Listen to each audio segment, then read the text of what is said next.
You, a landlord with thousands of properties under your belt, but was misunderstood by his vain girlfriend as the property manager collecting rent. Without another word, she proposed a breakup. Just when you thought you could finally breeze through the rest of your life carefree, the rising pop princess showed up at the door again with her daughter in tow. At this moment, you have just opened the door. Was utterly stunned by the beauty of the woman standing outside the door. At this moment, a small figure darted out, holding onto your leg and calling out in a sweet, childish voice. Dad! You're a bit dazed by the sudden shout. Staring blankly at the stunning beauty in front of him, he asked, Excuse me, what about this? Before you could finish speaking, the woman took a document directly from her bag and handed it to you. This is a paternity test. You are her father. You took the file and glanced at it, even though you couldn't really understand it. But the 99% parent-child probability text at the very bottom couldn't be faked. After standing stunned for a long while, you finally murmured to yourself, I have a daughter now. The woman gave you a sidelong glance. Can you let us in first? Snapping out of your daze, you quickly stepped aside. Please, come in. Then, looking down at the adorable child, you said softly, Let's go inside first, okay? The adorable baby nodded meekly after hearing what you said. After the group had settled on the sofa in the living room, looking at the woman who had removed her sunglasses before me. You're stunned once again. So beautiful. The woman seemed a bit flustered by your gaze and said, My name is Nuoyi, in case you still have any doubts. You probably still remember that night at the Central Hotel 4 years ago, don't you? Hearing this, you nodded solemnly. Of course I remember, and I'll never forget it for the rest of my life. And Nuoyi went on to say, I heard you have a girlfriend, but Nuoyi is your daughter. I hope you treat her well. After speaking, and Nuoyi's eyes couldn't help but dim with melancholy. After all, you're the first man she's had in over 20 years, and now there's also a child. You quickly reassured him, Don't worry, Nuoyi is my daughter, how could I not be good to her? But the girlfriend you mentioned is already broken up. And Nuoyi felt an inexplicable little thrill upon hearing these words, but still asked calmly with a composed expression, Why did we break up? You didn't know how to answer at first, but now, the original owner's voice seems to be echoing in your mind. So you went ahead and told her about how your ex-girlfriend looked down on you, and added that you couldn't forget her. Hearing this, and Nuoyi's eyes turned resentful. Couldn't forget me? So why look for a partner right before graduation? You said with a bitter smile, I said I wanted to forget you. Do you believe it? You ignored the other person's stunned expression and continued, because that night you left me with only a vague silhouette. Then it happened that someone confessed their feelings to me, so I began trying to embrace a new relationship. Hearing this, and Nuoyi couldn't help but feel a bit guilty. She didn't expect you to be so persistent about her. I've never forgotten her all these years. A sweet sensation suddenly welled up in her heart for no reason. At this point, you curiously ask, By the way, after all this talking, I still don't know what you do for a living? And Nuoyi instantly felt terrible. Haven't you seen me before? You look completely bewildered. Should I know you? And Nuoyi said with annoyance, Don't you watch TV? Now it's your turn to be embarrassed. After some thought, it seemed the original host really didn't watch much TV. You scratched your head a little sheepishly, hee. Usually, one's mind is completely focused on studying, so I didn't watch much TV. And Nuoyi thought to herself, what a bookworm indeed. Wouldn't it be boring if the two of us ended up together? At this thought, and Nuoyi said irritably, Google it yourself. Helpless, you could only take out your phone and search on Baidu. At first glance, it didn't seem like much, but a closer look left me utterly shocked. Heh, so you're actually a celebrity, huh? And Nuoyi gave you a big, exasperated eye roll. He immediately took out his phone to check the time. Yifan, I've already made plans with someone else. Nuoyi is now entrusted to your care. I'll come over after I finish my work. Don't worry, big superstar.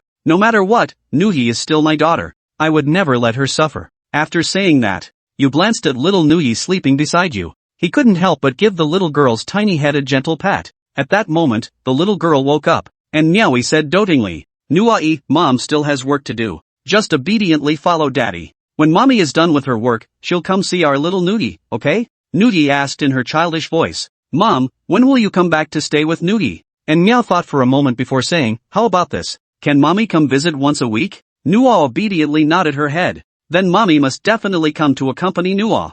Nuoyi will obediently follow Daddy. And Nuoyi gently stroked her daughter's head. Then he looked at you and said, Nuoyi is in your hands now. Remember that Nuoyi can't eat spicy food. Don't give her too many sweets, it's bad for her teeth. Tell Nuoyi a bedtime story before sleep. Otherwise she can't fall asleep. You nodded with a smile. Don't worry. I remembered everything. Then I'm off. After saying this, she suddenly thought of something. Take out a bank card from the bag and hand it to you. You've just graduated and don't have a job yet. Take this card with you. Can't let Nuoyi go hungry with you. You quickly waved your hands. No need, I have money. I promise not to let Nuoyi go hungry. Take this card back. And Nuoyi doesn't know about your family situation. However, some time ago she had a private investigator follow you for a while, because you've always been very thrifty. So the private investigator's feedback to her was that you're very poor, but she also knew that men have strong self-esteem. So she handed the bank card to little Nuoyi. Nuoyi, hold on to this card for daddy. Can you give it back to dad when it's needed?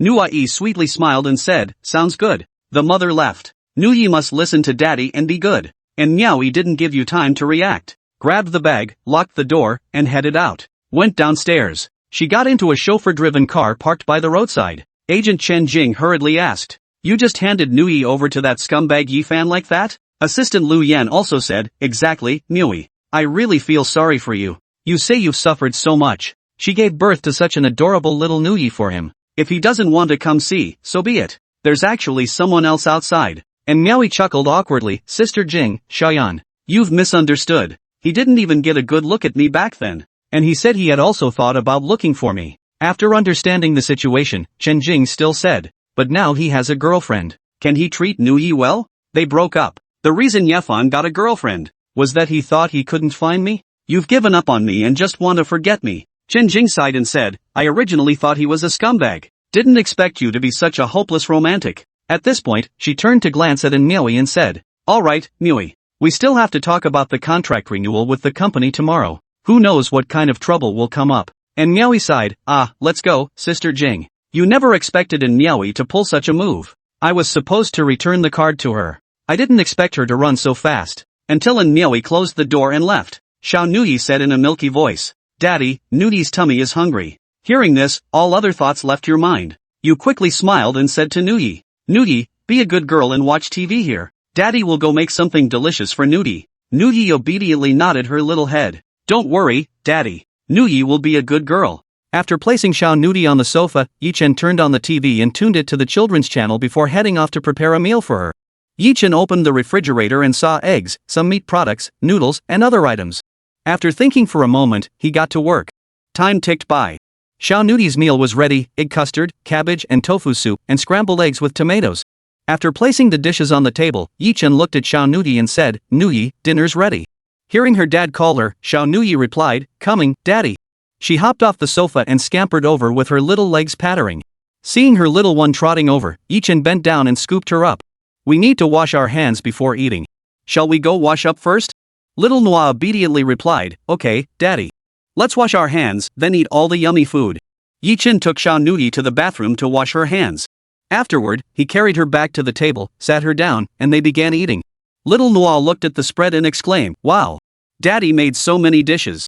Nuoyi can't finish all this. Will Daddy eat with Nuoyi? Chen replied, sure. Daddy will eat with Nuoyi. The two sat down to eat together, with Chen occasionally serving food onto Nuoyi's plate. Then Xiao Nuoyi said, Daddy, you eat too. She scooped up a spoonful of egg custard with her little spoon, raised her tiny arm, and said, Daddy, open your mouth. Nuoyi will feed you. Hearing this, Chen thought to himself, having a daughter is truly wonderful. Since Nuoyi's little hands couldn't reach him, Chen bent down and ate the egg custard she offered. Chen gently rubbed Nuoyi's little head and said, Nuoyi, you eat. Daddy can feed himself. Feeling Chen's large hand on her head, Xiao Nuoyi's little face lit up with a blissful smile as she replied, okay, Daddy. Watching her, Chen felt profound happiness in that moment. He truly hoped this wasn't a dream. If it was, he wished he could stay in this moment forever. He was terrified of losing it all. In his past life, Chen had been courted by female celebrities, goddesses, and campus beauties, yet his heart held only fame and fortune. Now he wondered what use those things had been. Wasn't having a happy family and an adorable daughter far more precious? Work was important, but so was his daughter. He resolved that even if he had to work, he would never forget his daughter. While eating with Xiao Nuoyi, Chen kept glancing at her. Spotting grease smudges around her mouth, he gently wiped them away with a napkin. A tender, heartwarming scene.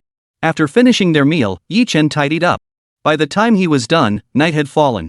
Glancing at the clock, it was already 8:30 p.m. Chen looked at Xiao Nuoyi and asked, Nuoyi, it's already dark outside. Do you want to go to sleep or play a little longer? Xiao Nuoyi thought for a moment and said, Daddy, can I play a little longer? Chen replied, alright, but Nuoyi can only play for half an hour. After that, it's bedtime. We need to keep up the habit of going to bed early and waking up early, understand? Little Nuoyi obediently nodded her little head and said, okay, Daddy. I'll go to sleep after half an hour. After playing with Nuoyi for half an hour, Chen took her to wash up. As Chen lay down with Nuoyi on the bed, he felt his brain was running on empty. He knew how to tell stories. He'd read plenty of novels in his past life, the 4 great classical novels, Jin Yang's wuxia epics, but telling Nuoyi these violent tales wasn't appropriate. Chen looked at Nuoyi and asked, "Nuoyi, what stories did your mom tell you before?" Little Nuoyi thought for a moment. Daddy, Mom used to tell me stories about little bears and lots of other things I can't remember now." Then she looked up at Chen and asked, "Daddy, don't you know how to tell stories?" Chen replied awkwardly, "Well, Nuoyi, how about Daddy sings you a song instead?" Little Nuoyi pondered, okay then. But Daddy has to teach Nuoyi how to sing first. Once Nuoyi learns, she'll sing it for Mommy. Chen hadn't expected little Nuoyi to want to learn a song, especially one to sing for Zhao Yanran. He said, "Alright, Daddy will teach Nuoyi a song right now. Then once Nuoyi learns it, she can sing it for Mommy." After saying this, Chen pondered what song he should teach Nuoyi. Chapter 5, Catching Loaches. Chen recalled the song Catching Loaches sung by teacher Zhao Yanran. He looked at little Nuoyi and said, "Nuoyi, would you like Daddy to teach you catching loaches?" Upon hearing her father would teach her a song, Nuoyi clapped her little hands excitedly and said, "Yes, yes. Nuoyi wants to sing Catching Loaches." Chen said, "Then Daddy will sing. Daddy sings a line, and Nuoyi sings a line, okay? Nuoyi, Daddy, you start." Seeing that little Nuoyi was ready, Chen began singing, "The pond is full of water, and the rain has stopped." After finishing the line, Chen said, "Nuoyi, it's your turn." In a sweet, childish voice, Nuoyi sang back, "The pond is full, and the rain has stopped." After singing, she looked at her dad with a proud little expression, her face practically begging for praise. It must be said, the little girl had an amazing memory. She remembered it perfectly on the first try. Chen watched her proud little expression and planted a kiss on her cheek. "Nuoyi, you're amazing. Now Dad will continue singing." Little Nuoyi, delighted by her father's kiss and praise, giggled, giggle. "Okay Daddy, you sing." From then on, without Chen needing to prompt her, little Nuoyi sang along line by line. Chen, mud skippers abound in the muddy fields. Nuoyi, mud skippers everywhere in the muddy fields. Chen, day after day I wait for you, waiting for you to catch loaches. Nuoyi, day after day I wait for you, waiting for you to catch loaches. Chen, big brother, shall we go catch loaches? Nuoyi, big brother, shall we go catch loaches? Chen, little Nuoyi's big brother, take him to catch loaches. Nuoyi, little Nuoyi's big brother, take him to catch loaches. Chen, big brother, shall we go catch loaches? Nuoyi, big brother, shall we go catch loaches? Next, Chen continued teaching little Nuoyi to sing the Catching Loaches song. Chen sang once, little Nuoyi sang once, and finally Chen let little Nuoyi sing it all by herself. Nuoyi sang, "The pond's full of water, the rain has stopped, in the muddy fields, loaches are everywhere." After finishing the song, she lifted her little head proudly and asked her dad, "How was that, Daddy?" Chen kissed her little cheek and said, My Nuoyi is so talented. Go to sleep now. Tomorrow Daddy will take you to the amusement park, okay?" Excited by the prospect of going to the amusement park, Nuoyi clapped her little hands and giggled, giggle, "Yes, yes. Nuoyi will sleep now. Tomorrow, Nuoyi will go to the amusement park to play." Chen replied, "Alright, Daddy will take you tomorrow." After tucking little Nuoyi in, he waited until she closed her eyes. Chen turned off the light, closed the bedroom door, and climbed into bed himself. Early the next morning, Zhao Yanran and Chen Jing arrived at Wanqing Entertainment with their junior assistant. Wanqing Entertainment, a renowned entertainment company in the metropolis, occupied the 22nd floor of the Jinmao Commercial Tower. The tower itself stood 88 stories tall, centrally located within Jinmao Commercial Street. Spanning 400,000 square meters, it housed 1,500 retail spaces of various sizes. Additionally, the surrounding area included 10 38-story residential towers and 5 30-story office buildings. While the entire commercial street operated on a lease-only basis, it remained highly sought after. Zhao Yanran and her group arrived at the chairman's office. The original chairman of Wanqing Entertainment had long since stepped down from management. Now his son ran the company. Upon entering the office, they encountered a man in his 30s, of average appearance. His lecherous grin upon seeing Zhao Yanran made it clear he was itching to pounce on her right then and there. This man, Lu Yang, had taken over the company 2 years prior. Upon seeing Zhao Yanran's angelic beauty, he began relentlessly pursuing her with clingy attentions. Yet Zhao Yanran remained icy and indifferent. Finally, his frustration boiled over into harassment, using company resources to threaten and coerce her into submission. Lu Yang's lecherous grin and lustful eyes roaming over her body made her feel sick. If it were Chen, she might have been pleased, but this man before her was nothing but repulsive. Chapter 6, Zhao Yanran leaves Wanqing Entertainment. Garden Residential Complex. Chen woke up early, maintaining his morning run habit from his previous life. Seeing Xiao Nuoyi sleeping soundly, he quietly slipped out of bed and tiptoed out of the room to avoid disturbing her. As soon as Chen stepped outside, he encountered his neighbor, Aunt Zhang. Spotting him, she inquired, "Landlord, where are you headed?" Yi Chen smiled and replied, I was getting restless cooped up at home, so I thought I'd get some exercise. Where are you headed, Aunt Zhang? Aunt Zhang chuckled, I've got a dance date with a few old friends. Yi Chen said, alright then, Aunt Zhang, you go ahead. I'm off to exercise. With that, he walked away. Aunt Zhang shook her head and chuckled, who'd have thought the landlord would think of exercising? But getting some exercise is a good thing. As Yi Chen descended the stairs, the residents greeted him warmly with landlord. Indeed, the entire garden community belonged to Yi Chen. His younger sister, Yi Chi, also owned a separate complex land purchased and developed by their parents. Beyond these two communities, they held additional properties, with rental income split equally between the siblings. Their parents had gifted these properties to Yi Chen and Yi Chi when they turned 18. The siblings were only 2 years apart.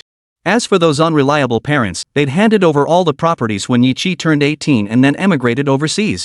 Before leaving, they'd strictly instructed the siblings to rent the properties, never sell them. They only returned for a week during the New Year celebrations, spending the rest of their time abroad. When asked what they were doing there, they simply claimed they were traveling. After jogging for a while, Yi Chen stopped at the neighborhood's outer shops to buy breakfast. These shops also belonged to the residential complex. The shopkeeper spotted Yi Chen and asked, Landlord, what'll it be today? Yi Chen replied, Uncle Lu, give me 2 orders of Xiaolong Bao, 2 soy milk and fried dough sticks, 3 of each to go. Uncle Lu looked curiously at him and asked, Landlord, are you eating all that by yourself?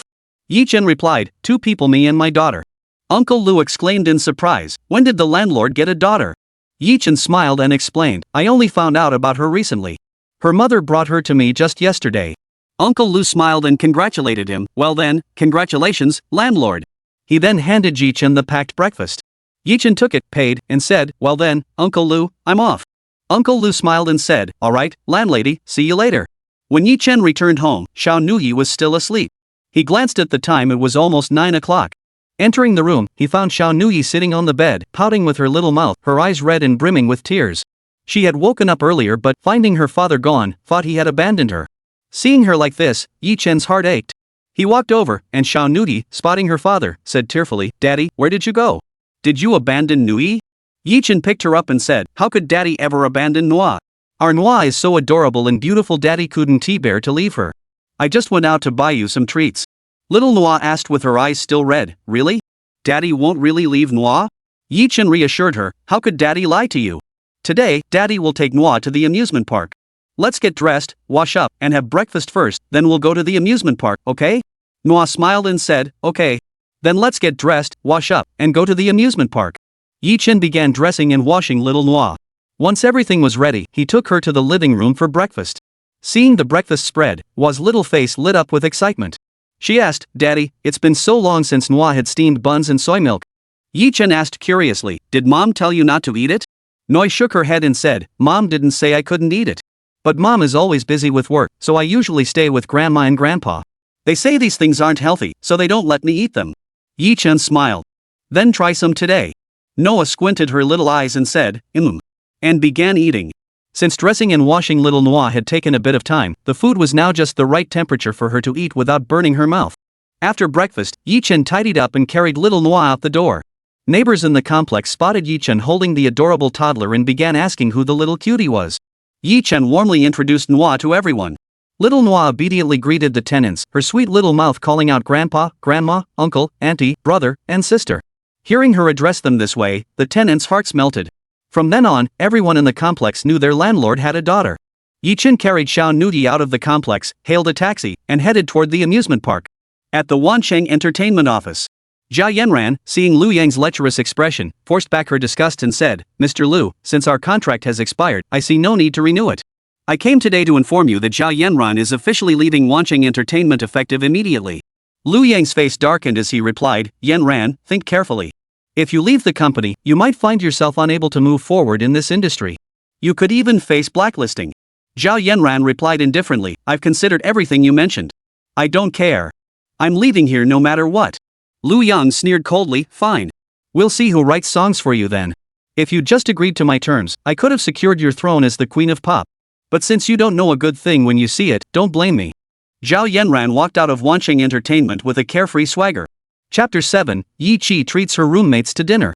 Zhao Yanran exited the Jinmao commercial building and entered the chauffeur-driven car, a gift from her father when she debuted. Chen Jing and Lu Yan followed her out and got into the limousine as well. Both had joined the company because of Zhao Yanran. Chen Jing suggested, Yanran, why don't you call uncle and have him deal with that jerk Lu Yang? Zhao Yanran smiled and replied, Sis Jing, I think calling my dad would be too risky. Noah's with Yi Chen right now, and my dad has issues with him. If I call him, given his temper, he'll definitely come to Shanghai. When he sees Nuoyi isn't with me, he'll ask questions. What would we say then? Li Shan asked, Sis Yanran, if you don't want uncle to know, but you can't hide the truth forever. With the internet so advanced these days, if Lu Yang really tries to blacklist you, it'll be all over the web. Zhao Yanran replied, You're right, but don't forget I have dirt on him. He knows it. He's afraid I'll leak it. I doubt he'd dare blacklist me. Chen Jing then asked, Since you don't want to call uncle, what should we do now? Zhao Yanran shrugged indifferently. We'll cross that bridge when we come to it. Even if he doesn't dare blacklist me, he'll definitely sabotage my music career. Anyway, forget about it. Since we're out of the company, the villa's out of the question. We need to find a new place to stay. After that, Zhao Yanran and the others went house hunting. Yi Chen and Xiao Nuoyi took a taxi to the amusement park. Once inside, the little girl wanted to try everything. Spotting the roller coaster, Xiao Nuoyi exclaimed, Daddy, let's ride this one. Yi Chen followed her pointing finger and said, No, that's too dangerous. You'll have to wait until you're older to ride it. Little Nuoyi replied disappointedly, Oh. Okay then. Yi Chen took Xiao Nuoyi to experience every ride they could. Spotting the time, he pulled out his phone. It was already 2:30 p.m. Yi Chen looked at Xiao Nuoyi in his arms and asked, Nuoyi, are you hungry?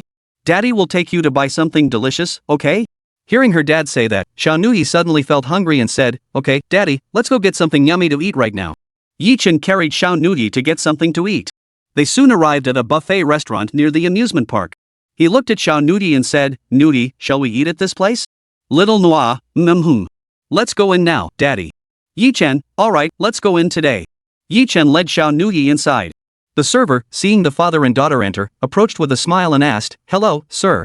Just the two of you? Yi Chen smiled. Yes, just the two of us. The server smiled and said, Alright, sir. We currently have a special offer. Previously it was 200 yuan per person, but now it's 150 yuan per person. Yi Chen nodded. Alright, just the two of us. He then scanned the QR code to pay. Father and daughter began selecting their food. The variety of ingredients was impressive. Xiao Nuoyi loved seafood, so Yi Chen picked some out for her. Once they found a seat, Xiao Nuoyi couldn't wait to dig in. Nuoyi looked at Yi Chen and asked, Daddy, can we eat now? Yi Chen chuckled, You little foodie, dig in. Nuoyi giggle, okay Daddy. Nuoyi is ready to dig in. The surrounding diners couldn't help but find the little girl utterly adorable. Just then, 3 beautiful women entered the restaurant. The one leading the group, though dressed simply, couldn't hide her striking beauty. One of her friends beside her remarked, Yechi, I'll tell you I've been to this restaurant before. The food is absolutely amazing, but it's a bit pricey at 200 yuan per person. Yechi smiled and said, No problem. I saved up quite a bit from my part-time job. I'm treating today. Another friend asked, How much did you earn, Yechi? Without hesitation, Yechi replied, You know I've been working part-time a lot lately, so I've saved up quite a bit, around 4,000 yuan. The 2 friends considered this. One of them said, Yechi, you worked hard for that money. Listen, we often work part-time too. How about we split the bill? Though Yechi hadn't shared her family situation with them, she always dressed plainly and frequently mentioned her part-time jobs, so they understood she wasn't well off either. Yechi smiled. Lying, Zian, let me treat you. After all, you have younger siblings to put through school. I know it's tough for you too.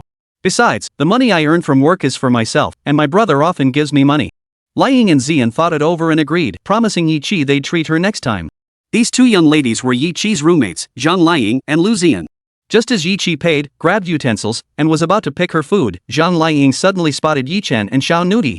Pointing in Yi Chen's direction, she exclaimed, Hey Yechi, that handsome guy over there must be your brother, right? But that little girl beside him, she can't be your brother's kid, can she? So adorable. Hearing Zhang Lying's words, Yechi followed the direction of her finger. Who else could it be but her brother? She turned to her roommates and said, That's my brother, but the little girl next to him definitely isn't his. By then, they had already selected their dishes. Yechi suggested, Let's go sit with my brother. The other 2 agreed. Chapter 8, Zhao Yanran shock Yi Chen is the landlord. Yi Chen and his father were eating without noticing Yechi and the others approaching. Suddenly, they heard, Brother, my roommates and I are joining your table. Hope that's okay? Yi Chen looked up to see Yechi and 2 beautiful women smiling at him. He shrugged his shoulders and said, You're all here, how could I refuse? There's just enough room. Please, sit down. Yechi sat down immediately. Zhang Lying and Lu Zian thanked him and took their seats. Yechi asked, Brother, who's this young lady next to you? She's so pretty. She'll definitely grow up to be a beauty. Yi Chen chuckled, my daughter. Your niece, Yi Nuoyi. Nuoyi, say hello to your aunt. Nuoyi sweetly called out in a babyish voice, hi auntie, I'm Yi Nuoyi, then gave Yi Chi a sugary smile. Yi Chi and her two roommates were stunned, their mouths gaping wide enough to fit an apple. Yi Chen gently closed Yi Chi's mouth and sighed, is this really necessary? So what if I have a child? Yi Chi snapped back to reality at Yi Chen's touch and looked at him questioningly. Wait, bro. I know you have a girlfriend, but you've only been dating for half a year. Even if you took a train or a plane, it couldn't have happened that fast. Yi Chen shrugged. I broke up with Chao Xiaoxin yesterday. As for No's mother, she's someone else entirely. Yi Chi gasped, why did you break up? Yi Chen replied flatly, she said I couldn't give her the life she wanted. Now she's with some rich kid. Yi Chi fumed, you couldn't give her the life she wanted? That woman must be blind to go for a rich kid. Then she remembered something and said, but we're getting off topic. Who is No's mother? She looked at No, studying her. Yi Chen waved his hand. Enough about Nuoyi's mother. We'll talk about that after dinner. He then turned to Yi Chi and asked, are we going to my place or yours tonight? Yi Chi thought for a moment and said, let's go to your place. Soon, the group finished eating. Zhang Liying and Lu Ziyan, sensing the siblings needed private time, excused themselves and left. Yi Chen then said, I'll tell you when we get home. With that, he picked up little Nuoyi and headed out, with Yi Chi following close behind. Zhao Yanran, Chen Jing, and Li Shan had looked at several properties but weren't satisfied with any. The main issues were either being too far from the city center or being in complexes where outsiders could freely enter. As a celebrity, Zhao Yanran couldn't live in a loosely managed community where paparazzi could snap her photos anytime. Zhao Yanran asked curiously, with a city as big as Shanghai, can't your agency find decent properties? Agent Xiao Zhang was at a loss. Just then, another agent named Xiao Li piped up, Miss Xiao, you must know that most residents in Shanghai's villa districts are either corporate executives or company owners. These are people who aren't short on cash. The only villa available for rent in the entire metropolis is the one you previously lived in at Jinha Garden. Zhao Yanran inquired curiously, do you have the phone numbers for the owners of those villas in Jinha Garden? Xiao Li replied awkwardly, we don't have their contact information because they don't partner with our company. They have their own property management firms, and all leasing is handled by those firms. At this point, Zhao Yanran remained silent, but Chen Jing beside her asked, are you saying that all the homeowners in Jinha Garden only work with the property management company? Xiao Li replied, Miss Chen, you've lived in Jinha Garden for so long, didn't you know this villa complex has only 2 owners? Zhao Yanran and the other 2 were stunned. Zhao Yanran asked, there are supposedly 66 villas in Jinha Garden. Are you saying the entire community has only 2 owners? Xiao Li smiled and said, Miss Xiao, don't worry, we were all shocked when we found out too. Li Shan interjected, then do you know where they are? Xiao Li shook his head, indicating he didn't know. Li Shan sighed in exasperation, then what's the point of telling us? Seeing no immediate way to locate the property, the 3 returned to the van. Zhao Yanran said, Sis Chen, Xiaoyan, why don't you guys stay at a hotel tonight and look for an apartment tomorrow? Chen Jing asked, what about you, Yanran? Aren't you staying at the hotel with us? Zhao Yanran smiled and said, I'll just stay at Yi Chen's place. Li Shan exclaimed in surprise, Sis Yanran, you're moving in with Yi Chen already? Zhao Yanran shrugged indifferently, we already have a child. What's there to be afraid of? Zhao Yanran's words left Chen Jing and Lu Yan speechless. Soon, the driver arrived at Changning Resort Hotel with the 3 women. After settling them in, Zhao Yanran instructed the driver to take her to Garden Residential Complex. Zhao Yanran turned to the driver and asked, you haven't told my father about what happened these past few days, have you? The driver replied, rest assured, Mississippi. I haven't mentioned it to the chairman. Zhao Yanran warned, good. If my father finds out, you won't be working for me anymore. The driver nodded hastily. Rest assured, Mississippi. I've kept everything from the chairman. Zhao Yanran's father was none other than Zhao Jiangwo, China's wealthiest man. Their family conglomerate, Changning Group, had interests spanning countless industries. She kept things hidden from her father precisely because she feared he might intervene and she couldn't predict the consequences. For now, she could only play it by ear. Soon the car arrived at the garden community. Zhao Yanran said, all right, stop here. Find a place to stay. With that, she got out of the car. The driver nodded. Yes, Mississippi. Zhao Yanran entered the complex and soon arrived at Yi Chen's door. Just as she was about to ring the bell, Aunt Zhang spotted her. Aunt Zhang inquired curiously, young lady, are you looking for the landlord? He's out with his daughter and I don't know when they'll be back. Zhao Yanran? Zhao Yanran looked at Aunt Zhang and asked, Auntie, are you referring to Yi Chen as the landlord? Aunt Zhang smiled and said, if you're looking for young Yi, then you've come to the right place. Zhao Yanran asked curiously, why do you call him the landlord? Does he own a lot of properties? Chapter 9, Yi Chi's suggestion. Aunt Zhang sighed with emotion. If you're talking about Little Yi as real estate holdings, well, let me tell you, just take our garden community, for instance. The entire complex belongs to Little Yi. And you saw the Jingyuan community across the way when you came in, right? Zhao Yanran? Zhao Yanran asked in shock, you mean that's Yi Chen's too? And Zhang chuckled, not exactly, but it's close. The complex across the street belongs to his sister, Yi Chi. Finally noticing Zhao Yanran's heavily covered appearance, she curiously inquired, by the way, young lady, I've noticed you've been wearing a mask, hat, and sunglasses since you arrived. Aren't you hot? Zhao Yanran replied awkwardly, well, auntie, I've been having a facial allergy lately and I'm afraid of scaring people, so I'm dressed like this. And Zhang nodded. I see. Well, I'd better get dinner ready, my son and daughter-in-law will be back soon. Zhao Yanran smiled, alright, auntie. You go ahead. Just then, Yi Chen entered the residential complex carrying little Nuoyi and Yi Chi. The siblings chatted as they walked and soon spotted Zhao Yanran near their home. Little Nuoyi saw her too. Mommy! Nuoyi exclaimed happily. You came to see me so soon? She stretched out her arms, wanting Zhao Yanran to pick her up. Zhao Yanran took her in her arms and said, yes, mommy missed my little Nuoyi and came early. Are you happy, Nuoyi?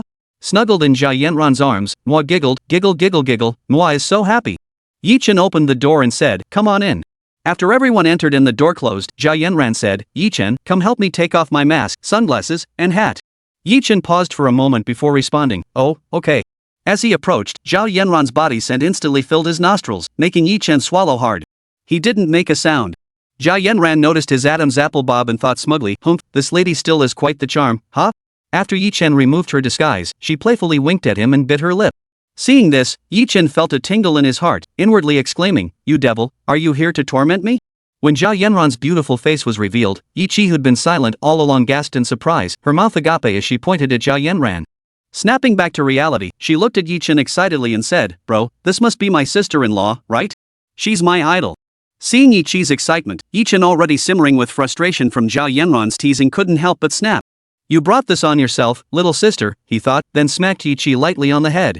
What the hell are you so excited about? Feeling the sting on her head, Yi Chi yelped, ow. After rubbing her little head, she puffed up, hands on her hips, one finger pointed at Yi Chen as she demanded, bro, what's your deal? Why did you flick my head? Yi Chen retorted irritably, it's just a celebrity. Why get so worked up? I flicked your head to remind you that a girl should be reserved. Don't go around making such a fuss all the time. How are you ever going to get married like this? Yi Chi? Yi Chi retorted angrily, what business is it of yours whether I get married or not? Yi Chen replied matter-of-factly, of course it's my business.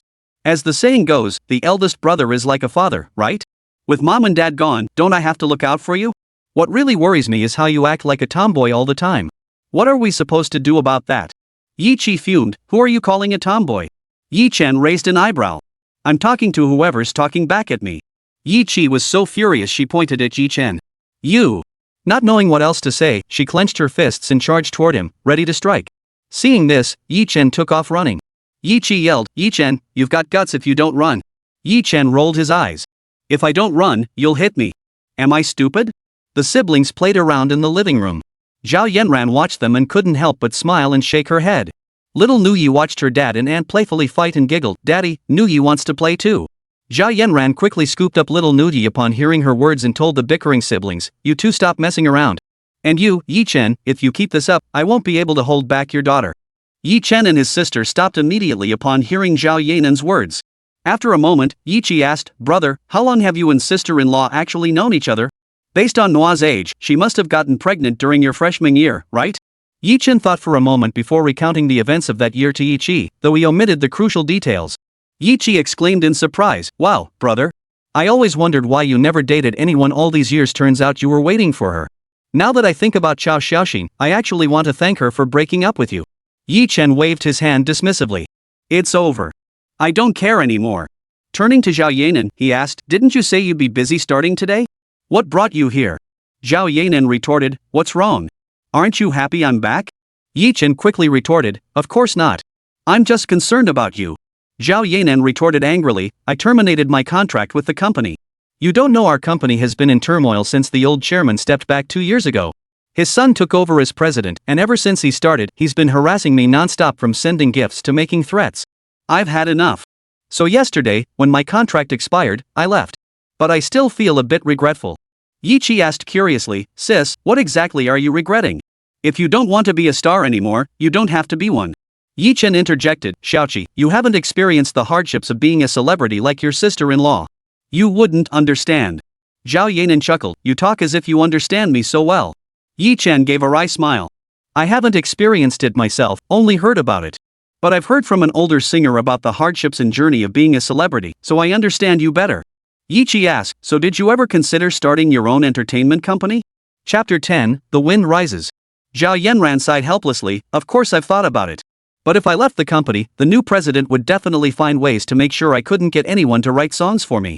That's exactly what happened before. To force me to hand over songs that rightfully belonged to me, he gave them to other female singers.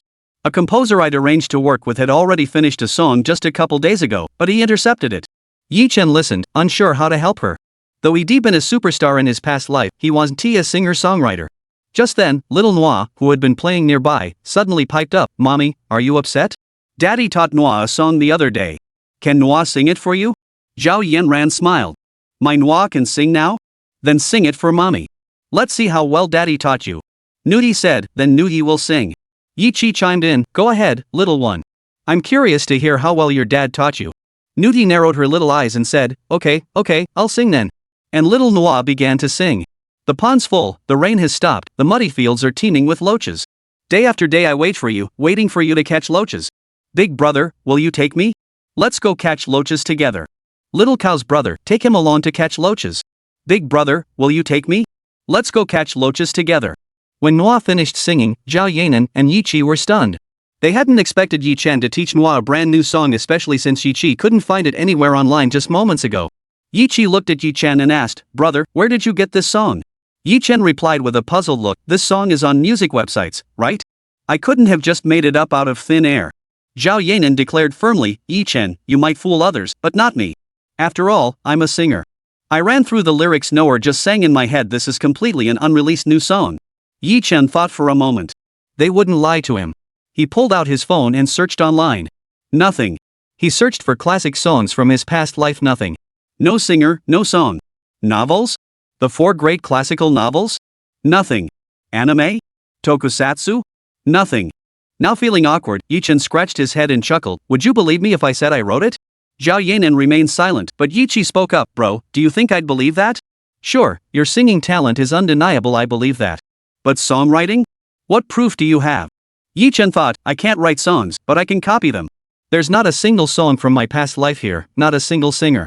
He silently prayed, Senior Masters, if I borrow your songs, please don't blame me. After a moment's thought, Yi Chen declared, as soon as I get my hands on an instrument, I'll whip up a brand new song for you guys. He turned to Yi Chi. Yi Chi, go back to your place and bring your keyboard over. Yi Chi retorted, you tell me to fetch it, and I just go? That's not exactly flattering. Yi Chen sighed helplessly, just bring it over. Whatever I can manage, you can ask for. Yi Chi thought for a moment and said, fine, but you're the one who said it. Don't go back on your word later. Yi Chen urged, alright, hurry up and go. Yi Chi headed out to fetch her instrument. Just then, Zhao Yanran asked, does Yi Chi enjoy playing instruments? Yi Chen nodded. More than just likes it. She's in the music department at Magic City Arts Academy. She's wanted to be a singer since she was little. Zhao Yanran smiled. Really? Then we'll be in the same field. By the way, you really can write songs?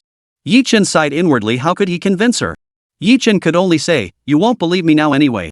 Let's talk about it later when Yechi brings her instruments. Zhao Yanran chuckled, alright, I'll look forward to your performance. Yi Chen chuckled to himself, wondering what song to sing. The Wind Rises would be perfect. The versions by Wu Qingfeng and Zhou Shen, or the one where they sing about buying chili peppers with coupons, were all great. He'd go with that one. Soon, Yi Chi walked in carrying an electronic keyboard. She placed it on the table and said to Yi Chen, bro, I brought the keyboard you wanted. Time for your performance. Oh, and don't forget what you told me earlier. Yi Chen sighed helplessly, don't worry. Whatever I can do, I'll do. Yi Chen tested the sound on the keyboard. It was pretty good. Yi Chi exclaimed in delight, wow. You look so professional, brother. Anyone watching would think you're a pro. Yi Chen rolled his eyes in exasperation without responding, thinking to himself, you'll see soon enough I'll blow your minds. His fingers danced across the keys as the music began. Yi Chi and Zhao Yanran were stunned. Yi Chen's movements clearly showed he'd studied this. Yi Chen had indeed studied piano professionally, in fact. Soon, he began singing. Along this journey, stop and start. Following the drifting traces of youth. Chapter 11, Zhao Yanran's decision. The moment before stepping out of the station. He felt a moment of hesitation. I couldn't help but smile at this longing for home. Zhao Yanran and Yi Qi were immersed in Yi Chen's singing world. As Yi Chen sang, he too drifted into memories. Since graduating from university, Yi Chen had embarked on the path toward his dreams. Though this song might not directly connect to his current recollections, yet singing this song from his past life inevitably brought back memories of that time, his parents' lack of understanding, the ridicule from those around him. In short, no one believed he could succeed.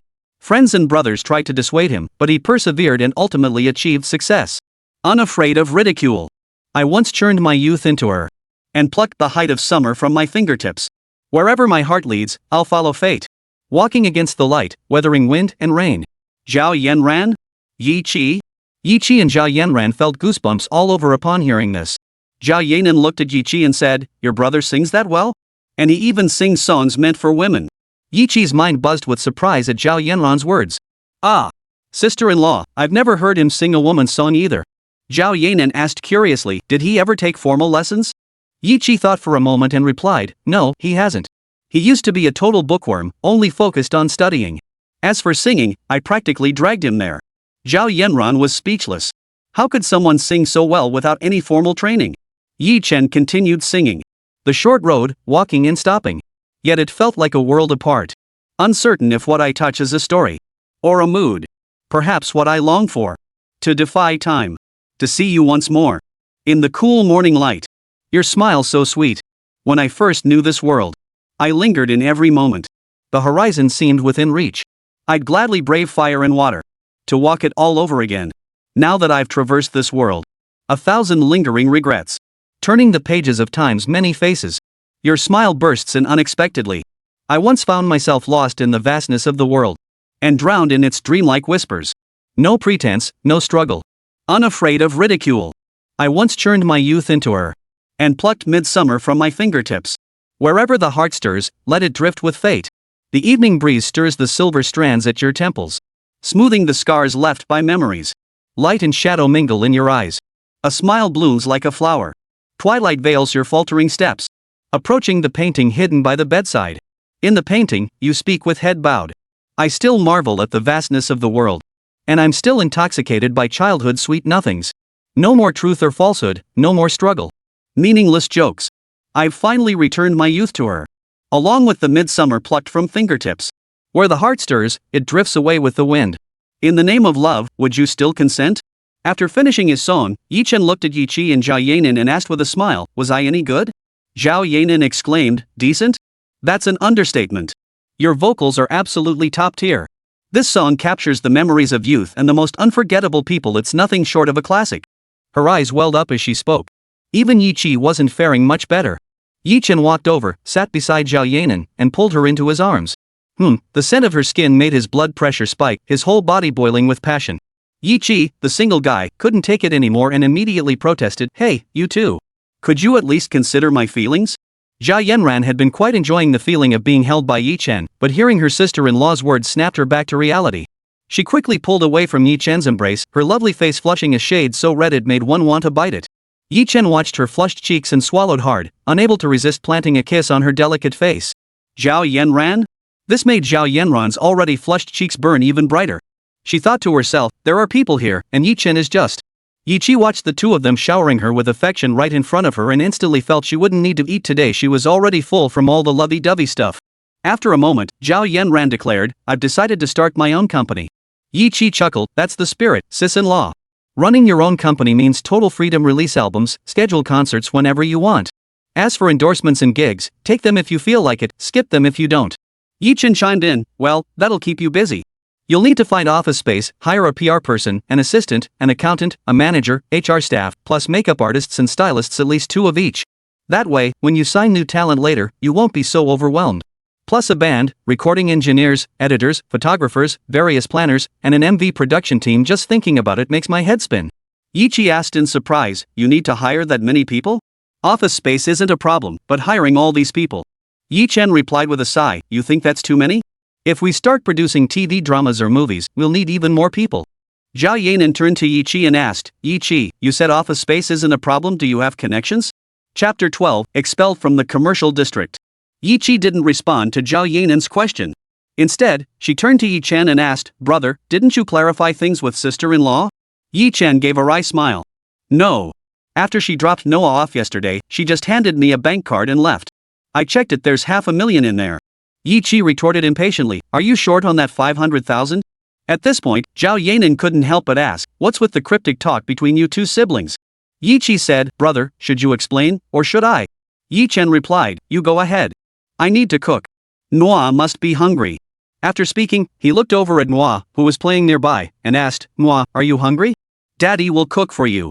Nuoyi, who had been playing nearby, heard Yi Chen's question and replied, "Daddy, Nuoyi is hungry and wants to eat."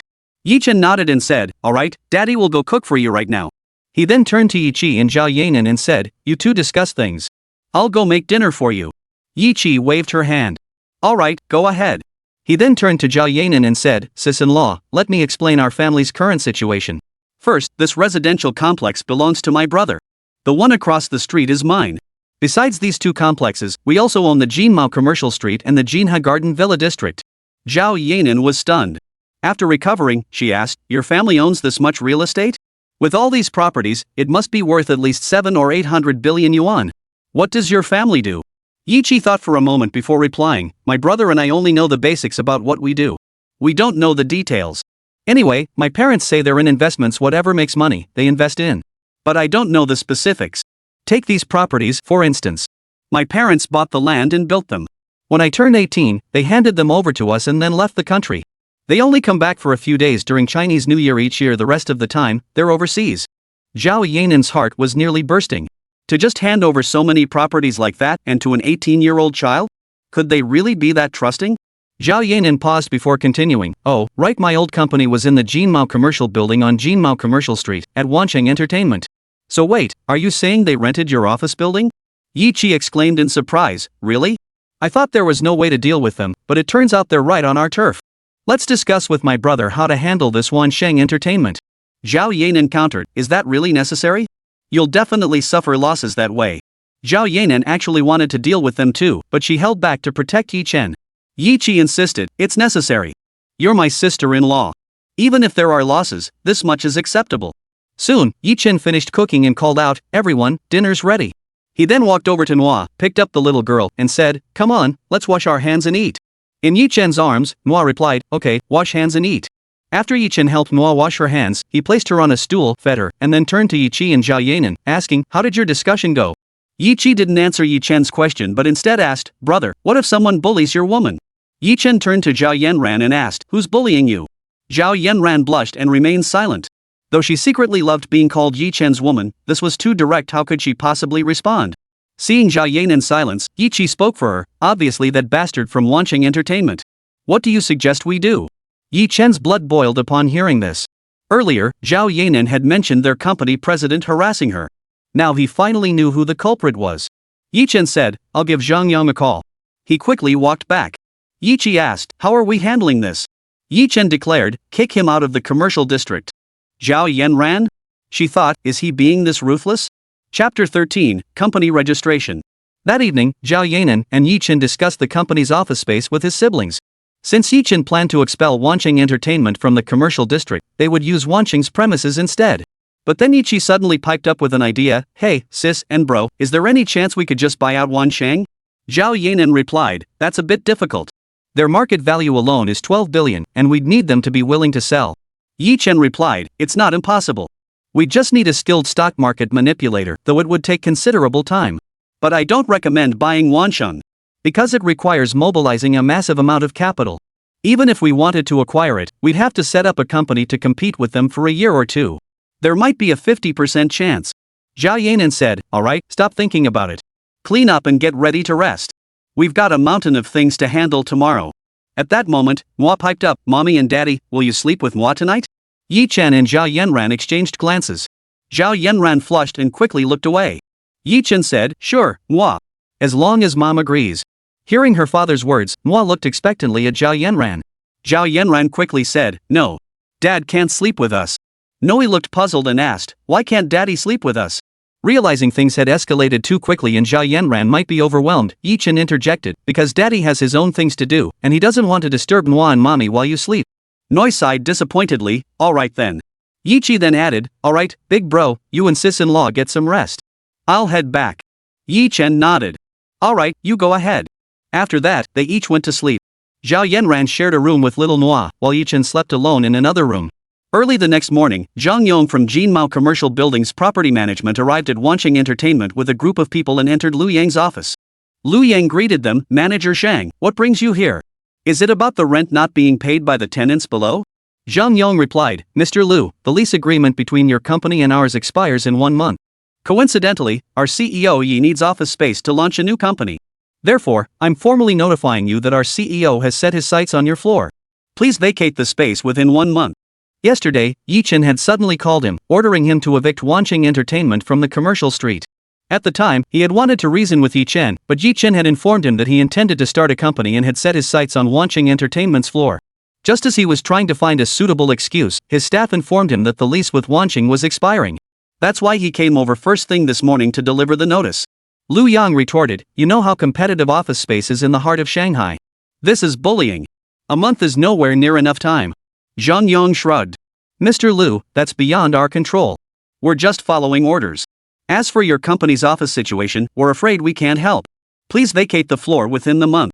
After leaving Lu Yang's office, Zhang Yong called Yi Chen to relay his findings and the outcome. Yi Chen, who was having breakfast with Zhao Yanran and the others in the living room, responded after hearing Zhang Yong's report, alright, I understand. After hanging up, he told Zhao Yanran and Yi Qi, the lease with Wanqing expires in a month. Zhang Yong said giving them a month means we won't have to pay a penalty. Yi Qi and Zhao Yanran both acknowledged the information. After breakfast, Zhao Yanran said she needed to discuss the next steps with her agent and assistant. She then told Xiao Nuoyi to stay home and play nicely with daddy before heading out.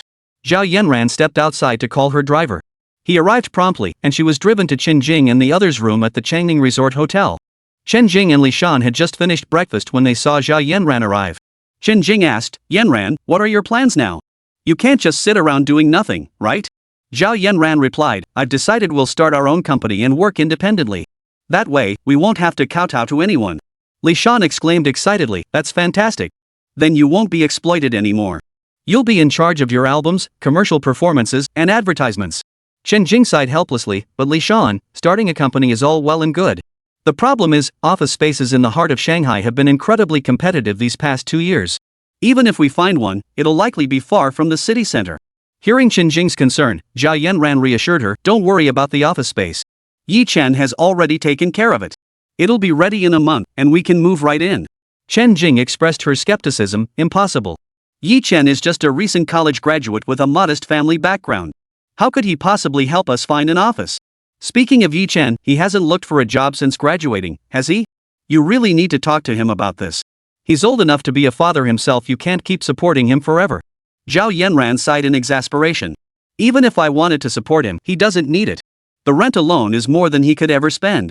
He's just incredibly low-key, he dresses purely for comfort, so we've been misled. Chen Jing was about to speak, but Li Shan cut in first, Sis Yanran, what rent? Does Yi Chen own other properties besides the one he lives in?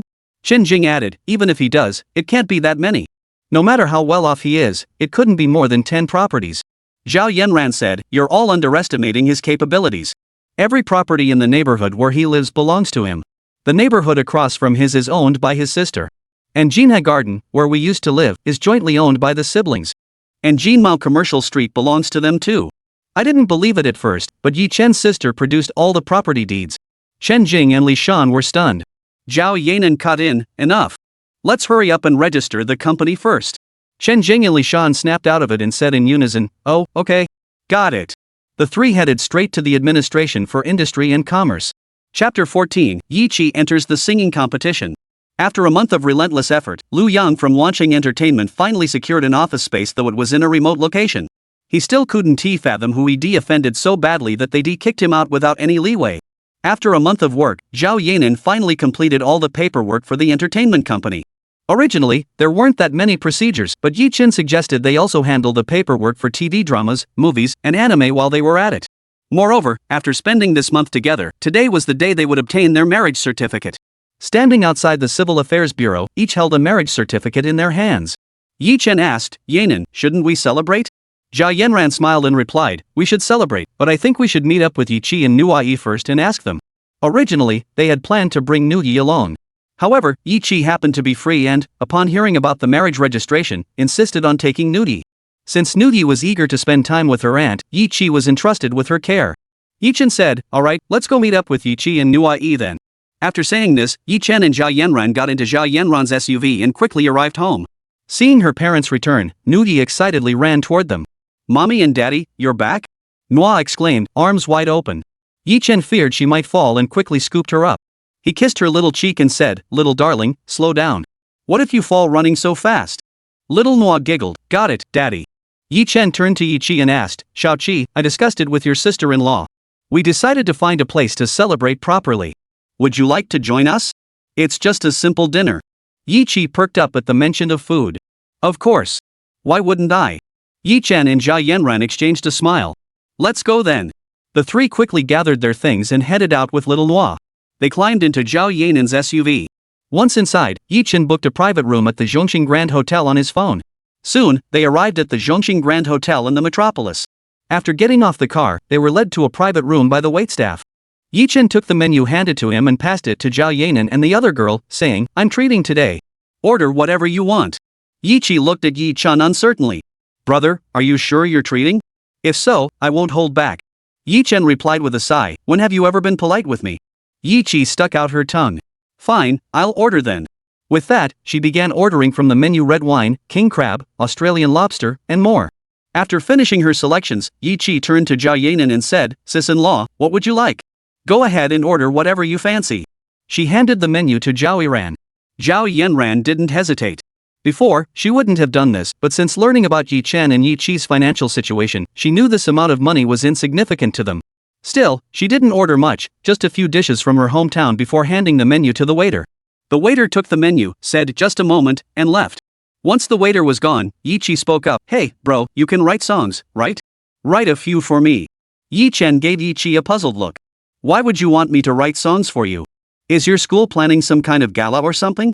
Yi Chen hadn't considered Yi Chi's potential debut because she had mentioned to the original owner that she planned to wait until after graduation. Yi Chi replied, "I signed up for a youth singing competition these past couple days."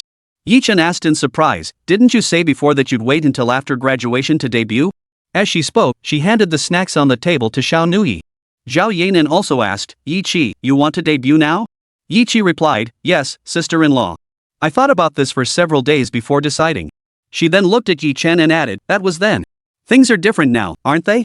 I was planning to start my own entertainment company after graduation. Now that you've started your own entertainment company and need new talent, I don't have to wait. I can debut early and support you at the same time. Hey, bro, you sing so well, shouldn't you consider debuting too?" Yi Chen glanced at little Nuoyi beside him and said, "If I debut, what about Nuoyi?" Noor was busy munching on snacks at the table when she suddenly heard her dad calling her name. She lifted her little head and looked at Yi Chen, asking, "Daddy, are you calling me?" Yi Chen smiled and ruffled Noor's hair. "Noor, your auntie wants to be a big star just like your mommy. But she also wants Daddy to be a big star. If Daddy becomes a big star too, then there'll be no one left to take care of Noor. Do you want Daddy to be a big star?" After speaking, he pulled a tissue to wipe the corner of little Nuoyi's mouth. Hearing Yi Chen's question, Zhao Yanran and Yi Chi also turned to look at little Nuoyi curiously, wanting to see what she would say. Little Nuoyi furrowed her tiny brow, thought for a moment, and said, "Nuoyi also wants Daddy to be a big star, but if Daddy becomes a big star, then there won't be anyone to play with Nuoyi." Yi Chen said, "Then Daddy won't become a big star for now. I'll stay home and be with Nuoyi, okay?" Noor asked excitedly, "Daddy, are you really serious?" Yi Chen replied, "In Daddy's heart, my Nuoyi is the most important thing. Now, Nuoyi, eat up." Nuoyi replied, "Mm-hmm." She picked up her snack and began eating, a blissful smile lighting up her little face. Chapter 15, Cheering for Yi Chi. Soon, all the dishes were served. Yi Chen helped little Nuoyi pick out food while asking, "Chi, when will you start recording the show?" Yi Chi replied, "The competition recording should start in about 3 days." Yi Chen said, 3 days is plenty. How about this, I'll try to write a few more songs for you over the next few days." Yi Chi beamed, "Thanks, big bro." Zhao Yanran added, "Xiao Qi, you'll be busy these next few days. You need to practice the songs thoroughly before the recording. If you mess up, the whole country will see it." Yi Chi replied, "Got it, sis-in-law." "Brother, can you finish the song today?" Yi Chi looked at Yi Chen and asked, "Brother, can you write the song today?" Yi Chen assured her, "Don't worry. I'll write it for you as soon as I get home today." Little Nuoyi pointed at the king crab and said, "Daddy, Nuoyi wants to eat this." Yi Chen looked at Zhao Yanran and asked, "Can Nuoyi eat seafood? She won't have an allergic reaction, right?" Zhao Yanran replied, don't worry, go ahead and give it to her. She can eat it. Yi Chen said, alright, that puts my mind at ease. Noor, sit still. Daddy will get it ready for you. Upon hearing Yi Chen's words, Nuoyi obediently sat still, waiting for Daddy to prepare it for her. The group finished eating quickly, paid the bill, and headed home. Back home, it was time for little Nuoyi's nap. After putting her to sleep, Yi Chen went to the living room where Yi Chi and Zhao Yanran were waiting. Yi Chen said, Chi, sing a song you're good at for me. I want to get a sense of your vocal range. Yi Chi replied, sure, but what should I sing? After a moment's thought, she said, I'll sing Catching Loaches, the one you wrote. With that, she began to sing. The pond's full of water, the rain has stopped, in the muddy fields, loaches are everywhere. Day after day I wait for you, waiting for you to catch loaches. Big brother, will you take me? Let's go catch loaches. Yi Chi finished singing quickly. Yi Chen said, alright, wait a moment. I'll be ready soon. He went upstairs to his room, grabbed paper and pen, and soon had several songs written down for Yi Chi, Zheng Xiaohan's Walking in the Rain, Dear, That's Not Love, and a few others, all Zheng Xiaohan songs. He also jotted down a few for Zhao Yanran, Fei Wang's Red Bean, Human World, That Year, Legend GM's Beyond Light Years, Bubble, Like You, You Got Me Drunk, Rose of the Lonely Planet. That would do for now. The rest could wait. After finishing Yi Chen's selections, he went downstairs and handed the sheet music to each of them. I wrote a few songs for each of you. Take a look. Zhao Yanran exclaimed in surprise, there's one for me too? She flipped through the pages, her mouth agape. Any one of these songs was a classic. Yi Chi examined the songs in her hands with satisfaction. But when she compared them to Zhao Yanran's, she immediately grew displeased. Yi Chi complained, bro, you're being biased. Why does my sister-in-law get so many songs, while I only get these few? You're being unfair. Yi Chen replied with a sigh, you're lucky you got 4 songs at all. Writing songs is mentally exhausting. As for your sister-in-law, I already had drafts in my head for those, otherwise, where would I have gotten so many songs? Hearing Yi Chen's explanation, Yi Chi stopped arguing and quietly studied the lyrics. After reading through the songs, Zhao Yanran looked up and asked, all these songs are written for me? Each one is a classic hit that could make a fortune. Are you really willing to give them away? Yi Chen walked over and wrapped his arm around Zhao Yanran's fragrant shoulder. You're my wife, of course I'm willing. Money matters, but nothing matters more than my wife. With that, he planted a kiss on Zhao Yanran's cheek. Zhao Yanran blushed fiercely at the kiss, burying her flushed cheeks in Yi Chen's embrace. At that moment, Yi Chi, standing nearby, protested, hey, you too. Mind your words. I'm still single, you know. Have you even considered how I feel? Yi Chen replied, if you're uncomfortable, just find yourself a boyfriend. Yi Chi retorted angrily, bro, whether I find one or not is none of your business. Zhao Yanran had tried to pull away from Yi Chen's embrace but couldn't break free. Left in his arms, she turned to Yi Chi and said, Xiao Chi, in a couple of days, we'll all come cheer you on, okay? Yi Chi perked up at the idea of everyone cheering her on. Sure, sis-in-law. We'll all go together. Yi Chen said, Yanran, you're a household name now. It's not good for you to go. How about this? I'll take Nuoyi, and you just stay at the company. If you go, not only is our relationship not public, but if someone asks who you're cheering for, what will you say? Chapter 16, Yi Chi's program recording begins. Zhao Yanran thought for a moment and said, then you guys go. I'll stay at the company and cheer for Xiaoqi with the employees. Yi Chi agreed, alright, sis-in-law. Let my brother accompany me to the recording studio. You stay at the company. By the way, sis-in-law, I still don't know the company's name since it was founded. Zhao Yanran replied, Shanghai Entertainment. Your brother came up with it. Yi Chi repeated it a few times before saying, that's a pretty good name, bro. Yi Chen puffed himself up and said, of course it is. Don't you know who your brother is? I'm a top student from Magic City University. Yi Chi rolled her eyes. You're just a computer science grad. What's there to brag about? Yi Chen? Yi Chen's eyes twinkled as he said, hey, Chi, you better go practice. Otherwise, if you forget your lines during recording, that'd be hilarious, ha ha ha. Yi Chi sighed helplessly, sis, look at him. I'm already nervous enough, and he's just rubbing salt in the wound. Zhao Yanran raised her delicate white hand and playfully tapped Yi Chen's chest. Behave yourself. Xiaoqi is already nervous enough. You shouldn't be saying things like that to make her more anxious. Yi Chen chimed in, then find a way to calm her nerves. Like, quiet your mind, forget you're recording a show, and imagine the studio as a place you're comfortable in. Like a KTV, or imagine you're a bar singer right now. Or just pretend none of this exists, don't pay attention to the cameras or the audience. Yi Chi looked at Yi Chen and said, you talk like you've been on a show before. You sound so knowledgeable. Zhao Yanran stared at Yi Chen as if he were some kind of freak. Feeling uncomfortable under their scrutiny, Yi Chen stammered, I saw that online. Doesn't it work? Zhao Yanran shifted her beautiful, large eyes away upon hearing his explanation. Your method makes sense, but it might not suit everyone. Still, it's worth a try. Yi Chen grinned. Then why don't you give it a shot, Xiaoqi? It might just work. Yi Qi replied, alright, I'll give it a shot. Time flew by, and soon it was the day of Yi Qi's show recording. Early in the morning, Yi Qi got dressed and went to Yi Chen in Zhao Yanran's door. Knock, knock, knock, she called out, brother, wake up. Hurry up and get up. Hearing Yi Qi's knocking, Yi Chen grumbled, what's that brat doing? Zhao Yanran, nestled in Yi Chen's arms, suggested, go check. It might be important. Then she suddenly remembered something and sat up quickly. Oh right, today's the recording day. Yi Chen, hurry up and get up. You're supposed to go with her. Yi Chen sat up, puzzled. Why so early? Zhao Yanran replied impatiently, of course we need to go early. We have to familiarize ourselves with the set and rehearse, especially as new contestants. We can't afford any mistakes. Yi Chen sighed helplessly. Fine, I'm off, honey. With that, Yi Chen planted a kiss on her forehead, dressed, and left. Zhao Yanran smiled contentedly before drifting back to sleep. Yi Chen stepped out of the room and asked Yi Qi, are you ready? Let's go if you are. Yi Qi shot him a knowing look and teased, what time did you even go to bed last night? You're just getting up now? Yi Chen understood her meaning immediately and replied, exactly what you think. So what? Your sister-in-law and I are legally married. Yi Qi remarked, no wonder you have such dark circles under your eyes. Hearing this, Yi Chen rushed to the mirror and checked it was indeed obvious. He walked back to Yi Qi and said, never mind that. Let's go. We need to hail a cab. Not having a car is such an inconvenience. I really should buy one in the next few days. With that, he closed the door and headed downstairs. Yi Qi followed him downstairs and said, you're just now realizing how inconvenient it is without a car? You should have bought one ages ago. Yi Chen retorted, you have money too, why didn't you buy one? Yi Qi replied awkwardly, well, I just haven't had the time. The siblings quickly exited the residential complex and hailed a taxi, arriving shortly at the Magic City Stadium. Yi Qi pulled out her phone to contact the show's staff, who arrived promptly. Since Yi Chen couldn't enter for the rehearsal, he watched Yi Qi go inside before turning away. He found a breakfast shop near the stadium, bought fried dough sticks, steamed buns, and soy milk, then settled down to eat. Chapter 17, Walking in the Rain. Yi Chen sat on a roadside bench, eating breakfast while watching the passers-by.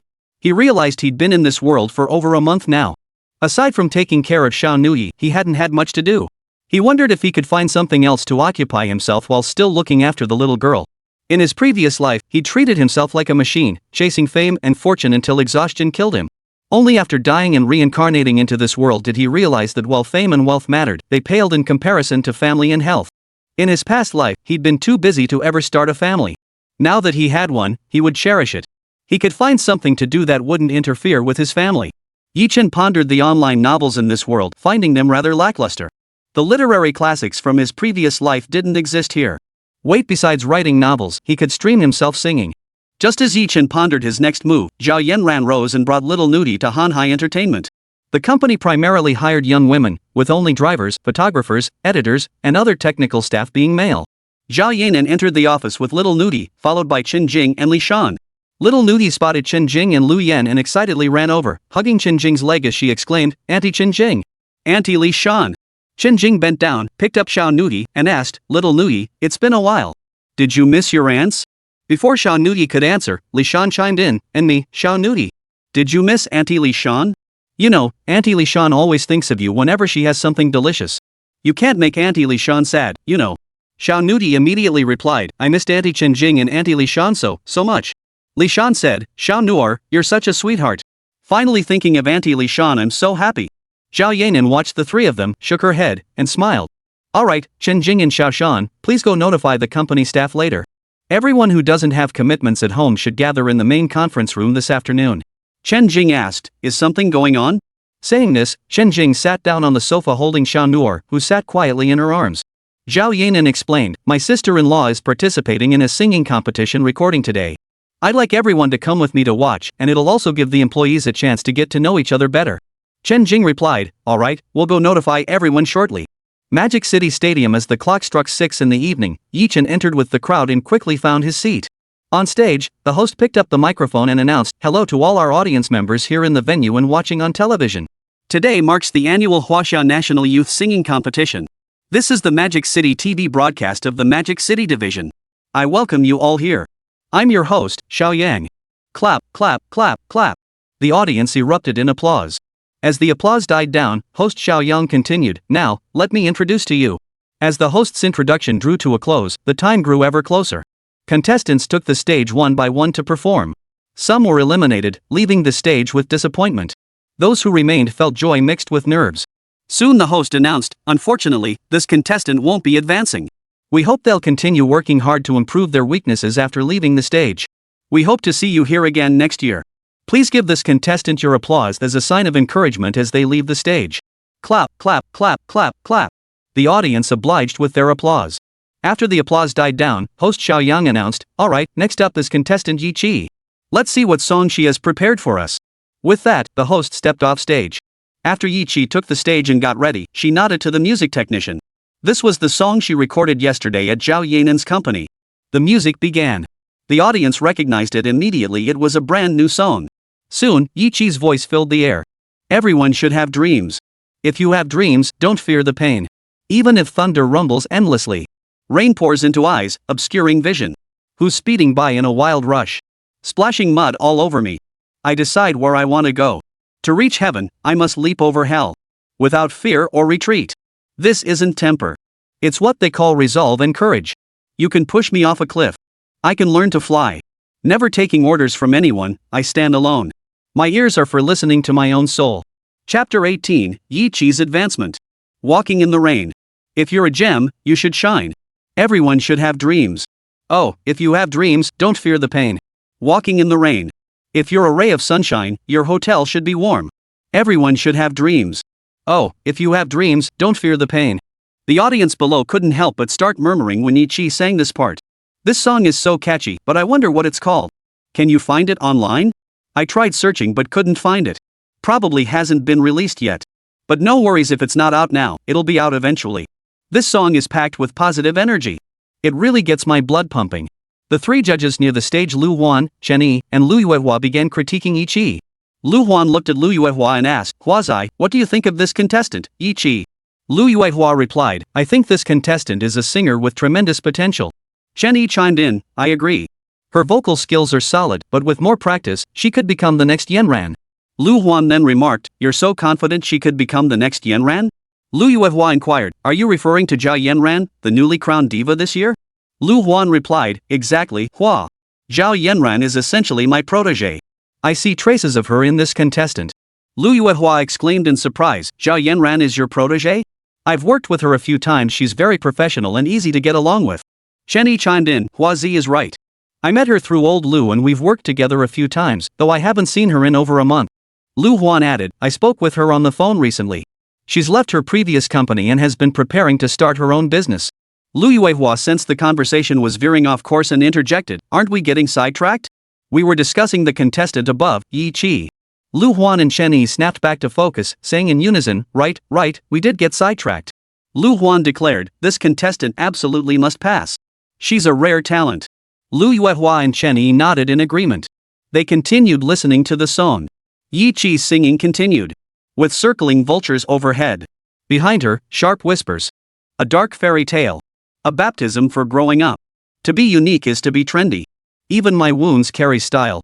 Even if a few people ahead of you speak harshly behind your back, ignore them. Treat it as a baptism that spurs your growth. Be independent and stand out. Even when hurt, stay strong. Walking through the rain. A gem should always shine. Everyone should have dreams. Oh, if you have dreams, don't fear the pain. Walking in the rain. If you're a ray of sunshine, you should warm. Everyone should have dreams. Oh, if you have dreams, don't fear the pain. At this moment, the host stepped onto the stage and said, thank you, contestant Yi Qi, for bringing us such a positive song. May I ask, contestant Yi Qi, what is the name of this song?" The host looked at Yi Qi and asked. Yi Qi said, "This song is called Walking in the Rain." The host said, "Walking in the Rain is indeed a very natural song. Now, it's time for the judges' scoring. Mr. Lu Huan." Lu Huan asked, "Yi Qi, may I ask if this song is your original composition?" Yi Qi replied, "Yes, this song was written for me by my brother, Yi Chen." Lu Yuehua inquired, "I haven't heard of the name Yi Chen. Does he use a pen name?" Yi Qi explained, "Well, my brother isn't part of the entertainment industry. He's currently a senior computer science student at Magic City University." The audience was stunned upon hearing this. After a moment, Lu Huan said, "I'm still in shock. If time permitted, I'd love to meet your brother." "Well, I won't say more, I'll give you a perfect score." Yi Qi bowed slightly and said, "Thank you, Teacher Lu Huan." The host announced, "Thank you, Teacher Lu Huan." Now, let's invite King Lu to give his score. Lu Yuehua chuckled, nothing more to say 10 points. Yi Chi bowed slightly again. Thank you, Teacher Lu Yuehua. The host smiled, thank you, Mr. Lu. Now, let's hear from Teacher Chen Yi. Chen Yi remarked, since no one else has spoken, I'll add my thoughts. Yi Chi, your performance was quite good overall, but your vocal technique requires more practice. Stay true to your essence. I give you 9 points.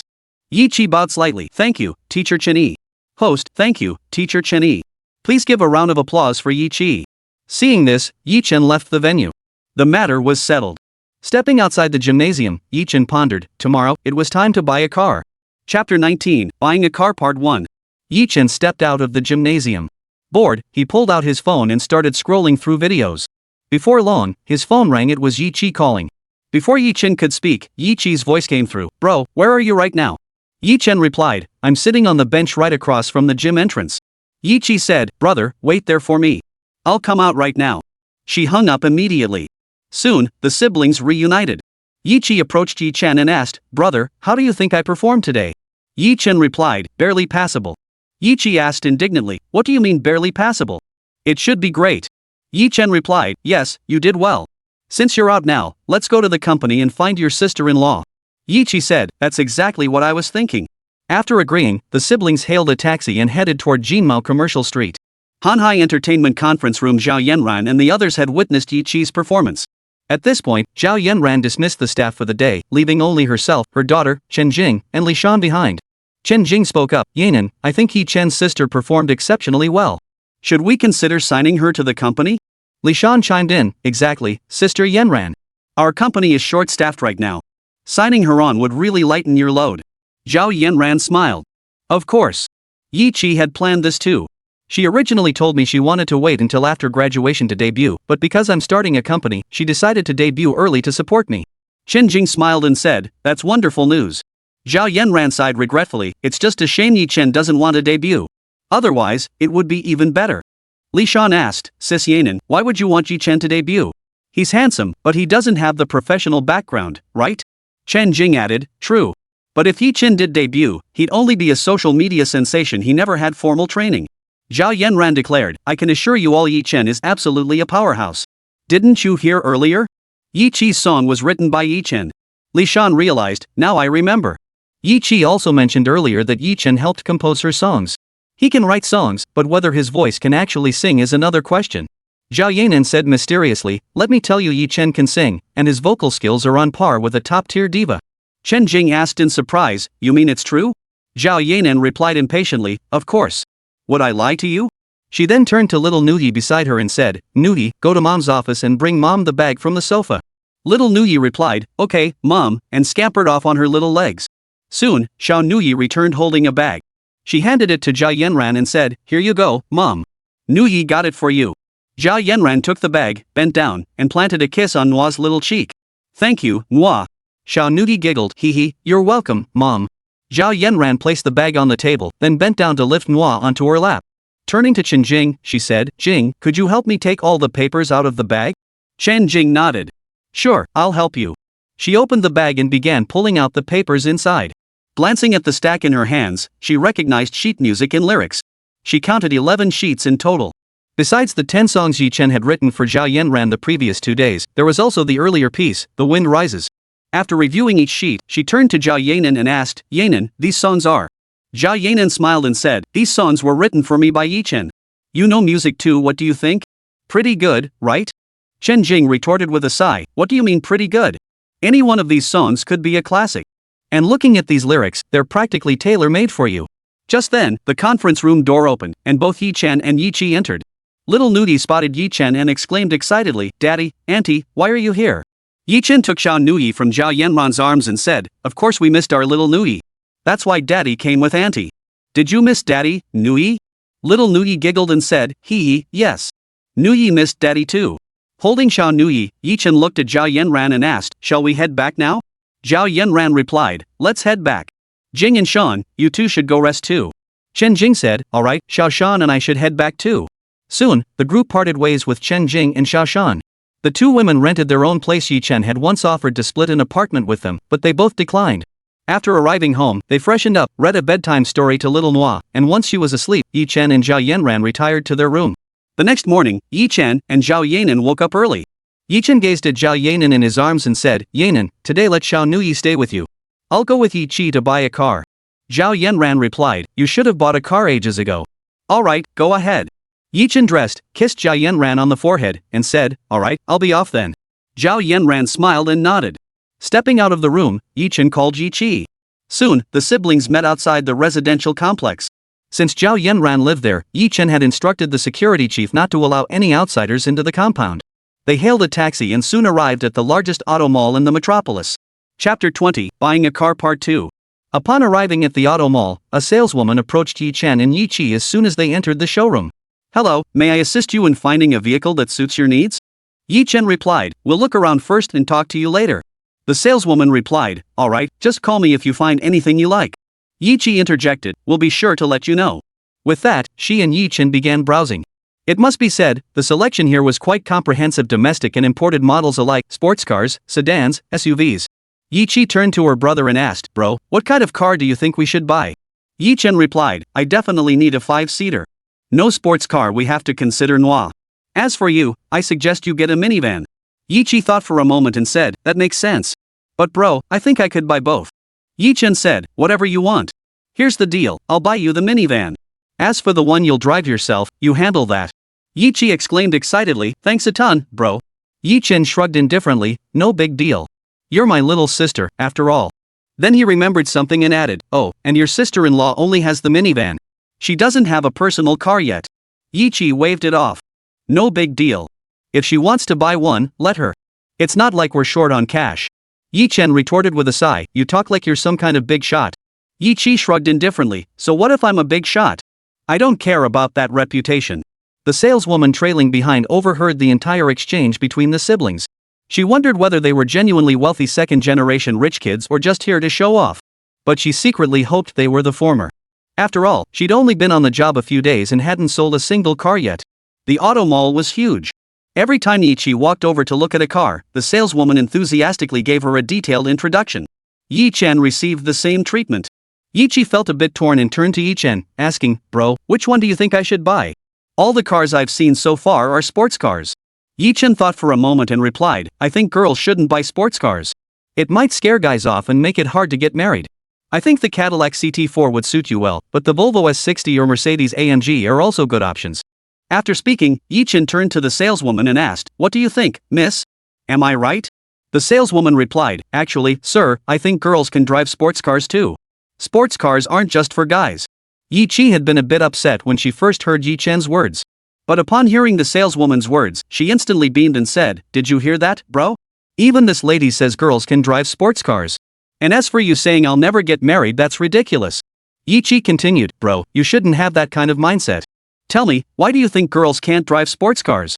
Chen said, "Well, I think sports cars accelerate too fast. Most girls aren't skilled enough. Just look at all those female drivers online, they cause the most accidents. So I think girls should stick to sedans." Truthfully, Chen didn't look down on female drivers. He just felt sports cars drew too much attention. When his parents went abroad, they'd told him to keep a low-profile, advice he agreed with, which was why he'd deliberately said those things. Chi immediately protested, "Bro, who do you think you're looking down on? Anyway, I'm telling you, I'm buying this sports car, and it's my money, not yours.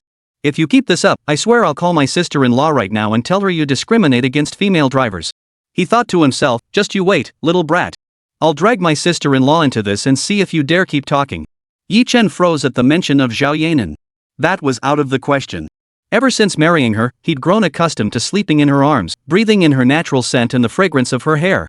He'd become utterly reliant on that comforting aroma to drift off. Without her scent to lull him to sleep, he simply couldn't drift off. The thought left Chen feeling utterly helpless. Chapter 21, Chi negotiates with mom. Chen considered it and said, "Alright, call mom and dad.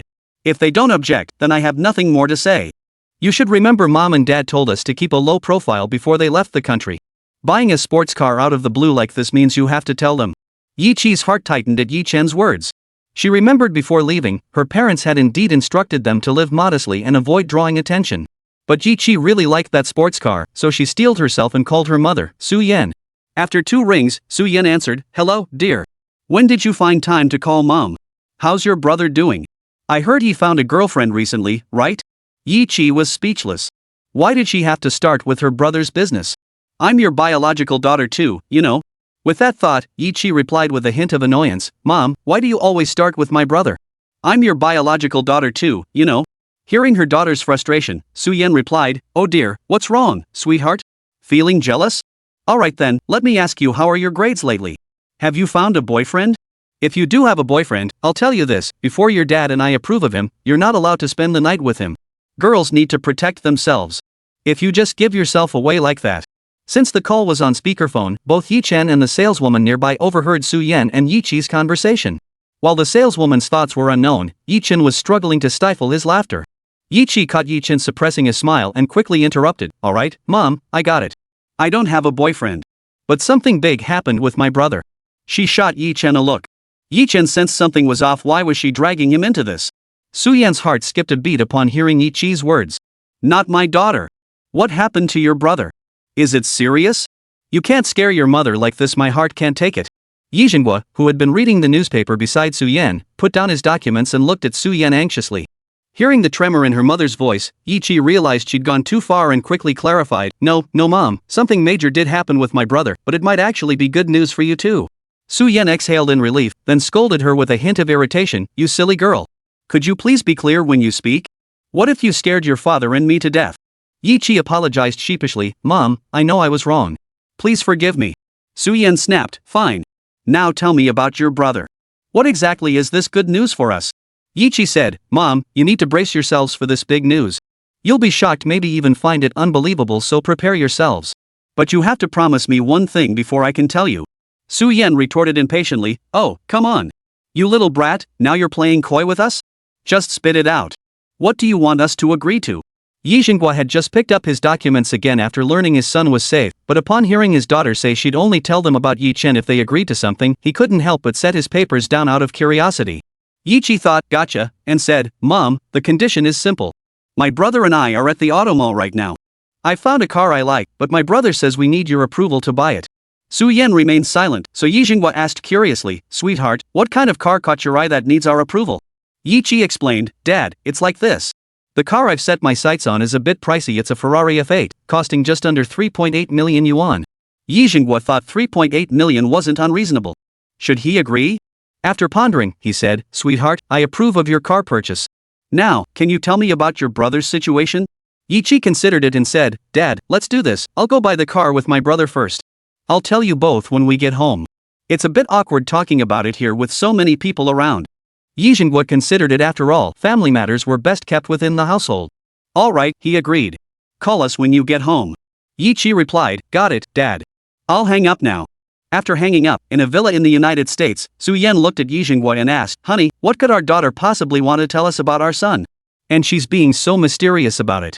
Yi Jinghua shrugged. How should I know? But she said she'd tell us when she gets home. So we'll just wait and see. Su-Yen pondered for a moment before agreeing, you're right. Since she said it's good news, we'll just wait until they get home and let her tell us herself. Still, the couple couldn't help but wonder what could possibly be so mysterious. Chapter 22, Zhao Yanran meets her in-laws. Yi Chi hung up the phone, excitedly pulling out her bank card and telling the saleswoman, Sis, I'll swipe for that F8 we just saw. The saleswoman asked incredulously, Are you really sure you want to buy it? Yi Chi nodded firmly. Yes. At that moment, Yi Chen also pulled out his bank card and said, I'll take an F8 too, plus that minivan we saw earlier, and throw in a Volvo S60 while we're at it. The saleswoman was stunned. Sir, you're serious? Yi Chen nodded. Yes, I am. Please process the paperwork as quickly as possible. The saleswoman trembled as she took the two cards. Please wait a moment, sir and miss. She then went to process the payment for Yi Chen and Yi Chi. Yi Chi looked at Yi Chen and asked, Bro, didn't you say sports cars are too flashy? Why are you buying one too? Yi Chen replied irritably, I'm buying it, but I won't be driving it. It's for your sister-in-law. Yi Chi said nothing more. After the cards were processed and the contract signed, Yi Chen instructed the saleswoman to complete the paperwork and deliver the car to Garden Residential Complex. With that settled, he selected a license plate number on his phone and left the rest to them. The other sales staff stood in stunned admiration, envious of their new colleague. As Yi Chen and Yi Chi left the dealership, Yi Chi asked, Where should we go next? Yi Chen thought for a moment. I think we should go grocery shopping now. We're out of vegetables at home. And pick up some of Nuoyi's favorite snacks. Oh, when's the next competition? Yi-Chi replied, they told me to go on Saturday. There are 2 more matches here in Magic City, then we'll head to the Kyoto Stadium to record the finals. Yi-Chen pondered for a moment and asked, do you need someone to accompany you? Yi-Chi replied, brother, I can go to Kyoto by myself. You need to take care of Nuoyi, so I won't bother you. Yi-Chen hailed a taxi. After Yi-Chi got in, he said, alright, we'll see you off then. Yi-Chi nodded silently. Soon they arrived at the commercial district, stopped at a supermarket, and bought a large haul of goods. Carrying the bags to the security office, Yi-Chen addressed the security chief, Brother Zhang, we'll leave these here and come back for them later. Brother Zhang replied, sure, Mr. Yi. Leave them here. He reached out to take the items, but there were quite a few, so he called over 2 other security guards to help carry them in. After Yi-Chen left, a new security guard asked in confusion, but Captain said we're not allowed to store things here. Brother Zhang replied with a hint of irritation, that applies to others. These 2 are the owners of this commercial street and also the chairman of our Jin Mao property management. And that young lady from earlier is also an owner of the commercial street. The new security guards gaped in astonishment, thinking to themselves, they look way too young. Yi-Chen and the others soon arrived at Zhao Yanran's office. Little Nuoyi spotted Yi-Chen, spread her tiny arms wide, and ran over, calling out, Daddy, you're finally here. Yi-Chen bent down to pick her up and asked, did Nuoyi behave herself with mommy? Little Nuoyi lifted her head proudly and declared, Daddy, Nuoyi was very good. I didn't disturb mommy's work at all. Yi-Chen leaned down and kissed her cheek. My Nuoyi is so good. Little Nuoyi giggled happily at her father's praise. After settling down on the sofa with Nuoyi in his arms, Yi-Chen turned to Zhao Yanran and said, Yanran, when I was buying a car earlier, I picked one out for you too. It's the same model as Xiaoqi's. Zhao Yanran protested, but I already have a car. Why did you buy me one? Yi-Chen explained, Yuran, yours is a minivan. Since you don't have a car you drive yourself, I bought you one. Because you weren't here, it's temporarily under my name. We'll go handle the paperwork together when we have time. Zhao Yanran stopped pretending and said, alright, I'll take it then. That afternoon, the group returned home. As soon as Yi-Chi walked in, she said, Sis, I'm going to call Mom and Dad later. You should come too. Hearing Yi-Chi's words, Zhao Yanran hesitated and asked, It's fine, but what if your parents don't like me? Yi-Chen reassured her, Don't worry.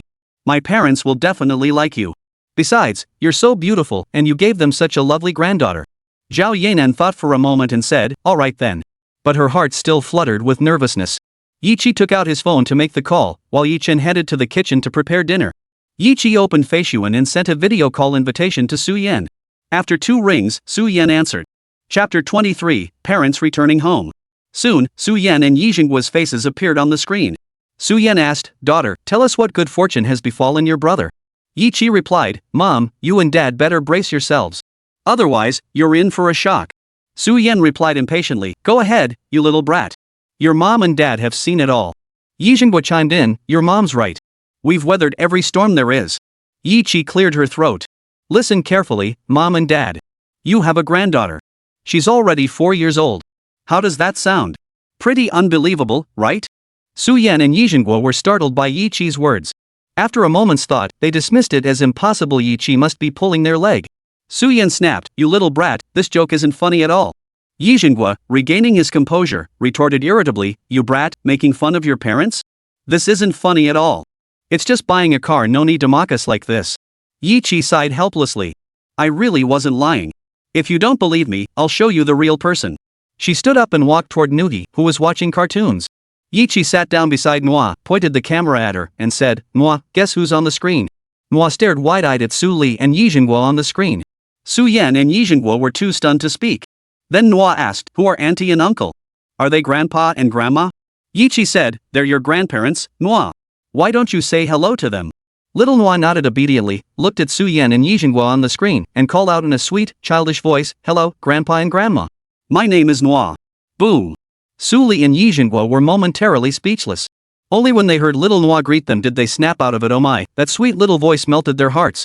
After a long moment, the elderly couple finally snapped back to reality. Su-Yan asked first, Sweetie, is this child your brother's? Yi-Chi smiled and said, Yes, she's my brother's daughter, your granddaughter. Her name is Yi Nuoyi. Little Nuoyi then piped up, Grandpa and Grandma, where are you? Will you come play with Nuoyi?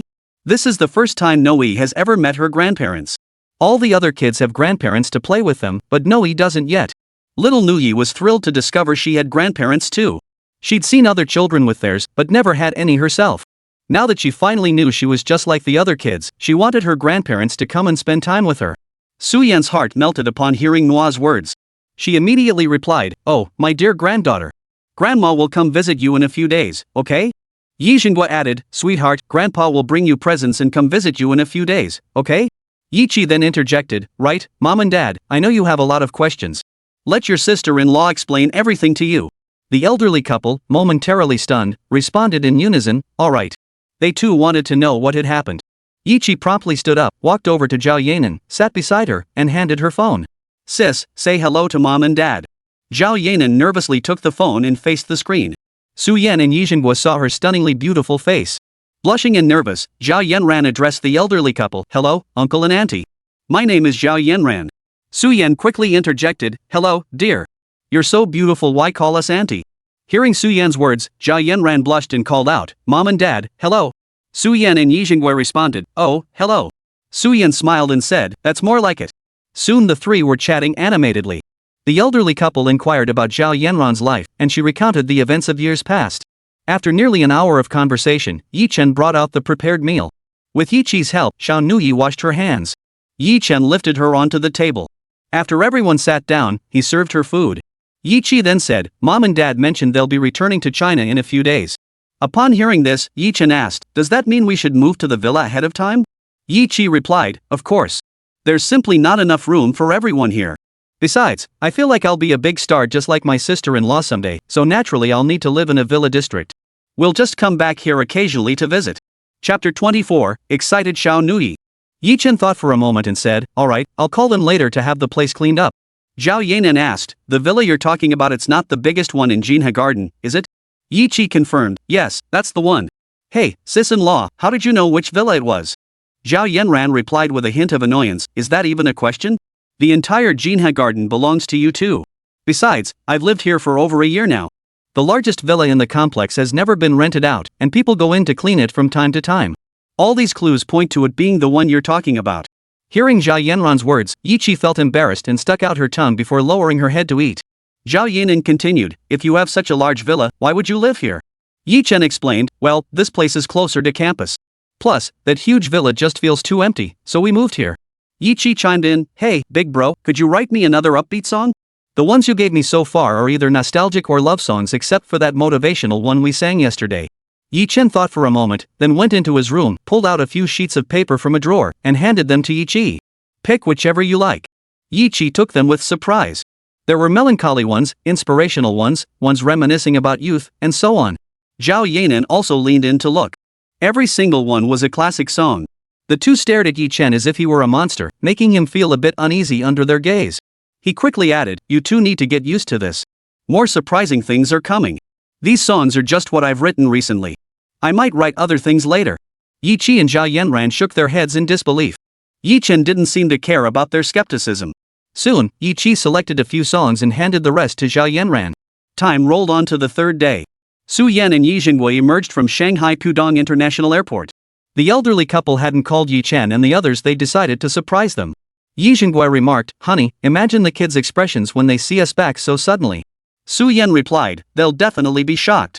But honey, our little Chen sure gave us quite the surprise getting married without a word and having a daughter this big already."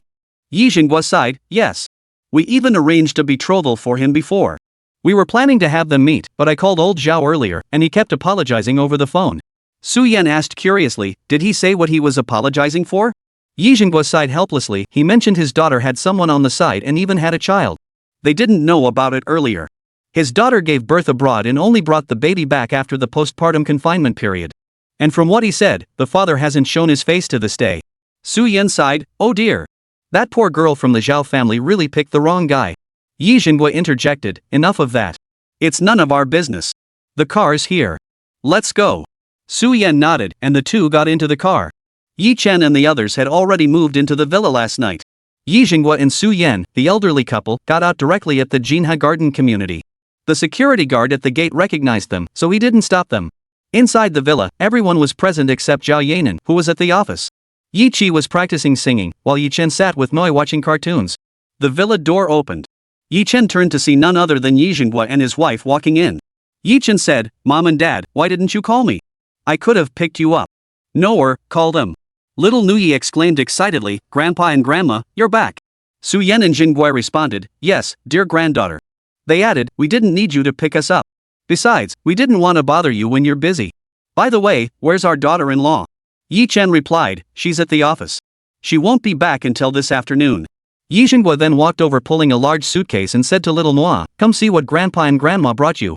Little Nuoyi replied, okay, grandpa, and hopped off the sofa to follow Yi Jingguai. Xiao Nuoyi and Yi Jingguai quickly brought out the gifts, a giant panda over a meter tall, Barbie dolls, and various stuffed animals. Little Nuoyi was thrilled. She planted a kiss on Yi Jingguai's cheek and said, thank you, grandpa. Yi Jingguai beamed with joy seeing how much Xiao Nuoyi liked him. Just then, Su Yan walked over and crouched beside Xiao Nuoyi. Sweetheart, she said, why are you only thanking grandpa? Grandma worked hard too. Xiao Nuoyi turned and planted a kiss on Su Yan's cheek too, saying, thank you, grandma. Su Yan smiled and said, you're welcome, sweetheart. Chapter 25, Riding the Waves. Yi Qi, who had been practicing singing upstairs, came downstairs. Seeing Yi Jingguai and Su Yan, she exclaimed in surprise, Mom and Dad, you're back. Why didn't you call? I could have gone with my brother to pick you up. Su Yan replied, no need, no need. We could manage on our own. Besides, you said you still needed to practice singing. Going out would just waste your time. Yi Jingguai added, that's right, dear. You're entering that singing competition, aren't you? The more you practice, the better your chances of winning. Yi Qi had mentioned her singing competition plans during her last video call with Zhao Yanran.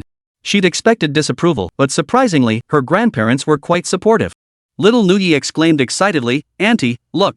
Grandpa and Grandma bought Nuoyi so many dolls. Yi Qi walked over and ruffled little Nuoyi's hair. Really? Does that make you happy, Nuoyi? Little Nuoyi nodded excitedly. Nuoyi is so happy. Grandpa and Grandma are finally here to keep me company. After saying that, she began organizing her dolls. Yi Jingguai helped carry them to her bedroom. Yi Chen then asked, by the way, Mom and Dad, how long are you staying this time? Yi Chen asked this because his parents always left after only a few days whenever they visited. Yi Jingguai replied, everything overseas is settled. This time, unless something major comes up, we'll stay in the country and spend time with my precious granddaughter. Little Nuoyi exclaimed excitedly, really? Grandpa and Grandma, you're not leaving? Su Yan smiled and said, yes, we won't be leaving. From now on, Grandpa and Grandma will always be here with Nuoyi. Little Nuoyi responded excitedly, After that, Yi Jingguai and Su Yan stayed with Nuoyi while Yi Qi went upstairs to practice singing. Yi Chen, however, sat alone in the living room. In the afternoon, Zhao Yanran returned home. As soon as she entered the door and saw Yi Jingguai and Su Yan, she said, Mom and Dad, you're back? Su Yan smiled as she walked over, took Zhao Yanran's hand, and led her to sit on the sofa. Yanran, thank you for giving this little rascal such an adorable daughter and raising her all by yourself. You've worked so hard these past years. Zhao Yanran smiled and replied, Mom, it's nothing. I'm not tired. Su Yan replied, of course it's not fine. I know how hard childbirth is, and you've raised Nuoyi all by yourself these years. Rest assured, we won't let you suffer any more hardships. If that boy ever causes you trouble, just tell us your father and I will deal with him. Yi Jingguai chimed in, your mom's right. Daughter-in-law, if that kid ever makes you unhappy, just tell us. Zhao Yanran replied, all right, Mom and Dad, I understand. She then turned to Yi Chen and raised an eyebrow playfully. Yi Chen could only smile wryly. You two chat. I'll get dinner started. With that, he headed toward the kitchen. Within an hour, Yi Chen had prepared a feast. His parents and Zhao Yanran stopped chatting to help serve the dishes once they saw the food was ready. Yi Qi took little Nuoyi to wash up. Once everyone was seated, Su Yan took a bite and remarked, Son, it seems your mother's training back then wasn't wasted. Your cooking skills have really improved. This braised pork and sweet and sour fish are both excellent. Yi Jingguai added, Honey, looks like your decision to nurture his culinary skills back then was spot on. Zhao Yanran asked curiously, Mom and Dad, did you teach Yi Chen how to cook? Su Yan explained, back then, your dad and I were so busy with work. We were worried the kids might go hungry, so we hired a chef to cook for them at home. We also had the chef teach Xiao Chen how to cook. Who knew he'd pick it up so quickly? Zhao Yanran nodded in sudden understanding. And so the family ate and chatted, their faces beaming with smiles. Days passed swiftly until the time for Yi Qi's recording arrived. Everyone except Zhao Yanran, who had to work, went to cheer her on. The vehicles they'd purchased had been delivered days earlier. Today, Yi Chen drove the van, carrying several people, and they soon arrived at the stadium. Inside the stadium, the recording had already begun. Yi Chen and his parents found a spot to sit, holding little Nuoyi, while Yi Qi headed backstage. Yi Chen held Xiao Nuoyi as they watched the contestants perform one after another. Soon, it was Yi Qi's turn to take the stage. Yi Qi stepped to center stage, bowed slightly, and announced, Good evening, esteemed judges and dear audience. I am Yi-Chi, and I will now perform the song Treading the Waves for you. Upon hearing the song title, the audience murmured among themselves. Ha! Have you guys heard this song before? I don't think I've ever heard this song before. Could it be another new song? It must be a new song. I just searched for it on my phone and couldn't find anything. Lu Huan, Lu Yuehua, and Chen Yi's eyes lit up. They had just searched their memories and found no trace of this song. It must be a new song. Chapter 26, the show begins. Yi-Chi nodded to the music teacher on stage. Soon, the singing began with the prelude. La, la, la, la, la. Was the music too quiet, or was Yi-Chi's voice too loud? Upon hearing her, the audience began to tease. Ha! Why's she singing before the music even starts? Yeah, maybe she's going a cappella? No way. I suspect the sound system malfunctioned. Maybe the sound engineer's daydreaming. I think this guy's right, definitely the sound engineer messing around. Well, we were quite prescient, weren't we? The gentleman waved his hand and said, "You're too kind." The director watching from backstage heard the audience murmuring and felt both amused and exasperated. Lu Huan, Lu Yuehua, and Chen Yi also found the audience's chatter both amusing and exasperating. They thought to themselves, these audience members are something else. The music's volume dips a bit, and they start getting rowdy. Soon, Yi-Chi's voice faded, and the music began to play. It sounded pretty lively. The audience murmured in satisfaction. This is the right volume. It really gets you going. Exactly. The music was too quiet before. This volume is much better. This music makes me want to dance. Exactly. Me too. Soon, Yi-Chi's singing filled the air. A tiny little cloud. Please come over. Please rest your feet. Pause for a moment. Mountains upon mountains, flowers in bloom. I've just arrived on the mountain. So you've come up the mountain too. See the mountain flowers bloom. La, la, la, la. Surfing the Waves is a song from Yi-Chen's past life as Su Huayu. Yi-Chi fell in love with it the moment Yi-Chen played it. The audience began to fall in love with the song as soon as they heard it. Lu Huan, Lu Yuehua, and Chen Yi all thought it was excellent. Exchanging glances, they realized Yi-Chi was likely advancing again, yet they were genuinely pleased. After years of stagnation, Chinese music might finally be on the rise. Soon, Yi-Chi's singing continued. A gentle breeze. Slowly drifting by. The sea's waves bloom. I've just arrived at the shore. So you love the waves too. Just arrived at the seaside. La, la, la, la. The audience swayed to the music below the stage, little Nuoyi waving her tiny hands in Yi-Chen's arms. Yi-Chi on stage didn't notice, focused solely on her performance. A tiny little cloud. So you too have climbed the mountain. To see the mountain flowers bloom. La la la. Yi-Chi's singing came to an end. The host then stepped onto the stage and said, "Thank you, contestant Yi-Chi, for bringing us such a beautiful song. I won't say much more now, or else the audience might start throwing rotten eggs." The audience heard, "You." Alright, now for the scoring segment. Please welcome Judge Lu Huan. Lu Huan remarked, "Contestant Yi-Chi has shown slight improvement compared to her last performance.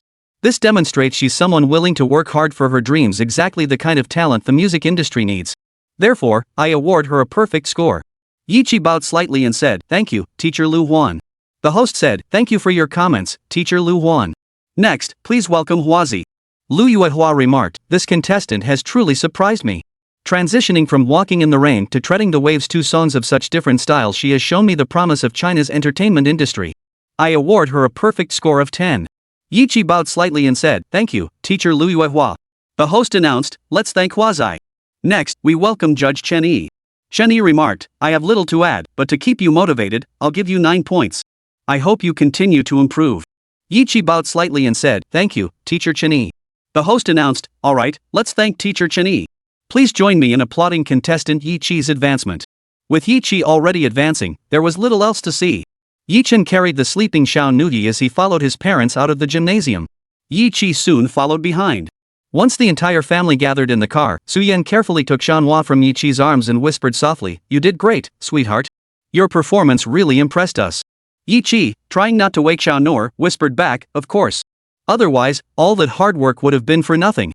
Yi Xinhua asked curiously, "By the way, who wrote the song you sang?" "I tried searching for it on my phone earlier, but couldn't find anything." Yi-Chi replied, "My brother wrote it for me." The elderly couple stared in shock at Yi-Chen, who was driving. They wondered when their son had learned to write songs. If they remembered correctly, hadn't he been studying computer science? Soon, Yi-Chen drove home and saw Zhao Yanran returning in the F8 he'd bought for her. The group entered the living room. It was already late, so after chatting for a while, everyone brushed their teeth and went to bed.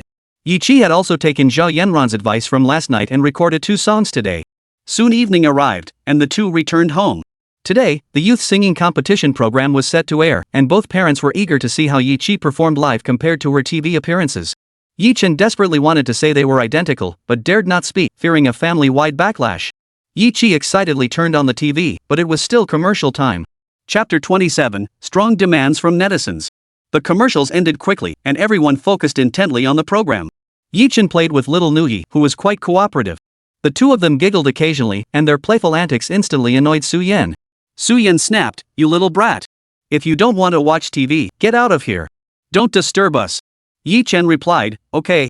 Then, looking at Xiao Nuyi in his arms, he said, "Nuyi, Daddy will take you to your room to play, okay?" Xiao Nuyi nodded her little head and said, "Okay, Daddy. Let's go upstairs then." Yi Chen picked up little Nuoyi and carried her to her room. After they left, Su Yan shook her head and looked at Yi Zhenghua. "Honey, I think this brat has completely inherited your bad habits." Yi Zhenghua felt a bit confused and asked, "Honey, what are you talking about?" Su Yan replied, "He's a total daddy's girl. His mind is filled with nothing but his daughter. He doesn't care about anything else. Look at him now, playing around with his little girl. He doesn't even care about his own little sister." If Yi Chen had heard this, he would have protested vehemently. "Anyway, I already know the outcome. What's the point of watching TV now? It's only fun when you don't know what's going to happen." Yi Zhenghua opened his mouth to say something but couldn't find the words. After playing with Xiao Nuyi in the room for a while, she said, "Daddy, Nuyi is sleepy and wants to go to bed." Hearing his daughter was sleepy, Yi Chen picked up Xiao Nuyi and said, "Then let's go brush our teeth and wash up before bed, okay?" Xiao Nuyi nodded her little head and said, "Okay, Daddy. Let's go wash up then." Yi Chen said, "Alright, let's go then. Time to wash up and sleep." After speaking, he picked up Xiao Nuyi and took her to wash up. Soon after finishing her routine, he carried her back to bed, rocked her to sleep, and tucked her in. Afterward, Yi Chen went to his study to transfer his ideas onto the computer and register the copyright. Exhausted, he glanced at the time. Whoa. It was almost 1 o'clock. To avoid disturbing Zhao Yanran's sleep, he fell asleep on the study bed. The next day, Yi Chi was completely trending. Everyone on Weibo and forums was discussing last night. "Hey everyone, did you catch last night's singing competition? Especially that girl named Yi Chi." "Yeah, I watched it too. All the other contestants sang old songs, but this girl performed a brand new track." "You're right, I hadn't noticed. I just searched for it, and it's nowhere to be found. It hasn't been released yet." "It hasn't been released yet?" "When I heard it last night, I felt like I was reborn. Such an inspiring song." "You're totally right. Walking in the Rain basically says no matter what hardships you face, don't back down. I was about to give up on my dreams, but after hearing this song, I decided to push forward." "What's your dream, OP? I'm curious." "My dream is to chase after our school's goddess, the campus beauty, and make her my wife." "Dude, you're still dreaming. Forget about chasing the school's goddess, just go to bed. How can you interpret this song like that? While it is motivational, it doesn't encourage you to chase the goddess. It encourages us to face challenges head-on in life and career when we encounter setbacks and difficulties." The person above is right, but it's a shame this song hasn't been released yet. "Hey everyone, I suggest we all speak up and get Miss Yi Chi to release the song." "Same here. Same here. Same here." Soon, the entire forum and Weibo were flooded with identical posts. At Yechi strongly requests Walking in the Rain to release. At Yichi strongly demands that Walking in the Rain be released. At Yichi strongly demands that Walking in the Rain be released. At that moment, Yichi was still fast asleep, unaware that she had gone viral. When she finally woke up and checked her phone, it was flooded with missed calls from her roommates and best friends, along with a flood of WeChat messages. They were all demanding to know why she kept her appearance on the show a secret from them. Yichi picked up her phone and called Lu Ziyan back. After 2 rings, Lu Ziyan answered before Yichi could speak. Lu Ziyan demanded, "Yichi, you really have some nerve. You went on a show behind our backs without telling us." Chapter 28, Preparing for the Song Release. Yichi stuck out her tongue at Lu Ziyan's words and said, "Sorry, Ziyan. I decided to go on the show on a whim.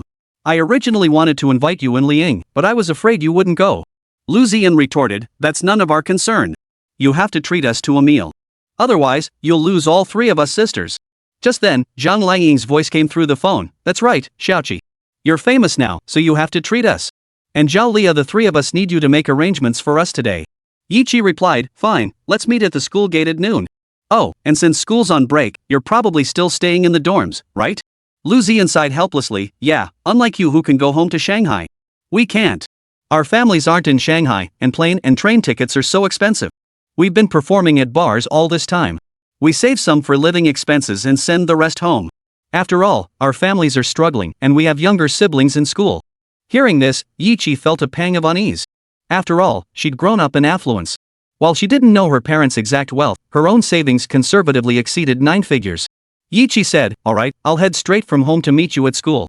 I'll treat you to lunch around noon." Lu Ziyin replied, "Sure, take your time, no rush." Yichi smiled and said, "Alright, I'll get ready and head out now." After saying that, she began tidying up, applied some simple makeup, and headed downstairs. Downstairs, she saw Yi Chen and the others had already gotten up. Approaching Yi Chen, she greeted them, "Good morning, brother, sister-in-law, mom, and dad. Oh, and bro, can I borrow your car keys later? I'm going out for a meal with the girls from my dorm, and my sports car won't fit everyone." Yi Chen replied with a sigh, "I told you not to buy it before, but you wouldn't listen. Now you're telling me it's too small." Yi Chi retorted, "Well, you bought one too. Why don't you talk about yourself?" Yi Chen replied, "That car wasn't bought for me to drive. It was bought for your sister-in-law. And I already transferred the ownership to her name a couple days ago." Yi Chi then turned to Yi Zhenghua and his wife. "Mom and Dad, look at my brother." Little Nuoyi watched her father and aunt curiously from the side, wondering what was going on between them. Yi Zhenghua just shook his head. Su Yan interrupted, "Enough, both of you. Xiao Chen, give your car keys to your sister. You're a father now, can't you just let your little sister have them?" Hearing Su Yan's words, Yi Chen handed the keys to Yi Chi. She accepted them with delight, her face still wearing a proud and spoiled expression. Just then, Zhao Yanran said, "Oh, right, Xiaoqi. I'll go ahead and release your Walking in the Rain today. Netizens are already clamoring for you to put the song out." She opened Weibo on her phone and handed it to Yi Chi. Yi Chi glanced at it and exclaimed in surprise, "There are already so many netizens asking me to release the song?" Zhao Yanran smiled and replied, "Of course. After all, both your singing skills and your songs are excellent." Then, as if remembering something, she added, "Oh, and Xiaoqi, if you have time, you should register your own Weibo account. That way you can interact with your fans." Yi Chi replied, "Sure, sister-in-law. I'll definitely do it. I'll register for Weibo tonight." After finishing breakfast, Yi Chi announced, "Mom, Dad, sister-in-law, and brother, I won't be back for lunch. I'm meeting my roommates for a meal out and will return in the afternoon." Su Yan replied, "Alright, just be careful out there. Drive safely." Yi Chi replied, "I will, Mom. I'm heading out now." She grabbed the Volvo keys and walked out. He drove to the garage and headed to school. At home, Zhao Yanran finished breakfast and drove to the company. Besides helping Yi Chi release her song today, she also had to record her own vocals, so she was quite busy these past couple of days. As for Yi Chen, since Xiao Nuoyi was with her parents, he headed to his study to organize the script and music. Yi Chi drove to the parking lot next to the school, parked, and walked toward the campus. She soon reached the dormitory. Lu Ziyan and the others stood up as soon as they saw Yi Chi, pulling her over to sit on the bed. Chapter 29, Yi Chi gets stalked. Yi Chi felt a bit flustered by their behavior. After being pulled onto the bed, the three friends just stared at her without speaking. Before long, Yi Chi started to feel uneasy under their unbroken gaze. They just kept staring, saying nothing. Unable to withstand their intense gaze any longer, Yi Chi asked, "What's going on? Just say what you need to say." Lu Ziyan said, "Xiaoqi, didn't you say you wouldn't debut until after graduation? Why the sudden change of heart?" Zhang Liang chimed in, "That's right, Xiaoqi. You need to explain this to us clearly. Otherwise." She made a threatening fist. Zhao Liaya added, "If you can't explain it properly, don't blame us for being blunt." Yi Chi had no choice but to confess. "Fine, I'll tell you. It's like this, remember when we went to that buffet? We ran into my brother and my niece there. My niece's mom, my sister-in-law, recently started an entertainment company. Since it's new, she only has one artist signed. They were desperately needing talent, so I had a brainwave and signed up for the singing competition." The three women suddenly understood.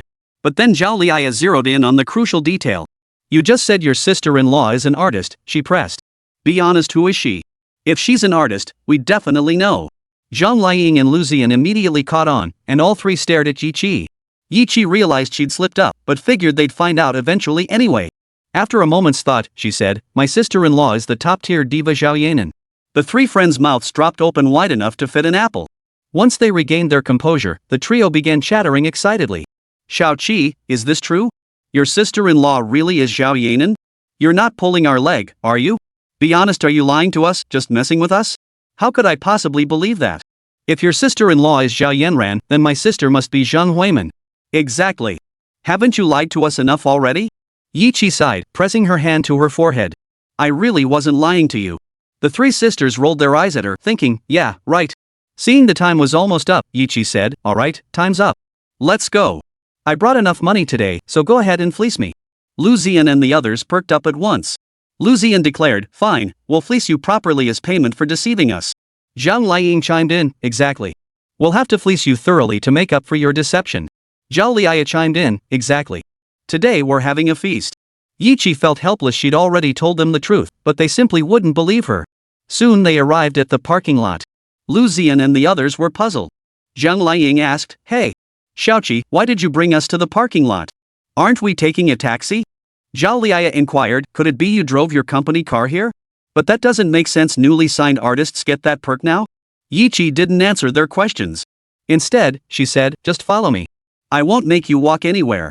Lu Ziyan and the others didn't ask any more questions. Instead, they followed Yiqi and soon arrived at where she had parked. Yiqi took out her car keys, unlocked the door, and got in. Lu Ziyan and the others rubbed their eyes in disbelief. Seeing them standing there staring blankly instead of getting in, Yiqi snapped impatiently, are you getting in or not? If not, I'm leaving. You can hail a cab yourselves. Hearing Yiqi's words, Lu Ziyan and the others quickly climbed in. Once inside, they began touching everything in sight. Their families weren't well off, and this was their first time riding in a luxury car. At first, they were stunned. After a moment, Lu Ziyan asked, Xiaoqi, you didn't rent this Volvo just for us, did you? This must cost a fortune. Yiqi drove on without responding. She knew they wouldn't believe her anyway. She'd been too low-key around them before, often working alongside them to avoid suspicion. There was no point explaining now. While Yiqi was taking her friends out for dinner, Zhao Yanran had already released Yiqi's song online. It quickly started getting downloads. Hey, everyone. I just downloaded Yiqi's newly released song fresh off the press. It's on Cool Dog Music. No way. I'm heading there right now. For real, bro. I already downloaded it. This song is awesome. I'm a fan now. Me too. This song is now my exclusive ringtone. I'm a fan, for sure. I'm following her too. At Goddess Yiqi, I'm your fan starting today. I absolutely love this song. At Goddess Yiqi, I'm your fan now too. Let me spill a secret. Yiqi is the campus goddess of Shanghai Academy of Fine Arts. At Goddess Yiqi, I've been your fan forever. Goddess Yiqi is actually the campus beauty queen of Magic City Arts Academy? But honestly, with her looks, she totally deserves that title. Yiqi's song just hit over 200,000 downloads and counting. With Yiqi's song achieving such astonishing results, major entertainment companies quickly sensed her potential. They all ordered their staff to track down Yiqi's contact information. Soon, through connections, they finally obtained her contact details. This included Wansheng Entertainment, of course. Chapter 30, The Shameless Wansheng Entertainment. At this moment, Yiqi remained unaware that she was being targeted. Driving swiftly, she arrived at an upscale Western restaurant. Upon exiting the car, Lu Ziyan and San gasped in astonishment. If their memory served them correctly, the average per-person bill here was around 2,000 yuan. Zhang Liying asked nervously, Xiaoqi, you're not taking us here, are you? Yiqi blinked and said, exactly. This is the place. Didn't I tell you this morning? I promised to treat you to a big meal. Lu Ziyan exclaimed in disbelief, if I remember correctly, the average bill here is at least 2,000. Did you win the lottery? Yiqi waved her hand dismissively. Just pretend I did win the lottery. Come on, let's go. With that, she pulled the three of them inside. After entering, the waitstaff led them to a table. Yiqi took the menu from the server and handed it to Lu Ziyan and the others, saying, order whatever you want. Zhao Liya took the menu, while Lu Ziyan and Zhang Liying leaned in to peek. Their eyes widened instantly. None of them had ever eaten such extravagant meals before. The cheapest option alone cost over 100 yuan. They settled on the most affordable regular steak and handed the menu back to Yiqi. Yiqi took the menu and proceeded to order a series of items, lafite, foie gras, caviar, truffles, and various seafood desserts. Lu Ziyan and the others listened, their hearts pounding wildly. If they remembered correctly, each item cost several hundred yuan. Especially the lafite, though not the most expensive vintage, it still ran over 1,000 yuan per bottle. They counted on their fingers and realized the total was approaching 20,000 yuan. After the waiter left, Lu Ziyan stammered, Qi, did you really win the lottery? Yiqi smiled. You wouldn't believe me if I told you the truth. But what if I told you I'm actually a rich kid? Would you believe that? Zhao Liya countered, but you don't look the part. If you were a rich kid, why would you have come to work with us back then?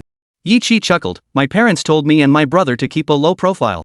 I came with you guys working to make sure you wouldn't treat me like a rich kid. Plus, I wanted to experience the life of a working class person. Alright, if you don't believe me, I'll take you to experience my life tomorrow. The three nodded. They were curious to see if Yiqi was telling the truth. Soon, the waiter brought out the ingredients. Yiqi called out, alright, everyone, dig in. Don't be polite, and don't worry about my money, I've got plenty. Seeing Yi Qi's calm demeanor, Lu Zixuan and the others began eating. Midway through the meal, Zhang Liying asked, Xiaoqi, has your song been released yet? Yi Qi replied, I've recorded the song, but after that I handed it over to my sister-in-law. She mentioned releasing it today, but I don't know the exact time.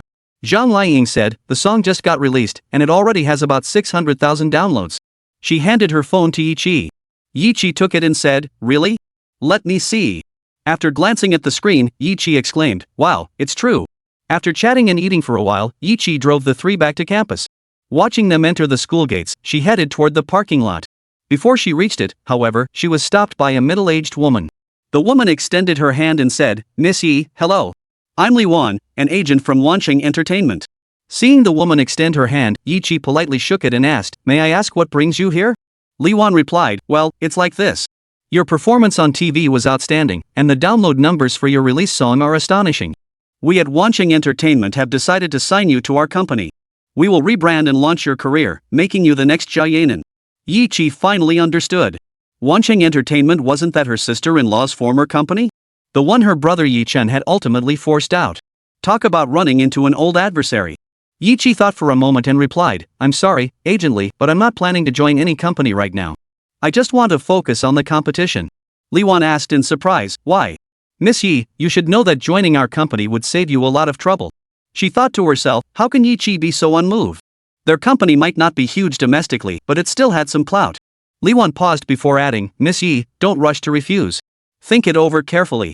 If you join us, we can arrange for you to be a featured singer at the concert of the diva Zhao Yanran. She thought to herself, after all, Zhao Yanran hadn't announced her departure from the company in nearly 2 months.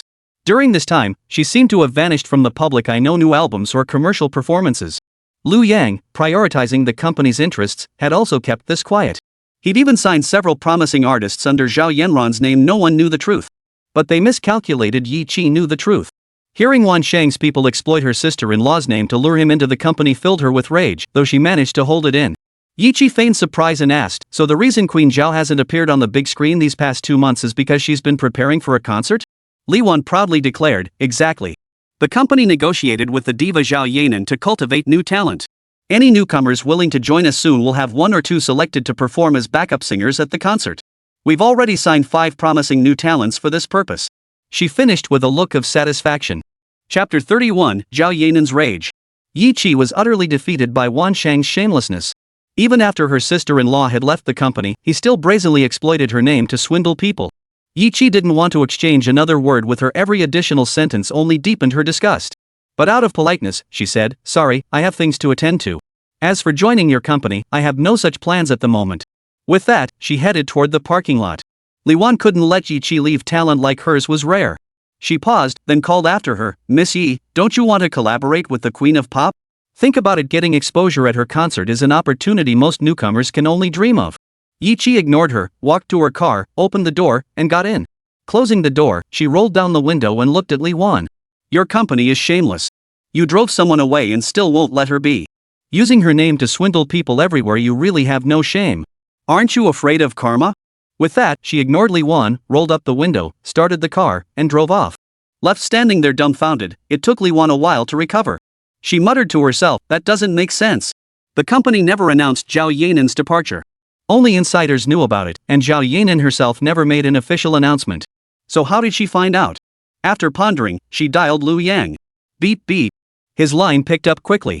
Lu Yang said, hey, it's Lu Yang. So, did you sign Yi Qi? If you did, bring her over here. Let her join me for a couple of drinks. Li Wan replied, Ms. Lu is completely unmoved. I tried every trick in the book, even promising her a spot at Zhao Yanran's concert if she joined the company. But it seems she already knows Zhao Yanran has left.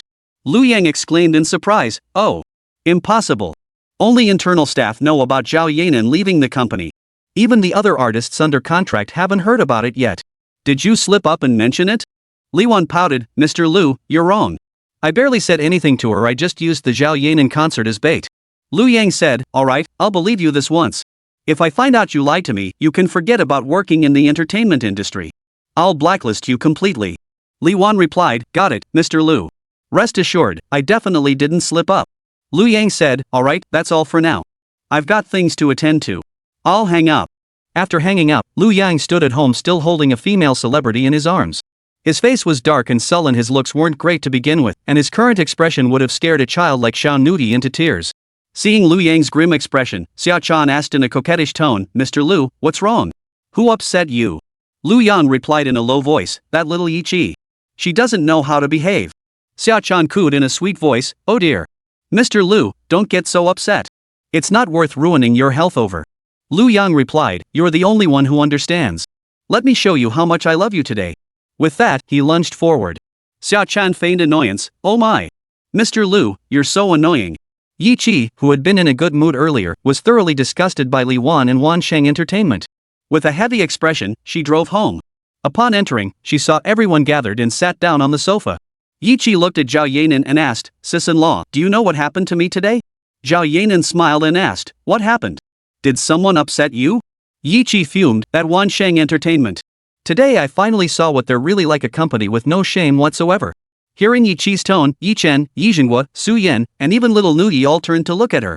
Zhao Yanran asked, "Did Wan Sheng entertainment come after you?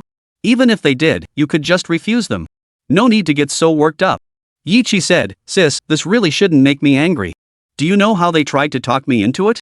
They said that if I joined their company, I'd get a chance to attend your concert, even perform as a backup singer." As Yi Qi spoke, Yi Chen and Zhao Yanran's expressions darkened. Unaware of the situation, Yi Jinghua and Su Yan were utterly baffled. How could they not know their daughter-in-law was planning a concert? Su Yan asked, "But Yanran isn't even with their company. How would they know when she's holding a concert?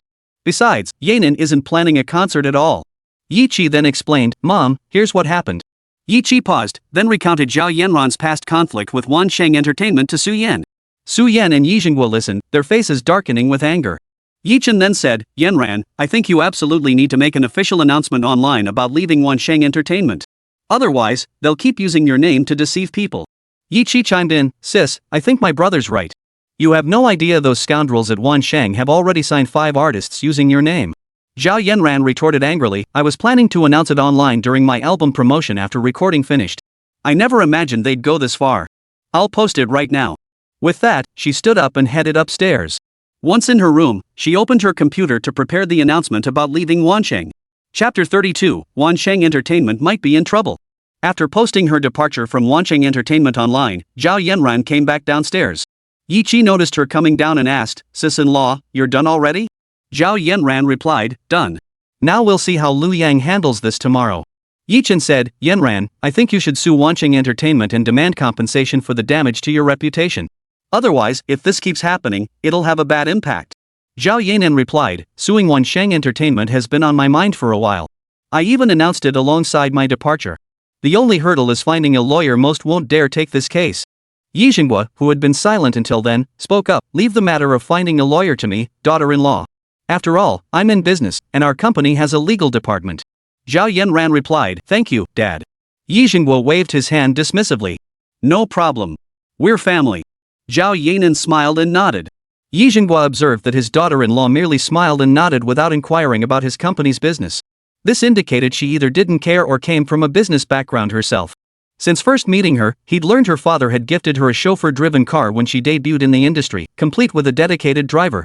This alone confirmed her father was in business and likely on a substantial scale. This piqued his curiosity to meet this unseen in-law, but since his daughter-in-law refused to discuss it, he felt it inappropriate to press further. Dinner time arrived quickly. After eating and watching TV for a while, everyone retired for the night. The next day, the entire forum and Weibo exploded with activity over Zhao Yanran's newly posted microblog. The content read as follows. "Hello everyone, fans and family of Chen. For the past 2 years, since the company's former chairman stepped back and his son took control, I've been subjected to constant harassment. When I refused, he became enraged and retaliated by withholding resources to force my compliance. Bound by my contract and facing the threat of a massive penalty clause, I endured it repeatedly. Finally, 2 months ago, after my contract expired, I could no longer tolerate the company's suppression and left. I hadn't shared this earlier because I was busy launching a new company and preparing my new album. But I recently learned from friends that Wan Sheng Entertainment is fraudulently using my name to recruit new artists. Upon learning this, I decided to inform everyone in advance. I hereby warn you, if anyone uses my name to deceive you into joining some company, please do not fall for it. I would never engage in such shady practices. I hereby announce that due to Wanqing Entertainment's fraudulent activities using my name, which have severely damaged my reputation, my team and I are preparing to file a lawsuit against Wanqing Entertainment in the Pudong District People's Court to seek compensation for defamation. Yanran thanks all the Cooking Smoke family members for your support. My new album is in preparation, please show your support when it releases. Wishing everyone happiness every day. Love, Yanran. Members of Zhao Yanran's Cooking Smoke fan club erupted in fury upon seeing her post. Who the hell is this Wanqing Entertainment, daring to suppress our goddess? Come out and show us who you really are. Wanqing Entertainment, if you've got the guts, show yourself. You're just after our goddess's beauty, aren't you? But you shameless bastards drove our goddess away, and now you won't even let her rest in peace. You're damaging her reputation. You need to be exposed. Look in the mirror, do you even deserve our goddess? Supporting someone like this goddess is utterly shameless. Suing him into bankruptcy wouldn't be too much. Goddess, rest assured we'll support your albums. But we also support you suing Wanqing Entertainment immediately. We stand with you on the album, and we'll always back you in the lawsuit. Magic City TV Entertainment Express. The reason diva Zhao Yanran left Wanqing Entertainment was actually due to their suppression. Who knew Wanqing Entertainment was like this? South Lake TV Entertainment Express. Has Wanqing Entertainment already found a new diva? Why are they suppressing Zhao Yanran so viciously? What could possibly be the reason for such relentless suppression? Could it be Capital TV Entertainment Express? Diva Zhao Yanran sues Wanqing for reputational damages. What unforgivable actions did Wanqing commit to enrage the diva to this extent? Wanqing Entertainment's actions have already enraged netizens. Coupled with reports of high-level connections being mobilized, news and coverage condemning Wanqing is now everywhere. This leaves entertainment companies and celebrities scratching their heads. Just how much clout does Zhao Yanran wield that she can sway the entire media landscape? Wan Sheng might be finished. Lu Yang hadn't seen these reports yet. He was still lost in the arms of his lover, oblivious to the consequences of angering Zhao Yanran. Just then, his phone buzzed. He'd been playing games with a minor celebrity when the ringtone interrupted him. He'd been about to snap at her, but glancing at the caller ID revealed it was his father. His dad rarely called unless something was seriously wrong, and this call gave him a bad feeling. Chapter 33, the Shanghai Regional Finals begin. Lu Yang answered the call with a heavy heart. The moment he picked up, his father, Lu Yong, bellowed, "You ungrateful son. Did you provoke Zhao Yanran? I just handed the company over to you to manage, and you've already caused such a huge mess." Lu Yang asked nervously, "Dad, Zhao Yanran is just an ordinary celebrity. So what if I upset her? It's no big deal." Lu Yong's rage boiled over. "You ungrateful son. Don't you dare underestimate her. You still think Zhao Yanran is just some run-of-the-mill actress? Her father personally recommended her to me when she joined the company. I've always treated her like a goddess, afraid to cross her. And you go and start harassing and undermining her right off the bat. Guess I should have told you about this earlier." Lu Yang broke out in a cold sweat. After a moment, he stammered, "Dad, who exactly is Zhao Yanran's father? How could he be someone even you dare not offend?" Lu Yong sighed helplessly. "What good would telling you now do? Her father once warned me, if he ever found out his daughter suffered any injustice under my watch, our company wouldn't need to exist anymore. You better head to the office right now and see what's going on. I'm exhausted. I'm hanging up." Lu Yang nodded, hung up, and frantically began dressing, ignoring the female celebrity beside him as he rushed out. Meanwhile, Chen and his family learned about the morning's entertainment news while having breakfast in the living room. Yiqi pondered for a moment before turning to her father and asking, "Dad, did you do this?" Yizhenghua spread his hands helplessly. "Honestly, it wasn't me. When I called this morning, the higher-ups told me someone had already tipped them off." Zhao Yanran immediately chimed in, "Then it must have been my dad." Yi Chen, Yizhenghua and his wife, and Yi Qi all turned to look at Zhao Yanran. They hadn't expected her father to wield such influence. Yizhenghua, in particular, grew increasingly curious about his new father-in-law. Su Yan chimed in, "Speaking of which, Yanran, we haven't met your parents-in-law since we returned. You and Chen got married, but you haven't had a proper wedding yet. You can't just follow Chen around without any clarity. After all, the child is already this big." Zhao Yanran replied hesitantly, "But Mom and Dad, my parents still harbor deep misunderstandings about Yi Chen. Back then, my father even said that if he ever found out who the child's father was, he'd break his legs. That's why I haven't dared to contact my parents lately." Yi Zhenghua sighed. "Ah. Parents' hearts are truly the most compassionate in the world." He then looked at Yi Qi and added, "If Shao Qi were in your situation, I might react just like your father did." Yi Qi almost retorted that she wouldn't face such a situation, but she thought better of it. Yi Chen also felt deeply guilty. After all, Zhao Yanran had given birth to such an adorable daughter for him, yet he hadn't been able to give her a proper wedding. Su Yan had intended to scold Yi Chen, but seeing his remorseful expression, she found herself at a loss for words. After all, Zhao Yanran had explained the whole story to her and her husband. As for Liu Yang, upon arriving at the company, he witnessed surprise inspections by the Administration for Industry and Commerce AIC and the Fire Department. The AIC didn't find any issues, but the Fire Department did uncover problems. They issued a fine and left. Just when he thought things were under control, his secretary rushed in again, saying, "Mr. Liu, it's bad news, the tax authorities are here." Hearing this, Liu Yang felt like he was about to break down. He thought to himself, if only I'd known this day would come, I never would have provoked Zhao Yanran. He regretted it, but there was no such thing as a regret pill in this world. Soon, the tax authorities arrived and uncovered new evidence of tax evasion. This sealed his fate. Not only would he face hefty fines, but he might even end up behind bars. Liu Yang's situation was temporarily put on hold. As the days passed, Saturday arrived, the day of Yiqi's final competition in the Magic City. If she advanced today, she would head to the capital for the national finals. Consequently, everyone was on edge, Yiqi herself, her parents, and even the young couple Chen and Zhao Yanran. Even Zhao Yanran paused her music video shoot to join the group at the stadium. Yiqi led the way, followed by Chen carrying little Nuoyi, then Zhao Yanran and the elderly couple Yi Zhenghua and his wife. Yiqi turned to Chen and said, "Brother, sister-in-law, mom and dad, I'll head backstage now." Chen and the others nodded. Little Nuoyi clenched her tiny fist and declared, "Auntie, you have to do your best today. Nuoyi will be cheering for you from the audience." Everyone smiled at Xiao Nuoyi's words. Yiqi ruffled Xiao Nuoyi's little head and said, "Don't worry, Nuoyi. Auntie won't let you down. Watch Auntie's performance from the audience, okay?" Little Nuoyi smiled sweetly and replied, "Okay. Auntie, you can count on Nuoyi to cheer you on too." Yiqi stepped forward, planted a kiss on Nuoyi's cheek, waved, and headed backstage. Chapter 34, The Next Dawn. Chen carried Xiao Nuoyi while Zhao Yanran, fully decked out, found a spot for them to sit. Since they'd arrived early, the whole family could comfortably sit together. The recording began shortly after. When the director called action, a tall female host in a white dress, her captivating long legs on full display, stepped onto the stage. The male audience members were visibly excited at the sight of this beautiful host. The hostess smiled and said, "Hello to our viewers at home, our audience here, and our three esteemed judges. I'm Li Qian, your host for today. After 2 months of competition, we've reached the final round. The winner of this regional championship will advance to Kyoto for the national finals. So who will emerge victorious today? First up, please welcome Zhu Rui to the stage." The first contestant, Zhu Rui, quickly took the stage. Her singing voice was quite good, but she ultimately failed to advance and left the stage regretfully. Next, the second contestant, a young woman, took the stage. After her performance, she was granted passage. The third, fourth, and fifth contestants were not selected and exited the stage. Next, Li Qian took the stage and announced, "Unfortunately, this contestant has not advanced. Now, please welcome our final contestant, Yiqi." Yiqi soon took the stage, bowing slightly and saying, "Hello everyone in the audience and the judges.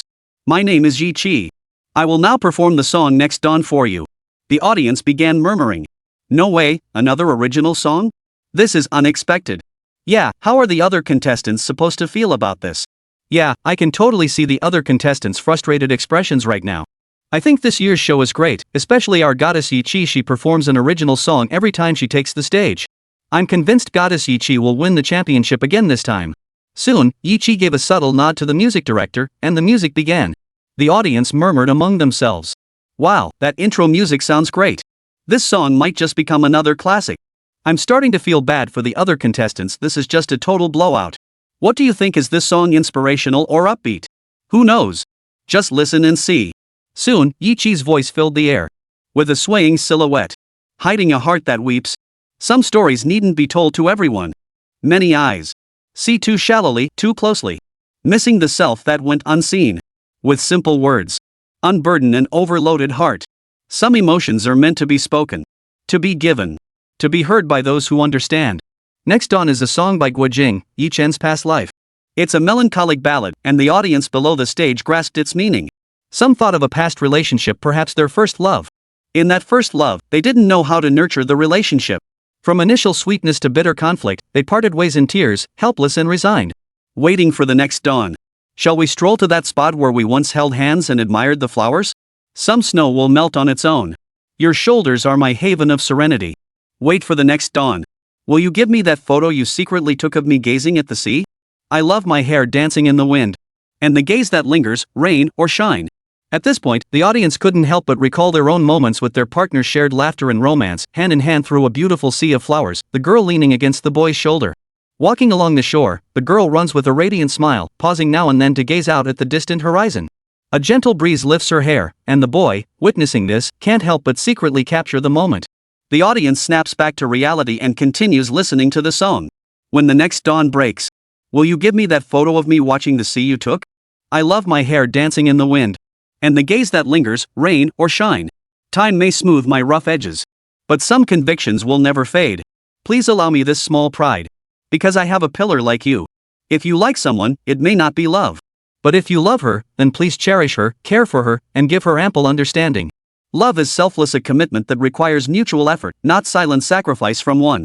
Hearing this, the audience couldn't help but feel moved. Yi Qi's song soon reached its conclusion. When the next dawn breaks. Will you give me the photos you secretly took of me watching the sea? I love playing with hair that dances in the wind. And the gaze that lingers, whether in the rain or gazing into the distance. As the song ended, the audience below the stage gave a warm round of applause. Chapter 35, Yi Qi vs. Lu Xin. Yi Qi bowed slightly and said, thank you all. At that moment, host Li Qian stepped forward and announced, thank you, contestant Yi Qi, for sharing your beautiful original song. Next up, Dawn. Li Qian continued, now we come to the thrilling moment, the scoring round.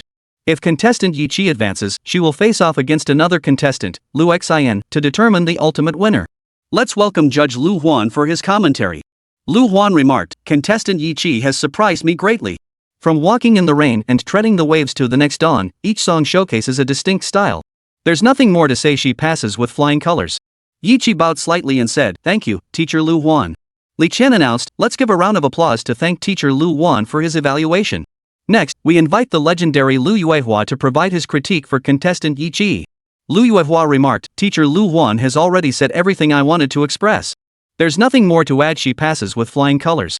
Yi Qi bowed slightly and said, thank you, teacher Lu Yuehua. Li Qian announced, thank you, Mr. Lu. Next, we welcome Mr. Chen. Chen remarked, contestant Yi Qi performed quite well this time, showing improvement over her previous 2 attempts. I'll give you a perfect score of 10. Li Qian announced, let's give a warm round of applause to thank teacher Chen for his feedback. Now we enter the final moment, this time it's unavoidable. Please welcome contestant Lu Xin to the stage. Lu Xin was also extremely nervous. The pressure Yi Qi had brought her was unimaginable. Hearing Li Qian call her to the stage, she took a deep breath and walked forward. Sitting below the stage, Yi Chen watched Lu Xin tall, with long flowing hair, dressed in a school uniform, walk onto the platform. Earlier, he'd been distracted playing with Xiao Nuoyi and hadn't noticed her. Now, as she approached, he felt a sense of familiarity. Furrowing his brow, he tried to place her somewhere. He was sure he'd seen her before. As Lu Xin approached the stage, Li Qian asked, contestant Lu Xin, you are about to face off against Yi Qi. How are you feeling right now? Lu Xin replied with a pained expression, of course I'm nervous. Contestant Yi Qi has put so much pressure on me this time. But I won't give up. Li Qian smiled brightly and said, then you'll have to give it your all. She then turned to the audience, please welcome contestant Yi Qi to take a break. We now hand the stage over to contestant Lu Xin. With that, she and Yi Qi exited the stage. Lu Xin began her performance on stage, singing Zhao Yanran's song that day. Truth be told, if Yi Qi hadn't had Yi Chen's help, Lu Xin would have won for sure. Yi Qi, who had just come off stage, walked toward Yi Chen and his group. Approaching Yi Chen, she whispered, brother and sister-in-law, let me take Shanghai up on stage for a moment. Yi Chen asked curiously, why would you want to bring Nudie up there? Yi Jinghua and Su Yan also looked at Yi Qi curiously. Su Yan asked, what are you planning to do with my granddaughter up there? Zhao Yanran, her face radiant with a smile, explained to Yi Chen and the others, it's like this. Among the songs Yi Chen wrote for Shao Qi, there are 1 or 2 that require a child's participation to complete. After hearing this, Su Yan and Yi Jinghua stopped asking questions. After understanding the situation, Yi Chen looked at little Nuoyi in his arms and asked, Nuoyi, do you know what song your auntie is singing today? Little Nuoyi looked up at Yi Chen and said, I know. Daddy, auntie has even been practicing with me these past few days. I can sing it now. Since auntie needs my help, can I go with her, daddy? Yi Chen smiled and said, of course you can. But you have to listen to your aunt and stay close to her, okay? Little Nuoyi nodded her little head. I know, daddy. I'll definitely stay close to auntie and not wander off. Seeing that Xiao Nuoyi had agreed, Yi Chen handed her over to Yi Qi. Yi Qi took Xiao Nuoyi from Yi Chen's arms and carried her toward the backstage area. After Yi Qi carried Xiao Nuoyi backstage, Lu Xin finished her performance and came down from the stage. Li Qian stepped onto the stage and announced, since this is the first battle stage in several years, the production team has decided to incorporate a voting segment. The top contestant with the most votes from our 500 audience members will be crowned champion. With that, the rules are explained. Now, please welcome contestant Yi Chi to the stage. Chapter 36, Lupin Flower. Hearing Li Qian's words, Yi Chi took Xiao Nuoyi's small hand and walked toward the stage. The audience below the stage watched in bewilderment as Yi Chi brought the little cutie up with her. Hey! How come our goddess Yi is bringing a little girl on stage? Wow! That little girl really is adorable. Look at those big, beautiful eyes. Wow! This little cutie is so adorable. That little girl can't be her daughter, can she? If that's the case, I feel like I've just been dumped. Don't be ridiculous, that's impossible. Maybe it's her niece she brought on stage. She's probably planning some big surprise. That could be it. So then I'm not heartbroken after all. Yi Chi pulled Xiao Nuoyi to the center of the stage, then bent down to address me. Hello everyone. Today I'm bringing you the song Lupin Flower, performed by me and the young lady beside me. I know you're all curious what exactly is the relationship between this girl and me? The audience pricked up their ears, eager to hear Yi Chi's explanation. Yi Chi beamed like a flower as she explained, this little girl beside me is my brother's child Yi Nuoyi. She's my own niece. She then crouched down to Yi Noor and said, Noor, why don't you say hello to everyone? She handed the microphone to the little girl. Little Nuoyi smiled and nodded, saying, hello everyone, my name is Nuoyi. The audience melted instantly after little Nuoyi spoke, especially when her adorable baby voice charmed the female spectators to no end. Wow! So adorable! I want to have a daughter someday too. Wow! Hearing this little cutie speak just melted my heart. Yi Chi must be trying to trick me into having a daughter. Having a daughter is great too. Daughters are their daddy's little cotton padded vests. Yi Chi then said, could the production team please bring me another microphone? A staff member quickly brought her a microphone. Yi Chi looked at little Nuoyi and asked, are you ready, Nuoyi? Little Nuoyi nodded her little head. Seeing she was ready, Yi Chi gave a signal to the music teacher. Then the music began, and Xiao Nuoyi's singing followed along. Ah ah. Night after night, mother's words echo. Shimmering tears, lupin flowers. The stars in the sky say nothing. The little child on earth misses his mother. The eyes in the sky blink, blink. Mother's heart, lupin flower. Tea gardens bloom in my homeland. Ah ah. Night after night I recall mother's words. Xiao Nuoyi sang up to this point, then Yi Chi's voice continued. Tears glistening. I know the midnight stars will sing. On nights I long for home. They sing back and forth with me. I know the afternoon breeze sings. The cicadas of childhood. Always echoing the breeze. When I grasped prosperity in my hands. My heart grows barren. When youth is reduced to diaries. The song Lupin Flower was written by Yi Chen in his previous life, modeled after Ms. Jinni's version. This song was created to commemorate his mother, and Yi Chen couldn't fathom why Yi Chi would sing it. Ah ah. Night after night, I recall my mother's words. Shimmering tears, lupin flower. Hearing this, the audience couldn't help but think of their own mothers recalling their childhoods, when their mother's nagging and care were ever present. Though sometimes those constant reminders felt like a nuisance, some of the older audience members now wished they could hear their mother's voices nagging at their ears once more. But it was too late. Tea gardens in my hometown bloom with flowers. My mother's heart lies far away. Night after night, I recall her words. Shimmering tears, lupins in bloom. The audience's eyes reddened at this point, unable to help but recall how much suffering mother endured from the moment of your birth, yet she devoted her entire life without complaint. When you were ill, mother would weep with heartache when you caused trouble, mother's scolding followed, humbly begging forgiveness before those involved. When you were bullied, mother stood before you to fight your battles. When you left home for college, her eyes brimmed with reluctance. When work brought setbacks, she cheered you on. Slowly, her once jet black hair turned white from a lifetime of toil. At your wedding, she worried herself sick, emptying her life savings to arrange the celebration. Truly, she gave her entire life for you. And of course, your father did the same. Ah ah. Night after night, I recall my mother's words. Tears glistening. After Yi Chi finished singing, the audience fell silent for a moment before bursting into applause. Chapter 37, Yi Chi wins over Lu Xin. Li Qian stepped forward, her eyes still red from crying. Once the applause died down, she said, let's thank contestant Yi Chi for such a beautiful song. Yi Chi, why did you choose to sing Lupin Flower? Yi Chi replied, I sang this song because my roommates, since coming to school, have had to work every day. Because they live so far away, they only get to go home once a year. One day, they told me, Xiao Chi, we miss our moms. So I asked them, why don't you go back and see them? They told me their homes are too far from Shanghai. They save most of their monthly earnings, sending the bulk back home. Their families face financial hardship. Younger siblings need school funds. Round-trip plane or train tickets alone cost 1,000 yuan. Their parents tell them not to trouble themselves. Returning once a year satisfies them. Yi Chi continued, I believe many in the audience and watching at home can relate, longing for our parents yet rarely returning due to work and financial pressures. I sing this song to remind everyone, money is never ending. Our parents have worked tirelessly for us their entire lives and are now growing old. We should carve out more time to be with them, ensuring they never feel lonely while they're still with us. Thank you all. Clap, clap, clap, clap. The audience erupted in applause. Li Qian then said, let's thank contestant Yi Qi. She's absolutely right, money is never ending, but the time our parents have left with us is limited. We should spend more time with them and not leave ourselves with regrets. Li Qian continued, alright, let's move on to the voting segment. Please welcome contestant Lu Xin to the stage. After Lu Xin took the stage, Li Qian announced, now, please have our staff bring over and activate the LED screen. The stage screen lit up instantly. Li Qian announced, friends in the audience, you've each received a remote control from our staff. The two buttons on it are red for contestant Yi Qi. The blue button represents contestant Lu Xin. Vote for your favorite. On the count of 3, 2, 1 you may begin voting. You have 10 seconds. Li Qian paused dramatically before announcing, the thrilling moment is here. 3, 2, 1, start. The audience began voting immediately. Li Qian counted down, 10, 9, 8, 7, 6, 5, 4, 3, 2, 1. Time's up, voting is closed. Now let's see the contestants' vote counts.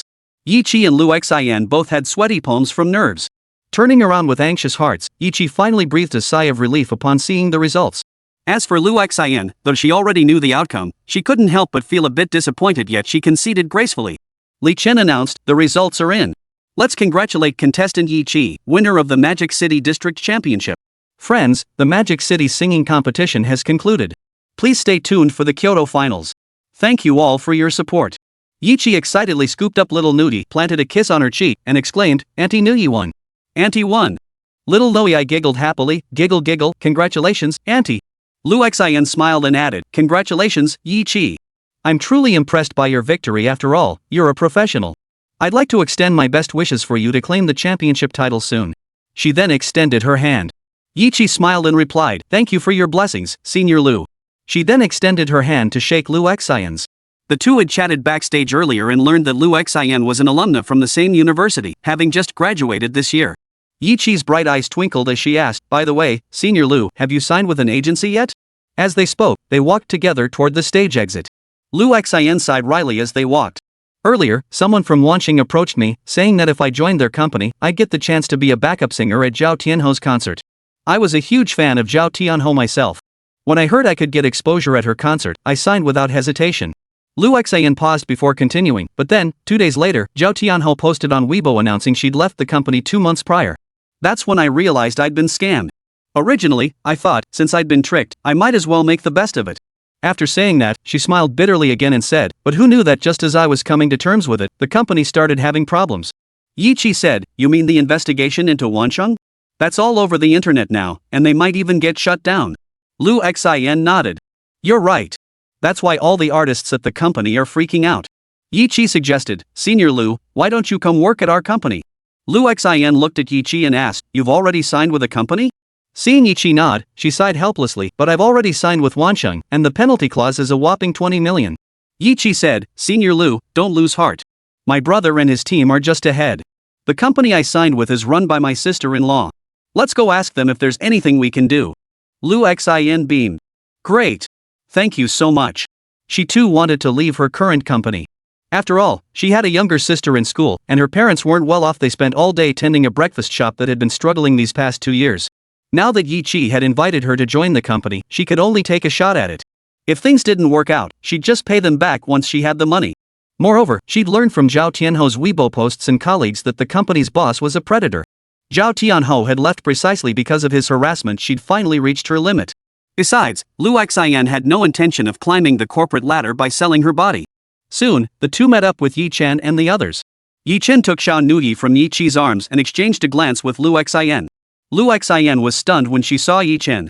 Chapter 38, The Father-in-Law Arrives. Lu Xian, noticing Yi Chen's stunned expression, paused before smiling and asking, You're Yi Chen, right? Remember me, old classmate? Hearing Lu Xian's words, Yi Chen looked at her and replied, You look familiar too. I just can't place where we've met. Yi Qi turned to Lu Xian and asked, You've met my brother?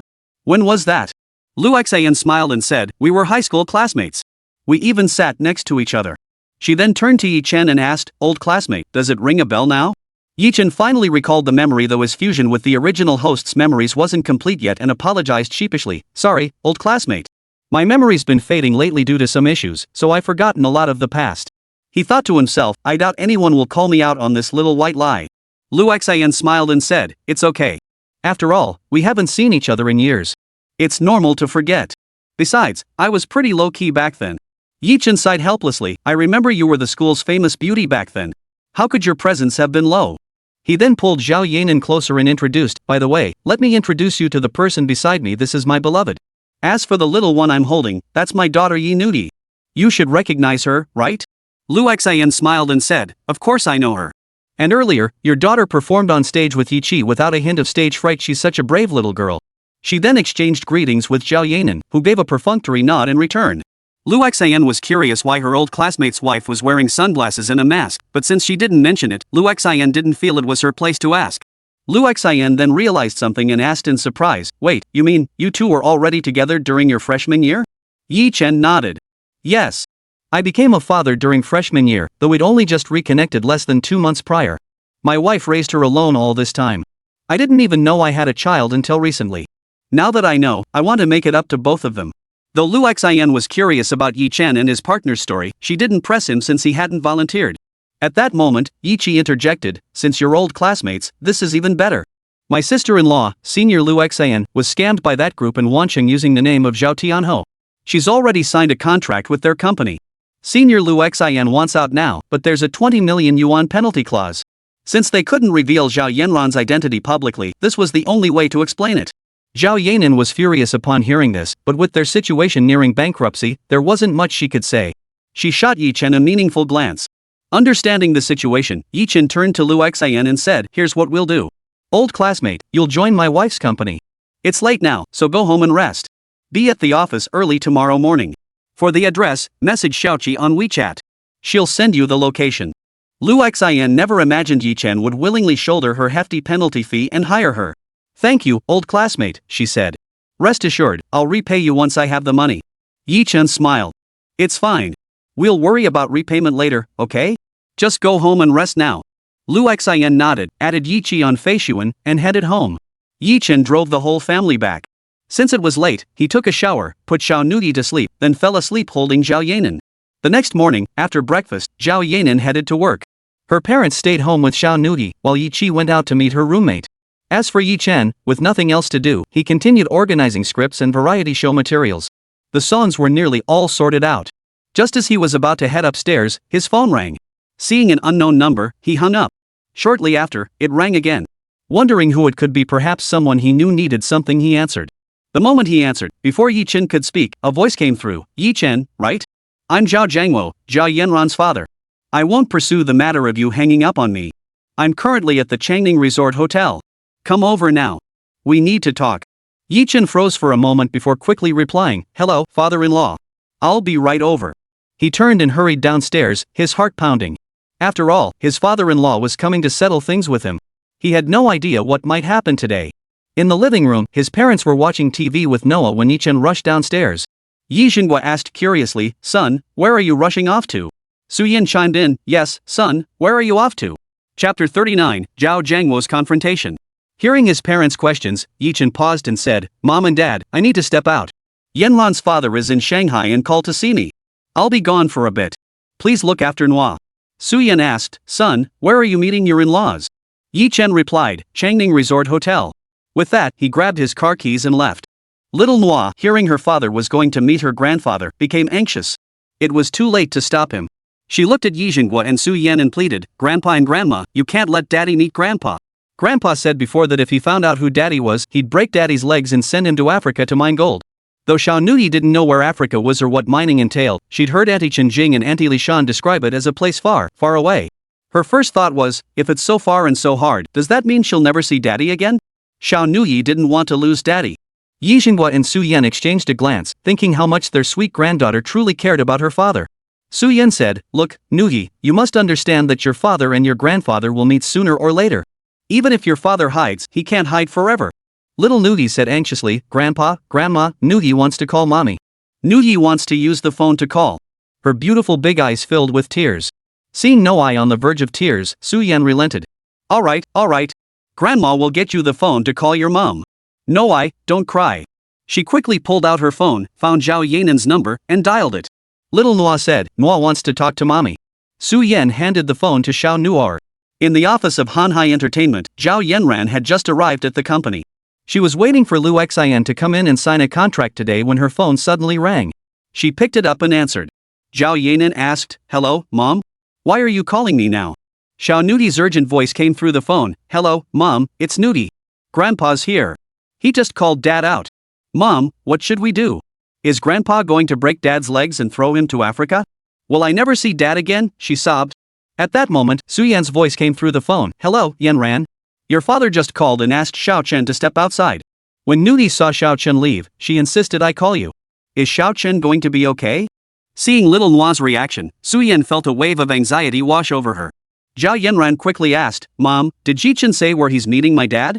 Su Yan replied, "Xiao Chen said it was at the Changning Resort Hotel." Zhao Yanran said, "Mom, here's what we'll do. I'll head there first. You and Dad take Nuoyi with you. Right now, only Nuoyi can stop Dad. Drive carefully on the way. I'll go intercept Dad first." With that, Zhao Yanran hung up. After hanging up, Zhao Yanran grabbed her bag and car keys and headed out. Chen Jing and Li Shan were sitting outside chatting. Seeing Zhao Yanran's flustered state, Chen Jing asked, "Yanran, what's the rush? Where are you going?" Zhao Yanran replied, "My dad's here, and he's called Ji Chen over too.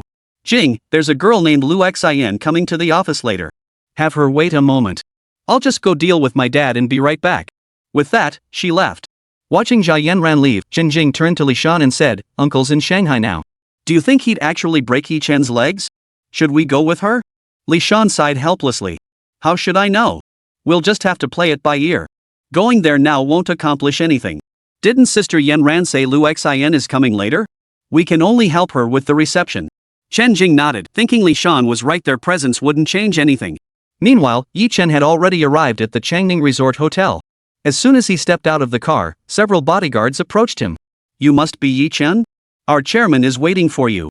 Please come with us." The moment Yi Chen stepped out of the car, he saw several bodyguards approaching him. He wondered if his father-in-law had sent them to break his legs. But upon hearing the bodyguards' words, he realized he was probably overthinking it. He followed the bodyguards into the hotel. Soon, he was led by the bodyguards to a luxurious suite on the top floor, where he met his father-in-law. Upon seeing Yi Chen, Zhao Jiangwo instructed the bodyguards, "You may leave now. I need to speak with this young man." The bodyguards acknowledged his request and exited. Once the bodyguards were gone, Yi Chen called out, "Uncle, hello. I know I've wronged Yanran and her mother in the past. I failed to fulfill my duties as a father and husband. But from now on, I will." Before Yi Chen could finish, Zhao Jiangwo cut him off. "Young man, you admit you failed as a father and husband. But isn't it too late for such words now? When Yanran was pregnant, she hid from us the entire time. By the time her mother and I found her, she was already close to giving birth." Zhao Jiangwo paused before continuing, "I found her in a rented room. When I saw her pregnant, I asked whose child it was. She didn't say a word. Where were you then? Do you have any idea how much she suffered alone in that rented room?" Zhao Jiangwo's anger flared as he shouted at Yi Chen, "Where were you when she suffered from morning sickness? Where were you when she needed you during labor pains? Where were you when she needed you in the delivery room? Where were you during her confinement? Now you tell me you want to make it up to them? Don't you think it's a bit late?" Hearing this, Yi Chen couldn't help but feel a pang of guilt. "Uncle, I know it's late to make amends now," he said. "But I can swear to you, Uncle, that from this day forward, I, Yi Chen, will never let Yanran and her mother suffer even the slightest injustice." Zhao Jiangwo's eyes brimmed with scorn at Yi Chen's words. Chapter 40, Meeting the In-Laws. Zhao Jiangwo sneered, "You say you won't let her suffer? How laughable. When she was being mistreated at Wancheng Entertainment, why didn't you stand up for her then? You just let those Wancheng people exploit her name to swindle others, ruining her reputation." Yi Chen didn't know how to respond. Zhao Jiangwo was right. If he had resolved the issue earlier, they wouldn't be exploiting Zhao Yanran's name now. But he couldn't do it. Though his assets exceeded Wancheng Entertainment's market value, they were all real estate. Zhao Jiangwo and Yi Chen stood there in the room, one seated, the other standing. After a long moment, Zhao Jiangwo pulled a check from his bag and placed it on the table. "You couldn't protect your own family. You're just a recent college graduate. I don't know your family's circumstances, but my people found out you and your sister often take odd jobs. That speaks volumes. Here's 50 million. You're unworthy of my daughter, and you're unworthy of being a father. Take this money. It'll cover your living expenses for the rest of your life." Zhao Jiangwo spoke thus because he already gathered information about Yi Chen's family situation from his former classmates. With that verified, there was no need to waste time investigating his parents. Just then, the door burst open. Zhao Yanran rushed straight to Yi Chen's side, checked his condition, and asked, "Are you okay?" Yi Chen shook his head. "I'm fine. Don't worry."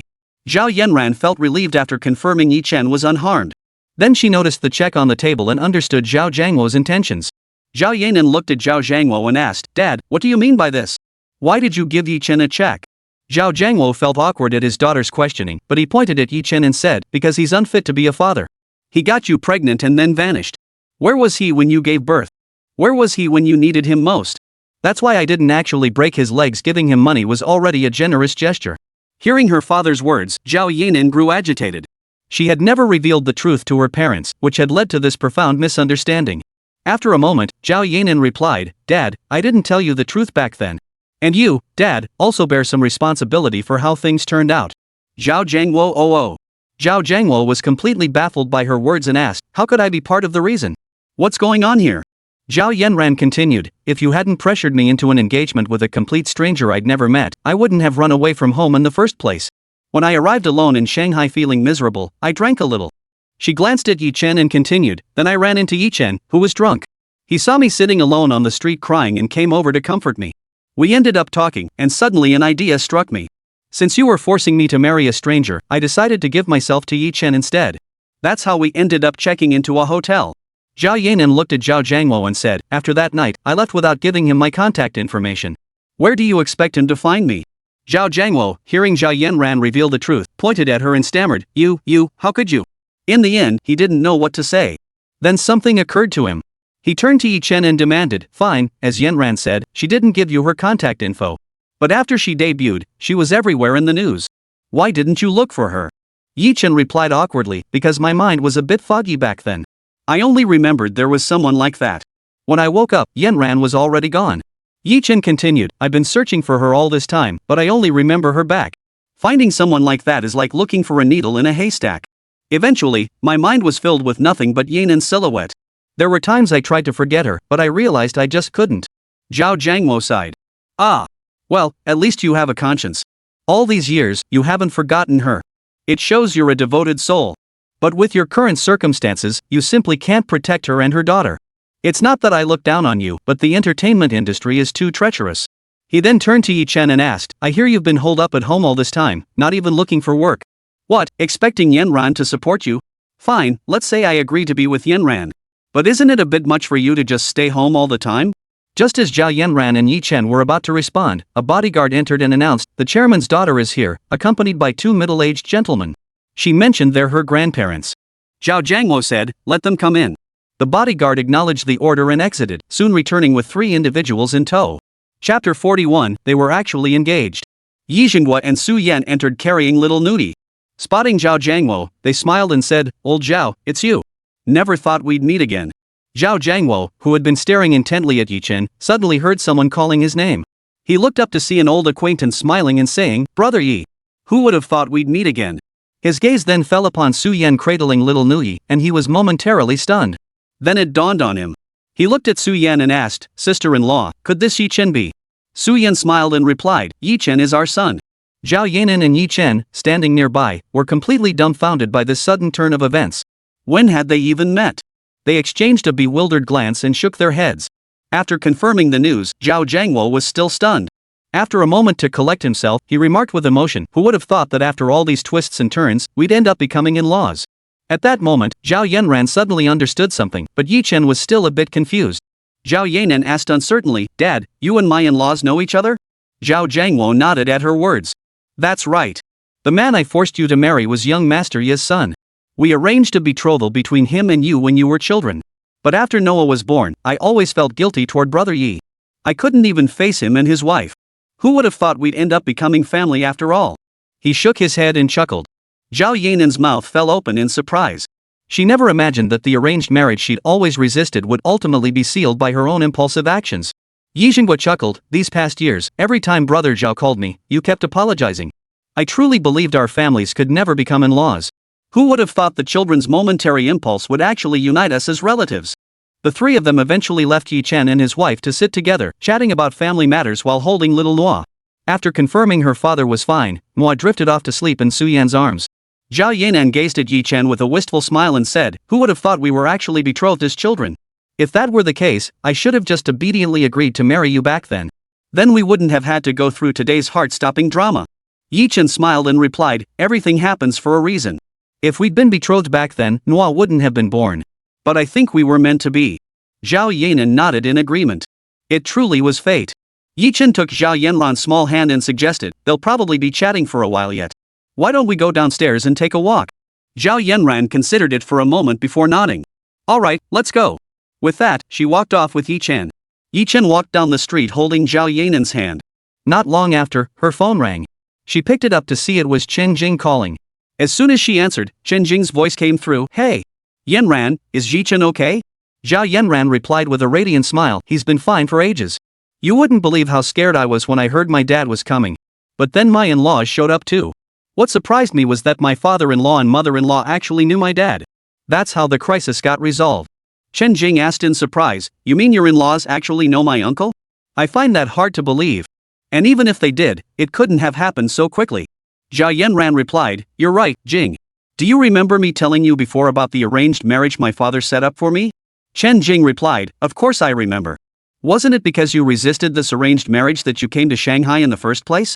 That's how you ended up with Chen that night, right? Zhao Yanran continued, that's the key point. After my in-laws arrived, we discovered that the marriage partner I'd been resisting all along was actually the one I ended up marrying willingly. Chen Jing exclaimed in surprise, you mean, the person you've been resisting all along is Chen? Zhao Yanran replied sheepishly, exactly. Isn't this the kind of plot twist you only find in novels? Chen Jing sighed, you're absolutely right. That kind of thing only happens in novels. Then she remembered something and added, oh, right, that Lu Xin you mentioned? She's already at the company and waiting for you. Since Chen is fine now, when will you come back to meet her? Zhao Yanran asked, she's already here? Chapter 42, Lu Yang's Madness. Chen Jing replied, she's here. I told her to wait for you as you asked. Are you coming back now? Zhao Yanran thought for a moment and said, I'll come back now. Tell her to wait a little longer. Chen and I will be there soon. Chen Jing replied, you and Chen? Got it. I'll have her hold on. Drive safely. Zhao Yanran replied, got it. We're on our way. After hanging up, she turned to Chen and said, let's go. Chen replied, let's go then. They turned back toward the hotel and quickly reached the company in Chen's car. Upon entering, they saw Lu Xin chatting with Chen Jing, Li Shan, and others. Spotting Chen and Zhao Yanran entering together, Lu Xin stood up and smiled, old classmate, you're here too. Chen nodded. Zhao Yanran removed her mask and sunglasses, extending her hand to Lu Xin. We're family now. Welcome to Shanghai Entertainment. Lu Xin, who had been puzzled by Zhao Yanran's heavy concealment, now recognized her and exclaimed excitedly, hello, Diva Zhou. I never imagined I'd get to meet you in person. I'm a huge fan. Zhao Yanran beamed, I know. Otherwise, I wouldn't have been deceived by Wanqing's people. To be honest, I share some responsibility. If I had announced my departure online earlier, you and the other artists wouldn't have been tricked either. Lu Xin waved her hand dismissively. We don't blame you at all, really. It's just that the company was underhanded, and we were inexperienced. Chen chimed in, hey, old classmate, are you planning to focus on singing or go dual career? Lu Xin pondered for a moment before replying, I originally studied acting. But my roommate said I had a great voice and that it would be a waste if I didn't sing. They encouraged me to audition, so I did. If possible, I'd like to pursue both. Just then, Zhao Yanran took the contract from Li Shan's hand and said, Lu Xin, go ahead and sign the contract first. As for the breach of contract penalty with Wansheng, I'll have someone handle that. Without hesitation, Lu Xin took the contract, glanced over it, and signed her name. After signing, Zhao Yanran immediately called to have someone handle the breach penalty with Wansheng. Speaking of Wansheng, Lu Yang's past actions had been exposed online by Zhao Yanran, sparking public outrage. Compounded by Zhao Jiangwo's suppression, the company was found guilty of tax evasion. Now, to cover back taxes and penalties, the company couldn't even pay its employees' salaries anymore. Due to Zhao Jiangwo's suppression, previous partner companies had all terminated their contracts with them. They had become public enemies, and their artists were being poached one after another by competitors. Lu Yang sat slumped in his office chair, utterly defeated. Under his 2-year leadership, the company had spiraled into bankruptcy, and his father had even been hospitalized from the stress. But Lu Yang believed he wasn't to blame. If that Yiqi hadn't leaked the information to Zhao Yanran, their company wouldn't be in this predicament. Yes, it was all her fault. He immediately pulled out his phone and dialed a number. The call connected quickly. Her voice came through the line, hello, Mr. Lu. What lucrative business opportunity do you have for me now? Lu Yang replied, you know who Yiqi is, right? Find him. I'll give you 200,000 yuan. Then tie him up and bring him to the location I'll send you shortly. 200,000 is too little. Of course I know the Yi Chi you're talking about, he's an internet celebrity.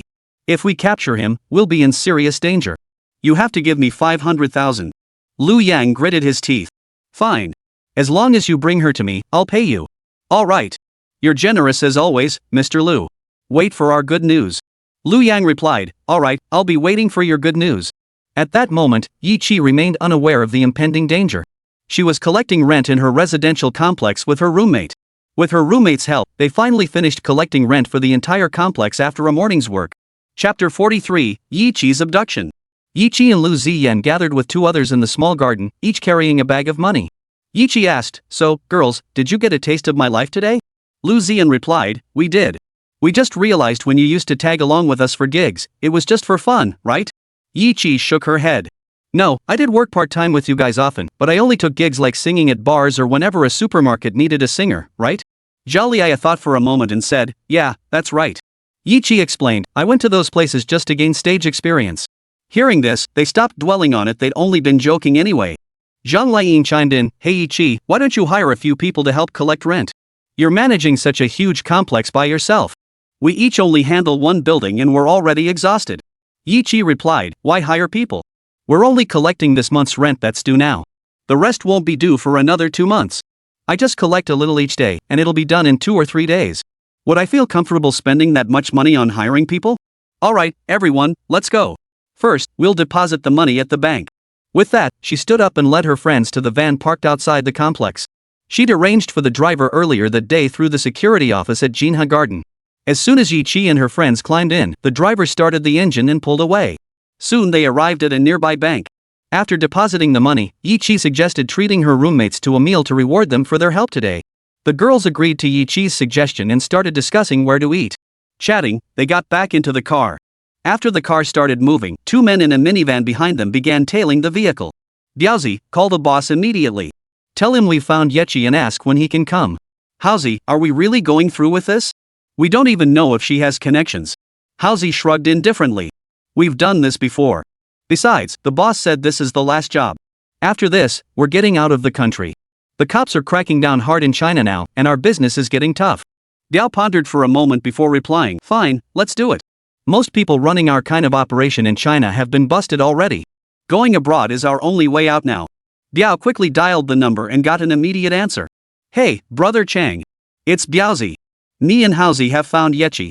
When should we move? Brother Chang on the other end said, keep an eye on them for now and don't make any moves. I'll bring people over soon. Remember, strike when there are fewer people around and be careful of the cops. Diaozi replied, got it, brother Chang. He hung up. After hanging up, brother Chang in the house called Lu Yang. Once connected, brother Chang said, hello. Mr. Lu? This is Gao Chang. We've located Yi Chi. Give me an address, and I'll bring her to you. Prepare the 500,000 yuan. We'll exchange the money for the person. Lu Yang thought for a moment and said, an abandoned factory 50 kilometers outside the city center. You should know the place. Bring her over. Gao Chang pondered for a moment and said, I know that place. We'll bring her over shortly. After hanging up, he turned to the others and said, guys, this is our last job. Once we pull this off, we're getting out of the country. The henchmen nodded in unison. The leader spoke up, big brother, go for it. We're with you. Gao Chang nodded. All right. Scorpion, let's go.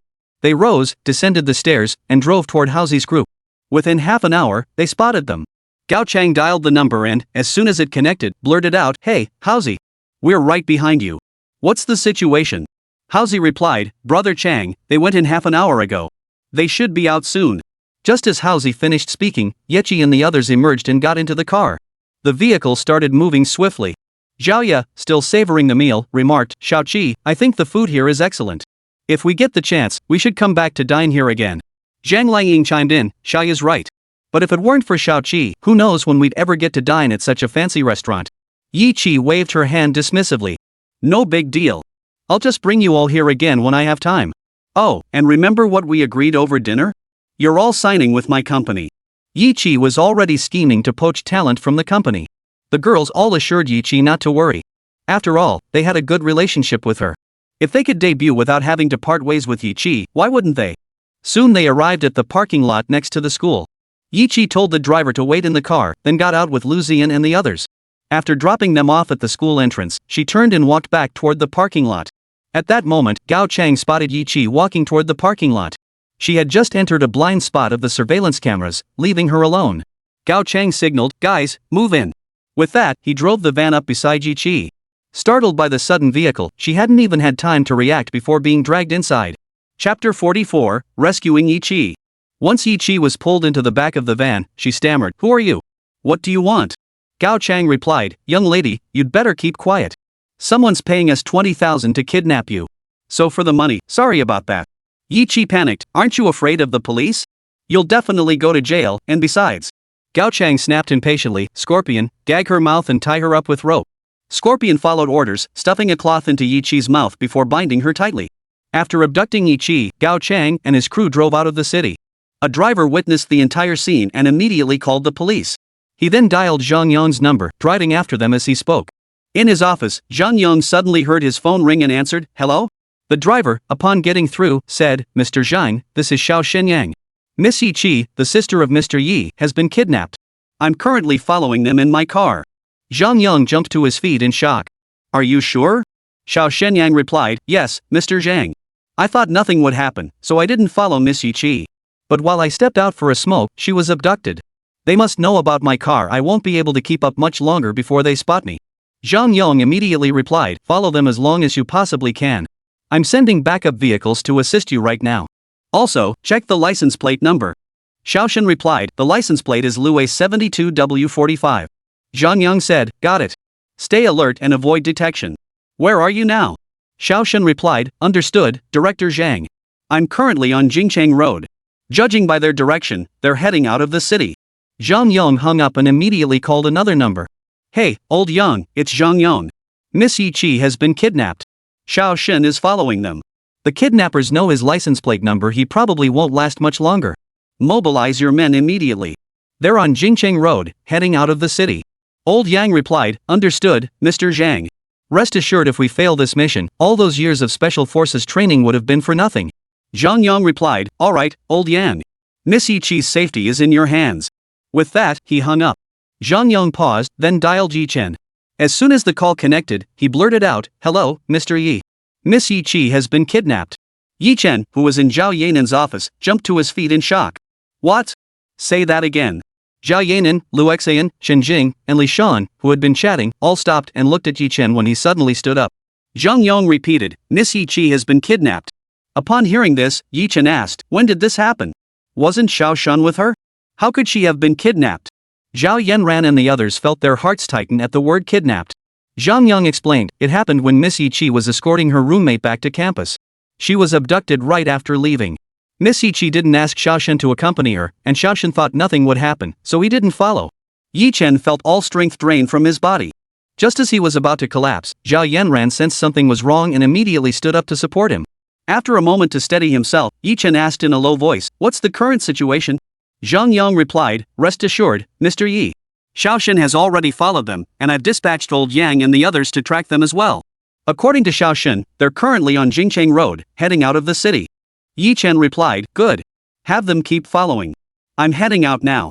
Make absolutely sure nothing happens to Xiaoqi." Without waiting for Zhang Yang to respond, he hung up. Yi Chen looked at Zhao Yanan and said, "I'm stepping out for a moment." He started to leave. Zhao Yanan had caught the gist of the situation. Seeing Yi Chen about to leave, she quickly grabbed his arm. "Going now won't help. I'll call my dad. After all, there's strength in numbers." With that, she picked up the phone and dialed Zhao Jiangwo. At that moment, Zhao Jiangwo was chatting with Yi Jinghua in a hotel suite when his phone suddenly rang. He picked it up and saw it was his daughter calling, so he answered. "Zhao Jiangwo, hello, sweetheart. What's wrong?" Zhao Yanran urgently replied, "Dad, my sister-in-law Yi Chen's sister has been kidnapped. You need to send someone to help immediately." Zhao Jiangwo immediately asked, "How could she just get kidnapped out of the blue? Do you know who did it?" Zhao Yanan replied, "I don't have any leads yet. Yi Chen's people are already on the case. I called you because I'm worried we don't have enough manpower. Please send people to help immediately. I've stopped Yi Chen from going to the scene." Zhao Jiangwo wasted no time asking, "Do you know their current location?" Zhao Yanan turned to Yi Chen, "My father wants to know their current location." Yi Chen replied solemnly, "According to Zhang Yong, they're heading out of the city on Jingcheng Road. Just as Zhao Yanran was about to respond, Zhao Jiangwo said on the other end, "Got it. I'll send someone over immediately."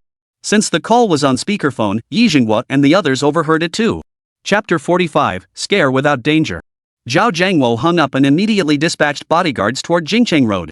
Su Yan, hearing her daughter had been kidnapped, exclaimed in panic, "How could Xiaoqi be kidnapped? What should we do, honey?" Yi Jinghua reassured her, "Don't panic. We'll figure this out. Has brother Zhao already sent people?" Zhao Jiangwo reassured her, "Don't worry, sister-in-law. My bodyguards are combat-hardened special forces. With them and Xiao Chen's people, nothing will go wrong." In truth, Yi Jinghua was also quite anxious, but he couldn't show it now. After reassuring Su Yan, he took out his phone and dialed a number he hadn't contacted in a long time. After the call connected, Yi Jinghua spoke first. "Hey, old classmate, it's Yi Jinghua. You're not busy right now, are you?" The voice on the other end replied, "I happen to have time right now." "What's up? You're usually so busy, how come you're calling me?" Yi Jinghua said, "My daughter Yi Qi has been kidnapped. Since you're now the party secretary of Shanghai, I thought you might be able to help." Indeed, Yi Jinghua had contacted Shanghai party secretary Li Hong. Li Hong, hearing this, asked uneasily, "What? Your daughter has been kidnapped?" Yi Jinghua replied, "That's right. Our people are already pursuing them, but I thought it would be safer if the Public Security Bureau got involved." Li Hong immediately responded, "Old classmate, rest assured. I'll have them rescue your daughter at all costs." Yi Jinghua said, "Then I'd like to thank you in advance, old classmate." Li Hong assured him, "Rest assured. You're an outstanding entrepreneur who's contributed greatly to our nation. You trust the government, and the government won't let entrepreneurs like you down." Yi Jinghua exchanged a few more words with Li Hong before hanging up. Meanwhile, in the car transporting the kidnapped Yi Qi, Scorpion noticed a vehicle tailing them. He alerted Gao Chang, "Trouble, brother Chang. A minivan's been following us. If I'm not mistaken, that's the same car the girl was in earlier." Upon hearing Scorpion's report, Gao Chang ordered the driver, "Doggy, shake them off." He then turned to Yi Qi and said, "Little missy, didn't expect you had such a loyal driver." Yi Qi turned her head away, refusing to engage. Guzi responded to Gao Chang's order, "Got it. Leave it to me, brother Chang." He then revved the engine. Behind them, Xiaoshan witnessed this and accelerated his own vehicle. At that moment, Lao Yang and several comrades joined Xiaoshan's pursuit. Just then, the bodyguards sent by Zhao Jiangwo arrived nearby. They quickly spotted Yi Qi's limousine but didn't know the kidnapper's license plate number, so they could only follow her vehicle forward. Soon, Gao Chang's group pulled up at an abandoned factory, dragged Yi Qi out of the car, and headed inside. Xiaoshan and Lao Yang stopped at a distance, watching Gao Chang's group drag Yi Qi into the factory. After the men got out of their car, they saw several more vehicles pull up. The lead captain approached Lao Yang and his group, saying, "Hello, we're here to assist you in rescuing Miss Yi Qi, sent by Chairman Zhao. Who's your leader?" Lao Yang stepped forward. "Hello, I'm in charge here. Thank you for your help. Miss Yi Qi has been taken by the kidnappers into this factory." The lead security captain replied, "Then let's go inside now. To avoid alerting the kidnappers, we'll keep our distance from them." Old Yang nodded. Great minds think alike. He then followed them inside. Soon, Gao Chang and his team met up with Lu Yang. Gao Chang said, "Mr. Lu, I've brought the person you requested and the money." Lu Yang smiled and replied, "I've already brought the money." He then motioned for his assistant to bring over a box of cash and hand it to Gao Chang. Gao Chang took the money, counted it, and said, "Not a penny missing. I'll take the cash, and the hostage is yours." He then signaled to Scorpion. Scorpion pushed Yi Qi forward. Lu Yang took her, wrapping his arms around her slender waist and inhaling the subtle fragrance emanating from her. Gao Chang said, "My task is complete. I should be on my way." Lu Yang couldn't wait any longer to savor Yi Qi. He waved his hand and said, "Go ahead, go ahead." After Gao Chang and his men left, Gao Chang looked at Yi Qi and said, "I saw you on TV before, and you left a deep impression on me. Never imagined I'd see you in person today. Your looks and figure are absolutely on par with Zhao Yanran, ha ha ha." Yi Qi's mouth was stuffed shut, leaving her unable to speak and only able to struggle. The moment Gao Qi and his men stepped outside, Old Yang and his crew swiftly took them down. After leaving a few men to guard them, they quietly slipped inside and found Lu Yang and his two little sidekicks. Lu Yang glared at Yi Qi. "If you just played along earlier, signed with my company and spent more time with me, what resources wouldn't you have gotten? Turns out you're stubborn as hell. Fine, don't sign. But then you leaked our company's secrets to Zhao Yanran, nearly bankrupting us and landing me in jail. Doesn't matter now. I'll just take care of you, then head overseas. I'll still live comfortably." His hands began to wander. Woo, woo, woo. Yi Qi struggled, tears streaming down her face like rain on pear blossoms. Just then, she kicked Lu Yang hard, sending him sprawling onto the floor. Ah, ah, ah, ah. Reeling from the pain in his abdomen, Lu Yang writhed on the floor, screaming in agony. Xiaoshen walked over and untied Yi Qi. Chapter 46, Aftermath. With Xiaoshen's help, Yi Qi freed her hands and feet. After stretching, she glared at Lu Yang lying on the ground, boiling with rage. If Xiaoshen and the others hadn't arrived quickly, she might have been violated by this pervert. The more Yi Qi thought about it, the angrier she became. She walked over to Lu Yang, crouched down beside him, and said, "You fat pig, you were pretty cocky just now, weren't you? You almost ruined this lady. The reason I didn't join your company back then was because your company's actions disgusted me." Yi Qi paused, then stood up and kicked Lu Yang hard. He rolled on the ground from the impact.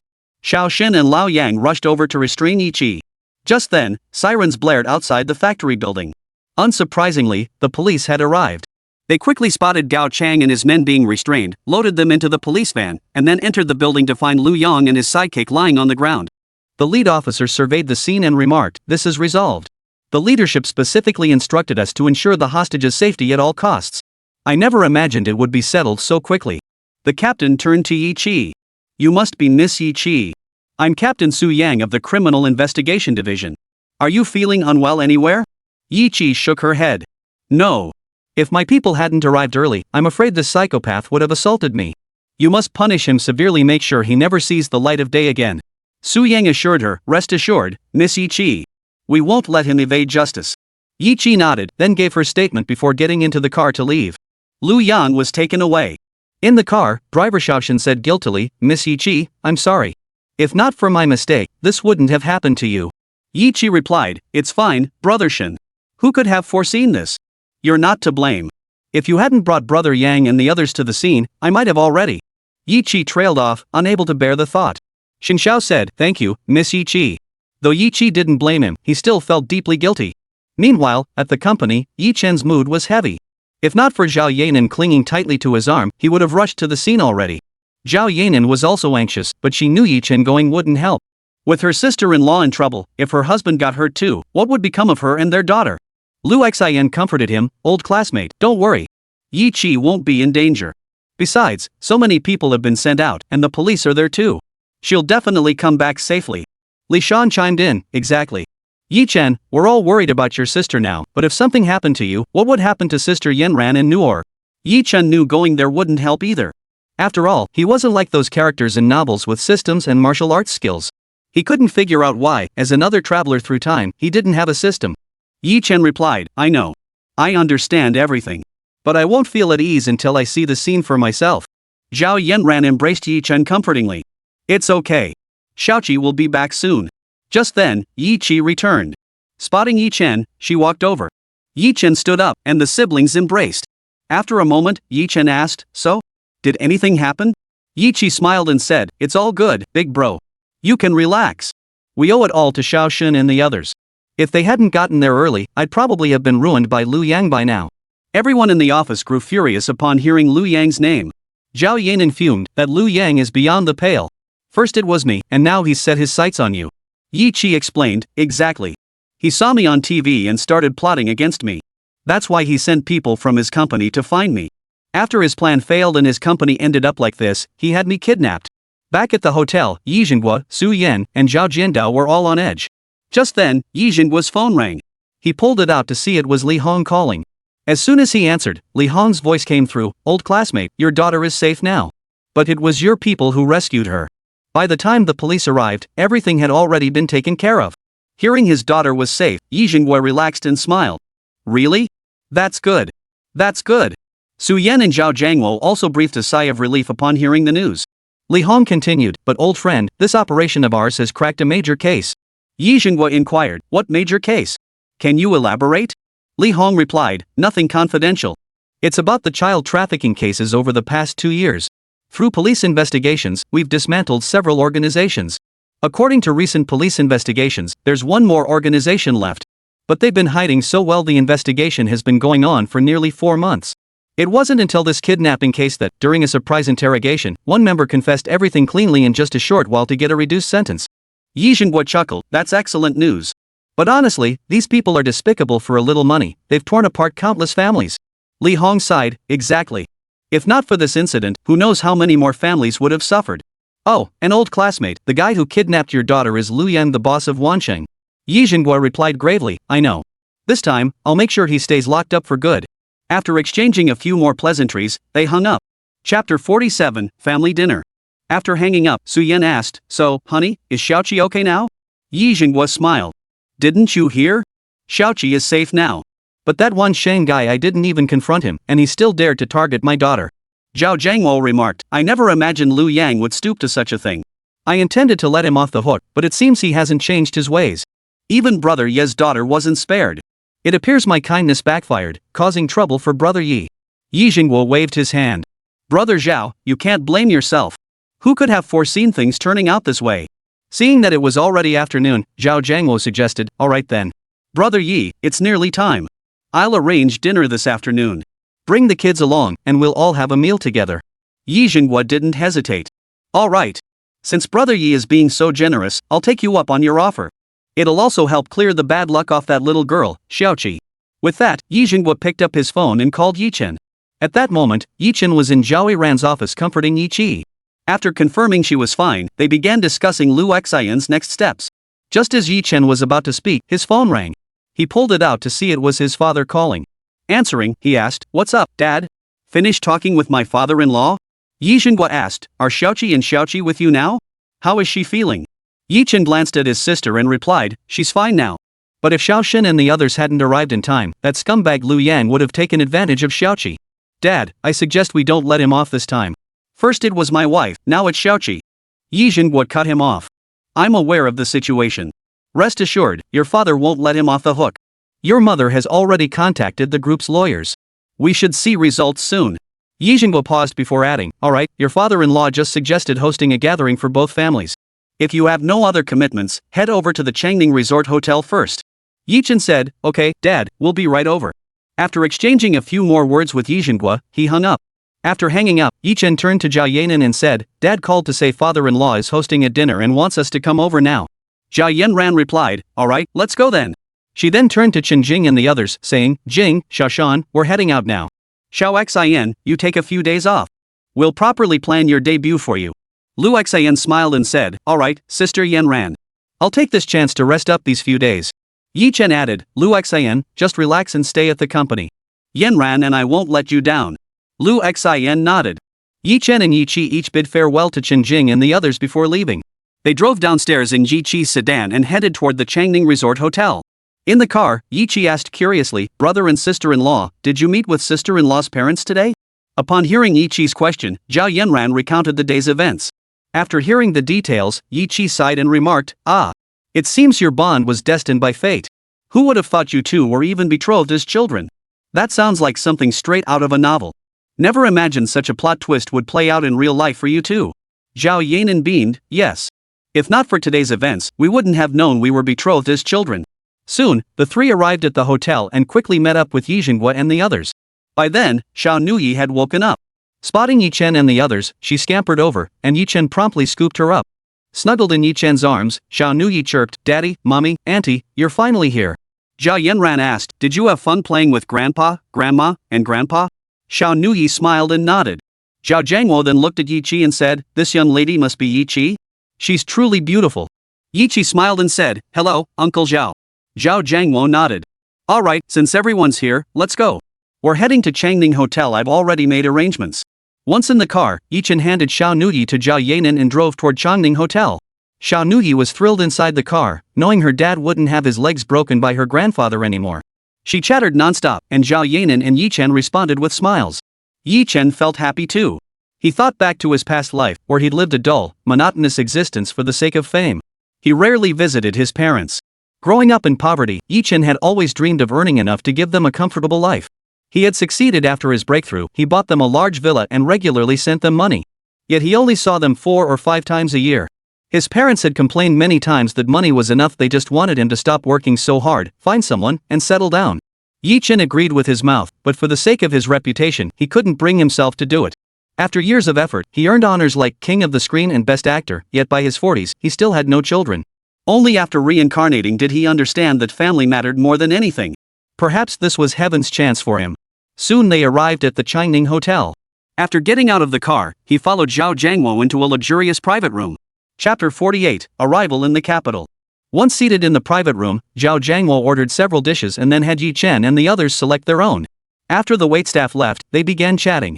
Zhao Jiangwo turned to Yi Chen and said, Xiao Chen, since you and Yanran already have a child, what are your plans now? Yi Chen thought for a moment before replying, Dad, I actually want to have a wedding with Yanran. But she's in the prime of her career right now. If we hold a wedding, it's bound to attract media attention. I'm afraid it might negatively impact her career. Zhao Jiangwo nodded and turned to Zhao Yanran, asking, What about you, Yanran? What are your thoughts? Zhao Yanran replied, Dad, I think things are fine as they are. We're already legally married. As for the wedding, it doesn't really matter to me. I had originally wanted Yi Chen to pursue a career in the entertainment industry, but he's right, if he enters showbiz, there'd be no one to take care of Noah.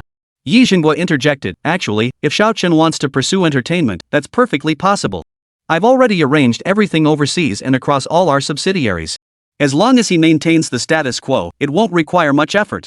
Your mother and I will be at home, so we can help look after No. Su Yin chimed in, That's right. Dad's right, Xiao Chen. We're not old-fashioned people who'd interfere with your decisions. Besides, I think you're talented at songwriting, and your voice is absolutely fine. Yi Qi chimed in, Exactly. Brother, since Mom and Dad are both saying this, I think you should pursue a career in the entertainment industry. Didn't you want to give your sister-in-law a proper wedding? You should establish yourself in the entertainment industry. Not only would it not affect your sister-in-law's career, but it might even help her. Everyone turned to look at Yi Chen. He could only say, Alright, let me think it over. Hearing this, everyone dropped the subject. Soon the waiter brought out the dishes, and they ate and chatted. This time, however, the conversation turned to Yi Qi, as they tried to comfort her. After all, a girl who had endured today's kidnapping was bound to carry some emotional scars. As they ate and chatted, Yi Chen peeled shrimp and served food for Nuoyi, occasionally offering words of advice. He reminded Yi Qi that wherever she went in the future, she should always have a few people accompanying her. Yi Qi nodded in agreement. The meal lasted nearly 2 hours. Zhao Jiangwo instructed the restaurant manager to charge the bill to his account before rising to his feet. Alright, Brother Yi, sister-in-law, he said. I have matters to attend to at the group. I'll take my leave now. Turning to Yi Chen and Zhao Yanran, he added, As for your young people's affairs, I won't meddle. Just live your lives well. Seeing Yi Chen and Zhao Yanran nod, he then turned to little Nuoyi and said, Grandpa Nuoyi is heading back now. When you have time, have your mom and dad bring you to visit Grandpa. Then Grandpa will buy you all sorts of delicious treats, okay? Little Nuoyi nodded and replied, Okay, Grandpa, see you later. He exchanged a few more words with Yi Qi before dismissing them with a wave, saying they needn't see him off. Yi Chen and his large family returned home in the minivan. While watching TV in the living room, Su Yan remarked, Who would have thought? I used to think the match with Brother Zhao's family was meant to be but not meant to last. Never imagined we'd end up in laws after all. Yi Jinghua added, That's right. I actually felt a bit regretful about it at the time. Yi Chen looked at Zhao Yanran and said, Maybe this is fate. Don't you think so, Yanran? Zhao Yanran nodded in agreement. Bedtime soon arrived. Yi Chen followed his usual routine, first putting little Nuoyi to sleep, then returning to the bedroom to hold Zhao Yanran as they fell asleep. Lying in Yi Chen's arms, Zhao Yanran asked, Honey, about what I mentioned earlier regarding you making your debut, have you thought it over? Yi Chen replied, This isn't something to rush. But tonight, we should celebrate properly. He turned to look at Zhao Yanran expectantly. Seeing him staring at her so eagerly, Zhao Yanran blushed and playfully punched him, saying, Oh, you're so annoying. Be gentle. Yi Chen chuckled and leaned in for a kiss. Soon, the room was filled with passion. Time flew by, and before they knew it, the day of Yi Qi's competition arrived. Today, Yi Chen and his entire family boarded the earliest flight, arriving in the capital after nearly 2 hours. Chapter 49, The Finals Begin. The plane soon touched down at Beijing Capital International Airport, and Yi Chen and the others disembarked. Yi Qi asked, Mom, Dad, brother, and sister-in-law, are we staying at sister-in-law's place or a hotel? Yi Jinghua replied, Why stay in a hotel? We have a place in Kyoto. I had it cleaned yesterday. We'll just head straight there. Su Yan added, Alright, let's go. The driver is waiting outside. As soon as they exited the airport, they spotted 2 Rolls-Royces waiting. Yi Qi asked, Are those 2 Rolls-Royces here to pick us up? Yi Jinghua nodded. Yes. I contacted the branch office earlier and had them send the cars. With that, he led the way over. The 2 drivers stepped out and greeted Yi Jinghua, Chairman, Madam, Mr. Yang sent us to pick you up. Yi Jinghua nodded and turned to Yi Chen and the others, saying, Alright, let's get in the cars. Yi Chen carried Xiao Noah and pulled Zhao Yanran into the rear vehicle. Yi Qi had intended to ride with Yi Chen and the others, but her mother pulled her into the first car. The driver started the car, and they soon arrived at the villa in the capital. Stepping out, Yi Chen and the others were stunned by the size of the mansion. It was even larger than the one in the metropolis. Inside, the furnishings and decor style were remarkably similar to those in Shanghai. Yi Chen then asked, what style of song did Xiaoqi choose for tonight's competition? Yi Qi replied mysteriously, it's a secret. You'll find out soon enough. Yi Chen didn't press further and instead suggested, this is my first time in Kyoto. Why don't we go explore? We can also pick up a few new outfits for Nuoyi. We rushed here today and only brought one change of clothes for her. Little Nuoyi, hearing her dad was going to buy her clothes, exclaimed excitedly, yes. Yes. Nuoyi gets new clothes again. Yi Qi suddenly thought of something and said, oh, by the way, bro, since you and Nuoyi were reunited, this is the first time you've bought her clothes, right?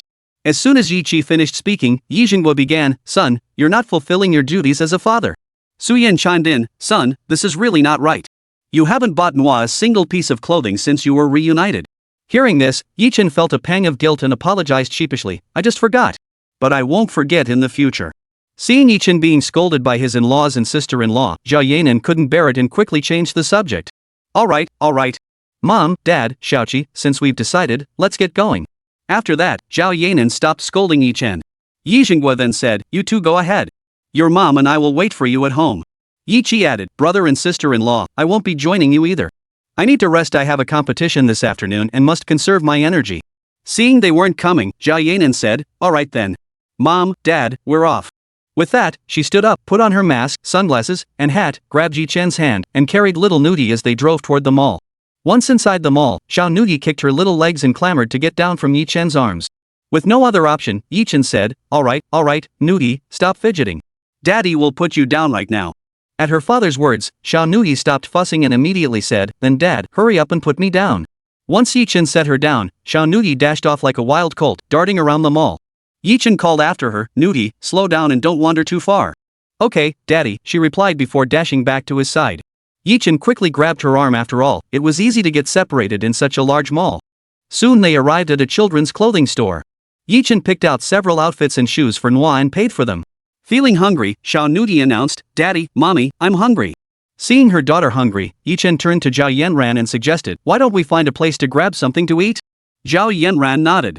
They left the mall, found a restaurant, had a quick meal, and then drove back home. Time flew by, and soon it was afternoon. Yi Chen and his entire family drove to the bird's nest. After entering, they found a seat. Yi Qi followed the staff to the backstage area. The recording commenced immediately. The host stepped onto the stage and addressed the audience below. Hello to everyone here in the venue and watching at home. Welcome to the Beijing Bird's Nest Finals of the Youth Singing Competition, co-presented by Morning Light Entertainment and Beijing Television. I'm your host, Zhu Hao. Chapter 50, Light. Zhu Hao continued, after a year has passed, we've finally arrived at the annual Magic City Finals. Following 2 months of rigorous selection, we've chosen 36 outstanding contestants. They will compete through 6 elimination rounds, with the overall champion selected by votes from 50 judges on site.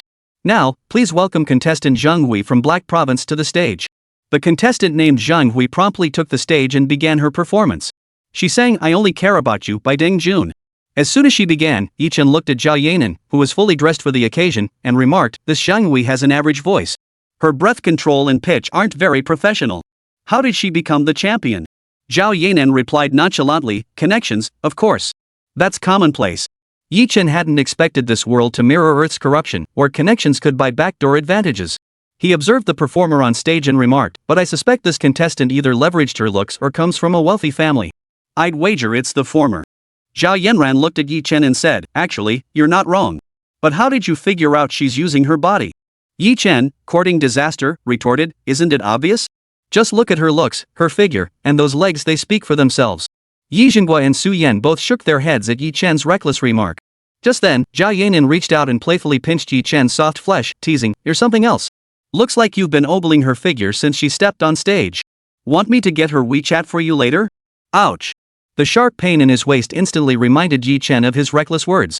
Thinking about it, with a wife as beautiful as an angel right beside him, how could he dare to stare at other women?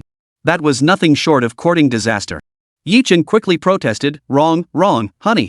I know I was wrong. Please, honey, have mercy. Little Nuoyi, hearing her father's pain gasp, rushed to ask, Daddy, what's wrong? Feeling Zhao Yanran's warning glare, Yi Chen quickly covered up, nothing, Dad just twisted his back. Zhao Yanran gritted her teeth and demanded, you say you're sorry? Then tell me exactly what you did wrong. Yi Chen quickly admitted, I shouldn't have looked at other women when I have a wife as beautiful as an angel. I'm worse than an animal. Zhao Yanran pouted playfully at his words, we'll see if you dare again. I'll let you off this time. With that, she released her grip. Chen breathed a sigh of relief. Thank you, my dear, for sparing my life. Zhao Yanran smiled without comment. Soon, the singer named Zhang Hui finished her performance, and the next contestant, another beauty, took the stage. Zhao Yanran then asked, Honey, who do you think is prettier, this one or the last one? Chen quickly replied, No matter how beautiful they are, they can't compare to you, my dear. Zhao Yanran beamed with satisfaction. Good boy. Soon after the second contestant finished, the host took the stage. Following the voting segment, he announced, Let's give a round of applause to contestant Ma Tao. Now, please welcome contestant Zhang Hui back to the stage. Once everyone was in place, the host announced, Now for the voting round. 50 judges will vote for one of the two contestants. Red cards represent votes for Zhang Hui, blue cards for Ma Tao. Please cast your votes.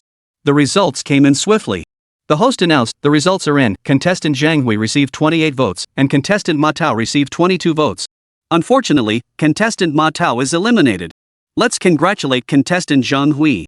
The host continued, Please have both contestants step down to rest. Next, we welcome contestant Yi to the stage. After Yi took the stage, she said, Good evening, judges and audience members.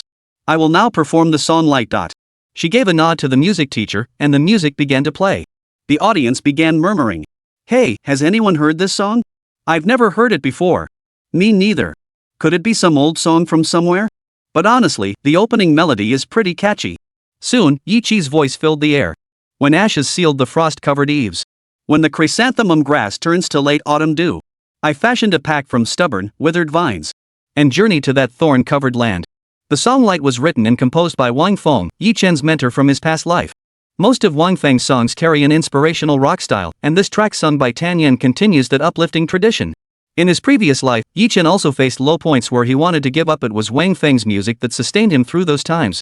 Chapter 51, Backroom Dealing. Yi's voice continued. Perhaps the melancholy of lost paths tear apart my footsteps. But I believe the future will bestow upon me wings of dreams, though the pain of failure. As the song reached this point, the audience below was moved, thinking to themselves, Isn't that just how life is? We all face setbacks in life, like failing the college entrance exam and missing out on your dream university. Does that mean you should give up? No, absolutely not. Life is long, with countless paths to choose. You can retake the exam or keep moving forward. Success will come someday. Similarly, relationships bring their own struggles, betrayal by friends, and so on. At work, you might face exclusion from colleagues or harassment from superiors.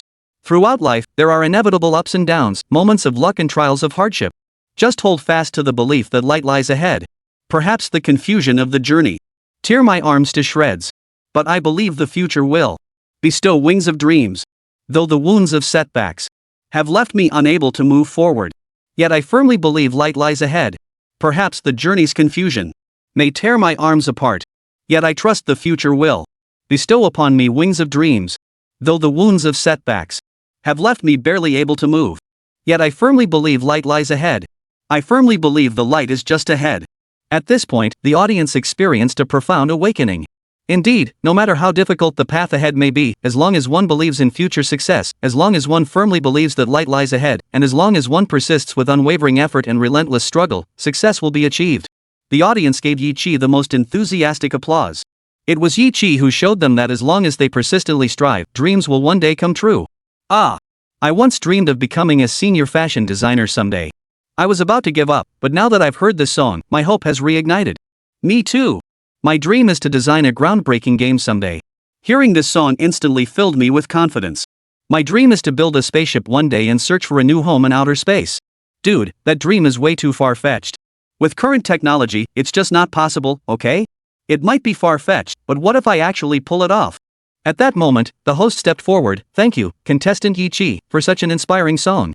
Please take a short break. We'll proceed to the voting shortly. Now, let's welcome our next contestant, Yang Chen. After Yi exited the stage, Yang Chen took her place. The contestant immediately caught the audience's attention upon stepping onto the stage. However, when she began singing, the audience seemed unimpressed, but Yi Chen frowned. When it came to singing, he was a professional. Zhao Yanran, sitting beside him, noticed his frown and asked curiously, "What's wrong?" Yi Chen replied, "Honey, don't you think Yang Chen's singing skills are about the same as Zhang Hui's earlier?" Zhao Yanran shrugged indifferently. "It's nothing. You'll get used to it." Hearing Zhao Yanran's words, Yi Chen let it go. Soon, Yang Chen finished her performance. The host stepped up and announced, "Thank you, contestant Yang Chen, for your performance. Now, please welcome contestant Yiqi back to the stage. Once Yiqi took her place, the host announced, both contestants are now on stage. We'll now proceed to the voting round.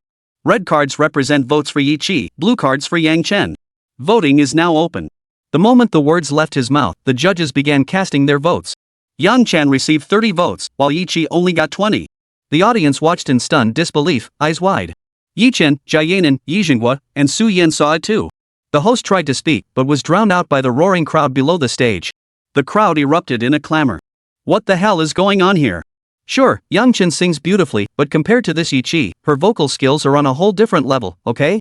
What's going on? Why does Yang Chen have so many votes? Can't you see? This is clearly rigged. Watching this unfold from the stage, Yiqi felt a surge of resentment. Why was this happening? Compared to her, this Yang Chen's singing was nothing special. Yiqi shot a furious glance at Yang Chen beside her, her smug expression seething with anger. If she weren't worried about making headlines, she'd have punched that woman right then and there. Yi Chen and the others watched the scene unfold below the stage, equally furious. At that moment, Zhao Yanran remarked, looks like the show's production team has finally confirmed suspicions of rigging over the years. Su Yan fumed, what's wrong with this production team? Does winning the championship now depend on connections? This woman's singing skills are nowhere near as good as Xiaoqi's. Just then, an audience member stood up and shouted, what's wrong with this production team? Yang Chen's singing is clearly worse than Yi Chen's, yet she advanced. As soon as one person spoke up for Yiqi, a second and third joined in, and the audience area erupted into complete chaos. Shouldn't the production team give us an explanation? Exactly. This girl Yiqi clearly sang better than Yang Chen. Why was she eliminated? You producers are rigging this show. You owe us a proper explanation. Exactly. They must give us an explanation. The 30 judges who voted for Yang Chen never imagined their decision would lead to this outcome. Cold sweat broke out on their brows. The host on stage, seeing the audience's reaction, was at a loss for what to do. He immediately looked to the director for help. The director met the host's pleading gaze, equally helpless. Yet as director, he had no choice but to steel himself and take the stage. The director approached the host, took the microphone, and said, ladies and gentlemen in the audience, please calm down. No sooner had the director spoken than an audience member shouted, how can we stay calm? Is this all your production team knows how to do? That's right. You owe us a proper explanation, or this won't end here. As the director of this production, don't you owe us a proper explanation? Seeing the audience's anger escalating, the director had no choice but to turn to Yiqi for help. Contestant Yiqi, these viewers are all standing up for you. Only your words can calm them down now. Could you please help? Chapter 52, Unknown Caller. Yiqi didn't respond to the director's plea. Instead, she turned to look at Yang Chen. Yang Chen was staring down at the scene below with a look of sheer terror. She hadn't expected things to turn out this way. Yiqi watched Yang Chen's flustered state and thought to herself, this girl is pretty, but she's not doing the right thing. If your singing isn't good, you can practice. Is relying on connections really the way to go? The director beside her understood Yiqi's silence. After all, he too found the situation disgraceful.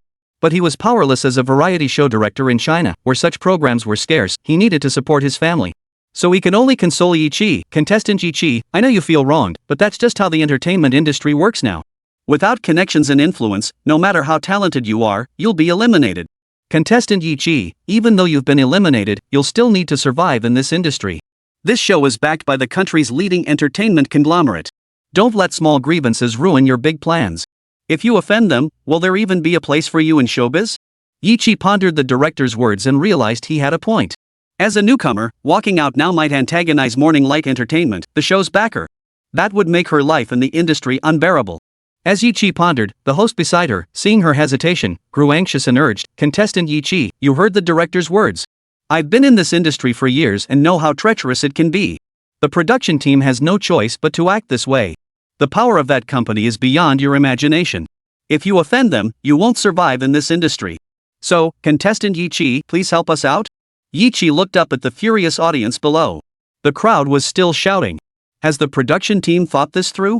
We demand an explanation. Exactly. Yiqi's singing skills are clearly leagues above Yang Chen's. Why make her suffer such injustice? We can't let Sister Yiqi suffer like this. You must give her a proper explanation. Director, and that host Zhu Hao, what's the meaning of this? Is it fun to corner Sister Yiqi on stage? I've seen through your production team now. Yiqi took a deep breath and said, everyone, please calm down. Dear viewers, I know you're all concerned for my well-being. I, Yiqi, sincerely thank you all. She then bowed slightly toward the audience in gratitude. The audience quieted down as they watched her gesture. Yi Chi continued, though I can't continue in the competition, I'm filled with regret and reluctance. But I promise you all here. Even if I can't continue competing, I will still show every friend who loves and supports me that I'm moving forward in the music industry. I'll release many more songs, so there's no need for you all to do this for me. Sis Yi Chi, you said it perfectly. Even if you didn't win the championship, we'll still support you. That's right, Sister Yi Chi, you're the best. We'll always support you. Yi Chi listened to the audience's words and said, thank you. Thank you all for your support. I will not let you down. Thank you. With that, Yi Chi stepped off the stage. The director and host watched the quietened audience with relief, then turned to see Yi Chi leaving the stage and shook their heads helplessly. Yi Chi came from backstage to join Yi Chen and the others. Yi Zhenguo looked at her with deep concern and asked, sweetheart, do you need Dad's help? Yi Chi shook her head. Dad, it's okay. I'm fine. Let's go. Zhao Yanran stepped forward, taking Yi Chi's hand. Little Chi, you've been through so much. You handled that perfectly just now. If you'd stormed off, you might have been front page news tomorrow. Yi Chi forced a smile. It's fine, sister-in-law. I'm not upset. I just feel a little resentful. Su Yan said, sweetheart, if you feel wronged, just tell me or your dad. We'll definitely help you get even. Yi Chi nodded. Don't worry. If I need to, I'll tell you. Come on, let's go. With that, Yi Chen and the others followed Yi Chi out of the bird's nest. Back home, the family sat on the sofa. Yi Zhenguo fumed, those Chuanguang bastards have some nerve. They actually bullied my daughter. I'm calling them right now to teach them a lesson, let them know what happens to those who mess with my daughter. He grabbed his phone to dial. Yi Chen interjected, wait, Dad. Hold on, don't call yet. I need to say something. Su Yan glared at Yi Chen.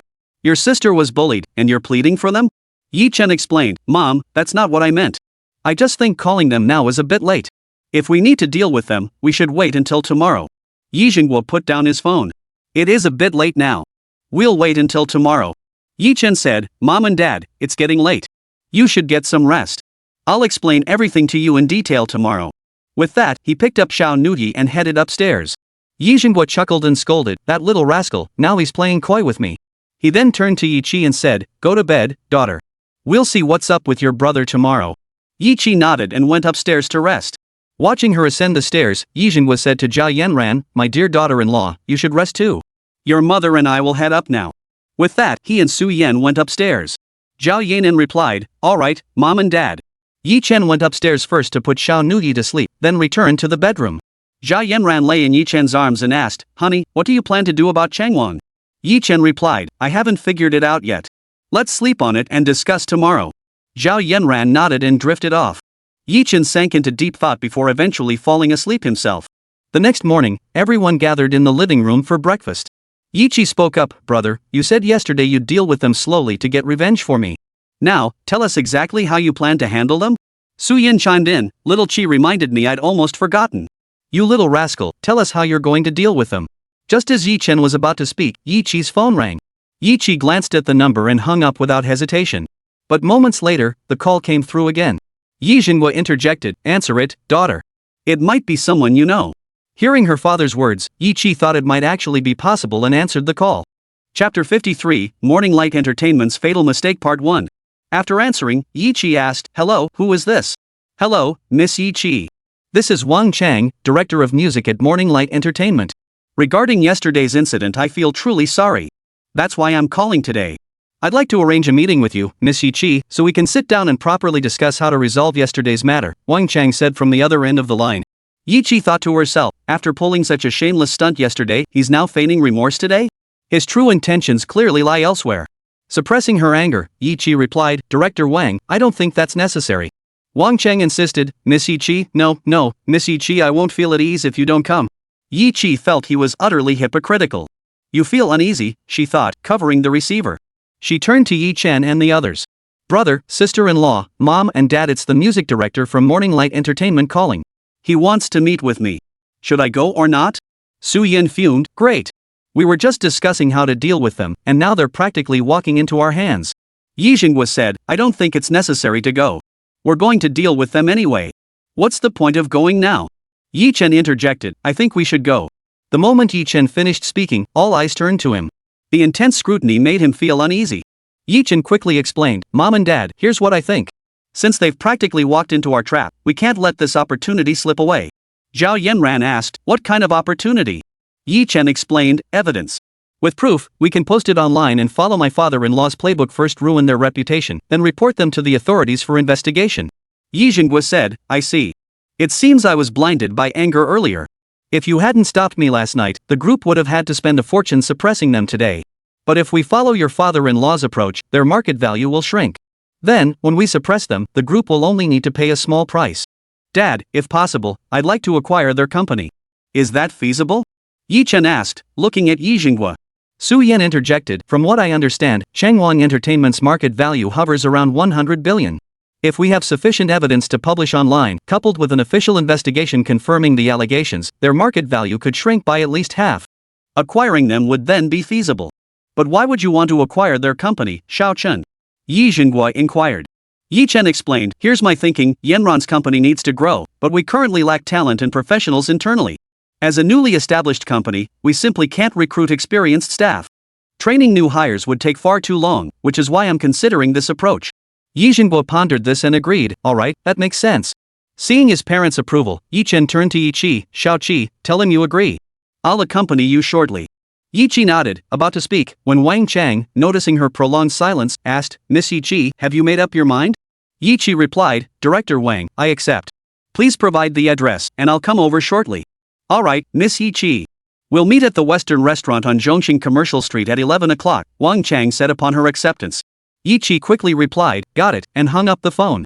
Morning Light Entertainment occupied 10 floors of Zhongxing Commercial Street's Zhongxing Tower. With Beijing's property prices hovering around 50,000 yuan per square meter, the sheer scale of their office space alone spoke volumes about the company's deep pockets.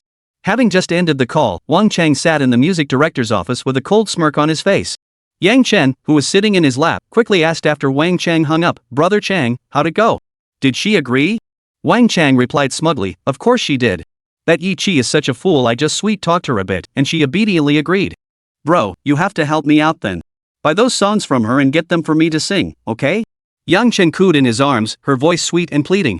Suppressing the heat rising in his lower abdomen, Wang Chang assured her, don't worry, sweetheart. I'll make sure she hands over every single song to you. Otherwise, she won't last a day in the entertainment industry. Yang Chen beamed, Brother Chang, you're so good to me.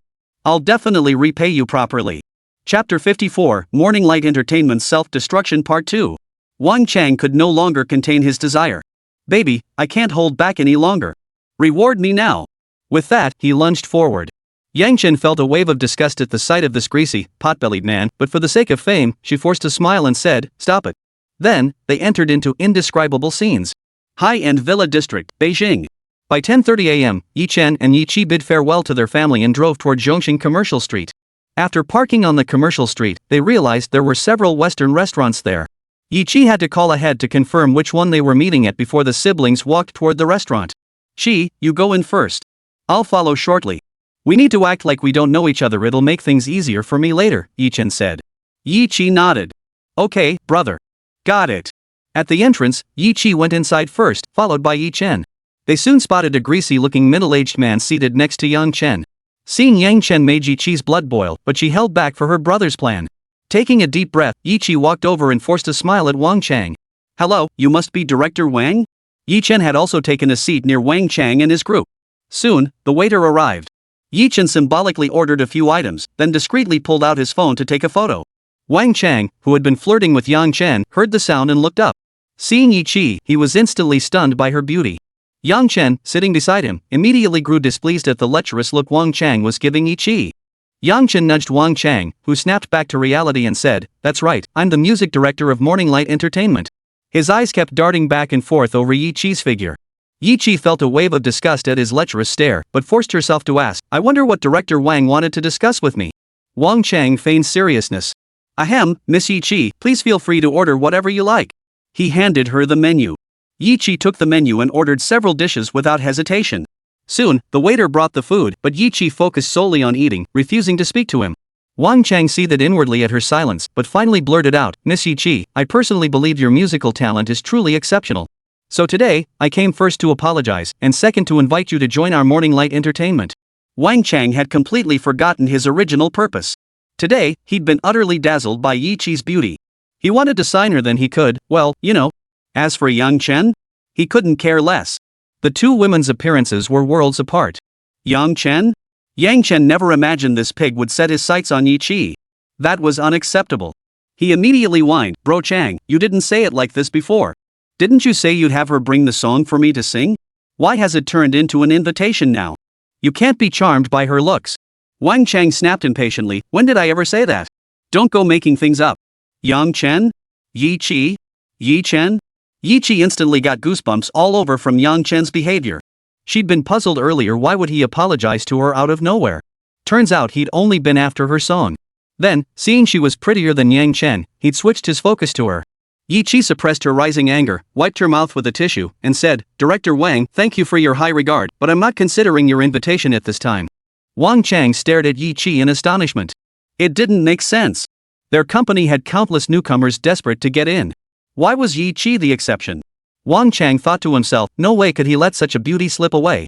Ignoring the furious Yang Chen, he turned to Yi Chi and said, "Miss Yi Chi, don't rush your decision. You should know how many people are desperate to get into our company. Please give it some more thought." Yi Chi hadn't expected him to be so persistent even after she'd made her position clear. She thought, if I join, you'll harass me like a fat pig. I'd have to be crazy to listen to you. Yi Chi promptly replied, "No need, Director Wang. I'm not considering joining your company at this time. I have prior commitments and must take my leave." She picked up her bag and stood up. Just as she was about to leave, Yang Chen's voice drifted over. Acting all pure and innocent? What's the point? In the end, won't you just have to sell your body to become famous anyway? Yi Chi instantly flared up at this remark. Turning to face Yang Chen, she retorted, "Do you think I'm like you? I built everything I have step by step, unlike you craving fame without putting in the work, relying on this old man beside you to get noticed." How utterly shameless. Yang Chen, struck at his core, instantly bristled. He glared at Yi Chi and snapped, "Who do you call lacking self-respect?" Just then, Wang Chang roared at Yang Chen, "Enough. Stop arguing. This is a restaurant. Everyone's watching." Yang Chen stopped arguing and glanced around. Sure enough, everyone in the restaurant was pointing and whispering at her. Who would have thought such a beautiful woman could be so self-destructive? Sigh. What a waste, such a lovely young lady, yet she's so willing to sink so low. Yang Chen's face flushed crimson with anger at the murmurs in the restaurant. She shouted back at them, "Shut up. What I do is my business. None of your concern." Wang Chang, standing nearby, had lost all patience after Yi Chi repeatedly rejected his invitations and now had the entire restaurant pointing fingers at him. Wang Chang said in a low, menacing tone, "Miss Yi Chi, since you don't know a good thing when you see it, you can forget about making it in the entertainment industry from now on. Starting today, you'll be blacklisted by Morning Light Entertainment. Don't come crying to me later." Yi Chi sneered, "Go ahead and blacklist me. I couldn't care less." With that, she turned and walked away. Yi Chen had secretly recorded the entire scene. After finishing his meal and paying the bill, he walked out of the restaurant. Chapter 55, Visiting the In-Laws. Yi Chi and Yi Chen, brother and sister, left the restaurant and got back into the car. Yi Chi couldn't wait to ask, "Brother, did you record it? Let me see." Seeing her impatience, Yi Chen found it amusing and said, "Relax, it's all recorded. Here you go." He handed his phone to Yi Chi. Yi Chi took the phone and reviewed the footage. Moments later, she huffed indignantly, "Humph. With this, I'll see how long he can keep acting so arrogant." Yi Chen soothed her, "Alright, don't get so worked up. Anger is bad for your health, and it's not worth getting upset over someone like that. Now that we have this video, we'll let mom and dad take care of getting revenge for you when we get home." Yi Chi's face flushed as she agreed, "Right. Only when they're punished will my heart be avenged." Yi Chen shook his head helplessly. His little sister really did have a temper. Yi Chen drove back to the villa quickly. Upon entering the hall, their mother, Su Yan, saw Yi Chi and hurriedly asked, "How did it go, dear? What did the people from Changwon want with you?" Yi Chi angrily recounted the entire incident. Yi Zhenghua fumed, "What a bunch of jerks. So he's going to blacklist you now?" Yi Chen replied, "Dad, you're right. From the tone of his message, that's exactly what he plans to do." Yi Chi added indignantly, "Mom and Dad, you have no idea. That old man has been leering at me from the very start." Hearing Yi Chi's words, Yi Zhenghua and his wife were furious. Zhao Yanran, who had remained silent until then, finally spoke up, "Since things have come to this, honey, how do you plan to deal with them?" Yi Chen thought for a moment and said, "I think it's best to have Dad and my father-in-law handle this together." Su Yan asked, "Your father alone has enough strength to handle them. Why drag your father-in-law into this?" "Exactly, son. Don't you trust your old man's abilities?" Yi Zhenghua glared at Yi Chen. Seeing his father's murderous glare, Yi Chen quickly explained, "No, I absolutely don't doubt your abilities. I just think this way we can complete the acquisition quickly. Then we can start filming dramas and producing variety shows. After all, most of the staff at Yanan's company are newbies with little experience. Having a company like this would solve all our worries. Yi Chi looked at Yi Tian and asked, "Brother, do you have a script yet?" Yi Chen nodded.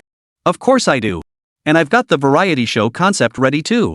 He then turned to Zhao Yanran and said, "Honey, call your father-in-law ASAP and have him coordinate with Dad." As Zhao Yanran prepared to dial, Yi Jinghua interjected, "No need to call, dear. Let's just head over to your place and discuss it with Brother Zhao." Zhao Yanran replied, "Alright, Dad. But I'll still call my mom." She then flipped through her contacts and dialed the number. Changning Garden in Beijing, clearly a villa complex developed by Changning Group. The largest villa, number 1, was reserved for Zhao Jianghuo's personal residence, while all others had been sold. Villa living room. Lin Mei was surrounded by several CEO wives who had brought their sons along. They chattered away at her. "Sister Lin, I came today to discuss something with you. Your precious daughter is reaching marriageable age, so I'd like to propose a match." The wife of the Weha Pharmaceutical Group CEO said. "Why is it always you everywhere? Your son just loafs around all day, he's not even as good as mine. At least my son studied abroad and is now the general manager at his company." "Sister Lin, I think you should consider my son," the wife of the CEO of Lu's Real Estate said. "Forget about those two families. One is a good for nothing, the other got his position at his own company through his dad. Unlike my son, who started his own company and now earns over 8 million a year." "Sister Lin, don't listen to them. My son is the best choice," said the wife of the CEO of Lonka Electronics. "How dare you speak like that? My son may be idle, but he keeps himself pure. Unlike your son, who changes girlfriends every year. How many is that now? And my son? Sure, he works at the family business and has had girlfriends, but compared to yours, he's nothing special." The wife of the CEO of Lonka Electronics, her face flushing with embarrassment, shot her son a glare, causing him to shrink back in fright. Just as the ladies were about to say more, Lin Mei's phone rang. She picked it up to see it was her precious daughter calling. Noticing the call, the ladies instinctively fell silent. Lin Mei answered with a reproachful tone, "Hey, sweetie, it's been ages since you last called your mom. Are you starting to forget you even have a mother?" Yi Chen's villa. Zhao Yanran, hearing her mother's complaint, quickly interjected, "Mom, I could never forget you. I called because I missed you." Lin Mei replied impatiently, "I know you too well. Just tell me what you want." Zhao Yanran had no choice but to explain, "Well, Mom, I'm coming back today with my father-in-law and his family, so I wanted to give you a heads up." Lin Mei smiled upon hearing this. "Is that so? Your in-laws are coming? Then come on over. I'll get things ready here." After exchanging a few more words, mother and daughter hung up. Zhao family villa. After hanging up, Lin Mei looked at the stunned group and said, "My apologies, everyone. Since my in-laws are coming over shortly, I won't be able to entertain you." Chapter 56, No need to make things so complicated with Changwang. Hearing Lin Mei's words, the wives of the executives inwardly cursed, but they dared not speak their minds. At that moment, Lu Kai, the son of the Lonka Electric executive, couldn't process the news. He looked at Lin Mei with longing and asked, "Auntie, when you say your in-laws are coming, you mean Yanan's sister, right?" He desperately hoped Zhao Yanran had a sister, it would mean a chance for him. The other two rich kids' eyes lit up at Lu Kai's words as they looked at Lin Mei. Ever since Zhao Yanran debuted, all three had been stunned by her beauty. They'd wanted to meet her then, but their families had warned them against associating with anyone in the entertainment industry, threatening to cut off their financial support if they disobeyed. So they'd held back. But just days ago, they discovered Zhao Yanran was the heiress of Changning Group. So they'd shamelessly dragged their mothers along to propose marriage. Now they were told she was married? They couldn't accept it. That's why they hoped Zhao Yanran had a sister or an older sibling. "Sorry, folks, but Yanan is our only child, and she's already married. Her husband is the son of the chairman of Zhongxing Group, and they've had a daughter too." Everyone deflated upon hearing this. If it were anyone else, they might have fought for a chance, but this was Zhongxing Group. Though their own companies were billion-dollar enterprises, they were no match for Zhongxing Group. Just moments ago, they'd been pushing to propose a match. Now, the thought of it made them feel utterly embarrassed. Unable to stay any longer, they hurriedly grabbed their sons, muttered a quick goodbye to Lin Mei, and fled the Zhao family villa. Yi Chen and his group were also preparing to leave. Yi Jinghua called for a minivan, and the group boarded, heading toward the Zhao residence. The driver arrived swiftly. Little Nuoyi was thrilled she'd finally get to see her grandmother. As soon as Zhao Yanran opened the door, Xiao Nuo wriggled free from Yi Chen's embrace and scampered into the hall, calling out, "Grandma, where are you?" "Nuo's back." Hearing Nuo's voice, Lin Mei emerged from the kitchen and said, "My little granddaughter, did you miss your grandmother?" She picked up Xiao Nuoyi and sat her down on the sofa. Little Nuo nodded her little head and said, "Of course I did. Nuo thought about grandma every single moment." Hearing this, Lin Mei smiled and teased, "When did our Nuoyi become so sweet-talking?" Little Nuo furrowed her tiny brow and insisted, "No, grandma. Nuo really does think about grandma every single moment." Ha, ha, ha. Hearing Noer's words, everyone burst into laughter. After teasing Moa for a moment, Lin Mei looked up at Yi Jinghua and Su Yan and said, "Dear in-laws, who would have thought that after all these twists and turns, we'd end up as in-laws?" When Yanran's father came back and told me, I actually felt quite relieved. Su Yan smiled and replied, "Yes. We never imagined they'd find their way to each other on their own." Yi Chen said nervously, "Mom, don't worry. I won't let Yanan down." Lin Mei nodded with a smile. Zhao Yanran then sat beside her mother and said coquettishly, "Mom, your daughter missed you too. We haven't seen each other in so long, did you miss your daughter?" Lin Mei replied with a playful scold, "You're a mother now, and you're still acting like a child." Soon after, the group gathered to chat. Not long later, Zhao Jiangwo returned. Spotting Yi Jinghua and the others, he exclaimed with delight, "Brother Yi, you're here." Yi Jinghua and Su Yan spoke in unison, "Brother Zhao." Little Nuoyi exclaimed excitedly, "Grandpa, did you miss Nuoyi?" Zhao Jiangwo replied, "Of course I did. But Noer, you waited so long to visit Grandpa, it made me very sad." Little Nuoyi thought for a moment and said, "It's all Daddy's fault. He never brought Nuoyi to see Grandpa." Yi Chen? He felt deeply hurt. They say daughters are their father's little cotton jackets, but today, his little cotton jacket seemed to have sprung a leak. Just then, the nanny approached and said, "Chairman, the meal is ready." Zhao Jiangwo said, "All right, let's eat first." At the dinner table, Yi Chen told Zhao Jiangwo about Yi Qi and his decision. Zhao Jiangwo pondered for a moment and said, "We don't need to go to such lengths to deal with Changwang. If our two groups acquire them, we can simply suppress them directly." Yi Chen pondered, "But Dad, that would require mobilizing enormous funds." Zhao Jiangwo waved it off. "No problem. We'll figure something out when the time comes." Yi Chen said nothing more. After all, with his father-in-law and father taking charge, his help was no longer needed. Chapter 57, Zhang Hao's Rage. After their meal, Yi Chen and the other young people gathered to keep Xiao Nuoyi company while watching TV. Yi Jinghua and Zhao Jiangwo discussed the acquisition plan for Morning Light Entertainment nearby. They talked late into the night. Only Yi Chen and his family of three stayed behind. Yi Jinghua and Su Yan took Yi Qi home. Zhao Jiangwo remarked, "Well, it's getting late. Time to wash up and turn in." With that, he headed upstairs. Lin Mei then said, "Xiao Chen, you sleep alone tonight. Yanran and her daughter will sleep with me."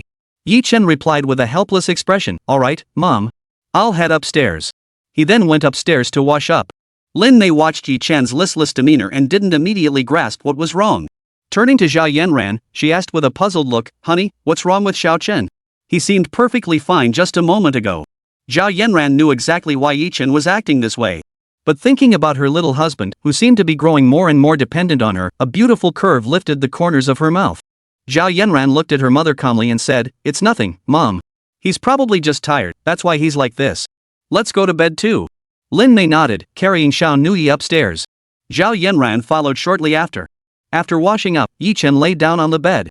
The empty room felt unfamiliar, and he sighed softly before drifting off. The next morning, Wang Chang sat in his office, completely unaware of the major events unfolding at the company that day. He was on the phone, talking business. "Hello, old classmate, it's Wang Chang. I'm calling today because I need a small favor. I'm going to blacklist a singer named Yi Qi because she has major conflicts with our company. You're the most famous composer in China. If she ever comes to you asking for songs, you absolutely cannot write any for her." "Hello, Mr. Li, this is Wang Chang from Morning Light Entertainment. I need your help with a small matter. Our company is blacklisting a singer named Yi Qi. She has conflicts with us, so..." "Hello, Mr. Liu, this is Wang Chang from Morning Light Entertainment. I'm calling today regarding a small matter requiring your company's assistance. There's a singer named Yi Qi with whom our company has a conflict, so..." "Hello, Mr. Zhang, this is..." After making the rounds of calls, Wang Chang flashed a smug grin. Yi Qi. "Since you're so ungrateful, don't blame me. I'll be watching to see how you'll come begging me later." Ha ha ha ha. Just thinking about Yi Qi's heavenly beauty and tall, slender figure made his mouth water. Morning Light Entertainment Chairman's office. Zhang Hao sat leisurely in his office, sipping tea. Suddenly, a tall, fair-skinned, and beautiful female secretary rushed in. "Chairman, it's bad news. For some unknown reason, numerous advertisers have terminated their contracts with us. The film we just submitted to the cinema chains has been rejected, and even our TV series has been blocked by higher-ups," the beautiful secretary reported, her expression panicked. Zhang Hao sprang to his feet. "Did they mention a reason?" The secretary replied, "The cinema chain didn't provide any explanation. As for the TV series, it seems someone reported the company for tax evasion. The male lead in the TV series is suspected of drug use. Combined with the government's recent crackdown on actors and companies with misconduct, they refused to approve it." Upon hearing this, Zhang Hao felt the world spinning around him. He nearly lost his balance and would have fainted if the secretary hadn't rushed over to steady him. No matter how hard he racked his brain, Zhang Hao couldn't fathom how this information known only to top executives had suddenly been leaked. Just then, a young man burst in, exclaiming, "Dad, it's bad. The tax authorities are here, and the police are here too." The speaker was his son, Zhang Jun. Zhang Hao could no longer sit still. Furious, he slammed his fist on the table and demanded, "What the hell is going on?" He then pointed at Zhang Jun and demanded, "Was it you, you ungrateful son, who provoked the wrong people?" Zhang Jun grimaced. "Dad, I haven't done anything lately. I've been right by your side the whole time, you know that." Zhang Hao thought about it. That was true. His son was by his side every day. If he had done anything, he would know. Zhang Hao asked weakly, "Where are the tax bureau and police officers now?" Zhang Jun replied nervously, "The tax people are in the finance department and the police are in the artist department. I'm afraid they're after Zhou Mo." Then Zhang Jun remembered something and blurted out, "Dad, could this be Uncle's fault? He seemed to have arranged a meeting with a new female singer yesterday. They were supposed to sign her, but she refused. She wasn't even scared by Uncle's threats and told him to go ahead and blacklist her if he dared." Zhang Hao pondered this. It seemed plausible his son had learned this behavior from his younger brother-in-law. Zhang Hao frowned, glaring at Zhang Jun and barked, "Get him here to see me immediately." Zhang Jun flinched, his neck tensing as he stammered, "Oh okay. I'll have him come right away." He scrambled out the door. Soon after, Wang Chang entered the office. "What's going on, brother-in-law?" Xiao Jun said the company's being targeted. Hearing Wang Chang's voice only fueled Zhang Hao's anger. He glared at him and snapped, "You have the nerve to say that? Did you offend someone?" Chapter 58, New Voice of China. Wang Chang thought for a moment, then said with an innocent look, "Brother-in-law, I haven't offended anyone. I just blacklisted a new singer who just debuted." Zhang Hao looked at Wang Chang suspiciously and asked, "Are you sure you haven't crossed any lines you shouldn't have?" Wang Chang insisted innocently, "Honestly, I haven't." Zhang Hao exclaimed in despair, "Then who the hell is targeting us?" Just then, tax officials entered, followed by 2 police officers. The moment one officer produced the arrest warrant, despair washed over Zhang Hao and the others.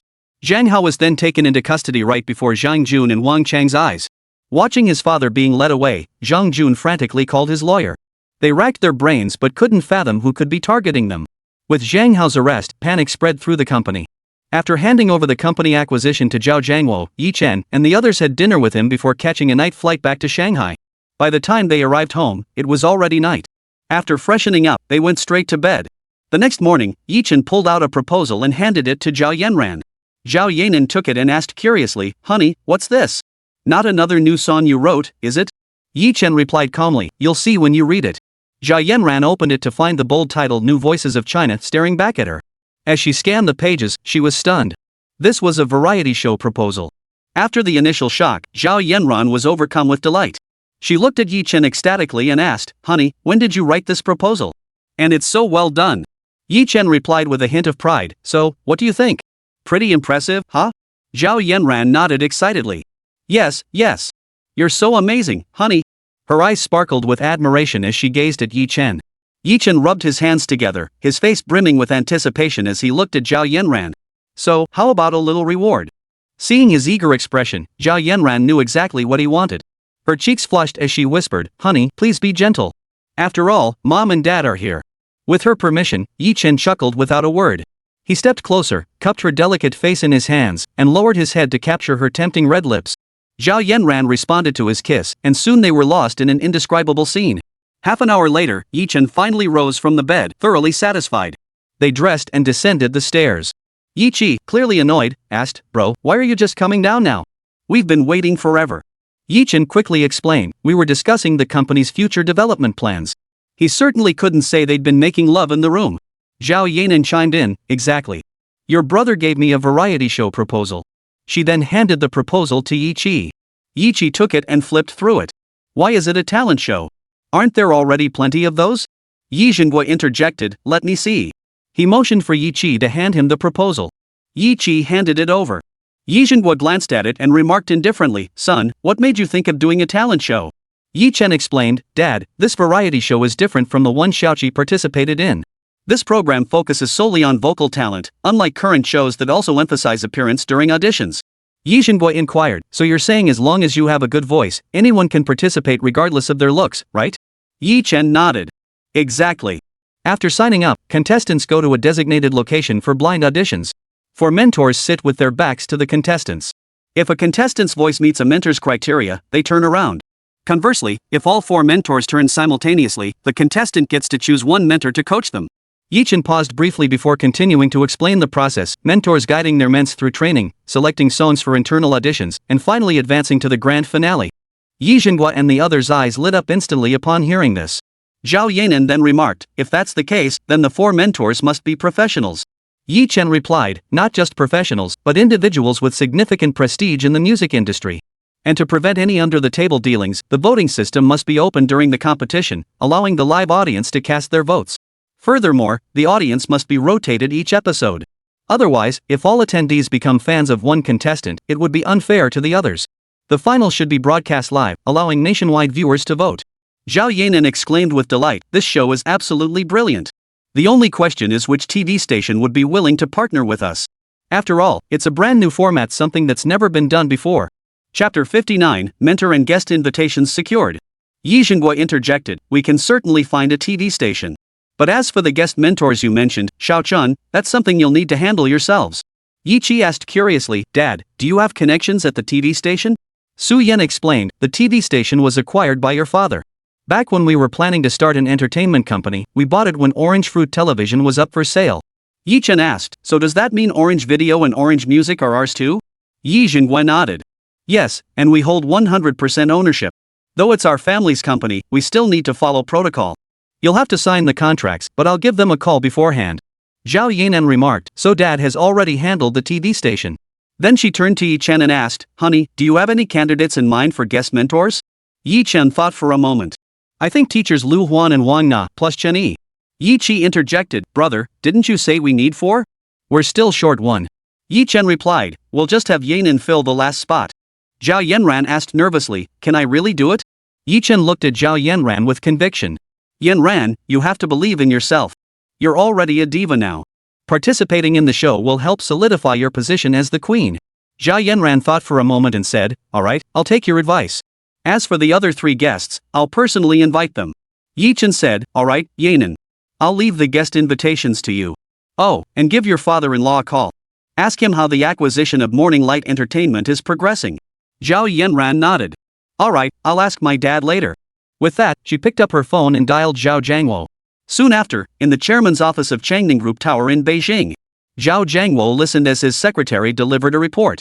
Chairman, the handover for the acquisition of Morning Light Entertainment has been completed. What are your next plans for Morning Light? Zhao Jiangwo replied, we acquired this company to support my precious daughter's newly established venture and facilitate its further growth. How we proceed will depend entirely on her arrangements. Just then, the phone on his desk rang. He picked it up to see it was his daughter calling. Zhao Jiangwo waved her off. Step outside for now.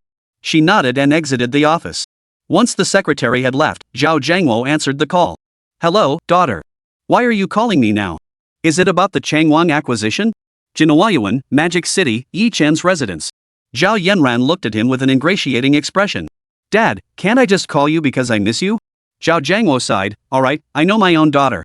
Zhao Yanran blushed slightly. Alright then, Dad. Since you figured it out, I won't hide it. How much longer until the acquisition of Changwang is finalized? Zhao Jiangwo chuckled, the handover's already complete. I was planning to call you about it, but I didn't expect you to call me first. Is it really that urgent? Zhao Yanran explained, Dad, it's like this. Yi Chen is planning a variety show and urgently needs staff, which is why I called you in such a hurry. Zhao Jiangwo replied, alright, sweetheart. I'll have the new CEO at Changwang contact you shortly. Zhao Yanran replied, alright, Dad. We'll be counting on you. After exchanging a few more words with her father, Zhao Yanran hung up. After hanging up, Zhao Yanran turned to Yi Chen. Honey, Dad said the acquisition at Changwang is finalized. He'll have the new president contact me shortly. Yi Chen nodded. Alright, honey. I'll leave the guest coordination to you then. She nodded in response. Yi Chen turned to Yi Zhenghua. Dad, could you please call the TV station? I'll fly straight to Changshui City tomorrow. Yi Zhenghua nodded. Don't worry about it. You two should focus on your own tasks. Leave Nuoyi to me and your mother. Yi Chen and the others didn't object. They drove to the company with Zhao Yanran and Yi Qi. Upon arriving at the office, Zhao Yanran called Lu Huan. Run Yuan Garden in the capital was the city's most luxurious villa district, home to many celebrities. Lu Huan also resided here. That day, Lu Huan had invited Wang Na and Chen Yi over for a visit. Just as they were discussing what to eat, a phone on the table rang. Picking it up, he saw it was Zhao Yanran and answered. Lu Huan chuckled, "Hey, Yanran. It's been ages since you last contacted me. I was starting to think you'd forgotten your old teacher." Zhao Yanran protested innocently, "Teacher, how could that be? I'd never forget you of all people. It's mainly because I'd been so busy starting my company lately. I just finished up and called you right away." Lu Huan chuckled, "Well then, I'll wish you prosperous business right here. How about it? Is there anything your teacher can help with?" Zhao Yanran replied hopefully, "Actually, I do have something. Our company recently planned a talent show."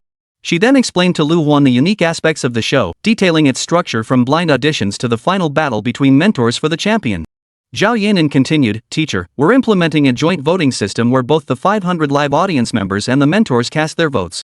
For the finals, we'll have a live broadcast where viewers nationwide can participate in the voting. What do you think, teacher? Would you be interested in joining us?" Lu Huan's eyes lit up. "I'm definitely interested. This sounds like a completely new kind of show. So, are there 3 other mentors? I'm curious who else you're planning to invite." Zhao Yanran replied with delight, "To be precise, we still need 2 more because I'll be participating too. We've decided to invite you, Teacher Wang Na, and Teacher Chen. I'll need you to call the other 2 teachers to confirm." Lu Huan chuckled, "No need to call them. They're right here with me. Hold on a moment." Zhao Yanran exclaimed with delight, "All right, teacher. Thank you for your help." Lu Huan smiled and said, "No problem." He then turned to Wang Na and Chen and asked, "So, you both heard what Yanran said on the phone? I wonder if you're interested in joining." Chen thought for a moment and said, "I happen to have some availability lately. I can participate." Wang Na joked, "I'm in too. After all, it's a brand new variety show, and we get paid for it." Lu Huan smiled. "So we're all in agreement." He picked up his phone and said, "Yanran and the others are on board. When should we schedule the recording?" Zhao Yanran replied with delight, "It might take a little while. We still need to handle promotions and sign-ups. As for the TV station, we just need to go over and sign the contract." Lu Huan replied, "All right, give us a call when it's set."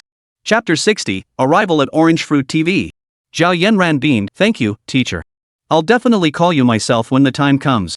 Lu Huan sighed helplessly, "Oh, you're too polite. After all, you're my student. All right, I won't bother you anymore. Go ahead with your work." Zhao Yanran replied, "All right then, goodbye, teacher."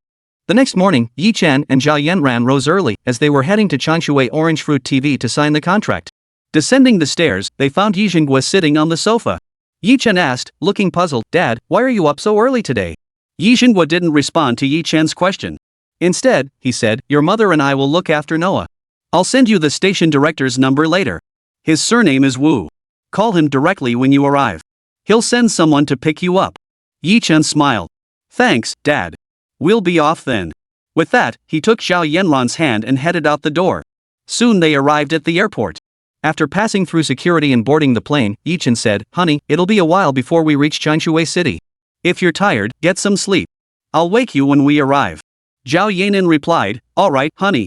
Wake me when we land." She then rested her head on Yi Chen's shoulder and closed her eyes. Yi Chen wrapped his arm around her fragrant shoulder and called to the flight attendant, "Excuse me, could we have a blanket, please? My wife has fallen asleep and I'd like to cover her." The pretty flight attendant smiled and replied, "Certainly, sir. Please wait a moment." Yi Chen then covered Zhao Yanran with the blanket the flight attendant had brought. Shortly after, the plane took off. Nearly 4 hours later, it landed at Changshui International Airport. After disembarking, Yi Chen located the phone number Yi Zhenghua had sent and dialed it immediately. Top floor of Orange Fruit Television Tower, Director's office. Director Wu was listening to a business report from his subordinate when the phone rang. Director Wu looked at his assistant and said, "All right, that's all for today. Everything's been handled well. You may step out now. I need to take this call." "Yes, Director." The assistant exited the office. Once the assistant had left, Director Wu answered the call. "Hello, this is Wu Bing." Yi Chen replied cheerfully, "Hello, Director Wu. This is Yi Chen. My father mentioned me yesterday. I'm here today to sign the contract. I've already arrived at Changshui International Airport." Wu Bing immediately responded, "Hello, hello. Young chairman. The chairman already called me yesterday. Young chairman, I'll send someone to pick you up right now. Please wait there for a moment." Yi Chen replied, "All right, Director Wu. We'll wait right at the main entrance of the airport." He hung up. Yi Chen looked at Zhao Yanran and said, "Honey, I've already called the station manager. We'll wait here, someone will be here to pick us up shortly." Zhao Yanran nodded. "All right, let's wait here then." Meanwhile, after hanging up, Director Wu immediately called his secretary and instructed him to go pick up Yi Chen and his wife. Yi Chen and his wife hadn't been waiting long at the airport when Yi Chen's phone rang. Yi Chen answered, "Hello, who is this?" A woman's voice came through the line. "Hello, Mr. Yi. I'm here to pick you up as instructed by Director Wu. Where are you now?" Yi Chen glanced around and replied, "We're right here at the main entrance of the airport. There's a man and a woman. The woman is wearing a mask." The woman replied, "Understood, Mr. Yi. I see you now. I'll be right over." Soon, a car pulled up beside them. The door opened, and first, a pair of long legs emerged enough to set any man's imagination racing. Then, a stunningly beautiful woman stepped out. The beauty spoke coldly, "Hello, Mr. Yi. I'm Chu Mengyao, Director Wu's secretary. He sent me to pick you up." After introducing herself to Yi Chen, she turned her attention to Zhao Yanran, curious as to why she was wearing a mask. Yi Chen observed the woman, sensing murderous glares from the surrounding men. This left him speechless. Though the beauty was stunning, rivaling his own wife's looks, he was a married man. There was no need for such looks. Yi Chen replied calmly, "Hello, Miss Chu. Thank you. Let's go." Chu Mengyao said, "Let's go then. Please get in the car, Mr. Yi." After Yi Chen helped Zhao Yanran into the car, Chu Mengyao followed suit and drove them out of the airport. As they drove, Yi Chen gazed at the scenery and remarked, "Honey, this is my first time in Shanghai. I never imagined the scenery here was so beautiful." Zhao Yanran asked curiously, "Honey, where have you traveled since you were a child?" Yi Chen replied sheepishly, "Honey, would you believe me if I said I'd never left Shanghai my entire life?" Zhao Yanran exclaimed in surprise, "No way, honey. Your family is so well off, how could you never have left the magic city?" Yi Chen sighed helplessly, "Well, my parents were always too busy before, and after that, I was focused on my studies." Zhao Yanran sympathized, "Your life must have been pretty dull then. But I often traveled with my parents and visited many places. I've actually been to Changshui many times myself." Yi Chen suggested, "How about this, honey? After we sign the contract later, let's go explore. Plus, I hear Changshui's cuisine is famous. Want to try some?" Zhao Yanran nodded, her smile as bright as a flower. "Sure. Then I'll be your guide and show you around Changshui's local customs and culture." Yi Chen beamed with delight. "You're the best, honey. Come here and let your husband give you a kiss." Zhao Yanran playfully punched his chest and teased, "Get lost. People are watching. You have no shame." Yi Chen didn't respond, just chuckled softly. Chu Mengyao watched the two of them showering each other with affection and felt like she wouldn't need to eat later. Soon, Chu Mengyao drove to the underground parking lot of the Orange Fruit Television building. After parking, Chu Mengyao announced, "Mr. Yi, we've arrived." Chapter 61, Contract Signed. Hearing Chu Mengyao words, Yi Chen replied, "All right, thank you, Miss Chu." Chu Mengyao replied coolly, "You're welcome, Mr. Yi. It's my pleasure. Please follow me." With that, she turned and led the way. Yi Chen glanced at Zhao Yanran and murmured, "Honey, is it just me, or do stunning beauties like you treat everyone with such icy indifference?" When I was talking to her, I felt the temperature drop around us. "I'm a bit chilly, now let me hold you to warm up." With that, he wrapped his arms around Zhao Yanran. Zhao Yanran flushed and wriggled free from Yi Chen's embrace, pouting, "Behave yourself. You can hug me however you want at home, but this is outside." Yi Chen chuckled without reply. She shot him a withering glare. Chu Mengyao pretended not to hear Yi Chen and Zhao Yanran's exchange up front. Instead, she pulled out her phone and called Wu Bing. In his office, Wu Bing saw Chu Mengyao's name flash on his screen and answered immediately. "Hello? Have you picked them up yet?" Chu Mengyao replied, "Don't worry, uncle. I've already met them. We're in the underground parking lot now. I'll bring them straight to your office." Wu Bing hurriedly replied, "You little brat. Why didn't you call ahead? You wait until you're here to tell me. I'll come down right now." He hung up immediately and rushed out of his office. Chu Mengyao stood there dumbfounded, thinking to herself, "You never mentioned this. Who are these two people anyway? Uncle actually came down personally to pick them up." After a moment, Chu Mengyao turned to Yi Chen. "Mr. Yi, please wait a moment. Our station manager is coming down to meet you." Yi Chen nodded. "All right." Moments later, Yi Chen and Chu Mengyao saw a tall, lean middle-aged man with a square face approaching them. He reached Yi Chen's side and extended his hand respectfully, saying, "Hello, young director. I'm Wu Bing, director of Orange Fruit Television." Yi Chen extended his hand in return. "Hello, Director Wu." Wu Bing said, "Please follow me, young director." Soon, Yi Chen and his companion followed Wu Bing to the station director's office, where Wu Bing personally brewed tea for them.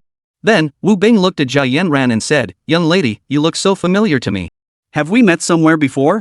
Zhao Yanran smiled brightly, dropping her disguise. "Of course you've seen me, Director Wu. I used to frequently appear on your station's Happy Family and Daily Family shows." Wu Bing exclaimed in surprise, "I remember now. You're Miss Zhao Yanran. It's been nearly half a year since you left Wancheng, and you've been out of the public eye. Many netizens thought you were stepping back from the spotlight. He added with a hint of emotion. Zhao Yanran smiled and explained, not really. It's mainly because I just started my company and have been busy recording an album, so I haven't had time for any events. At that moment, Chen pulled a document from his bag and handed it to Wu Bing. Director Wu, this is the variety show I've planned. Please take a look. Wu Bing promptly replied, right away, young chairman. He took the proposal, expecting nothing special from Chen's work. He opened it casually, but what he saw left him stunned. After reading every word, Wu Bing looked up at Chen, his face agape. Young chairman, you're a genius. This variety show is absolutely brilliant. Chen smiled. So, Director Wu is very optimistic about this proposal? Wu Bing affirmed, absolutely. Young chairman, your proposal is truly one of a kind. Chen smiled. Good. Then let's discuss the investment first. I estimate this proposal will require around 100 million yuan. After all, my goal is to deliver a true visual and auditory feast for the audience, so every piece of equipment must be top of the line. The company and the TV station each hold a 50% stake, so both parties need to contribute 50 million yuan. Wu Bing asked curiously, can we invest too? Chen smiled and said, of course. If it were any other TV station, I wouldn't let him take a stake. But this station belongs to my father, after all. I can't let him lose out, can I? Plus, we'll split the ad revenue 50-50. I wonder if Wu TV will agree. Wu Bing chuckled, of course, absolutely. He thought to himself, anyway, this station belongs to your family. I'm just an employee here. Chen chuckled, alright then, go ahead and sign the contract with my wife. After all, it's a partnership between your company and hers. Wu Bing exclaimed in surprise, you mean the wife you mentioned is Miss Zhao Yanran? Chen chuckled, that's exactly right. He then turned to Zhao Yanran and said, honey, go ahead and sign the contract. Zhao Yanran nodded, then pulled out a printed contract and handed it to Wu Bing. Mr. Wu, let's sign this contract. Wu Bing nodded. Alright. After signing the contract, Chen said, by the way, Wu Tai, our partnership is finalized, but we're still missing a sponsor. Do you have any recommendations? Wu Bing asked curiously, young chairman, the group has several subsidiaries that could sponsor us. Why not use one of them? Chen replied awkwardly, how could I have forgotten? I've been so busy these past few days that I completely put my own company out of mind. He then stood up and said, well, Wu Tai, since the contract negotiations are done, we'll be heading out. After all, it's my first time in Shanghai, and I want to take a good look around today. Wu Bing quickly stood up and offered, young chairman, would you like me to arrange for someone to show you around? Chen considered it and said, alright, just send a car. Wu Bing suggested, young director, how about I have my niece Mengyao accompany you? Chen waved his hand. No need. Just send a man. No need to trouble Miss Chu. He thought to himself he certainly didn't want to endure her icy stare. Wu Bing didn't press the matter. Alright, I'll call my driver right now and have him wait for you in the parking lot. Chen nodded. Alright, we'll be heading out now. Without waiting for Wu Bing to respond, Chen pulled Zhao Yanran out of the station director's office. After all, it was a rare chance for some alone time, and Chen wasn't about to waste a single moment. Chapter 62, Buying a Diamond Ring for Zhao Yanran. At that moment, Zhao Yanran remarked with a hint of amusement, honey, Director Wu offered to send such a gorgeous woman to accompany us. Why did you refuse? Chen sighed helplessly. Honey, what are you thinking? No matter how beautiful she is, she can't compare to you. Besides, we finally get some alone time, why would I want a third wheel tagging along? Zhao Yanran asked curiously, then why did you let Director Wu send a driver with you? Chen explained, I figured we'd definitely be buying things later. Having the driver along would help carry our purchases. We can have him wait in the car while we shop, so we have a ride back. That saves on taxi fares, right? Zhao Yanran rolled her eyes. With your income, you're worried about a few bucks for a taxi? Chen didn't respond to Zhao Yanran's remark, just scratched his head and chuckled. The two took the elevator to the parking garage, where they soon spotted a man approaching them. Hello, young director. The station manager assigned me as your personal driver today. My name is Lu Kai. Chen smiled. Thanks a lot, brother Kai. Lu Kai hastily replied, not at all. It's my pleasure. Young Master Dong, please get in. Earlier, when Wu Bing had called to assign him to drive Chen and his companion, he'd wondered who could possibly have such clout. But upon learning they were the station's young owner, he had nothing more to say. After all, he was just an employee. Chen nodded and pulled Zhao Yanran into the car. In the car, Lu Kai asked, young Master Yi, where should we go? Chen thought for a moment and said, I'm actually feeling hungry. Just take us to your famous local snack street.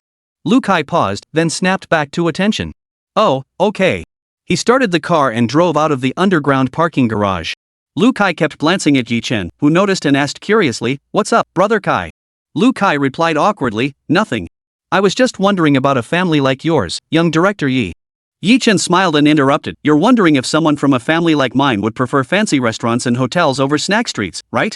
Caught off guard by Yi Chen's bluntness, Lu Kai quickly clarified, "Sorry, young director, don't misunderstand me. I was just curious. It's fine. Honestly, those fancy restaurants are expensive, the portions are pitifully small, and you never feel full. Unlike the places outside, they taste great, are affordable, and the portions are generous." Yi Chen waved his hand dismissively with a smile. Lu Kai agreed, "Young chairman, you know what? I feel the same way. Those fancy restaurants are pricey and look fancy, but they're not as good as the places outside." Yi Chen didn't respond, merely smiling. After about a half-hour drive, they arrived at a street lined with snack stalls. Lu Kai parked the car and announced, "Young director, we're here." Yi Chen nodded. "All right, Kai, wait in the car. I'll bring your portion over in a bit." Lu Kai nodded. "Got it, young master." Yi Chen then pulled the fully equipped Zhao Yanran out of the car. After walking for a while, Yi Chen looked at Zhao Yanran and asked, "Honey, is there anything you'd like to eat?" Zhao Yanran thought for a moment and replied, "Stinky tofu, some sugar-coated glutinous rice balls, and maybe some lobster too." Yi Chen stared at Zhao Yanran curiously, his gaze lingering until she finally couldn't take it anymore. "Honey, why are you staring at me like that?" Yi Chen looked at Zhao Yanran and said, "Nothing, I'm just curious how can a goddess-level beauty like you actually like stinky tofu?" Zhao Yanran replied with a hint of annoyance, "What? Is that a problem?" Yi Chen waved his hand dismissively. No. Whatever you want to eat, honey. I'll go get it for you right now." With that, Yi Chen immediately dashed off to buy snacks for Zhao Yanran. A moment later, Yi Chen returned carrying the food and handed it to Zhao Yanran. She said, "Honey, hold on to it for now. It's too crowded here. Just buy whatever you want to eat. Get something for the driver too. We'll eat in the car.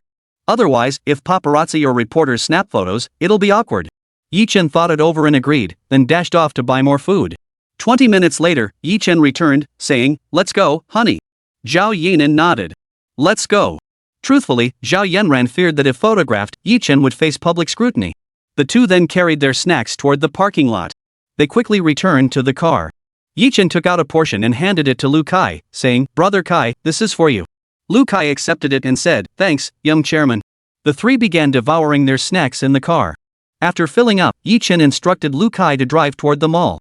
So Lu Kai drove them to the mall, and Yi Chen took Zhao Yanran's hand as they stepped inside. Yi Chen said, "Honey, let's just grab a few things. After all, most of what they have here can also be found in Shanghai." Zhao Yanran agreed, "Alright, that's what I was thinking too. Buying too much would just make it hard to carry back." After browsing the mall for a while, Yi Chen bought one piece of clothing for himself and one for Zhao Yanran. Shortly after, Yi Chen suggested, "Honey, let's go buy a diamond ring." Zhao Yanran beamed, "Honey, what made you think of buying a diamond ring?" Yi Chen replied guiltily, "I just realized that you gave me Nuoyi, yet since her birth, I haven't fulfilled a single duty as a father. And yet you still chose to marry me. I can't let you suffer any more hardships because of me. Whatever other women have, you must have too." Zhao Yanran's eyes welled up. "Husband, you're so good to me." She rested her head on Yi Chen's shoulder.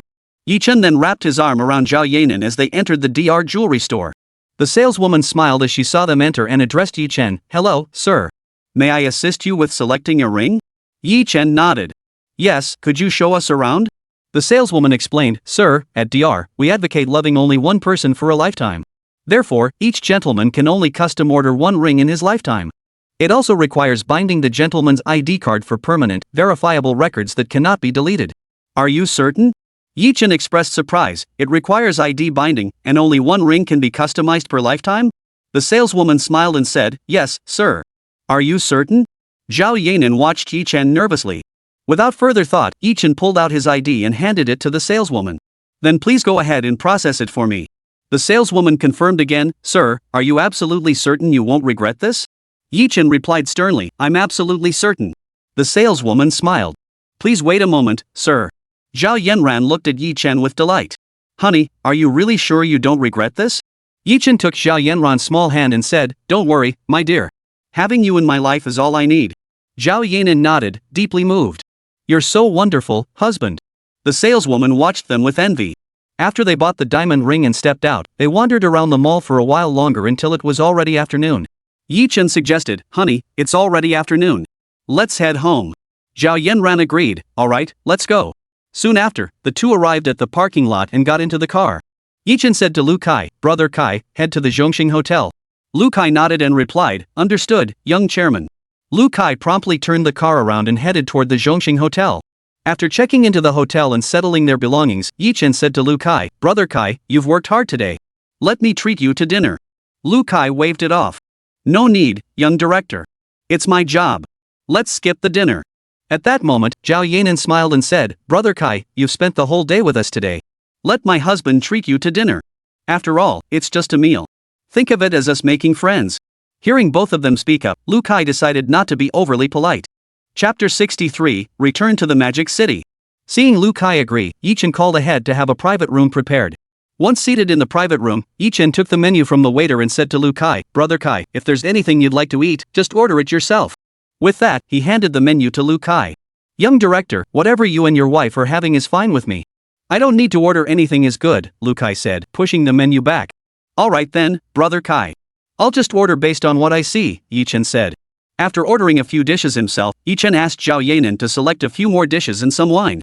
The waiter said, certainly, sir. Please wait a moment, before exiting the private room. After the server left, Yi Chen turned to Lu Kai and asked, by the way, brother Kai, is your role at the TV station just driving the station director? Lu Kai nodded. Yes, young director. After all, I just got discharged from the military. I can't do other jobs yet, so driving for the leadership is what I do. So what branch of the military were you in, brother Kai? If you'd rather not say, it's fine. Yi Chen asked with genuine interest. Nothing much. I was mainly in special forces. I participated in several anti-drug operations and counter-terrorism missions. Lu Kai waved his hand dismissively. Brother Kai, were there many comrades who retired with you and couldn't find jobs? Upon hearing he was a special forces soldier who'd seen combat, Yi Chen immediately considered recruiting him and asked Lu Kai. Lu Kai thought for a moment before replying, about 30 of us who retired together still don't have jobs. Zhao Yanran, catching Yi Chen's intent, suggested, brother Kai, since so many of your comrades are still jobless, could you still reach them? Of course. We still get together occasionally to chat about work and help each other out, Lu Kai nodded. Alright then, brother Kai. Could you ask them if they'd be willing to work as bodyguards for our company? Their main responsibility would be protecting our artists, Yi Chen proposed to Lu Kai. Sure. Young chairman, I'll call them as soon as I get back. They're all in Shanghai City and can be here tomorrow, Lu Kai said, his eyes lighting up. Alright, Kai. Have them come tomorrow. We'll meet with them first before heading back to Shanghai, Yi Chen said. Lu Kai nodded with a smile. Understood, young director. I'll have them come tomorrow. I'm sure they'll be delighted. After the waiter finished serving all the dishes, Yi Chen and the two others ate and chatted in the private room. Yi Chen also extended an invitation to Lu Kai, hoping he would join their company's security team. Lu Kai considered it and agreed, though he wanted to wait until next month. After all, one should finish what one starts. Yi Chen agreed with his suggestion. The meal lasted an hour. Lu Kai drove away from the hotel, promising Yi Chen before leaving that he would definitely call his comrades tonight. Back in their room, Zhao Yanran asked, honey, why did you think of asking brother Kai's comrades to be bodyguards? We already have Xiao Shen and old Yang for that. Yi Chen explained, Xiao Shen and Lao Yang simply don't have enough manpower. Plus, their primary job is with the property management. Having them juggle both roles would overwhelm them. If we pull them away from the property, we'll be short-handed when the property needs them. That's why I had to find new bodyguards. After all, we'll need to sign many more artists in the future, and there's still the matter with Xiao Qi. I'm still shaken by it. Zhao Yanran comforted him, alright, honey. It's all in the past now. Stop overthinking it. Let's go to sleep. Yi Chen stopped dwelling on it. He and Zhao Yanran took a shower together, followed by some bedtime activity, and gradually drifted off to sleep. The next morning, their phones rang, waking Yi Chen and Zhao Yanran. Rubbing her eyes, Zhao Yanran asked, who is it, honey? You take it. Yi Chen rubbed his eyes, picked up the phone, and said, it's brother Kai calling. He answered the call, hello, brother Kai? What's up? Lu Kai sounded apologetic. Young director, sorry to disturb you so early. Yi Chen smiled. No problem. Go ahead. Lu Kai sighed helplessly, well, young director, yesterday I called my comrades and discussed the bodyguard job with them. They all agreed to take it. Well, this morning they called me, saying they're ready to start right away and urging me to call you. Yi pondered for a moment. Alright, bring them over to the hotel in an hour. Lu Kai nodded. Alright, young chairman. I'll bring them over shortly. Zhao Yanran asked curiously, who is it, honey? Is it brother Kai? Yi Chen gave a wry smile. Yeah. He said the moment his comrades heard they could be bodyguards, they got all hyped up. They want to start right away. Zhao Yanran beamed, then we should get up quickly. They'll be here soon. Yi Chen replied, alright, let's get up and have breakfast first. After getting up, the couple headed to the hotel restaurant. Around 9:30 a.m., Lu Kai arrived with his comrades. Lu Kai introduced his comrades to Yi Chen. Yi Chen looked at Lu Kai's comrades and said, welcome to Shanghai Entertainment. From now on, we're family. Currently, our company has 3 artists, including my wife. Your primary responsibility will be ensuring their safety. But I believe you'll be quite busy before long. Though it may be tiring, I won't shortchange you on pay. How does 15,000 a month sound? Mr. Yi, 15,000 is fine with us. We just want to get started as soon as possible. After all, we've been out of work for half a year since leaving the military. Alright, then. Go home and pack your things. Bring your ID cards to us, and I'll book your flights. Meet here at 5:30 p.m. Mr. Yi, where exactly will we be working? Our company is based in Shanghai. You'll need to come with me there. I'll arrange accommodations for you once we arrive. Are you all willing to relocate to Shanghai? Yi Chen inquired. Don't worry, Mr. Yi. It's less than 4 hours from Shanghai to Chanshui Airport, so we're happy to go. Yi Chen smiled. Alright, hand your IDs over to Brother Kai first. I'll have him buy your tickets shortly. Alright, Mr. Yi. We'll come back later. With that, they handed their IDs to Lu Kai. After they left, Yi Chen said to Lu Kai, Brother Kai, thanks for running this errand for me. He then handed Lu Kai the money. Lu Kai chuckled, no problem, young director. I'm actually grateful you're giving my comrades in arms a job. Yi Chen smiled and said, we're helping each other out, right? Alright, Brother Kai, you go handle your business. Lu Kai nodded and promptly went to purchase plane tickets for Yi Chen. By 5:30 p.m., everyone gathered at the hotel. Yi Chen then led the new bodyguards in a taxi toward the airport. After clearing security at the airport, they boarded the flight. Around 8 p.m., the plane touched down at Shanghai Pudong International Airport. Chapter 64, National Registration begins Part 1. After disembarking, Yi Chen addressed the bodyguards beside him. Brother Nuoyi, I've temporarily arranged accommodations for you all at Garden Residential Complex. Every single unit in that complex belongs to me. There are 5 vacant units left in the complex. I'll take you there shortly. 6 of you sharing one place should be fine, right? Nuoyi waved his hand. Boss, you've given us work and arranged lodging, we're already satisfied. 6 of us sharing one apartment is perfectly fine with me. Yi Chen nodded. Alright, follow me. He then turned to Zhao Yanran and said, honey, why don't you head back first? I'll take them to the garden community now and join you later. Zhao Yanran nodded. Alright, honey. I'll head back first. Drive safely. With that, she left. Yi Chen then hailed a taxi with Nuoyi and the others, heading toward garden community. After arriving at the complex and getting out of the taxi, Yi Chen led the way to his home. He retrieved the keys to the other apartments and handed them to Nuoyi. Brother Nuo, this room is where I used to live. We don't occupy it anymore. As for the other 4 units, they've been unoccupied and gathering dust. Just give them a quick clean and you can move right in. Here are the keys. If you need anything, just give me a call and I'll arrange for someone to buy it for you. Nuoyi quickly replied, Mr. Yi, there's no need. We have our own funds. If we need anything, we'll purchase it ourselves. That's right. No need to trouble yourself, Mr. Yi. We'll buy whatever we need ourselves. Mr. Yi, you've given us jobs with such high salaries that's already generous enough. After all, we feel more at ease using things we buy ourselves. Hearing this, Yi Chen could only say, alright then. Buy whatever you want yourselves. You two rest up. I'll head back now. Just focus on your work with me. I'll give you another raise later. Rest assured, Mr. Yi. We'll work our hardest and won't let you down. Nuoyi, hearing Yi Chen promised another raise, pounded his chest confidently. Yi Chen nodded, bid them farewell, and departed. After leaving the residential complex, Yi Chen hailed a taxi back to his villa. It was already late at night, and everyone was asleep. After washing up, Yi Chen returned to the bedroom, embraced Zhao Yanran, and drifted off to sleep, inhaling the fragrance of her hair. The next morning, Zhao Yanran was the first to wake up. She smiled softly at Yi Chen, who was still sleeping in her arms. Soon Yi Chen stirred as well. Looking at Zhao Yanran in his arms, he asked, Honey, you're awake? What time is it? It's almost 9. Have Nuoyi and the others made arrangements yet? Zhao Yanran asked with a radiant smile. I've arranged for them to stay in our old neighborhood, Yi Chen replied with a smile. Oh, right, honey. Now that the contract's signed, let's ask Dad later if his company has any products they could sponsor us with. Then we can start enrolling students. Yi Chen thought for a moment before saying, Alright, let's get up first and go ask Dad later. Zhao Yanran said before getting up to wash up. Yi Chen followed suit and got up to wash up.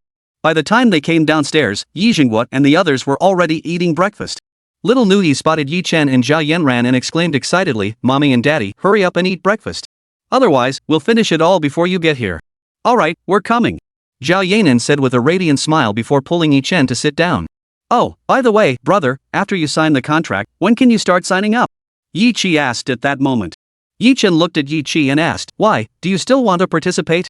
Not me, but my sisters. I mentioned earlier that your wife's company is launching the China's Got Talent audition show, and they told me they want to participate, Yi-Chi explained with a smile. If they want to join, they can sign up when the time comes. But we're just missing one sponsor to get the project off the ground, Chen replied. Well, they want to sign with your company directly before auditioning, Yi-Chi explained, turning to Zhao Yanran. But rest assured, sister-in-law, my friends are all strong singers. I've actually invited them before. Alright, have them come by to sign the contract when they have time, Zhao Yanran nodded in agreement. At that moment, Chen turned to Yijingwa and asked, Dad, could the company sponsor us? Preferably with food or beverages. Yijingwa thought for a moment before replying, the food division called recently. They said they've developed a new herbal tea and asked when they could start advertising it. Since you need sponsorship, I'll call them later and have someone come sign the contract with you. Chen smiled. Alright, Dad. Have them send someone tomorrow. I want to sign the contract as soon as possible so we can start accepting registrations. Yijingwa nodded and smiled. Alright, I'll have them send someone tomorrow. Just then, Su Yan interjected, alright, Yanran, Has No been enrolled in kindergarten yet? She should be starting soon.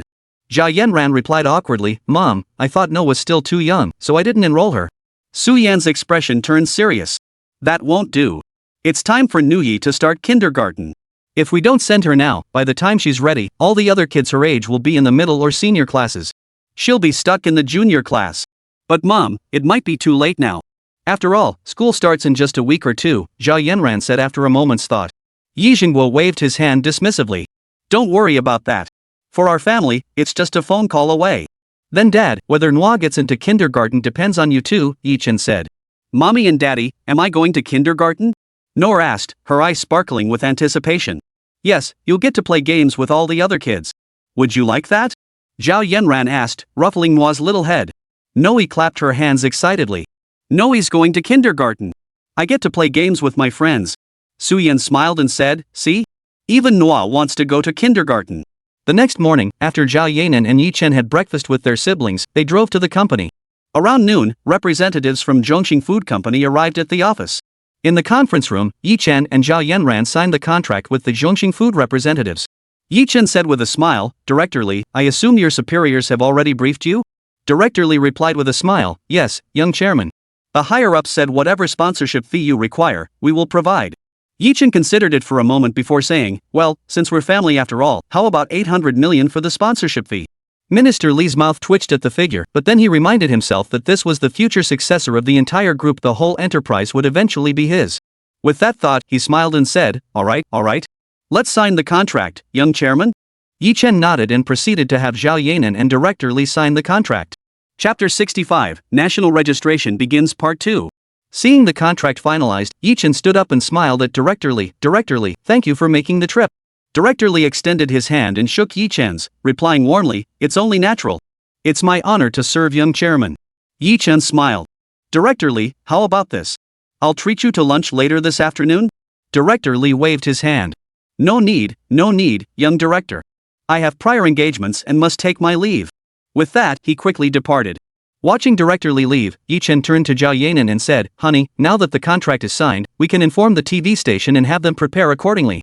Zhao Yanran nodded. All right. Shortly after, Yi-Chi arrived at Zhao Yanran's office with her 3 roommates. Yi-Chi introduced them to Zhao Yanran, sis-in-law, let me introduce you to my roommates Lu Zian, Zhang Liying, and Zhao Ya. Zhao Yanran beamed, hello, I'm Zhao Yanran. Wow. Xiaoqi, why didn't you tell us? Your sister-in-law is actually Zhao Yanran, the Queen of Zhao. Hello, Queen Zhao. I'm your biggest fan. Could you sign an autograph for me later? Lu Zian exclaimed in surprise. Zhao Yanran nodded and smiled, of course I can. Me too.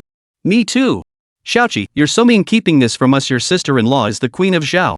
Zhang Liying said reproachfully. Me too. I want an autograph too. Xiaoqi, let me tell you, if you don't treat us to a big meal, we'll never forgive you. Zhao Ya declared sternly. Zhao Yanran beamed, alright, you're all in. Yi-Chi sighed, fine.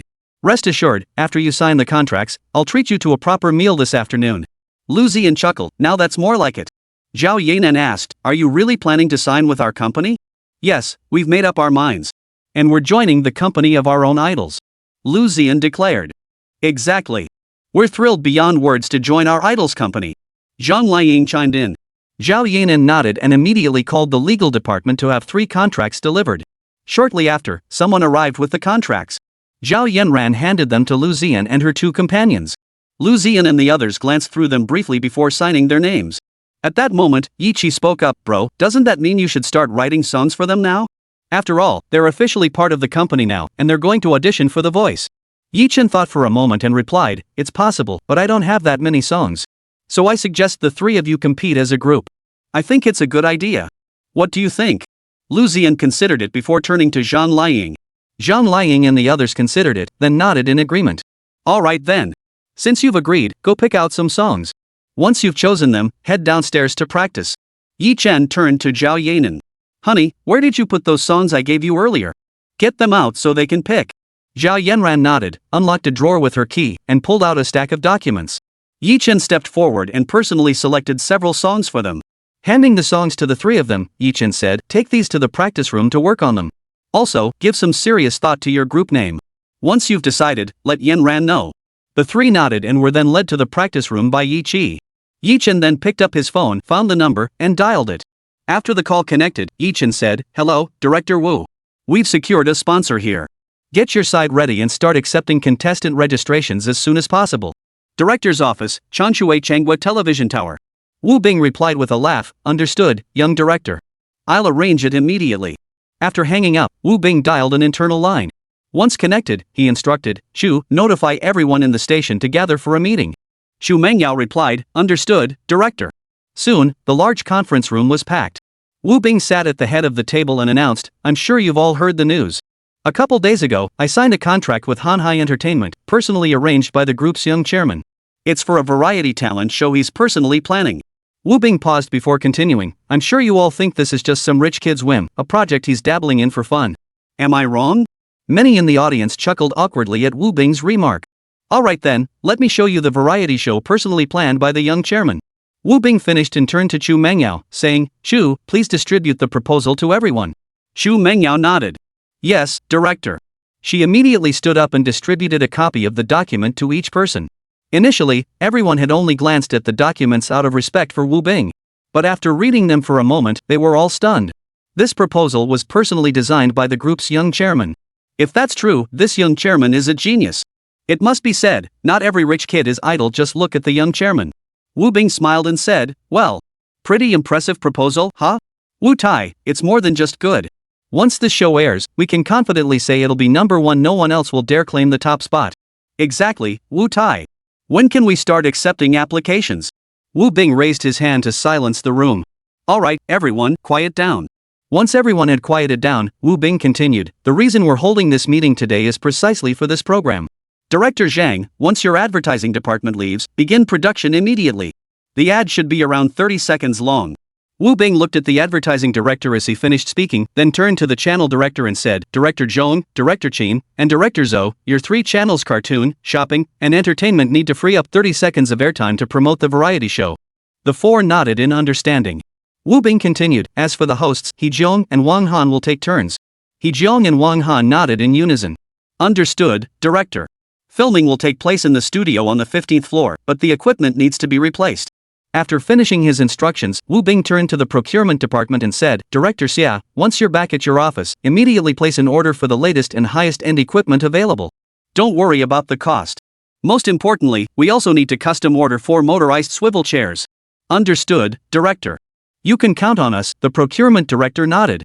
Wu Bing saw that was sufficient and said, alright, everyone, go downstairs and start preparing. As for the registration location, for those within the city, it will be set up on the 1st floor of our building. For Shanghai, it will be at Shanghai Entertainment in Jinmao Commercial Tower. For other regions, it will be on the 1st floor of Zhongxing Plaza in Zhongxing Tower. I'll discuss this with Chairman Yi of the group shortly. Meeting adjourned. The next day, this advertisement appeared on the official Weibo accounts of all 3 Orange Fruit television channels. Our station, in collaboration with Shanghai Entertainment home to superstar Zhao Yanran, presents a major talent competition now open for nationwide recruitment. Regardless of your appearance or profession, if you possess talent, we welcome your enthusiastic applications. Zhao Yanran later reposted this Weibo. Netizens and TV viewers who saw the ad or Weibo post were sent into a frenzy. Chapter 66, National Auditions Begin Part 2. No way, no way. Queen Zhao's company is actually collaborating with Orange TV to produce a talent show? Wonder how this show will turn out. Will it follow the format of the youth singing competition? Hey, you guys up there, read it carefully. It says they're looking for singers with great voices. That means no matter what you look like, as long as you've got a good voice, you can sign up. Yeah, I saw that too. And it doesn't matter what your job is, as long as you can sing well, you can join. Hey, what do you think about me auditioning? I feel like I could sign up. I'm not formally trained, but I'm the mic hog at KTV. Dude, you must be dreaming. I know you may be the mic hog, but your voice can't hold a candle to professional singers. Ahem. You saw through it but didn't call me out, we'll still be good buddies. I'm professionally trained. I think I should give it a shot. I signed up for that youth singing competition multiple times before, but got rejected because of my looks. Me too, me too. I've seen right through those looks-obsessed people at Morning Light Entertainment. But where do we sign up? Hey, look up there. It's right there. The address is at Zhongxing Plaza in every province. Oh, I see it now. Thanks for the heads up, bro. I'll start signing up tomorrow. Me too. I'm from Shanghai, but it says we need to sign up at Shanghai Entertainment. Does that mean I might actually see my idol? Man, I'm so jealous. You can get an autograph from the Queen of Pop, Zhao. On the third day, as soon as Chen and Zhao Yanran arrived at the company that morning, Chen received a call from Wu Bing. Hello, Director Wu. Calling me at this hour, is it about the registration location for Shanghai contestants? Chen asked after answering. Wu Bing apologetically replied, yes, young director. I'm truly sorry, this was a last-minute decision. It's fine, I don't blame you. After all, since the company was founded, our employees have been sitting around with nothing to do. I was just thinking about finding them some tasks. This is like you delivering a pillow right to my doorstep. Chen said nonchalantly. Just for this period, Yanran won't be coming to the company. It's a good chance for her to rest. After all, she's been juggling company affairs and recording her album lately, Chen added. Wu Bing breathed a sigh of relief. As long as you're not holding it against her, young chairman. I'll leave you to your work. I've got things to attend to here. Chen replied, alright then, I'll hang up. After hanging up, Chen looked at Zhao Yanran and said, honey, starting tomorrow, things might get busy at the company. After all, this is the registration site for the Magic City region. To avoid being swamped by fans and the chaos, why don't you take some time off to rest at home? Zhao Yanran thought for a moment and said, alright. I'll use this time to spend quality moments with Nuoyi. Mom and Dad said Nuoyi's kindergarten enrollment is all set. She'll probably start in just a few days. Chen nodded. Alright, then focus on spending time with Nuoyi during this period. I'll handle things here. Zhao Yanran nodded in agreement. The next day, all ZTE plazas across 34 provinces nationwide were packed to capacity. Magic City Shanghai Entertainment. Zhao Yanran was at home today, so Chen arrived early. The moment he stepped into the company, he was startled by the scene before him. The doors weren't even open yet, and he saw dozens of people already waiting outside. Hey, third brother, you're not here to sign up too, are you? Chen recognized the familiar voice and turned to see none other than Lin Wenjue, his former college roommate and buddy. Chen walked over with a smile. No, boss. What brings you here? Don't tell me you're here to sign up too? Lin Wenjue replied, I'm here with my girlfriend. Then he caught on and pressed, look, third brother, don't change the subject. Are you signing up too? Chen chuckled, no. I work here. Registration started today, right? I handle technical matters at the company. My boss sent me to see if there's anything I can assist with. He pulled a key from his pocket. Chen called out to the front, everyone, could you please make some room so I can open the door first? Everyone up front, please make some room so this guy can open the door first. Hey, bro, when can we start signing up? Yeah, bro, when can we sign up? We've been waiting here for almost an hour. Hey, bro, can we get a photo with Zhao Tianho today? Yeah. Little brother, can we get a photo with Empress Zhao? Hey, if you could just ask Zhao Tianho to take a picture with me and sign something, I'm yours for the day. Hearing this girl's words, Chen inwardly exclaimed, good grief. She looked pretty and quiet, how could she spout such bold talk? Chen raised his hand to quiet the crowd. Everyone, please calm down. Once the crowd settled, Chen continued, listen up, everyone. Since the Queen of Pop needs to attend the voice recording, she's not at the company right now. Though you won't meet her today, if you pass the audition later, you'll definitely see her during the actual show recording. Hearing this, the crowd felt a pang of disappointment. Yet they latched onto Chen's final point that Zhao Tianho would be participating in the Voice of China, meaning they would indeed get to see her then. Before they could ask questions, Chen continued, as for when registration will open, we must wait until all staff members are present. Please hold on a little longer, registration should begin in about an hour. Chapter 67, Yi Chen assists with auditions. Don't worry, bro. We've already waited an hour, what's another one? Exactly, young man. As long as we can sign up today, an extra hour won't matter. Yi Chen said, alright then. I appreciate everyone's understanding. I have other matters to attend to, so I won't be able to stay with you all. He then turned to Lin Wenjue and said, Boss, let's go. We haven't seen each other in over half a year. Today, we need to catch up properly. Lin Wenjue nodded and then turned to a tall, slender girl. Xiao Shui, come here. Let me introduce you. This is my college roommate and good buddy, Yi Chen. Lin Wenjue then introduced to Yi Chen, third brother, this is my girlfriend, Yan Xingxue, the campus beauty of Shanghai Theater Academy. Nice to meet you, sis-in-law. I never imagined the boss could find such a stunning girlfriend. Yi Chen exclaimed. Yan Xingxue smiled brightly. Thank you. Wenjue often talks about you when we're together. Really? Yi Chen asked. Then he must have been bad-mouthing me, right? Anyway, let's not stand here. Come on in and sit down with me. With that, he led the way inside. The two nodded and followed Yi Chen into the company. Soon, Yi Chen led Lin Wenjue and Yan Xingxue to his office. This space had been reserved for him by Zhao Yanran long ago and was cleaned daily. Yi Chen rarely visited the company before, and when he did, he stayed in Zhao Yanran's office. Today marked his first time entering this room. Lin Wenjue stepped inside and was taken aback by the furnishings. If he remembered correctly, Yi Chen had mentioned he was a technician here. Yet this office rivaled the CEO's in its lavishness. Moreover, in his understanding, could a technician possibly have their own private office? Clearly not. Therefore, he was certain Yi Chen was not a technician in this company. Third brother, you're definitely not a technician here, right? Lin Wenjue asked Yi Chen. Yi Chen smiled. Of course not. I don't hold any official position here. As for why I'm in this company, it's because I conceived the concept for The Voice of China. Lin Wenjue exclaimed in surprise, no way. Third brother, I never imagined you were such a genius. Hey, third brother, how are things with Chao Xiaoxin? When are you two getting married? Lin Wenjue inquired. We broke up a long time ago. Not long after graduation, she decided I couldn't give her the life she wanted, Yi Chen said indifferently. No way. I never imagined she'd be that kind of person, Lin Wenjue exclaimed indignantly. It's over, so it's over. Besides, we dated for nearly a year, and I never truly loved her, Yi Chen said indifferently. Lin Wenjue shook his head and smiled at Yi Chen's nonchalant demeanor. Before long, employees began arriving at the company, and contestant registration commenced. While Yi Chen and Lin Wen were chatting, the receptionist walked in and said, Mr. Yi, more and more people are coming to register. We haven't been trained in this system, so we can't handle the interviews. Sister Qinjing can't manage everything by herself. Yi Chen thought for a moment before replying, alright, I'll cover the front desk for a bit. You guys send someone to the music academy immediately and talk to the school administration there.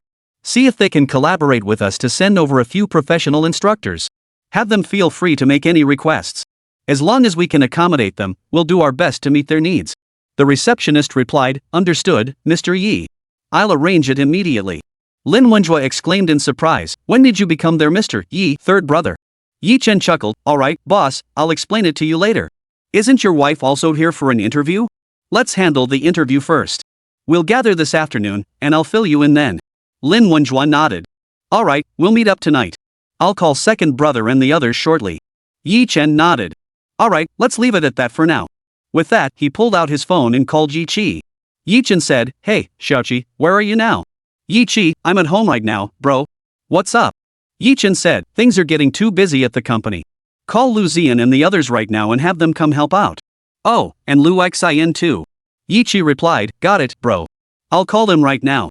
After hanging up, Yi Chen headed toward the conference room. Chapter 68, The Arrogant Rich Kid. Yi Chen made his way to the conference room and noticed the number of registrants had significantly increased since earlier. He quickly pushed through the crowd, only to be stopped by a man just as he was about to enter. Yi Chen looked up to see a young, handsome guy though, how to put it. He was definitely good looking, but he had this incredibly cocky vibe about him. Yi Chen asked, what's up, buddy? You tell me, buddy. We've been waiting in line for half an hour. You just show up and try to cut in? Think you can walk all over us? The young man retorted. No, man. I think you've got the wrong idea. I'm not here to sign up, I'm here to interview you guys, got it? If you want to sign up quickly, please let me in. Yi Chen said, speechless. No sooner had Yi Chen finished speaking than the man was confronted by someone who had seen him earlier. Hold on, buddy. I can vouch for this guy, he works here. Let him in, or we'll be wasting our time. We'll come back and settle this later. What's wrong with you? I was about to say something earlier. That guy over there was here to sign up too. He didn't do anything to you. Just because he's not as good looking as you, look how you're putting him down. You think you're hot stuff just because you're good looking. Can't stand anyone better than you? I've seen plenty like you. The man flushed crimson with rage at the surrounding criticism and bellowed, mind your own damn business. Let me tell you, you're all trash in my eyes. Look at your pathetic, poor soul looks.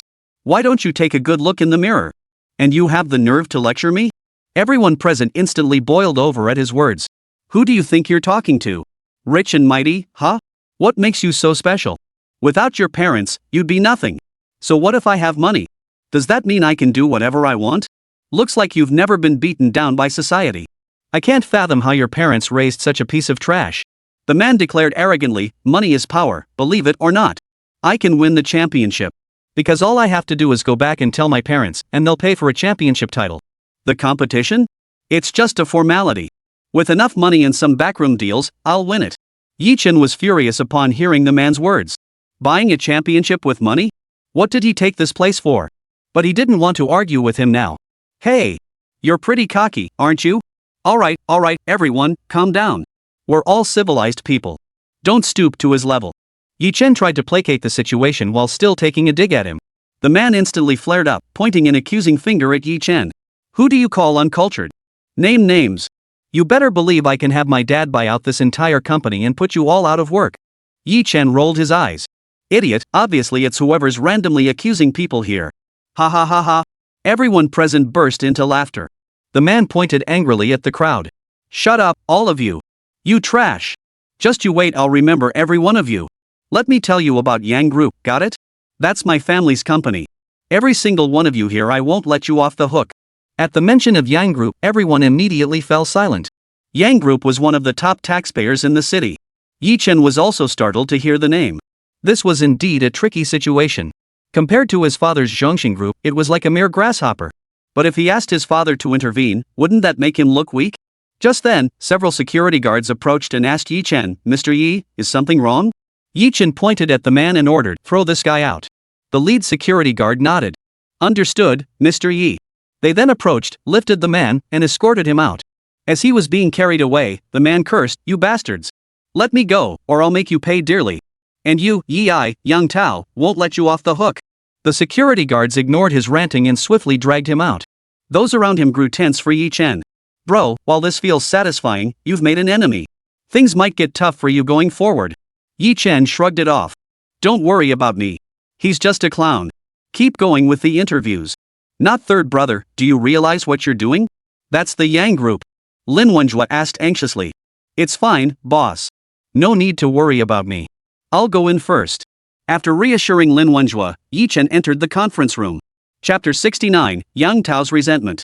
Upon entering the conference room, Chen saw both Chen Jing and Li Shan present. Sister Jing, how many have passed? Chen inquired. 5. Since the interviews began, we've interviewed a total of 9 candidates, and 5 have passed. Chen Jing replied to Chen's question. She then turned to Chen, I heard what happened outside. I think you acted too impulsively. After all, he is the son of the Yang Group CEO. Sister Jing, let me ask you this, who's stronger, me or him? Chen countered. What's there to think about? In terms of raw strength, you're clearly superior. But even though we're not afraid of him, if you keep acting like this, he'll keep harassing you. That'll cause us a lot of trouble. I think you should tell your dad about this. Chen Jing rolled her eyes as she spoke. No need. I'll handle them myself. If it doesn't work out, then I'll talk to my dad. Chen shook his head. Fine, but don't push yourself too hard. If things get really bad, just call your dad. Seeing Chen's stubbornness, Chen Jing relented but added a reminder. Don't worry, Sister Jing. I know my limits. Chen nodded, then added, alright, Chen Jing, let's start the interviews. Alright. Chen Jing replied, then turned to Li Shan. Xiao Shan, go out and bring in the next candidate. Got it, Sister Jing. Li Shan stood up and walked out. At the building entrance, Yang Tao was dragged outside by security guards, cursing incessantly, let me go. Let me go. You bunch of trash. Do you have any idea how expensive this suit is? Captain Yang Jun approached and asked, what's going on here? Captain Yang, this guy was causing trouble upstairs. Mr. Yi ordered us to drag him out, the lead security guard explained. Yang Jun nodded. Alright, you handle it. Stop. You're their captain, right? You owe me an explanation for what happened today, Yang Tao called after Yang Jun. Oh? What kind of explanation do you want from me? Yang Jun asked, looking at Yang Tao in surprise. These security guards were rude to me. You need to fire them. And that guy upstairs, the one with the surname Yi, he's your boss, right? You'd better tell him to apologize to me. Otherwise, you'll face the consequences. Yang Tao declared arrogantly. Ha, idiot. Yang Jun sneered contemptuously. Yang Tao was so furious he couldn't speak, then coldly snorted, you just wait. He dropped the threat and stormed off. The more Yang Tao thought about it, the angrier he became. He pulled out his phone and called his father. As soon as the call connected, Yang Tao immediately whined, Dad, someone tried to beat up your son. They don't even respect the Yang group. What should we do? On the other end, Yang's father confirmed repeatedly, did you really tell him you're the heir to the Yang group? I told him. I thought he'd spare me out of respect for you, but he said, what's the Yang group? Never heard of it. Yang Tao exaggerated his account. Alright, I understand, Yang's father replied, his voice deepening as he frowned. Then, his concern surfaced, son, are you hurt? Dad, don't worry. Luckily, someone heard I was the Yang group heir and helped me escape. Yang Tao lied through his teeth. Yang's father sighed in relief. Alright, son, head home first. I have matters to attend to here. Once I'm done and back home, you can tell me all about it in detail. Yang Tao immediately replied, got it, Dad. I'll head home right away. After hanging up, Yang Tao smirked triumphantly. You lot just wait. You'll all regret this. Too bad I didn't get to see Zhao Yanran today. But it doesn't matter, I'll have her sooner or later. Indeed, his entire visit had been for Zhao Yanran. Ever since he first laid eyes on her, he hadn't been able to stop thinking about her. Shanghai Entertainment Conference Room. The third candidate had just finished their audition and now stared nervously at Yi Chen. Your name is Lu Hao, correct? Yi Chen inquired. Lu Hao nodded, stammering, yes, sir. My name is Lu Hao. Lu Hao, don't be nervous. Professionally speaking, your singing technique, vocal quality, and breath control are all excellent. The problem is you're too nervous, you know? When you get nervous, you forget your lyrics and that's unacceptable on stage. If you weren't so tense, this song would be perfect, Yi Chen explained to Lu Hao. Teacher, I'm sorry. I don't know why, but today I've been unusually nervous. I've never been this tense before, Lu Hao said apologetically. Then I have a question, can you overcome it? Yi Chen asked. Rest assured, teacher. I will definitely overcome it. Alright then, I'll approve you right now. I hope you won't let me down, okay? Rest assured, teacher, I won't let you down, Lu Hao said excitedly. Yi Chen smiled and said, alright then. Go back and practice diligently during this time. When it's time for the recording, the staff will call to notify you. Yes, thank you, teacher. Goodbye. Lu Hao turned and left. Chapter 70, Inviting Yan Xingxue. Lu Hao walked out of the conference room, buzzing with excitement. The other candidates waiting for their interviews saw him emerge so animatedly no need to guess, he'd passed. His buddy Xiao Yang approached and asked, how'd it go? Did you make it? I passed. I passed. You wouldn't believe it when the teacher asked me to sing, I got so nervous I forgot the lyrics. But in the end, Mr. Yi still let me through. Lu Hao replied excitedly. Xiao Yang shared his joy, that's fantastic. But bro, you can't get nervous during the recording. Otherwise, not only might you fail the mentor's evaluation, but you could even get slammed by netizens. Of course. I really need to practice hard these days, Lu Hao said. Just then, Li Shan stepped out and called, next up, Yan Xingxue, get ready. Yan Xingxue stood up. Lin Wenjue encouraged her, Xingxue, remember don't get nervous. Believe you're the best. Yan Xingxue chuckled, got it. What's with you being more nervous than I am? Heh, I don't know why I'm nervous either, Lin Wenjue scratched his head sheepishly with a chuckle. Alright, wait here for me. I'll be out in a minute, Yan Xingxue said before heading toward the conference room. Yi Chen saw Yan Xingxue enter and immediately said, this student, please introduce yourself. Hello, teachers. My name is Yan Xingxue. I graduated from the music department of the Shanghai Theater Academy and am 24 years old, Yan Xingxue introduced herself. Very well, no need for further introductions. Have you prepared a song? Chen Jing inquired. I've prepared Lupin Flower by new artist Yi Qi, Yan Xingxue replied after a moment's thought. Please begin your performance, Chen Jing instructed. Yan Xingxue said awkwardly, could you turn off the backing track? Sure, Yi Chen nodded. He pulled out his phone and connected it to the conference room speakers via Bluetooth. Soon, the backing track began to play. Yan Xingxue's voice soon filled the room. Night after night echoes mother's words, shimmering tears, Lupin Flower. Just then, Yi Qi entered with her roommates and Lu Yan. Yan Xingxue stopped singing when she saw them enter. Yi Chen prompted her, continue your performance. Yan Xingxue nodded and resumed singing. The sky's eyes blink, blink, mother's heart, a lupin flower, the tea gardens of my hometown bloom with flowers. Yi Qi and the others sat down beside Yi Chen. Yichi remarked, bro, I think this lupin flower she's singing is pretty good. I agree. If we could sign her to the company, we might just gain a valuable asset. After nodding, Chen turned to Chen Jing and asked, what do you think, Jing? It's good, but right now I'm the only agent at the company. Maybe you should discuss it with Yanran and the two of you consider transferring a few agents over from Changwang? Chen Jing said with a troubled look. Sorry, Sister Jing. I'll definitely talk to Yanran about it when I get back, Yi Chen replied apologetically. You better remember that when you get back, Chen Jing reminded him. Don't worry about that, Sister Jing. If I forget, I've still got Xiaoqi to remind me. Right, Xiaoqi? Yi Chen said, pulling Yi Qi closer. That's right, Sister Jing. If my brother forgets, I'll definitely remind him, Yi Qi assured Chen Jing with a confident pat on her chest. Alright then, Xiaoqi. We'll be counting on you. Your brother just doesn't seem reliable to me. Chen Jing nodded, not forgetting to take a little jab at Yi Chen. Yi Chen could only shake his head helplessly. Yi Qi and the other girls just smiled without comment. Before long, Yan Xingshue's performance drew to a close. Every night I recall my mother's words, tears glistening in my eyes. Trainee Yan Xingxue, you performed this song exceptionally well, Chen Jing commented before turning to Yi Chen. What do you think, Mr. Yi? Yi Chen nodded. No objections from me. She passes. Yan Xingxue exclaimed excitedly, thank you, teacher. Sister-in-law, I'd like to invite you to join our company. Are you interested? Yi Chen asked directly. Sis-in-law? Yi Qi and the others beside her exclaimed in unison, then turned to look at Yi Chen in confusion. Yi Chen explained awkwardly, let me introduce everyone. This is Yan Xingxue, my college roommate and the girlfriend of my best friend's older brother. Only then did the others nod in understanding.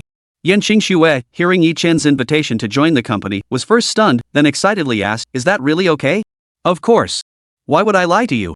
Otherwise, how could I face the boss? Yi Chen affirmed. Then I accept, Yan Xingxue nodded excitedly. Of course she would accept. This was the company of Zhao Yanran, the queen of pop, her idol. Refusing would be foolish. Alright then, sis-in-law. Someone will contact you in a couple of days to sign the contract. Go tell the boss later to get in touch with the second brother and the others. Once I'm done here, I'll host a gathering for us. Yi Chen said. Yan Xingxue nodded. Got it. Just as Yan Xingxue was about to leave, Yi Chen added, oh, and one more thing, sis-in-law. Keep your joining our company under wraps for now. Don't let anyone else find out. Alright, I understand, Yan Xingxue replied before stepping out. After Yan Xingxue exited, Lin Wenjue approached her and asked, so, Xingxue, did you pass? Yan Xingxue nodded and added, oh, Yi Chen said to have you contact the others. He's hosting a dinner tonight. Alright, I'll reach out to them shortly. It's been a while since we all got together. Lin Wenjue said before pulling out his phone contacts. Chapter 71, Roommate Dinner, Yi Qi joins. Yi Chen conducted interviews in the conference room until the afternoon when the head of the business department entered. Mr. Yi, we've discussed it with the school. They said they can send professional instructors to assist us. But they have one non-negotiable condition, we must commit to long-term cooperation with their school. Whenever our company needs actors or trainees, we must prioritize their school first. Yi Chen stroked his chin thoughtfully before replying, we can agree to that, but they must send someone tomorrow. The department head nodded. Understood, Mr. Yi. I'll arrange it immediately. Yi Chen glanced at his watch. It was almost time. Turning to Li Shan, he said, Li Shan, it's already 5:30. Go notify those who haven't registered yet to come back tomorrow morning. Got it. I'll notify them immediately. Li Shan nodded and exited the conference room. Yi Chen turned to Chen Jing. Sis Jing, I'll leave the remaining wrap-up work to you. I have other matters to attend to and will step out first. Chen Jing sighed helplessly, fine, you're the boss after all. Go ahead if you have things to attend to. I'll handle the rest. Yi Chen smiled. Thanks, Sister Jing. I'll be off then. He stood up and walked out of the conference room.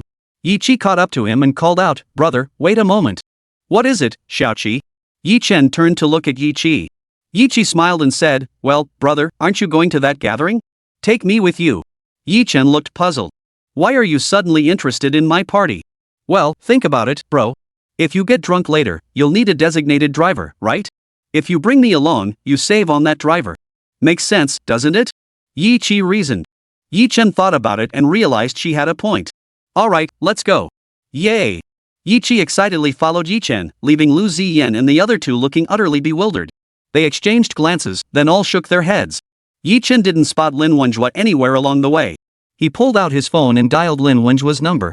After the call connected, Yi Chen asked, hey, boss, where are you? Lin Wenjue replied, third brother, Xiao Shui and I are at the Heideleo across from your building. Second brother and the others are here too. Head over now. Alright, boss. You guys wait there. I'll be right over. After hanging up, he told Yichi they're at the Haidileo across the street. Let's head over now. Yichi smiled, alright, let's go. She hooked her arm through his and they took the elevator downstairs. Soon, the siblings arrived at the restaurant. A server greeted them with a smile as they entered, asking, hello, sir. Just the two of you? Chen chuckled, no, a few of our people are already inside. We just rushed over now. He glanced around as he spoke. Spotting Lin Wenjue and the others, he pointed in their direction and told the server, see, they're right over there. The waiter followed Chen's gesture and saw Lin Wenjue waving at him. Then smiled and said, well then, I hope you two enjoy your meal. Chen smiled and led Yichi toward Lin Wenjue and the others. Today, all 4 members of their dorm were present. Besides Lin Wenjue, there was the second guy, Zhang Wenlong, and the fourth, He Jipeng. Most noteworthy was that every member of their dorm was a handsome guy. Lin Wenjue, the eldest, loved working out, so he was all muscle. Though his skin was a bit dark, it couldn't hide his handsome face. Second brother Zhang Wenlong had fair, clean-cut features and stood 185 centimeters tall. If he entered the entertainment industry, he'd be a surefire heartthrob. The fourth, He Jipeng, was tall and lean with a shy smile. His glasses made him the intellectual of the dorm. Spotting Chen, the two immediately stood up and each gave him a hug. Zhang Wenlong playfully punched Chen on the shoulder. Third brother, it's been over half a year since graduation. What VE you been up to? Chen shrugged and laughed, what else could I be doing? Just hanging around at home. He Jipeng chuckled, third brother, you're still trying to wriggle out of it. The boss already told me about your involvement. That show China's Got Talent co-produced by Empress Zhao and Orange Fruit TV? You personally planned it. Chen, let's not discuss that for now. Just keep it between us, don't spread it around. Let me introduce you to someone. This lovely lady beside me is Yichi, my younger sister. Chen pulled Yichi closer to introduce her. Yichi beamed, hello, everyone. I'm Yichi. Zhang Wenlong pointed at Yichi in surprise. Third brother, she's your sister? Chen chuckled, yep, full siblings. How about it, do we look alike? Chapter 72, I've come clean, I'm married. Zhang Wenlong exclaimed in astonishment, third brother, I never would have guessed you and Yichi were siblings. Chen was thrown off by Zhang Wenlong's reaction and asked irritably, no offense, second brother, but you don't have to be so dramatic, do you? He Jipeng chuckled, third brother, second brother has his reasons for reacting this way. Chen looked utterly bewildered. What reason? He Jipeng chuckled, didn't your sister appear on TV? He's been her fan ever since. Right now, his phone's ringtone is Yichi's walking in the rain duck. Chen suddenly understood. Oh. I thought it was something else. Anyway, have you guys ordered yet? Let's eat and chat. At that moment, Yan Xingxua smiled at Yichi and said, I felt like I recognized you during the interview earlier. Now I realize you're Yichi. Yichi laughed, yes, I am. But Yan Sr., your rendition of Lupin Flower was even more beautiful than mine, the original singers. Yan Xingxua blushed and said, oh, no. I was just showing off in front of the original singer. Before long, the two girls had warmed up to each other and began chattering away. Chen asked again, hey, did you guys order yet? Lin Wenjue chuckled, how could we dare to start without you, the main character? Chen thought to himself, yeah, right. Originally, when the three of them arrived, Lin Wenjue had wanted to splurge, but the other two had stopped him. Lin Wenjue was so annoyed inside, thinking, it's not like I'm eating for you guys. But since the other two wouldn't let him, he had no choice. Chen waved his hand dismissively. Alright, guys. Order whatever you want. Don't hold back on the spending. Lin Wenjue beamed at this and declared, well then, I won't hold back. He immediately beckoned to the waiter, waiter, come take our order. As he spoke, he raised his eyebrows at Zhang Wenlong and the others, thinking, see? I told you third brother would agree. You didn't believe me. Zhang Wenlong and the others ignored Lin Wenjue's provocation, thinking to themselves, whatever floats your boat. The waiter arrived shortly after with the menu and handed it to Lin Wenjue. Lin Wenjue didn't order anything extravagant, sticking to moderately priced dishes. Then, turning to Zhang Wenlong and the other man, he asked, would you like to order anything else? The two indicated they were satisfied. Lin Wenjue then turned to Yichi and her companion, ladies, is there anything you'd like to order? Yan Xingxue waved her hand and said, I don't need anything. Let Yichi order for us. Yichi took the menu and said, alright, I'll order then. She then turned to Chen and asked, brother, did you bring enough cash? Chen knew the moment he heard this that the girl was about to fleece him. Gritting his teeth in pain, he said, order whatever you want, but please don't go too overboard. Lin Wenjue and the others overheard the siblings' exchange. Seeing Chen's pained expression, they were a bit baffled. Zhang Wenlong sighed exasperatedly, third brother, no offense, but Yichi is your sister after all. It's just ordering a few dishes, what's with that look on your face? Lin Wenjue chimed in, equally annoyed, yeah, third brother. She's your own sister. She's just eating a little food. Why the pained look? How much could she possibly cost you? Yi Chen thought to himself, a little money? Ha! Just wait until I shock you all. Yi Chi began ordering. Flipping through the menu, she declared, bring me the largest Australian lobster, 2 king crabs, and a serving of abalone. 4 wine, a bottle of Romanée Conti. She then added several more items. Lin Wenjue and the others were stunned. Abalone was still acceptable, but Australian lobster, king crab, romandicang, and the rest? The total would easily run into tens of thousands. Seeing Lin Wenjue and the others staring in disbelief, Yi Chen recalled how they had just been criticizing him one after another. He shook his head helplessly. After the waiter left, Yi Chen sighed and said, Boss, number 2, you guys just said it wouldn't cost much, right? Well, add up what she ordered plus what you guys ordered, that's enough to buy a used car. The two nodded blankly. When the waiter brought the dishes, the group stared at the seafood spread before them, unsure where to begin. Only Yi Chi, carefree as ever, started digging in. Yi Chen chuckled, alright, everyone, dig in. You don't have to pay, I've got enough cash on me. Lin Wenjue and the others could only smile bitterly at Yi Chen's words. Seeing Yi Chen and his sister calmly digging in, they finally dared to start eating. He Jipeng remarked between bites, third brother, this seafood feast is easily the most expensive meal I've ever had. Zhang Wenlong retorted irritably, yeah, right. Like it's your first time eating this. Just then, Zhang Wenlong suddenly asked, hey, third brother, why didn't we see Chao Xiaoxin today? When are you two planning to get married? Everyone stopped what they were doing. Yi Chen rolled his eyes. Seriously, second brother, why bring her up? Is the seafood not good?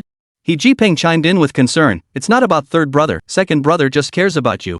Even if he hadn't said anything, I'd still want to ask. Yi Chen sighed helplessly. Listen up, everyone. Chao Xiaoxin is in the past. And right now, I'm already married with a daughter. He finished with a look of pure happiness. Lin Wenjue and the other two looked utterly stunned. This news was utterly shocking to them. Chapter 73, Yang Zhen's Invitation. Time seemed to freeze. It took them a while to process the news. Lin Wenjue blurted out first, third brother, what's going on? How did you suddenly get married?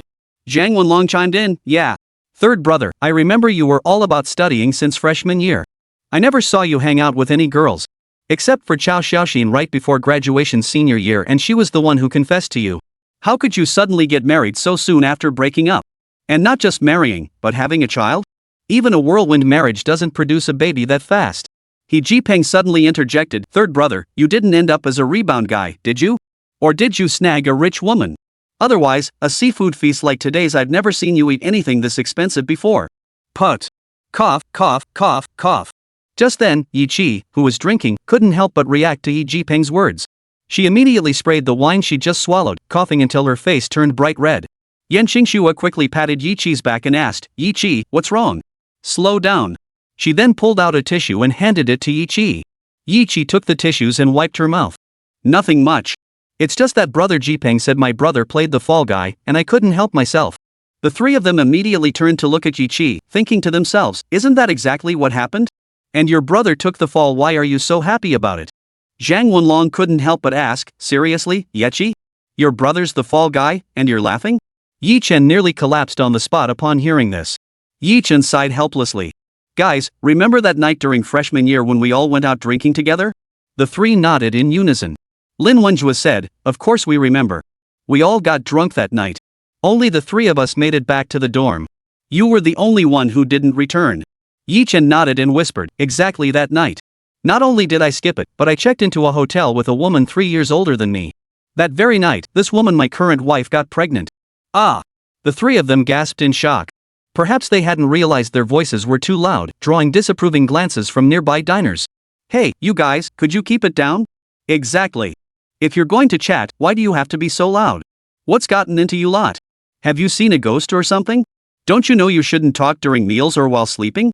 Yi Chi and Yan Qingxua quickly ducked their heads, thinking to themselves, we don't know these three jerks. Yi Chen was equally speechless, thinking to himself, what's with these three? Why all the fuss? Is it really that surprising? Truthfully, you couldn't blame Lin Wenjue and the others. After all, this was utterly shocking. The odds of anyone encountering something like this were minuscule. Once he regained his composure, Lin Wenjue quickly stood up and addressed the surrounding diners. My apologies, everyone. I'm terribly sorry for disturbing you all. With Lin Wenjue apologizing, the other diners couldn't really say anything more and went back to their meals. Seeing the diners hadn't stopped their chatter, Lin Wenjue sat back down and turned to Yi Chen. Third brother, what you just mentioned it's true, right? Yi Chen nodded and recounted the entire incident to them once more. After hearing it, the three congratulated Yi Chen, all expressing envy that he'd become a father at such a young age. Soon the meal ended. When it came time to pay, Lin Wenjue and the others finally understood why Yi Chen had winced earlier. Since Yi Chen had been drinking, Yi Chi had to drive. After bidding farewell to Lin Wenjue and the others, Yi Chi drove Yi Chen back home. By the time they arrived home, night had fallen. Seeing Yi Chen completely drunk, Zhao Yanran could only helplessly support him back to his room. The next morning, he woke up with a splitting headache. Zhao Yanran had also woken up by then. Handing him a glass of water, she scolded him, "How much did you drink? If you can't handle it, just drink less next time." Yi Chen scratched his head and chuckled sheepishly, "Sorry, honey. I promise it won't happen again." Zhao Yanran quickly changed the subject. "By the way, I heard from Xiaoqi that you got into a fight with the son of the Yang Group CEO yesterday." Yi Chen dismissed the incident with disdain. "Just some clown. Not worth my attention. I had security throw him out." Zhao Yanran said, "Dad heard about it too. He specifically called and had someone look into it." Yang Group is based in Shanghai, one of the city's major taxpayers, with a market value around 30 billion. Compared to Morning Light Entertainment, Yang Group is a bit underwhelming. But Dad learned from his sources that Chairman Yang spoils his son rotten and gives him whatever he wants. If someone with real clout offends his son, they might get away with it. But for ordinary people? The outcome is far from certain. Just as Yi Chen was about to speak, his phone rang. He picked it up to see an unfamiliar local number. After answering, a middle-aged man's voice came through. "Hello. I assume you are Mr. Yi of Shanghai Entertainment." "I am Yang Jin, chairman of the Yang Group." "How about we arrange a meeting to discuss matters?" Yi Chen frowned. "Chairman Yang, I don't think that's necessary. We've been keeping to our own affairs. Let's save face for both sides. Once things get messy, it won't be good for anyone. Don't you agree?" Yang Jin frowned in response. "Mr. Yi, I believe we should have a proper conversation. If we lay our cards on the table, perhaps we can still be friends." Yi Chen's lips curled into a cold smile. He wanted to see what the other party was up to. If they pushed him too far, he wouldn't hold back. Otherwise, if everyone started stepping on him, how could he show his face in public? With that thought, Yi Chen stated, "Very well, Chairman Yang. Since I'm heading to the company today, how about we meet in my office? After all, one's own territory is the safest place. If Chairman Yang refuses, then there's no need for us to meet." He thought to himself, "Others may fear you, but I sure as hell don't. Mess with me, and I'll show you exactly why the flowers are so red." Chapter 74, Meeting Yang Jin. Yang Jin frowned inwardly. This kid was indeed cautious. But it was just a newly established small company. "Fine, I'll give you face this time. I'll deal with you sooner or later." With that thought, Yang Jin replied, "Alright, I'm free at 2:30 p.m. I'll come over. Let's have a proper chat." With that, he hung up. Yi Chen was speechless. Zhao Yanran asked, "What's wrong? What did he want to talk about?" Yi Chen replied, "He said he wants to have a proper chat with me. I wonder what he's up to." Zhao Yanran expressed concern, "Honey, I think we should tell Dad about this." "Let him handle it." Yi Chen sighed and forced a bitter smile. "Alright, I'll tell Dad. Let him handle it. What else can we do?" Yi Chen thought for a moment and said, "By the way, honey, what do you think about me discussing this with Dad first, then meeting with Yang Jun? If he threatens me then, I'll call Dad and have him take action, while you call my father-in-law. We'll team up to take down the Yang Group. What do you think?" Zhao Yanran couldn't help but laugh and cry at the same time. She looked at Yi Chen speechlessly and said, "Honey, I get what you're trying to do. You want to use my dad and your dad to play a little game, right? How did you even come up with this idea?" Yi Chen chuckled. "Heh, I got it from a novel, of course. I've been bored lately, so I started reading some stories, and this plot just popped up." Zhao Yanran covered her face and said, "You're not allowed to read that kind of novel anymore. Read something useful." Yi Chen promised, "Got it. I was just trying to lighten the mood since things felt a bit tense." Then he wrapped his arm around Zhao Yanran. "Alright, honey, let's go wash up and head down for breakfast." After brushing their teeth, they went downstairs. While having breakfast with their parents, Yi Chen poured milk for Sha Nuoyi and then told his father about the earlier incident, though he omitted the part about needing his dad's help to pull off the act. After listening, Yi Jingwa stroked his chin thoughtfully before replying, "Alright, son. Go meet him. Leave the rest to me." Yi Chen nodded. "Dad, if I record the whole thing when he threatens me later and post it online, do you think that would help with what you're planning?" Yi Jingwa stared at Yi Chen in surprise. "Son, why didn't I think of that? You're ruthless. Not only would that save me a lot of trouble, but they'd become public enemies afterward." Yi Chen replied awkwardly, "Dad, if I do nothing, won't that make me look like an easy target? Everyone will come trampling all over me. Yi Zhengguan nodded. Alright, let's get moving, you and me. After lunch, Yi Chen drove to the company. Zhao Yanran stayed home with Xiao Nuoyi since the little girl would be starting school in just a few days. On the way, Yi Chen called Zhang Yong to ask for a favor.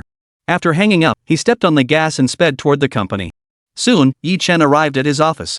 The school had already sent professional teachers for interviews today, so Yi Chen didn't need to conduct interviews himself. He could just relax in his office, sipping tea. But Yi Chen couldn't sit still. He booted up his computer and began coding, applying the skills he'd learned from the original host.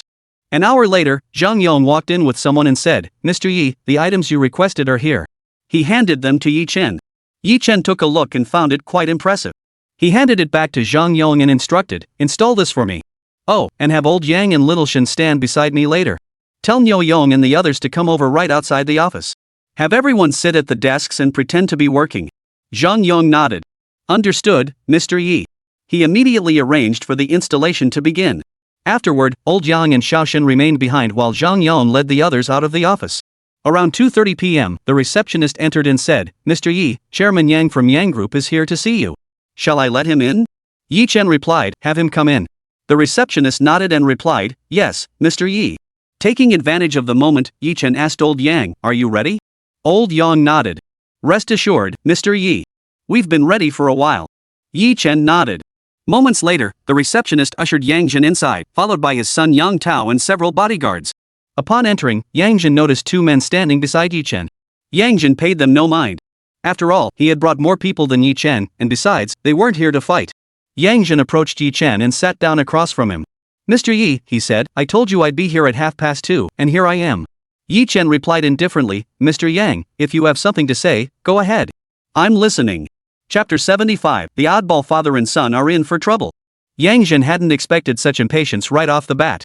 He thought, how unwelcome am I? But that can't be right. Usually, with small companies like this, the moment he shows up, they start sucking up to him, begging him to spare their business. Why doesn't that work with Yi Chen? Sigh. Youngsters are just youngsters, they haven't been beaten down by society yet. Well, if that's the case, I'll show him what the harshness of society is all about. Yang Zhen thought this through before saying, "Young man, don't be so hot-headed. It'll only get you hurt." Yi Chen replied coolly, "Oh? Then I'm eager to see how Chairman Yang plans to make me suffer." Yang Tao interjected, "Kid, you're pretty cocky. I really pity you. Anyone else would practically grovel to my father the moment they saw him. Then, under my father's brilliant and powerful leadership, he'd let slip a tiny bit of wealth, and they'd all come back to him, tearfully grateful. So I advise you to be nice to my father. Who knows, he might show mercy and let you off later." Hearing Yang Tao's words, Yi Chen was utterly speechless. Yang Zhen, however, was the opposite. His face beamed with satisfaction, clearly relishing the moment. After Yang Tao finished speaking, Yang Zhen smiled warmly and said, "My son is a teachable child." That was quite insightful. Then, turning to Yi Chen, he said, "Young man, my son told me you had a conflict with him yesterday and even tried to hit him. If not for someone intervening, my son would have been beaten by you, wouldn't he?" Yi Chen oh. Yi Chen was utterly speechless. All he'd done yesterday was have security escort him out. How had that turned into I beat him up? No need to guess, it was clearly a lie.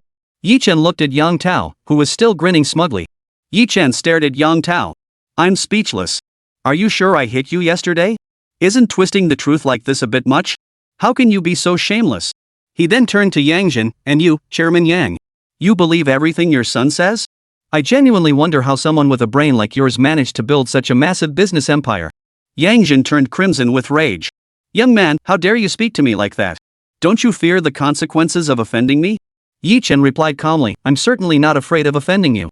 Besides, I have my own trump card. As for what that is, I won't tell you. I just want to infuriate you. Let's see what you can do about it." With that, Yi Chen smiled broadly at Yang Zhen. Yang Zhen, seething with rage, pointed at Yi Chen. You, he suddenly found himself speechless.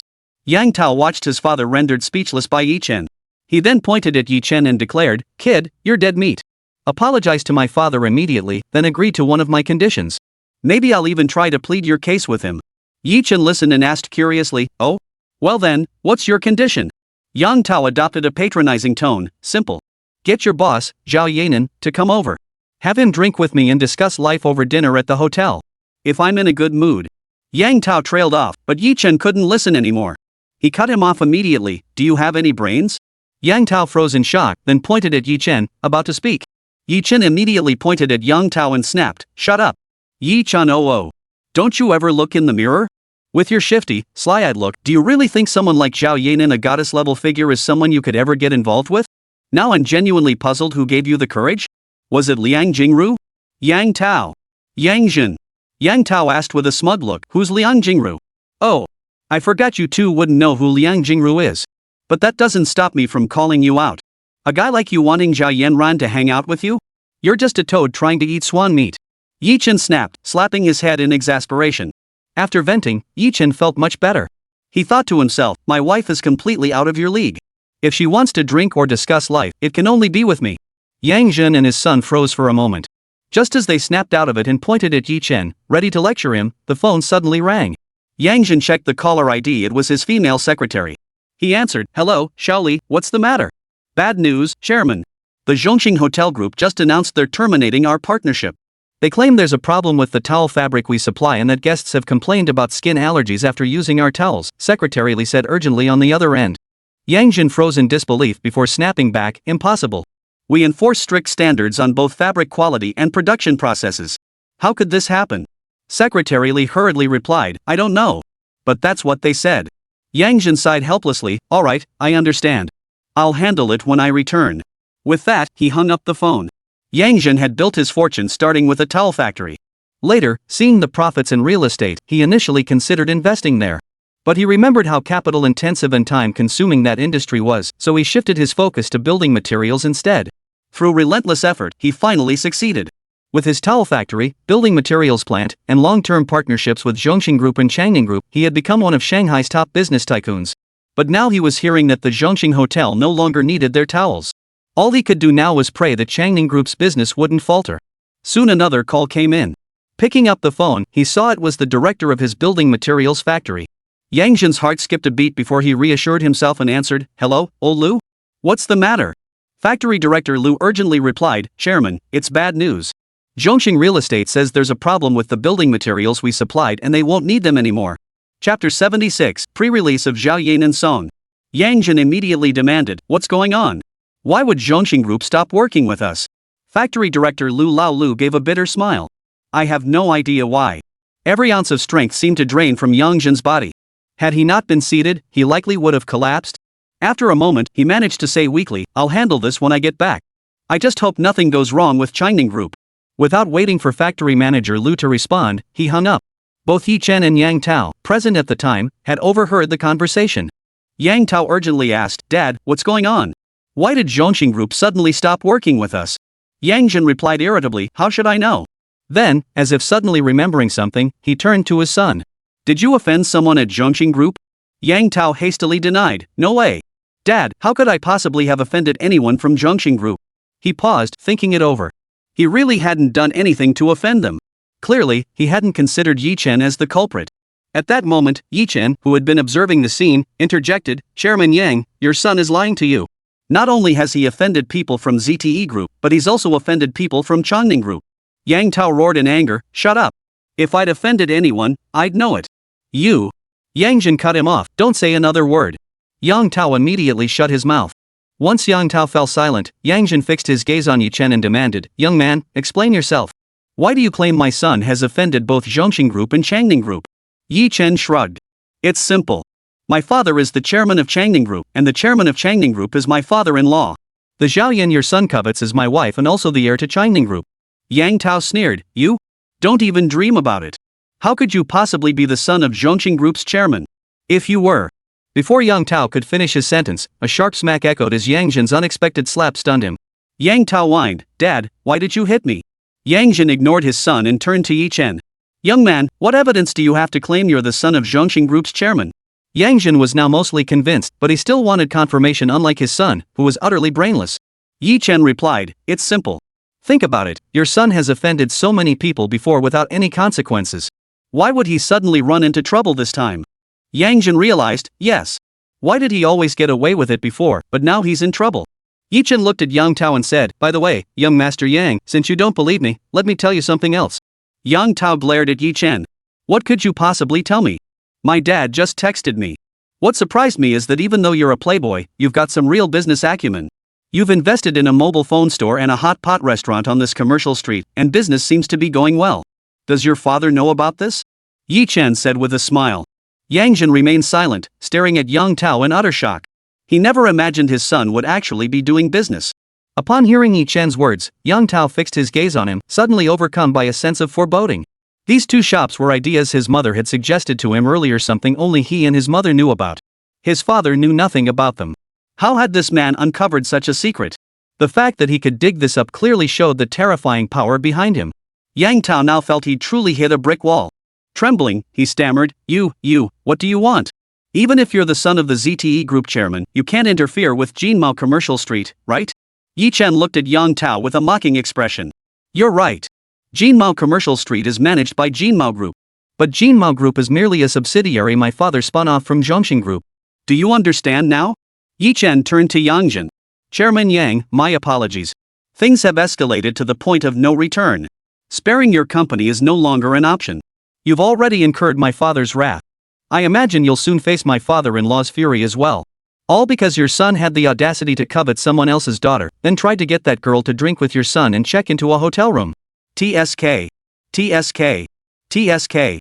Yang Tao wanted to sink through the floor upon hearing this. Yi Chen saw no point in wasting time with them.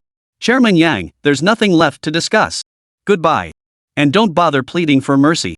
I've never been threatened like this before, especially not by both father and son at the same time. Yang Jin turned to his son and snapped, why are you still standing here embarrassing us? You good for nothing. Just wait till we get home. Yang Jin tried to plead for mercy afterward, but the other party had already made his position crystal clear. What was the point of begging? With a sigh, he trudged away in a daze. Back home, Yang Jin angrily beat Yang Tao senseless. Had Yang Tao's mother not intervened, Yang Tao would have been finished. But that's another story. Meanwhile, in Yi Chen's office. After the Yang family left, Yi Chen instructed old Yang, take the recorded footage to the editing department. Have them cut out any scenes that shouldn't be exposed. Yannan's album is about to be released. Once it becomes a hit, have them upload it directly online. I want to make sure the Yang family is finished for good. Old Yang replied, understood, Mr. Yi. Shall I take the team out now? Yi Chen nodded. Shortly after old Yang and his team left, Li Shan entered the office. Li Shan said, Mr. Yi, Sister Yanran's album is finished. I just called her, and she said you should make the final decision. Yi Chen replied, what you're asking is which platform the album should be released on, right? Li Shan nodded. Yes, that's why I came to ask you. Yi Chen thought for a moment and said, then release it directly on Mango Music. Wait, it's been renamed to Cool Cat Music. Indeed. Yi Jinghua had transferred the former Mango Music and Mango Video to Yi Chen and Zhao Yanran's names. Later, at Yi Chen's suggestion, they were renamed Cool Cat Music and Cool Cat Video. Li Shan nodded. Alright, Mr. Yi. I'll go downstairs right now and have them start promoting it. But Sister Yanran has been incredibly busy lately, not only managing company operations but also squeezing in time to record the album. Yi Chen nodded. Exactly. This album took nearly 2 months to produce. I bet fans are wondering if Yanran pulled a fast one on them. Li Shan replied, alright, Mr. Yi. I'll get the team to start promoting it right away. I'll also reach out to the factory. Sister Yanran actually produced physical copies this time. I wonder if they'll sell well. With that, she stepped out of Yi Chen's office. Chapter 77, Digital Album Release. After Li Shan left, Yi Chen returned to his seat and resumed coding. As the afternoon wore on, the program was nearly complete. Yi Chen planned to finish the remaining tasks with Lin Wenjue and the others. Later, Yi Chen drove back home. Little Nuoyi spotted her dad and dashed over, calling out, Daddy, you're back. Yi Chen smiled as he picked her up. Nuoyi, kindergarten starts soon. Will you cry and want to come home? Little Nuoyi replied with a proud pout, no way. Daddy, Nuoyi is the bravest. Yes, manhwa is the bravest, Yi Chen chuckled. Yi Chen then turned to Zhao Yanran and said, by the way, honey, Li Shan just asked me about the platform for your digital album release. I think we should release it on Cool Cat. And from now on, all songs released by our company's artists should go exclusively on Cool Cat. That way, we boost Cool Cat's user base without letting others profit off our content. Zhao Yanran nodded. Alright, I'll notify the fans right away. You wouldn't believe how many are tagging me, saying I'm deceiving them. It was true. Lately, Zhao Yanran's fans had been tagging her, accusing her of getting too big for her britches and deceiving them. She then pulled out her phone and began posting on Weibo. Dear family, I apologize. The album I previously announced has been delayed due to matters at my new company, but it's finally completed today. To make it up to everyone, I've decided to release both the digital album and the physical album simultaneously. The digital album will be available on Cool Cat Music at midnight tonight, while the physical album will hit major music stores in 2 days. Fans who want it can go buy it then. As soon as Zhao Yanran's Weibo post went live, the fans lurking beneath it exploded. Is it real? The album is finally done? And it's releasing today? I feel like I'm dreaming. Same here, same here. It feels like a dream too. Looks like we misunderstood our goddess. But this album took way too long. It's the longest ever wait for an album from our goddess. Simultaneously, Shanghai Entertainment's official Weibo reposted the announcement, adding, "All of us at Shanghai Entertainment wish Boss a smash hit album." Hey, that's not the point. The real shocker is that the goddess switched platforms to release her album. She always used QQ Music before. Did she have a falling out with them? I think that's highly likely. QQ Music must have tried to make her sign some unfair terms, which is why she got so angry and switched platforms. Hey, that's just speculation. Maybe it's something else entirely? I also think it could be something else entirely. Maybe a friend recommended it. I just feel like it's definitely QQ Music. They must have had a falling out with the goddess. Several QQ Music staff members and executives saw these comments online, all wearing bitter smiles. QQ Music says, "We're not taking the blame for this. Honestly, we're just as puzzled as you are. Why would Zhao Yanran suddenly switch platforms? Guys upstairs, you're getting off topic. I don't care about the rest. I just want to know when this Cool Cat Music popped up. Hey, I know about that. Cool Cat Music used to be Mango Music, but I have no idea why they changed the name." Everyone, don't sweat the small stuff. Since the goddess's new album drops today, those without Cool Cat Music should hurry and download it. No matter what, we gotta support the goddess's new album online today. Yeah, the person above is totally right, spot on. I'm downloading Cool Cat Music right now. I'm going to support our goddess online today no matter what. Yeah, count me in. Let's go together. Guys, I'm off to download it now. You guys keep chatting. I'm out of here too, heading to download Cool Cat Music. At that moment, many paid trolls were poised to start bashing Zhao Yanran's Weibo post. But upon seeing this message, they were left unsure whether to attack or hold back. Unit 302, Building 6, a residential complex in Beijing. Inside this apartment, over a dozen people sat together, staring at the message Zhao Yanran had posted on Weibo. Instantly, they looked at each other, utterly dumbfounded. Old Zhang, what do we do now? This deal might fall through. How are we going to explain this to Li Qingtian? Yeah, old Zhang, Li Qingtian already paid us. The man called Old Zhang paused before saying, refund the money. We're not taking this job today. No way, old Zhang. Are you crazy? That's a huge sum of money. You can't just give it back like that. Old Zhang, don't be impulsive. This deal is worth way more than any we've taken on before. Old Zhang interjected, haven't you seen that Shanghai Entertainment reposted the Weibo? Yes, they reposted it. So what? Old Zhang continued, think about it. Shanghai Entertainment belongs to Zhao Yanran. Remember what happened to Wansheng Entertainment when they crossed her? The company went bankrupt and the boss ended up in jail. And then there's Changwon Entertainment. Not long ago, Yi Qi, an artist under Shanghai Entertainment, was eliminated due to underhanded tactics by Changwon Entertainment. What happened to them? Their CEO went to jail, and the company was acquired by Shanghai Entertainment. Hearing this, the others recalled past events. They knew Yi Qi belonged to Shanghai Entertainment because several songs she released had been promoted and produced by them. The realization sent cold sweat trickling down their backs. One companion swallowed hard and said, Old Zhang, you're right. We shouldn't take this job. Morning Light Entertainment is way more powerful than Li Qingtian. Even Zhao Yanran couldn't beat them. For small fry like us, it's better to back off. Another companion agreed, right, we're out of this deal. That brainless woman Li Qingtian can find whoever she wants to work with. In the end, they unanimously agreed to walk away from the deal. At midnight, all of Zhao Yanran's fans sat in front of their computers, waiting for her album release. Soon, Zhao Yanran's album recommendation appeared on the homepage of Cool Cat Music. Fans clicked in one after another, revealing 12 new songs before their eyes. Chapter 78, Digital Album Sales. The 12 songs were Bubble, Rose of the Lonely Planet, You Got Me Drunk, Like You Cantonese Version, Beyond Light Years, Peach Blossom Promise. Red Bean, Human World, That Fleeting Year, Legend, The Woman Who Gets Hurt Easily Cantonese Version, Obsessed Without Regret Cantonese Version. These songs were personally selected by Chen for Zhao Yanran, originally performed by GM and Fei Wong in their past lives.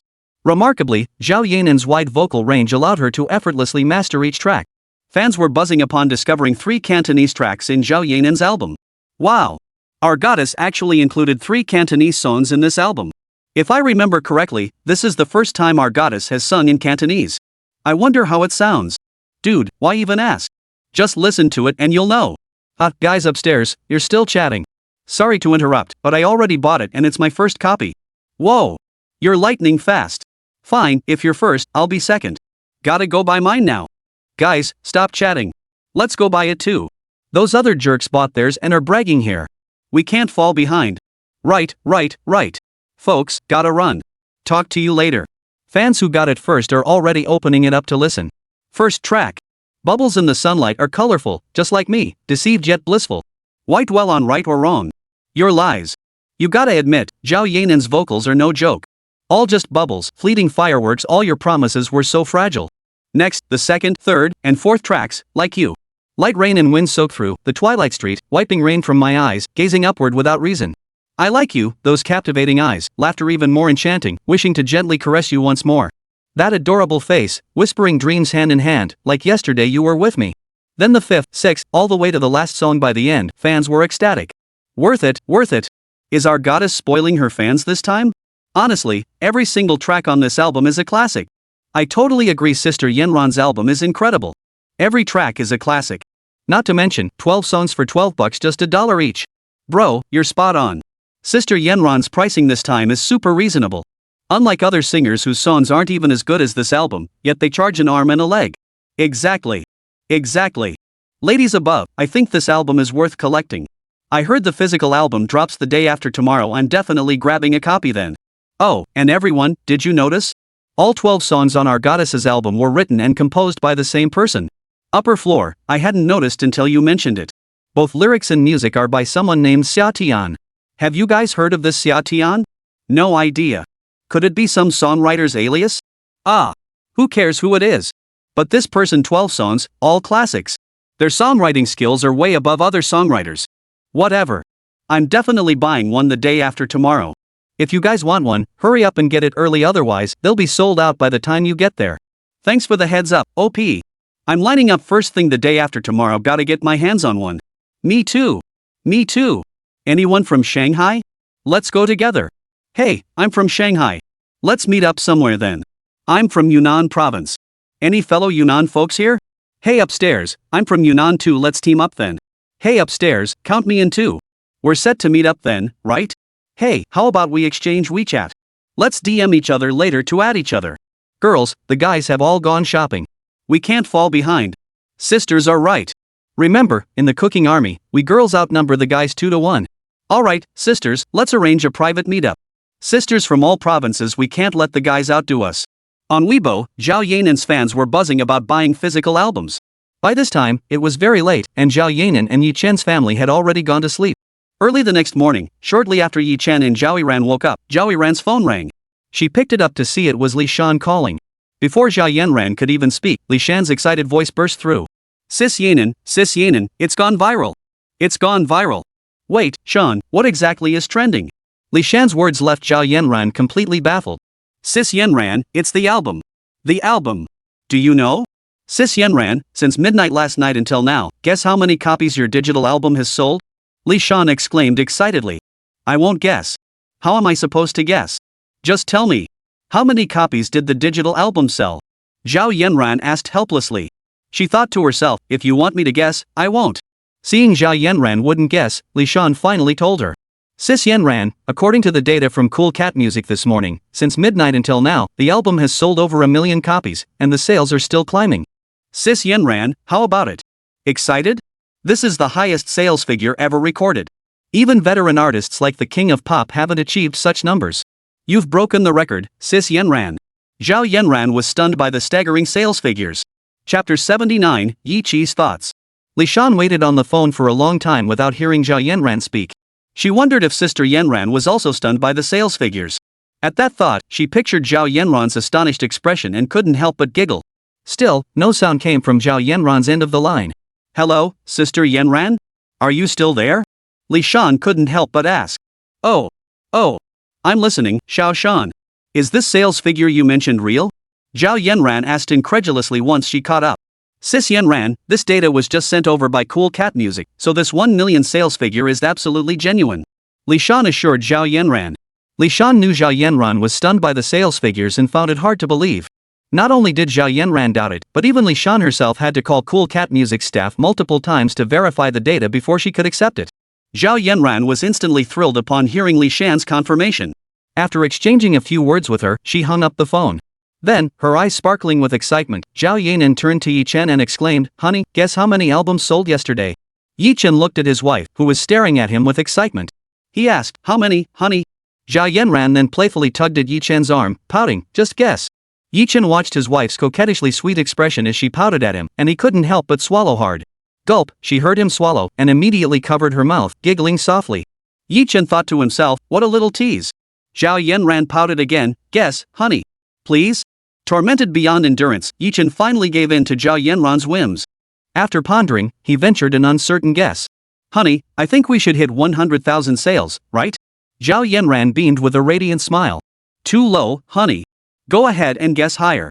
Yi Chen pondered again, then said uncertainly, "If 100,000 is too low, then 500,000 units should be about right, honey?" Zhao Yanran smiled radiantly, waved her hand, and exclaimed excitedly, "Still wrong, honey. It's 1,000,000 sales. How about that? Are you blown away?" Hearing that figure, Yi Chen was stunned by his wife and her fans' fervor. After all, in his previous life, his own album sales had peaked at just 900,000 copies in a single day. That Zhao Yanran's album sales could reach such heights was astonishing. Still, Yi Chen was genuinely happy for her. He lowered his head and captured her small mouth with his own. Zhao Yanran, still caught up in her excitement, was startled by Yi Chen's sudden move. She wrapped her arms around his neck, and they began kissing passionately.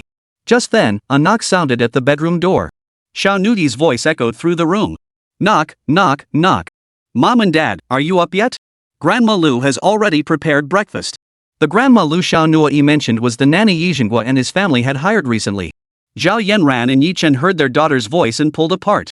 Yi Chen grumbled, "Why does she always show up at the worst possible moment? Alright, stop sulking. I'll make it up to you tonight, okay? Go open the door. Don't keep our daughter waiting." Zhao Yanran smiled as she comforted Yi Chen. Only after hearing his wife's words did Yi Chen reluctantly say, "Fine, I'll go open the door for the little girl." Seeing her parents still hadn't moved, little Nuoyi knocked on the door again and called out, "Mom and Dad, are you up yet? Grandpa and Grandma are waiting for us downstairs." Yi Chen sighed helplessly, "Alright, stop knocking. Daddy's coming to open the door." Click. The door swung open, and Yi Chen bent down to pick up little Nuoyi. "Come on, Nuoyi. Let's go have breakfast." Nuoyi nodded in her father's arms. Zhao Yanran followed shortly after, and the family of three descended the stairs. Just then, Yi Chi complained. "Brother, why are you and your wife only coming down now?" Yi Chen ignored Yi Chi, simply placing little Nuoyi in her chair before helping her get some food. Seeing Yi Chen remain silent, Zhao Yanran smiled brightly and said, "You see, Xiaoqi, right after your brother and I got up, we received a call from Shashan. She gave us an update on the album sales." Yi Zhenghua, standing nearby, asked curiously, "Oh, the sales figures are out? What are they?" Zhao Yanran responded to Yi Zhenghua's question. "Yes, Dad. From midnight yesterday until this morning, sales hit 1 million copies." Su Yan gasped, "That's incredible. Is this data accurate?"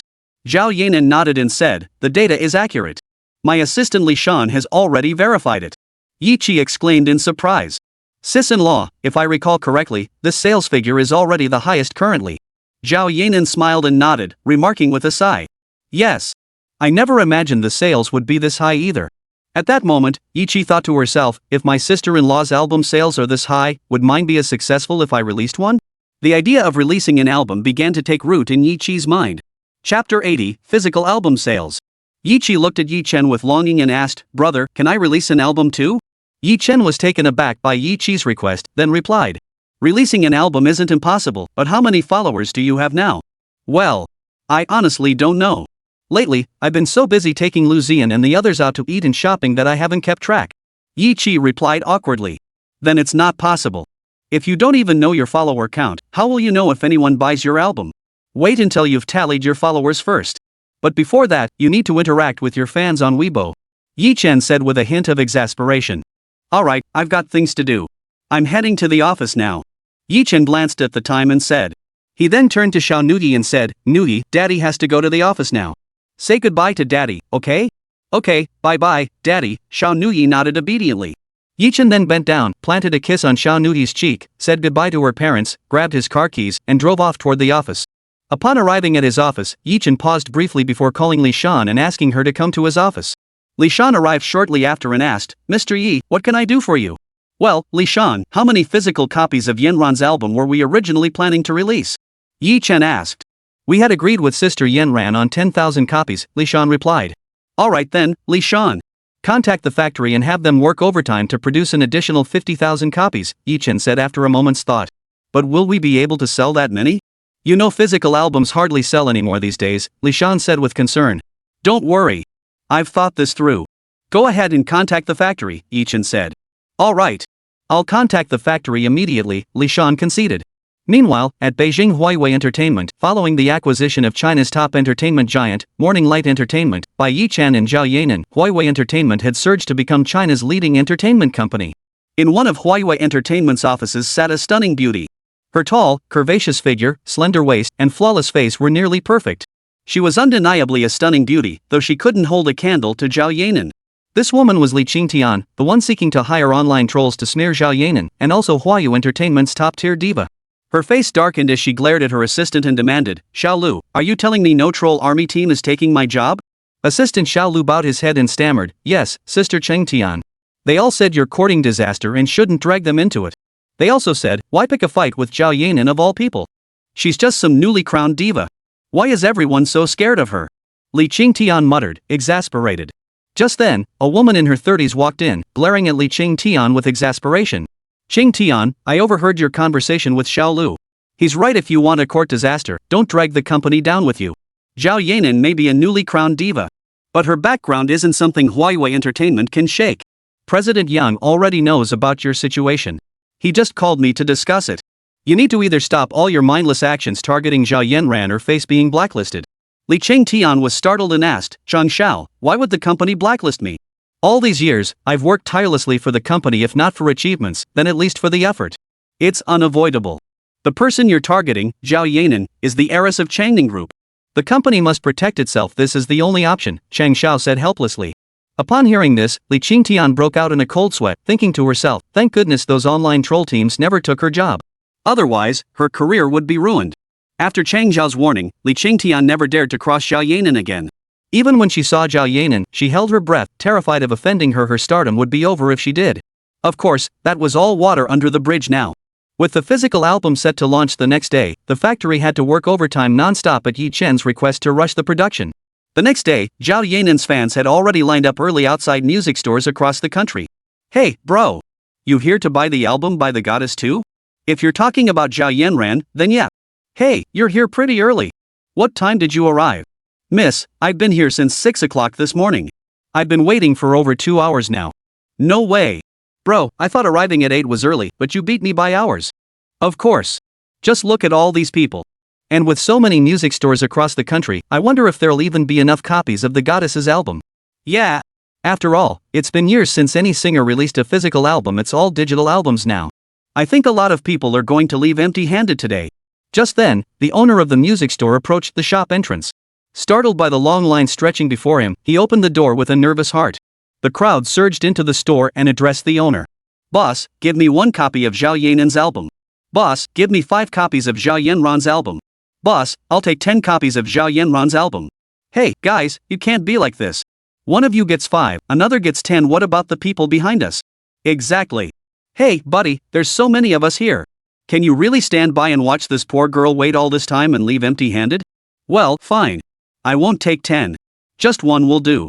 He thought to himself, I didn't expect to anger everyone. There are so many behind me, and the young lady has waited this long. I'm sorry, guys.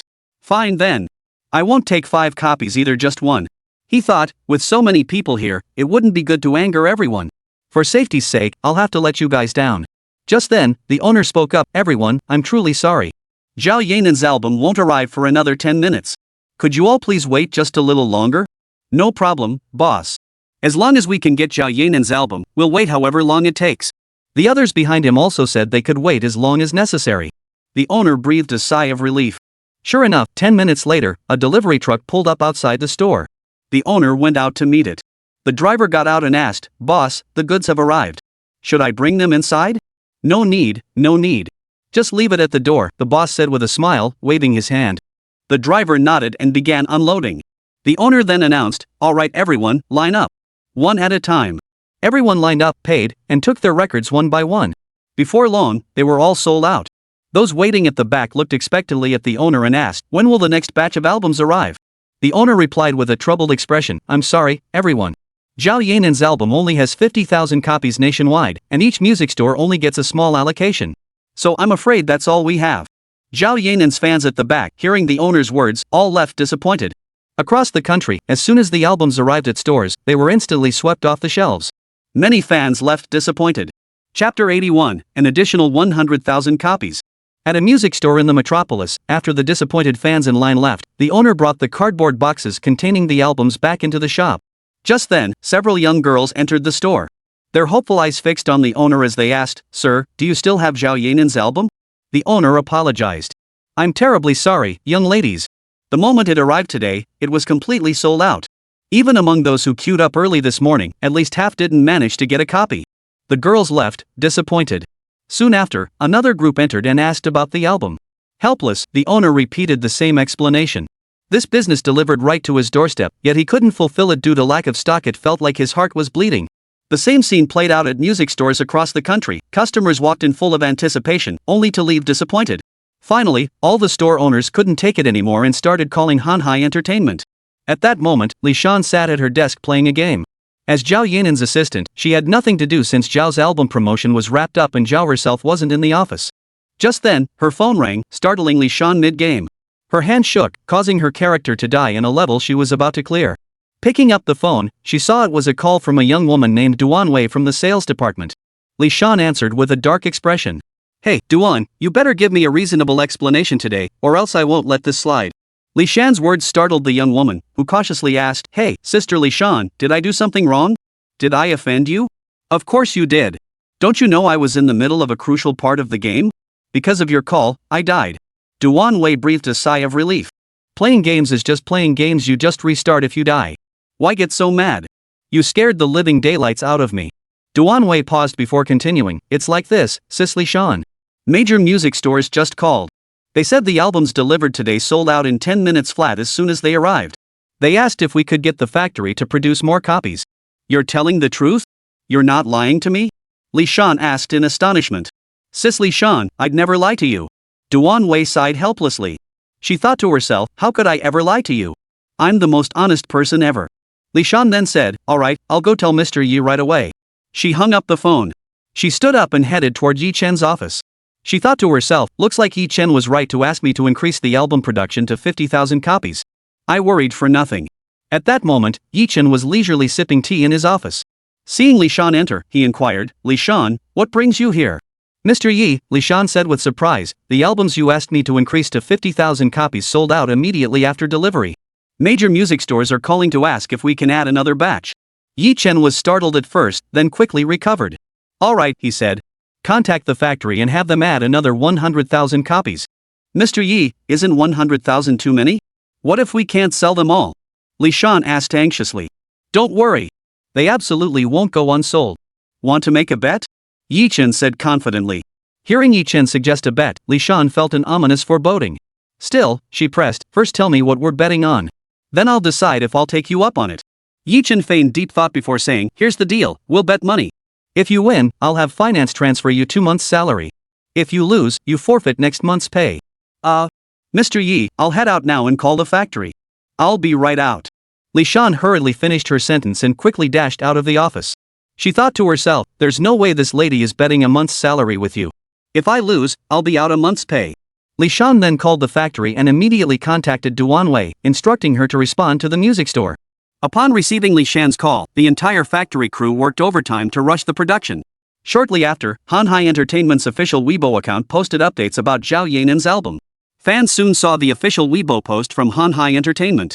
Hey everyone, Shanghai Entertainment's official Weibo just announced they're adding another 100,000 copies of our goddess's album. I saw it too. That's great, I couldn't get one this morning, but now they're adding more. I tried at 8 a.m. this morning and couldn't get any. I'll have to get up early tomorrow. The next morning, Zhao Yanran's fans were already lining up early outside major music stores. Chapter 82, Xiao Nuoyi's first day of school. At 6 o'clock sharp this morning, fans eager to purchase Zhao Yanran's album filled the entrances of major music stores. Hey! Bro, you're here pretty early. I thought I was the first one here. Ha, surprised? I got here before 6. Hey! Young man, could you please buy just one album later? Look at these sisters behind me, they've been waiting in line since dawn, and it's freezing out here. You wouldn't want us to come all this way for nothing, would you? Yeah, young man. We sisters have been waiting in line since early morning. Could you please help us out and get one album each? Please? Please, young man. The guys at the front felt a twinge of pity seeing the sweet young ladies behind them. Truth be told, they'd promised their buddies earlier that morning they'd each get an album. But seeing so many sweet young ladies pleading with them, their resolve softened. As the saying goes, heroes have always struggled to resist the allure of beauty. Then one guy spoke up, alright, ladies, I can't just betray my buddies for no reason. But if you add me on WeChat. He trailed off. Sisters, what do you think? Should we add him on WeChat or not? I think we should add him. We've got nothing to lose. When we get back, we can keep the ones we want and delete the rest. Yeah, Xiao Shui makes a good point. Alright, let's add him. The last few girls agreed and added the earlier guys on WeChat. Nuoyi, Yi Chen's villa. Today was Xiao Nuyi's first day of kindergarten. The entire family mobilized to send her off except for Yi Qi, of course. Yi Chen and Zhao Yanran rose early to pack Xiao Nuyi's bedding, then woke the little girl. Yi Chen entered the little girl's room, looking at her sleeping form and calling out, "Noor, wake up. We'll be late soon. Daddy, can we eat breakfast before we go?" The little girl woke up, raised her tiny hand, and rubbed her sleepy eyes as she asked. We will have breakfast. The kindergarten has already prepared it for you. Starting today, you'll eat breakfast at kindergarten, okay? Daddy heard from Grandpa that your kindergarten breakfast has lots of delicious things. Yi Chen said. Really? Then Daddy, let's hurry to kindergarten. Nuoyi wants to eat the yummy food. The moment she heard about the yummy food, little Nuoyi shot up in bed and urged him. Okay, Nuoyi, don't rush. First, let's get dressed and brush our teeth.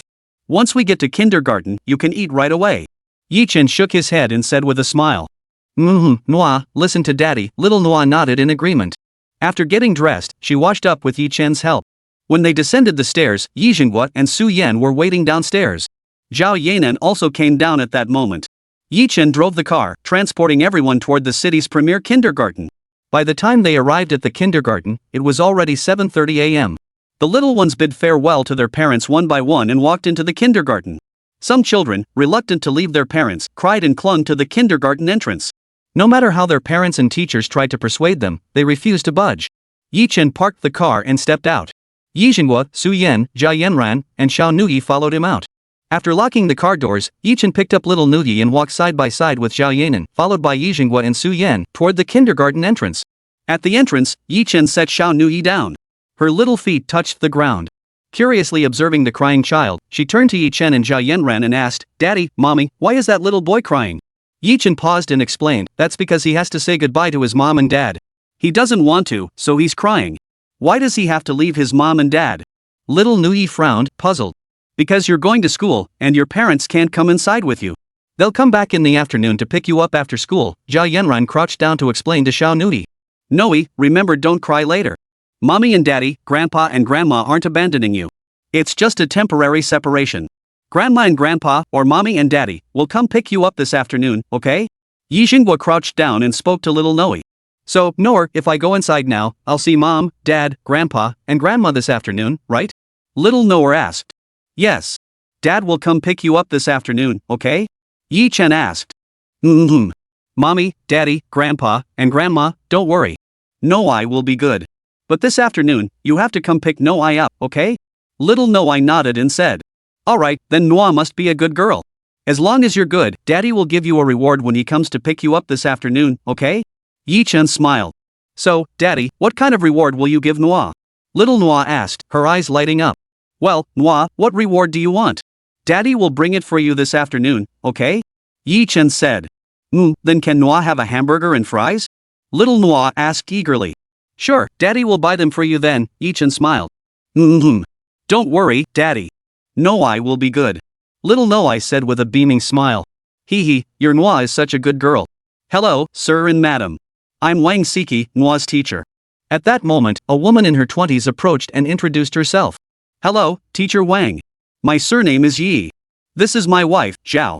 We'll be counting on you for Nuoyi, Yi Chen said with a smile. Rest assured, Mr. Yi. Nuoyi is in good hands with us, Wang Siki assured them. It must be said, this kindergarten had many young female teachers who were quite beautiful. Then Wang Siki turned to Nuoyi and said, Nuoyi, would you like to go inside with your teacher? Okay, teacher. Little Nuoyi nodded her little head, then turned to wave at Yi Chen and the others, saying, Bye-bye, Mommy, Daddy, Grandpa, Grandma. Bye. No, Yi Chen and the others waved back in unison. After Nuoyi followed her teacher inside, Yi Chen and the others immediately headed toward the parking lot. Chapter 83. Yi Chen asks Zhao Yanran for a reward. Yi Chen and Zhao Yanran's parents arrived at the parking lot. Yi Xinghua said, Xiao Chen, Yanran, you two go back on your own. Now that Nuoyi has started school, your mother and I are free for the time being. We're going to enjoy some time alone. Don't call us unless it's urgent. We'll be back before 6 this evening. You should go enjoy your time alone with your wife too. But Dad, how will you get there without a car? Yi Chen asked. Taxis are everywhere. Besides, if it really doesn't work out, I'll call the Shanghai branch and have them send a car over, Yi Xinghua replied impatiently. Come on, honey, let's go enjoy our time together, Yi Xinghua said, slipping his arm around Su Yan's shoulders. Su Yan smiled and walked away with Yi Xinghua. Yi Chen shook his head with a wry smile, then immediately wrapped his arm around Zhao Yanran's fragrant shoulder. Honey, since Mom and Dad are off enjoying their alone time, let's go enjoy ours too. So where should we go, honey? Zhao Yanran was taken aback by Yi Chen's gesture before asking. Yi Chen thought for a moment and said, let's just drive around for a bit first. Okay. Zhao Yanran nodded obediently before getting into the car with Yi Chen. Before long, Yi Chen pulled up in front of a music store and parked. It was now 8:30 p.m. Seeing the serpentine queue stretching out the door of the music store, Yi Chen and Zhao Yanran were astonished. Just then, a small delivery truck pulled up. The store owner directed the driver to unload the goods at the entrance, then organized customers into an orderly queue to pay and collect their purchases. Before long, the albums were completely sold out. Those who managed to buy them left happily, while those who missed out walked away dejected, some even complaining to the owner about the limited stock. Hearing the fans' complaints, what could the owner do? He could only offer a wry smile. Yi Chen, curious, turned to Zhao Yanran sitting in the passenger seat and said, Honey, wait in the car. I'll go check how your album sales are going. Zhao Yanran nodded. Truth be told, she was curious about her album sales too. Yi Chen unbuckled his seatbelt and stepped out. He grabbed a man's arm and asked, Hey, buddy, did you come to buy Zhao Yanran's album? What's up, buddy? Let me tell you, I worked hard to get this album. I'm not giving it up for you. The man, thinking Yi Chen wanted to buy his album, instinctively shielded it with both hands. Yi Chen chuckled. Relax, buddy. I'm just asking. I don't want yours. Really? Just asking, the man asked suspiciously. Honestly, I swear I absolutely don't want your album, Yi Chen said with a sigh. Seeing Yi Chen's earnest expression, the man relaxed and explained. I came to buy Zhao Yanran's album. I actually queued up before dawn today. Finally got my hands on it. But you're too late, bro. They sold out ages ago. Yi Chen nodded. Thanks, bro. No worries. No problem. I'll be on my way then. With that, the man walked off. Yi Chen entered the music store. The owner saw him come in and immediately smiled. Hey, young man, what can I get for you? Boss, do you still have Zhao Yanran's album? If so, I'll take one, Yi Chen replied with a smile. Ah. Bro, you're a step too late. The moment the albums arrived, they were all sold out. After all, Zhao Yanran's company has only released 100,000 copies so far. The owner sighed with a wry smile. Ah well, if it's gone, Yi Chen sighed. Just as Yi Chen was about to leave, the owner called out, Hey! Brother, you could buy albums by other artists. I have. Before the owner could finish, Yi Chen cut him off. No thanks, boss. He then walked out of the music store and got into his car. Zhao Yanran couldn't wait to ask, So, honey, how are the album sales? Honey, I have to say, your fans are absolutely crazy. You saw it yourself the moment the stock arrived, it was snatched up in an instant, Yi Chen remarked with a sigh. Really? Looks like my album is actually pretty popular. You know what, honey? Just now, Xiaoshan texted me saying the digital album has already surpassed 5 million downloads today. Zhao Yanran said excitedly. Yi Chen was genuinely happy for his wife. Then, looking at Zhao Yanran expectantly, he said, Honey, look at how well your album is selling. Your husband here deserves some credit for that. So, how about a little reward? Sure, honey. What reward do you want? Just say the word. Zhao Yanran nodded in agreement.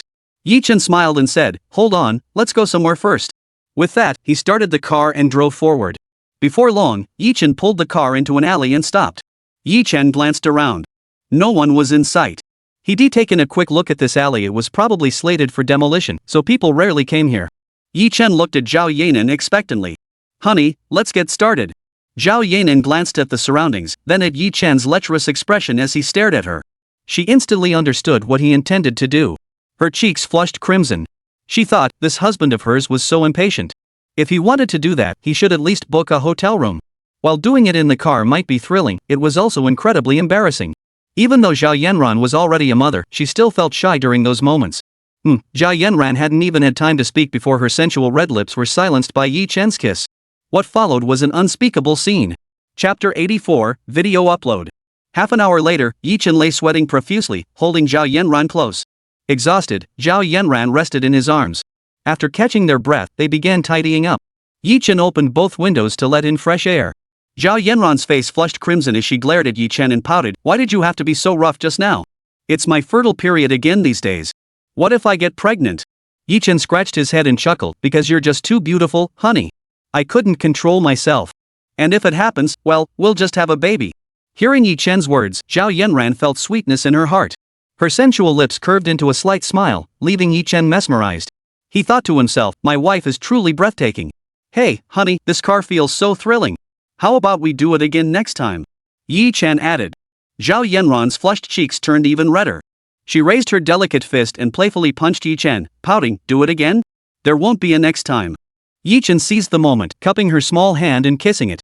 Then he drew her soft, delicate frame close, inhaling the sweet fragrance emanating from her body and flowing hair. Just as Zhao Yanran was about to speak, her lips were covered again.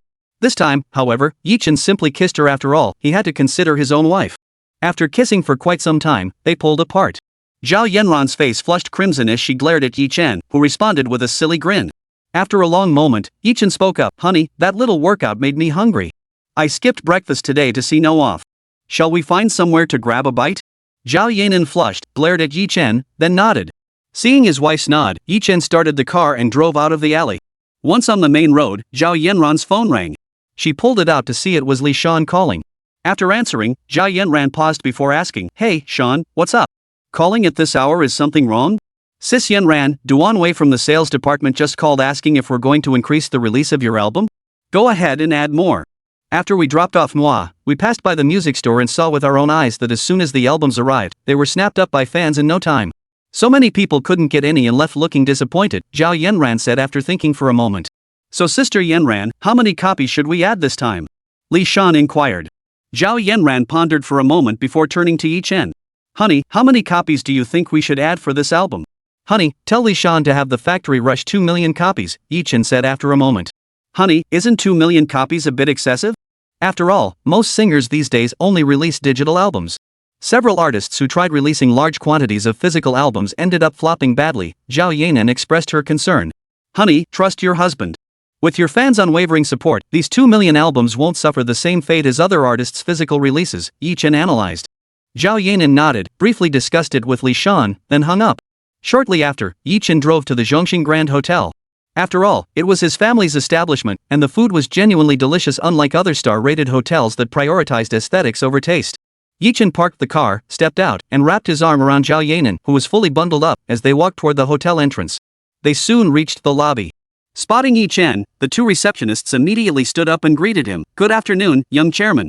You recognize me?" Yi Chen asked, pointing at himself. "Well, young chairman, the group has distributed your photo to every branch office. We were specifically instructed to recognize you," one of the front desk ladies explained. Yi Chen nodded. "All right, I understand. No need to be nervous. I'm just here for a meal. Just get us a private room." "Oh, certainly, young director. Please wait a moment." With that, the front desk attendant spoke into her walkie-talkie. Moments later, a different receptionist approached Yi Chen respectfully. "Young chairman, please follow me." Yi Chen nodded, then wrapped his arm around Zhao Yanran as they followed the receptionist. Before they had taken a few steps, the elevator doors opened. A middle-aged man with a stout build, drenched in sweat, hurried toward Yi Chen. He greeted them respectfully. "Good afternoon, young chairman. Welcome to our hotel. I'm Zhang Xiaoqiang, the manager. I'll escort you to your private room." Seeing Yi Chen nod, Zhang Xiaoqiang addressed the front desk attendant. "Miss Li, you may go now. I'll escort the young chairman myself." Once the receptionist had left, Zhang Xiaoqiang respectfully escorted Yi Chen and his companion to a lavishly decorated private room. Leather sofas, karaoke equipment, movie systems, and more. Manager Zhang then explained, "Young chairman, this is the private room reserved exclusively for the chairman to entertain distinguished guests. No one else is permitted to enter except, of course, the chairman's family members." Yi Chen nodded and said, "All right, Manager Zhang, my wife and I are hungry. Bring us the menu so we can order." Zhang Xiaoqiang quickly interjected, "Young director, I've already instructed the kitchen to prepare a meal for you. It should be served shortly." If you're not satisfied, you can order then. Chen could only nod in agreement. Shortly after, the waitstaff brought the dishes.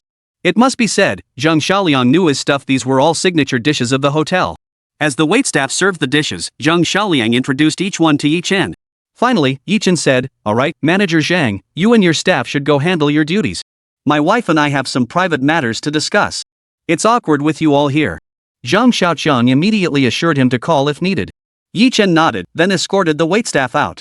At the door, he reminded them to attend to his wife well before departing. Once Zhang Xiaoqiang was gone, Zhao Yanran beamed at Chen. "Honey, Manager Zhang seemed like such a nice guy. Why did you send him away?" Chen chuckled, "If he stayed here, how could I get intimate with you, my dear?"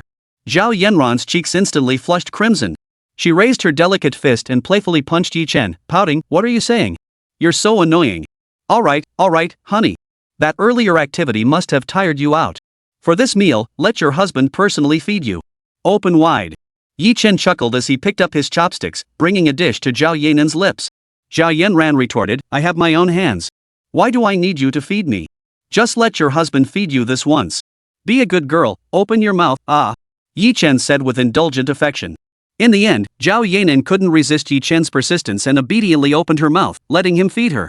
Though she seemed a bit awkward on the surface, the thought of having such a husband who doted on and cherished her made her heart feel sweet and warm. Chen, meanwhile, watched his heavenly wife eat. Every movement of her little mouth made him want to bite it. Just as Chen and Zhao Yanran were enjoying their sweet moment, Shanghai Entertainment's official Weibo announced that Zhao Yanran's album would continue selling another 1,000,000 copies, accompanied by a video. At first, people were merely curious. But upon clicking through, the content inside sent all of Zhao Yanran's fans into an uproar. Chapter 85, Zhao Yanran's background exposed.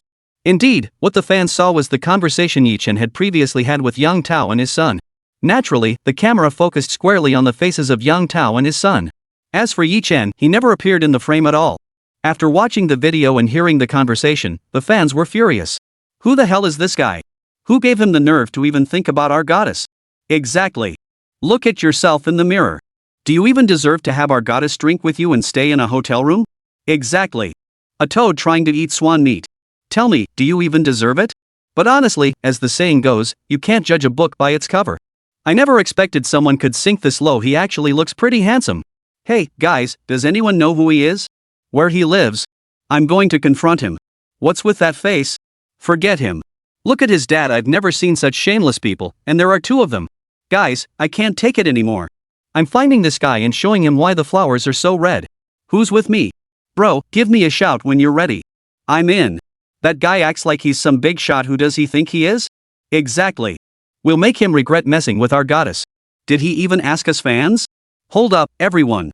Haven't you noticed that this guy who hasn't even shown his face already revealed Sister Yanran's identity? But is what he said even true? Now that you mention it, sis, I think I heard that too.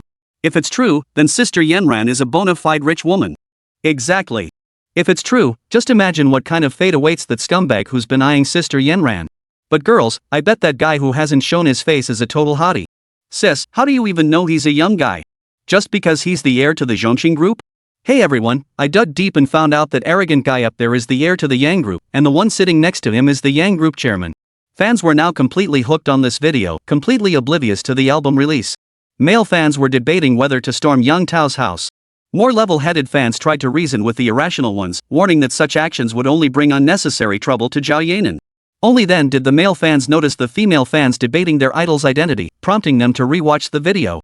Some fans believed it, others didn't. Ultimately, they all rushed to Changning Group's official Weibo account, tagging it Changning Group staff. Within moments, Changning Group's Weibo was flooded with comments. The staff were startled by the flood of comments. They knew Zhao Yanran well. She was the chairman's daughter, and recent rumors suggested the group's heiress had married the scion of Zhongqing Group. But whether to disclose this to netizens was beyond their authority. They could only seek higher approval. Soon, Zhao Zhangluo's secretary arrived at his office to report the incident. Too busy to notice today's video, Zhao Zhangluo immediately opened Shanghai Entertainment's official Weibo upon hearing his secretary's report. He quickly found the video and clicked to watch it. After watching the video, Zhao Zhangluo slammed his fist on the desk in anger. That Yang Jin deserves to be beaten to a pulp. And his son, how dare he set his sights on my daughter, expecting her to drink with him and stay in a hotel room. Chairman, as soon as I heard about this, I investigated the Yang Group. It turns out that when Miss Yang's company applied for a project, Yang Tao also applied. He got into a conflict with the son-in-law who had him thrown out by security. But he still wouldn't give up and dragged his father into it. It seems his father even threatened my son-in-law. Finally, my son-in-law couldn't take it anymore and had Zhongxing Group terminate all cooperation with the Yang Group. Zhao Jiangwo nodded thoughtfully before concluding, I believe this response is insufficient. Immediately notify all real estate subsidiaries and hotels under our group to sever all ties with Yang Group. And since netizens are so eager to know, let them have it. It will serve as a warning to anyone who dares bully my daughter. Yes, sir. The secretary responded and exited. The reason this female secretary knew all this was because Zhao Jiangwo had previously instructed her to investigate Yi Chen. Soon after, Changning Group acknowledged the matter and also mentioned Zhao Yanran's marriage to the heir apparent of Zhongxing Group, information Zhao Jiangwo had subsequently instructed his secretary to disclose. Upon learning all this, netizens were first stunned, then male fans collectively wailed in disbelief, unable to accept the reality of Zhao Yanran's engagement. What's going on? How could my goddess suddenly get married? And to the heir of Zhongxing Group? I refuse to believe it. I can't accept this. My goddess is getting married? I feel like I've just been dumped. Goddess, please say something. You're not married, right? You're still single, right? Goddess, come out. Did the ZTE Group heir threaten you? Don't be scared, we're here for you. Speak up boldly. Honestly, I'm amazed by you guys. Sister Yanran marrying the heir to ZTE Group is a powerhouse alliance, okay? Exactly. Changning Group and Zhongxing Group, one's a national leader, the other a global powerhouse. How does that become forced marriage in your minds? You guys are really something. Even if Sister Yanran didn't marry, you wouldn't be worthy of her anyway. We don't care, guys. Drag that beast out into the open. We want to see what kind of monster he really is. Exactly. Probably just another spoiled rich kid. All these second-generation millionaires are cut from the same cloth. Soon, countless netizens began doxing Yi Chen, some practically salivating at the thought of tearing him apart. But Yi Chen's personal information had already been handled by Yi Jinghua. Even the employees who knew what he looked like had signed confidentiality agreements. So the netizens couldn't dig up a single piece of information about Yi Chen. Chapter 86, Zhao Yanran's Confession. The internet was ablaze with the scandal involving Zhao Yanran and Yi Chen. After their hotel dinner, the two protagonists had Zhang Xiaoqiang arrange a room for them. They took a romantic bath together and were now driving home. Just then, Zhao Yanran's phone rang. She picked it up to see it was Li Shan calling. After answering, Zhao Yanran asked, Hello, Xiaoshan, what is it now? Li Shan urgently replied, Sis Yanan, it's bad. Just now, Uncle Zhao officially announced your marriage. Now that fans know, they've started doxing your husband online. What? My dad already made the official announcement about my marriage? Zhao Yanran was baffled by her father's actions. Yeah. Sister Yanran, I have no idea what Uncle Zhao was thinking, announcing your marriage at this moment. Now fans have shifted their focus entirely to your wedding, completely ignoring the album, Li Shan said helplessly. Zhao Yanran couldn't help but smile bitterly upon hearing this. Then Zhao Yanran said, Alright, Xiaoshan, don't worry for now. I'll call my dad right away to ask about the situation. Alright, Sister Yanran, I'll hang up now, Li Shan replied. After hanging up, Zhao Yanran immediately dialed her father's number. The line connected quickly, and Zhao Jiangwo's voice came through. Hello, daughter. Why did you suddenly remember to call your old man now? Zhao Jiangwo knew exactly why his daughter was calling, but he hadn't expected it so soon. Feeling uneasy, he pretended nothing was amiss. Dad, why did you suddenly announce my wedding plans publicly? This will cause trouble for Yi Chen, Zhao Yanran said, puzzled. Then let me ask you, Zhao Jiangwo countered, since it's been announced suddenly, are you afraid of getting married? Dad, of course I'm not afraid. Honestly, I don't want to live my life hiding like this either. But I'm worried that Yi Chen will be harassed by the media. Zhao Yanran said helplessly. Well then, what's the problem? As for Yi Chen's side, I trust that with the capabilities of our in-laws, once they put out the word, I'm confident no media will dare cross him. Zhao Jiangwo said confidently. Zhao Yanran thought about it. Yes. She had been worrying needlessly. After all, her father-in-law's company was a global powerhouse. No small media outlet would dare cross them. After informing her father, Zhao Yanran hung up. Just then, Zhao Yanran looked at Yi Chen and asked, Honey, you heard everything just now. What are your plans now? Without hesitation, Yi Chen replied. Honey, your father-in-law was right. If you're worried about me, there's absolutely no need. You're not afraid of losing followers, so what's there to fear about an ordinary guy like me? If it weren't for fear of you losing followers and jeopardizing your position as the queen of pop, I would have gone public ages ago. Honestly, I'm sick of this hiding game. You're my wife, yet we're treated like we're having an affair. Ha! Zhao Yanran finally laughed, pouting playfully. What nonsense are you spouting? Since you don't care, I don't either. Let's go public. Even if I lose followers, I couldn't care less. Chen nodded confidently. We should have done this ages ago, honey. But rest assured, even if we lose followers, I'm certain with my abilities, I'll help you regain them and even surpass your previous numbers.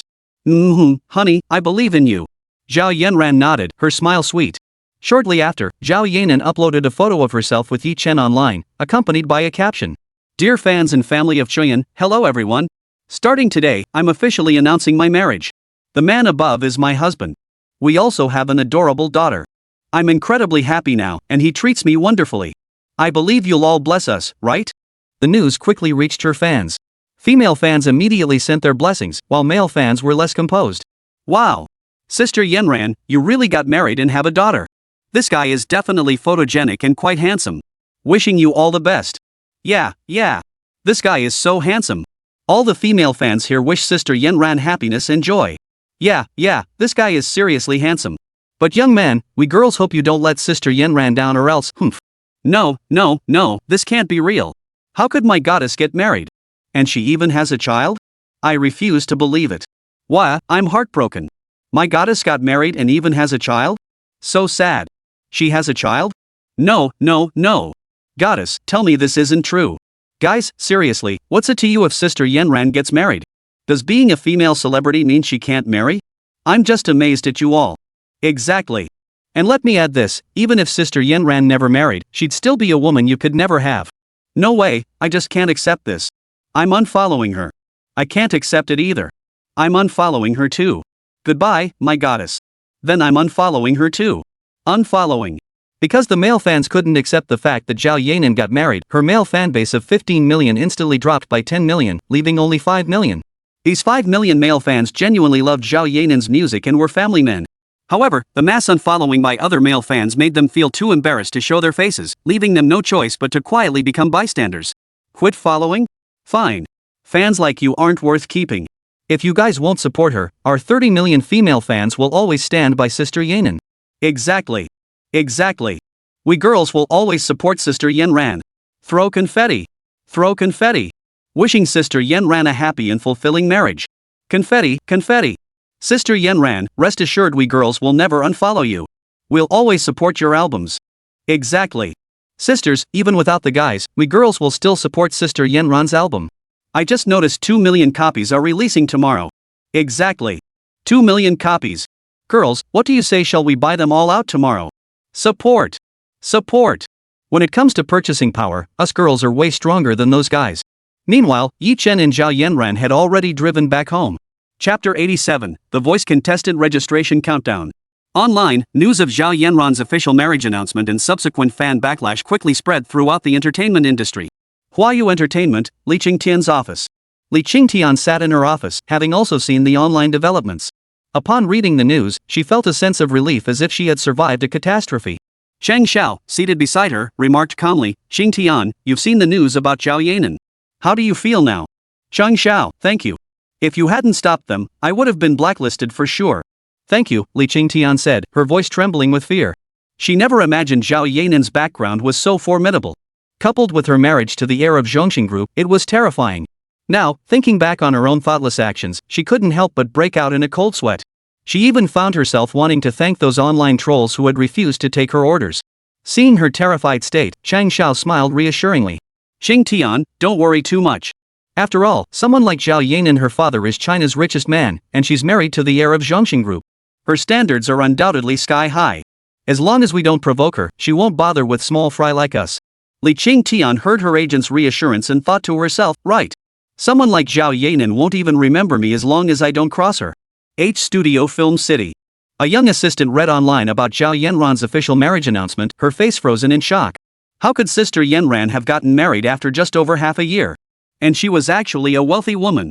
The assistant grabbed her phone and dashed toward an RV inside. She saw a stunning beauty in period attire, tall, with fair skin and an ethereal aura that rivaled Zhao Yanran's own. Sleeping like a princess, she looked utterly serene. The assistant called out cautiously, Xiao, wake up, please wake up.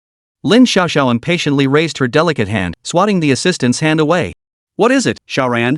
Your sister here has been filming all morning. No time to help you level up, got more scenes this afternoon. Let me sleep a bit longer. Lin Xiao, a renowned actress in mainland China, rose to fame playing Shan Bingbing in the Legend of Sui and Tang dynasties. She went on to take on other roles, eventually becoming China's youngest best actress. Sister Xiao Xiao, it's not about gaming. Sister Yanran. Sister Yanran's in trouble, her assistant, Xiao Ran, said awkwardly. The assistant's full name was Li Ran. She hadn't been into gaming before, but after becoming Lin Xiaoxiao's assistant, she was often coerced or bribed into staying up all night gaming with her. Eventually, she became hooked on gaming, constantly pestering Lin Xiaoxiao to help her climb the ranks whenever she had free time. Sometimes, Lin Xiaoxiao genuinely regretted forcing her to play together. Xiao Ran's skills were terrible, and she'd been killed by her multiple times. Because of her, Lin Xiaoxiao had lost her hard-earned king rank multiple times. Once, she even dropped straight from king to silver, while Li Ran herself was thoroughly enjoying the game. The moment Lin Xiaoxiao heard Zhao Yanran was in trouble, she sat bolt upright. Xiao Ran, what did you just say? Yanan's in trouble? What happened to her? Sis Xiaoxiao, see for yourself. Sister Yanran has already lost 10 million followers, Li Ran said, handing her phone to Lin Xiaoxiao. Lin Xiaoxiao took the phone and scrolled through the online posts. Lin Xiaoxiao, Zhao Yanran, and Du Yue were close friends roommates during their university days. Lin Xiaoxiao was the only one in the dorm majoring in performing arts. The other three were in the music department. Du Yue, a renowned mainland Chinese singer, shot to fame with her hit Sunshine Girl. She released several albums afterward, coming within a hair's breadth of the diva throne. However, one of the roommates, relying on her youthful beauty, hooked up with a wealthy man. Zhao Yanran and the others despised her actions, leading to their split from Yang Biao. After reading it, Lin Xiaoxiao's beautiful eyes widened in shock, and her sensual red lips parted so wide they could fit an apple. This, Xiao Ran, when did this happen?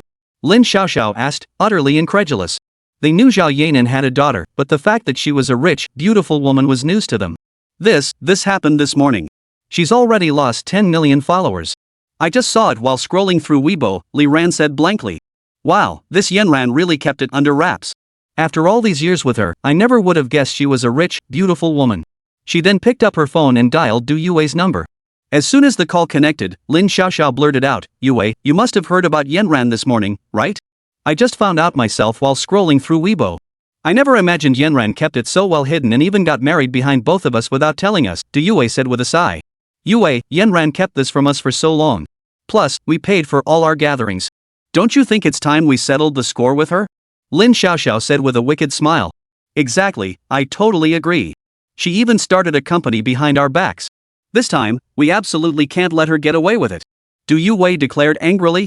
Lin Xiaoxiao and Du Yue were plotting how to exact interest from Zhao Yanran. Meanwhile, Zhao Yanran remained oblivious to her two best friends' scheme to make her pay.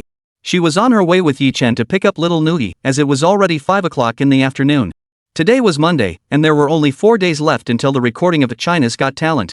As their car pulled up outside KFC, Chen said, "Honey, wait in the car. I'll go get some fried chicken and fries for Nuoyi." With that, he got out and walked toward the restaurant. About 10 minutes later, Chen returned to the car carrying a large bag filled with fried chicken, fries, and burgers. He handed the items to Zhao Yanran and drove toward the kindergarten. Chapter 88, Heartbroken Nuoyi. Chen quickly drove to the parking lot beside Magic City's premier kindergarten. At this hour, not only Chen and his wife but also many other parents had already arrived.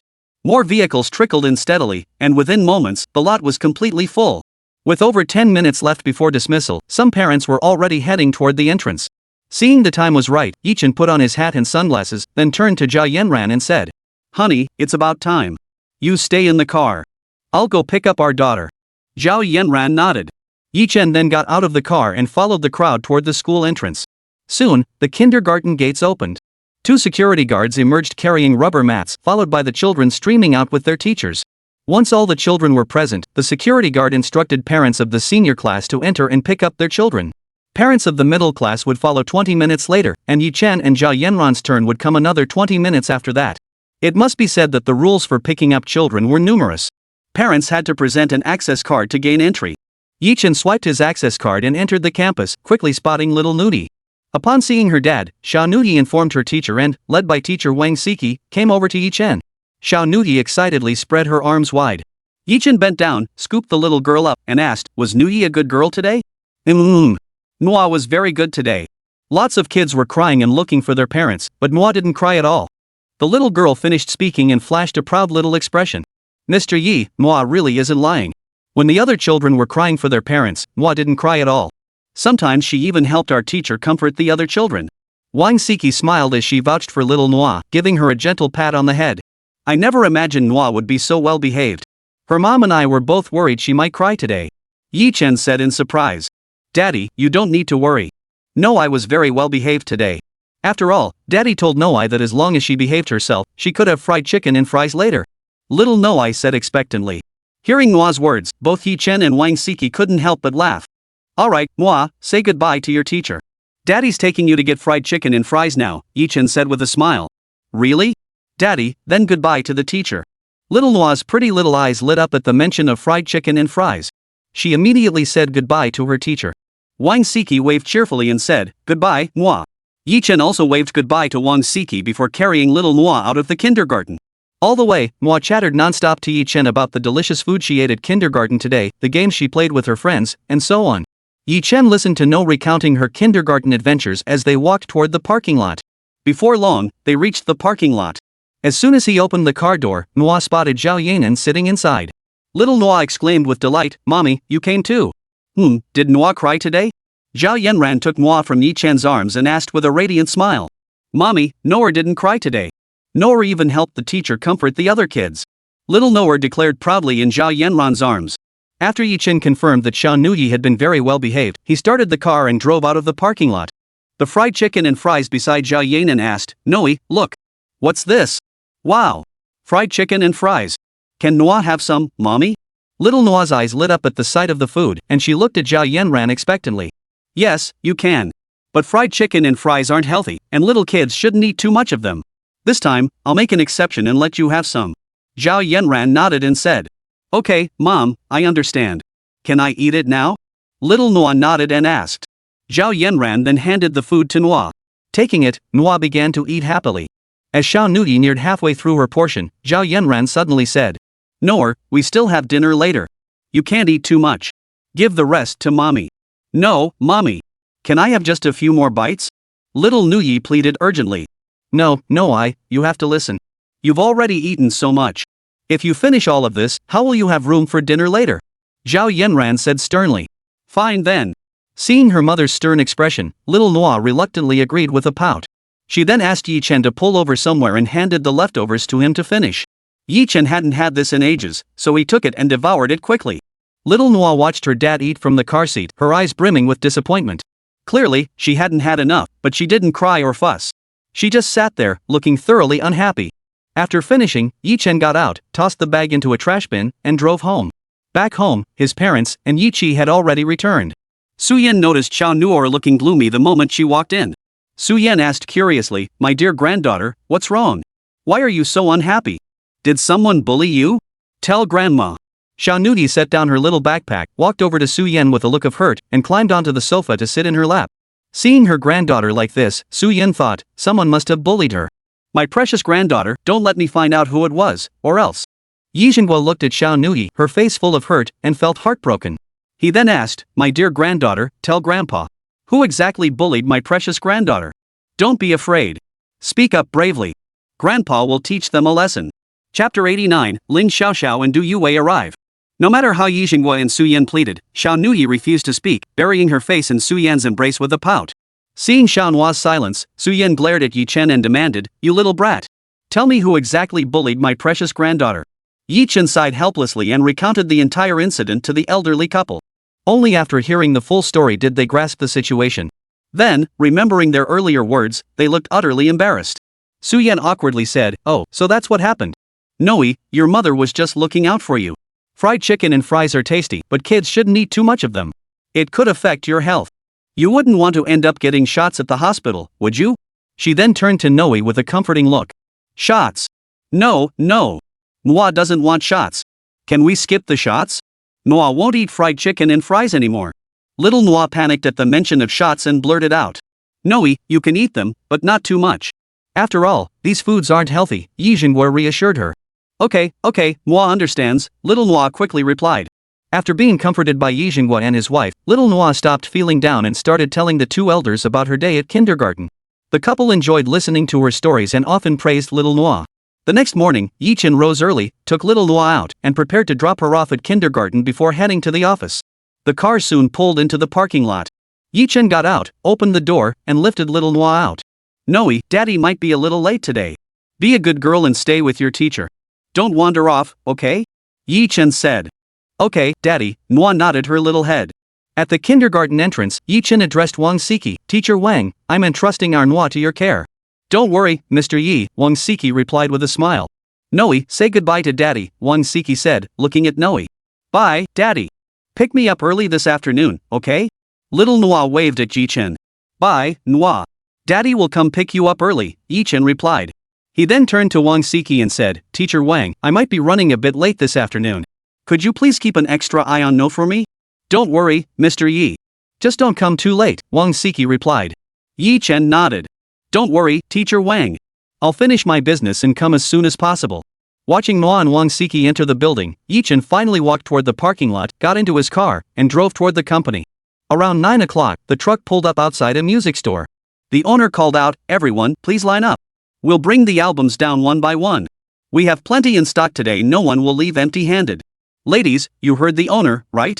Plenty of stock today, no one's leaving empty-handed. Line up now.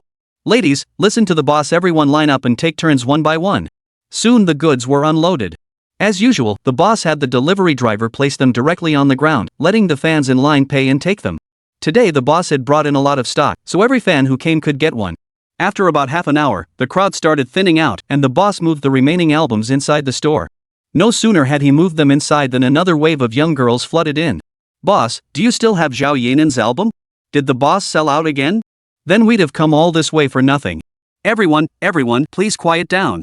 You haven't come for nothing, I've got plenty in stock. Seeing so many people come in, the shop owner felt like he was seeing stacks of $100 bills flooding toward him. He'd run this music store for so long, yet hadn't he seen a scene like this in years. After all, digital albums were all the rage now. Who still bought physical copies? So now, seeing all these Zhao Yanran fans, he felt hope surge again. He thought to himself, money, come running into my arms. Boss, do you really have enough copies of this album? If you do, can I get 5? Sure. I've got plenty of copies here. Then I'll take 10 copies, boss. Boss, I'll take 6 copies. All right. Whatever you need, I've got you covered. Everyone, please line up neatly. The boss collected the money, his eyes sparkling with greed. He thought to himself, now that I have all this money, I wonder if the shrew at home will be a little nicer to me when I get back? But then he remembered the shrew at home, humiliating him day after day. He thought, no. Now that I have all this money, why should I give it to that shrew? Wouldn't it be better to treat myself to a car model? The thought of a car model, her figure, her cute looks made his mind wander. Before long, a voice snapped the boss out of his fantasy world. Boss, didn't you say we could take as many albums as we wanted? These are gone, do you have more?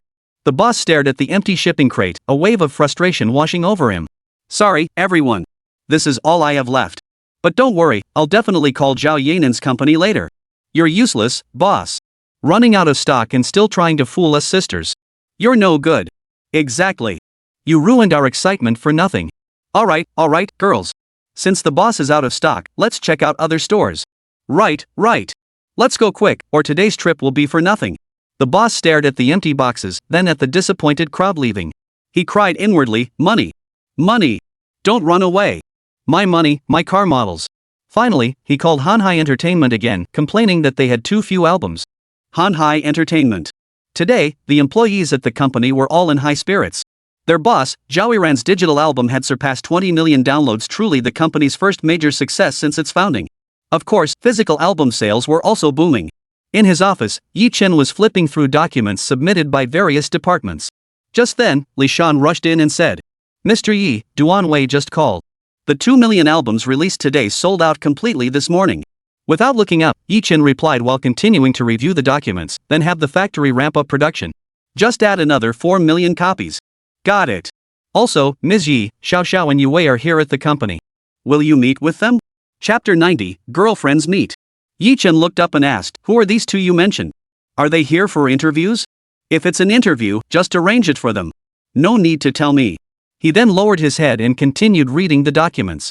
Li Shan's face darkened as she replied, Mr. Yi, they're not here for interviews. They're Sister Yanran's close friends Lin Xiao and Du Yue. They're also newly crowned leading actresses and top-tier singers in mainland China. And both are stunning beauties, I might add. Yi Chen replied indifferently, oh. Since they're here to see Yanran, just take them to her. I've got work to attend to. I just said I'd take them to Sister Yanran, but they insisted on seeing you first. Li Shan replied helplessly. All right then. Bring them in. Yi Chen sighed. Soon, Li Shan led the two women into Yi Chen's office. Yi Chen looked up and was instantly stunned by their beauty. He thought to himself, these two women are just as stunning as my wife, both are absolute beauties. Both women wore bodycon skirts today. Their tall, slender figures were accentuated by the dresses, highlighting their curvaceous figures in an exceptionally alluring way. Their long, straight, jet black hair. They fell lazily over their fragrant shoulders. One had almond-shaped eyes, the other peach blossom eyes. Combined with their sensual red lips and ivory white skin, they were enough to make many otaku swoon. Yi Chen glanced at them briefly before setting down his documents and leaning back lazily in his chair. Looking every bit the arrogant rich kid, he addressed the women. What brings two such big stars to my humble little company? Lin Xiao, Du Yuwei. The two women stared at Yi Chen's arrogant demeanor, utterly baffled as to what Zhao Yanran could possibly see in him. Li Shan, standing nearby, looked utterly bewildered, unable to grasp Yi Chen's meaning. I'm really baffled. What exactly did Yanran see in you? Besides being rich and having a handsome face, what else do you have? Lin Xiao, usually straightforward and blunt, spoke up. Who knows? Maybe my wife was just blown away by my handsome face. Yi Chen smugly stroked his own cheek and struck a dashing pose. Lin Xiao. Du Yuwei, who had remained silent, stared at Yi Chen, thinking, how can you be so confident? Have you no shame? Beside them, Li Shan covered her face, while Lin Xiao stared wide-eyed in astonishment at Yi Chen's audacious antics. Yi Chen then said, alright, you two are better off going to find Yanran. Have Li Shan take you to where she knows where she lives. Du Yuwei protested, what? We're two beautiful girls who just arrived, and you're already kicking us out? That's just too heartless. After speaking, Du Yuwei adopted a pitiable, aggrieved expression so heartbreakingly vulnerable that any other otaku witnessing it would surely be unable to resist pulling her into his arms for tender affection. Yi Chen listened to Du Yuwei's words and observed her coquettish demeanor. He thought to himself, you may be a beauty, but my wife is also a beauty. In my heart, besides my wife, none of you beauties mean anything to me. Then, as if remembering something, Yi Chen turned to Lin Xiao and said, alright, I'll put today's company matters aside for now. I'll take both of you big stars to meet my wife. Lin Xiao nodded in satisfaction. That's more like it. Let's go then. Yi Chen grabbed his keys and led Lin Xiao and Du Yuwei to the underground parking garage. He opened the car doors and gestured for the two women to get in. In the car, the two women chattered away, bombarding Yi Chen with questions about this and that. Yi Chen responded politely but remained focused on driving. Soon, they arrived at the villa entrance. After getting out of the car, Yi Chen said, ladies, we're home. I'll show you inside. Yi Chen regarded the two women as his wife's close friends, so he felt no hostility toward them. He unlocked the door and ushered them inside. The living room was empty. Yi Zhenghua and Su Yan had been out early and returning late these past 2 days, supposedly enjoying their couple time. As for the housekeeper, she was out shopping for groceries. You two take a seat here. I'll go upstairs and check, Yi Chen said before heading upstairs. After Yi Chen went upstairs, the two women surveyed the villa. Yanran's villa is quite nicely decorated, isn't it? Lin Xiao remarked. Du Yuwei nodded in agreement. Yeah, it really is. Yi Chen went upstairs and quickly found Zhao Yanran in the study. Today, Zhao Yanran had been bored and decided to browse the study for something to read. While searching, she stumbled upon a large stack of documents in a drawer. Curiosity got the better of her, and she took a peek. Goodness! These documents were all sheet music for songs, variety show scripts, and screenplays. Her beautiful eyes widened in surprise. Intrigued, she began reading, completely oblivious to Yi Chen's arrival. Yi Chen quietly approached Zhao Yanran from behind. He saw her flipping through the carefully organized proposals and scripts he had prepared. The look on her face made it obvious she was completely absorbed. Yi Chen chuckled, deciding to give her a little scare. With his plan set, he swiftly moved forward and wrapped his arms around Zhao Yanran. Ah! Zhao Yanran gasped in surprise at Yi Chen's sudden embrace. Then, Yi Chen whispered softly into her ear. Little beauty, keep your old man company for a bit. Zhao Yanran spun around, raised her delicate fist, and playfully patted Yi Chen, saying, you're so annoying. Don't you know scaring someone can kill them? Still shaken, she patted her ample bosom. The full curves, now jostled by her hands, seemed to surge like waves, making Yi Chen's eyes pop wide in astonishment. If not for the two women sitting downstairs, Yi Chen would have wanted to take Zhao Yanran right then and there. He suppressed the burning desire within him. He pulled Zhao Yanran close and murmured, there, honey. I was wrong. Please don't be angry anymore, okay? I promise I'll never scare you like that again. As he spoke, he gently patted Zhao Yanran's beautiful back, soothing her. Zhao Yanran gradually calmed down and looked at Yi Chen with confusion. Why are you back so soon? Well, two big stars came looking for you. I went to the company and brought them back, Yi Chen explained. Zhao Yanran frowned in confusion. Big stars came looking for me? Who were they? Yi Chen thought for a moment before answering. I think their names are Lin Xiaoxiao and Du Yue. They're downstairs right now. Zhao Yanran beamed. Oh, it's them.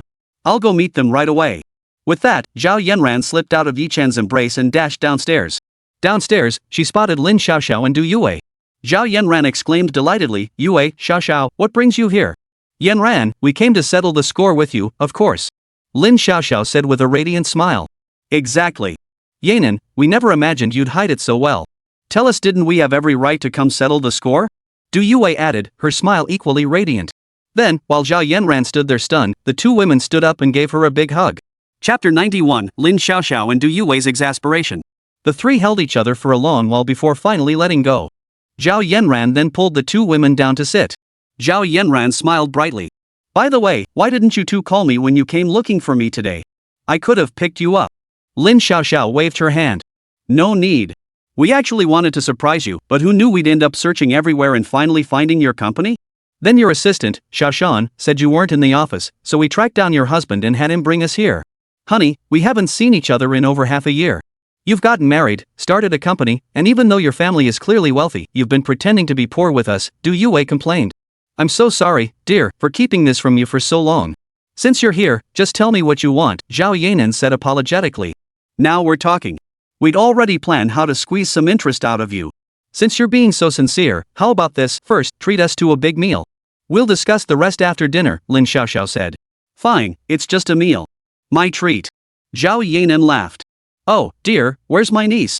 I haven't seen her, Du Yue remarked. Right. It's been over half a year since we last saw her.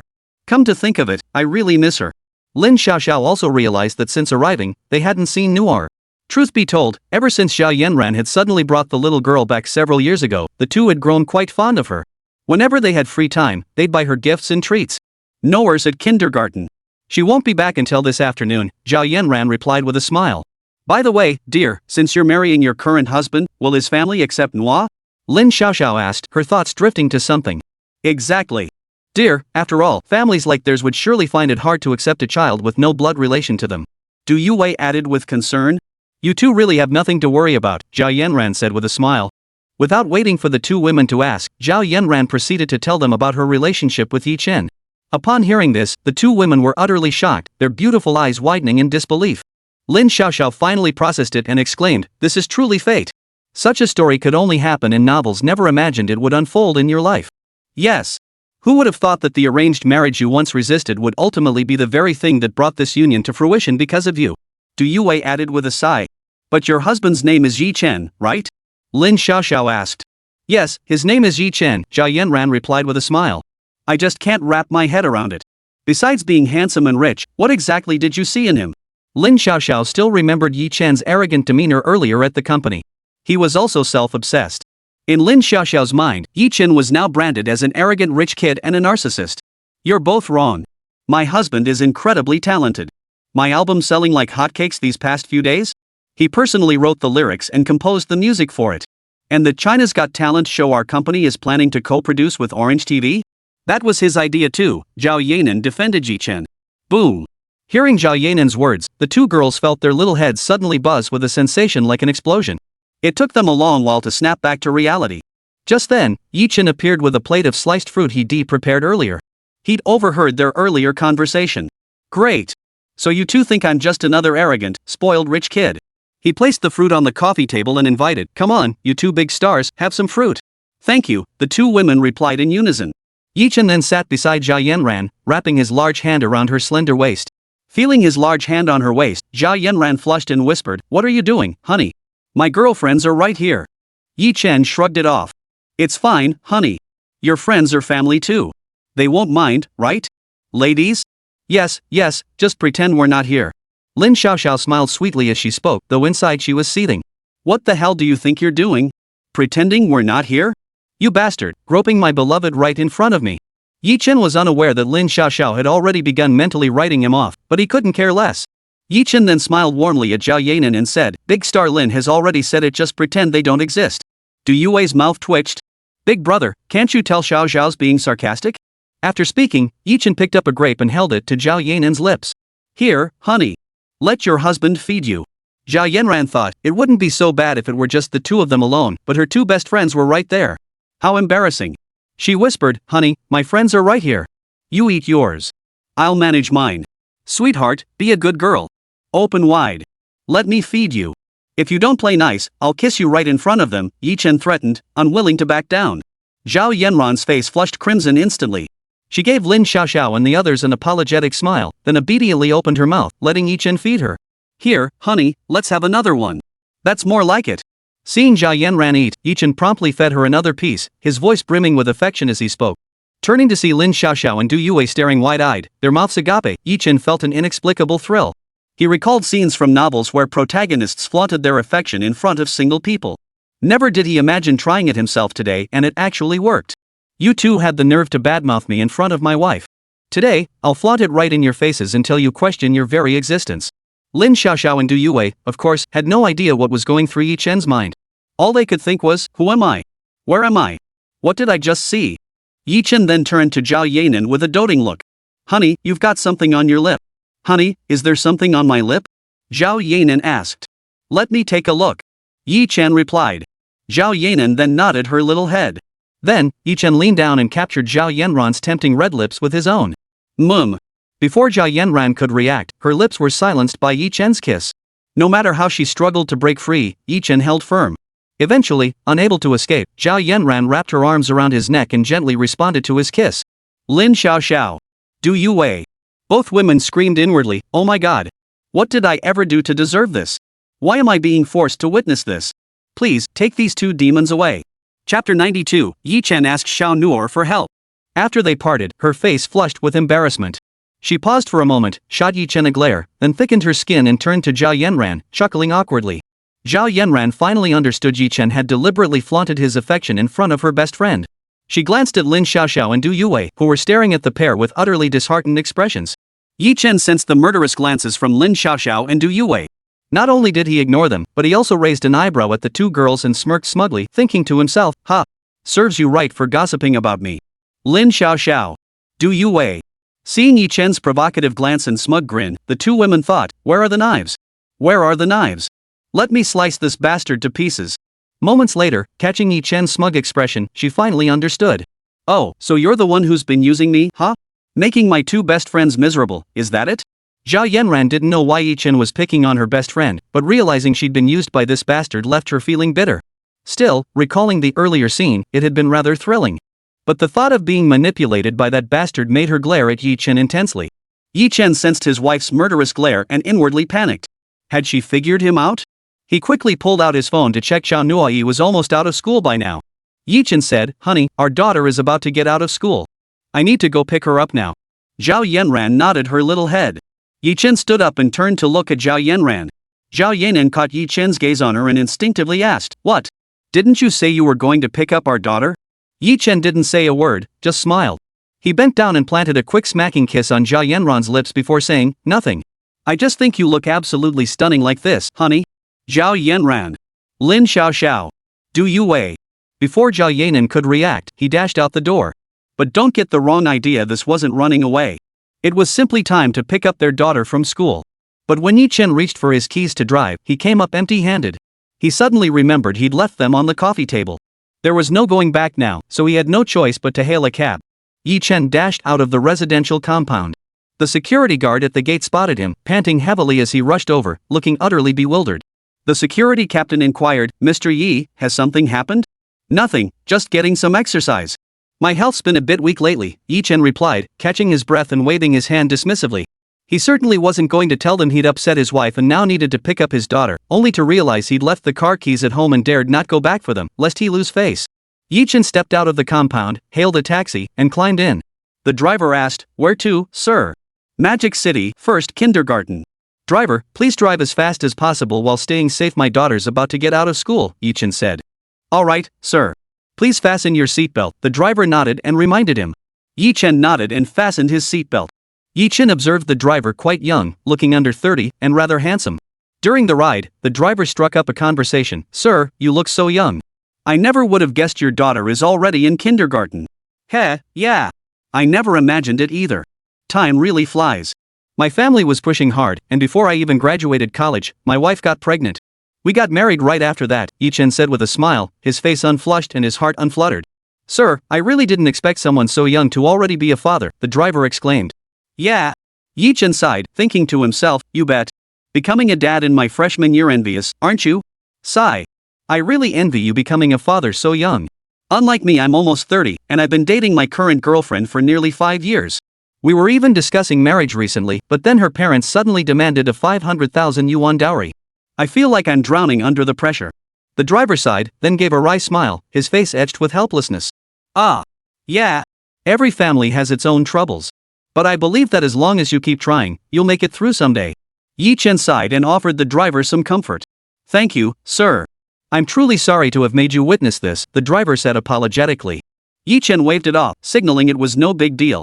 After all, he'd been through similar struggles in his past life. As they chatted, the car soon arrived at the kindergarten gate. Chen asked the driver to wait, as he'd take the same ride back later. The driver nodded. Stepping out, Chen approached the kindergarten entrance. Most children had already been picked up, leaving only Nuoyi and a few others sitting together, waiting for their parents. Seeing this, a pang of guilt washed over him. Chen swiped his access card and strode toward Nuoyi. Spotting her dad, Nuoyi excitedly ran over, hugging his leg and calling out, Daddy. Chen bent down, picked up little Nuoyi, and looked apologetically at Wang Siki. Sorry, Teacher Wang. Something came up unexpectedly today, so I'm late. It's fine, Mr. Yi. After all, several other children's parents haven't arrived yet. One more won't make a difference, Wang Siki replied with a smile. Chen smiled, then turned to little Nuoyi and said, Nuoyi, say goodbye to Teacher Wang. Goodbye, Teacher Wang, little Nuoyi said obediently to Wang Siki. Bye, Nuoyi, Wang Siki waved cheerfully. As Chen carried Nuoyi out, he said, Nuoyi, Daddy upset Mommy today. When you get home, could you please help Daddy convince Mommy to forgive him? Daddy, why did you make Mommy angry? Little Nuoyi asked curiously. You know those two famous celebrity friends your mom used to have? Chen asked. Are you talking about Auntie Xiao Xiao and Auntie Yue? Little Nuoyi pondered before asking. Yes. Because Daddy had a little disagreement with them, it upset your mom. So could you please help Daddy? Chen asked cautiously. Alright. Nuoyi will help Daddy, but Daddy has to promise Nuoyi one thing. Little Nuoyi thought for a moment and said. So, what favor does Nuoyi want Daddy to grant? Chen asked curiously. Nuoyi wants to buy a toy that tells stories. So many kids have one today, but Nuoyi doesn't, little Nuoyi said. Alright, Daddy agrees. But Nuoyi has to agree to something for Daddy too. Chen thought for a moment before replying. He didn't know what kind of storytelling toy Nuoyi was talking about, but if his daughter wanted it, he'd buy it. Don't worry, Daddy. Leave it to me, Nuoyi declared, patting her little chest. Chapter 93, Little Nuoyi's Assist. Seeing Nuoyi agree, Chen immediately planted a smacking kiss on her cheek. Little Nuoyi giggled, her laughter ringing like silver bells. Father and daughter chatted and laughed as they quickly approached the taxi. Little Nuoyi asked curiously, Daddy, didn't you drive today? Nuoyi, you see. Daddy upset your mom, didn't he? So when we came out, I forgot the keys at home. That's why we have to take a taxi back now. But this is just between us, okay? Don't tell anyone, alright? Chen whispered awkwardly into Nuoyi's ear. Though Nuoyi didn't understand why her dad didn't want her to tell, she obediently nodded her little head when he asked her not to. Soon, father and daughter were in the cab. The driver remarked enviously, Sir, your daughter is so adorable. Thank you. Nuoyi, say hello to the driver, okay? Chen thanked the driver and then turned to little Nuoyi. Hello, uncle, Nuoyi called out obediently. Ah. What a well-behaved little girl. The driver said before starting the car and driving out of the parking lot. During the ride, little Nuoyi sat quietly in her father's lap. Chen chatted with the driver and learned his name was Lu Hao. He had graduated from the music department of Magic City Arts Academy and participated in a talent show after graduation. However, he later offended the son of the CEO of Morning Light Entertainment and was blacklisted. For the past few years, he had been driving a taxi during the day and performing as a singer in bars at night. Man, you're really pushing yourself. With that schedule, do you even get time to rest? Chen sighed and asked. After all, Chen had worked as a bar singer himself in a previous life and knew firsthand how grueling it could be. I do have time. I have a good relationship with the bar owner, so I arranged it with him. I sing until 2:30 a.m., go home, sleep for 4 hours, and then head out to drive the taxi at 7 a.m. After all, if I don't push myself, when will I ever save up enough for the marriage dowry? Lu Hao said with a bitter smile. Soon they arrived at the residential complex entrance. Chen pulled out 400 yuan and pressed it into Lu Hao's hand. Lu Hao protested, Sir, this is too much. I don't need that much. It's fine. Consider it a gesture of friendship. Here's what we'll do, let's exchange numbers. I'm in music too. When I have time, we should collaborate. Yi Chen pushed the money back toward him. Alright. Though Lu Hao wasn't sure if Yi Chen really worked in music, since Yi Chen had offered the extra money and made the gesture, they exchanged contact information. Watching Yi Chen enter the residential compound, Lu Hao shook his head with a wry smile before driving away. Once inside the compound, Yi Chen asked Nuoyi, remember what you promised Daddy just now? I remember. Daddy made Mommy angry, so Nuoyi will help Daddy get Mommy to forgive him. Little Nuoyi nodded her tiny head. Alright then, Nuoyi. We've happily decided, you'll help Daddy get Mommy to forgive him, and Daddy will buy you a toy that tells stories. Yi Chen said. Daddy, you can count on me, little Nuoyi nodded. After making their little deal, Yi Chen and Nuoyi walked through the neighborhood chatting and laughing, Nuoyi occasionally bursting into her silver bell laughter. Meanwhile, Zhao Yanran was chatting with Lin Xiaoxiao and Du Yue at home. Just then, the door opened, and Yi Chen walked in, holding little Nuoyi. Mommy! Little Nuoyi scampered over to Zhao Yanran after Yi Chen set her down. Oh! Noah's back. Zhao Yanran helped her take off her backpack, her face lighting up with a smile. Nuoyi nodded her little head. Then, she politely greeted the two women, Auntie Xiaoxiao, Auntie Yue, you're here too. Yes. No, come here and let Auntie Xiaoxiao give you a hug, Lin Xiaoxiao said with a radiant smile. And come give Auntie Yue a hug too, Du Yue said, opening her arms with a radiant smile. Little No obediently walked over to Lin Xiaoxiao and Du Yue, hugging them both. Zhao Yanran watched them and smiled. You're just getting back now? You must have taken a taxi to pick her up. Zhao Yanran said to Yi Chen with a hint of irritation. She was clearly still upset about what had happened earlier. How did you know I took a taxi? Oh. I get it, you must have X-ray vision, right? Yi Chen feigned surprise. How do you think I knew? Your car keys are right here. Zhao Yanran snapped, picking up the keys from the coffee table. Yi Chen gave an awkward chuckle. He'd intended to make Zhao Yanran laugh, but he'd forgotten he was a complete straight man with no dating experience, clueless about how to cheer a girl up. What's wrong, Mommy? Did Daddy make you angry? Little Nuoyi suddenly walked over to Zhao Yanran and asked. Your daddy didn't upset me at all. Zhao Yanran protested. Mommy, did Daddy really not make you angry? Little Nuoyi asked again. No, Zhao Yanran replied impatiently. At that moment, Yi Chen walked over to Zhao Yanran with a smile, sitting down beside her and wrapping his large arm around her delicate shoulder. Before Yi Chen could say anything, Zhao Yanran's delicate little hand swatted his arm away. Don't touch me, she snapped, turning her face away and ignoring him. Yi Chen's face immediately turned awkward. Pfft. Lin Xiaoxiao and Du Yue couldn't help but laugh at Yi Chen's flustered look, thinking to themselves, weren't you being pretty cocky just now? Using Yanran to show off your affection in front of us. Why aren't you cocky now?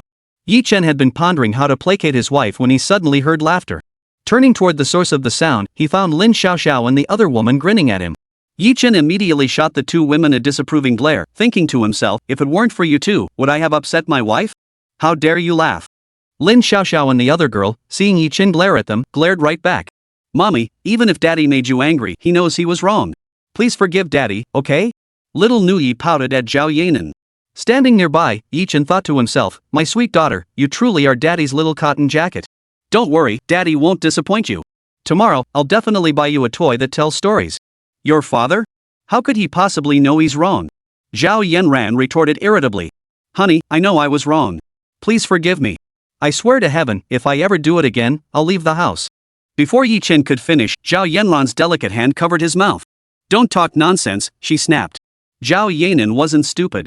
She knew that making a solemn vow was useless, but since it was an unlucky thing to say, she immediately reached out to stop Yi Chen when she heard him utter those words. Seeing his wife had forgiven him, Yi Chen pulled Zhao Yanran into his embrace. Breathing in the sweet scent wafting from her beautiful hair, he asked, Honey, does that mean you forgive me? Mecham, I forgive you, Zhao Yanran murmured, nestled in Yi Chen's embrace. Yay! Yay! Mommy finally forgave Daddy. Little Nuoyi clapped her hands excitedly at the sight. Because her toys were finally taken care of. Feeling quite pleased with himself after winning his wife's forgiveness, Yi Chen turned to Lin Xiaoxiao and the other woman, raising an eyebrow. Lin Xiaoxiao. Du Yue. Seeing Yi Chen's provocative glance and smug expression, the two women gritted their teeth in fury. Finally, they could only cover their faces in exasperation, thinking, sisters. This isn't how the script was written. Didn't we just agree to teach Yi Chen a lesson? How could you betray us like this? Chapter 94, Did your brother do something to wrong your sister-in-law? Just then, the front door swung open. Everyone in the hall instinctively turned toward the entrance. A tall figure entered, her jet black curls cascading over her shoulders. She wore jeans and a form-fitting top that accentuated her curves to perfection. Her face was concealed by sunglasses and a mask, topped off with a baseball cap. The Yi family of three recognized her instantly, though Yi Chen wondered why she was so heavily covered today. Lin Xiaoxiao and Du Yue didn't know who she was, but anyone with a key to enter must be either Yi Chen's sister, his younger sibling, or some relative. Lin Xiaoxiao's eyes twinkled as she teased Zhao Yanran, "Honey, who's this beauty? Judging by her outfit and accessories, she's clearly gorgeous and she even has a key to the house." Hearing Lin Xiaoxiao's question, Zhao Yanran knew her best friend wouldn't back down. Feeling frustrated and wanting to vent, she hadn't yet figured out why her husband was picking on her best friend. When Yi Chen had left, she'd asked Lin Xiaoxiao and the others, but neither woman had any idea. Evidently, Yi Chen was targeting Lin Xiaoxiao and her friend. Yes, Lin Xiaoxiao was stubborn. Though she didn't know who this beauty was, she could roughly guess her identity. Even knowing the outcome would likely backfire spectacularly, she refused to back down. She thought, "I never provoked you, yet you're picking on me? Then I'll show you just how terrifying it is to cross a woman." Just then, Yi Chi approached, removing her mask, sunglasses, and hat. She addressed Lin Xiaoxiao and Du Yue. "Brother and sister-in-law, we have guests." "Hey! These two ladies look familiar to me." Du Yue and Lin Xiaoxiao smiled at Yi Chi. But Lin Xiaoxiao's smile held a hint of awkwardness as she thought, "Little sister, couldn't you just let your big sister keep up the act a little longer? Xiaoqi, let me introduce you. These two are my best friends Lin Xiaoxiao, the newly crowned best actress, and Du Yue, a top-tier singer," Zhao Yanran said, her face blooming with a radiant smile as she introduced them to Yi Chi. "Oh, it's you too. Hello. My name is Yi Chi. Could you please sign autographs for me?" Yi Chi said excitedly, looking at the two women. Lin Xiaoxiao and Du Yue smiled in unison, replying, "Of course." "Really? That's absolutely wonderful. Let me just grab a pen and notebook," Yi Chi exclaimed excitedly before dashing upstairs. She dashed to her bedroom, rummaged through the bedside cabinet for a notebook, grabbed a pen, and hurried back downstairs. Returning to the girls, she handed over the notebook and pen. Du Yue took it and flipped through the pages. Inside were autographs from celebrities like Liu Yuehua, Lu Wan, Chen Yi, Wang Na, and Zhao Yanran. After Du Yue signed, she passed it to Lin Xiaoxiao. Once Lin Xiaoxiao signed, she pulled Yi Chi to sit beside her. Lin Xiaoxiao was now thinking of bringing Yi Chi to her side, joining forces to condemn Yi Chen and make him understand just how terrifying it was to anger a woman. Once Yi Chi sat down, Lin Xiaoxiao recounted today's events. After hearing the story, Yi Chi turned to look at Yi Chen. As siblings who had grown up together, Yi Chi knew Yi Chen well enough to understand he wouldn't target her for no reason. Besides, he was her brother, and Yi Chi was her sister-in-law's best friend. If this continued, she'd be stuck caught between them, which wasn't sustainable. "Brother, explain what's really going on." "And you even used my sister-in-law." Yi Chi stared at Yi Chen. "I didn't deliberately target them. It's mainly because they went behind my back and badmouthed me to your sister-in-law, saying I'm just a spoiled playboy with no talent whatsoever. They even asked your sister-in-law what she ever saw in me." "That's what really got to me," Yi Chen explained. Yi Chi and Zhao Yanran exchanged exasperated glances upon hearing this. Lin Xiaoxiao and Du Yue, upon learning the reason, looked equally awkward. They had been wondering why Yi Chen was targeting them, but never imagined it was for this reason. Just then, Yi Jinghua and Su Yan returned, followed by the housekeeper, Aunt Lu. As they entered the living room, Yi Jinghua spotted Lin Xiaoxiao and Du Yue and asked, "And who might these two ladies be?" Zhao Yanran introduced the two women to the elders. Lin Xiaoxiao and Du Yue stood up and said in unison, "Hello, uncle." "Hello, auntie." The couple realized the two women were Zhao Yanran's close friends and smiled in unison, "Ah. Hello, girls." Su Yan smiled and said, "Since you're here to see Yanran, why not stay for dinner later?" Lin Xiaoxiao waved her hands apologetically. "No, thank you, auntie. We'll just grab something to eat out later." "That's right. Auntie, we're just stopping by for a bit before heading out," Du Yue chimed in. "Xiaoxiao, Yue, since my parents-in-law have invited you to stay for dinner, please don't refuse. After all, we haven't seen each other in over half a year. Just stay and keep me company," Zhao Yanran urged. While the two girls were still hesitating, Yi Chi spoke up, "Sisters Xiaoxiao and Yue, please stay. Let my brother apologize to you properly. After all, he's the one who wronged you." After speaking, Yi Chi shot Yi Chen a glare. Zhao Yanran also gave him a disapproving look. Lin Xiaoxiao and the other woman fixed Yi Chen with their gazes. He could sense innocence and hurt in their eyes, while his wife and sister radiated pure anger. Yi Chen. Why did Yi Chen now feel like he was being viewed as a heartless jerk who had callously abandoned Lin Xiaoxiao and Du Yue? The two elders stood by, utterly bewildered by the exchange. After Lin Xiaoxiao and Du Yue agreed to stay for dinner, Su Yan instructed Aunt Lu to prepare extra portions. Su Yan then pulled Yi Chi aside and asked, "Sweetie, tell me, did your brother do something to hurt your sister-in-law?" "No, Mom." "Why would you ask that?" Yi Chi asked, puzzled. Chapter 95, The Awkward Gathering. Then why did you just say it was your brother who wronged Xiao Xiao and the others? Su Yan asked, still confused. Oh, you mean that? Yi Qi laughed. Then what do you think it was? Your brother really didn't do anything to wrong your sister-in-law? Su Yan pressed. Seeing her mother's curiosity, Yi Qi explained the reason. She concluded, that's all I know.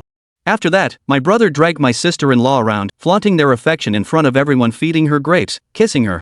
When she realized he was using her, she got furious. That's how things ended up like this. Su Yan sighed in relief upon hearing this, but upon reflecting on Yi Chen's actions, she shook her head and smiled. Su Yan chuckled, you're right, dear.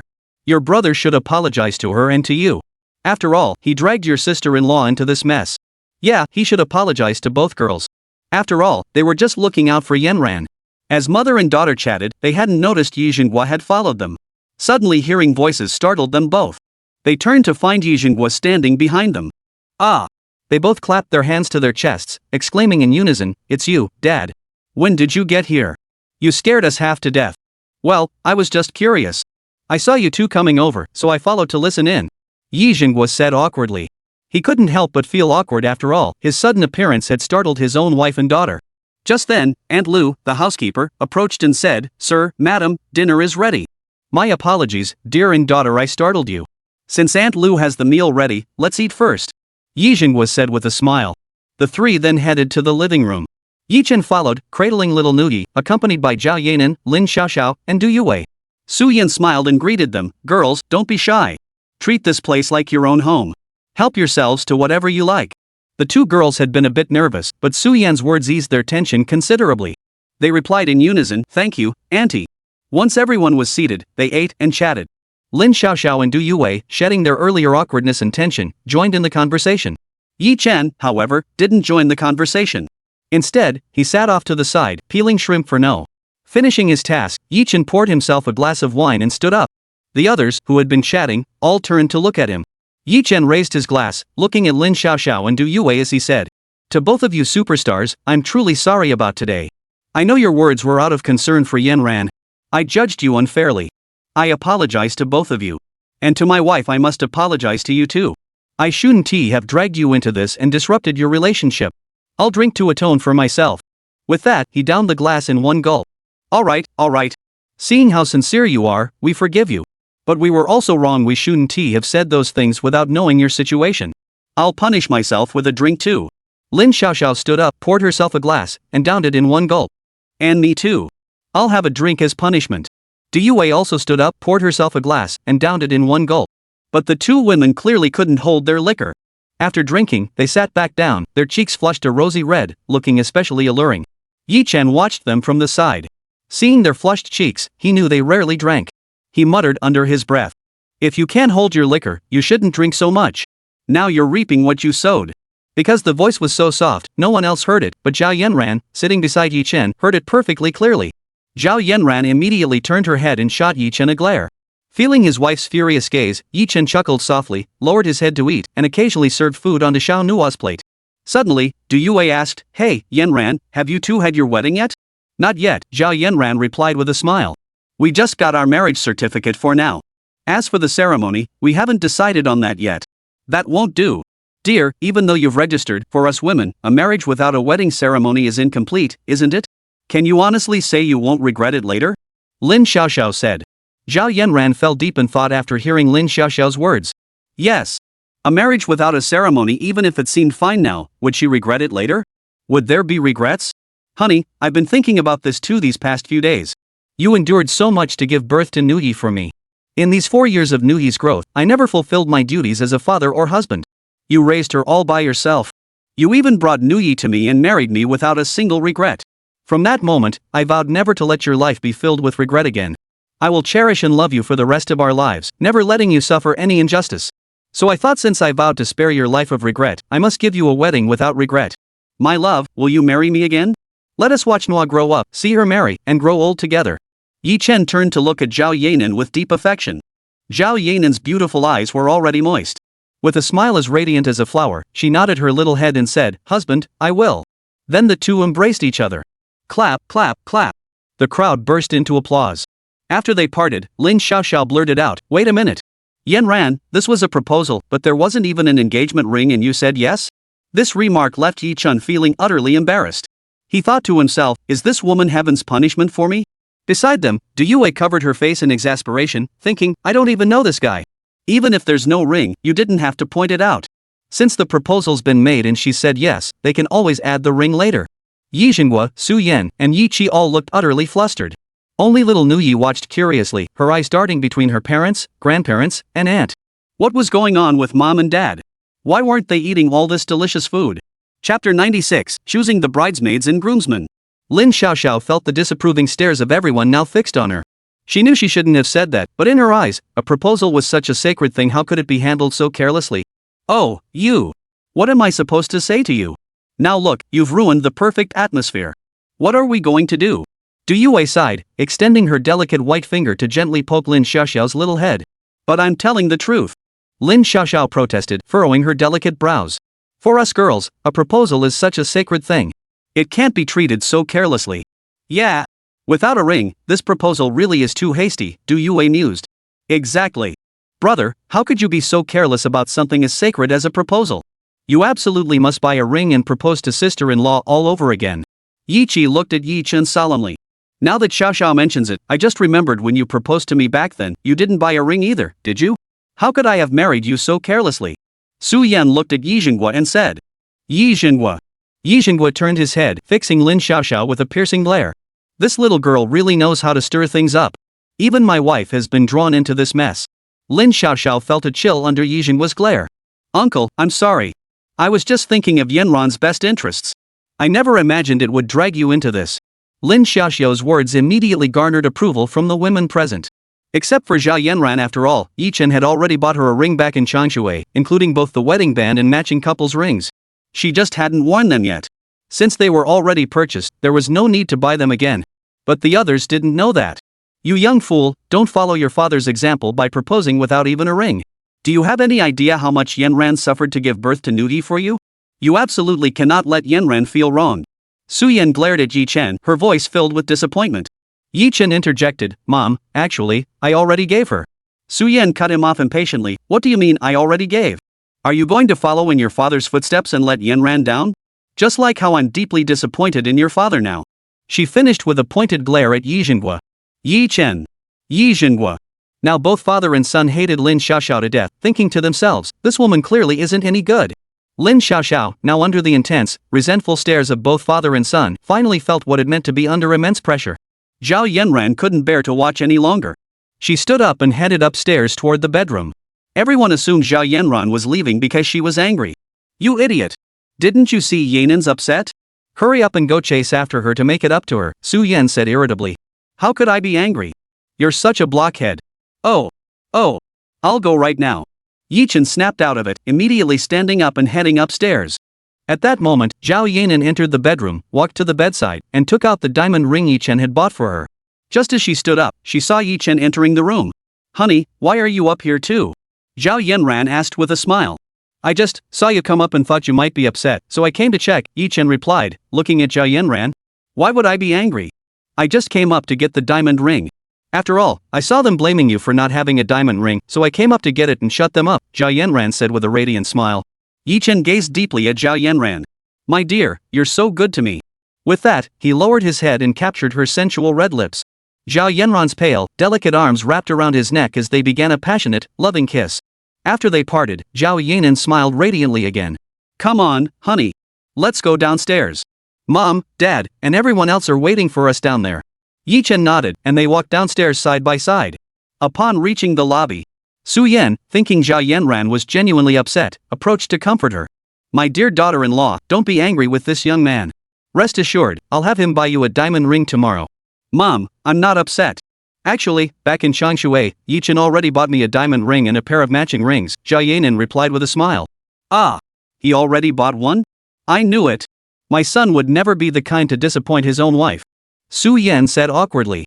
She had clearly forgotten that just moments ago, she had been silently cursing her own son. Lin Xiaoxiao, Yue, and Yi Qi all felt awkward, but Yi Jinghua was the one who really felt the heat.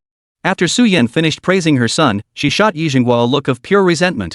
At that moment, Lin Xiaoxiao spoke up again, Since we have the diamond ring now, why not propose all over again? Yi Chen had no objections. He took the ring from Zhao Yanran's hand, knelt on one knee, and said, "Honey, will you marry me? Let's build our future together." Before Chen could finish, Zhao Yanran interrupted, "Alright, honey, I'll marry you. Get up already." Chen stood up with a smile, took the ring, and slipped it onto Zhao Yanran's finger. "Wow!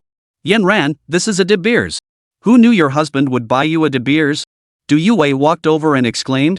Zhao Yanran smiled and nodded. After everyone sat down, Su Yan asked, "Xiao Chen, since you've decided to have a wedding, we should contact your in-laws to finalize the arrangements." "Sounds good, Mom. Plus, Yanran has to go to Changshui for a show recording in 3 days. So when she gets back, we'll shoot the wedding photos first, then start picking a date for the wedding." Chen thought for a moment before saying, "Sounds good. It's settled then.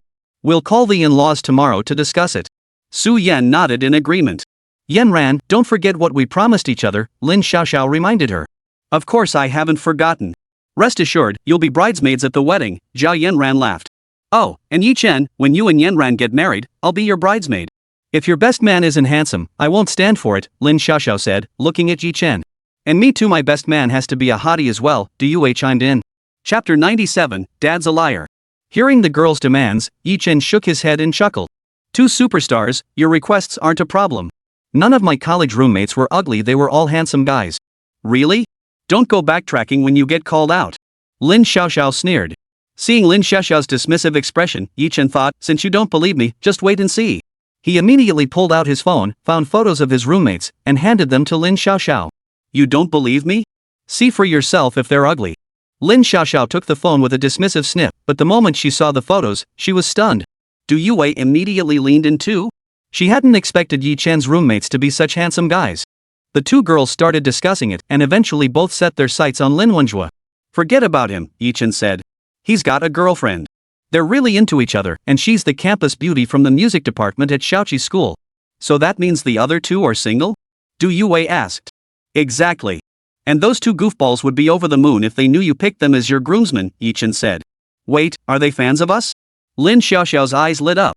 "Not exactly fans, but they both share a dream, marrying a big celebrity," Chen mused. "People actually dream of marrying a celebrity?" Su Yan exclaimed. Lin Xiaoxiao then imagined meeting Chen's roommates. Those two handsome guys would surely be thrilled. But then she recalled Chen's words. What if one or both of them confessed their feelings to her? Who would she choose? If she turned them down, wouldn't she break the hearts of two gorgeous guys? But they really were incredibly handsome. If she broke the hearts of two gorgeous guys? Ah, Lin Xiaoxiao, what are you thinking? You're a big star and a beauty, you need to keep your composure. She shook her little head, trying her best to stop the wild thoughts. By now it was quite late. Lin Xiaoxiao and the other woman, who had originally planned to leave, were persuaded to stay by Zhao Yanran. The three women excitedly washed up and went to bed. But Chen was not pleased. Not only had Lin Xiaoxiao and Nuoyi stayed, they'd also snatched his wife away. Chen was utterly frustrated inside, so he immediately picked up little Nuoyi and went to bed. The next morning, Chen rose early. Looking at the little girl still fast asleep beside him, he called out, "Noor, wake up. It's time for kindergarten." "What time is it, Daddy?" Little Nuoyi asked sleepily. "It's 7 o'clock. If you get up late, everyone will have finished breakfast at kindergarten," Chen said. 7 o'clock already? Then Daddy, I'll get up and get dressed right now. Otherwise, if I'm late, I won't get to eat anything. Little Nuoyi hurriedly said. "Don't worry, Nuoyi. You still have time," Chen reassured her. Okay, little Nuoyi nodded her little head and started getting dressed. Soon after, both had finished their morning routine. Chen carried little Nuoyi downstairs, grabbed the car keys, and drove her to kindergarten. "Daddy, you promised Nuoyi yesterday that you'd buy her a toy that tells stories. Don't forget, okay?" Little Nuoyi reminded him in the car. "Don't worry, we'll go buy it for you later. Daddy always keeps his promises," Chen replied while driving. Nuoyi knew Daddy would be so good to Nuoyi. Nuoyi giggled happily. Soon, Chen pulled into the parking lot. After parking, he got out, lifted little Nuoyi out of the car, and locked the doors. "By the way, Nuoyi, I looked yesterday, there are lots of different kinds of storytelling toys. Tell Daddy what kind you want," Chen asked. "Daddy, Nuoyi wants the little rabbit one. Shali in my class has one that's a little rabbit," Nuoyi said. "Alright, then Daddy will bring it for you when I pick you up this afternoon," Chen nodded and said. He then arrived at the kindergarten entrance, handed Nuoyi over to the teacher, watched her go inside, returned to the parking lot, and drove to the company. Due to the overwhelming popularity of Zhao Yanran's physical album, Li Shan had contacted factories to work overtime as Chen requested. To ensure shipments could be made on time the next day, Li Shan had arranged for 2 factories to work simultaneously on Zhao Yanran's album. As usual, fans had lined up early today. This time, however, female fans made up a third of the crowd. Seeing the large crowd of fans, the boss couldn't help but feel a pang of unease. He dared not take this lightly. Afternoon arrived quickly. Chen wrapped up his tasks and left work early, remembering his promise to Xiao Nuoyi he had to buy her a toy today. Chen drove to the mall, parked in the underground garage, and entered the shopping center. He soon found a children's toy store. As he stepped inside, a sales clerk spotted him. "Hello, sir. What might I help you with today?" "I'd be happy to give you a detailed introduction," the salesperson approached and inquired. "I need to buy a story machine. Do you have any recommendations?" Chen inquired. The salesperson thought for a moment, then walked over to a shelf, picked up a small rabbit-shaped device, and said, "Sir, how about this one? Not only does it tell stories, but it can also chat with children and even teach them English." She glanced at Chen, shook her head, and smiled. "And sir, the story machine you mentioned is outdated. If you really want to buy one, I suggest this early learning device. It's a bit pricey, but I guarantee you'll get your money's worth." Chen nodded. "Alright, I'll take this one. But get me the story machine too, I'll buy both." "This. Alright, sir. That'll be 380 yuan total," the salesperson said. The salesperson had intended to dissuade him, but upon reflection, why turn down money? So he didn't try to talk him out of it. After paying, Chen carried the items to the underground parking garage. He placed the early learning device on the back seat, drove out of the garage, and headed toward the kindergarten. Soon after parking, he arrived at the kindergarten entrance. At this hour, parents were already picking up their children. Chen swiped his access card and walked inside. After saying goodbye to Wang Siki, he carried little Nuoyi out of the kindergarten. Not seeing any toys, Nuoyi thought her dad had forgotten to buy her one. She pouted, looking thoroughly unhappy. "What's wrong, Nuoyi? Who's been bothering our Nuoyi? Tell daddy, and I'll take care of them for you," Chen asked, looking at his daughter's pouty expression. "Humph. Daddy. Daddy doesn't keep his promises. He said he'd buy Nuoyi a toy. Daddy's a liar," little Nuoyi declared angrily. Chapter 98, Chen's helplessness. Chen watched his little girl's pouty expression. Truth be told, she looked rather adorable when upset. Chen comforted her. There, Nuoyi. Daddy didn't lie to you. I already bought it for you, and not just one, but two." "Really, Daddy? You really didn't lie to Nuoyi?" Little Nuoyi's eyes lit up as she asked excitedly. "Humph. I already bought them, but Nuoyi doesn't trust Daddy and called Daddy a liar. Daddy is very upset now. I'll just give the toys to other kids later," Chen said, feigning anger. "Oh no. Nuoyi knows she was wrong. Daddy, please don't give the toys to other kids, okay?" Little Nuoyi couldn't bear the thought of her dad giving away the toys she wanted. She immediately started clinging to Chen's arms, whining. "But Daddy's really upset right now. No, I actually doubted Daddy, and Daddy's so angry now that no amount of coaxing will make it better." Chen finished speaking and immediately put on a very angry expression. Little Nuoyi panicked instantly and switched to full-on whining mode. "Daddy, Nuoyi was wrong. Please forgive Nuoyi. Nuoyi will never doubt Daddy again, okay? Daddy, please don't give the toy to other kids. If Nuoyi ever doubts Daddy again, Daddy can spank Nuoyi's bottom, okay, Daddy?" As she spoke, little Nuoyi rubbed her little head vigorously against Chen's chest, tickling him. "Alright, then Nuoyi, you must promise Daddy you won't doubt him again and won't throw tantrums anymore, okay?" Chen said, looking at her. Nuoyi promises Daddy she'll never doubt Daddy again, and she won't throw any more tantrums," little Nuoyi quickly assured him. When Chen carried Nuoyi to the parking lot and opened the back door, she spotted the early learning machine and storybook player. Her little face lit up with excitement. "Wow! Did Daddy buy these for Nuoyi?" little Nuoyi asked excitedly. "Not for you," Chen said with a hint of exasperation. "For my precious little girl." Hee, then it's for Nuoyi. Daddy only has one precious daughter Nuoyi and no other little girl," little Nuoyi giggled. Then little Nuoyi planted a smacking kiss on Chen's cheek. "Daddy is so good to Nuoyi. Daddy, please put Nuoyi down. Nuoyi wants to get in the car." Little Nuoyi couldn't wait any longer and urged Chen. Once Chen set her down, little Nuoyi immediately climbed into the car, clutching her new toy. Chen chuckled and shook his head, closing the car door before driving swiftly out of the parking lot. Upon arriving home, little Nuoyi couldn't wait a moment longer. Clutching her early learning device and storybook player, she dashed into the living room. Chen followed her inside and saw Lin Xiaoxiao and Du Yue still there, chatting with Zhao Yanran on the sofa. Just then, Zhao Yanran noticed the little bundle in Nuoyi's hands and asked curiously, "Nuoyi, what do you have there?" "Let mommy see." "Mom, this is what they bought for Nuoyi today," little Nuoyi said, immediately handing it to Zhao Yanran. "Is this an early learning device?" Lin Xiaoxiao asked, eyeing the item in Zhao Yanran's hands. "Auntie Xiaoxiao, what's an early learning device? Isn't it just a toy that tells stories?" Little Nuoyi, unaware of the term, asked curiously. Nuoyi, you're talking about a story machine, right? Well, this can be a story machine too, but it's much more advanced.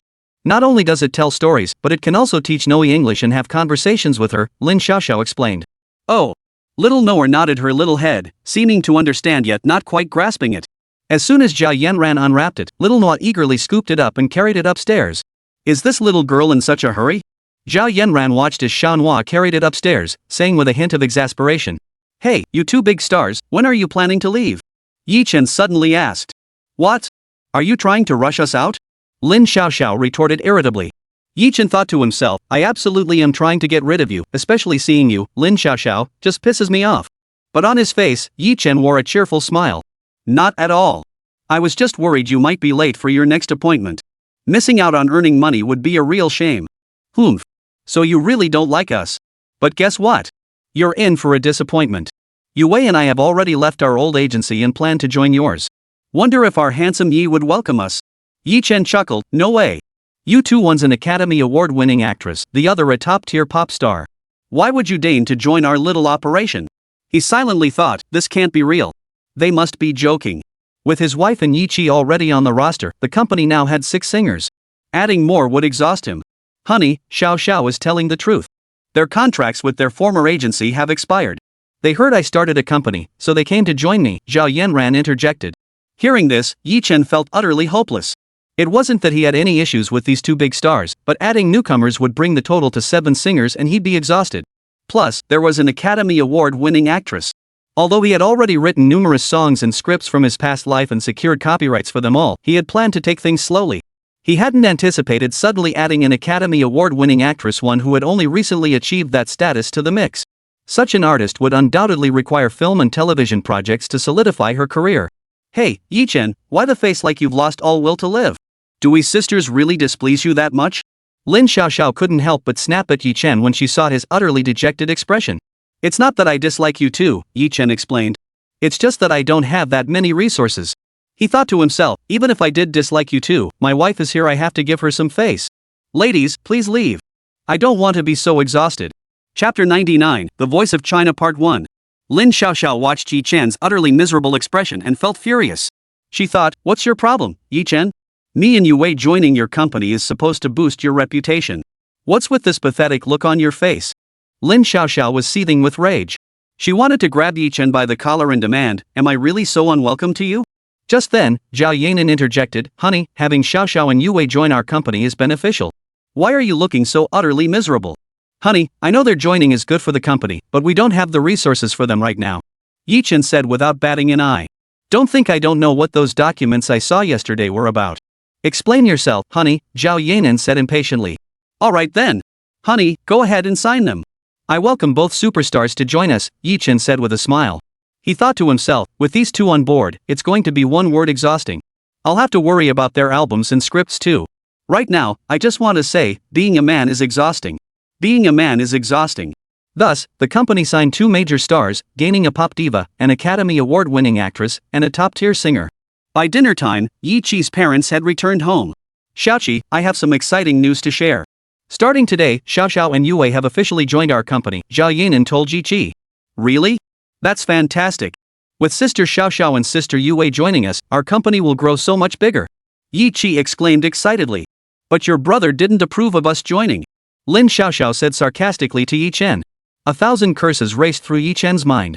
He thought to himself, women really are a force to be reckoned with.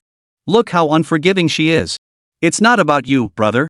Think about it, having sister Xiaoxiao and sister Yue join would benefit the company. Believe me, once they announce they're leaving their current firms, countless companies will be lining up to offer them deals. Yi said, clearly frustrated. Alright, I get it. No need to say more. Since these 2 big stars are joining the company, come with me tomorrow to sign the contracts. No objections, right? Chen quickly interjected. Of course not. Please keep an eye out for us in the future, Mr. Handsome Yi, Lin Xiaoxiao said nonchalantly. That evening, Chen received a call from Li Shan reporting that the album had sold out again. He instructed her to immediately notify the factory to print an additional 6 million copies. This brought the total physical album sales for Zhao Yanran to 12,500,000 copies. The next day, Chen rose early as usual and first dropped his daughter off at kindergarten. In the car, Nuoyi was unusually excited today because she now had a storytelling toy of her own. She had originally planned to bring her early learning device to school, but Chen had stopped her, insisting she take the story machine instead. After dropping Xiao Nuoyi off at kindergarten, Chen finally drove to the company. Upon arriving at the office, Chen summoned Li Shan to his private office. Upon entering, Li Shan inquired, "What are your instructions, Mr. Yi?" "Here's the situation. Lin Xiaoxiao and Du Yue are officially joining our company starting today. Prepare 2 contracts for them. They'll be coming in shortly to sign." Chen stated. "Really? That's absolutely wonderful!" Li Shan exclaimed excitedly. "It's true. Hurry and get them ready. Also, notify the front desk to bring them straight in as soon as they arrive," Chen urged. "Yes, Mr. Yi. I'll get right on it," Li Shan replied excitedly before rushing out of the office. Sure enough, an hour later, Lin Xiaoxiao and Du Yue arrived at Chen's office, guided by the receptionist. As soon as they arrived, Li Shan entered as well, and the women exchanged greetings. "Alright, now that our 2 big stars are here, let's sign the contract." Chen took the contract from Li Shan and stated directly. Lin Xiaoxiao was unusually quiet today, not arguing with Chen. She took the contract, glanced over it, and said, "The terms are all acceptable. I can sign." With that, she picked up the pen and signed her name. Du Yue glanced at it as well, then picked up the pen and signed her name. Seeing both had signed, Chen remarked, "Alright, now that the contracts are signed, we're family. From now on, you 2 big stars should speak highly of me in front of my wife." "No problem, we'll definitely speak highly of you," Lin Xiaoxiao said with a beaming smile. Chen thought to himself, "I was just joking with you, yet you took it seriously. And what's with that smile? Why does it give me such an ominous feeling?" "Alright, now that the contract's signed, shall we go out and greet everyone?" Chen asked. "Sure, let's go. It'll be good to meet everyone," Lin Xiaoxiao nodded. Du Yue had no objections either and nodded in agreement. Seeing neither woman objected, Chen stepped forward and led them out of the office. Outside, the employees saw Chen leading the 2 women out and immediately began whispering among themselves. "Hey! Xiaoli, what do you think these 2 big stars are doing here? Could it be our company is collaborating with them? Do you think it's possible they're here to join our company? Unlikely. I think that's pretty improbable. They're such big names, why would they join our company?" Some employees were about to say more when Chen walked over, raised his hand to quiet them, and said, "Alright, everyone, quiet down. I'm sure you all recognize these 2 big stars. Starting today, they will be joining our big family. Please give them a warm welcome." Boom! The moment he spoke, the employees present were no longer composed. "Did I hear that right? Lin Xiaoxiao and Du Yue are joining our company? Yeah. This feels like a dream. Who would have thought these 2 superstars would join our company?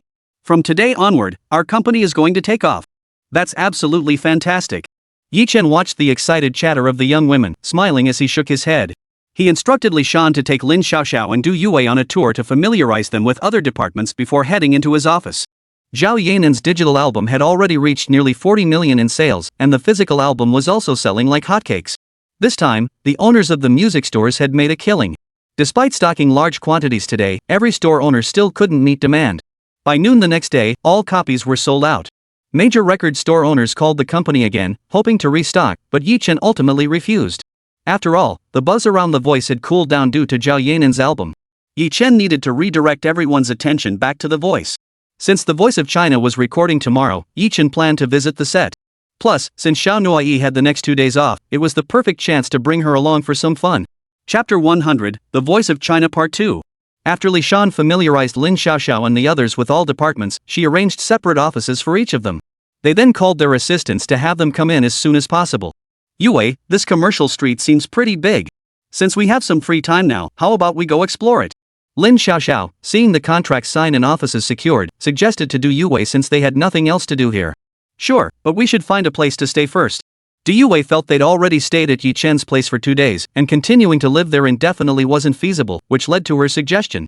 "Alright, let's go find Chen and have him arrange a place for us to stay." Lin Xiaoxiao nodded in agreement. The 2 then headed to Chen's office. "Chen, you're going to arrange a place for us to stay, right?" Lin Xiaoxiao said as soon as she entered. "Alright, take a seat and wait a moment. I need to make a call first," Chen said before dialing a number. In another office, Zhang Yang's phone rang. He picked it up and answered quickly. "Hello, what are your instructions, Mr. Yi?" "Mr. Zhang, I've signed 2 new artists. See if there are any available villas and bring the keys over." "Understood, Mr. Yi." "Hold on a moment." After hanging up, Chen asked them to wait a moment. The 2 women nodded in agreement. About 10 minutes later, Zhang Yang walked in and said, "Mr. Yi, there are 2 villas available in the complex right now. Here are the keys." Zhang Yang handed the keys to Yi Chen. You two can each take one, Yi Chen said after receiving the keys, addressing Lin Xiaoxiao and Du Yue. Alright, we won't bother you any longer. Lin Xiaoxiao took the keys and walked out of the office with Du Yue. Well, Mr. Yi, if there's nothing else, I'll head out too. Zhang Yang nodded to Yi Chen and also left the office. Yi Chen stayed in the office until the afternoon. Glancing at the time, he picked up his car keys and stepped out. He drove to the underground parking garage and then headed toward the kindergarten. After parking, he arrived just as Xiao Nuoyi was being dismissed. Swiping his card at the gate, he approached the little girl, picked up her bag, and after a quick word with Wang Siki, took her small hand and walked toward the parking lot. Nuoyi, would you like mom and dad to take you to Changshui today? Yi Chen asked her after getting into the car. Daddy's taking Nuoyi out to play? Will there be fun things and yummy treats? Little Nuoyi looked at Yi Chen with eager eyes. The little girl didn't care where they were going as long as there were tasty treats and fun things to do. Of course. There's lots of delicious food. As for fun things, there's the zoo and the aquarium with so many little animals. Do you want to go, Nuoyi? Yi Chen thought for a moment before saying. Yes. Yes. Daddy, Nora wants to see the little animals and eat delicious food. Little Nuoyi clapped her hands excitedly, eagerly anticipating her parents taking her there. Alright, Nuoyi, it's settled. We'll go tonight. Mom has a show to film tomorrow, but we'll take you first thing the day after tomorrow and come back in the evening. How does that sound? Okay, Nuoyi will listen to Daddy. But you have to take Nuoyi to the zoo the day after tomorrow, okay? Don't worry, when Daddy promises you something, he always keeps his word. Nuoyi trusts Daddy. Soon, Yi Chen pulled up in front of the house, parked the car, and carried Nuoyi's luggage into the foyer. Xiao Chen's back. Yi Jinghua greeted him as he entered. Dad, have you and Mom packed? We're leaving soon. Xiao Chen, your mother and I won't be going. You two should go on your own. We also have an apartment over in Changshui. You can move right in once you arrive. Dad has already had the place cleaned. Here's the key. Yi Jinghua pulled the keys from his pocket and handed them to Yi Chen. Alright then, Dad. I know you two want some alone time. We wouldn't want to disturb you. Yi Chen took the keys with a smile. You're a quick learner. Now hurry up and pack your things. Clear out the place so your mom and I can have some alone time. Yi Jinghua patted Yi Chen's shoulder with satisfaction. Yi Chen then took Xiao Nuoyi by the hand and headed upstairs to pack their bags. Upon entering the bedroom, they found Zhao Yanran had already packed everything for them. Brother and sister-in-law, I'm all packed. Shall we head out now? Yi Qi asked as she approached. We're all set too. Xiaoqi, call Ziyan and the others and tell them to grab a cab to the airport and wait for us once they're ready, Zhao Yanran said with a radiant smile. Alright, sister-in-law, I'll call them right now. Yi Qi nodded and said. After dialing the number, Yi Qi said. Ziyan, we're all set here. If you're ready over there, grab a taxi to the airport and wait for us. Alright, Xiaoqi, we'll head out then. Not far away, in a villa Yi Qi had arranged for them, Lu Ziyan hung up the phone and turned to inform Zhang Liang. The three then carried their luggage out of the residential compound and hailed a taxi to the airport. Yi Chen had also finished packing. Carrying his suitcase, he descended the stairs with Xiao Nuoyi in Zhao Yanan's arms. After Yi Qi came down, they bid farewell to Yi Jinghua and exited the building. Just then, a minivan pulled up at the gate. They all got in, and Xiaoshan drove them out of the compound toward the airport. Half an hour later, the car arrived at the airport. Xiaoshan announced, Mr. Yi, Ms. Zhao, we've reached the airport. Thanks for your hard work, Xiaoshan. We'll get out now. Yi Chen said before stepping out with his suitcase. Zhao Yanan and Yi Qi followed suit. Upon entering the airport, they spotted Lu Ziyan and her two companions, along with Yan Qingxue and Lin Wenjue. To Yi Chen's surprise, Zhang Wenlong and He Jipeng had tagged along too. Hey, number 2 and number 4, I get that the boss is accompanying his girlfriend, but why did you two tag along too? Yi Chen asked in surprise.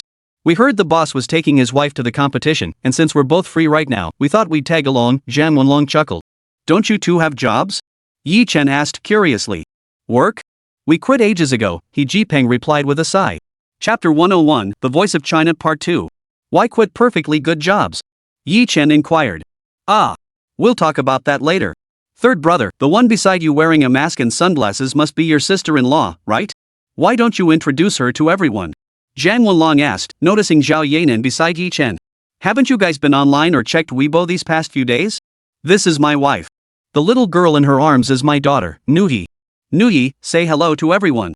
Yi Chen introduced Zhao Yanan to the group with a hint of exasperation, then turned to little Nuoyi. Hello, uncles and aunts.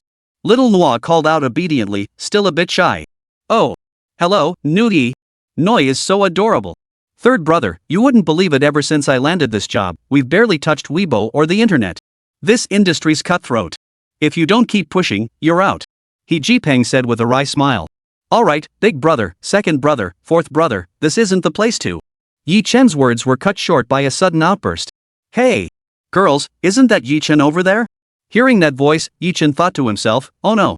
Now that you mention it, I remember you're talking about Sister Yanran's husband, right? Yes. He's here. So the person next to him wearing a mask and sunglasses must be Sister Yanran, right? Ah. Girls, hurry up and get Yanran's autograph. The young girls then started walking toward Yi Chen and his group. Yi Chen instinctively moved to shield Zhao Yanran and her daughter as they tried to leave. Just then, the head bodyguard, Old Yang, rushed over with a large contingent of security, surrounding Zhao Yanran and the others. Mr. Yi, sorry we're late, Old Yang apologized. No problem, Old Yang. You're right on time. Let's escort Yanran and the others out quickly. Zhao Yanran. Sister Yanran, we'll always support you. Little Nuoyi, frightened by the tense atmosphere, burrowed her small head into Zhao Yanran's embrace. Yi Chen handed the suitcase to the bodyguard and said to Zhao Yanran, honey, give Nuoyi to me. You must be tired holding her. Zhao Yanran nodded and immediately handed little Nuoyi to Yi Chen. Lin Wenjue and the others watched the scene with their heads buzzing. They'd never witnessed anything like this before, only seen it on TV. Never did they expect to encounter it in real life. It's not Qingxue they're calling out to, it must be Zhao Yanran. Lin Wenjue instinctively glanced at Zhao Yanran beside Yi Chen. You're not completely dense. How long has it been since the three of you checked Weibo? Yan Qingxue said with a sigh. We've been working non-stop to save up for our weddings. We haven't been online in months, we got pushed out by the senior staff in the end. Lin Wenjue admitted sheepishly. So you're saying third brother actually made our dreams come true? Zhang Wulong exclaimed in surprise. What dreams? Yan Qingxue inquired. Nothing, sis-in-law, He Jipeng shot Zhang Wulong a disapproving glare. Yan Qingxue grew even more curious when they refused to elaborate. Sister Yanran, we'll always support you. Sis Yanran, don't leave. Give us your autograph. Yeah. Sister Yanran, please sign for us before you go. Zhao Yanran felt a twinge of reluctance upon hearing this. She then turned to Yi Chen and said, honey, can I sign autographs for the fans before leaving? They're so enthusiastic, I don't want to disappoint them. Alright then. Brother Yang, you handle it. Have the fans line up neatly so they don't block the airport passageway. Got it, Mr. Yi. I'll handle it right away, Old Yang nodded. Yi Chen patted the little girl and said, don't be afraid, Nor. Daddy's right here. Daddy, Nuoyi isn't scared. Cuddled in Yi Chen's arms, little Nuoyi cautiously peeked out from behind him. Her adorable expression drew smiles from everyone present. Before long, little Nuoyi lost her timidity and began looking around at the surrounding crowd. Several fans noticed her and couldn't help but exclaim in surprise. Wow! Is that Sister Yanran's daughter? I didn't realize she was this big already. Yes. But she's so cute and adorable. Attention all fans. Miss Zhao Yanran has agreed to sign autographs for everyone. Please move to the other side and line up neatly. Don't block the airport passageway. Just then, Old Yang appeared with a megaphone he'd found somewhere and addressed the fans. Great news! Sister Yanran agreed to sign autographs. Everyone, listen to this gentleman, let's move to another spot so we don't block the airport passageway. The fans then voluntarily moved to another spot to line up, which saved the airport security and police officers who had just arrived a lot of trouble. The staff couldn't help but marvel, how come all celebrities are like this, yet the gap between them and Zhao Yanran is so huge. Before long, the officers and security personnel even brought tables and chairs for Zhao Yanran. She expressed her gratitude to the officers. This prompted them to compare other celebrities to Zhao Yanran once more. Sigh. The gap between them and her was simply too vast. If only all big stars were like Zhao Yanran. Little Nuoyi sat in her father's arms, watching her mother sign autographs for fans. It was her first time witnessing such a scene with her mother. Usually, whenever her mother went out, she was sent to her grandparents' house, so the little girl was naturally curious. Zhao Yanran sat signing autographs while occasionally glancing back at Zhao Nuoyi. Thank you, Sister Yanran. Could I take a photo with your daughter? She's so adorable. Well, this put Zhao Yanran in a bit of a bind. Mommy, can No take a picture with the sisters? Yi Chen was holding little No as he sat next to Zhao Yanran, so No was thrilled to hear someone wanted a photo with her.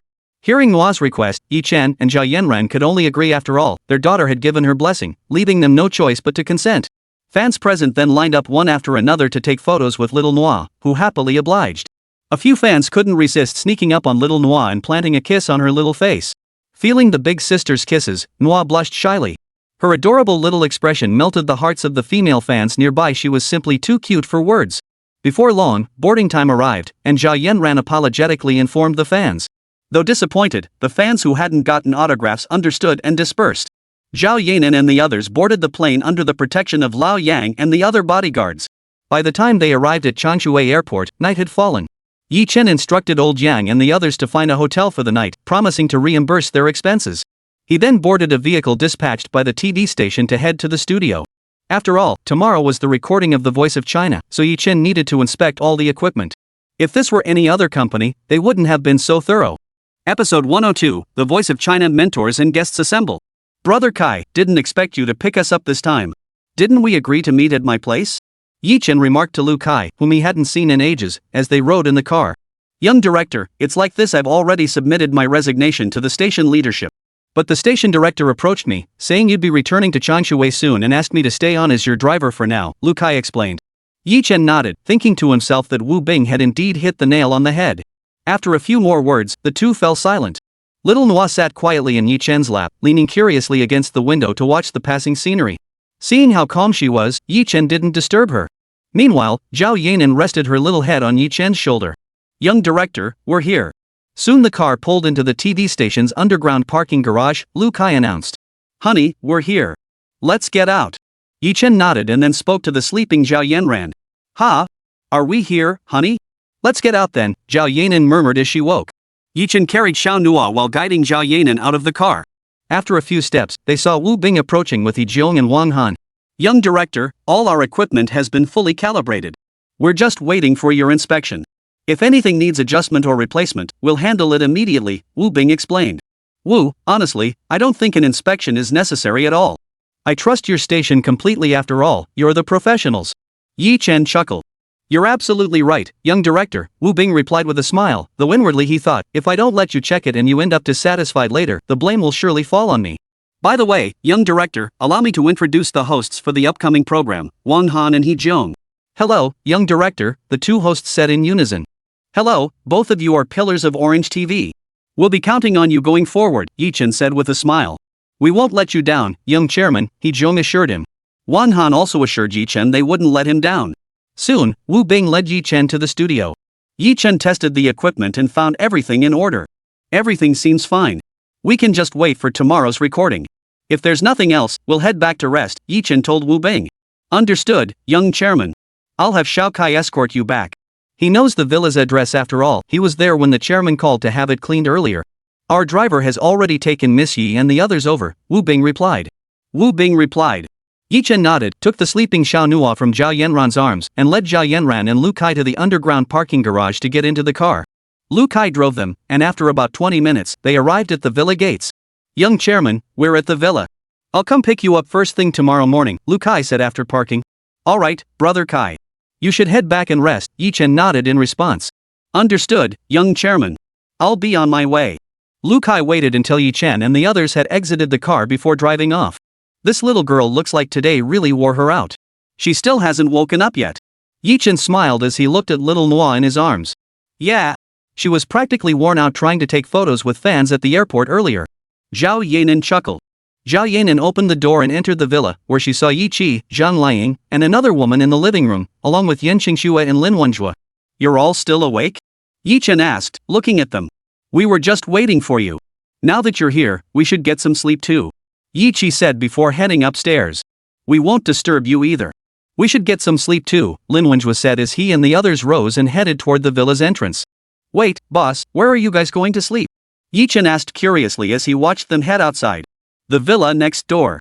And third brother, you've been hiding how rich your family is from us for 4 years? Since you're all tired now, we won't bother you. After all, none of us have ever stayed in a villa before. Lin Wenjue explained. But not giving you trouble doesn't mean we're letting you off the hook. You're covering every single meal for the guys these next few days. We're gonna eat you out of house and home, otherwise, it'll be tough to soothe our wounded hearts, Zhang Wenlong added. Fine. To soothe your wounded hearts, I'll cover all your meals during your stay in Changshui. When you head back to Shanghai, I'll even arrange jobs for you, Chen said with a smile. All right, you're the one who said it. From now on, we're sticking with you. We won't bother you anymore, we're off to bed too. He Jipeng said, exiting the villa with the others. After washing up, Chen and Zhao Yanran carried little Nuoyi back to the bedroom to sleep. The next morning, the family of 3 freshened up. Chen carried Xiao Nuoyi while Zhao Yanran followed him downstairs. Upon entering the living room, they found everyone waiting for them. Auntie, you're awake. Hello, uncle and auntie. Little Nuoyi exclaimed upon seeing Yi, then waved her little hand to greet everyone. Hello, Nuoyi. You look absolutely lovely today, everyone said in unison. The little girl giggled happily at the compliments. Auntie woke up ages ago, unlike our little sleepyhead knower. After everyone finished speaking, Yi walked over and pinched little Nuoyi's tiny nose playfully. I'm not a lazybones, auntie. Don't pinch my nose. Little Nuoyi immediately protested, burying her little head in Yi Chen's embrace. Everyone burst into laughter at Nuoyi's adorable little antics. Before long, Lu Kai's car pulled up to the villa's entrance, followed by 2 other vehicles. The group then stepped outside and got into the cars. Oh, by the way, bro, we made the front page yesterday. Yi announced from the car. Isn't that normal? Making the front page means your sister-in-law is still trending. If she didn't make it, it'd mean she's lost her buzz. Yi Chen replied indifferently, then pulled out his phone to check. A photo of him, Zhao Yanran, and Xiao Nuoyi was prominently displayed. Wow!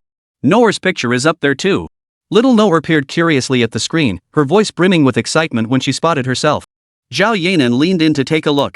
The headlines read, Zhao Yanran's family spotted at airport, Zhao Yanran's daughter revealed, and posing enthusiastically with fans at the airport. She smiled briefly before looking away. Yi Chen also turned off his phone, paying it no further mind. Soon the car arrived at the TV station. Everyone got out and, led by Wu Bing, headed to the studio. Before long, Lu Huan, Chen Yi, and Wang Na had all arrived. Chapter 103, Process Explanation. Honey, teacher Lu Huan and the others are here. Should you go greet them? Zhao Yanran spotted Lu Huan and the others approaching and turned to ask Yi Chen. Let's go, honey. I'll explain the process to them while we're at it. Yi Chen nodded in agreement. Alright, honey. Let me introduce you to them. You know, when I first started out, teacher Lu Huan was the one who guided me. Everything I am today is thanks to his guidance, Zhao Yanran said with a radiant smile. Really? So you and teacher Lu Huan have a master-apprentice relationship? Yi Chen asked in surprise. Yes, honey, Zhao Yanran replied, nodding her little head. Yi Chen carried Xiao Nuoyi as he followed Zhao Yanran toward Lu Huan and the others. Lu Huan and his companions, who had been chatting, saw Zhao Yanran approaching and immediately walked over. Teacher, it's been a while. Thank you for coming to help your student. Once they gathered together, Zhao Yanran spoke first. Oh, Yanran, you're being too formal. You should still call me teacher, and as your teacher, I should certainly give my students some face, right? Lu Huan waved his hand with a smile. I must express my gratitude, and thank you to brother Chen Yi and sister Wang Na for coming as well. Zhao Yanran said with a radiant smile, then thanked Chen Yi and Wang Na as well. Oh. Yanan, we thought you were so busy chatting with old Lu that you forgot about us. We started worrying you didn't want us here. Chen Yi and I felt so cold inside, Wang Na said, putting on a pouty expression. Little Nuoyi, nestled in Yi Chen's arms, giggled at Wang Na's expression. Sis-na, I might forget anyone else, but I'd never forget you and brother Chen Yi. Zhao Yanran retorted with a hint of exasperation. Wang Na was only a few years older than Zhao Yanran, so the two were quite close. Hearing Xiao Nuoyi's laughter, the three of them finally noticed the big and little figures beside Zhao Yanran. Hey! Yanran, if I'm not mistaken, this gentleman must be your husband, right? He's quite handsome, Wang Na remarked, looking at Yi Chen with surprise. Yes, Sister Na. This is my husband, Yi Chen, and my daughter, Nuoyi. Nuoyi, say hello. Zhao Yanran introduced them to the three. Hello, uncle and aunties, little Nuoyi waved her small hand politely, greeting the three. Oh. Noer is so adorable, the three exclaimed in unison. Little Nuoyi's adorable appearance melted their hearts, and her sweet, childlike voice instantly endeared her to them. Hello, Mr. Yi. Hello, Mr. Yi. Hello, Mr. Yi. I never imagined you kept it so well hidden, Yanran. And not even inviting us to the wedding banquet? You're quite the tightwad. Wang Na teased with a smile, her playful scolding actually betraying her genuine happiness for Zhao Yanran. Hello, teachers. Welcome to our home. If teacher Wang Na would like to attend our wedding banquet, we'll send invitations when we hold the ceremony. We sincerely hope all three of you can join us then. Yi Chen smiled as he explained on Zhao Yanran's behalf. The wedding hasn't happened yet? Then I'll definitely give both of you a big red envelope, Chen Yi chuckled. And don't forget me. I'll give you both a big red envelope too, Wang Na added with a laugh. When Yanran sends out the invitations, don't forget your teacher. My red envelope will definitely be bigger than theirs. No need, no need. Just having all three of you teachers attend would make me incredibly happy. How could I possibly accept red envelopes from you? Zhao Yanran waved her hands hurriedly. Alright then. Since all three of you are here, I'll walk you through the recording process. Afterward, we can grab a quick bite at the TV station cafeteria. Once filming wraps up, I'll treat everyone to a proper meal. How does that sound? Seeing the three still wanting to chat, Chen quickly interjected. Daddy, Mommy, when are we having breakfast? Nuoyi's tummy is hungry, little Nuoyi chimed in. Soon, very soon, Nuoyi. Daddy will just say a few words to Uncle and Auntie, then we'll go have breakfast. Chen quickly reassured her. Young Master Dong, if the child is hungry, Miss Yi can take her over to eat first. The cafeteria has already prepared everything. Wu Bing approached and said. Alright then. Nor, why don't you go have breakfast with Auntie first? Mommy and Daddy will join you shortly, okay? Chen nodded, looking at the little Noah in his arms. Then Nuoyi will go with Auntie first. Mommy and Daddy have to come find Nuoyi later, okay? Little Nuoyi nodded her tiny head. Shao-Chi, come here for a moment. Seeing that Xiao Nuoyi had agreed, Chen turned and called out to Yi. Yes. Coming, brother. Yi, who had been chatting with Lu Ziyan and the others, heard Chen's call. She quickly informed the three of them and walked over. What's up, bro? Hello, teachers Lu Huan, Chen Yi, and Wang Na. Yi approached Chen and greeted the three teachers. Oh, it's you. I remember you. I never expected you and Yin to be sisters. Are you here for the selection today too? Chen Yi and Lu Huan were both surprised to see Yi. Chen Yi asked first. No, I'm just here to accompany my brother and sister-in-law for fun. Ah, that's a real shame. I was thinking if you were participating, I'd definitely recruit you to my team. Chen Yi sighed disappointedly. Take No and Ziyan to the cafeteria for breakfast first. I'll join you with Yanran and the three teachers shortly, Chen said. Alright, bro. We'll head over first. See you later, teachers. Yi took little Nuoyi from Chen's arms, exchanged greetings with Lu Huan and the others, then headed toward the cafeteria with Nuoyi in her arms, guided by the staff. Chen Yi watched Yi's retreating figure and thought to himself, what a waste of such promising talent. She must have given up on singing after that last setback. It's all because of those despicable people at Morning Light Entertainment. No way he couldn't let such talent go to waste. If someone this promising gave up, it would be a loss for the entire Chinese entertainment industry. He'd definitely have to talk to Yanran about this later. In truth, it wasn't just Chen Yi. Lu Huan shared the same sentiment. To them, Yi was born to be a singer. Teachers, let's go over the process first, then we'll grab breakfast, okay? Chen suggested at this moment. The three nodded in agreement. Chen led them to the mentor's swivel chairs. Here's how it works, teachers. You'll sit in these chairs facing away from the stage and toward the audience. Before each contestant takes the stage, you'll turn to face them. When they start singing, if any of you feel their performance meets your criteria, press this button. After hearing Chen's explanation, all three found the concept quite novel. Once they fully understood the process, Chen motioned for them to join Zhao Yanran as they headed toward the cafeteria. Chapter 104, Recording the Voice of China. Soon, Chen and the others arrived at the cafeteria. Orange Fruit TV's cafeteria occupied the entire 16th floor, spanning approximately 1,200 square meters. Its decor resembled a typical university cafeteria, but it was worth noting that breakfast was quite extensive, offering pan-fried buns, hand-held pancakes, Beijing-style jajangmyeon, fried dough sticks, soy milk, and more. Xiao Nuoyi, who was having breakfast with Yi, spotted Chen, Zhao Yanran, and the others entering the cafeteria. Daddy! Mommy! Little Nuoyi excitedly jumped off her chair and scampered toward Chen and Zhao Yanran. Whoa! Slow down, little darling. What if you fall? Chen watched her dash over, startled, and quickly scooped the little girl into his arms. Zhao Yanran, standing nearby, also jumped in surprise. She relaxed only when she saw Chen catch the little girl. Hee, Mom and Dad, breakfast here is so delicious. Noah's tummy is stuffed. Little Nuoyi said cheerfully. So what yummy things did my Nuoyi eat? Chen didn't scold the little girl but asked instead. Nuoyi had a hand-pulled pancake, 2 pan-fried buns, a fried dough stick, and a bowl of soy milk today, little Nuoyi said, counting on her fingers. You ate that much? No wonder you're stuffed. You little glutton, if you can't handle it, just eat less. Do you think you're some kind of competitive eater? Zhao Yanran said with a sigh. It's all the fault of the breakfast uncles and aunts, they make everything so delicious. But what's a big eater, Mom? The little girl promptly shifted the blame onto the cafeteria staff.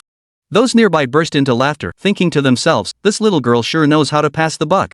A big eater just means someone who can eat a lot, but we're not big eaters, we don't eat as much as they do. Zhao Yanran thought for a moment before explaining.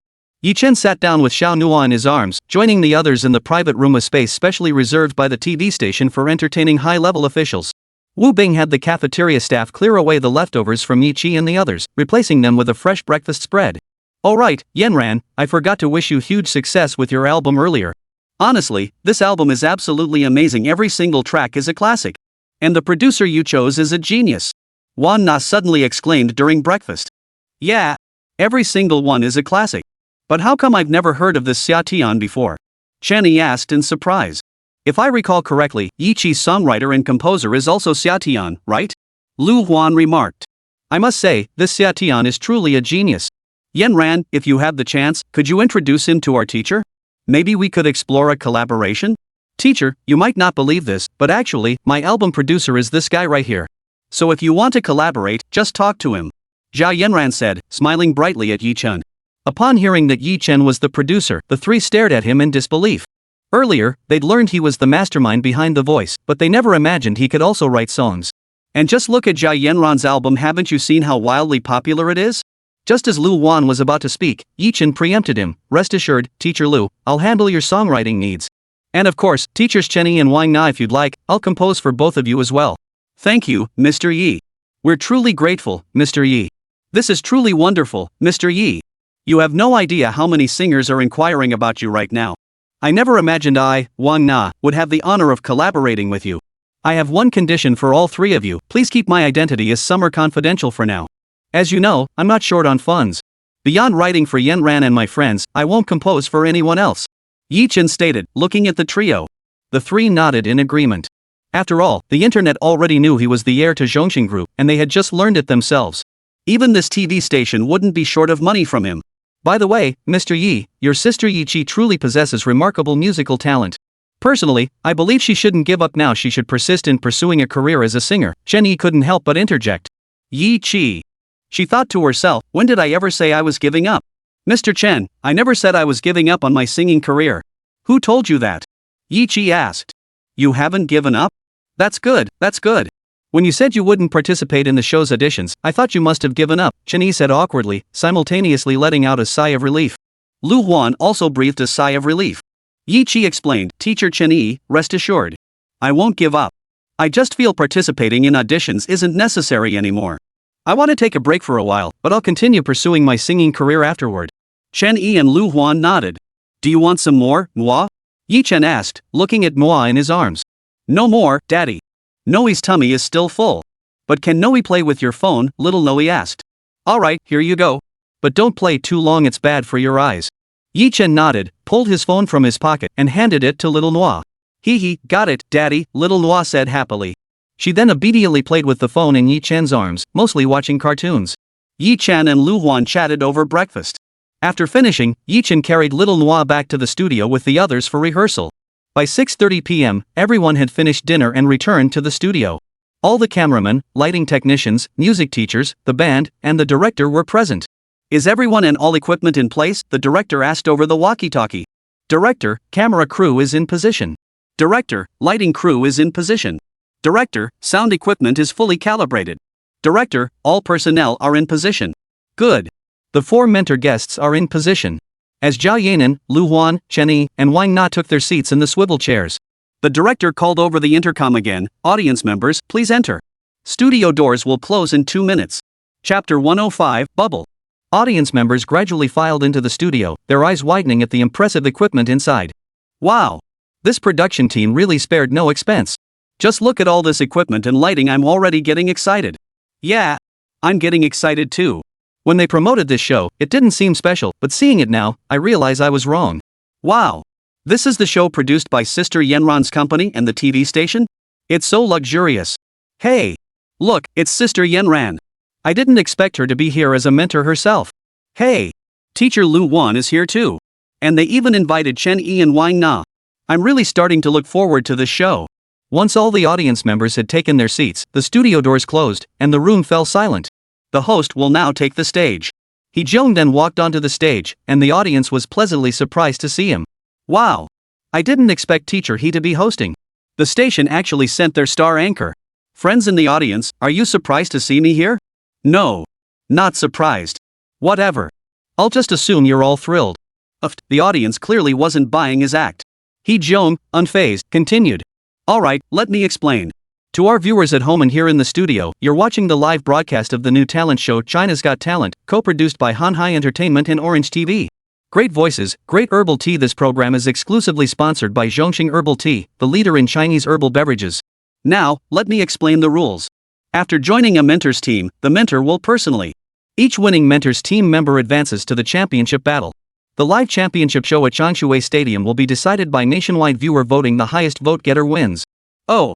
The audience gasped in surprise. They hadn't anticipated such a twist for the championship night. Now, allow me to introduce our 4 mentors. The first mentor needs no introduction. He is the legendary king of pop, Mr. Lu Huan. Hello everyone, I'm Lu Huan. I'm thrilled to have been invited by the production team to participate in this program. Lu Huan stood up and introduced himself. The audience erupted in thunderous applause. Next up is another household name, the legendary diva Ms. Wang Na. Please welcome her with your applause. Whoosh! The audience's applause erupted. Hello everyone, I'm Wang Na. It's an honor to join the program team. And now, the next guest is the legendary singer Chen. Please welcome him with your applause. Whoosh! Applause erupted from the audience. Hello everyone, I'm Chen. Thank you for your applause. I'm also honored to witness this new variety show. Chen stood up and smiled. Next up is another key figure behind this show, rising superstar Zhao Yanran. Please welcome her with your applause. Clap, clap, clap. The audience applauded Zhao Yanran. Hello everyone, I'm Zhao Yanran. I'm thrilled you've come to support the show. Thank you. Zhao Yanran stood up, her smile as radiant as a flower. Alright, viewers, we're now moving into the blind audition phase. Let's welcome our first contestant. Could he be the first to earn a mentor's approval? Please welcome contestant number 1.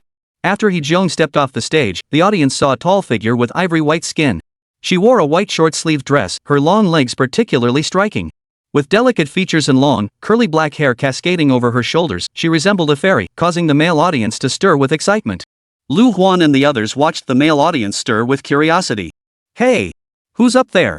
Why are the audience so excited? Lu Huan asked curiously, observing the audience's reaction. I'm dying to know too. Could it be some internet famous singer? Chen asked, turning to the director. I have no idea who it is either. And Mr. Chen, even if I knew, I wouldn't say. After all, that's the rule. The director said with a smile. Hey! Director, saying that won't win you any friends. But seeing how excited the male audience is, I'm sure it's a female contestant and a pretty one at that, right? Wang Na teased the director before continuing. The director remained silent, shaking his head with a smile. Lu Huan and the others looked at the director's shake of the head with disappointment. Their hearts itched like a cat scratching them, desperate to know who was on stage.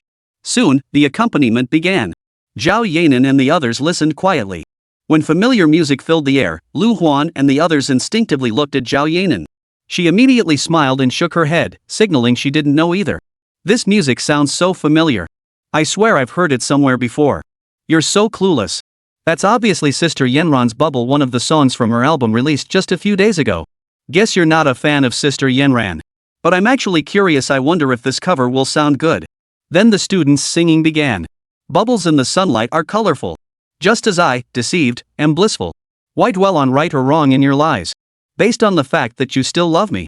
The moment this student spoke, the audience fell instantly silent. Shauna, I never expected you to guess correctly. It's a female student. Lu Huan exclaimed. Of course. What else could get men excited besides a beautiful woman? Wang Na declared proudly. Sis Na, you're amazing. Looks like I'll have to learn more from you in the future. Zhao Yanran beamed, raising her delicate hand to give her a thumbs up. No problem, Yanran. From now on, you're my apprentice. Wang Na said with a radiant smile. Zhao Yanran. She thought to herself, I just gave you a simple compliment. When did I ever say I'd be your apprentice? This student has a nice voice, but I wonder how the climax part will turn out, Chen remarked. As he spoke, the climax of the student's performance arrived. All just fleeting bubbles. All your promises were too fragile. And I blame myself for not seeing through your facade. That's why it hurts so much. Chapter 106, Yan Xingshu successfully passes. The station director's office. Yi Chen, holding little Nuoyi, along with Yi Qi and Lin Wenjue, sat in the station director's office sipping tea, with Wu Bing personally brewing it for them. A monitor in the office displayed the live feed from the studio. The group sipped their tea while watching the recording progress in the studio. Daddy, can Nuoyi have some tea too? Little Nuoyi, curious about the taste of tea, reached out her small hand to grab the cup. Noer, be a good girl. You're still too young for tea. Director Wu, do you have any juice here? Yi Chen quickly stopped little Nuoyi, then turned to ask Wu Bing. Yes, I'll have someone bring some right away.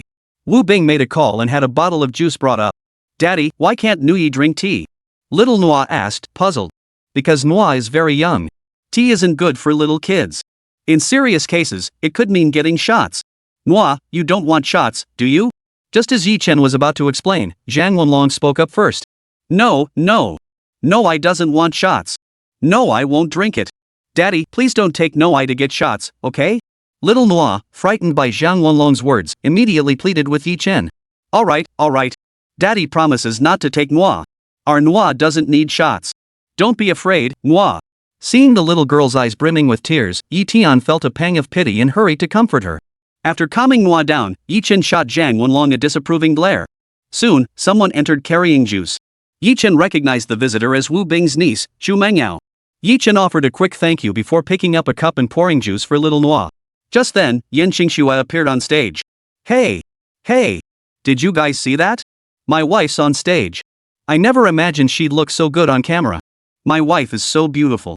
Lin Wenjue exclaimed excitedly upon seeing Yan Xingxue. Got it, your wife is gorgeous. He Jipeng replied with a hint of annoyance. My mom is prettier. My mom is the prettiest. Little Nuoyi stood up beside them, hands on her hips, refusing to be outdone. Her adorable little expression made everyone except Lin Wenjue burst into laughter. Lin Wenjue wanted to retort, but seeing Xiao Nuyi's adorable expression, he couldn't bring himself to do it. He could only offer an awkward smile.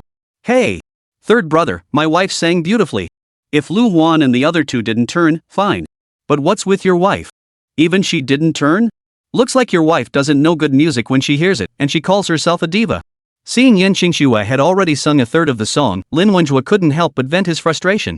Bad uncle, don't say bad things about my mommy. Little Nuoyi instantly frowned upon hearing Lin Wenjue speak ill of Zhao Yanran. Her adorable little pout was utterly charming. Ha ha ha ha ha. Zhang Wenlong and He Jipeng burst into laughter, thinking to themselves, you jerk, showing off your girlfriend to us every day. Well, now even Nuoyi can't stand it. Lin Wenjue. He thought to himself, when did I become the bad guy? Don't get worked up, boss.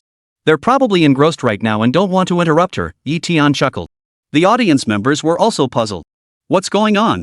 She's singing beautifully. Why aren't they switching yet? I think those four girls were probably so engrossed in listening that they haven't reacted yet. That could very well be the case. The singing continued. How can we search for the certainty of love again? Can embracing loneliness truly ease the pain? Love is but a bubble, blame me for not seeing through it. Bang, bang, bang, bang. Just then, Zhao Yanran and the other three simultaneously pressed their buttons and spun around to face Yan Xingxue. They turned.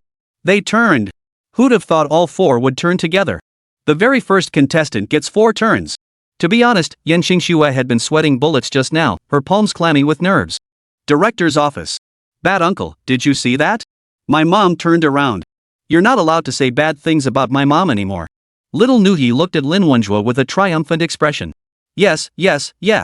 Uncle promises never to say anything bad about your mom again. Lin Wenjue thought to himself that he'd really been taken down a peg today being lectured by a little girl, and he couldn't even yell back. At that moment, an idea formed in his mind. Once he got back, he had to discuss it with Yan Xingxue. They'd have to try harder to have a son, so that son could marry this little girl someday and teach her a lesson. He felt quite pleased with himself as this grand plan formed in his mind. Little did Jichen know of Lin Wenjue's scheme to have their unborn piglet root through his family's cabbage patch. In truth, Lin Wenjue had kept a secret. He and Yan Xingxue had already obtained their marriage certificate. They had originally planned to keep it private, but after the incident involving Yi Chen and Zhao Yanran, they discussed going public. However, Yan Xingxue had signed a contract with Yi Chen's company, causing them to hesitate. Yan Xingxue's performance was drawing to a close. Saying you love me if it's a lie. I'd rather you stay silent. Chapter 107, Superstar. After finishing her song, Yan Xingxue nervously glanced at Zhao Yanran and the other three. Ladies and gentlemen, let's give this contestant a warm round of applause to show our support, shall we? He Jiong then stepped forward, noticing Yan Xingxue's nervousness. Whoosh! The audience below the stage applauded Yan Xingxue. Contestant, I see you're quite nervous right now? No need to be so tense, just relax a bit. Lu Huan noticed Yan Xingxue's nerves and spoke once the applause died down. She nodded in response.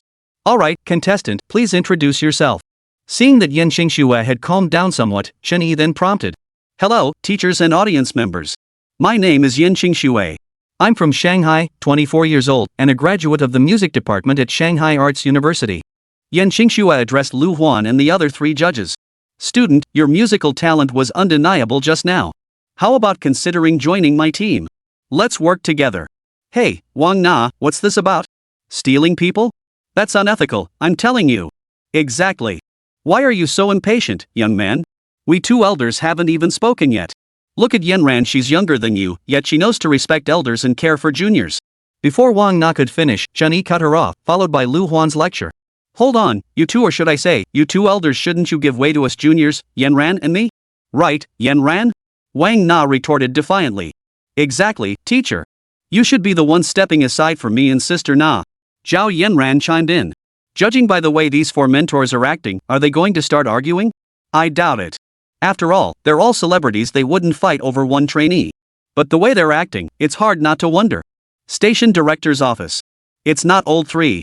With the way things are going, do you think these four might actually start arguing? Don't worry, the second one won't start a fight, Chen said. My wife is truly exceptional. Just look at how they're practically fighting over her. Lin Wenjue declared proudly. Bad uncle, my mom and the others wouldn't fight over me. Lin Wenjue. He thought to himself, why is this little girl picking on me today? Haha, boss, did you see that? Even No couldn't stand it anymore. Zhang Wenlong said with relish. And you're a bad uncle too, scaring her like that earlier. Zhang Wenlong. I thought to myself, how did I become a bad uncle too? Haha, second brother, let's not mock each other. We're both bad uncles in each other's eyes now. Zhang Wenlong was feeling pretty down, while Yi Qi stood beside him, covering her mouth and giggling so hard she couldn't straighten her back. Auntie, what are you laughing at? Little Nuoyi asked curiously, noticing Yi Qi's laughter. Auntie's laughing because our knower is absolutely right, they're both bad guys. Yi Qi said, ruffling little Nuoyi's hair. Hee hee, they really are bad guys. One talks trash about my mom, and the other scared Nuoyi. Little Nuoyi said with a giggle. It wasn't me, third brother. Why didn't you explain to your daughter? I didn't say anything bad about your wife. It's not third brother's fault either, I didn't scare Nuoyi. My Nuoyi didn't do anything wrong. You guys are just mean uncles. Lin Wenjue. Zhang Wenlong. Humph. Even my dad says you're bad uncles. Little Nuoyi declared, glaring with her big eyes. Okay, Nuoyi. They aren't bad guys. Neither of them said anything bad about your mom. And the other uncle? He might have spoken in a way that wasn't right, but he was just trying to help you. And you know what? You only got away with talking back to them because they're dad's friends and they're being nice. If you talk like that to strangers, you might get lucky and find someone patient. But if you met an uncle with a short fuse, you'd be in big trouble. But daddy, if they say bad things about mom and dad, can't Nuoyi say something back? No, even if they speak ill of us, you mustn't argue back. But if they lay a hand on you to bully you, that's different. Words don't matter, but if you're being bullied, you must wait for them to strike first before you strike back. If they don't attack, just pretend you didn't hear anything. I understand, daddy. Little Nuoyi nodded her little head, seeming to grasp it yet not quite. Live studio. Alright, mentors, shall we let the contestants choose their mentors now? He Jiong, seeing everyone was ready, interjected. We're all good. The four exchanged glances and nodded in unison before Zhao Yanran spoke. Alright, now it's up to contestant Yan Qingxue to make her choice. What will you choose? Alright, now let's take a commercial break. Please stay tuned after the break, the excitement returns shortly. After a 5-minute commercial break, the live broadcast resumed. Your choice is dong dong, dong dong, dong dong, dong dong. At this moment, both the audience and the mentors watched Yan Qingxue with bated breath. My choice is. I choose teacher Zhao Yanran. The audience erupted in applause. Great. Let's congratulate teacher Zhao Yanran. Zhao Yanran stood up and walked to the stage to embrace Yan Qingxue. The other three shook their heads in disappointment. Viewers at home and in the studio, you're watching live from The Voice of China. Next up is a group, actually, a trio of beautiful ladies. He Jiong announced after Yan Qingxue exited the stage. The male audience members below perked up at the mention of beautiful ladies, their eyes widening. He Jiong caught the glances of a few male audience members and continued. What kind of song will they bring us? Let's welcome them. After He Jiong stepped down, the audience watched as three beauties glided onto the stage. All three wore matching white mini dresses. Their ivory white skin, striking long legs, and tall, curvaceous figures were accentuated by the dresses. Jet black, straight hair cascaded over their fragrant shoulders, and their exquisite features fulfilled every male spectator's fantasy. Soon the music began to play, and Lu Huan and the others exchanged glances as they listened to this unfamiliar melody. Lu Ziyan. A frown brings heartache. I've no time to care for myself. Zhang Liang, Jiaya, just feeling your feelings. This is a new song. No wonder it sounded so unfamiliar, Wang Na realized with a sudden understanding. Chapter 108, first recording session concludes. Zhang Liang, where are you headed? Take my soul with you. He summoned demons for you. Zhaoya, Zhang Liang, me, what use is it to keep it?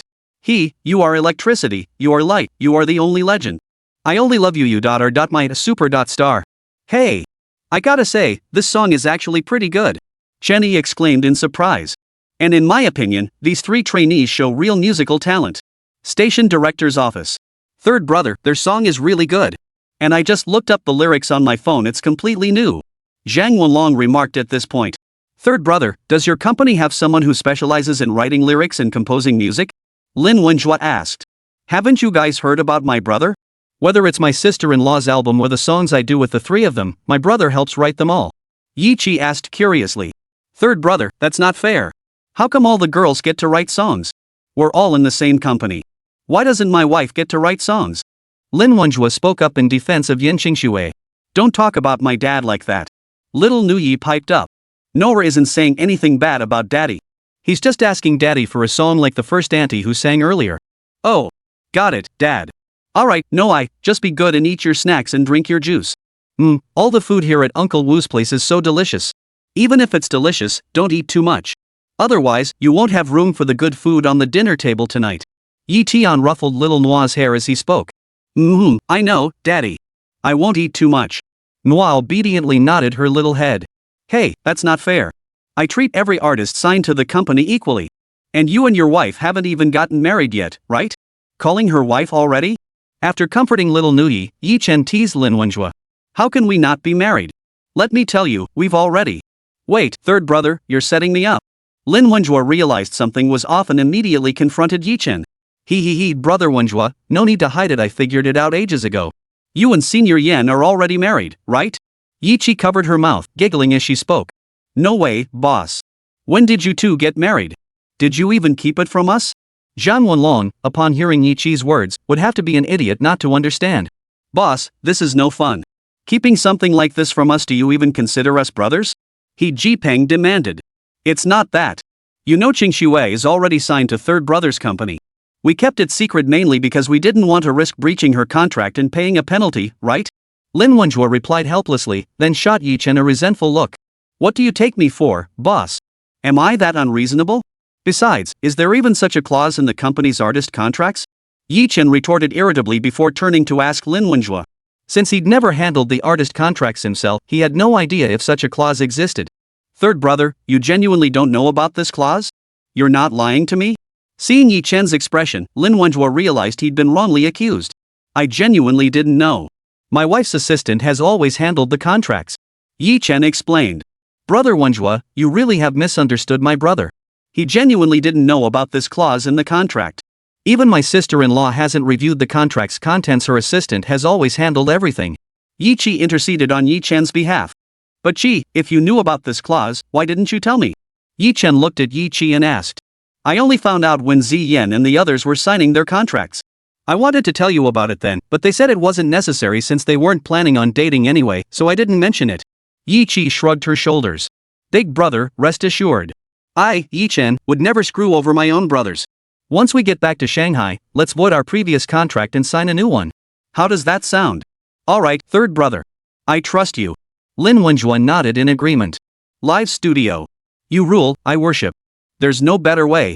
Bang, bang, bang, bang. Zhao Yanran and the other three turned toward Lu Ziyan and her group simultaneously. The audience wasn't surprised after all, the trio was performing a brand new song, and it sounded incredible. I only love you, you daughter. My a superstar. You daughter. My a superstar. Let's give a warm round of applause to thank these three beautiful trainees for bringing us such a beautiful song. Whoosh! The audience erupted in enthusiastic applause. They then proceeded with self-introductions, leading into the mentors' heated bidding war for the trainees. Ultimately, Lu Ziyan and her two partners chose Wang Na as their mentor. In the station manager's office. Not old three? What's going on? Aren't those three from your company? Why would they choose Wang Na? Lin Wenjua asked in confusion. Boss, actually, I instructed them to do that, Yi Chen replied calmly. Why not third brother? Zhang Wanlong asked in confusion. It's quite simple. Both of them are actually employees of my company, but the others don't know that. If they all chose Yanran, and the final song for the PK round ended up being mine, it would be unfair to the other three mentors. I'm afraid that in the end, no singer or musician would dare to collaborate with us. Yi Chen explained. All three nodded in agreement. Later, in the studio. After Lu Ziyan and the other two contestants, only one was eliminated. The other two joined Chen and Lu Wan's teams respectively. The recording of the first episode of China's Got Talent was finally complete. Chapter 109, Xiao Nuoyi goes to the zoo. With the recording wrapped up, Chen picked up Xiao Nuoyi and walked out of the station director's office alongside Lin Wenjue and the others. Soon they reached the studio, where audiences were now lining up for autographs from Zhao Yanran and her group. Chen, holding Xiao Nuoyi, walked over to Zhao Yanran with Yi. Wow! Is this little girl's sister Yanran's daughter? She's absolutely adorable. Yes. I want to have a daughter as adorable as Nuoyi someday. Fans then began lining up to take photos with little Nuoyi. The excited toddler clapped her hands eagerly, begging for pictures, and Chen and Zhao Yanran could only agree. It seemed the little girl genuinely loved posing for photos. After the fans left, Chen suggested treating everyone to a meal. Sure, I'm starving after all this filming. Thank you, Mr. Yi. Wang Na said with a radiant smile. Lu Huan and Chen Yi nodded in agreement. Alright then, teacher He, you've worked hard too, come join us. Chen suggested as he saw He Jung preparing to leave. Alright then, since you've suggested it, young director, I'll just have to pluck up the courage and tag along. Mr. He, please stop calling me young director. All this young director business is making me feel awkward. And Wu Tai, you should come along too. Alright, young director. I don't have anything else planned anyway. Wu Tai, you two stop calling me young Master Dong from now on. If you respect me, just call me Brother Yi. And that goes for teachers Lu, Chen, and He as well. Alright, since Brother Yi insists, I'll take the liberty. Shortly after, the group arrived at the Zhongxing Hotel. The hotel manager personally descended to escort Chen and the others to the private room on the top floor. Young chairman, please wait a moment. The dishes will be served shortly. That's fine, Manager Li. If you have business to attend to, please go ahead. No need to fuss over us. Yi Qi waved dismissively. Understood, Miss Yi. Should anything arise, please have someone notify me. Manager Li said before exiting the private room. By the way, number 1, number 2, and number 4, didn't you say you'd quit your jobs? How about considering helping me out? Chen and Lin Wenjue asked after Manager Li left the private room. Not old 3. Isn't your company an entertainment agency? What could we possibly do to help you? Lin Wenjue was baffled by Chen's sudden invitation. Brother Wenjue, you guys could actually help my brother. Cool cat music and cool cat video are also his. Hearing Yi Qi's words, Lin Wenjue and the others looked at Chen in surprise. You all know my family situation. Cool Cat's predecessor, Mango Technology, was under my father's umbrella. To support my and Yanran's entertainment company, he transferred ownership to me. Alright, no problem. What do you need us to do? I plan to have you two help me develop 2 software applications, one for reading and one for live streaming. Just then, the waiter brought the dishes to the table. Daddy, this looks delicious. Nuoyi wants some.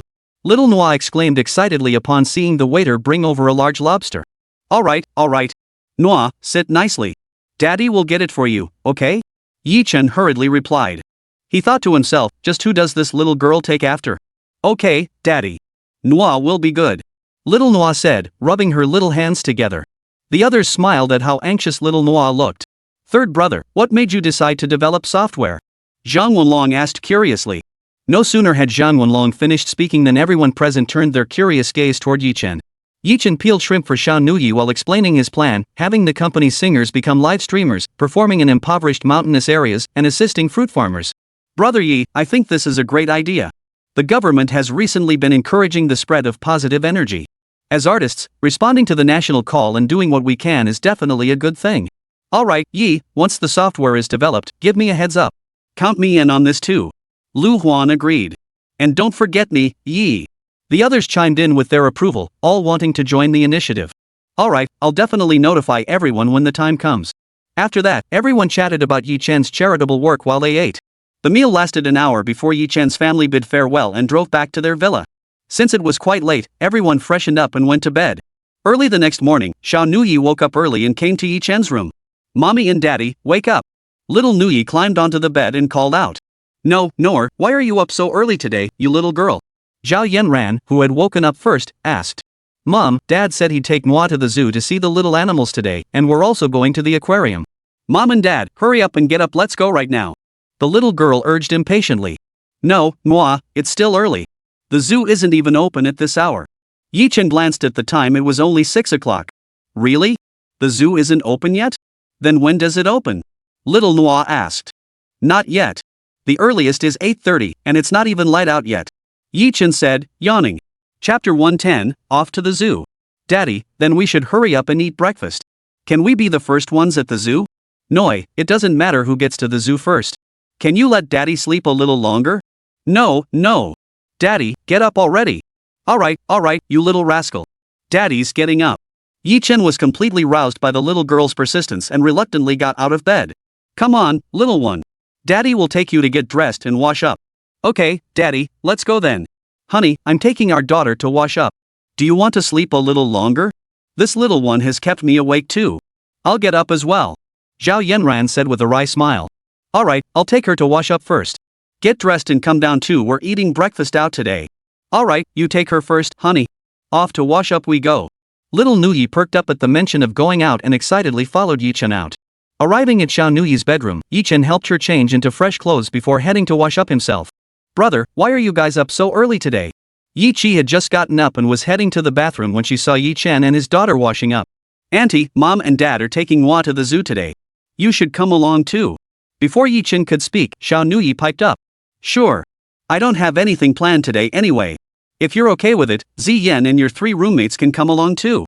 Chi, who had been half asleep, perked up instantly at the prospect of going out. Alright, give them a call. Are you going to the bathroom? Nuoyi and I are done washing up. We'll make room for you. Chen said, immediately picking up little Nuoyi. Alright, big bro. I'll call them. Oh, are you having breakfast at home? We're grabbing breakfast out today. Chen said as he walked out carrying little Nuoyi. Got it. Chen and his daughter descended the stairs. Shortly after, Zhao Yanran and Chi finished their morning routines and came downstairs as well. Soon the doorbell rang. Chen walked over to open it and upon seeing the visitors, invited them into the foyer. Alright, since everyone's here, let's head out. This timing works perfectly, we'll grab breakfast on the way, and the zoo should be opening by the time we arrive. Chen suggested. Alright. Hey, third brother, should we call the driver? It's inconvenient without a car. Lin Wenjua asked. Who said we don't have a car? I happened to stop by the garage yesterday and saw several cars parked inside. Upon hearing Chi's words, Chen and the other 3 headed toward the underground garage. The other girls, curious, followed them. When they arrived at the garage, Chen flipped on the lights. Lin Wenjua and the others stared at the row of vehicles, their mouths agape in astonishment. Wow, wow, wow. Third brother, your family is truly heartless. Look at this one, if I'm not mistaken, this is a limited edition Bugatti Veyron. Lin Wenjua exclaimed in astonishment. Alright, boss, let's go. As long as you guys come back and help me develop those 2 software programs, I'll give each of you a car. How about that? Chen urged. No need, no need. How could we accept a gift from you? We'd feel more at ease driving cars we bought ourselves. Alright then, let's go. We've got 2 minivans. The 4 of us guys can split into 2 groups, each driving one. As for the ladies, they can just sit back and relax. Hey, number 2, can you even drive a minivan? Third brother, are you underestimating me? Get in the car. I'll show you what I can do. Alright, I'll go get the keys. Chen didn't waste any time, immediately fetching the car keys and motioning for everyone to get in. Let's go. Off to the zoo. Xiao Nuoyi got into the car excitedly. Zhang Wulong then got straight into the driver's seat and Chen followed him into the car. Before long, the 2 minivans rolled out of the garage, quickly exiting the residential complex and heading toward the zoo. Hey, second brother, it's still early. Let's find a place to grab breakfast first, eat in the car, then head to the zoo. Chen suggested. Sure, no problem. Zhang Wulong, who was driving, nodded in agreement. Soon, Zhang Wulong spotted a breakfast shop and pulled the car over. Ji Peng, sitting in the back seat, looked up in confusion. Wait, where are they going? Why ask so many questions? Just follow them. Lin Wenjua said, immediately following in his car. Once both cars had pulled into parking spots, Chen said. Oh, right, honey. You 3 don't need to get out. If we run into fans, we won't be able to leave. Zhao Yanran nodded. After getting out, Ji Peng asked, third brother, are we going to grab breakfast before heading out? After all, only breakfast was available here, which was why he asked. Yeah, the zoo isn't open yet at this hour. Let's grab a bite here before heading out. Chen said. Chapter 111, A Day at the Zoo 1. Then why aren't the ladies getting off? Let them stay in the car. I'll buy it and bring it over to them later. Chen said as he walked toward the breakfast shop. Upon entering, he saw a wide variety of items inside. Owner, give me 10 pan-fried buns, 3 cups of soy milk, and 3 cups of millet porridge too. Sure thing. That'll be 20 yuan total. Here you go. You guys eat first, I'll take this to Yanran and the others and join you shortly. Alright, we'll start eating then. Chen then carried the breakfast to the minivan. Here, honey. This is for you and Nuoyi. You guys eat while I go downstairs to join them. Wow. Daddy got pan-fried buns too. Nuoyi loves pan-fried buns the most. Ouch, Mom, it's so hot. Little Nuoyi grabbed a pan-fried bun the moment she saw it and started eating, the heat making the little girl's eyes water. Why are you so impatient, you little girl? Zhao Yanran, startled by the scene, scolded her with a hint of exasperation. They're fresh off the stove and piping hot. Nuoyi, don't be so impatient. Wait until they cool down before eating. Hee, okay, Daddy. Chen then got out of the car and joined Lin Wenjue and the others for breakfast. Before long, they finished breakfast, got back in the car, and drove toward the zoo. Soon they arrived at the parking lot near the zoo and found a spot to park. Inside the car, Zhao Yanran and Yi were fully dressed for the outing. After getting out, they watched as car after car pulled into the lot. Daddy, there are so many people here. Are they also coming to the zoo to see the animals? Little Nuoyi asked curiously, looking at the crowd. Of course. And today is Sunday, so the little ones have the day off from school. Their parents are taking advantage of the day off to bring them here for some fun. Alright, let's go. We'll stay until 6 this evening, then head straight back to Shanghai tonight. Hey, third brother, why not wait until tomorrow to go back? Second brother, you know the answer to that. Nuoyi has school tomorrow morning, right, third brother? Fourth brother's right. Our No has school tomorrow morning. Hey! Look at me spacing out. Chen feared little Nuoyi might wander off and get separated, so he picked her up and led the group out of the parking lot. Since the parking lot was still a short distance from the zoo, everyone strolled toward the entrance while taking in the surrounding scenery. By the time they reached the zoo entrance, it was packed with people everywhere. Wow! Daddy, there are so many people today. Yeah. This zoo really draws a crowd. Boss, I'm holding Nuoyi and can't move easily, so you three handle the line standing. No problem, third brother. But we've just been laid off and are a bit strapped for cash. What about the money? No problem. I'll scan it for you right now. Alright, scan it to me then. Lin Wenjue pulled out his phone, and Chen quickly scanned the money over. Immediately after, the notification for 8,000 yuan arriving in his account sounded. Hey, third brother, did you skin too much? Lin Wenjue jumped at the transaction notification sound. No, I didn't. I just figured since everyone came along with us, we couldn't exactly split the bill evenly. Besides, this isn't just for you, it's for everyone's expenses today. Oh, I see. But third brother, you really are crafty making me pay for the whole line. But think about it, boss. There are only 4 of us guys here. It'd be awkward to make the ladies queue up. What if some creepy pervert tries to take advantage? We'd be the ones stuck dealing with it. Fine. You've got a point. I'll take the burden then. Second and fourth brother, you each line up at a different window. Whoever gets there first calls me over to pay. Zhang Wanlong and the other nodded in agreement. Honey, you're treating the other 3 like laborers. Zhao Yanran giggled, covering her mouth. Honey, you're doing me wrong. They volunteered to queue up. Our daughter can vouch for me, right, Nuoyi? Yes. Yes. Mommy, Noah can vouch for Daddy. All 3 uncles volunteered. Chen planted a kiss on little Nuoyi's cheek and said, Nuoyi, you're amazing. You're truly Daddy's little cotton jacket. Hee, little Nuoyi giggled. You little rascal, you'll end up picking up your daddy's bad habits sooner or later. Zhao Yanran shook her head and chuckled beside them, extending a jade-like finger to poke Nuoyi's forehead playfully. After waiting for a while, Lin Wenjue and the others walked over with the purchase tickets. Third brother, we've got the tickets. Let's go inside. Lin Wenjue waved the tickets in his hand. Keep these tickets with you yourselves. Otherwise, you won't get in when they check them later. He distributed the tickets to everyone. The group then lined up at the ticket gate. After passing through the turnstiles, they entered the park and immediately spotted a row of snack vendors. Wow! Daddy, there are so many delicious things here. Shanhua's eyes lit up at the sight of the snacks. Chen looked at the little girl helplessly. She'd already eaten on the car ride over, yet now she was hungry again. Chapter 112, A Day at the Zoo 2. Daddy, Nuoyi wants to eat something yummy. Little Nuoyi looked at Chen with hopeful eyes. Well, we can talk about it, but Nuoyi, we agreed earlier Daddy won't buy you fried food. How about I get you a fruit salad instead? But Daddy, Nuoyi wants it. Alright then. Daddy will get you a grilled sausage too. If that's still not enough, Daddy won't buy you anything else. Chen said, watching the little girl's face as she looked like she was about to cry. Okay. Just 1 grilled sausage, then. Alright, boss, that'll be 1 grilled sausage and 1 fruit salad. The rest of you can order whatever you want. No problem, okay.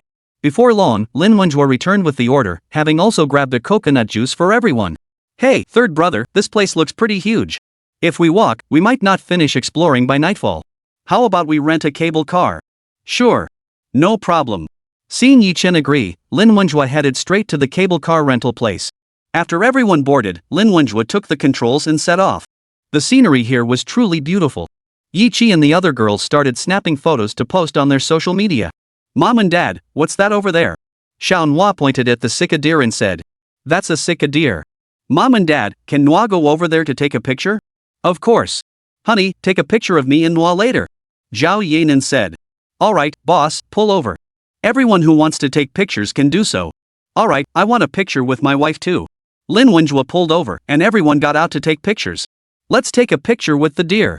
After being set down, Xiao Nuoyi happily started running toward the deer. Noer, come back slowly. Yi Chen quickly pulled the little girl back.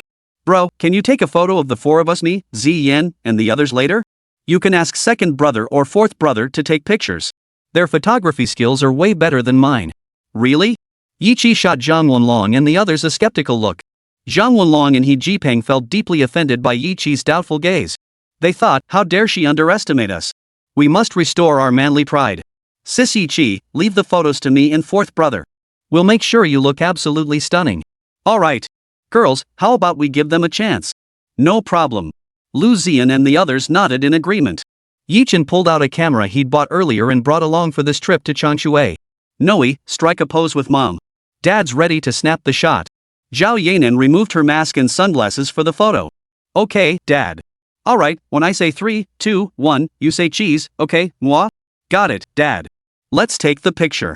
Alright, 3, 2, 1. Cheese. With a click, Yi Chen snapped the photo.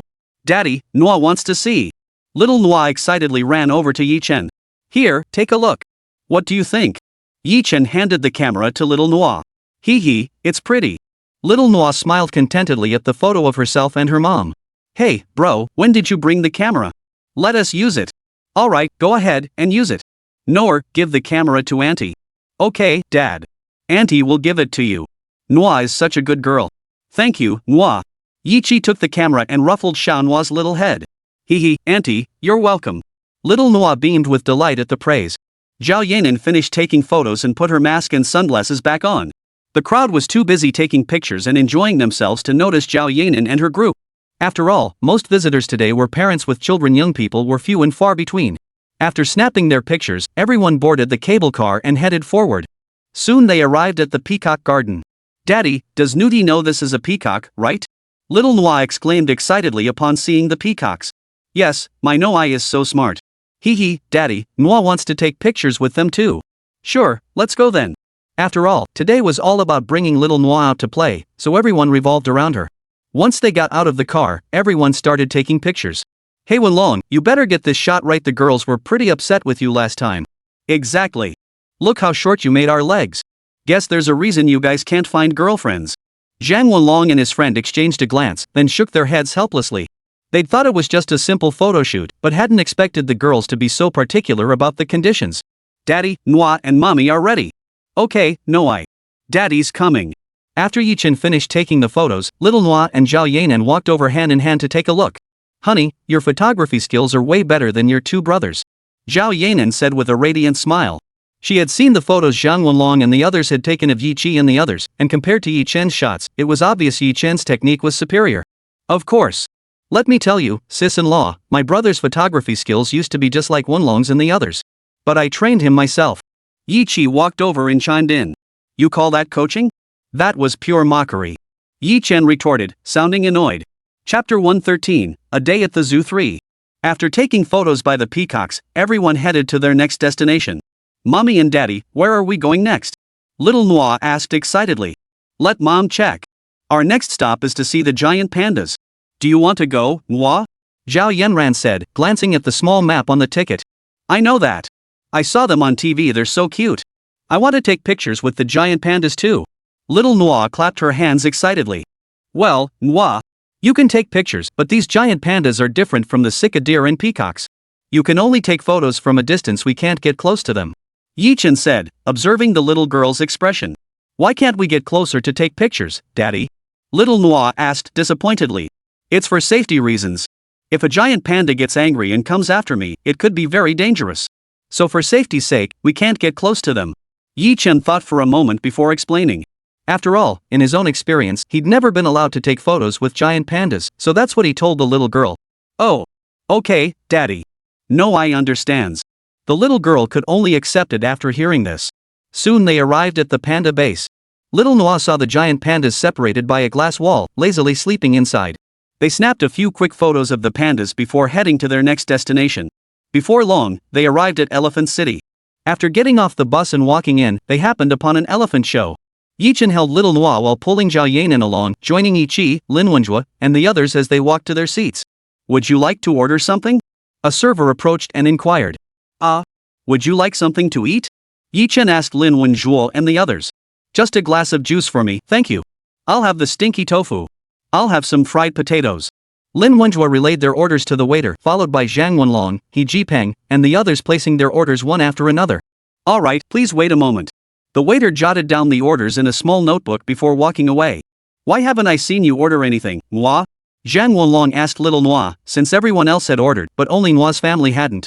Nuoyi already ate until she was full. She can't eat anymore. Little Nuoyi frowned as she spoke. Truthfully, she wanted more treats too, but she'd already had a serving of fruit salad and a grilled sausage, and her little tummy was full now. Chen shot Zhang Wenlong a disapproving glare, thinking to himself, this guy's finally gotten Nuoyi to stop snacking, why are you butting in? It's not that Chen wouldn't buy Nuoyi anything, he just feared she'd overeat and then refused to touch her lunch. Zhang Wenlong, catching Chen's glare, was a bit baffled. Once the waitstaff brought the snacks, everyone ate while watching the elephant show. Truth be told, tourist spot prices were indeed higher than elsewhere, and Chen found the taste rather mediocre. Before long, the elephant show ended. Staff began directing the crowd, charging 20 yuan per photo with the elephants. Daddy, Nuoyi wants to take a picture with the elephant too. Little Nuoyi gazed at Chen with pleading eyes. Nuoyi, you have to sit on the elephant's trunk for the photo. Aren't you scared? Chen asked the little girl. Daddy, Nuoyi isn't scared. Nuoyi is very brave. Little Nuoyi patted her little chest, her eyes brimming with confidence. Chen found her little expression utterly adorable, and Linwenjua and the others were amused by Little Nuoyi's cute expression. Alright then. Let's go. Chen thought for a moment, then picked up Little Nuoyi and walked toward the elephant. Hello, our child would like to take a photo with the elephant. Is that possible? Sir, it's possible, but for the child's safety, they must be accompanied by a parent during the photo session. The staff member addressed Chen. No problem. I'll hold her while you take the photo. Chen nodded in agreement. Chen then sat down with little Nuoyi in his arms and had a photo taken. After paying for the photo, Little Nuoyi looked at it with excitement on her little face. After that, Chi and the other girls also went up to take photos. After everyone had their pictures taken, they set off for their next destination. Daddy, when are we going to the underwater world? Xiao Nuoyi asked eagerly. The underwater world is still a ways off. First we'll pass Tiger and Lion Mountains, then we'll reach the underwater world. He Jipeng said, glancing at the map. Nuoyi, would you like to see the tigers and lions? Chi asked, looking at Little Nuoyi. Nuoyi wants to see tigers and lions. Little Nuoyi exclaimed excitedly. To see the tigers and lions, they needed to walk. After returning the cable car, everyone set off toward their destination. Ugh! I can't go on. I need to rest. Chi sighed halfway through the walk. I'm tired too. I need to rest. With Chi's words, everyone sat down to rest. Dad, if you're tired, put Nuoyi down. She can walk on her own. Little Nuoyi, sitting in Chen's arms and seeing him drenched in sweat, immediately suggested. Alright then, but Nuoyi, you mustn't wander off, understand? If you disobey and run off, Mom and Dad won't take you anywhere with us in the future. Chen thought for a moment before saying. Okay, Daddy. Nuoyi will be good and won't run off. Little Nuoyi nodded her little head in assurance. Chen then set the little girl down. Little Nuoyi didn't wander off but sat obediently beside him. After resting, everyone got up and continued on their way. To keep Nuoyi from wandering off, Chen held her little hand the entire journey. Chapter 114, Home. Before long, they finally spotted the lion. Xiao Nuoyi watched the lion lying below with great curiosity. Mommy and Daddy, why is the lion lying on the ground? Is it because it's so sleepy? Maybe it really is too sleepy. Chen didn't know the reason either, so he could only say that. Mommy and Daddy, Nuoyi sees everyone feeding the lion. Nuoyi wants to feed the lion too. Little Nuoyi saw several people tossing food down below and wanted to join in. Alright then, Nuoyi, wait here nicely. Daddy will go buy some for you right now. Chen quickly returned with a small piece of meat. Here you go, Nuoyi. Just toss it down. Okay, got it, Daddy. Little Nuoyi tossed the meat down, and it was devoured in an instant. Daddy, it ate it. Little Nuoyi watched the lion eat with great excitement. The group stayed there for a while before setting off toward the tigers. Nuoyi, we've been walking for so long. Look at you all sweaty, aren't you feeling tired? Daddy, Nuoyi's a little tired. Daddy, carry me. Little Nuoyi furrowed her tiny brow and held out her arms for Yi Chen to pick her up. He had only asked casually, but the little girl immediately wanted to be carried. Without hesitation, he lifted her into his arms. Nuoyi got all sweaty today. She smells stinky. Daddy, Nuoyi doesn't smell bad. Little Nuoyi sniffed herself after hearing her dad's words. Hee, you do smell a little bit, but Daddy smells a little bit too. Little Nuoyi sniffed Yi Chen's clothes defiantly. Everyone burst into laughter at Little Nuoyi's antics. The group made their way over to the tigers, stayed for a while, fed them, and then set off toward their final destination. Upon arriving at the underwater world, they first sat down to rest for a bit. Boss, I'm afraid I'll have to trouble you to queue up and buy tickets. Let's go in and play first, then grab dinner when we come out. How about that? Yi Chen suggested once they'd rested sufficiently. Alright, no problem. I'll go buy the tickets right now. Lin Wenjue said before getting up to join the queue. After ticket inspection, Yi Chen and the others entered.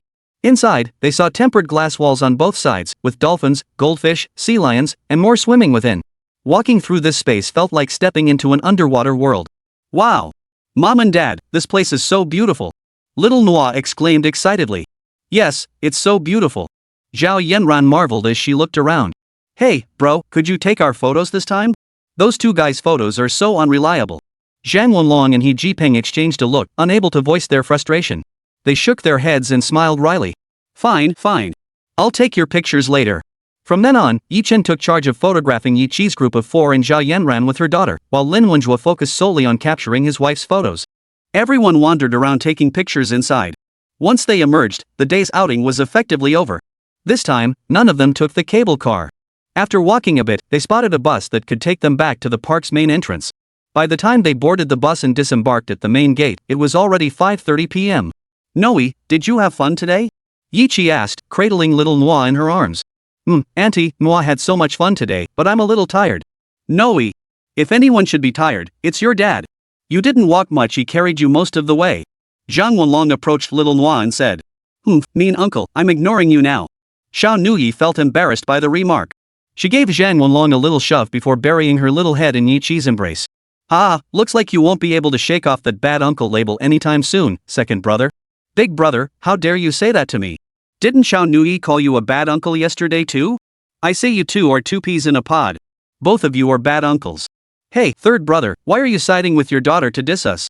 Looks like today's the day to remind you how we used to take you down in college. Lin Wenjue walked over to Yi Chen, wrapped his arm around Yi Chen's neck, and said. Bad uncle, you're not allowed to bully my daddy. Little Nuoyi, nestled in Yi Chi's arms, glared at Lin Wenjue with fierce little eyes. Lin Wenjue. Boss, did you see that? Now that third brother has a daughter to protect him, how can you still pick on him? He Jipeng burst out laughing beside him. I can't take the third brother down anymore, but I can take you down. Lin Wenjue glared at He Jipeng with malice, then strode toward him. Hey, boss, you're not playing fair. Hey! Don't mess with my hair. He Jipeng broke free and ran off, with Lin Wenjue chasing after him. The two continued their playful scuffle, making Xiao Nuoyi giggle nonstop beside them. They finally stopped at the parking lot. Hey, sis-in-law, you really need to rein in the boss.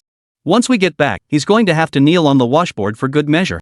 He Jipeng approached Yin Xingxue and said. Alright, fourth brother. I'll take your advice.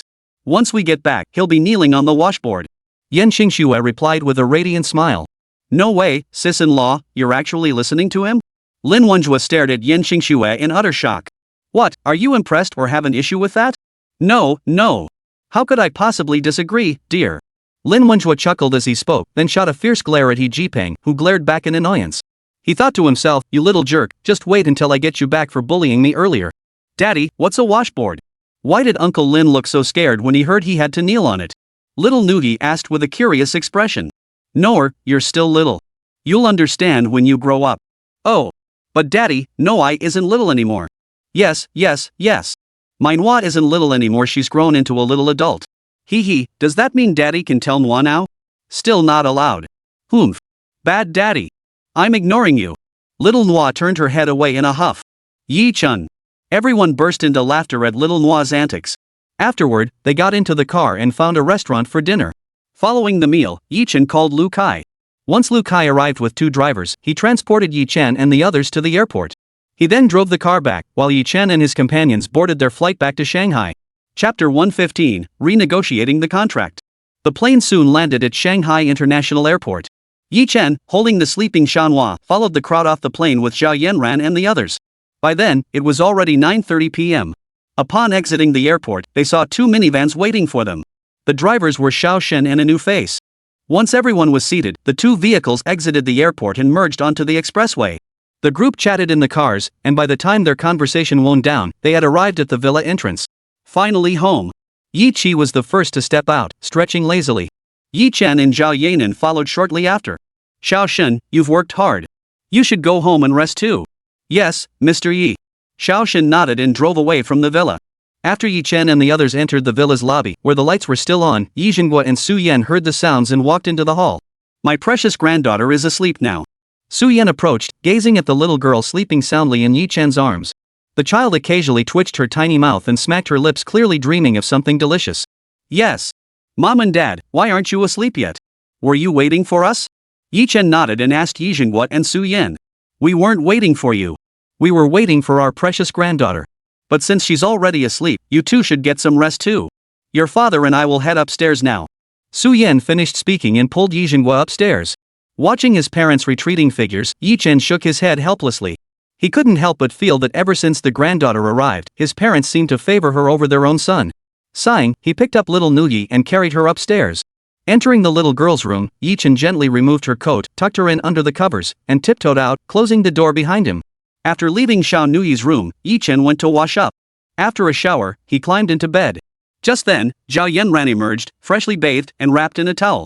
Her fair, flawless skin and smooth, shapely legs were exposed. Yi Chen couldn't help but look, the faintly visible cleavage clearly visible. Staring at Zhao Yanran, radiant and fresh like a lotus emerging from the water, Yi Chen was mesmerized. Feeling Yi Chen's gaze, Zhao Yanran's face flushed instantly. Watching her rosy cheeks, Yi Chen couldn't help but swallow hard. Honey, why are you staring at me like that? Embarrassed by Yi Chen's persistent gaze, Zhao Yanran finally asked. Honey, we haven't been intimate for days. Let's make up for it tonight. Yi Chen grinned at Zhao Yanran, then swept her into his arms and captured her delicate lips with his own. Zhao Yanran hadn't expected Yi Chen to be so eager, but she soon responded to his advances, and soon the room was filled with the sounds of passion.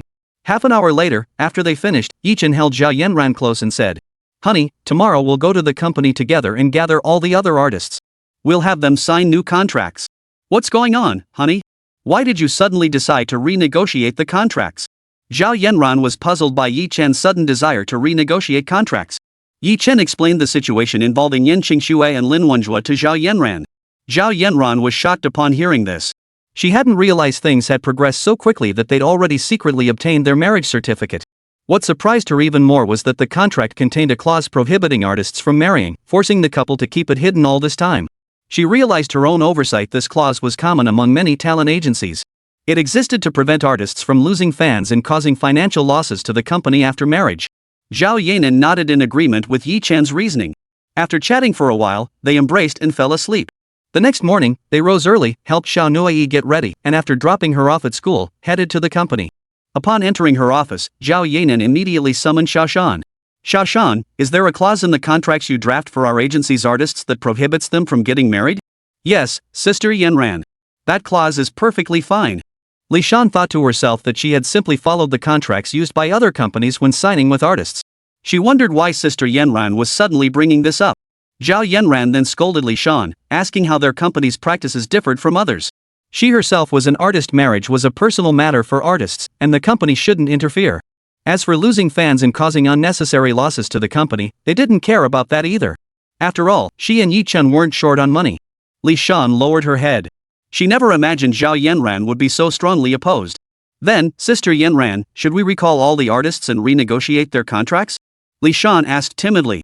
Of course we need new contracts. Call the artists right now and have them come back to the company. Zhao Yanran shot Li Shan a sharp, annoyed glare. Got it, Yanran. I'll call them right now. Li Shan said before stepping out of the office. Chapter 116, Wedding Photoshoot Part 1. Before long, Lin Xiaoxiao, Du Yue, Yen Qingxue, Lu Ziyan, and Lu Yan all arrived at Zhao Yanran's office. What's the rush, dear? Why did you call us all here so urgently? Earlier that morning, Lin Xiaoxiao had planned to go shopping with Du Yue. Ever since entering the entertainment industry, the two had been constantly busy, flying around day and night. Now that they finally had a rare break, they'd been spending every day together shopping for clothes. Just as they drove out of the residential complex, Li Shan called them over, saying the company needed to gather the artists for something. But Li Shan hadn't specified what it was. Perhaps she felt awkward explaining, so now everyone had rushed to the company, completely in the dark. Everyone, I'm truly sorry to have called you all here today. The reason is that the previous contract is void, and we need to sign a new one. Zhao Yanran apologized to everyone. After all, she had started this company for the flexibility it offered, and the sign artists were all friends she knew. Since they were friends, she saw no need to restrict their freedom just for profit. Hearing Zhao Yanran's words, everyone exchanged confused glances, clearly baffled by the need to renegotiate the contracts. Sis-in-law, everyone, let me explain.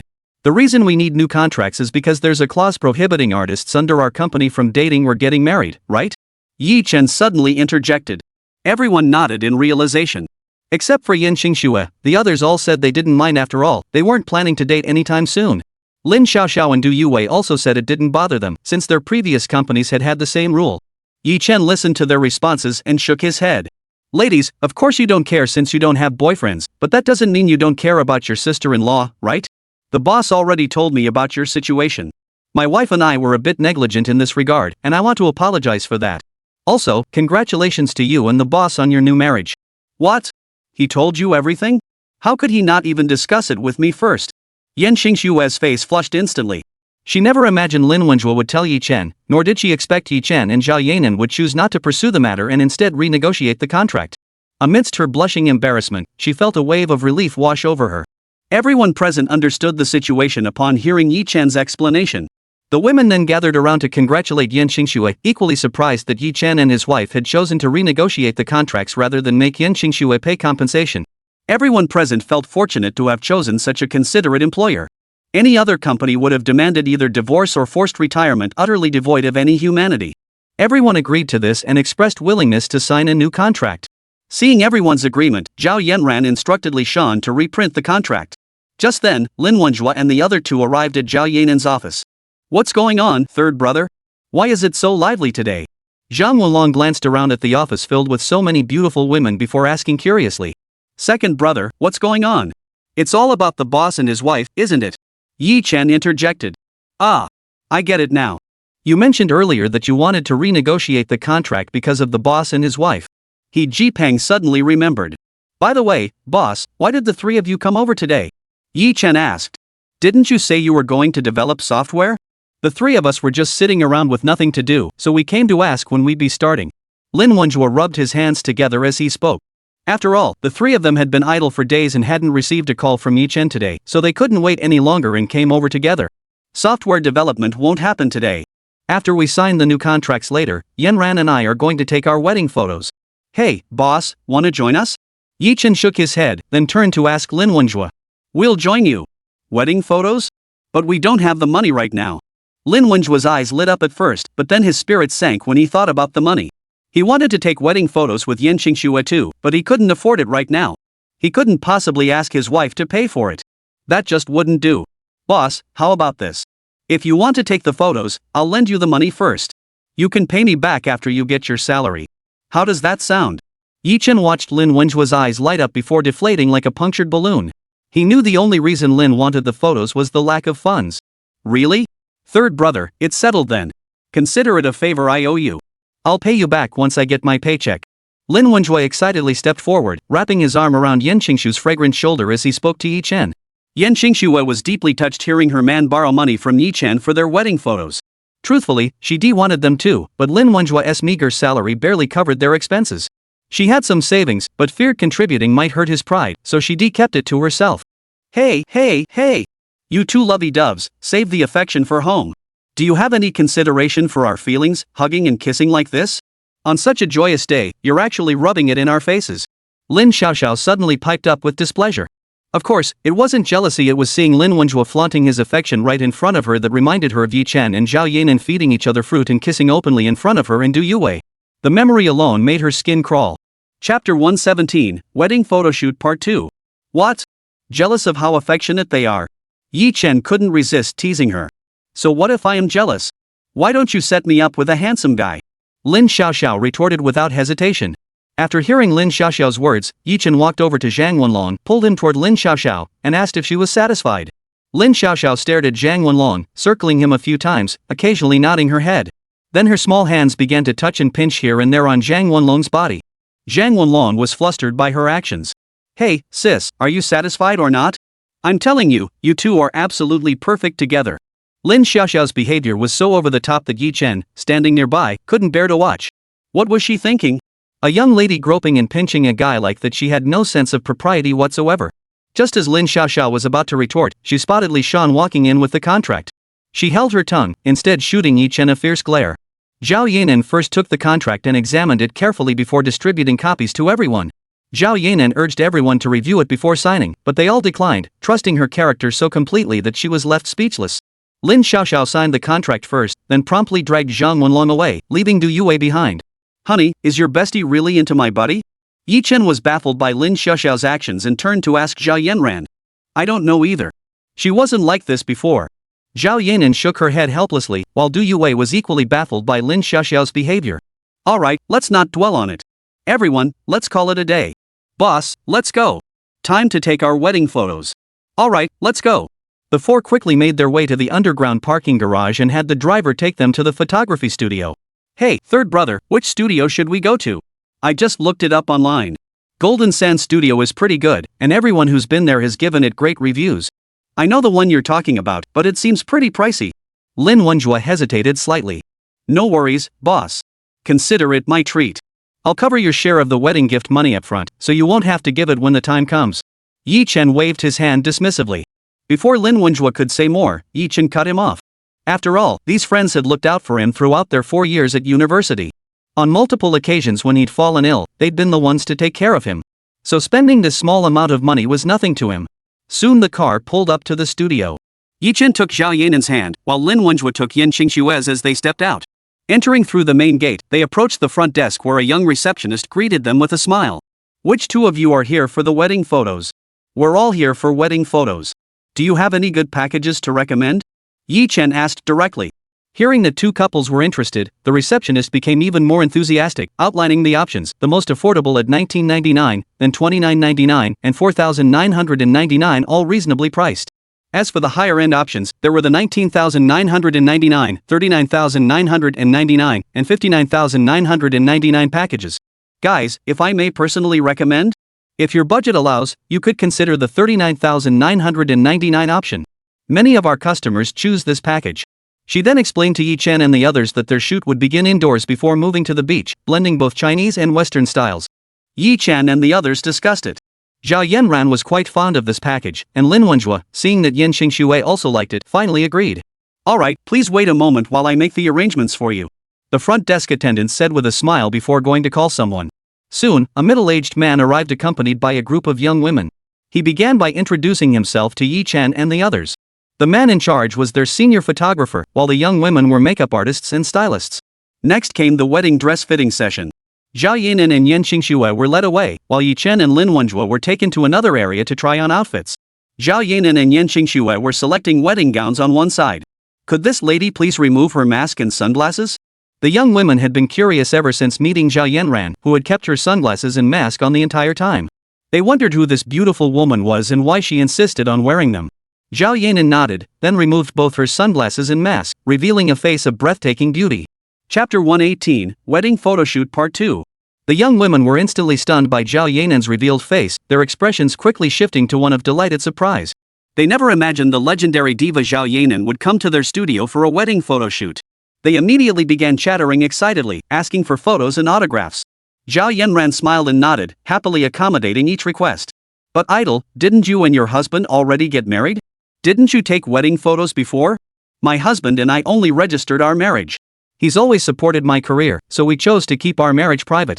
That's why we never had a wedding or wedding photos. Now that we've gone public, we've decided to make up for it. The young girls chatted with Zhao Yanran while applying her makeup, occasionally asking questions which she answered patiently and skillfully. Throughout the process, the girls couldn't help but marvel at how different Zhao Yanran was from other celebrities. Not only was she beautiful, but her personality was also impeccable. Their studio had hosted other stars before. But those like Zhao Yanran, who were polite and gracious, were rare. Most celebrities, relying on their star status, acted aloof and impatient if asked too many questions. While applying makeup, they marveled at Zhao Yanran's flawless skin. With just a light touch of makeup and the wedding gown, she looked like a true fairy. After Zhao Yanran and Yin Qingxue finished their makeup, the two emerged in their wedding gowns. Yi Chen and Lin Wenjue had been waiting outside. Seeing the women glide toward them in their gowns, both men were utterly transfixed. Their natural beauty and stunning figures were already remarkable. Now adorned in bridal gowns, they radiated in otherworldly beauty, like two celestial beings descended to earth. Chen and Lin Wenjue then walked toward their respective brides. Honey, you look absolutely stunning today. Was I not beautiful before? Zhao Yanran asked Chen. Beautiful? Of course you are. Just more so today. That's more like it. Alright, both bride and groom, let's get going. Just as Lin Wenjue was about to compliment his own bride, the photographer cut him off. On the way to the car, Lin Wenjue kept glancing at the photographer with a look of resentment.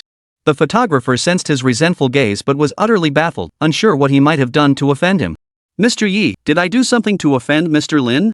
Why does he look like he wants to eat me alive? The photographer whispered to Chen. It's fine. Don't mind him. Maybe he's just in a bad mood because it's that time of the month. Chen also caught Lin Wenjue's glance. He knew perfectly well that this photographer had interrupted him just as he was about to compliment his wife. After all, having spent 4 years together in college, they understood each other well. Oh, I see. Understood, Mr. Yi. Lin Wenjue. Thought, when did I ever have a period? I'd have known about it. Zhao Yanran. Yan Xingxue. After hearing Chen and the photographer's conversation, the two women wondered, do men even have periods? They exchanged glances and both shook their heads. Honey, I didn't know men had periods. Hearing Zhao Yanran's question, Chen replied, oh. Is that so, honey? Maybe I just misremembered? He wondered how he should respond should he say yes or no. After all, he'd just blurted it out earlier. Zhao Yanran, not getting an answer, shook her head and didn't press further. Soon the car arrived at a photography studio. The group got out and followed the photographer inside.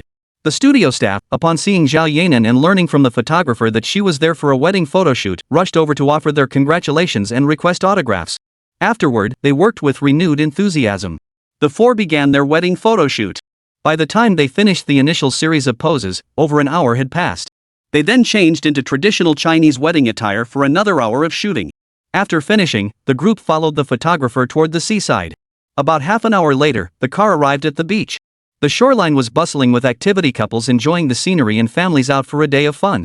Mr. Yi, please wait a moment before exiting the vehicle. Since Miss Xiao is a celebrity, she requires security escort when disembarking. Otherwise, we won't be able to proceed with the shoot. The photographer in the car explained. Does your studio have security personnel? Mr. Yi, our studio doesn't have its own security, but we partner with a security company. After all, we frequently collaborate with celebrities on photo shoots. Soon, several vehicles arrived, and security personnel disembarked. The photographer stepped out first to make arrangements before allowing Chen and the others to exit. After Zhao Yanran stepped out, the security guards immediately formed a large circle around her. Chen told them not to do that. He'd seen a celebrity end up on trending topics just days ago because of exactly that kind of treatment. Chen certainly didn't want that kind of attention. He instructed the guards to simply stand beside them, emphasizing that they must avoid any pushing incidents. If fans approached, they were to persuade them calmly, never resorting to force. The guards found this odd. Didn't celebrities usually crave a grand entrance? But since Chen had requested it, they all moved closer and positioned themselves beside him and his companions. Not long after, someone spotted Zhao Yanran and shouted out, alerting the crowd around them. Immediately, people began rushing over to ask Zhao Yanran for autographs, causing the security guards to tense up. Zhao Yanran. Zhao Yanran. Zhao Yanran. Zhao Yanran. Zhao Yanran. Zhao Yanran. Sis Yanran, can you sign for us? Yeah, Sister Yanran, give us an autograph. Everyone, please quiet down. As soon as Zhao Yanran spoke, everyone fell silent. Everyone, today my husband and I are here to take our wedding photos. I know you all want my autograph, but could you please wait until after we finish shooting before I sign for you all? Would that be alright? Chapter 119, Signing Autographs for Fans. Sure, Sister Yanran. As long as you don't leave, we can wait for you. Alright, everyone, let's not disturb Sister Yanran. Let her finish her photoshoot first, then we'll come back for signatures. Sis Yanran, can we watch you take the photos from the sidelines? Don't worry, we won't disturb you at all. At that moment, Chen suddenly said, Hey, fans, if you want to watch me and my wife take our wedding photos, you're welcome to stay, just don't interrupt us, okay? Really? Handsome? We promise we won't interrupt you. After saying this, the fans all stepped aside to make a path. The security guards all breathed a sigh of relief, marveling at how different Zhao Yanran was from other celebrities. Not only was she easygoing, but she was also kind to her fans, unlike some stars who didn't treat their fans like human beings at all. Thanks to the fans' cooperation, the security guard's job was a breeze, and Zhao Yanran's wedding photoshoot proceeded smoothly. So it was that while Zhao Yanran posed for her wedding photos, fans gathered around to watch. Passers-by grew curious about the commotion ahead. Why were so many people gathered? As they drew closer, they spotted Zhao Yanran and her entourage taking pictures nearby. Hey! Isn't that superstar Zhao Yanran? Who are those other two guys and one girl? Dumbass! Don't you know the guy hugging her is her husband? As for the other guy and girl, no clue. Are they taking wedding photos? It sure looks like it. You guys must be new here. You guessed right, our Yanran's sister is indeed taking wedding photos. The crowd that arrived later soon joined in the conversation with the fans. Halfway through their shoot, Chen and the others suddenly felt thirsty and paused. Since everyone had finished the water they brought, Chen suggested ordering takeout. But with so many people here, he couldn't just drink while the fans watched. Zhao Yanran then suggested asking if any fans wanted to join in on the order.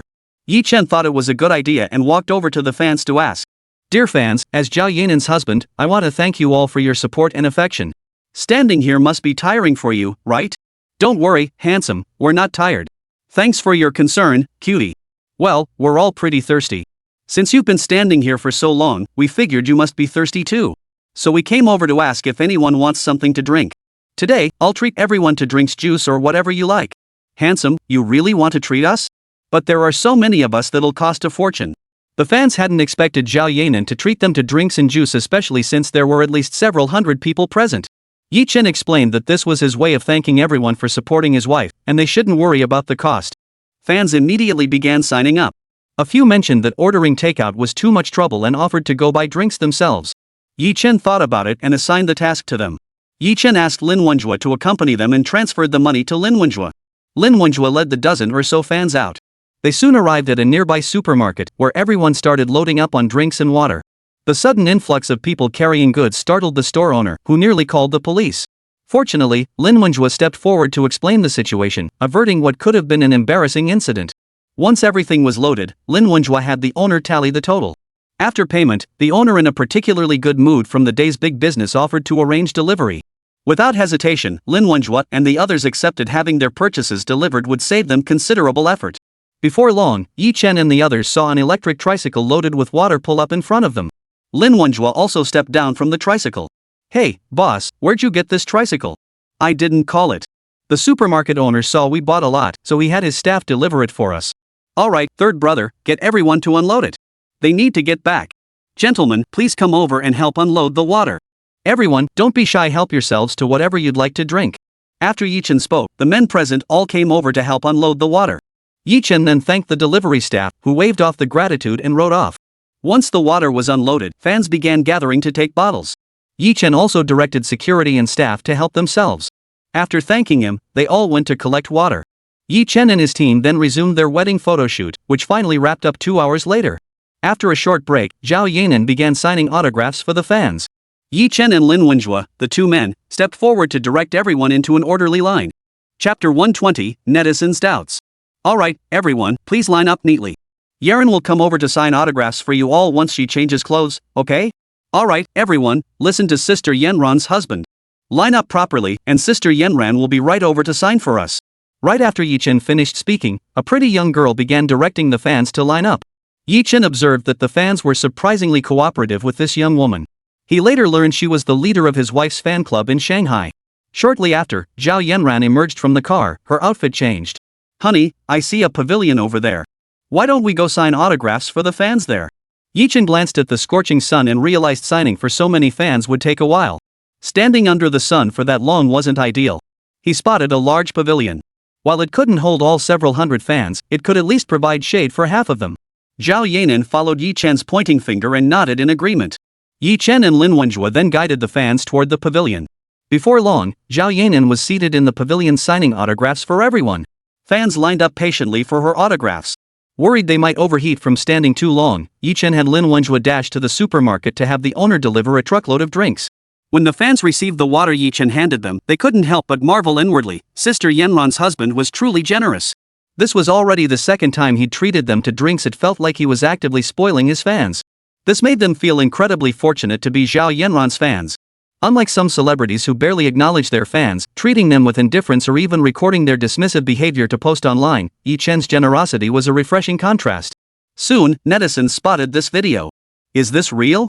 Can you believe a celebrity would spend that much money just to spoil their fans? Doubt it. I saw a video online earlier where some celebrity acted like a diva in front of fans, totally ignoring them. I bet this Zhao Yanran filmed it just for show. You're just sour grapes. If you don't believe it, why not go see for yourselves? Our Yanran's sister isn't like some other celebrities. I was actually there at the airport. She treated us fans incredibly well. I was there too.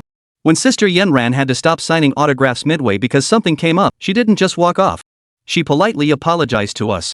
You brainless fans, this was clearly staged just for you, and you actually bought it. Who are you calling brainless fans? Name names. Chen and his crew were unaware that fans had already uploaded videos of them handing out drinks to fans online. The incident had sparked a heated online argument between their supporters and Zhao Yanran's fans. Shortly after, Chen received a call about it. Learning the news, he couldn't help but smile bitterly to himself. Fame truly brings trouble. He immediately ordered someone to investigate who was stirring the pot. If anyone dared to keep it up, he wouldn't hold back. Soon after, Chen received a call from the CEO of Cool Cat Technology. Hello, Mr. Yi. We investigated and found no one was deliberately stirring the pot. Netizens are questioning the video because of a recent incident involving a certain celebrity. Ms. Zhao's fans wanted to clarify things for her, and before they knew it, both sides were arguing. Hearing this, Chen couldn't help but sigh inwardly. Truly, one bad apple spoils the whole bunch. Chapter 121, The Cheerful Sanitation Lady. After pondering, Chen instructed President Zhang, contact the subsidiaries under Zhongxing Group immediately. Jointly apply pressure to that celebrity's company to have them blacklist the star. If they refuse to cooperate, their company has no reason to exist. Understood, Mr. Yi. Rest assured, I'll call the president of the subsidiary right away. It's just that the chairman. Don't worry about that, Mr. Zhang. I'll handle my father. He'll definitely support my decision regarding scum like this. Understood, Mr. Yi. I'll make the calls immediately. What's wrong, third brother? You look pretty upset. Lin Wenhua approached after seeing Chen hang up, his curiosity piqued. Chen explained the online situation to Lin Wenhua, how one celebrity's misconduct had implicated the entire entertainment industry. Since Chen couldn't confront netizens directly, he had no choice but to vent his anger at this particular star. You're talking about Li Qingtian, right? I saw that video and was furious too. Third brother, you're doing the right thing. We can't take it out on netizens, so we have to deal with her. Zhao Yanran had been signing autographs for fans for 2 hours straight, yet more fans kept arriving, likely drawn by the viral video. Chen didn't want her to continue. Honestly, signing at this pace would wear anyone out, not just Zhao Yanran. Dear fans, shall we wrap things up here? Our Yanran has been at it for 2 solid hours. If we keep going, I'm afraid she'll collapse from exhaustion. Handsome, but we only came because we heard Sister Yanran was here. Who knows when we'll get another chance to get her autograph. Yeah. Please make an exception for us. Chen could only patiently explain to the fans that Zhao Yanran had already been exhausted since this morning from the wedding photo shoot. Now, to avoid disappointing them, she'd been signing autographs for 2 hours straight. If this continued, her body would break down. He promised to exchange contact information with their group leader later. Once Sister Yanran had time, they would definitely organize a fan meet and greet where everyone could get autographs. Hearing this, the later arriving fans felt a pang of regret but couldn't ignore their idol's well-being. Reluctantly, they dispersed. Chen took the opportunity to exchange numbers with the fan club leader, learning her name was Fong Ling, a girl with an 85% rating in looks. After the fans dispersed, Zhao Yanran could finally rest. But after working so intensely, she was drenched in sweat. Chen stepped forward, feeling sorry for her, and gently wiped the sweat from her forehead. Yan Xingxue wasn't much better off. With Li Shan absent today, she'd had to step in as assistant. From the autograph session onwards, she'd been helping non-stop and was now drenched in sweat too. Lin Wenhua watched with concern, loudly demanding Chen compensate his wife. Chen shot Lin Wenhua a disapproving glare, thinking, just because your wife is tired doesn't mean mine isn't. But then he remembered she had helped out. As the boss, he couldn't be too stingy, so he agreed to Lin Wenhua's request. Only then did Chen realize how hard the security guards had been working to maintain order all this time. Without hesitation, he handed each of them 200 yuan as a token of appreciation. The guards initially refused, but under Chen's insistence, they reluctantly accepted the money. Mr. Yi, we'll take our leave now. Should we deliver your wedding photos in a week, or will you pick them up yourselves? The photographer asked after the security guards left. How about this? Chen replied after a moment's thought. Since we'll be busy with wedding preparations next week, it would be a hassle for us to pick them up. Could you deliver them to Villa?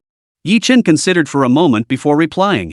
After all, they would be busy with wedding preparations next week, so he had no choice but to trouble them with the delivery. The photographer nodded, gave Chen a final nod, and departed with his crew. Once everyone had departed, Yi Chen pulled Lin Wenjua aside to tidy up the scene. Third brother, what are you planning to do with these cardboard boxes? Lin Wenjua asked, eyeing the cardboard boxes scattered on the floor. Yi Chen thought for a moment, glanced around, and spotted a sanitation worker. He immediately strode over with his long legs. Ma'am, we have a pile of cardboard boxes over there. Would you like them? The woman sweeping nearby heard the voice and turned to see Yi Chen looking at her. Young man, were you just asking me? The woman asked uncertainly, pointing to her own nose. Yes, auntie. I saw a pile of cardboard boxes over there, they're all brand new, so I came to ask if you'd like them. Hearing Yi Chen's words, the aunt looked at the pile of cardboard boxes and nodded without hesitation. After all, selling that many boxes could fetch several dozen yuan. Sanitation workers' wages were already low, and they routinely collected cardboard boxes and bottles while sweeping to sell for extra money. With Yi Chen offering them now, refusing would be foolish. Seeing the aunt nod, Yi Chen led her over to help Lin Wenjua bundle up the cardboard boxes. Young man, do you want these bottles on the ground? The auntie asked, glancing at the bottles scattered on the ground. Yi Chen said she could take them if she could carry them. Hearing this, the auntie was overjoyed, thinking to herself, what a bountiful haul today. She thanked Yi Chen and began gathering the bottles. Watching her, Yi Chen couldn't help but recall his parents from his past life. His father was a migrant worker, and his mother was a sanitation worker. Every time his mother swept the streets, she was just like this auntie, returning home each day with a pile of bottles and cardboard boxes. Once she had collected enough, she would take them to sell for money. Back then, Yi Chen couldn't understand his mother. They were just cardboard boxes and bottles, why would she be so happy?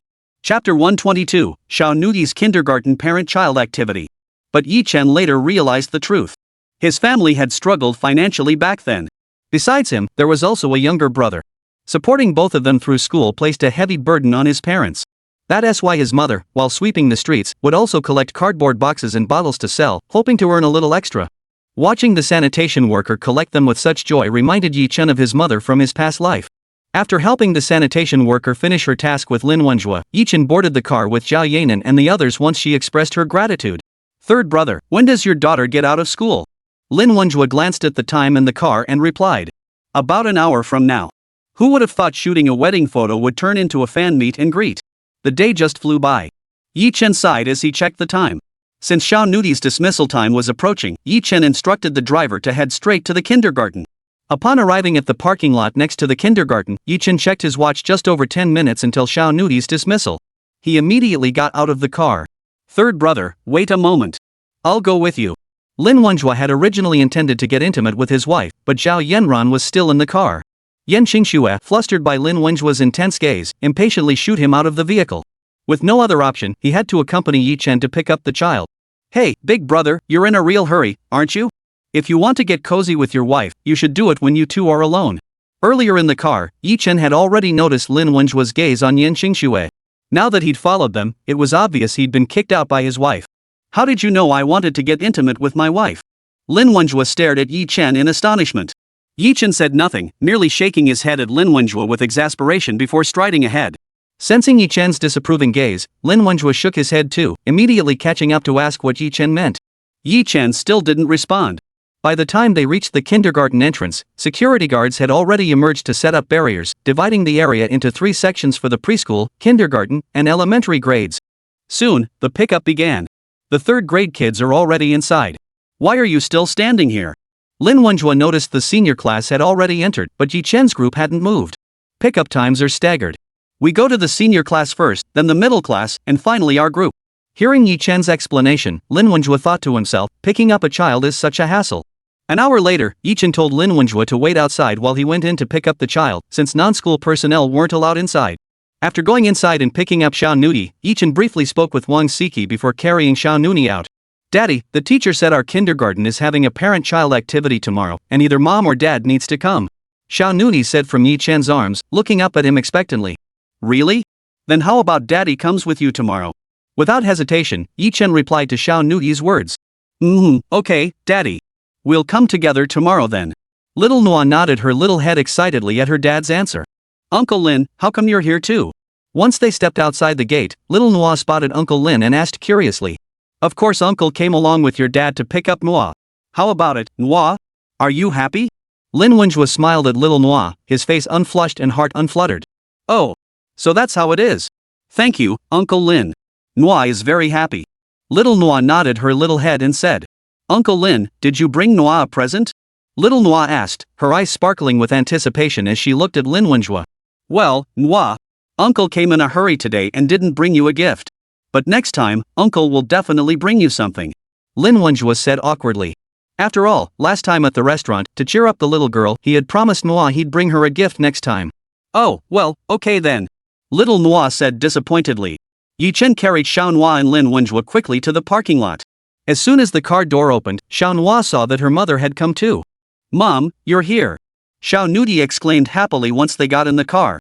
Yes, not only your mom, but Aunt Xingxue came to pick you up too. But Nuoyi, you only greeted your mom and not me, I'm so sad. Zhao Yanran smiled but said nothing. Instead, Yan Xingxue looked at the little girl with a hurt expression. Upon hearing this, Xiao Nuoyi immediately pouted and pleaded. Auntie Xingxue, Nuoyi is saying hello to you now. Will you forgive Nuoyi? Well, Nuoyi, give me a kiss, and Auntie won't be upset anymore. Yan Xingxue leaned in, offering her pretty face. Little Nuoyi, hearing that just one kiss would make her feel better, immediately planted a smack on her cheek. After receiving Nuoyi's kiss, Yan Xingxue forgave the little girl. The car filled with laughter. Little Nuoyi excitedly shared that her kindergarten was organizing a parent-child activity. When Zhao Yanran asked if she wanted her mom to come, the little girl immediately nodded her head happily. Chapter 123, Attending the Parent-Child Event.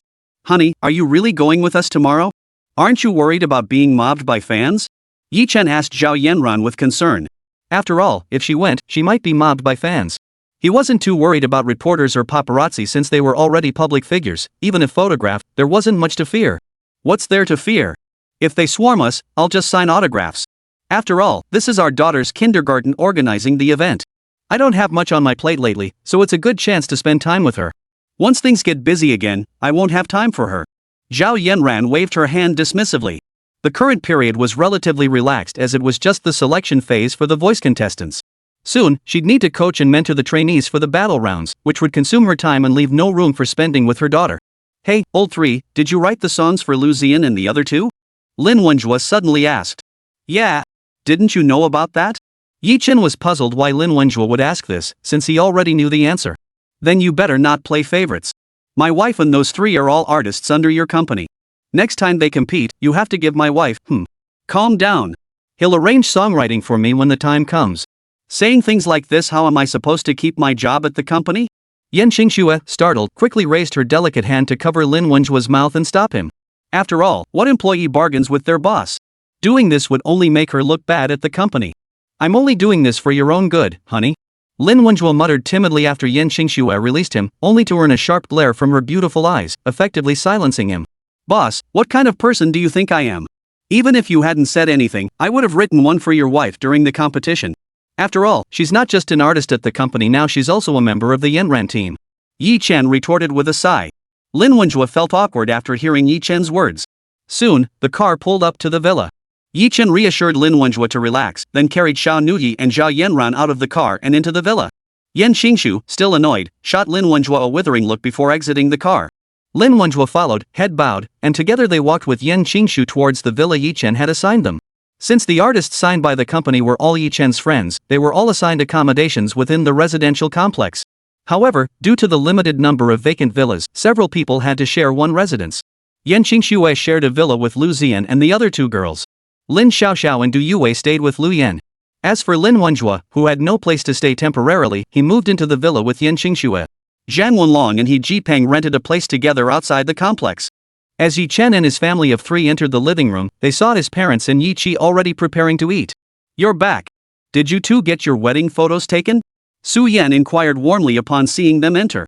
Don't worry, Mom. We just finished our wedding photos, but they won't be delivered until next week. Yi Chen said as he took the backpack off Xiao Nuoyi's shoulders. As long as they're done, that's fine. We've also spoken with your in-laws. They'll be arriving next Monday, so you'll have your hands full then. Alright, everyone wash your hands and eat. We'll chat later. After hearing his mother's words, Chen carried Xiao Nuoyi to wash up. Oh, Dad, have we sent out all the invitations? Who's coming? After washing his hands, Chen returned to the dining table, sat down with Xiao Nuoyi in his arms, and asked. We don't have many relatives. Most of the guests will be business associates. But let me know how many you plan to invite from your side. Since Yi Jinghua and Su Yan were both orphans, they had been raised together by a wealthy businessman who had no children of his own. After his death, he left his entire fortune to them. Thus, Su Yan and Yi Zhenghua had grown up together since childhood. With the foundation of that inheritance, they had built their current business scale. Got it, Dad. But we won't have the numbers until the day after tomorrow. Tomorrow, Nuoyi Kindergarten is holding a parent-child activity, and both Yanran and I need to attend. Yi Zhenghua nodded, then asked Yi Chen if he needed them to come over. Yi Chen waved his hand, saying it wasn't necessary, they should just enjoy their time together. Since they weren't needed, the elderly couple said nothing more and continued enjoying their time together. After dinner, Yi Chen and the others gathered in the living room to discuss wedding preparations, the car procession, makeup, venue decorations, the officiant, and more. Yi Chen felt his head spin at the sheer volume of miscellaneous tasks. Finally, he suggested that he and Zhao Yanran find a wedding planning company in a couple of days and hand everything over to them. Yi Zhenghua then mentioned that they both knew a planning company, sparing Yi Chen the trouble of searching. He only brought it up earlier to give them a heads up, even if they handled it themselves, they have hired a company anyway. Hearing his parents had connections, Yi Chen gladly handed the task of finding a company over to them. Glancing at the clock, he realized it was already late, so they wrapped up the conversation, washed up, and went to bed. The next morning, Yi Chen and his wife rose early, as they were soon to attend a parent-child activity at Xiao Nuoyi's kindergarten. Yi Chen dressed first, then got out of bed and headed to the little girl's room. Chapter 124, the event begins. Nuoyi, wake up and get ready, we've got kindergarten to attend. Yi Chen entered Xiao Nuoyi's room and saw the little girl still asleep. He shook his head helplessly. Mum. Xiao Nuoyi stirred at her father's voice, rubbing her eyes with her little hand. Daddy, what time is it? Almost 7. If you don't get up soon, you'll miss breakfast at kindergarten. Ah. The little girl sat up instantly, urging Yi Chen to help her get dressed quickly. Seeing her frantic little face, Yi Chen couldn't help but feel both amused and exasperated. He gently reassured her not to rush, and upon hearing her father's comforting words, the little girl instantly calmed down. After getting dressed, father and daughter headed to the bathroom. Yi Chen fetched a small stool for Xiao Nuoyi to stand on, helped her squeeze toothpaste and fill her cup with water.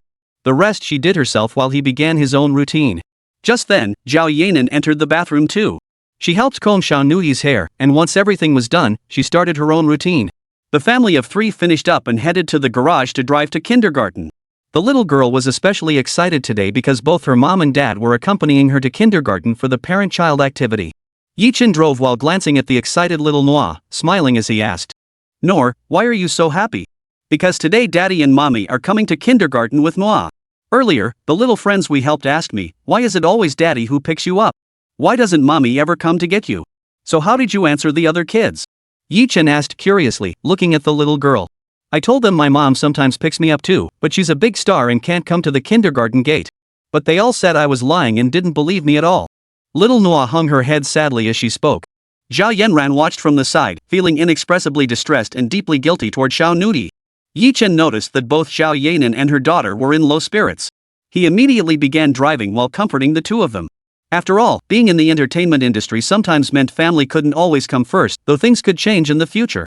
He also advised the little girl that if any kids asked her about it again, she shouldn't mention her mom being a big star. She should just tell them her mom was at home making delicious food for Nuoyi. Little Nuoyi nodded her head, seeming to understand yet not quite grasping it. As Yi Chen spoke, he pulled into the parking lot and parked the car.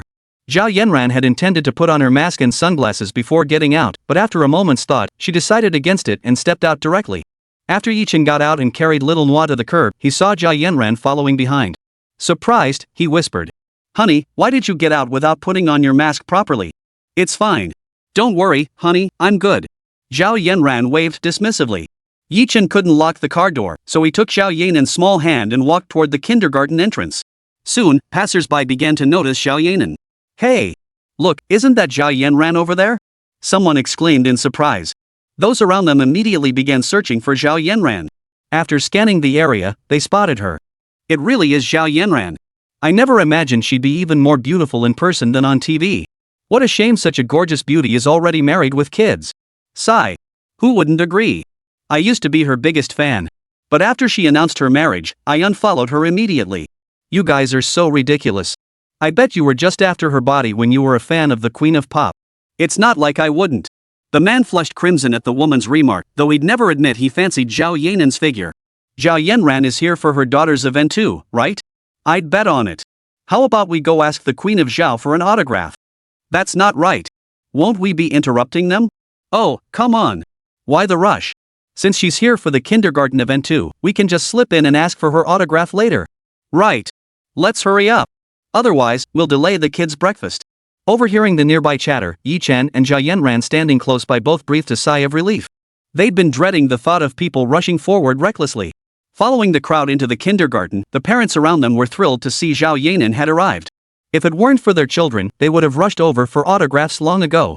Some parents, hearing their children mention being in the same class as Zhao Yanran's daughter, excitedly brought their kids forward to greet her. Zhao Yanran responded to each with a radiant smile. After getting acquainted with the other parents, Chen and his wife joined in the conversation. Chapter 115, Helping Little Nuoyi Make Pastries. During their conversations with the other parents, Chen and his wife got to know the other families and children. Several of the kids played very well with little Nuoyi. As Chen and his wife mingled among the crowd, teacher Wang Siki approached them. Welcome, parents, for taking time out of your busy schedules to join our kindergarten's parent-child activity. Please follow me to the classroom. After saying this, Wang Siki led the parents toward the classroom. Shortly after arriving at the classroom, Ms. Wang began explaining that this parent-child activity was designed by their kindergarten to enhance the children's hands-on skills, encourage more interaction between parents and children, and bring joy to the children's childhood. Next, she outlined the activity schedule. The first task involved children making pastries with parental assistance, followed by a friendly competition where parents and children would team up, with the winning pair receiving toy prizes. Now it was time for the pastry-making activity. Pastry chefs would guide the parents in assisting their children. As she spoke, staff members brought in ingredients and small ovens. As soon as the staff entered, Zhao Yanran was immediately surrounded by children asking for autographs. Wang Siki had actually spotted Zhao Yanran earlier. She hadn't realized that little Nuoyi's mother was actually a big celebrity. But since it was work hours, she suppressed her excitement at seeing her idol. Everyone, please calm down. Our Yanran is right here and isn't going anywhere. How about we all wait until after the event to get her autographs? Hearing Chen's words, everyone realized their earlier behavior had been rash. After all, she was here for her daughter's parent-child activity, not a fan meet and greet. They nodded awkwardly and dispersed. Shortly after, a pastry chef entered and introduced himself to the class. Good morning, everyone. I'm Ma Jun, the head pastry chef of this campus, responsible for baking treats for our kindergarten children. Now, I'll teach you all how to make pastries. With that, he cheerfully invited parents to come up and collect the baking ingredients. Zhao Yanran had intended to get up, but Chen beside her gently held her back. He stepped forward himself to collect the ingredients: flour, white sugar, eggs, lard, and sesame seeds. Is that all it takes to make pastries? One parent asked in confusion upon hearing this. Of course. If you don't believe me, you'll see for yourself when we make them later. The pastry chef nodded in agreement. Is that so? Then I'll be sure to taste mine later. After eating pastries for so many years, I always thought flour was the only ingredient needed. After everyone received their ingredients, the first step was teaching them how to knead dough. They mixed flour and water according to the proportions and began kneading. Daddy, can Nuoyi try too? Little Nuoyi watched Chen kneading the dough from the side. It looked fun, so she wanted to give it a try. Sure. Come on, Nuoyi. Mom and Dad will help you. Little Nuoyi excitedly nodded her little head and began kneading the dough with Chen and Zhao Yanran's assistance. Seeing Nuoyi get started, the other kids quickly asked their parents to let them try too. Once they gave it a go, they found it quite fun. It reminded them of playing with mud before. Little Nuoyi was a prime example. She started by watching her dad knead the dough, but soon got so absorbed in playing with it that she couldn't stop. Before long, the excited Nuoyi was laughing and waving her little hands, repeatedly patting the dough. One child watching Nuoyi having fun immediately copied her, and soon one or two other children followed suit. As the little girl patted the flour, it danced across the table. Before long, her face was covered in flour, turning her into a little flour cat. Hee hee, Daddy, this is so much fun. Little Nuoyi looked up at Chen with a beaming smile. Chapter 126, The Competition Begins. Chen watched Shanghai with a mix of amusement and exasperation. The little girl's face was completely covered in flour, even her hair was dusted with it. You little rascal. Just knead the dough properly. Look at you now, you're a little flour cat. Zhao Yanran scolded from the side, then fetched a wet wipe to clean the flour off the little girl's face. Alright, Nuoyi. If you're going to knead dough, just knead it properly, okay? Look, you've influenced all the other kids. After hearing her father's words, little Nuoyi turned her head to look around. Every child nearby had become a little spotted cat. After taking it all in, the little girl turned her gaze to Chen. Giggle giggle, Daddy, look at them, they're all little kittens. Oh, you. There's just no reasoning with you. Alright, enough fooling around. Let's get serious. How about you make some pastries for Mom and Dad to try? Chen gently tapped her little nose with a playful scold. Okay, Daddy. The little girl nodded her tiny head. Xiao Yuan, let's stop messing around, okay? Look, Nuoyi is making pastries for her parents. Why don't you make some for us to try too? Seeing Yi Chen's approach work, Lu Xinyuan's father chimed in, mimicking Yi Chen's tone to persuade his daughter. Yes. Yes. Daddy, can I make them with moi? Lu Xinyuan clapped her hands excitedly. Of course she wanted to join moi. Of course you can, but you need to ask moi if she's willing to bake with you first. Okay, I know, Daddy. No, can I make pastries with you? Lu Xinyuan nodded her little head, then turned to ask no. Sure. Sure. Daddy, can moi join Xinyuan? After hearing Xinyuan's words, little Nuoyi excitedly nodded her little head, then looked at Yi Chen with eager eyes and asked. Of course you can, but Nuoyi, you have to behave yourself and not be as mischievous as you were earlier. Yi Chen smiled as he ruffled the little girl's hair. Little Nuoyi excitedly nodded her little head, promising she wouldn't be naughty anymore. After getting Yi Chen's approval, the little girl called out to her friend Lu Xinyuan, and Xinyuan's dad followed them over. Did I interrupt you, Mr. Yi? Not at all, Mr. Lu. Why would you say that? Yi Chen waved his hand dismissively. Lu Xinyuan's father gave a shy smile before sitting beside Yi Chen to help the two little girls make pastries. Before long, several other children who were good friends with Xiao Nuyi saw her and Lu Xinyuan happily playing together. They all asked their parents if they could join Xiao Nuyi too. After receiving their parents' permission, they all came running over. With a wave of her little hand, Nuoyi welcomed every child who was friends with her to join her. With the assistance of Yi Chen and the other parents, the children began working. Following the pastry chef's instructions, they added lard to the kneaded dough in the specified proportions and kneaded it again. Once ready, they spread the dough onto baking sheets and used knives to evenly score it in a grid pattern. Next came separating the eggs' whites and yolks divided, yolks beaten, though these steps were strictly for the parents. Before long, they reached the final stage, brushing the mixture onto the pastries. Parents, you might consider letting the children try brushing the egg yolk themselves. The pastry chef suggested at this point. Daddy, can Nuoyi try? Little Nuoyi, hearing the uncle above say children could help, looked at Yi Chen with eager eyes and asked. Sure. How about mom helps you, Nuoyi? Zhao Yanran smiled brightly at little Nuoyi and nodded in agreement. Yes. Yes. Mom, let's do it together. Little Nuoyi excitedly helped Zhao Yanran brush the egg yolk mixture onto the pastries. Once evenly coated, they slid them straight into the oven. About 40 minutes later, the fragrant pastries emerged from the oven. This time, Yi Chen personally took them out. Meanwhile, with their parents' help, the other children also successfully finished their pastries. Wow! Mom and Dad, this smells so good. Can Nuoyi start eating now? Little Nuoyi sniffed the tempting aroma and looked at Yi Chen and Zhao Yanran, unable to resist asking. You're such a little glutton, but not yet. We have to wait for it to cool down before eating. Yi Chen chuckled as he playfully tickled Nuoyi's little nose.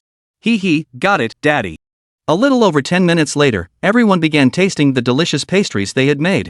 Xiao Nuoyi and the other children ate the pastries they'd made with their parents, their little faces beaming with pride.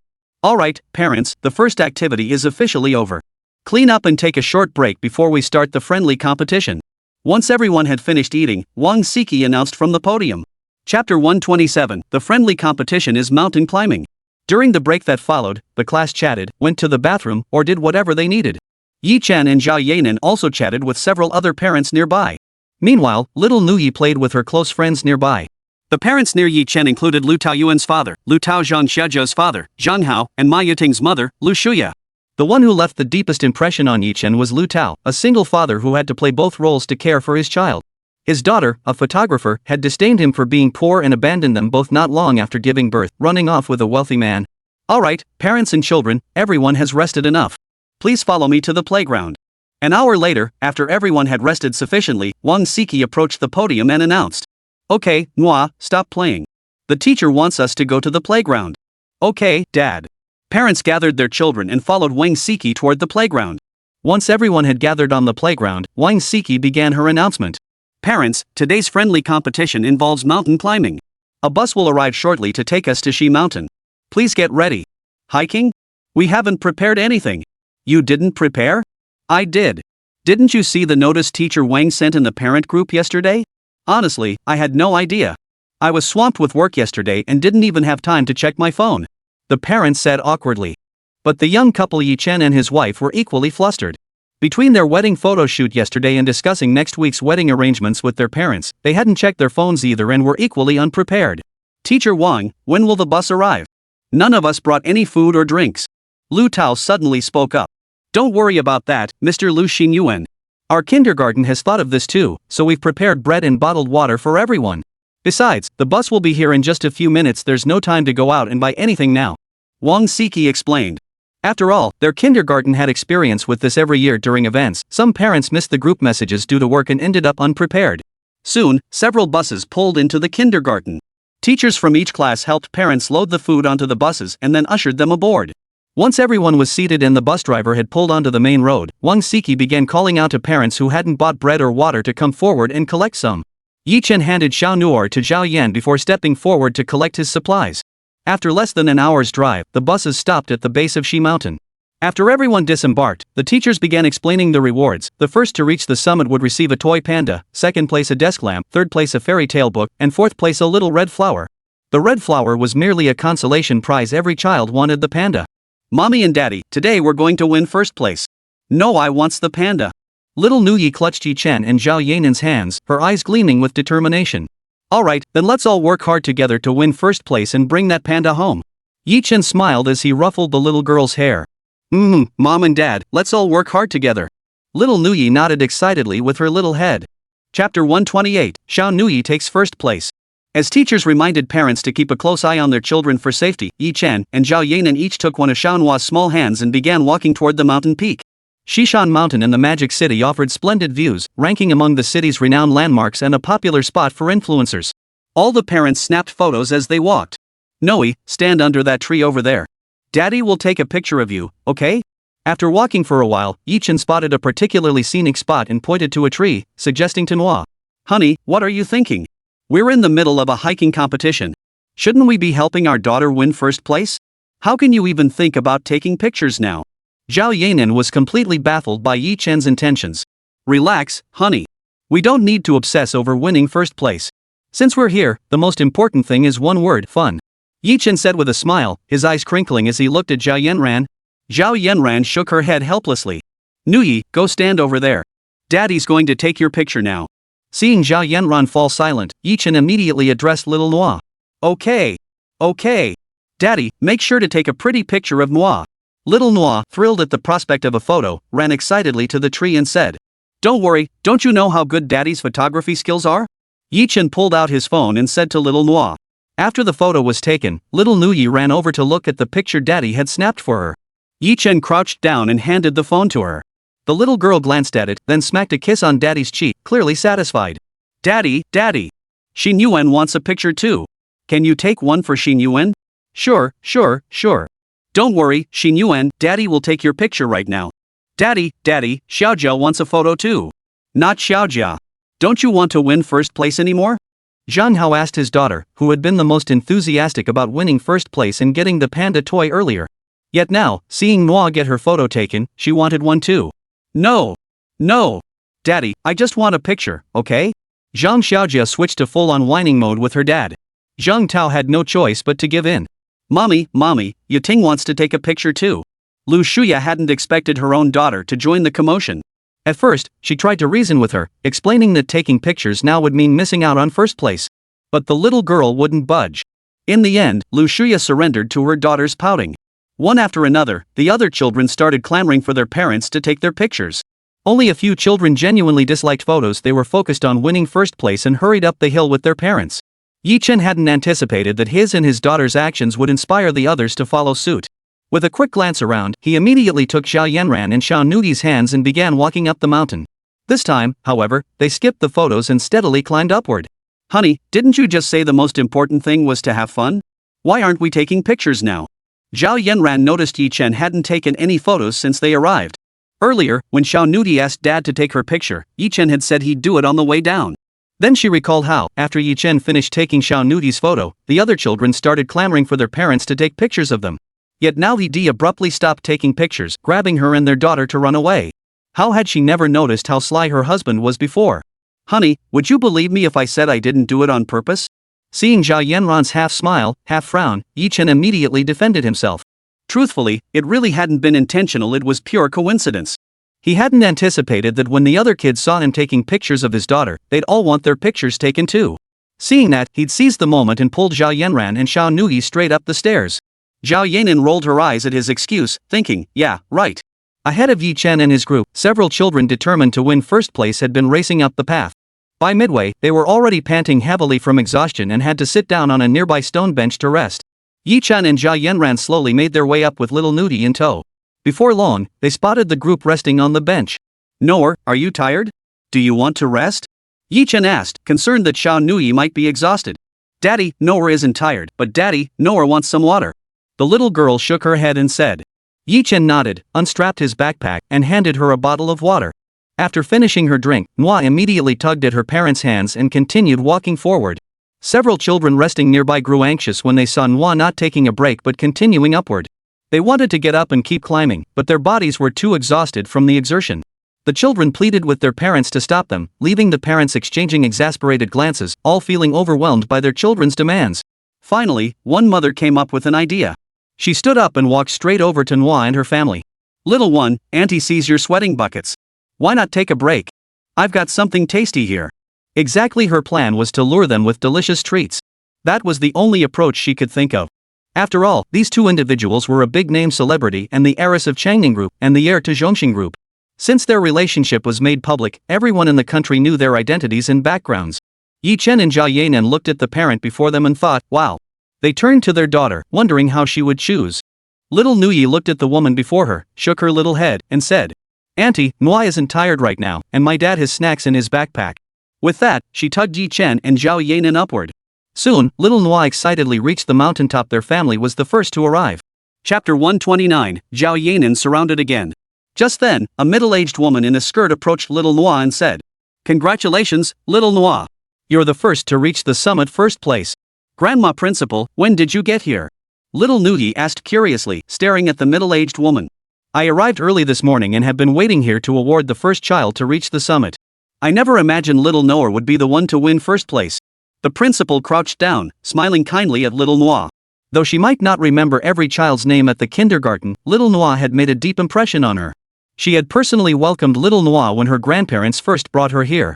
Plus, Xiao Nuoyi's mother was a big star, and her grandfather was one of China's top taxpayers, so she remembered her well. He. Little Nuoyi smiled back at the principal. After speaking with Xiao Nuoyi, the principal stood up and exchanged greetings with Chen and Zhao Yanran. Next, Chen and his wife accompanied little Nuoyi as they took photos on the mountain. Before long, the second and third children arrived. The principal began awarding prizes to the first, second, and third place winners. After the awards were given, the other children gazed enviously at Xiao Nuoyi's giant panda. The panda was about the same size as Xiao Nuoyi, and Chen, worried she might not be able to hold it, took it from her directly. Several little girls eyed Xiao Nuoyi's panda, and soon one of them began whining to her mother beside her. Mommy, I want that panda too. Can you buy me one? No, Xian, you know I've already bought you so many toys. Your room is already overflowing with little rabbits and all sorts of things. Xuan's mother firmly refused her request. Mommy, I just wanted, please buy it for me? No. Xuan's mother shook her head and turned away. Seeing that coaxing wasn't working, the little girl named Xian. She immediately let out a wail and flopped onto the floor, kicking and rolling. Her mother's scolding didn't work, and finally, with no other option, she crouched down to comfort Xian, promising she'd buy it for her once they got home. Seeing Xuan's mother agree to buy her a panda, several other little girls nearby started whining and acting cute to their own parents, demanding pandas too. A couple of parents agreed to buy one, while 4 or 5 others refused. The other children immediately copied Xian, sitting on the ground and throwing tantrums. The parents had no choice but to promise to buy them one when they got home, finally coaxing their little girls back up.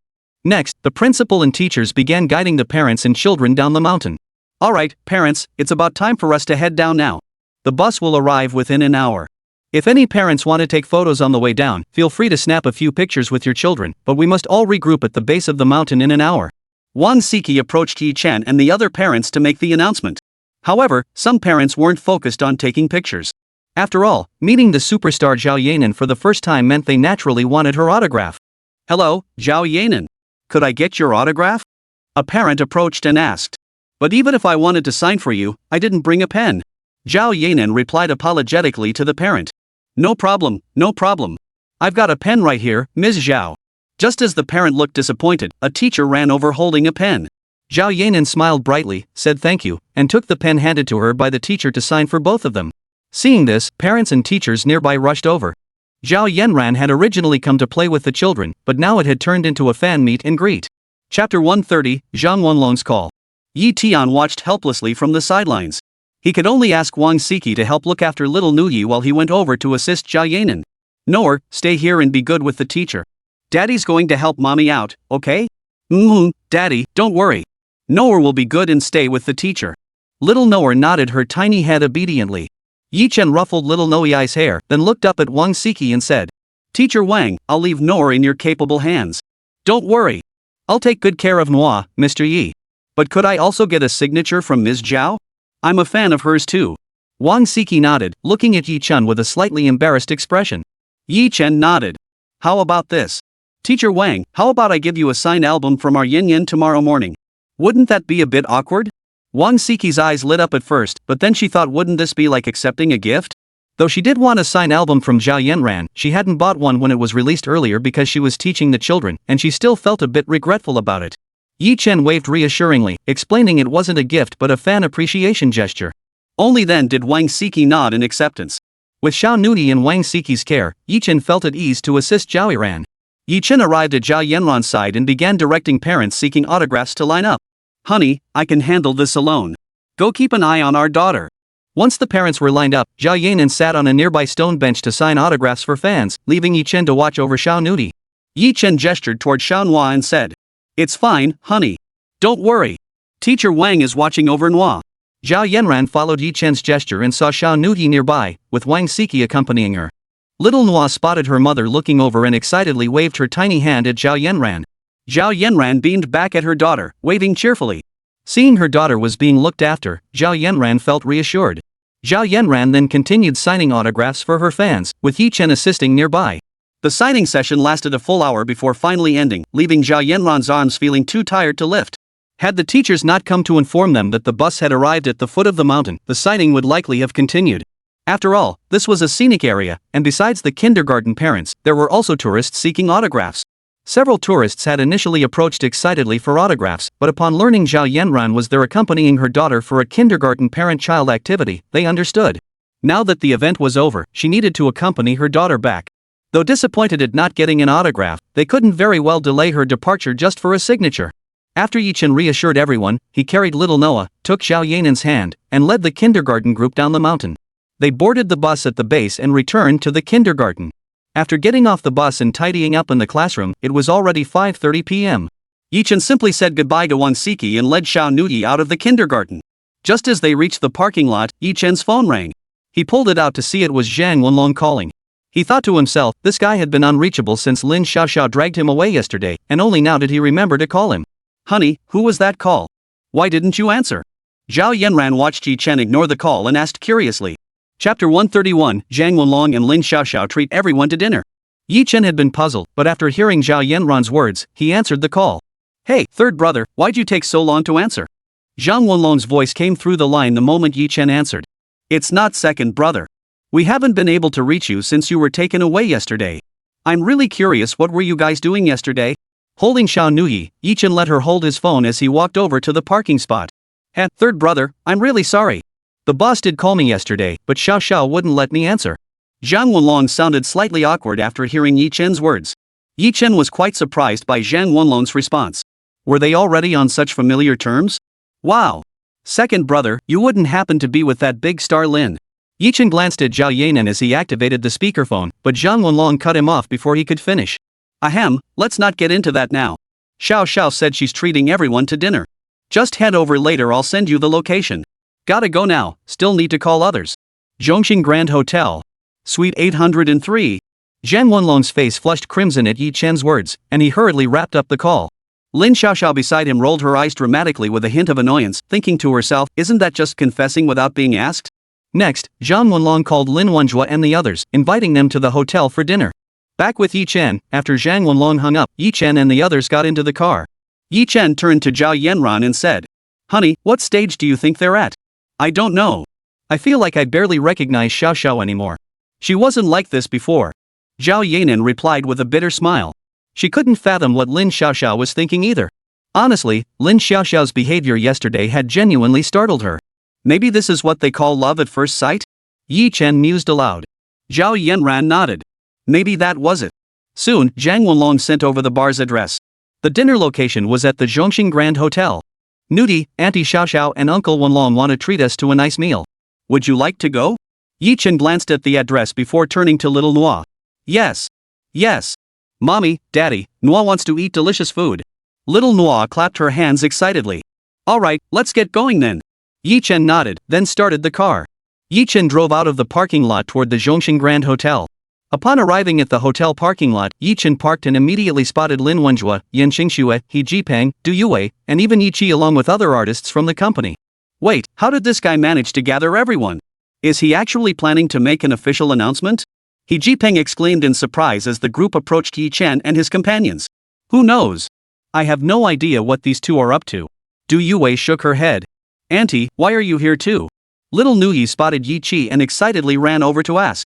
Yes. Auntie's here. Noer, haven't seen Auntie all day, did you miss me? Yi Qi bent down, picked up little Nuoyi, and asked. Noer missed Auntie so much. Little Noa nodded her little head. Really? Did you miss Uncle Jipeng too? Just then, He Jipeng walked over to join the fun and asked little Noa. No way. Noe doesn't miss you at all. Little Noa blurted it out without a second thought, then turned her little head away in a pouty display of pride. Little Noa's adorable expression made everyone burst into laughter. Lin Wenjue stepped forward to interview him, asking how he felt now. Right now, my heart feels like it's been drained of all warmth. It's so painful. He Jipeng said, feigning heartbreak. Yi Chen and Lin Wenjue watched speechless. He was actually putting on a show. Before long, Zhang Wulong emerged and approached them, gesturing for Yi Chen and the others to follow him inside. Chapter 132, The Astonished Crowd. Yi Chen and the others followed Zhang Wulong into the private room where they met Lin Xiaoxiao. Not sisters? You've really got some nerve. We agreed yesterday morning to go shopping together, but you went and dragged that handsome Zhang guy off right after signing the contract. Don't you owe me an explanation?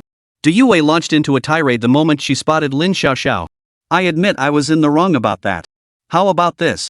Whatever you want to eat, just order it. Today, I'll treat you, okay? Lin Xiaoxiao said apologetically. No way. Don't think you can get rid of me with just a meal. Tell me honestly, where did you take that handsome guy yesterday? Du Yue wasn't buying Lin Xiaoxiao's act, her gaze fixed on her as she pressed. After all, in the entertainment industry, they'd seen hundreds, if not thousands, of handsome men. And with Lin Xiaoxiao's looks, she had no shortage of admirers in the industry. Among them were plenty with good conditions and decent personalities, yet Lin Xiaoxiao had ignored them all. None had caught her eye. So when she saw Zhang Wulong and whisked him away without a word, Weibo couldn't believe it was love at first sight. Yi Chen, Zhao Yanran, and everyone present except for little Nuoyi all turned their curious gazes toward Zhang Wulong and Lin Xiaoxiao. Feeling uncomfortable under everyone's scrutiny, Lin Xiaoxiao finally explained her parents had been pressuring her to marry recently, even calling to arrange blind dates at home. She felt helpless. She couldn't just grab a random stranger off the street. Besides, she didn't want to go home for arranged meetings. Du Yue nodded upon hearing this. Having spent much time together recently, she understood the situation well. So you dragged this handsome guy along to placate your parents? Du Yue asked in surprise. Lin Xiaoxiao blushed and nodded. Exactly. I had this idea the moment I saw him yesterday. And to get my parents to drop the blind date idea, we even went to the Civil Affairs Bureau. Lin Xiaoxiao pulled out 2 marriage certificates from her bag. This time, everyone was utterly shocked by Lin Xiaoxiao's actions. Not you, second brother. How could you just go along with her nonsense like this? Yi Chen couldn't sit still anymore. If they were serious, he would definitely bless them, but this was clearly a sham marriage. Yeah. Second brother, you're clearly just following her lead. If you two were serious, I'd have nothing to say as your brother. I definitely wish you well. But the way you handled this, how am I supposed to praise you? Lin Wenjue had intended to yell at him, but in the end, he couldn't bring himself to do it. Who said we're getting divorced? We've both agreed marriage first, love later. Once our feelings are solid, we'll consider having kids. Zhang Wulong couldn't hold back any longer. He blurted out the plan they'd agreed upon earlier. What? Everyone present was stunned, realizing they'd completely misjudged the situation. Little Noa, sitting in Yi Qi's arms, looked curiously at Yi Chen and Zhao Yanran. Auntie, what's going on with mom, dad, uncle, and auntie? The little girl was puzzled. Hadn't the adults been talking to each other just now? But what was happening now? It's nothing, Wah. Are you hungry? Would you like to eat something first? Auntie, Noa is hungry. Hearing Yi Qi's question, Noa actually felt a bit peckish. Yi Qi nodded, then called the waiter to bring some desserts first, followed by a few dishes. Shortly after the desserts arrived, she began feeding them to little Noa. Chapter 133, Yi Chen's Plan. Soon after, the waiter brought the dishes to the table, and the group began eating and chatting. Second brother, have you guys made up your minds? Are you really serious about this? Did you sign any agreements? He Jipeng asked at this moment. Of course we have. And have you been reading too many novels? What do you take us for? Lin Xiaoxiao shot He Jipeng a disapproving glare. Did he really think so badly of her? Truth be told, she had carefully considered her decision to register her marriage with Zhang Wanlong. Moreover, from their conversation yesterday, she could tell that although he was younger and more handsome than the other men she had interacted with before, he was also different in other ways. Although he was younger and quite handsome, he was different from other men she'd encountered before. He was shy and his personality seemed to mesh well with hers. After all, having spent so long in the entertainment industry, she had become quite experienced at reading people. Unlike those previous guys who seemed perfect on the surface, who knew how many girlfriends they'd had behind her back. From their conversations, it was clear Zhang Wanlong had no prior dating experience. That was precisely what satisfied her, so she promptly dragged Zhang Wanlong to the Civil Affairs Bureau to register their marriage.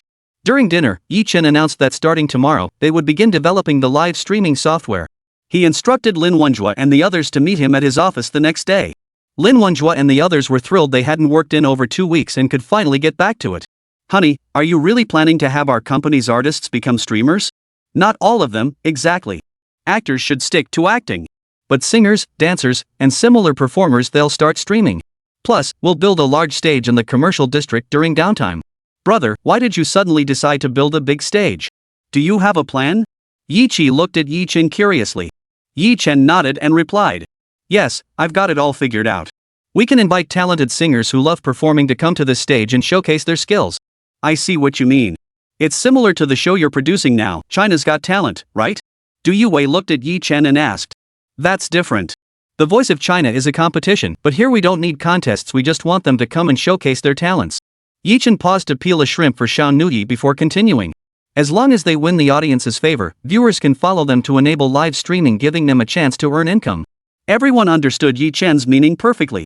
China had many music enthusiasts, including talented singers, but due to a lack of connections, some even faced hardships due to their appearance or refusal to tolerate exploitation. Yi Chen's platform aimed to help them. Not only would this provide excellent publicity, but it would also support struggling singers. It must be said, Yi Chen's idea was truly brilliant. While peeling shrimp for Xiao Nuoyi, Yi Chen outlined his future plans, leveraging this platform to send their streamers to rural areas for live broadcasts. He aimed to help fruit farmers sell their produce and support agriculture. Furthermore, he planned to use the platform's earnings to establish a foundation. This foundation would focus on areas lacking educational opportunities or facing poverty.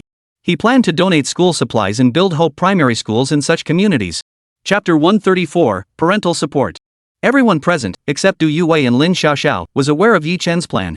They had previously assumed it would take a long time to implement, never expecting the first step to begin so soon. Unaware of the details, Lin Xiaoxiao and Du Yue stared at Yi Chen in utter astonishment. They never imagined their best friend's husband possessed such a side. Yi Chen, what do you mean by this?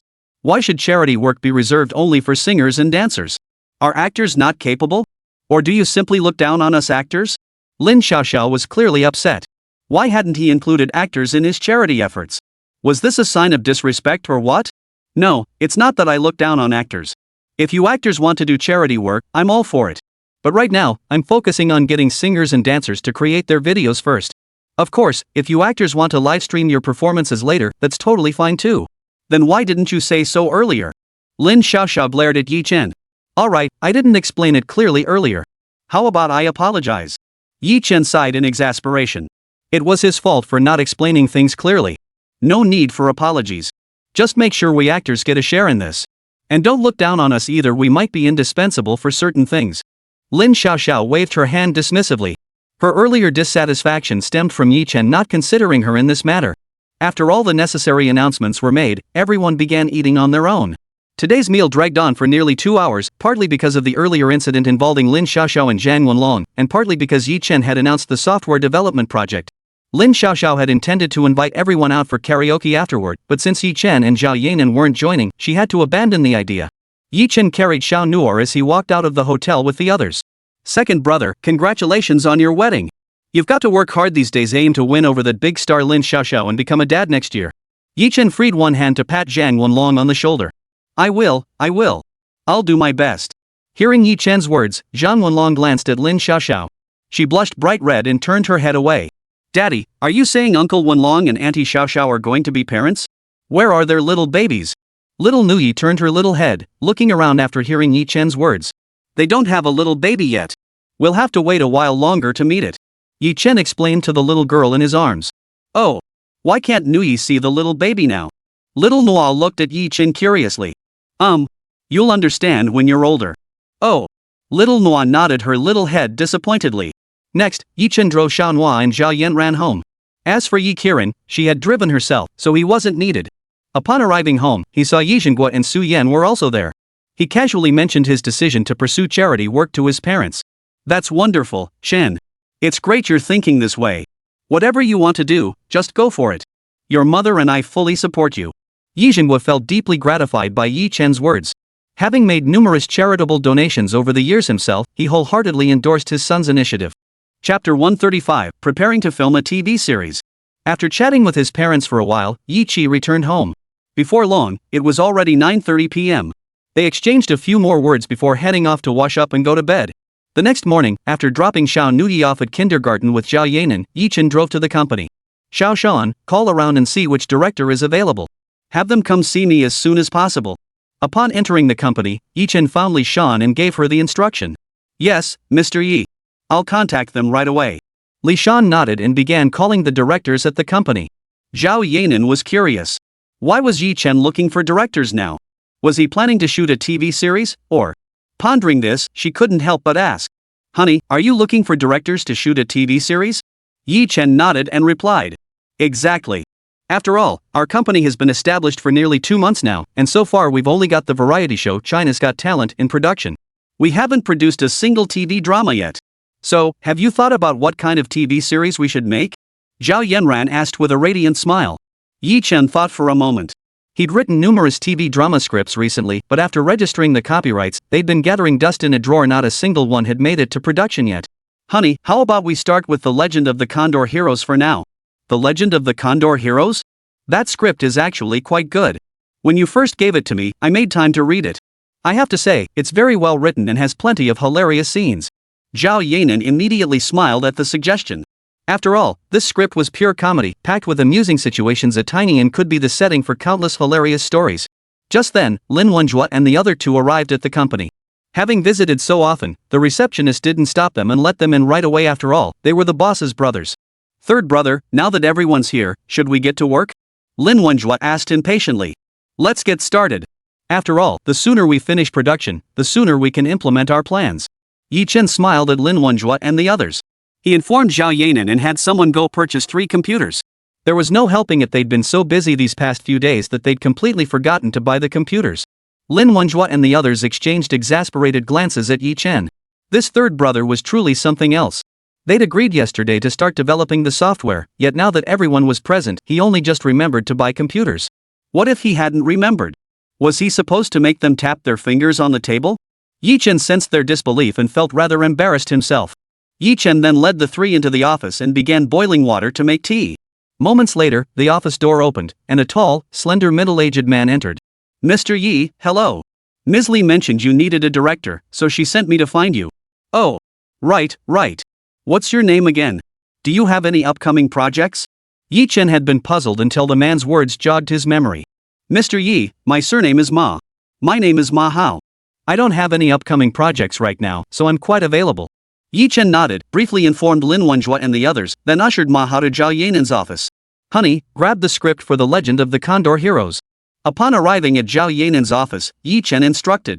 Chapter 136, Beginning Software Development. Zhao Yanran retrieved the script and handed it to Yi Chen.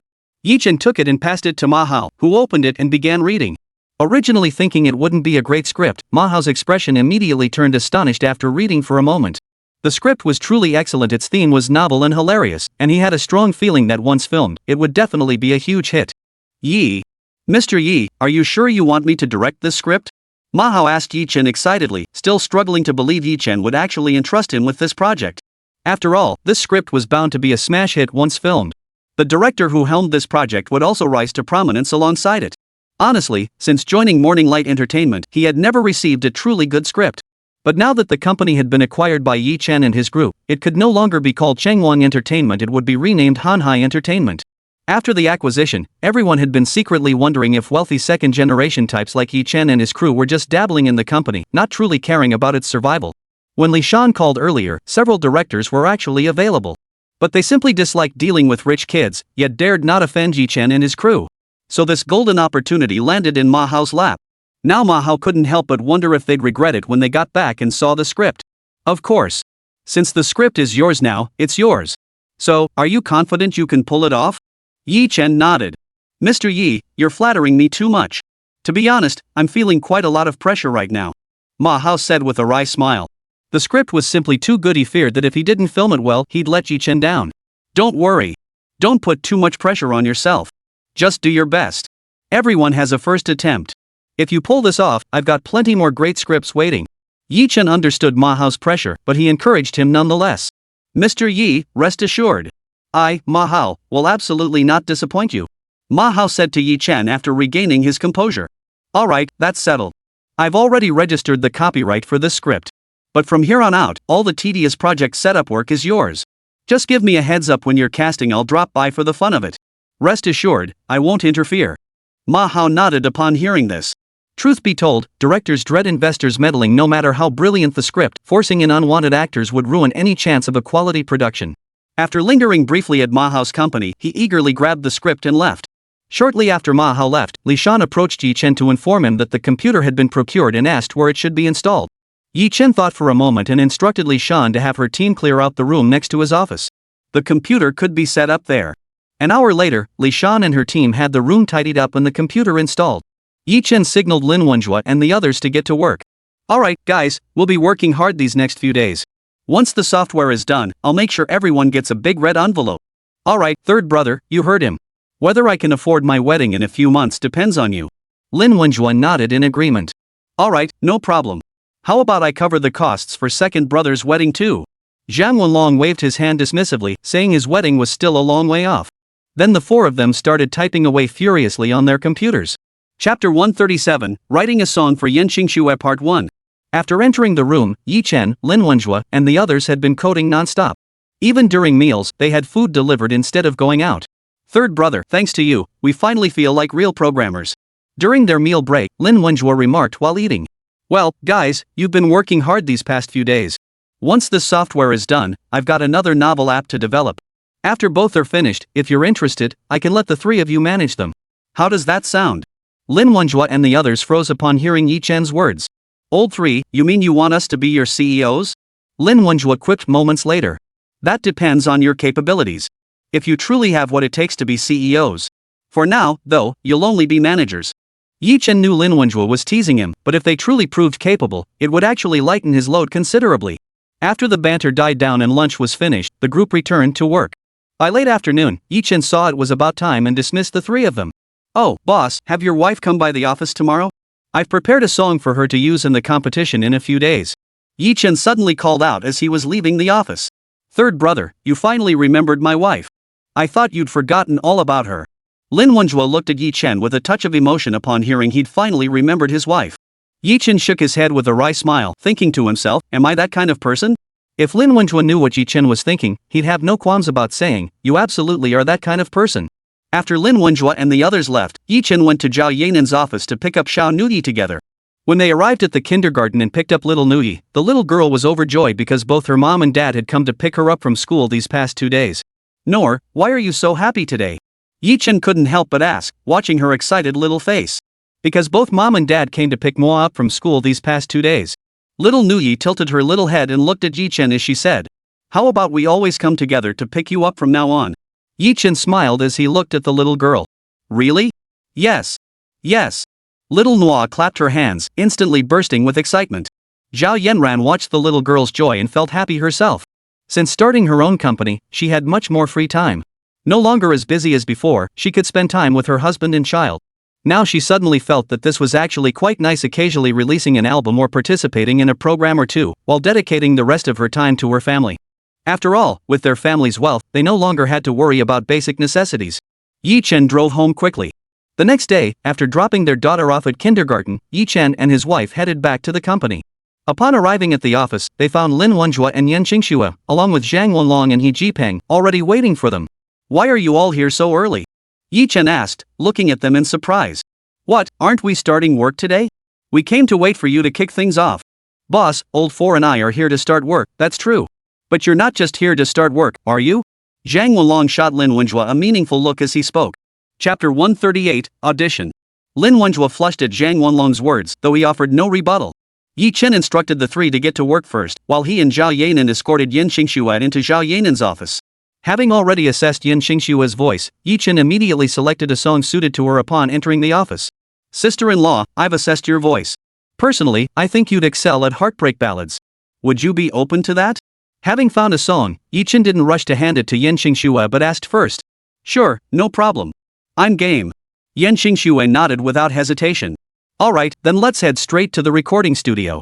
After saying that, Yi Chen led Yin Xingxue to the recording studio. Curious about what song Yi Chen had chosen for Yin Xingxue, Zhao Yanran followed them over. This was Yi Chen's first time in a recording studio since founding the company. Since it was still early, the recording staff hadn't arrived yet, so he had to handle it himself. He first familiarized himself with the controls. He had to admit, the equipment Zhao Yanran had procured was top-notch. The sound quality was already excellent without much adjustment. Honey, I had no idea you knew how to handle this stuff. Zhao Yanran watched Yi Chen's practiced movements, clearly the work of someone with extensive experience. Seeing her astonished expression, Yi Chen gave an embarrassed smile and explained. I just picked it up during some downtime earlier. Zhao Yanran felt she understood her husband less and less. He was a computer science major, yet ever since they met, she'd witnessed his many talented sides firsthand, writing songs, penning scripts, and now planning variety shows. Each project was not only well crafted but became a huge hit after airing. Now he was even skilled with this equipment. But upon reflection, having such a husband wasn't so bad after all. Her husband was a true jack of all trades. Yi Chen was unaware of Zhao Yanran's inner astonishment.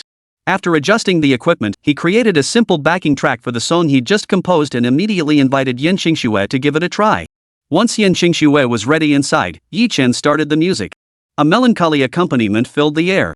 Before long, Yin Xingxue's voice filled the room. The wind decides to leave. Hands that once clung desperately now hang empty. Love's ties flow like water, spilled water can never be retrieved. Yi Chen and Zhao Yanran sat together, listening to Yin Xingxue's singing inside. Yi Chen was thoroughly satisfied.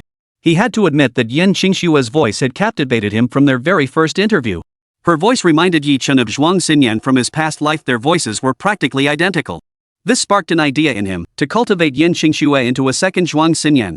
Yin Xingxue's singing then transitioned into the chorus. Since you've no heart, I should let go.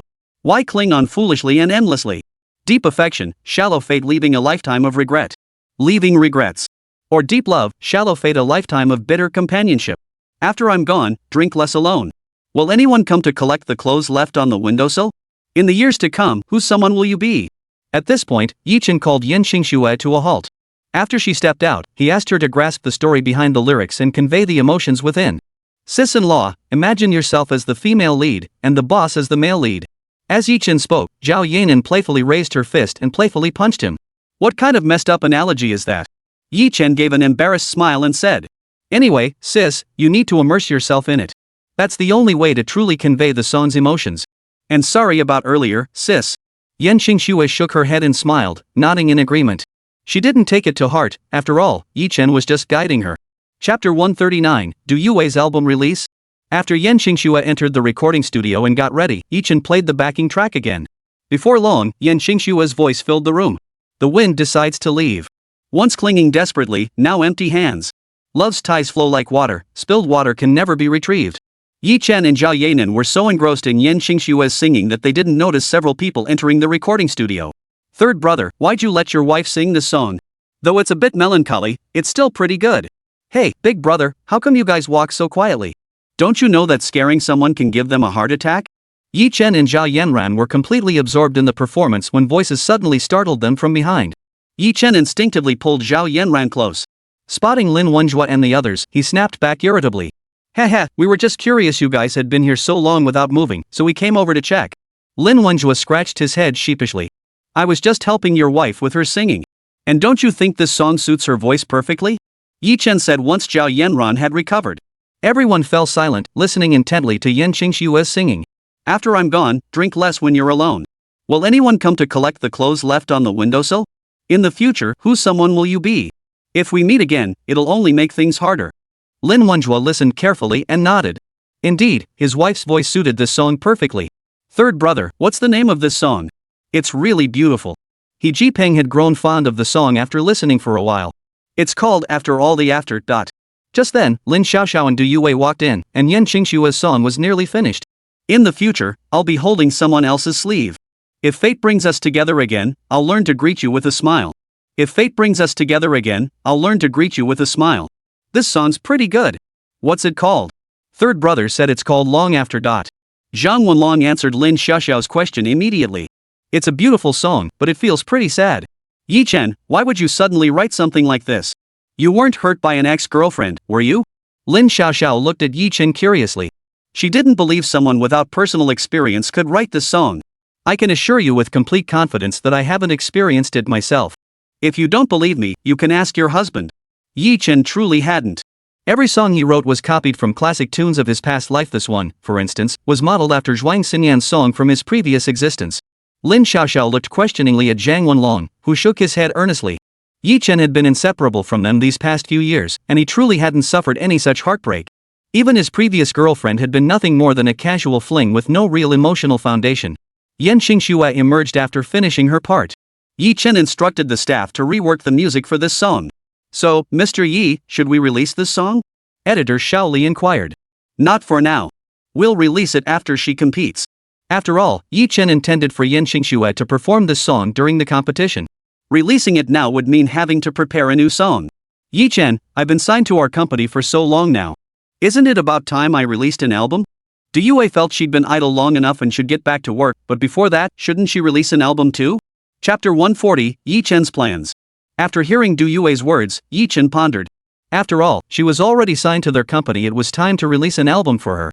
With her current status, a strong album could propel her straight to diva status. Yi Chen decided to have her go with Zhao Yanran to select songs. After all, he had handed over all the songs he wrote to Zhao Yanran. To be honest, he hadn't listened to Du Yue's music and didn't feel like getting involved. Yi Chen, does the company have any TV dramas in production? I feel like I've been idle long enough. It's time to get back to work. Seeing Du Yue getting back to work, Lin Xiaoxiao felt awkward about continuing to idle. The company is filming a comedy called The Legend of the Condor Hero soon. If you're interested, you can see if there's a role that fits you. But honestly, none of the main roles seem right for you. Why do you say that? Lin Xiaoxiao looked at Yi Chen with confusion. Simply put, you've already established a certain image in your fans' minds. Would they accept you suddenly playing a comedic role? If they would, you could try for a supporting part in this project. If you want a lead role, the protagonist in another script I'm working on would actually suit you perfectly. Unfortunately, I haven't found a director for it yet. If you could secure one, we could get started. The role Yi Chen mentioned suited Lin Xiaoxiao was from the drama he'd written these past few days, 3 Lives 3 Worlds, 10 Miles of Peach Blossoms. He felt her image aligned well with the character by Chen. He'd watched Lin Xiaoxiao's previous work and knew she excelled in ethereal, otherworldly roles. Her period costumes naturally lent her that aura, even if she didn't resemble the original lead actress from the previous production. But it didn't matter. He wasn't trying to find a female lead who was identical to the previous lead actress. Honestly, even if he were, it would be like searching for a needle in a haystack. Besides, it was better to favor actors from his own company than to benefit others. Honey, which script are you talking about? It's 3 Lives, 3 Worlds, 10 Miles of Peach Blossoms. Honey, I thought I gave it to you before? Hearing Yi Chen mention it, Zhao Yanran recalled the script. They headed to her office, retrieved it, and Lin Xiaoxiao couldn't resist taking it. She read it for a while, growing more and more fond of it with each page. Then she looked up at Yi Chen and asked, "You said earlier that once I find a director, we can start production, right?" "Of course, but the prerequisite is that they must be willing to sign with our company. Also, there's a second part to the script, but you won't be the lead in that one." "Why not me? Don't you know that if we change the lead actress, the audience won't buy it?" "I'm well aware of that. However, the first installment centers on Bai Qian, while the second revolves around Bai Fingzhou. There's absolutely no need to worry about audience acceptance." Lin Xiaoxiao understood what Yi Chen meant. What puzzled her, however, was why they needed to find a director when they had already taken over the original Morning Light Entertainment. When she voiced this confusion, everyone present except Zhao Yanran turned to look at Yi Chen with curiosity. Yi Chen shrugged and replied with a cold smile. "The reason is simple. Yesterday, I had Li Shan call several directors, right? In the end, only Ma Hao showed up. The others all made excuses and didn't come. Honestly, I know these people look down on me as a rich kid, but they're afraid to offend me, so they pushed Ma Hao forward. Though he didn't say it yesterday, Yanran and I both know exactly what's going on." Yi Chen paused before continuing. "So from now on, if I have any good scripts, I won't bother with them. I'll cultivate new directors. As for those arrogant fools, just have them fired." Chapter 141, Huawei Shareholders Meeting. Everyone present understood Yi Chen's stance. Lin Xiaoxiao nodded and said, "All right, give me 3 days. I'll snag you a big-name director." Seeing Lin Xiaoxiao's confidence, Chen decided to entrust her with the task. Having risen from a minor actress to an Academy Award-winning star, it was impossible for her not to know a major director. Chen, Lin Wenjue, and the others continued coding. Zhao Yanran helped Du Yue select songs, while Lin Xiaoxiao wasted no time. She grabbed the script Chen had given her and headed out to find a director. Beijing Huawei Entertainment. Chairman's office. Chairman Lu Chang sat in his chair, frowning with obvious irritation.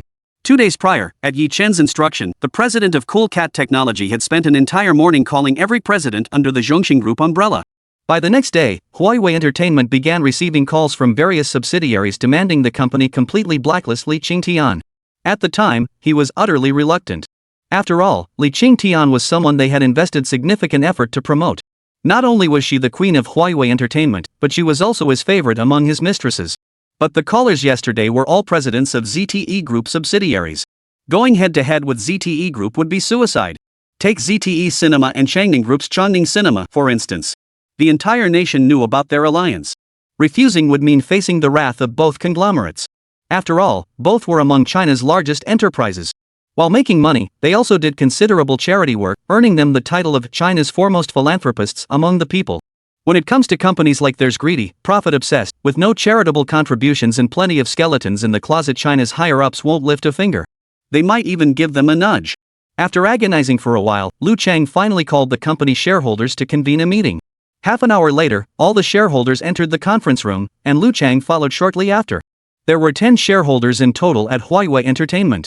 Lu Chang looked at them and said, "Ladies and gentlemen, I've gathered you here today to vote on the decision to blacklist our company's artist, Li Qingtian." Boom! All the shareholders were visibly unsettled upon hearing this. Lu Chang observed their reactions keenly. After all, Li Qingtian was currently the company's cash cow. How could they possibly accept her being blacklisted? "Mr. Lu, what do you mean? Li Qingtian is the superstar we worked so hard to cultivate. Why would you suddenly want to blacklist her?" "Yes, Chairman Lu, what do you mean by doing this?" The other shareholders remained silent, turning their gaze toward Lu Chang, demanding an explanation. Lu Chang felt the shareholders' questioning gazes and let out a wry smile. He then explained the situation to those present. After everyone understood the situation, a moment of silence fell. Then one shareholder asked in confusion, "Chairman Lu, why would Zhongxing Group suddenly want to blacklist Li Qingtian? Did she offend them somehow?" "I'm not sure, but it might be related to the incident a couple days ago where Zhao Yanran and Chen from Zhongxing Group offered water to fans at a meet and greet, which drew criticism online." Lu Chang shook his head helplessly, then added after a moment's thought, 2 days ago, Chen and his team faced online backlash for allegedly using Li Qingtian's situation for publicity. The whole internet knows about it now. Chapter 142, Li Qingtian was stunned. Upon hearing this, the shareholders present all understood. Simultaneously, they inwardly criticized Chen. "Li Qingtian merely acted like a diva at the airport. She didn't offend you personally. Yet because you faced netizen backlash, you're taking it out on her. Is there absolutely no room for reconciliation?" asked a shareholder surnamed Wang seated to Lu Chang's right. After all, they had worked hard to cultivate this cash cow, and frankly, they were reluctant to just blacklist her like that. Lu Chang gave a wry smile and shook his head helplessly. "I've already discussed this with them. They've given us only 2 days. If we don't blacklist her, our company will face retaliation from Zhongxing Group." The shareholders had no choice but to agree to blacklist Li Qingtian. The meeting concluded, and the shareholders exited the conference room. Lu Chang returned to his office and called Li Qingtian's agent, Cheng Xiao. Moments later, Cheng Xiao entered the office and looked at Lu Chang, asking, "Chairman, what can I do for you?" "Xiao Chang, I called you here today to reassign you to a new artist. The company signed a rookie a couple days ago, and you'll be taking him under your wing." "Chairman, if I'm handling the new talent, who will take over Li Qingtian's portfolio?" "Her endorsement deals and commercial performances will no longer be arranged. Our senior management just held a shareholders meeting and decided to blacklist Li Qingtian." Boom! The moment Lu Chang finished speaking, Cheng Xiao thought she must have misheard. While others might not know, she was well aware of the relationship between Li Qingtian and Lu Chang. She never imagined Lu Chang would actually blacklist Li Qingtian. "Chairman, why?" "Qingtian has been reflecting at home these past few days. After the airport incident went viral online, Lu Chang confronted her directly and berated her. Li Qingtian had been reflecting at home during this period, and Cheng Xiao had assumed today's meeting was to discuss work assignments. After hanging up, Cheng Xiao rushed to the company.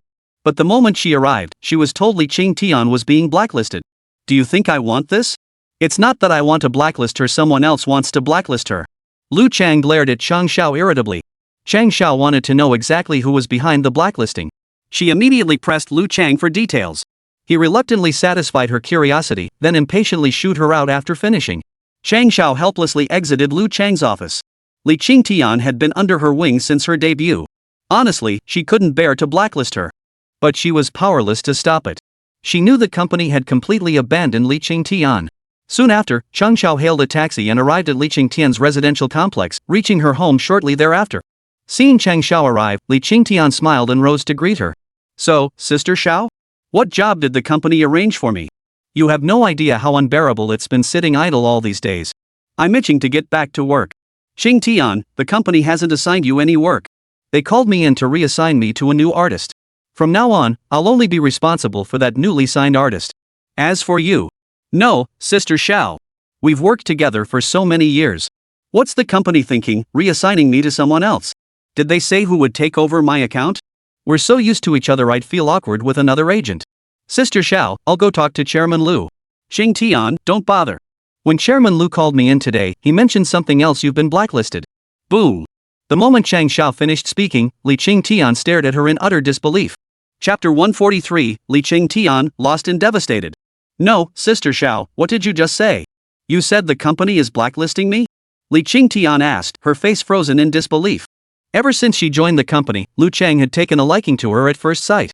For the sake of her career, she had submitted to him. But she never imagined that after serving him for so many years, he would suddenly blacklist her. What does he mean by this?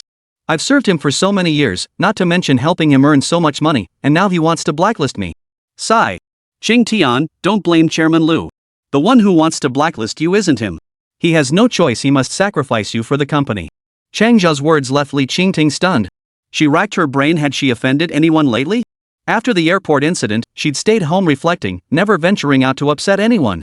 Sister Xiao, if it's not Lu Chang, then who is targeting me? Someone even Lu Chang fears. Chang Xiao sighed and said. Sigh. Qingtian, the one pushing for your blacklisting is the young master of Zhongxing Group. Probably because your airport incident last time dragged Zhao Yanran into trouble. Since he can't take it out on netizens, he's venting his anger on you instead. Boom. Li Qingtian felt all her strength drain away upon hearing this. If Chang Xiao hadn't caught her, she would have collapsed right there. Why? Why? Why is this happening? Just because I acted like a diva once, they want to blacklist me? Ha ha ha ha. Li Qingtian shook her head in utter despair. All the hardships she'd endured over the years, finally climbing to the top as a diva. To achieve fame, she'd even stooped to sleeping with Lu Chang, that fat, ugly middle-aged man. Her parents had disowned her, ashamed of the scandal, demanding she cut ties with Lu Chang. Yet she defied them and resolutely stayed by his side. But this time, Lu Chang chose the company over her and cast her aside.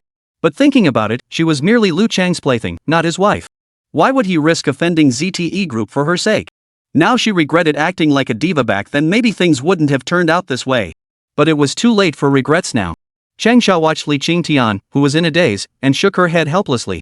After offering a few words of comfort, she left Li Qingtian's villa. Hello, Chairman. I've already spoken with her. Should I head over to Zhao Qian's place now? As soon as Chang Xiao stepped outside the villa, she called Lu Chang. Right. You haven't gone far yet, have you? Tell Li Qingtian she doesn't need to move. Consider that villa my gift to her. Tell her she doesn't need to come find me again. After that, you can head straight to Zhao Qian. With that, Lu Chang hung up. Chang Xiao turned back toward the villa after the call ended. Sister Xiao, does your return mean I won't be blacklisted? Li Qingtian heard the knock at the door. Upon opening it and seeing Chang Xiao, she blurted out the question. Chang Xiao shook her head and relayed Lu Chang's message to Li Qingtian. Alright, I understand. She never imagined Lu Chang would turn on her so quickly, now wanting to cut all ties with her. Was he afraid she'd drag him down? Chang Xiao watched Li Qingtian, who looked utterly dejected, and shook her head helplessly.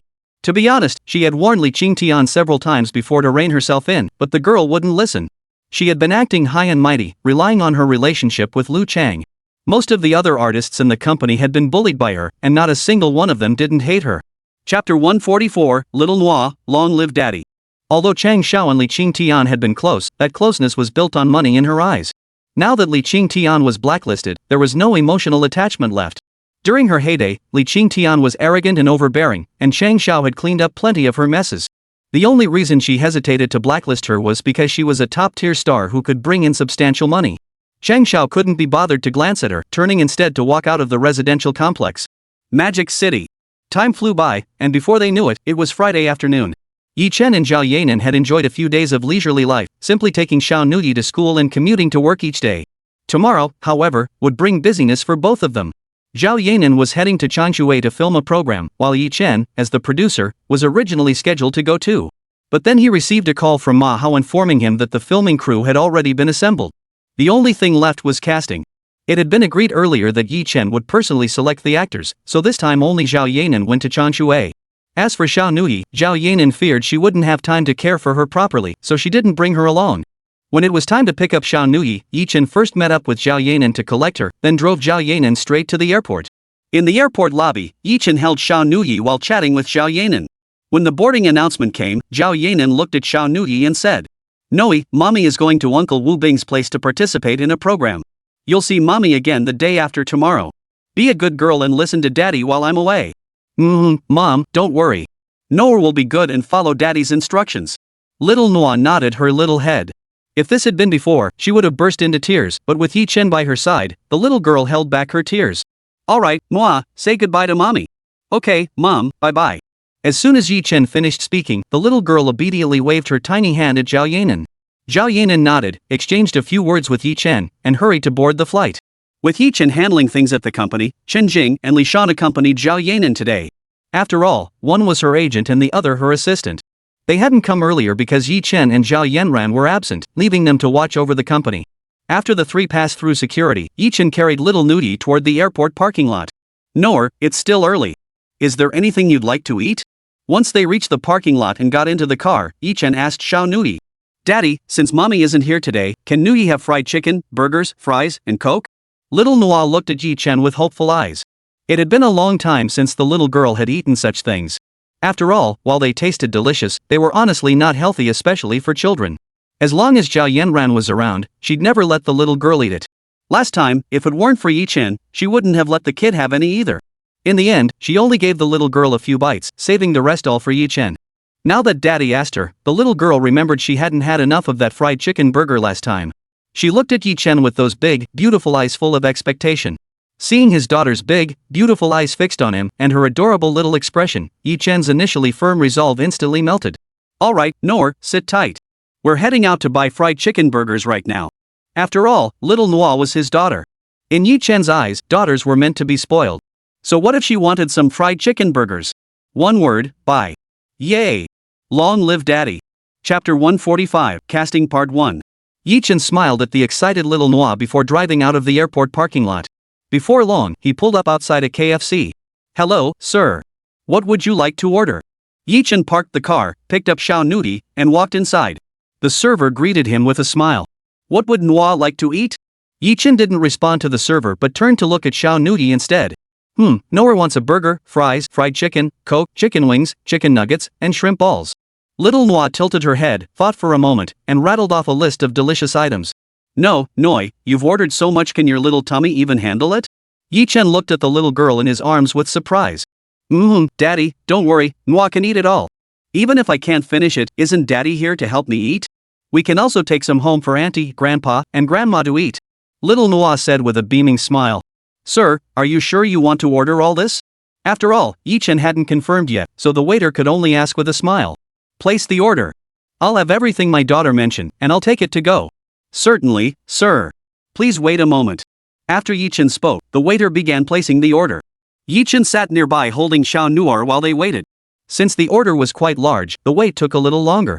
After waiting for just under 20 minutes, the waiter finally finished packing everything up. Yi Chen carried the takeout home with Xiao Nuyi in his arms. "Xiao Chen, why did you buy so much fried chicken and burgers?" Su Yan looked at Yi Chen carrying a large pile of food. She opened it and asked in confusion. "Well, Nuyi wanted to eat them. I originally planned to just buy a little for her to try, but Nuyi said she wanted to bring them home to share with Mom and Dad." "Oh. Is that so? Looks like my sweet granddaughter always thinks of her grandparents. Unlike your father, he never thinks of us when he buys things. What a waste of our efforts raising him." Su Yan had been about to scold Yi Chen, but upon hearing it was little Noah who requested the purchase, she stroked the child's head and praised her instead. Yi Chen was about to retort, but remembering how his mother always shut him down whenever he argued back, he stood silently by. Grandpa and Grandma, Daddy actually thinks about you guys too." Little Noah chimed in cheerfully, defending her dad. Yi Chen thought to himself, she really is my little cotton coat. Shortly after, Yi Qi returned and immediately joined Yi Chen and the others in devouring the treats. Just then, Yi Chen's phone rang. He pulled it out to see it was Ma Hao calling. Hello, Director Ma? What's up? Hello, Mr. Yi. It's about tomorrow's actor auditions. I wanted to ask your guidance, should we select newcomers or experienced actors? Alright. Let's just go with newcomers. Head straight to the acting department at Magic City Arts Academy to select them. Once chosen, sign them directly to talent contracts. Yi Chen thought for a moment before replying. Understood, Mr. Yi. I'll contact the school immediately. I'm sure they'll be delighted to have us select actors from their institution. Yi Chen nodded, gave Ma Hao a few final instructions, and hung up. Brother, are you guys going to our school tomorrow to cast actors? Can I come along? Daddy, no wants to go too. Yi Chen considered it and nodded. Since Nuoyi had no plans for tomorrow anyway, he'd bring her along. As for Yi Qi, he'd have her look after Nuoyi. Chapter 146, Casting Call Part 2. Magic City Academy of Arts. Principal's Office. Ma Hao arrived at the academy and explained his purpose to the president. This is wonderful. We're truly grateful your company has chosen our academy for casting. Rest assured tomorrow, I'll notify every class immediately to have their top students assemble in the auditorium. The president grasped Ma Hao's hand with evident excitement as he made his promise. Thank you for your assistance, Principal. Tomorrow's interviews will be conducted by myself and our CEO Yi. If this collaboration goes smoothly, we may explore long-term partnerships in the future. Now, Principal, I must return to my production team. There are matters requiring my attention. Ma Hao replied with a smile. The principal smiled and repeatedly assured Ma Hao they would not disappoint. After all, their academy was the most renowned in all of China, second only to the China Academy of Drama. In terms of talent cultivation, they were the best. Ma Hao knew this well, which was why he had come immediately when Yi Chen suggested it. After exchanging a few pleasantries, Ma Hao departed. After Ma Hao left, the principal promptly called a meeting for all third and fourth year acting department advisors in the conference room. Once all the counselors had gathered, the principal entered the room. He began by outlining the purpose of the meeting. The top students from each class were to attend interviews at the school auditorium the following day. Inform the selected students to prepare thoroughly. They must strive for success in the interviews. The company has indicated that successful candidates will not only receive labor contracts but also artist contracts. The principal addressed the assembled counselors. While other companies visited the academy annually to scout actors, this was the first time a company like Yi Chen's had made such an offer. Other companies only offered labor contracts. As for artist contracts, that depended entirely on whether your basic qualifications met their requirements. Acting skill was one aspect, but unless your looks were on par with campus heartthrob or campus beauty standards, it wouldn't matter. If you don't meet that standard, no matter how good your acting is, they won't consider you. As Ma Hao mentioned earlier, looks aren't important for this casting. What matters is whether your acting skills are up to par. Let me reiterate, they need actors with solid acting skills. As long as the acting is up to par, they'll take anyone, regardless of looks. Principal, which company is conducting interviews tomorrow? A young female counselor, Li Qingyao, asked at this moment. The company visiting our academy is Shanghai Entertainment, founded by the diva Zhao Yanran. As you all know, they recently acquired Chengwang Entertainment. Signing with them would be a great opportunity. The moment the principal finished speaking, the counselors were all abuzz. Shanghai Entertainment, backed by Zhongxing Group, was destined to become one of China's top entertainment companies. The meeting concluded after half an hour, and each counselor immediately returned to call their respective students. The next day in the student dormitory. Oh no! I'm going to be late. Xiaoli, why are you making such a fuss first thing in the morning? Haven't you heard? Today, the company owned by the diva Zhao Yanran is holding auditions for a TV drama right here. If you get picked, not only will you star in their show, but you'll also sign an artist contract. Yao Xiaoli explained to her roommate while hurriedly getting dressed. Really? But I didn't get any notice about this. Ma Xueme, who had just been complaining, asked in confusion. Really? I had no idea. I heard from our advisor yesterday that they're only selecting a few people per class for this casting call. Why so few this time? I heard last year's auditions were open to everyone in our senior classes. Why did it change for our year? By then, the other roommates had woken up, and one of them voiced her confusion. Chapter 147, Casting Call Part 3. Of course, it wasn't just their dormitory that was puzzled. The entire junior and senior classes of the acting department were perplexed, especially the seniors. After all, last year everyone had been eligible to participate. Yet this year, only a handful of spots were available per class. Though puzzled, there was nothing they could do about it. The selected students, each dressed and groomed, made their way toward the auditorium. Jin Hiyuan. Yi Chen rose early as well, waking Xiao Nuoyi and Yi Qi. After washing up, they descended the stairs. "You're heading out so early?" Su Yan asked when she saw Yi Chen and the others coming downstairs. "Yes, Mom. After all, leaving early means we can come back sooner." "Then do we still need to take Nuoyi with us?" "No need, Mom. Xiaoqi is going too, so Nuoyi can stay with her." "Alright then. Your dad and I will wait at home. If you get too busy to look after No, just give us a call." Yi Chen nodded. "Grandma, don't worry. Noah will be perfectly fine with Dad." At that moment, little Nuoyi looked up at Su Yan and said. Su Yan nodded. Yi Chen and the others said their goodbyes to Su Yan before heading out the door. They got into the car and drove toward the Magic City Art Academy. Grand Hall of Magic City Art Academy. Students had already begun gathering in the auditorium, with others rushing in one after another. "Hey! Guess which production company is here for interviews at our academy this time? I'm dying to know. This interview is different from the ones before. Our counselor mentioned that if you pass this interview, you can sign an artist contract directly." "I know that too, but I'm just so nervous about whether I'll make it." Just as the students were chatting, the department head walked in. "Everyone, please quiet down." The auditorium instantly fell silent as all eyes turned to the department head. "Everyone, I want you to give it your absolute best effort to pass this interview. The company conducting interviews at our college today is Shanghai Entertainment, founded by the legendary diva Zhao Yanran and her husband Yi Chen." Boom! The moment the department head finished speaking, the students present were all abuzz. "Whoa, it's the company owned by the diva Zhao Yanran. Yeah. Who knew the Queen's company would be producing a TV series so soon? I don't care about anything else, I just want to know if the diva herself will be coming to campus. If she does come, I'm getting her autograph." "You idiot! If you pass the interview and get hired by their company, you can get autographs anytime." "You're right. What was I thinking?" The students were thrilled to learn it was Zhao Yanan's company and began speculating whether she might show up. Meanwhile, Yi Chen drove Yi Chi and Xiao Nuoyi to the school entrance, where Manhwa and the principal were already waiting. "Bro, you're really pulling out all the stops this time. Even our principal came out to greet you personally." Yi Chi spotted them first and laughed. Yi Chen noticed too. He'd assumed the old man was either the department head or deputy head, but hadn't expected the principal himself to show up. Yi Chen immediately parked and stepped out. "Welcome, Mr. Yi. I am Chen Jingtiao, the president of this academy." The president approached Yi Chen with a smile after he stepped out of the car, shaking his hand as he introduced himself. "President Chen, thank you for coming out to greet me. I'm truly grateful for your trouble." "No trouble at all. After all, we'll be working together long term. We've selected our academy's most outstanding students for this occasion." Yi Chen nodded, exchanged pleasantries with the principal, and spoke briefly with Ma Hao before following the principal's guidance to park his car in the school lot. Chapter 148, Casting Part 4.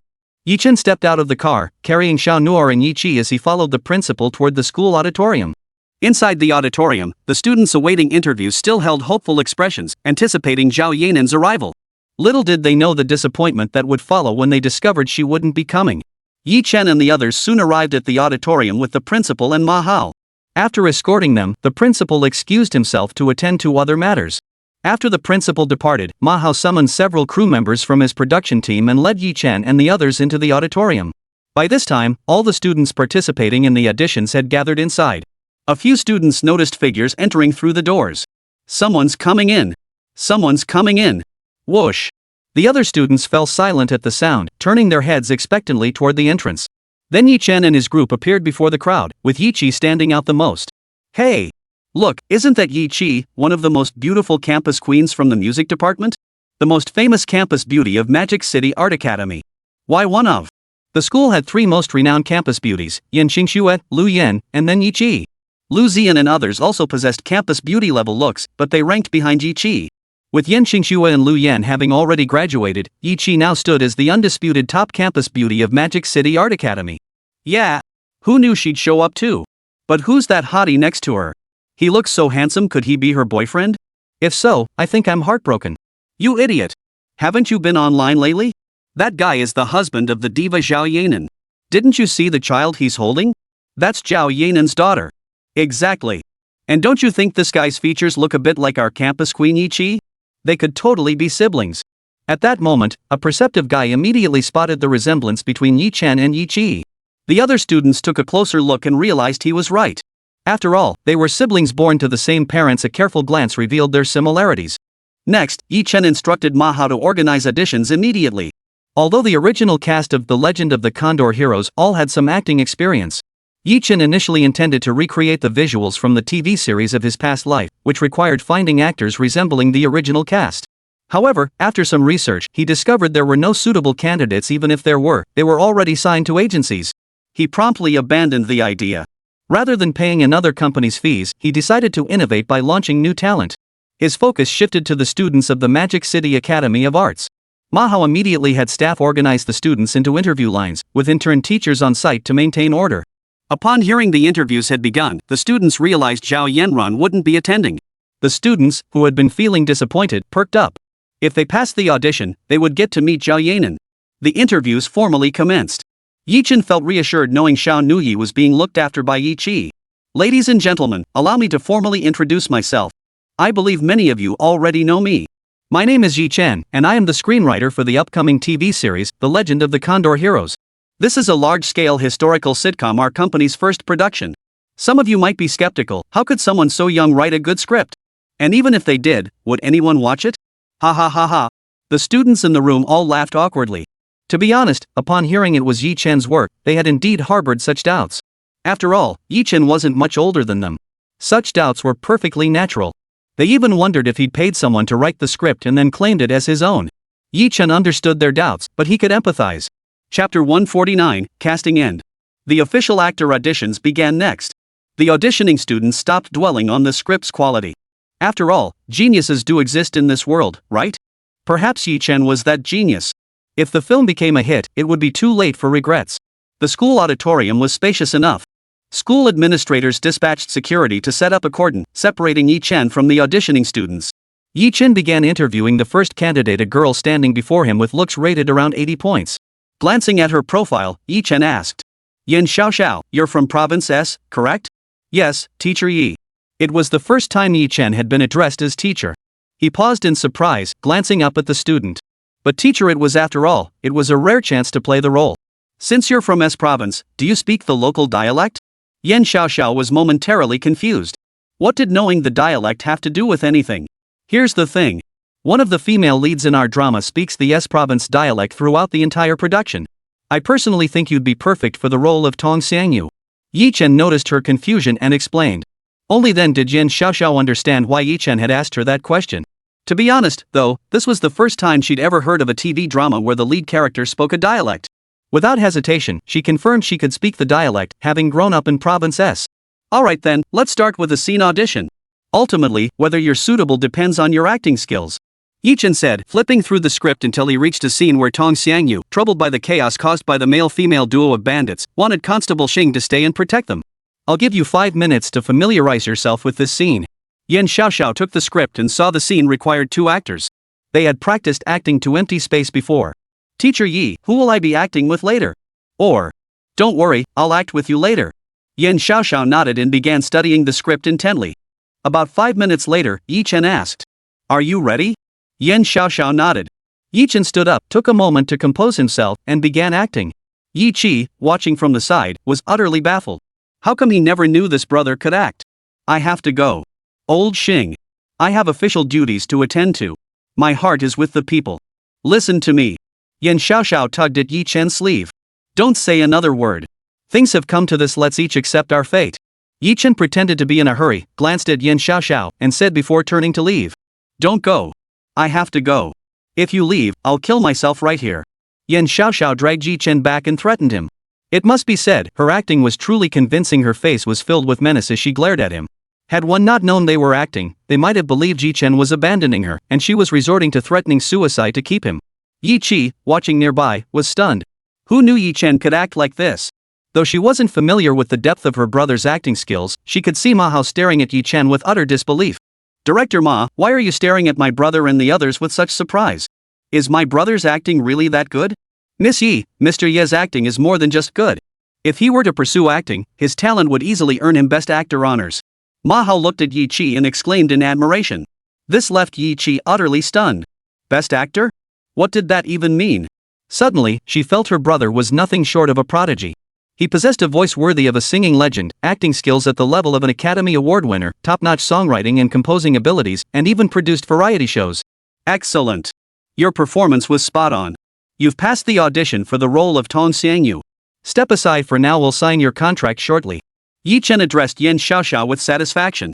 He was pleased with the girl, especially how fluently she delivered her lines in the S province dialect during the audition. I got the part? Thank you, Teacher Yi. Rest assured, I won't disappoint you. To be honest, she'd been quite nervous earlier. Yi Chen's acting prowess was no joke. She'd been intimidated by his Oscar-worthy presence. Fortunately, he later toned down his intensity. The auditions continued for other roles: Constable Xing, Yin Xiaolu, Li Dakui, Zhu Wuxuan, and others. After meticulous selection, he finally found actors he was satisfied with. Only the roles of Mo Xiaobei and Guo Furong remained uncast. Finding a young actress for Mo Xiaobei proved particularly challenging. As for Guo Furong, not a single student met Yi Chen's standards. But there was no rush for now. The priority was signing contracts with the students who had passed. Chapter 150, Lu Yan's Complaints.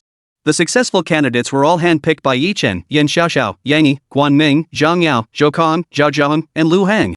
Yi Chen assigned them the roles of Tong Xiangyu, Bai Zhantan, Lu Qinghe, Zhu Wuxuan, Li Dakui, Constable Xing, and Yin Xiaolu respectively. The chosen students happily signed their contracts. Yi Chen didn't deceive them. He signed not only labor contracts but also artist contracts with them. The students who weren't selected looked disappointed, but they didn't leave yet. They gazed at Yi Chen with eager expressions, hoping to land other roles. Everyone, our casting for this project is now complete. I know you're disappointed not to have been chosen, but this isn't our only TV series in production. We'll be holding another casting call in a few days, and we'll be selecting actors right here again. Teacher Yi, could you share what genre your next TV series will be? One student couldn't contain their curiosity and asked aloud.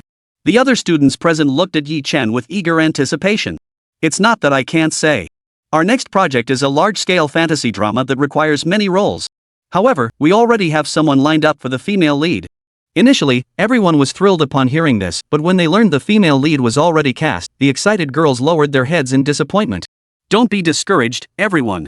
There are still many male and female roles available. You can always audition for other parts. Alright, everyone, you may go now. Noticing the girls' disappointment, Yi Chen offered a word of comfort before dismissing the group. Since Yi Chen had spoken, they felt it inappropriate to linger and turned to leave the auditorium. Mr. Yi, you just let them leave like that? There are plenty of young supporting roles and extras in the play. Ma Hao couldn't help but speak up as he watched the dispersing crowd. After all, even if they hadn't been cast as leads, there were still supporting and cameo roles available. Yi Chen waved him off, signaling him to relax. After all, the company still had other artists. Of course, he wasn't referring to Lu Ziyan and her group, but rather the actors acquired from Changwang Entertainment. The cameo roles would be handed over to the company's own actors. This was also a test for them. If they could humble themselves to take on cameos, they would be kept. If they considered themselves too high and mighty, they would be let go immediately. Of course, it was just a cameo role. After all, they still had their live streaming careers ahead of them. Yi Chen wasn't exploiting them. He was doing this to put their minds at ease. After briefing the newly signed actors to relax today and report to the company tomorrow, Yi Chen picked up Xiao Nuoyi and led Yi Qi and the others out of the academy. As for Ma Hao, he went to the principal's office to inform him that their company would prioritize conducting actor auditions at the school going forward. Shen Jingtao was delighted to hear this. Unlike other companies that exclusively sought handsome men and beautiful women, Yi Chen's team was willing to consider less conventionally attractive individuals like Zhou Kong, Zhao Zhaohan, and Lu Hang. Truthfully, since becoming principal, he had abandoned the previous policy of exclusively admitting conventionally attractive students. But since taking office, he'd felt this was deeply flawed. One shouldn't dismiss someone's dreams of becoming an actor or star based solely on appearance. So each year, he'd admitted students who weren't conventionally attractive but possessed remarkable talent. Yi Chen and his group had come as a timely solution to his pressing need. As for why he'd defied the school's pressure to admit those students, it stemmed from his own unfulfilled dream of becoming an actor, a dream crushed by his own looks. Through relentless effort, he eventually rose to his current position. Ever since, this conviction had driven him. Ma Hao informed Principal Chen and then led his staff out of the academy. Bro, isn't there still one role left to cast? Are none of them satisfactory to you? In the car, Yi Qi flipped through the script and realized 2 roles were still uncast. Setting aside Mo Xiaobei for now, the role of Guo Furong remained open. You're right. None of these students met my expectations. But I intend to cast Lu Yan in that role. Yi Chen's explanation finally clicked for Yi Qi. Lu Yan was sitting idle at the company. Several times, Lu Yan had come to complain about not being assigned any work. Ever since signing with the company, Lu Yan had been receiving only her base salary. While the amount wasn't high, it was enough to cover her living expenses. Yet, the constant idleness left her feeling uneasy. After all, getting paid for doing nothing wasn't her style. Soon, Yi Chen arrived at the company with his 2 children. As soon as he entered, he instructed someone to summon Lu Yan. Knock knock. Come in. Yi Chen and the others waited in the office. Before long, they heard a knock at the door. Old classmate, you finally remembered me. I thought you'd forgotten all about me. As soon as Lu Yan entered the office and saw Yi Chen, she began complaining. After all, she had previously insisted on repaying the money she owed them, even though Yi Chen and the others had told her it wasn't necessary. Chapter 151, Lu Yan's audition. Don't worry, I'd never forget you. That's why I called you here. I want you to audition for the role of Guo Furong in The Legend of the Condor Heroes. Really? After Yi Chen confirmed it, Lu Yan asked repeatedly until he nodded. Then, excitedly, she demanded to see the script. Seeing her eagerness, Yi Chen handed her the script right away. Lu Yan took it and walked off to read it. Before long, she fell in love with the role. Yi Chen had thought of Lu Yan for the role of Guo Furong primarily because she was truly suited for it. Of course, he had originally intended for her to play Bai Fingzhou in the drama 3 Lives 3 Worlds, 10 Miles of Peach Blossoms. But after much deliberation, he felt Guo Furong was the better fit. The problem was, during auditions at the academy, he hadn't found a single candidate who met his expectations. Originally, I intended to cast you in another script, but today at the academy, I simply couldn't find anyone who met my expectations. That's why I came to you. The other script, could I see it? Lu Yan was intrigued by Yi Chen's words. She had thought the company had forgotten about her, but it turned out they had already made arrangements for her. Now she had an idea. If possible, she wanted to participate in both dramas, provided it didn't interfere with filming. The thought struck her, and she immediately shared her idea with Yi Chen. Yi Chen, who had been playing with his daughter, was taken aback upon hearing Lu Yan's suggestion. While playing both Guo Furong and Bai Fingzhou wasn't impossible, it all depended on whether she could handle the workload. After all, juggling 2 sets would be manageable for minor roles, but characters like Guo Furong and Bai Fingzhou were crucial. Seeing Yi Chen's wide-eyed stare, Lu Yan felt embarrassed. She wasn't sure if he agreed. If it's not feasible, then forget it. Alright then. Take another look at this script. If you genuinely want to juggle both roles, it's not impossible provided your body can handle the demands. Lu Yan took the script Yi Chen handed her and began reading. After a moment, she assured him she could handle it truthfully. She adored both Bai Fingzhou and Guo Furong. She couldn't bear to give up either one. Finally, Yi Chen said he'd first assess her acting skills. If she passed, he'd grant her request. Lu Yan assured him she had no problem and would definitely satisfy him. 10 minutes later, Lu Yan had familiarized herself with both roles. Once he saw she was ready, Yi Chen stood up to rehearse with her. They acted out the scene where Lu Qingho had Yan Xiaolu propose marriage on his behalf, provoking the displeasure of the heroic Guo. Don't move. Don't let it fall. In the scene, where the heroine holds an apple and places it on Lu Qingho's head, but there was no apple in the office. Lu Yan nearly mimicked the action. What exactly are you trying to do? Yi Chen carefully balanced the apple. Nothing much. Just playing a little game with you. Lu Yan smiled sweetly at Yi Chen. Just let me go. I know I'm doomed today, no escape, certain death, more bad than good. What do you want? Yi Chen shouldn't be. Lu Qingho watched as the female knight pulled out a knife and rubbed it against her sleeve. Suddenly, a bad feeling washed over him. What exactly do I want to do? I should be asking you, why did you have Xiao Lu propose to me? Gu Furong's lips curled into a smile at first, but her expression hardened into anger as she demanded. I'd rather die than tell you. Fine. Humph. Guo Furong had been smiling sweetly, but suddenly sensed something off about Lu Qingho's words. I'd rather die than tell you. Lu Qingho snapped back with a start. Fine, you're being stubborn, huh? I know I can't escape this today. What exactly are you trying to do? Seeing the other person suddenly cover their eyes, he felt an ominous foreboding. Yi Chen began muttering to himself, and Lu Yan started spinning in circles. Panic seized Lu Qingho so completely he even recited Confucius's words. The instant the knife flew out, Lu Qingho let out a terrified scream. Of course, Lu Yan wasn't holding a knife, she'd only made a symbolic gesture. Their rehearsal ended there. They then began rehearsing another scene, the first encounter between the Eastern Emperor and Bai Fingzhou. By the end, Yi Chen couldn't help but admire Lu Yan's skill. She portrayed both roles with such vividness and lifelike precision that Yi Chen realized Lu Yan was perfectly suited for them. From that moment, he decided these roles were meant for her alone. However, he was more concerned about whether Lu Yan could handle the workload. Lu Yan repeatedly assured him she could handle it, so there was nothing more to say. Since the person involved herself said it was fine, he agreed. They could simply have one of the two productions shoot her scenes first, while the other crew filmed the other parts. Chapter 152, Lu Huan and the others treat everyone. Upon receiving both scripts, Lu Yan excitedly assured Yi Chen she would absolutely live up to his expectations, promising to diligently memorize her lines over the next few days. Yi Chen understood her character well, which was precisely why he entrusted her with these two crucial roles. Holding the scripts, Lu Yan stepped out of Yi Chen's office. Yi Chen remained in the office with Yi Qi and Xiao Nuoyi until late afternoon before leaving. Changshui, Orange Fruit Television Station. Zhao Yanran arrived at the television station accompanied by Chen Jing and Li Shan. As soon as they entered the building, they spotted Lu Huan and the others. Yanran, you're here this early too? Yes. Didn't you all arrive early too, Sister Wang Na? Teacher, Brother Chen Yi. Zhao Yanran greeted them with a radiant smile, then nodded politely to Lu Huan and Chen Yi, who returned her greeting with a smile. How come your guy isn't here? He promised to write a song for us earlier. Chen Yi noticed the change in Zhao Yanran's companions. He recognized one as her assistant and the other as her agent, but Yi Chen was nowhere to be seen. Curious, he asked. Oh, you mean him? Well, our company is shooting a TV series right now, and he needs to personally recruit actors, so he can't make it for the time being. You're filming a TV series? Who wrote the script? Yi Chen wrote the script himself. Whoa! The three of them stood frozen in place, their mouths agape in shock, their faces etched with utter disbelief. What kind of husband had Zhao Yanran found? Writing lyrics and composing music was one thing, but planning variety shows too? Now he was writing scripts? What couldn't he do? If Yi Chen were present and knew their unspoken questions, he'd surely say, I can do a little bit of everything except give birth, and of course, I can't pilot planes or tanks in the tech field. But within the realm of entertainment, I've got a little taste of everything.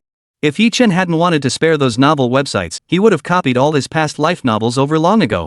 Zhao Yanran noticed the three staring at her in stunned silence. She understood their shock. She felt the same way when she first met them. Still, she gently snapped them out of their daze, and together they headed toward the studio. Along the way, Lu Huan and the others repeatedly sought confirmation from Zhao Yanran. After she nodded, they all exchanged wry smiles. Clearly, their understanding of Yi Chen was far from complete. Shortly after entering the studio, the recording commenced. The host stepped onto the stage from backstage. Good evening, viewers at home and in the studio. Welcome to The Voice of China, a joint production by Shanghai Entertainment and Orange Fruit Television. I'm your host for today, Wang Han. Wang Han then introduced the four coaches, including Zhao Yanran, to the audience. After explaining the show's rules, the first contestant of the day took the stage. In this episode, Zhao Yanran secured one contestant, while Lu Huan and Chen Yi each got one. Only Wang Na came away empty-handed. The first three contestants all chose one of the three mentors, and none of the remaining two met her standards. Lu Huan and Chen Yi teased her, saying, a young lady shouldn't be so picky. Now look, you didn't get a single contestant today. Hearing their words, Wang Na looked puzzled. Why did their remarks seem to carry a hidden meaning? Yet she couldn't pinpoint any evidence. After filming wrapped, Zhao Yanran intended to leave, but Lu Huan and the others intercepted her, insisting on flattering her by treating her to a meal. Unable to resist their persistent invitations, Zhao Yanran reluctantly agreed to join them for dinner. Chapter 153, Lu Huan and the trio invite her to sing. Part 1. Changshui Zhongxing Grand Hotel. Inside the luxurious private room, Lu Huan and his two companions spared no expense to treat Zhao Yanran. Though they lived frugally despite earning vast sums as top-tier singers, they frequently donated their earnings to support orphans and impoverished mountain villages. Zhao Yanran knew of their charitable work.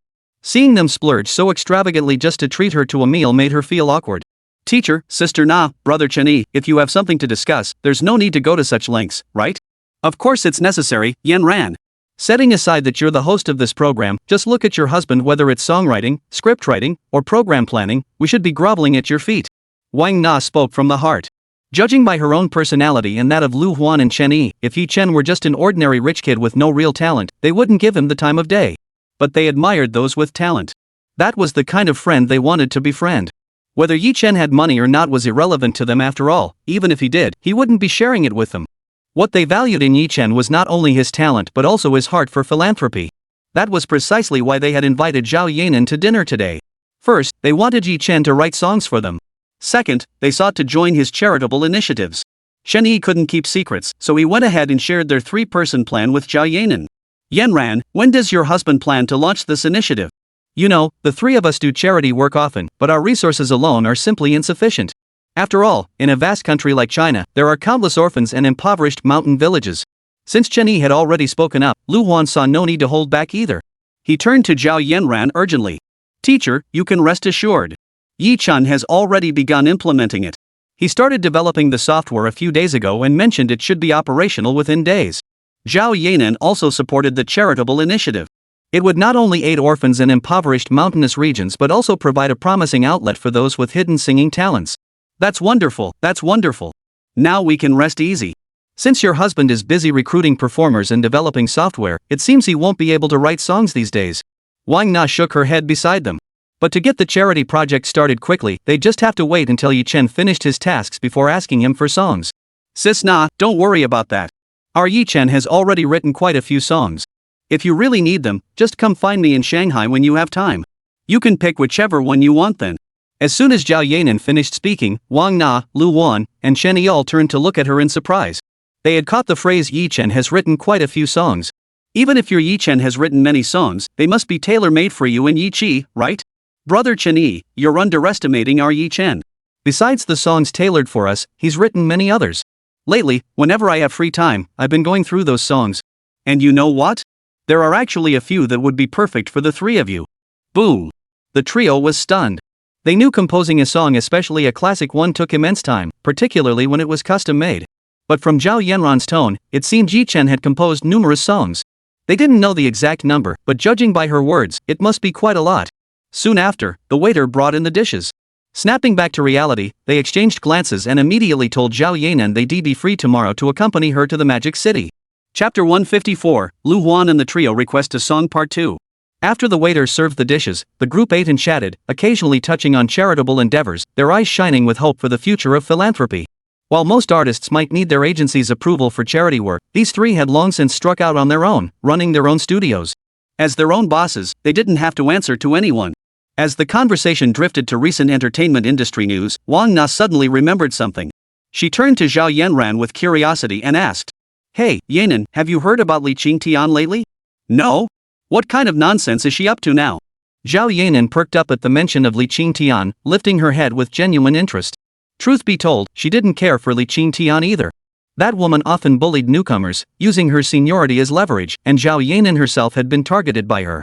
But Zhao Yanran wasn't one to be pushed around either. Whenever they clashed, she always came out on top. Hearing Wang Na's question, her first thought was what kind of trouble Li Qingtian was stirring up this time. Not exactly. From now on, even if she wants to cause trouble, she won't be able to stir up much. You know I'm from Huaiyue Entertainment, and I've got good connections there. A friend from Huaiyue messaged me on Feishuan saying Li Qingtian has been blacklisted. I was really curious. That woman is Lu Chang's mistress. Would he really go so far as to blacklist her? Wang Na picked up a shrimp, ate it, and continued. I asked this friend about it, and he said Yi Chun from your family was behind it. He orchestrated pressure from Zhongxing Group's subsidiaries, forcing them to compromise. Zhao Yanran froze upon hearing this, then recalled the incident from their wedding photoshoot day. They initially thought someone was deliberately targeting them online, but after Yi Chen specifically arranged an investigation, they discovered it stemmed from the Li Qingtian affair.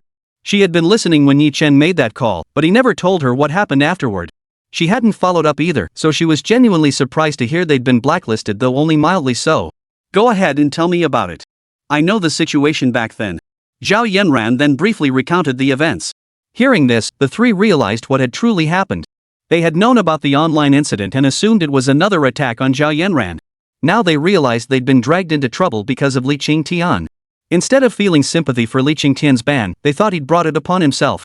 Truly, one bad apple spoils the whole barrel. The entertainment industry, which should be thriving, had been turned into a cesspool by people like this.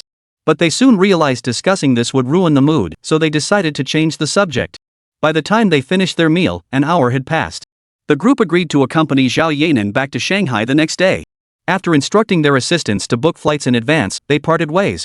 Zhao Yanran returned to her previous residence, while Lu Huan and the others headed to the hotel arranged by the TV station. The next day, Lu Huan and the others were driven to the airport by a TV station-provided driver to meet up with Zhao Yanran. After reuniting, Chen Jing first called ahead to Shanghai to have a car ready. Half an hour later, they all began boarding their flight. Approximately 2 hours later, Zhao Yanran's flight touched down at Shanghai International Airport. Several vehicles were already waiting outside, and Yi Chen and his daughter, Xiao Nuoyi, were also among those who had come to meet them. Yi Chen had been at the company helping Du Yue with music production, but Chen Jing had also called him earlier. After all, Lu Huan and the others arriving in Magic City to request a song required advance notice. Xiao Nuoyi, who was nearby, had heard her mother was coming back and insisted on coming along. Without a second thought, Yi Chen left Du Yue behind and brought the little girl along. Before leaving, Du Yue had tried to persuade him, saying Zhao Yanran would arrive soon. Even if he missed his wife, he could wait until she got here. There was no need to be so impatient. He insisted it wasn't about missing his wife, but that the child wanted to see her mother. Exactly, the child missed her mother. Nuoyi was speechless upon hearing this, thinking to herself, you're just missing your wife and shifting the blame onto the child. Truthfully, Nuoyi was also anxious about the album release. After all, only by getting it out sooner could she feel at ease. As the album producer, Chen absolutely had to be present, yet now he actually abandoned her. Chapter 155, The Excited Trio of Lu Huan. Soon, Zhao Yanran and Lu Huan emerged. Little Nuoyi spotted her mother and excitedly waved her tiny hands as she ran over. Mommy! The little girl ran quickly. Zhao Yanran saw her daughter running over and hurried to pick her up in her arms. How did you follow us here? Who did you come with? Is Daddy here? He's here, he's here. Noah came with Daddy. The little girl pointed her tiny hand in Chen's direction. Zhao Yanran followed her daughter's gesture and saw Chen approaching. Yanran, I never thought you'd miss Chen after just one day apart. What will you do if you don't see him for months? Lu Huan and the others also spotted Chen approaching. Wang Na, witnessing the scene, was reminded of a TV drama plot, a young couple reuniting after a long separation, running towards each other with deep longing for an emotional embrace. When they parted, the man would cup the woman's face and lean in for a passionate kiss. The thought instantly gave her goosebumps all over, and she couldn't resist teasing the pair. Chen didn't seem bothered, but Zhao Yanran's face flushed instantly upon hearing it. Though she was already a mother, Wang Na's teasing still brought out a girlish blush. After all, she was much more sensitive than Chen. Even if she heard it, she'd just smile it off. Of course, Chen was unaware of the vivid image and thoughts that had just flashed through Wang Na's mind. Even if he had known, with so many people present including Nuoyi, he certainly wouldn't have acted on it as she imagined. Nuoyi, your mom's really tired. Come sit with Daddy. After all, Zhao Yanran had risen early to catch her flight, rushing to the airport and enduring a 2-hour flight. Chen, ever the doting husband, exchanged brief greetings with Lu Huan and the others before taking the little girl to his side. As the saying goes, a day apart feels like 3 autumns. Plus, the young couple hadn't been intimate for several days. He couldn't let his wife get too tired. What would they do tonight? Holding little Nuoyi, he motioned for everyone to get in the cars. Today they had 2 sedans and a minivan. The assistants and agents took the 2 sedans, while Lu Huan and the others joined Chen's family in the minivan, filling it to capacity. So, should we head to dinner first or go to the company? Once inside the vehicle, Chen turned to Lu Huan and the others. After all, they were guests, and as the host, it was only proper to ask their opinion first. Let's not rush to the company. We haven't eaten since this morning. Why don't we grab a bite first? Chen and Wang Na remained silent, so Lu Huan, as the senior member, made the suggestion. Chen nodded and instructed the driver to head toward his family's hotel. Upon arriving at the hotel, the manager was already waiting at the entrance. He led the group to a private room, intending to host them personally, but Chen had called him away. After all, as a manager, he had many responsibilities and couldn't let hosting guests interfere with his work. After the manager left, Chen had them order dishes. Once everything was served, they began eating and chatting. During the meal, Lu Huan and the others brought up the charity project again. Professor Lu, rest assured on this point. My software is nearly complete and will enter public beta testing next Sunday. I'll also have Cool Cat send over a few more programmers tomorrow. Does developing software really require that many people? Wang Na wasn't very familiar with this. Typically not, but I added a paid feature to ours. Besides the original version, we also developed an Extreme Edition and a Volcano Edition. Earlier during development, Chen had fretted over user acquisition. But upon realizing this world lacked apps like Douyin from his past life where users could earn money by watching videos, he simply replicated the model to create the Speed Edition and Volcano Edition.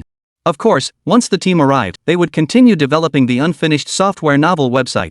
Naturally, they would replicate the money-making model from his previous life's tomato novel, where users earned by reading. Simultaneously, they would create an audiobook app similar to Himalaya. The others couldn't fathom why Chen would create 3 distinct versions, but they dared not ask. Instead, they turned to Zhao Yanran for help, giving her a meaningful glance. Catching their signal, Zhao Yanran didn't hesitate to ask Chen on their behalf. Truth be told, she was curious herself. Chen then explained his reasoning to them. But will your approach actually make money? Initially, it won't generate profits, we'll actually burn through cash. But in the long run, it will definitely turn a profit. The group chatted over their meal, naturally focusing on whether this live streaming app could turn a profit. Chen finally wrapped up the topic after sharing the strategies he'd used in his previous life. By then, they had finished eating and got into the car to head to the company. Upon arriving at Zhao Yanran's office, Chen first listened to the songs the 3 had prepared before beginning to select tracks that suited them. The trio received the songs with great excitement, carefully examining the selections Chen had chosen for them. Chapter 156, The Eve of the Wedding.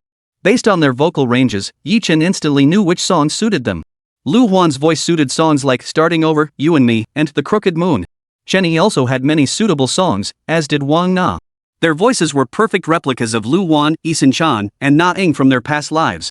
However, while Chen did bear a striking resemblance to the real Yisun Chan, Lu Huan and Wang Na shared only vocal similarities with Lu Huan and Na Ing. Their appearances and other traits were entirely different. Lu Huan, tall and slender with short hair, was in his 40s, a bit older, but his features still hinted at having been a handsome man in his youth. Wang Na, at 29, had long, jet black hair cascading over her shoulders. Her delicate features, arched willow leaf brows and a straight nose were exquisitely refined. Standing 175 centimeters tall with long legs, she radiated undeniable goddess-like charm. Unlike Zhao Yanran's cool and aloof aura, Wang Na embodied a captivatingly alluring charm. Chen let them choose freely, offering each 3 songs to pick from. They could even take all of them if they wished. Lu Huan held the songs Starting Over, while Chen carried Love Transfer, 10 Years, and the Cantonese version of Exaggeration. Wang Na held Conquer, Day Doesn't Understand Night's Darkness, and A Smile Passes. The trio frowned slightly at their selections, not because the songs were subpar, but precisely because they were all masterpieces. Honestly, choosing just one from such classics was agonizing. After all, they all loved these songs. Even though Chen had told them they could take them all, they still felt awkward about it. What's wrong, teachers? Are you dissatisfied with these songs? Zhao Yanran observed their puzzled expressions and inquired. She had reviewed these songs herself and knew they were absolute classics. Released, they wouldn't pale in comparison to her own album, they might even surpass it in downloads. Yanran, it's not that we're dissatisfied, it's that we're too satisfied. Choosing just one from these 3 is really hard to decide. Wang Na beat Lu Huan and the others to the punch, her face twisted in a pained expression. Chen finally suggested they just take all of them, eliminating the need for further deliberation. Lu Huan and the others exchanged glances and decided to take the entire set. After all, with the composer himself giving his blessing, any further hesitation would seem contrived. Next came the copyright discussion. After deliberation, they unanimously agreed the copyright would remain with Chen. Each song would command a 300,000 yuan royalty fee, with Chen taking 20% and the remaining 80% split between them. An additional 20% would fund a charitable foundation for future philanthropic initiatives. After finalizing the terms, Chen had the legal department print the contracts. Once the documents were ready, they reviewed them, found no issues, and signed. Thus, Chen sold 9 songs in his very first deal. Chen then inquired about their upcoming schedules. Learning they were currently free with no work commitments, he realized this was the advantage of being his own boss. He could take on commercial gigs when he wanted and rest when he needed, free from corporate exploitation. This was the perk of being your own boss, taking on commercial gigs when you wanted, resting when you needed, free from corporate exploitation. That's wonderful. Since you're both free, why not stay in Shanghai a few extra days? You can attend our wedding in a couple of days before heading back. You're getting married so soon? Exactly. We planned this earlier. We already took our wedding photos last week, and the ceremony is this week. Chapter 157, Airport Pickup. After Zhao Yanran explained, Lu Huan and the others first congratulated the couple and agreed to Chen's suggestion to return after attending the wedding. Chen and Zhao Yanran exchanged a knowing glance and smiled. They'd coordinated this earlier. Both sets of parents had already sent out invitations. Attendees included not only relatives but also many business partners from their parents' professional circles. To ensure a grand celebration for the newlyweds, Yizhenguo and Zhao Jiangwo had decided to hold the wedding at the Zhongqing Grand Hotel in Shanghai on October 1, National Day. The Zhongqing Hotel would close a day early for the event. With nearly 300 tables reserved, hosting such a large gathering would be dull if it were merely a simple meal. Originally, Yizhenguo and Zhao Jiangwo planned to hire several singers to perform a few songs. Upon learning this, Chen and his wife offered to handle the arrangements themselves to spare them the trouble. After all, besides Zhao Yanran, there was also Du Yuwei in the company. Although Yi Qi and Lu Zian were new singers, they could also perform on stage. Besides these few, there were of course Lu Huan and the others.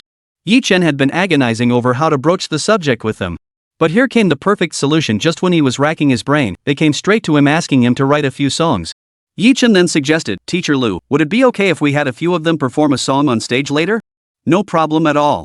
After all, you've given each of us 3 songs already. Singing one more is no big deal." After Lu Huan agreed, Chen and Wang Na also said it was fine. Truthfully, if Chen hadn't suggested it, they would have brought it up themselves. They felt that if the wedding was just a simple meal, it would seem rather dull. Singing a few songs would liven things up. Chen and Zhao Yanran expressed their gratitude. Zhao Yanran added that they shouldn't say such things, otherwise it wouldn't feel like they were treating them as friends. Next, the newlyweds, as hosts, took Lu Huan and the others for a stroll through the commercial district, carrying little Nuoyi. During their conversation, they learned this area belonged to Chen's business empire. After a good amount of sightseeing, Chen personally arranged accommodations for the 3 guests before heading home to rest. The next morning, Chen and his wife were still fast asleep. The reason? They'd partied hard the night before. Chen, who hadn't had any action in days, had burned like dry kindling until they finally fell asleep around 2 or 3 in the morning. Xiao Chen.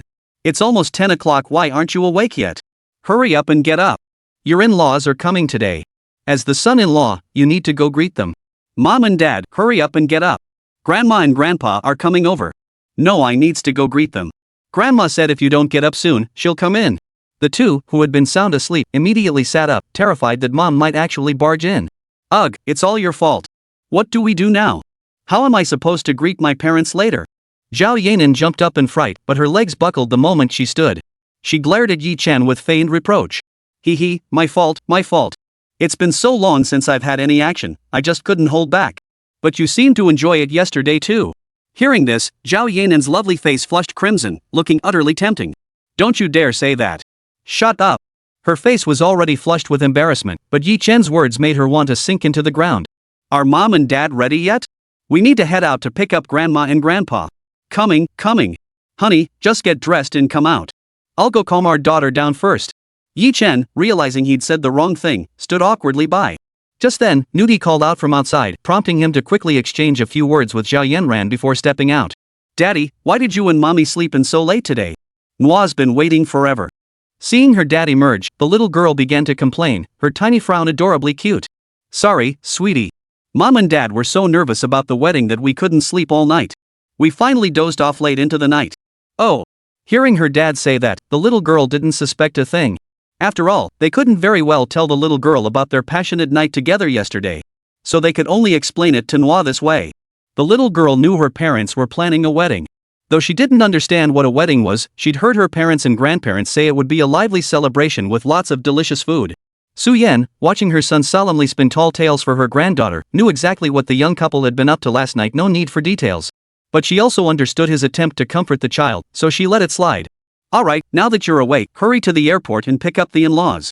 Got it, Mom. Watching his mother head downstairs, Chen took the opportunity to lead little Nuoyi to wash up. Once everything was ready, Zhao Yanran emerged after her own routine, though she walked with noticeable discomfort. As the culprit responsible for her injury, Chen sensed the situation and promptly stepped forward to support her down the stairs. Chapter 158, Preparations before the wedding. Mom, what's wrong? Little Nuoyi watched her mother hobble along, her little face filled with worry. Zhao Yanran shot her husband a disgruntled glare at her daughter's worried expression, silently blaming him for making her limp and causing her daughter such distress. Don't worry, Nuoyi. Mom's fine. I just bumped my knee getting out of bed earlier. It'll be okay in a bit. Oh. Does it still hurt, Mom? Let Nuoyi blow on it for you. The little girl, her face still full of worry, wanted to blow on her mother's knee. That's what her mother had done for her when she fell earlier. No need, Nuoyi. Let's hurry and pick up Grandma and Grandpa. Hearing her mother say this, the little girl nodded her tiny head. Still worried, she obediently walked over to take her mother's hand and helped her down the stairs. As the culprit, Chen said nothing, quietly helping his wife down the stairs. Downstairs, Su Yan observed her daughter-in-law's gait. She'd intended to scold her son, but seeing the little girl nearby, she closed her mouth. Chen bid his mother farewell before driving off toward the airport with his wife and daughter. Little Nuoyi was thrilled in the car, excited to finally see her grandparents again. Nor. Are you this excited just to see Grandma and Grandpa? Chen found his daughter's excited expression amusing. Yes, Daddy. I haven't seen Grandma and Grandpa in so long. It had been nearly 2 months since their last visit from Shanghai. Ever since hearing yesterday that they were coming, the little girl had been buzzing with excitement. If Chen hadn't calmed her down last night, she might have been too thrilled to sleep at all. After about an hour's drive, they finally arrived at the airport parking lot. After finding a spot in parking, Chen looked at his wife with concern and asked, Honey, do you want me to carry you over? No need. Am I that delicate? It hurt a bit earlier, but I'm much better now. She wasn't lying about that. Getting up earlier had indeed hurt, but now she could at least walk normally. Chen nodded, got out of the car, picked up Nuoyi, and pulled Zhao Yanran toward the arrivals hall. The airport was bustling with people, and though the little girl wanted to walk, he felt uneasy and carried her instead. The trio arrived just as Zhao Jiangwo and his wife stepped off the plane. Since they were here for their daughter's wedding, they hadn't brought bodyguards this time. Daddy, Mommy, Grandma, and Grandpa are here. Daddy, Nuoyi wants to get down. Upon seeing her grandparents, the little girl excitedly insisted her father put her down. Seeing his daughter's excitement, Chen had no choice but to comply. Grandma and Grandpa. The moment she touched the ground, the little girl dashed excitedly toward Zhao Jiangwo and his wife. Whoa! Slow down, don't trip. Zhao Jiangwo watched his granddaughter sprint toward him, his heart leaping into his throat. As she reached him, he scooped his little granddaughter into his arms. Oh my! Haven't seen our Nuoyi in a few months, and she's grown so much. In a little while, Grandpa might not be able to lift you anymore. Grandpa, Auntie and Grandpa all said Nuoyi has grown taller too. Mom and Dad, you're here. Yi Chen and Zhao Yanran also came over to greet them. After everyone gathered, Zhao Yanran said, "Right. Let's discuss any matters at home first."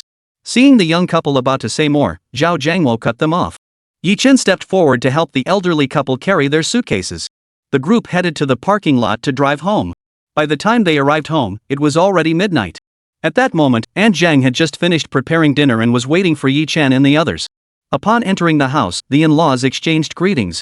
After chatting for a while, they sat down to eat. Chapter 159, The Bridal Procession. While eating, they discussed the wedding arrangements for the day after tomorrow. The wedding car procession, venue decorations, and wedding dress were all handled by the event planning company, requiring no further concern from them. However, the location for the bride receiving ceremony, whether it would be at a hotel or elsewhere, remained undecided. As China's wealthiest man, Zhao Jiangwo owned properties in every major city, with several in Shanghai alone. Therefore, they needed to decide in advance which of his Shanghai homes would serve as the pickup location. Moreover, the location couldn't be too far away. After all, in a metropolis like Shanghai, traffic congestion was commonplace. Getting stuck in traffic for an hour or two was nothing unusual, and that would be a huge time drain. How about this? Let's set the wedding reception for the day after tomorrow at Ruinyu Garden. It's not too far from here and conveniently on the way. Zhao Jiangwo's suggestion jogged Yi Chen's memory. Ruinyu Garden was only 4 or 5 kilometers away, and from there it was just 3 kilometers to the Zhongxing Hotel. With the location settled, Zhao Jiangwo called the branch office to arrange for the villa in Ruinyu Garden to be cleaned.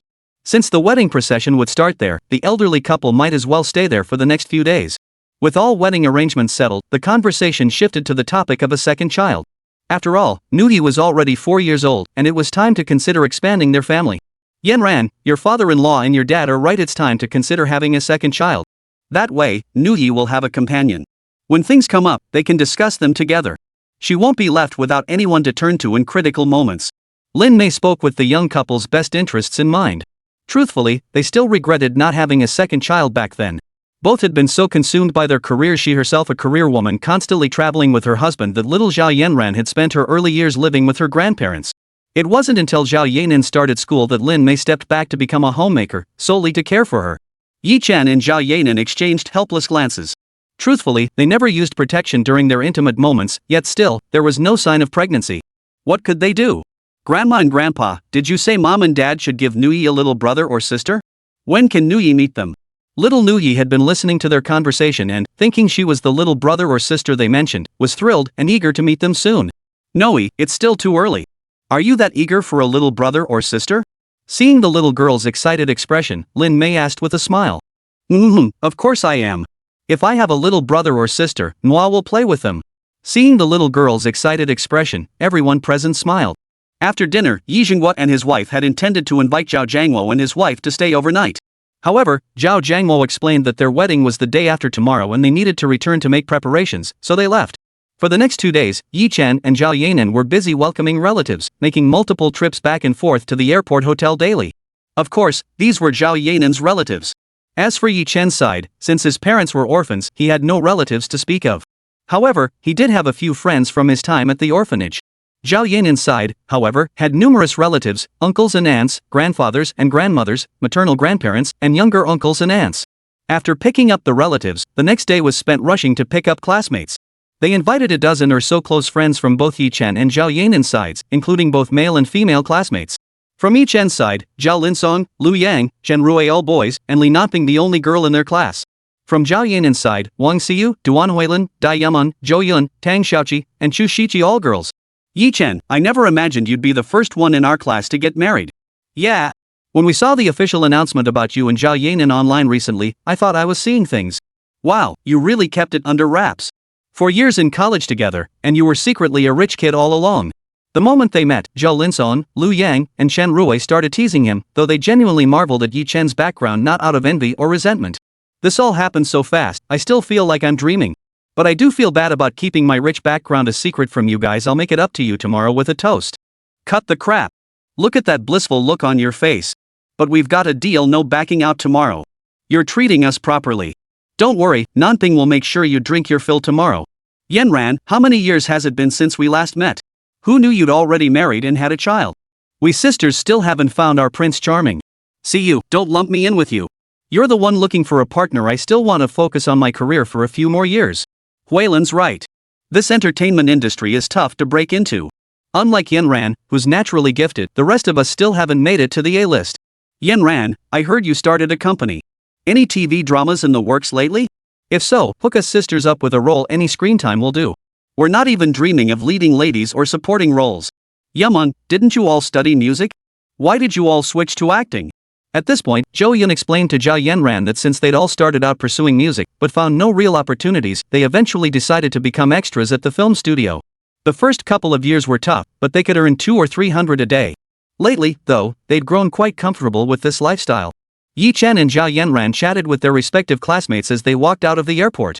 By afternoon, Zhao Yanran realized she couldn't stay overnight. She'd have to wait until after the wedding to return. Little Nuoyi, who hadn't seen her grandparents in ages, followed her mother out as well. Chapter 160, Bridal Procession Part 2. After Chen drove the mother and daughter to the Ruinyu Garden Villa complex, he turned back home to prepare for tomorrow's events. Did you get Yanan and the others home safely? As soon as she stepped through the door, Su-Yan asked with concern. Yeah, it's already been delivered. Alright then, let's get to work. Set up everything that needs to be arranged. Su-Yan pulled out a stack of she characters and got to work. Why do it themselves instead of hiring help? Well, Yizhenghua had said this was the only way to truly feel like they were celebrating a joyous occasion. If even this kind of thing required hired help, the wedding would lose all its charm.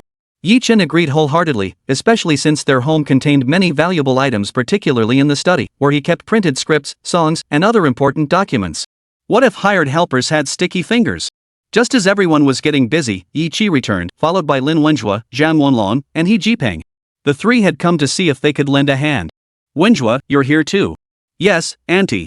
We came to see if there's anything we can assist with. Thank you all so much. Mom, really, there's no need to thank them. It's what they should be doing. Oh, third son. Talking like that will make you lose friends. Alright, third and fourth, get to work. Once we're done, third will treat everyone to a feast. Alright, let's get to work. After we finish, I'll treat everyone to a feast. After Chen spoke, Lin Wenjue and the others were full of energy. Yizhenghua and Su-Yan watched the four of them with smiles. With their help, the work wasn't as hectic anymore. With more hands, the work progressed quickly. In about 2 hours, it was mostly done. True to his word, Chen immediately announced he'd treat them to a feast. He had intended to invite his parents along, but the elderly couple preferred to avoid crowds and would just eat something simple at home. In the end, Chen, his sister, and Lin Wenjue set out together for their meal. Time flew by, and it was already 6 in the morning the next day. The wedding planning company had already sent people over. As soon as they entered the door, they greeted Chen and his group before getting busy with makeup and dress fittings. You've sent someone to my wife's side too, right? Rest assured, Mr. Yi. Our company has dispatched 2 teams. One is here with you, and the other is already on their way to the bride's location. The makeup artist answered his question while applying makeup to Chen. Satisfied with the explanation, Chen relaxed. Meanwhile, Lin Wenjue and the other 2 groomsmen were also getting their makeup done nearby. Third brother, you seem a bit nervous today, huh? How'd you figure I'm nervous, boss? I'm telling you, I'm totally relaxed, not a shred of jitters. Truth be told, Chen was indeed a bit nervous. After all, a wedding marked the biggest turning point in one's life. As roommates and best friends for 4 years, the 3 brothers could see his anxiety. Once the makeup was done and the suits were on, Su-Yan came over to hurry them along. Alright, time's almost up. Since you're ready, hurry over. If we're late, we'll get stuck in traffic. It was already 7 o'clock. Getting ready from 6 had taken nearly an hour, and rush hour was about to hit. They had to hurry. The bride must be brought back by 10 o'clock. Otherwise, according to their hometown customs, arriving late would be considered unlucky. Under Su-Yan's urging, Chen and the groomsmen Lin Wenjue and the others stepped out and boarded the wedding cars bound for Ruinyu Garden to fetch the bride. This fleet had been specially dispatched from the branch company by Yizhenghua. The lead vehicle was a Rolls-Royce Cullinan, followed by a Phantom, then a line of Bentleys. 8 cars in total. As the saying goes, 8 symbolizes prosperity. 1 more or 1 less would be inauspicious. Chen boarded the first car, while Lin Wenjue, Zhang Wenlong, and He Jipeng each took one. They couldn't help but marvel inwardly at how incredibly wealthy the third son's family was. Once the 4 were seated, the convoy smoothly exited the residential compound toward Ruinyu Garden. Upon reaching the main road, the sight of this opulent procession sent motorists from compact cars to trucks, electric bikes to motorcycles scrambling out of the way. After all, a collision with such a fleet would be no laughing matter. Chen wasn't the only one feeling tense today. At the same time, Zhao Yanran in the Ruinyu Garden Villa district was also incredibly nervous. Her bridesmaids Du Yue, Lin Xiaoxiao, and Yan Qingxue noticed her unease, though little Nuoyi remained completely unfazed. The young girl was happily playing with the children from Zhao Yanran's cousin's family. Chapter 161, The Excited Little Ones. Yanran, what's wrong? Why are your hands shaking? Are you nervous? Lin Xiaoxiao, standing nearby, noticed Zhao Yanran's trembling hands and asked with a smile. Yeah. Aren't you nervous? Today, Zhao Yanran wore a white wedding gown, her face adorned with light makeup. Her ivory white skin and curvaceous, tall figure looked even more stunning and captivating against the backdrop of the gown. Of course I'm nervous. After all, this is my first time being a bridesmaid. Speaking of which, when I get married someday, would you be my bridesmaid too? What are you talking about, Xiaoxiao? Bridesmaids must be unmarried. Yanan is already married, so she can't be your bridesmaid. Just then, Lin Mei walked in and overheard their conversation, immediately dashing Lin Xiaoxiao's hopes. I had no idea about that. What? Are you getting married too, Xiaoxiao? Have you found someone yet? Mom, Xiaoxiao found her partner ages ago. She's already met the parents and gotten the marriage certificate. They just haven't had the wedding yet. Oh. Really? When do you plan to have children? Not that I'm prying, but it's always better to have children sooner rather than later. If you wait a few years, you'll be an older mother, and that could harm your health. Lin Mei, being an experienced woman herself, had a point. Lin Xiaoxiao knew her aunt meant well, but having children wasn't something you could just decide on a whim. After all, she and Zhang Wenlong weren't planning on it anytime soon. Still, since Yanran's mother had brought it up, she didn't want to dampen her spirits. I understand, Auntie. I'll discuss it with my husband when we get home. Lin Mei nodded. Her words came from an elder's concern for a younger generation. Whether they took her advice or not, she couldn't push them too hard. Yanran, hurry up and get ready. The in-laws called to say the wedding car is already on its way. I'll go check on the little ones now. Got it, Mom. There were quite a few children visiting today. Zhao Zichen, the grandson of Zhao Jianghuo's cousin Lu Chanxian, the granddaughter of his sister Zhao Yanran's aunt Li Haoran, the grandson of Lin Mei's sister and Zhang Luzihan, the granddaughter of her brother. The oldest, Zhao Zichen, was 7 and already in first grade. Lu Chanxian was 6 and in kindergarten senior class. Li Haoran and Lu Zihan were the same age as little Nuoyi. Right now, Zhao Zichen was leading the little ones in a game of hide and seek in the villa's outdoor courtyard. They were supposed to be studying today, but since it was Zhao Yanan's wedding day, Zhao Jianghuo had let them take the day off to relax. Unlike some other relatives who flaunted their connections to Zhao Jianghuo, these families conducted themselves with dignity. Zhao Jianghuo, aware of their character, had placed them in managerial roles at his subsidiaries. Though they held no shares, they accepted this arrangement without complaint. As for the other relatives, there was no further contact. They weren't even invited to today's wedding banquet. About an hour later, Chen's wedding procession entered the residential complex, heading toward Villa Number 1. One detail worth mentioning, Ruinyu Garden was developed by Changning Group. Security at the entrance, having received prior notice, immediately opened the gates upon spotting Chen's convoy. Upon reaching the villa entrance, several little ones playing in the courtyard spotted the cars and instantly became excited, clapping their hands and shouting, "The wedding car's here! The wedding car's here!" These little ones had attended weddings before and knew that as soon as the wedding cars arrived, they'd get red envelopes. With the money inside, they could buy snacks. How could they not be thrilled? Daddy! Little Nuoyi froze when she first saw the car, but the moment she recognized the people stepping out, she dashed toward them with excitement. Chen smiled at the little girl, just about to bend down to pick her up when she suddenly backed away and returned to the group of children. Zhao Zichen and the other little friends, who had watched Zhao Nuoyi run over, had felt a pang of anxiety just moments ago, fearing that if Nuoyi ignored them like this, they wouldn't get any money to buy snacks. Chen was taken aback by his daughter's behavior. She'd always been so clingy with him before. What was wrong with her today? "Sweetie, why won't you let Daddy hold you today?" "Hee, Daddy," Zichen and the others said, "if you want to take Mommy away, you have to give each of us a red envelope." Hearing the little girl's words, Chen exchanged glances with Lin Wenjue and the other two who had just gotten out of the car. Confusion flashed in all three pairs of eyes, silently asking him how Manhwa had figured it out. He felt utterly helpless. He never expected his little cotton pad to suddenly develop a leak today. Chapter 162, Bridal Procession Part 1. Should we give her one, third brother? Lin Wenjue surveyed the little one's determined standoff. If he didn't comply, he'd likely be left without a bride today. Sure, why not? Fortunately, he'd brought plenty of red envelopes today, otherwise, this would have been a real headache. But since Lin Wenjue had taken charge of handing out the red envelopes when they first left, all the envelopes were with him. Come on. You little money grubbers, come get your red envelopes. Oh. Red envelopes. The little ones happily received their red envelopes from Lin Wenjue. Each envelope contained a modest sum 666 yuan, symbolizing smooth sailing in all endeavors. After receiving their red envelopes, the little ones scattered.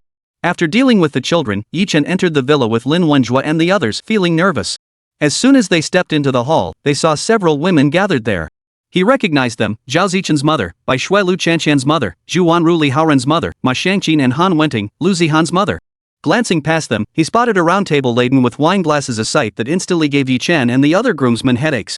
Ladies, how about I give you a little extra in the red envelopes? Could we maybe skip the drinking? No way, Chen. You have to give the red envelopes and drink the wine.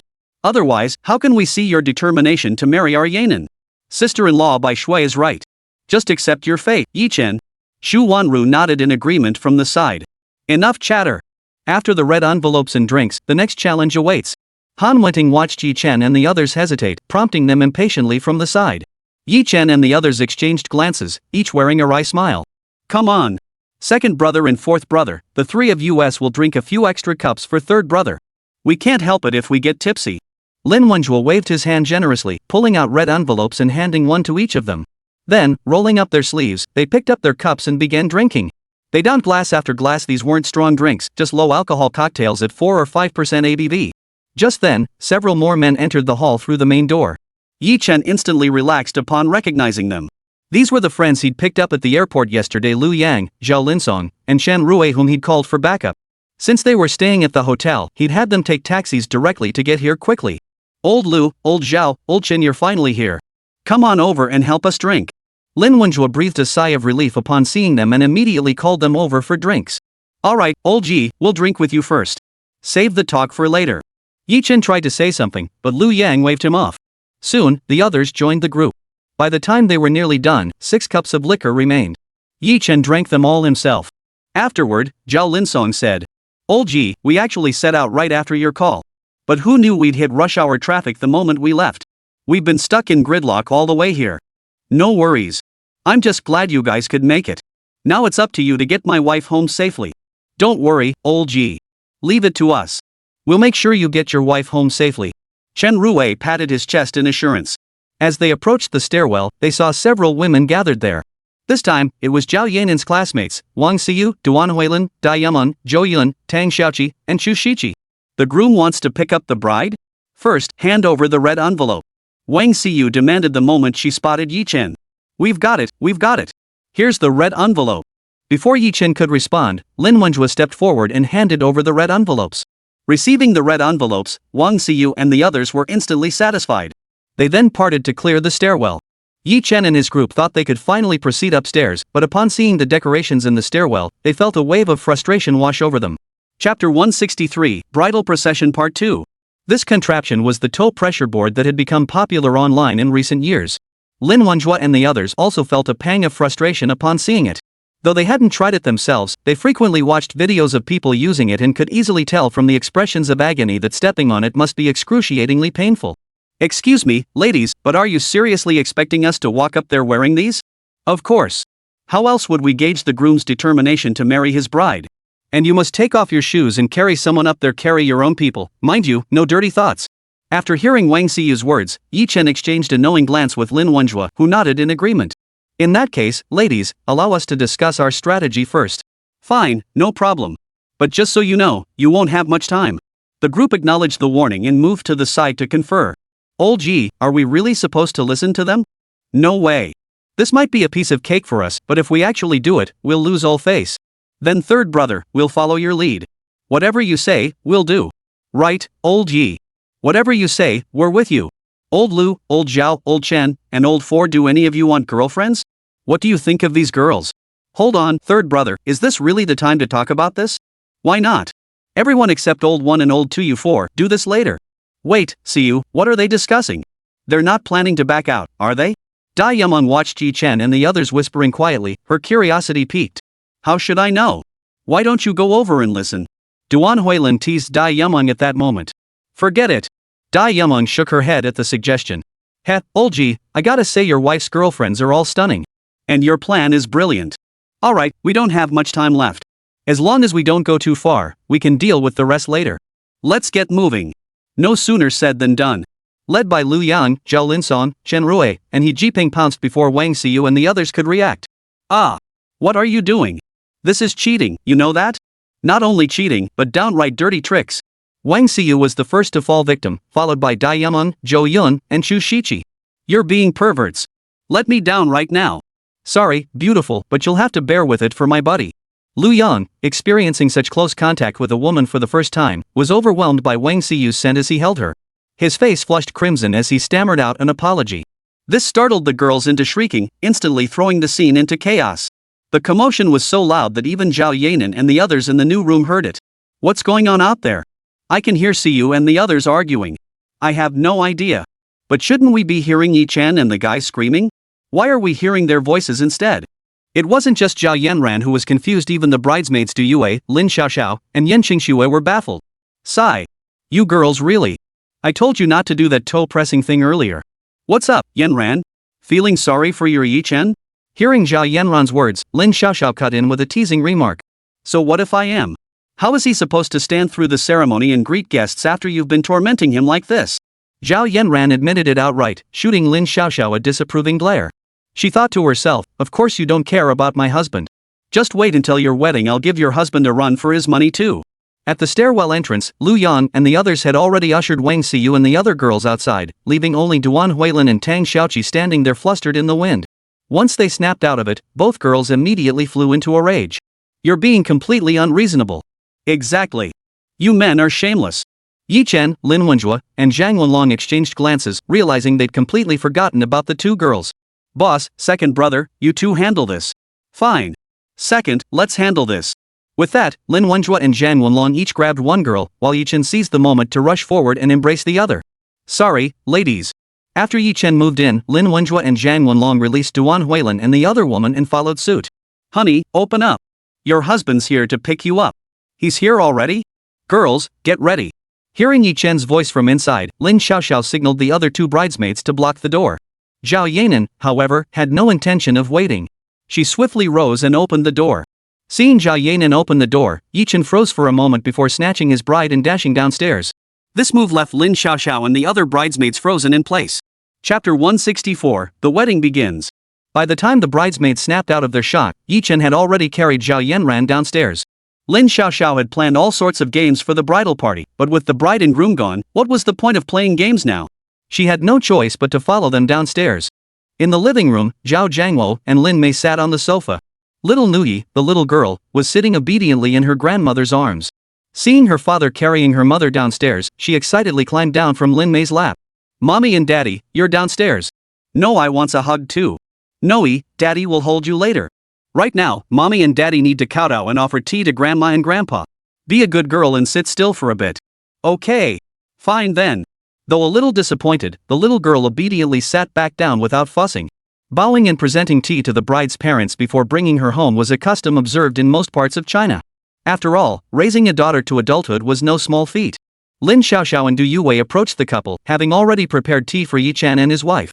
After they finished kowtowing, the two women smoothly handed them the tea. After drinking the tea offered by the couple, Zhao Jiangwo, the father, felt his eyes well up. He couldn't quite pinpoint why, but Lin Mei, standing nearby, noticed the emotion. As the mother-in-law, Lin Mei gave the young couple a few words of advice before urging them to hurry back. After all, time was short, they needed to be at the hotel by 11, and they still had to make a trip back to Jinhai Garden. Yi Chen held little Nuoyi in one arm while guiding Zhao Yanran by the hand. Together with the bridesmaids and groomsmen, they boarded the wedding car. The moment they got in, the little girl clung to her daddy. After all, she hadn't seen him all evening, and he'd just given her a big red envelope. Noor, do you still have the red envelope Daddy gave you earlier? Zhao Yanran asked, her face breaking into a radiant smile as she looked at Nuoyi. The little girl, who had been interacting with her dad in his arms, heard her mom's words and felt her little heart start pounding. She remembered how every Chinese New Year and birthday, her grandparents would give her red envelopes, but as soon as she got them, her mom would take them away before she could even warm them up. Mom always said she'd save it for her until she grew up, and back then, she hadn't thought much of it. But this time, the little girl wanted to keep it herself so she could buy lots of delicious treats. If the money went to her mom, she'd have to wait until she was grown up to get it back. But when would she ever grow up? Nuoyi, you're still too young to handle that much money safely. So, as always, we'll follow the old rule, Mom will keep it for you for now. When you're older, mom will give it back to you. After all, in Zhao Yanran's view, if a child had that much money, she'd only spend it on snacks. Buying other things might be okay, but this little girl would just buy junk food, things that weren't hygienic and offered no nutritional value. Little Nuoyi looked utterly helpless, her pitiful expression as she turned to her father for help tugging at Yi Chen's heartstrings. But just as he opened his mouth, Zhao Yanran sternly interrupted him. Honey, don't get involved in this. You can't spoil her like this. Nora's mom knows you're a good boy and won't let her down, right? She knew full well that her husband indulged this little girl in everything, buying her whatever she wanted. It truly proved the saying, you absolutely couldn't leave your daughter with her dad, or she'd be spoiled rotten sooner or later. Yi Chen felt heartbroken for his daughter too, but bowing to his wife's authority, he turned his head away, trying not to see her little expression. Seeing her father wouldn't help, the little one obediently pulled out the money and handed it to her mother. Even after mom took it, her eyes lingered on the red envelope with obvious reluctance. Noah, you know mom does this for your own good. But seeing how well behaved you've been today, I'll reward you with 100 yuan. Just remember, no wasting it. Even if you buy snacks, don't get too many, okay? Zhao Yanran looked at her daughter's pitiful little expression and finally couldn't bear to withhold the 100 yuan bill. Watching the little girl excitedly take it, she sternly reminded her. Got it, mom. No, I won't waste money. The little girl clutched the money to her chest as if guarding a precious treasure. The car soon pulled up at the villa entrance. Yi Chen and his family of 3 stepped out, kowtowed to Yi's parents, and presented them with tea. The elderly couple was overjoyed today, bestowing a large red envelope on their daughter-in-law. By the time all formalities were completed, it was already 10:30. The family, along with the bridesmaids and groomsmen, boarded the car and headed toward the hotel. At the hotel, they began receiving guests. The newlyweds stood at the entrance with both sets of parents. The parents collected red envelopes while Yi Chen and his wife greeted the guests. Many of the guests were unfamiliar faces, most were business partners. Truth be told, quite a few had shown up with thick skin, hoping to curry favor with the father-in-law. Yanran, Xiaoyi, congratulations. We're not too late, are we? After the relatives and other guests had all entered, Lu Huan and his group finally made their way over. Mr. Lu, you're finally here. The banquet just started. Yi Chen walked over and shook hands with the 3 of them. Congratulations, Yanran. Please don't look down on this small red envelope, it's just a token of our respect. How could I refuse, Sister Na? Come on in.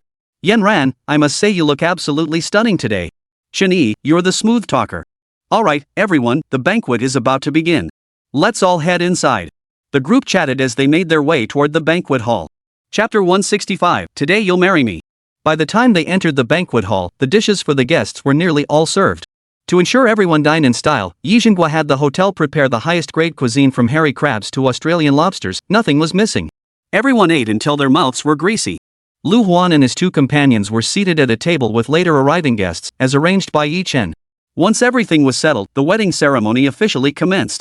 Ladies and gentlemen, brothers and sisters, handsome gentlemen and beautiful ladies, welcome to the wedding of Mr. Yi Chen and Miss Zhao Yanran. Thank you all for taking time out of your busy schedules to join us for this special occasion. Allow me to introduce myself. I am Wang Jiejun, your master of ceremonies for today. As the saying goes, fate brings together the handsome groom and the beautiful bride. Through the long journey of life, they met, fell in love, and now, witnessed by all of you, they step into the hallowed halls of marriage. Ladies and gentlemen, let us welcome our dashing groom, Mr. Yi Chen, with a warm round of applause. Amidst the applause, Yi Chen steps onto the stage. The MC first invited Yi Chen to greet the guests below. Next, the MC solemnly announced the arrival of the bride. As music played and applause filled the room, Zhao Yanran walked onto the stage arm in arm with her father, Zhao Jiangwo. Guided by the MC, Yi Chen formally received his bride from his father-in-law. At the MC's invitation, Yi's parents and Zhao's parents also took the stage.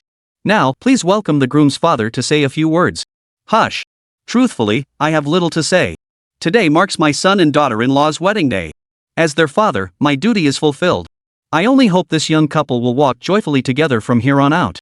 And to my daughter-in-law, since you've married our Yi Chen, consider yourself lucky. When you were carrying his child, he wasn't by your side. I apologize on his behalf. If he ever mistreats you, just tell Dad. I'll take care of him. I understand, Dad. But rest assured, I trust Yi Chen wouldn't mistreat me. Very well. Next, we invite the bride's father to address the gathering. I'll keep it brief. Today is my daughter's wedding day. To all our guests here, please enjoy the food and drink. Thank you all for coming to witness this special day. Thank you. A wave of enthusiastic applause filled the room. Yi Chen and his bride bowed to both sets of parents. Lin Xiaoxiao and Du Yuwei then handed over the rings for the couple to exchange, marking the perfect conclusion to the wedding. Today, you've witnessed the most thrilling moment in this couple's lives. It's also the most perfect wedding I've ever officiated in my career. Now, it's time for the bride to share her blessings. All single men and women present are invited to participate. Let's welcome the single gentlemen and ladies to the front of the stage. Swish. As soon as the MC finished speaking, the single men and women present all rushed toward the stage. Hey, Lin and old Zhang, what are you two married guys doing here? Aren't you supposed to be busy with your wives? How dare you steal the spotlight from us single folks? Old Lu, that's not fair. Sure, I'm married to Air, but we haven't had our wedding ceremony yet, right? Exactly. Old Zhang's right. We haven't had our wedding yet, so we're still in the running for the bouquet. Honestly, how thick-skinned can you guys be? I've never seen such shameless people. Lin Wenjue and Zhang Wenlong were indeed shameless, paying no heed to Zhao Linsong and the others' remarks. Next, please have the bride come to the front of the stage and turn her back to the audience. The groom, please come over to assist. After the groom counts down from 3, the bride will toss the bouquet. Yi Chen and Zhao Yanran followed the MC's instructions to the front of the stage, taking the microphone handed to them. Everyone, get ready. I'm about to start counting down. Hey, you guys, stop pushing. Especially you, old Lin, how can you be so thick-skinned? No sooner had Yi Chen finished speaking than the single men and women below began pushing their way toward the center. Lin Wenjue, hearing the accusations, paid them no mind whatsoever. 3, 2, 1. The moment Zhao Yanran tossed the bouquet, all eyes followed its arc. Just as it was about to land in Lin Wenjue's hands, a large hand suddenly swatted it away. Hey Lu, you're cheating. That's shameless. Whatever you say, I won't let you get it. If you want it, come and take it. Old Lin, old Zhang, you two married men shouldn't be competing with us. Seriously, have you no shame? Ouch. Who stepped on my foot? Hey, you big guys, stop competing with us girls. See you's right, what kind of shamelessness is this, a bunch of guys fighting over us girls? Chaos erupted on stage as both men and women scrambled for the prize in a spectacular free-for-all. Yi Chen and his wife watched the pandemonium below with gleeful amusement. Ouch. If you're not a beauty, why'd you step on my foot? Humph. That's punishment for groping me this morning. Just as the bouquet was about to land on Lu Yang's head, he suddenly felt a sharp pain in his foot as someone stepped on it. The agony made his mouth twist into a grimace.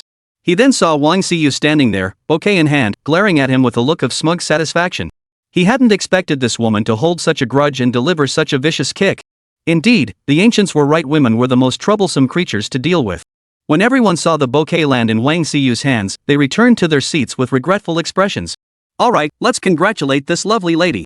May she walk down the aisle with her beloved on this day next year. Now, let's move on to the performance segment. Ladies and gentlemen, please stay right here. We now invite Mr. Yi Chen and Ms. Zhao Yanran to perform the song Today You're Marrying Me. Let's welcome them with a round of applause. Wow! The guests hadn't expected such a surprise today. Chapter 166, The Lively Wedding Scene. Who knew Brother Yi would perform too? He's quite talented at songwriting, but I wonder how his singing will be. Might he surprise us? 3 people not far from the stage lit up at the news of Yi Chen's performance. Lu Huan eagerly anticipated his upcoming act. Teacher Lu, let's look forward to it. Just the other day during the show recording, didn't Yanran mention that her Yi Chen has a voice worthy of a pop superstar? Honestly, I'm starting to wonder what Brother Yi can't do. If I had to describe his talent in one word, it would be demonically gifted. After Wang Na finished speaking, Chen Yi looked at Yi Chen on stage and couldn't help but feel a surge of emotion. Honestly, it was probably impossible to find another prodigy like Yi Chen in this world. At the same time, he was also curious about what else Yi Chen couldn't do. Alright, Teacher Lu, Brother Chen Yi, let's get back to preparing. We still have to perform on stage later. Alright. Let's listen to Shao Na and get ready now. Just then, the music began to play again. Yi Chen and Zhao Yanran returned to the stage. Zhao Yanran's oval-shaped face, with its flawless, porcelain-like skin, rosy, moist lips, and large, sparkling eyes, was utterly captivating. The skin on her jade-like neck was fair and delicate, and the bright red qipao she had changed into made her even more stunning. Spring's warmth brings blooming flowers, carrying away winter's melancholy. A gentle breeze carries whispers of romance. Every love song suddenly gains meaning. Soon, Yi Chen's voice filled the air. Lu Huan and the others exchanged glances upon hearing his singing. They had to admit that Zhao Yanran's earlier description had proven true. His voice was almost enchantingly beautiful. The fragrance of spring blossoms carries away winter's chill. A gentle breeze brings unexpected love. Zhao Yanran's voice soon joined his. On stage, the two stood nearly hand in hand. This moment was the happiest day of their lives. Their eyes held only each other, filled with love as they gazed at one another.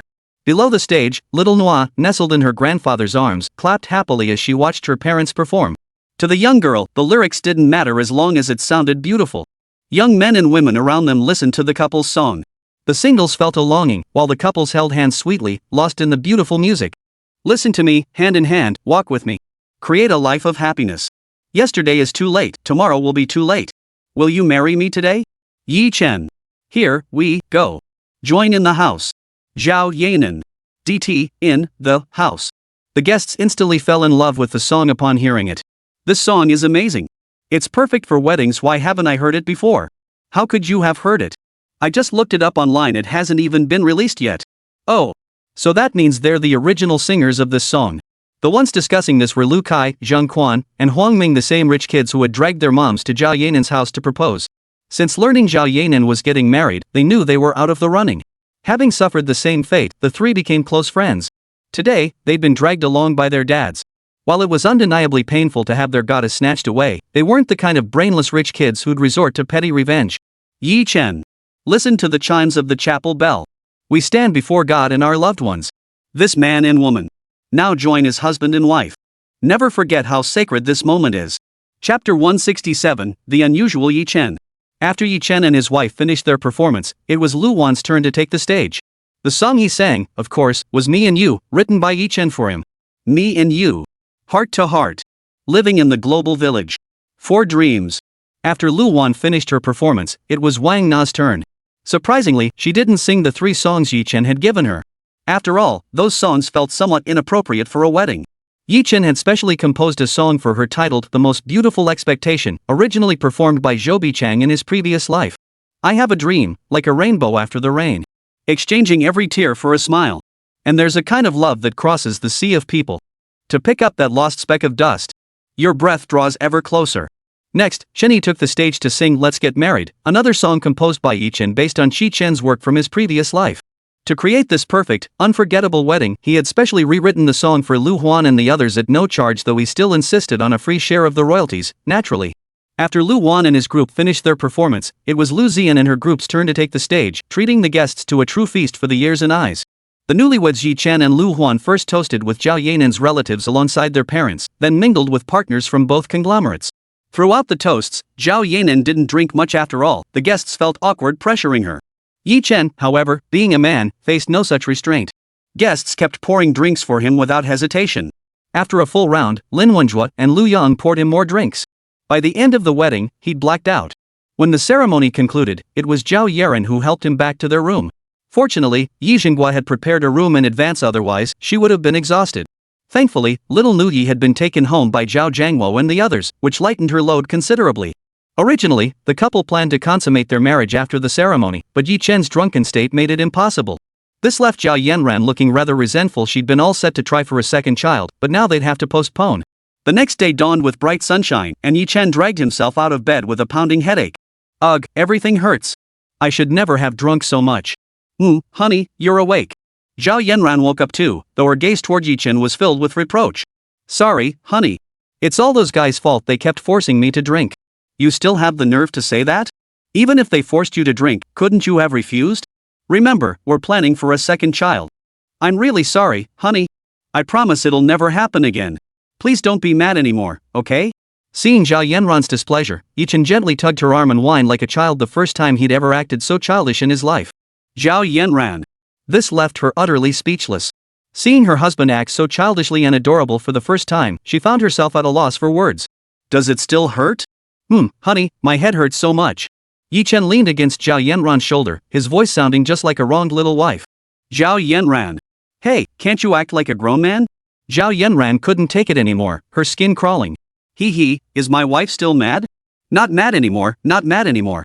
Just act like a normal adult. Zhao Yanran thought to herself, how could she stay angry when a grown man was mimicking a girl's whining and cuteness? Then I want a kiss, honey. Yi Chen now resembled an immature child. Kiss what? Aren't you supposed to have a headache? I'll call the hotel to have them bring over some hangover soup. Zhao Yanan rolled her eyes at her husband's antics and flatly refused. No, honey, I want a kiss. Fine. Kiss. Seeing Yi Chen looking like a little puppy, Zhao Yanran had no choice but to give in, planting a kiss on his lips. Chapter 168, Recruiting Lu Yang and his 3 companions. Satisfied now? Zhao Yanran gave Yi Chen a light peck. Truthfully, she found it a bit jarring seeing her husband act like a puppy for the first time. She thought that one peck would satisfy him, but of course it wouldn't. Before she could react, he lunged forward. Honey, aren't you supposed to have a headache? How do you even have the energy to mess around? Zhao Yanran was momentarily stunned by the sudden advance, but quickly regained her composure, pushing Yi Chen away and gazing at him with confusion. Honey, I did have a headache earlier, but it's better now. Let's do our morning exercises and make the most of our time to make a baby. Last night they should have done it, but he'd been plied with drinks by the guests and Lin Wenjua's crew. Today, he was determined to get some exercise. Seeing his eager expression and surprisingly alert state, Zhao Yanran relented. Before long, the entire room was filled with the glow of passion. Half an hour later, both were drenched in sweat, yet Yi Chen remained unsatisfied. He dragged Zhao Yanran into a romantic bath together before finally leaving the hotel content. After nearly 2 hours of his relentless pursuit, Zhao Yanran looked exhausted. Feeling guilty, Yi Chen carried her downstairs. Arriving at the restaurant, they spotted Lu Yang, Lin Wenjua, and the others. The other guests staying at the hotel had already rushed back overnight yesterday due to work commitments. Seeing Yi Chen carrying Zhao Yanran downstairs, Lu Yang, Lin Wenjua, and the others, a bunch of beasts, shot the young couple a suggestive glance. Zhao Yanran clearly understood their expressions. Her lovely face flushed bright red, making her look exceptionally alluring enough to make anyone want to take a bite. Hey, third brother, come on over. We saved you a spot, haha. Yi Chen felt speechless at Zhang Wenlong's smug grin. After helping Zhao Yanran sit down, he began eating breakfast. Hey, old Lu, where are you guys working now? Yi Chen suddenly remembered he still didn't know where Lu Yang and the others were employed. Ah. Old Yi. You finally care about our jobs. After graduation, we all found positions at a tech company in the capital called Innovation Tech. They make games. As soon as Li Nanping finished, Zhao Linsong couldn't help but vent. But honestly, our boss is a real piece of work. He squeezes every last drop of labor out of us day in and day out, and we only get paid a few thousand yuan. Sigh. Bosses exploiting employees is pretty normal, right? But honestly, they still haven't let us participate in any game development. In our line of work, you only get commissions if you contribute to production, but they only let the senior staff join in. It's gotten so bad we can't even afford our rent now. At this point, Lu Yang and the other three actually felt a bit regretful. They shouldn't have gone to Kyoto in the first place. But what could they do now? Finding work like this was incredibly difficult these past 2 years. Old Lu, have you guys ever thought about coming to work for me? My company is desperately short-staffed right now. Yi Chen brought up the topic precisely to recruit them. Lu Yang and the others exchanged glances. Over the past 2 days, through Lin Wenjua and the others, they'd learned that Yi Chen's team was indeed in need of personnel. After some consideration, all four agreed to Yi Chen's proposal. However, they were currently on leave and hadn't resigned from their positions in the capital yet. They would need to wait until they had officially resigned before they could come over. Chapter 169, Preparing to shoot the second series. Yi Chen had no objection to this after all, waiting a month was manageable. After breakfast, it was nearly time for Lu Yang and the others to depart. They had only taken 3 days off to attend Yi Chen's wedding. If they didn't return to work tomorrow, their ruthless boss would likely find another excuse to dock their pay. Zhao Yanran needed to return to care for No, while Yan Qingxue went along to practice singing. Lin Xiaoxiao had left early to meet with the director, and Wang Xiyu and the others had departed for unknown destinations. Yi Chen and his roommates, Lin Wenjua and the others, saw Lu Yang and the group off at the airport before returning to the company to resume work. And so, the wedding concluded, with everyone returning to their professional duties. That afternoon, Yi Chen received a call from Lin Xiaoxiao. She reported that a director for 3 Lives 3 Worlds, 10 Miles of Peach Blossoms had been found.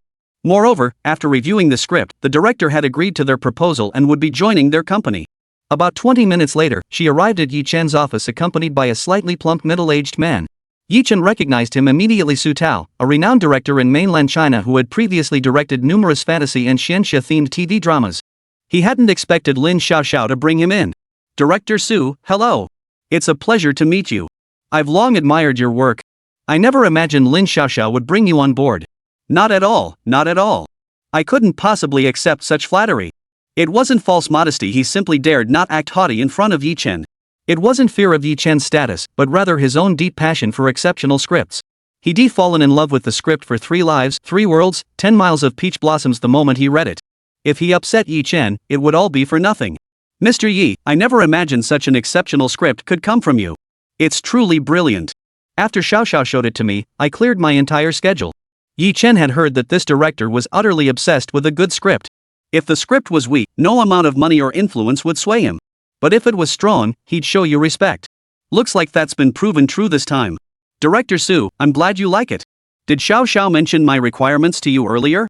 Rest assured on that point, Mr. Yi. But I have a condition, as long as you provide me with at least one script of comparable quality each year. If not, I'll have to walk away. This demand left Chen feeling both amused and exasperated. But while he couldn't speak for others, for him, it was simple. Director Su, you can rest assured on that point. I'll have someone prepare the contract immediately. Once it's signed, you can start assembling the crew.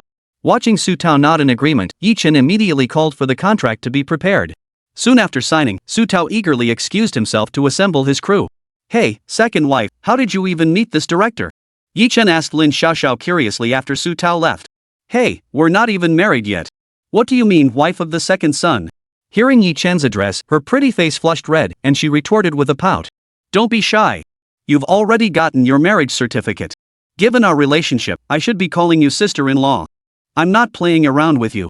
This left her speechless. She immediately got up and left Chen's office. From then on, Chen came to the company every day after work and picked up Nuoyi together with Zhao Yanran until Su Tao's film set was fully constructed 2 weeks later.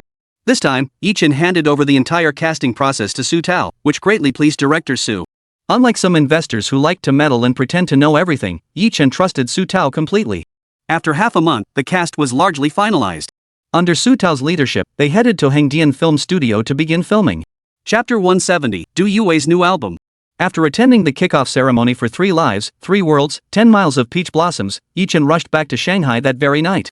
After all, there were many matters at the company that required his presence.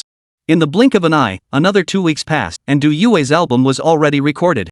During the recording sessions, Chen was genuinely impressed. Despite her demure, ladylike image, she handled the high notes with remarkable precision. Several songs she selected demanded high notes, such as My Lulan, Left Hand Pointing at the Moon, Shanghai Tibet Plateau, Heavenly Road, and Jour. This left Chen in awe of her vocal prowess. The other songs, while not as demanding vocally, still required considerable skill.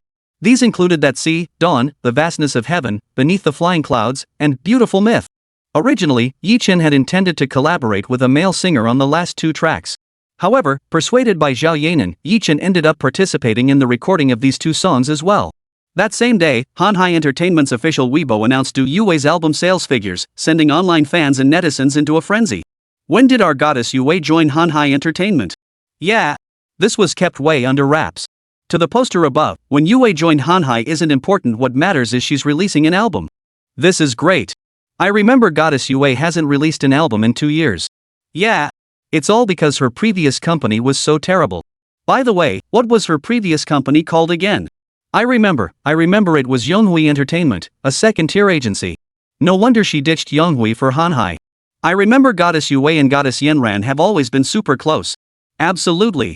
From what I know, they were roommates and best friends back in college.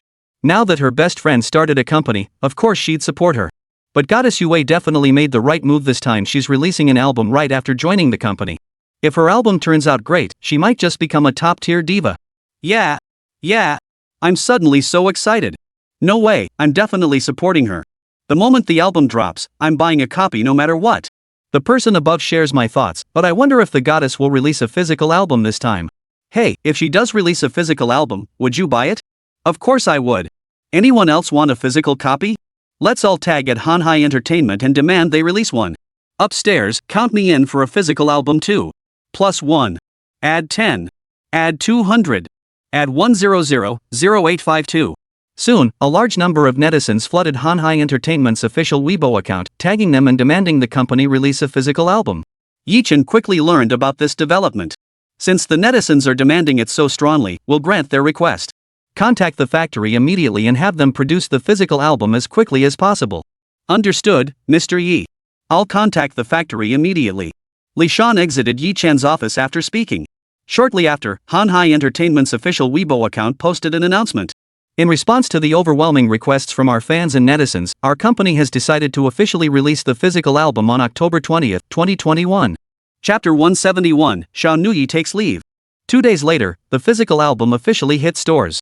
Unlike Zhao Yanran's previous release, Du Yue had gone all out this time, specifically suggesting to Chen that they host an autograph signing event. Chen didn't object and promptly arranged for the announcement to be made. As for how many albums would be signed, he didn't intend to interfere. The signing event was scheduled at Sunshine Music Store, the largest music retailer in the city, conveniently located within Jinmao Commercial Street. The store owner was thrilled upon receiving the notice. After all, hosting a celebrity signing would undoubtedly boost his business. Early in the morning, a large crowd of fans had already gathered outside Sunshine Music Store to queue up. Among them were Zhao Yanran's fans, a result of her promotional efforts. Zhao Yanran had previously mentioned holding a signing event when her album was released, but she was busy recording for The Voice of China at the time. Chen didn't want her to overwork herself, so he declined. This had already been explained to the fans, and everyone understood. Store owner Lu Chang arrived at the entrance, grinning from ear to ear at the sea of people. He recalled how the shop had barely scraped by before now, with Shanghai Entertainment's backing. How could he not be thrilled?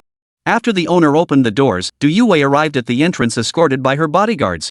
The plaza of Jinmao Commercial Street stretched out before them, covering over 2,000 square meters. Seeing their idol arrive, the fans erupted in excited cheers. Look, everyone! Goddess Yue is here! Goddess Yue, I love you! I just turned 25 today, will you marry me? Put! Look at your size, like the goddess would ever notice you! Ha ha ha ha! Fans nearby chuckled at the exchange. Exactly!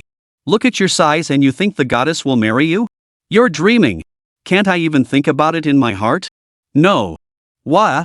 You guys are so mean. I'm going home to my mommy.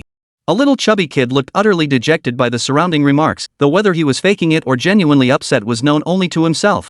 The owner of the music store spotted Du Yui's arrival and immediately scrambled to show off his hospitality, ordering staff to bring out tables, chairs, and sunshades. Once she was seated, the book signing commenced. Meanwhile, Chen had a much easier day. All his tasks were completed, and he'd even delegated the software development work to Lin Wenjua's team and the programmers sent over by Cool Cat. If not for these programmers arriving, Lin Wenjua and his crew would have likely quit long ago. Zhao Yanran had already left for Changshui due to matters there, while her father-in-law and his group had returned for company business. Her own parents were also away attending a crucial meeting at the company headquarters. Naturally, the responsibility of looking after little Nuoyi fell to him. Right now, he was in the office with his daughter, assembling a newly purchased Lego set. Daddy, don't help me. I can do it myself, Xiao Nuoyi protested as Chen reached out to assist, quickly stopping him. Are you sure you can handle it on your own? Don't worry, Daddy. This little challenge won't stop me. Seeing the little girl's proud little expression, Chen could only let her figure it out herself. After all, this would also help develop her fine motor skills. Originally, she was supposed to go to school today. However, since Chen overslept this morning and had planned to take her there, the little girl didn't feel like going. There was no choice but to call in sick to kindergarten. Chapter 172, Chen takes Xiao Nuoyi clothes shopping. Just then, the office door clicked open. Xiao Nuoyi, who had been engrossed in building with her Legos, looked up to see Chen walking in, carrying 2 large plastic bags filled with snacks. The little girl's eyes lit up at the sight of the treats in her aunt's hands. She immediately dropped her Lego pieces and scampered over on her little legs. Auntie!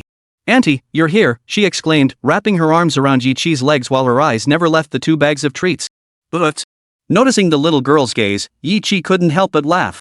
She pulled Xiao Nuoyi over to sit on the sofa and gently pinched her little nose with her delicate fingers. You're such a little foodie. Go ahead and eat, Auntie bought these especially for you. Hee, thank you, Auntie. Little Nuoyi grinned as she accepted the snacks Yiqi handed her. Wow. Auntie, you're so good to know her. Potato chips, spicy strips, lollipops, and so many more things I love, she declared before pulling out a bag of chips and digging in. Chen watched from the side, amused. His little girl truly was a complete little foodie. Xiao Qi, you're going to spoil this kid rotten. It's fine, bro. After all, Nuoyi is my niece. These snacks might not be the healthiest, but having them occasionally won't hurt. Yiqi was quite fond of this little girl too. Seeing her adorable little face, she couldn't help but reach out and gently stroke her little head. Feeling Yiqi's hand gently rubbing her head, little Nuoyi lifted her face and looked up at her aunt with a beaming smile. By the way, what have you been up to lately? You're always out early and back late. Chen had often seen Yiqi leaving early in the morning and returning late at night lately, and he couldn't help but feel curious. Although she hadn't graduated from university yet, she didn't have classes from morning till night every day. Lately, I've been going to class when I have them, and when I don't, I hang out with Zhao and the others shopping, practicing singing, stuff like that. Anyway, you're not assigning me any work, bro. You know. But don't go bothering them too often, they've got the Voice of China auditions coming up in a couple days. After all, in just a week or two, the singing competition for the Voice of China would begin. Chen genuinely worried that Yiqi taking them out to play might disrupt their training. Relax, bro. Your little sis knows her limits. I won't mess with Li Ying and the others' performance. Even when I hang out with them, I mostly just keep them company during practice. Yiqi shot Chen a disapproving look. What did he take her for? Besides, she genuinely wanted Zheng Liying and the others to win the championship. Alright then. Your brother just wanted you to enjoy some free time. Once our live streaming app is ready, you'll have plenty to do. Chen secretly wanted Yiqi to join Cool Cat Live. That way, promoting new songs wouldn't waste time or money. So, will I have a new song then? Of course. I'll produce an album for you. But from now on, promoting albums will rely on live streams that goes for you and every other singer. This was Chen's future plan, redirecting the saved funds toward charity. Alright, but you better keep your word, bro. Yiqi was thrilled to finally have her own album, even if it might take a while. No problem. By the way, I've got some things to take care of. You'll need to take Nuoyi out for a bit. Once I'm done, we'll head home together. Sure, how about Nuoyi goes out to play with Auntie? Sure, Auntie. Staying with Daddy is so boring. Where should we go play? Little Nuoyi perked up at the idea of going out with Yiqi. How about Auntie takes you to the mall to buy clothes? Yiqi didn't know where else to go for fun, so shopping at the mall was the only option. Nuoyi wants lots and lots of new clothes. The little girl had been a bit disappointed at first at the idea of going to the mall, but the thought of getting new clothes instantly made her forget all about it. Even though her parents had already bought her plenty of new clothes, whoever had too many clothes? Alright, Nuoyi, let's go. Dad, I'm going out with Auntie to buy new clothes. Alright, go ahead, Nuoyi. Chen had noticed the little girl looking listless here with him, and since he didn't have time to take her out himself, this was perfect timing for Yiqi to show up. Chapter 173, the premiere of The Voice of China. After watching Yiqi take little Nuoyi out, Chen turned his attention back to his own affairs. These days, Chen only got a break Monday through Friday with Zhao Yanran's help. On weekends, he juggled childcare and company affairs. Though tiring, he never felt weary. His daughter was understanding enough not to cling to him when he was busy, content to play quietly by herself. Today, Yiqi had time to take her out, and the little girl was undeniably thrilled after all. Her dad was too busy to ever take her out to play. Company operations were running smoothly. Both The Legend of the Condor Heroes and 3 Lives, 3 Worlds, 10 Miles of Peach Blossoms were in full swing with filming, while The Voice of China had already recorded 5 episodes. Originally, 2 or 3 episodes would have been enough for broadcast, but Chen suggested extending the promotional period to build anticipation. Now, fans were tagging both Mango TV and Shanghai Entertainment's official Weibo accounts, demanding to know when The Voice of China would finally air. Today, Chen finally reached an agreement with Wu Bing. Both companies' Weibo accounts simultaneously announced that The Voice of China would premiere tonight at 8 p.m. sharp. The news instantly set the comments sections ablaze. Throwing confetti, throwing confetti, throwing confetti. After waiting so long, The Voice of China is finally airing. Throwing confetti, throwing confetti, throwing confetti. I'm Sister Nas fan. No matter how the show turns out tonight, I'll be cheering it on. The internet's been hyping this show for days, and now I'm actually excited. Hope tonight's episode doesn't flop. I'm an Apple fan. Any show produced by Orange Apple TV gets my support. Support +1. Support +5. Support +15. Support +20. Support +1000.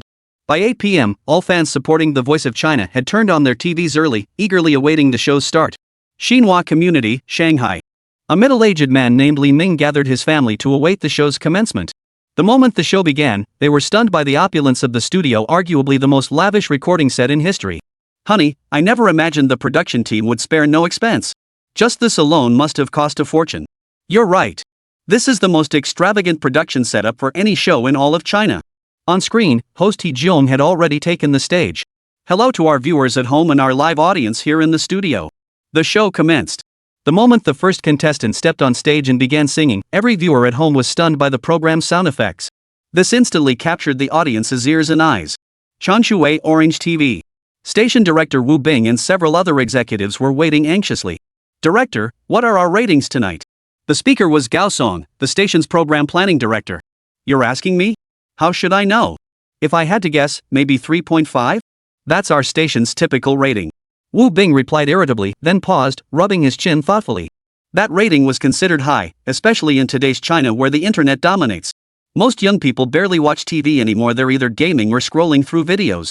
I was just trying to liven things up. Sitting here in silence like this is deadening.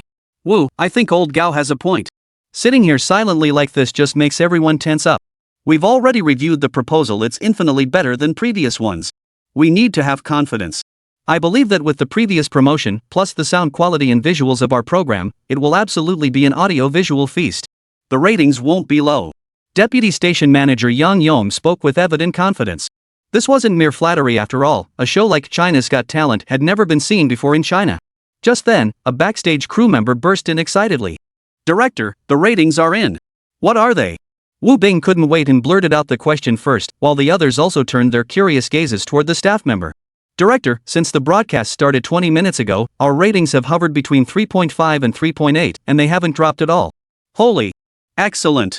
Absolutely excellent. Our previous peak was 3.5, and now this premiere has hit 3.8. Then we can look forward to seeing what the ratings will be after the show airs. Chapter 174, Huawei Entertainment's Meeting. Time flew by. After China's Got Talent ended, viewers rushed to leave comments on the official Weibo accounts of Shanghai and Shanghai TV. Love it. Love it.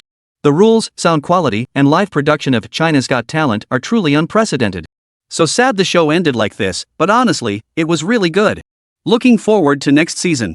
My favorite part was watching the mentors battle over a single contestant.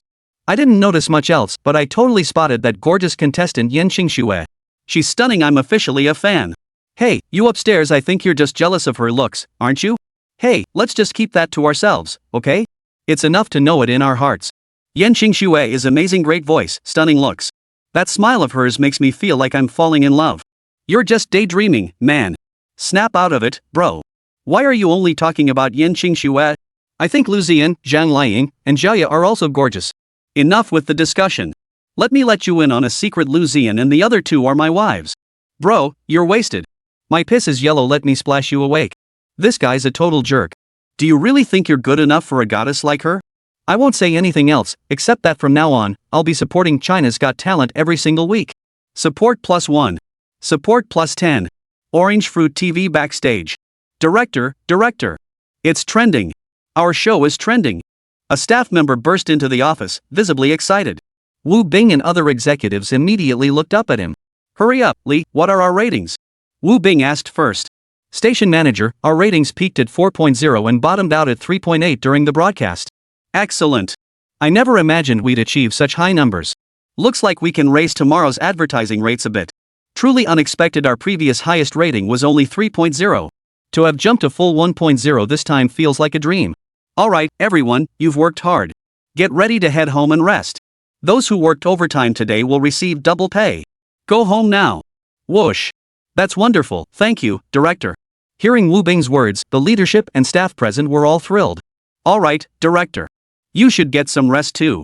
Director, we'll take our leave now. Once everyone had left, Wu Bing couldn't wait to call Chen. Chen, who was at home with his daughter, was also delighted to hear the news. Huayu Entertainment Chairman's office. After watching an episode of China's Got Talent, Chairman He Tao was instantly captivated. Hello? Secretary Li, this is He Tao. Notify all senior executives to return to the company for an emergency meeting.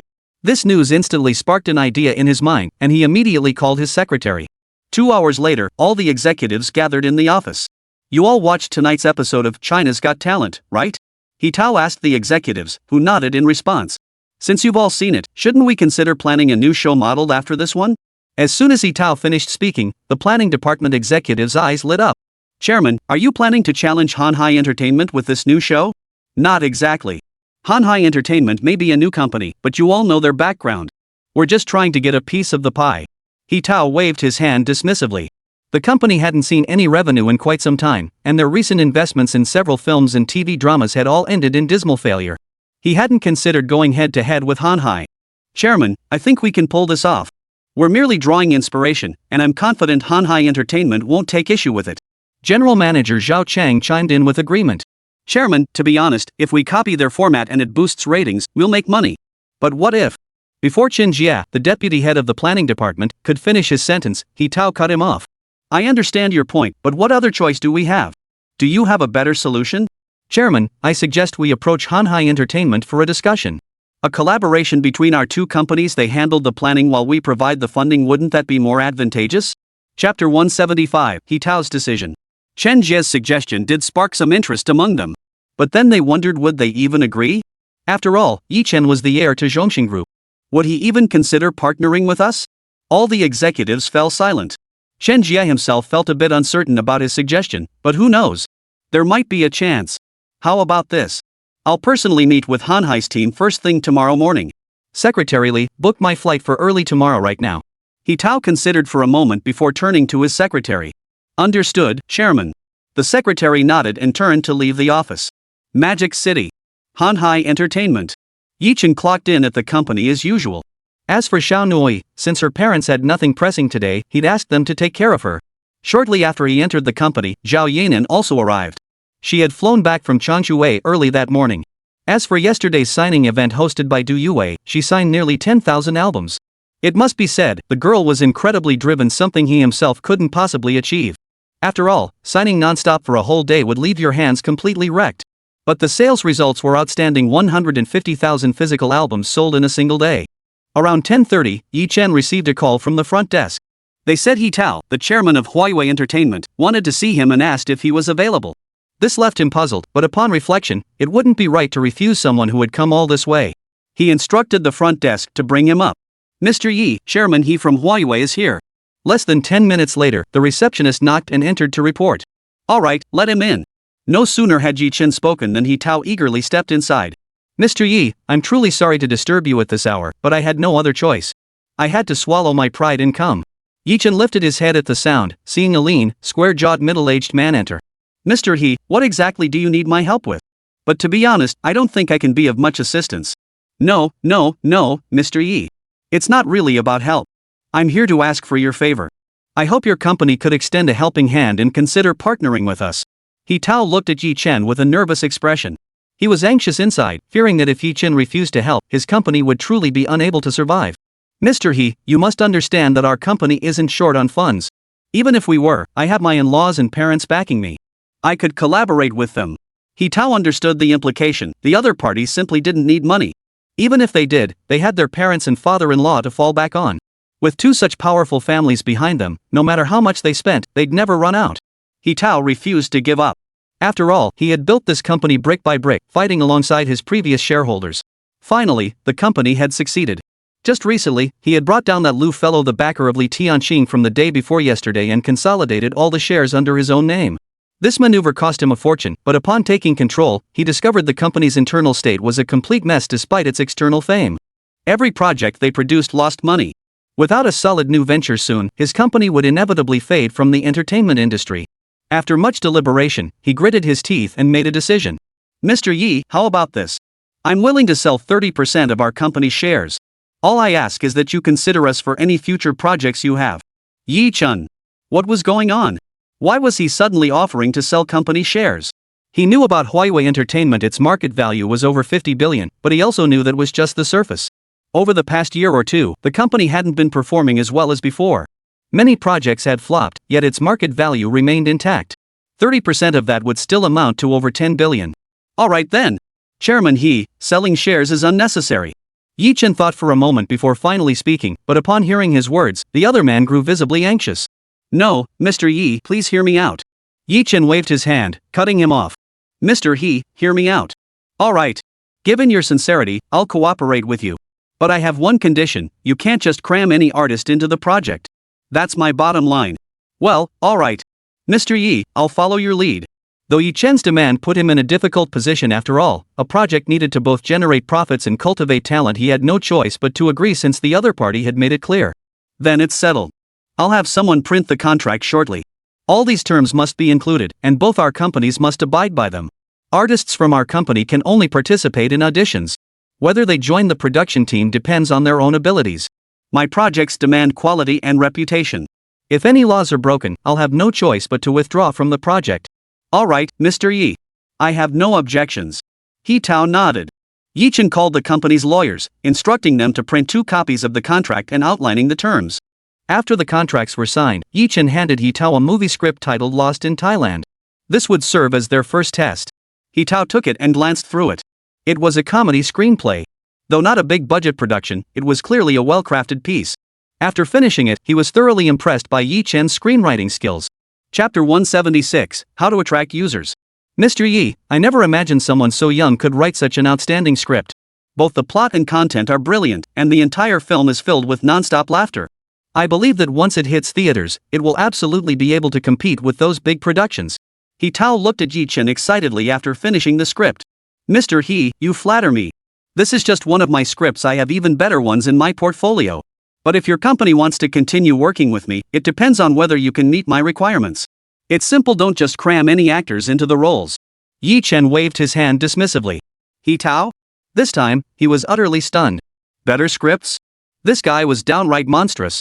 Consider how many truly great works a screenwriter can produce in a lifetime. It takes years, even decades. A prodigy like this one, so young yet already possessing so many works: Zhao Yanran's album, Du Yue's album, and now the script for China's Got Talent. He had briefly suspected Chen of buying others' work and passing it off as his own, but that doubt vanished quickly. After all, China has zero tolerance for plagiarism, especially within the entertainment industry.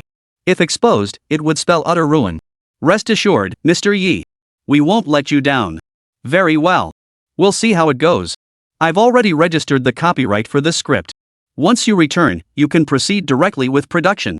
Chen nodded. All right, Mr. Yi. I'm terribly sorry for taking up so much of your time. How about this? You pick a place, and I'll arrange a table. Tao extended the invitation, but Chen declined, urging him to return immediately and assemble the production crew as quickly as possible. Other matters could be discussed after filming wrapped. Since Chen had spoken so decisively, Tao rose to take his leave. After watching Tao leave, Chen went to Zhao Yanran's office and briefed her on the collaboration with Huawei Entertainment. I heard Tao came looking for you earlier, and I knew right away he must be here to collaborate. Zhao Yanran wasn't surprised either. She had anticipated this outcome long ago. The two left the company, had a meal, and then returned to the office.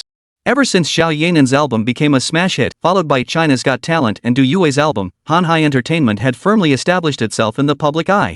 All projects within the company were progressing steadily. Following last night's broadcast, China's Got Talent had garnered nothing but praise, boasting an 8.0 rating on Douban. Du Yue's album was selling even better than Zhao Yanran's previous release. The digital album had already sold 1 million copies in just 2 days, a truly staggering sales figure. The other two singers releasing albums simultaneously with her were severely impacted, their sales figures pitifully low. Yet they were powerless to do anything about it. They even proposed suppressing Du Yue. They ended up getting a thorough dressing down from the company. If you want to die, don't drag the company down with you. You know exactly what kind of backing Du Yue has. This matter is closed.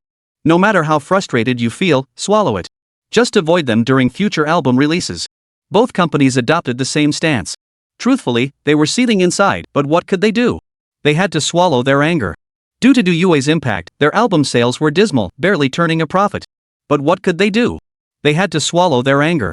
Dare to target Du Yue, and Chen would teach them a lesson they wouldn't forget. By the third day, physical album sales hit 200,000 copies daily, while digital albums soared to 1 million daily. By the end of the sales period, the staggering figures reached 20 million digital albums and 12 million physical albums. Time flew by. The two TV dramas, produced back-to-back over half a year, finally wrapped up successfully. As for the live streaming and novel platforms, the team comprising over 10 staff transferred from Cool Cat, the 3 led by Lin Wenjue, and the 4 newcomers including Lu Yang accelerated their development pace. Development accelerated significantly. The apps were completed in just over 6 months, and a week of public testing ironed out the remaining bugs. Chen gathered all programmers and the company's star talent in the main conference room. Today's meeting focused on strategies to attract users. Chapter 177, Aggressive Marketing. I've gathered everyone here today primarily to discuss how we can attract users. Chen sat at the head of the table, behind him a screen displaying the 3 completed software applications. Pointing to them, he began. Now, let me explain. These 2 software products, especially the live streaming app, come in 2 versions, the official version and the light version. The full version includes live streaming e-commerce, promotional earning features, and several mini-games. The light version adds a video watching for cash feature on top of those functions. The novel app has only 1 version, but it's fully functional. I believe everyone here has already tried it currently. It only has a few novels available. We're not rushing to add more novels right now. For the time being, we'll focus on cataloging existing works or recruiting authors to join our platform. Our priority discussion today is how to promote the live streaming app. Mr. Yi, since we aim to attract users through promotion, I suggest launching an initiative to recruit young people with aspirations in directing, cinematography, or acting. As you mentioned, we need to promote positive energy. For any short videos that align with positive values and achieve high view counts, we can offer monetary rewards. Ren Peng, the head of software engineering, proposed this idea. As soon as he finished speaking, the others present agreed enthusiastically. I think this is a great idea. It promotes positive social values while helping aspiring individuals realize their dreams. We can set aside several prize slots. First place gets 10 million, second place 5 million, third place 1 million, and fourth place 500,000.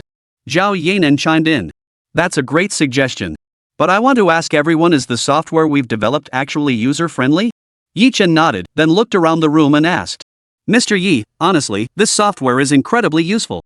Especially the feature where you earn 10 yuan for each friend you invite. I've invited my old classmates and friends, and I've already made over 2,000 yuan.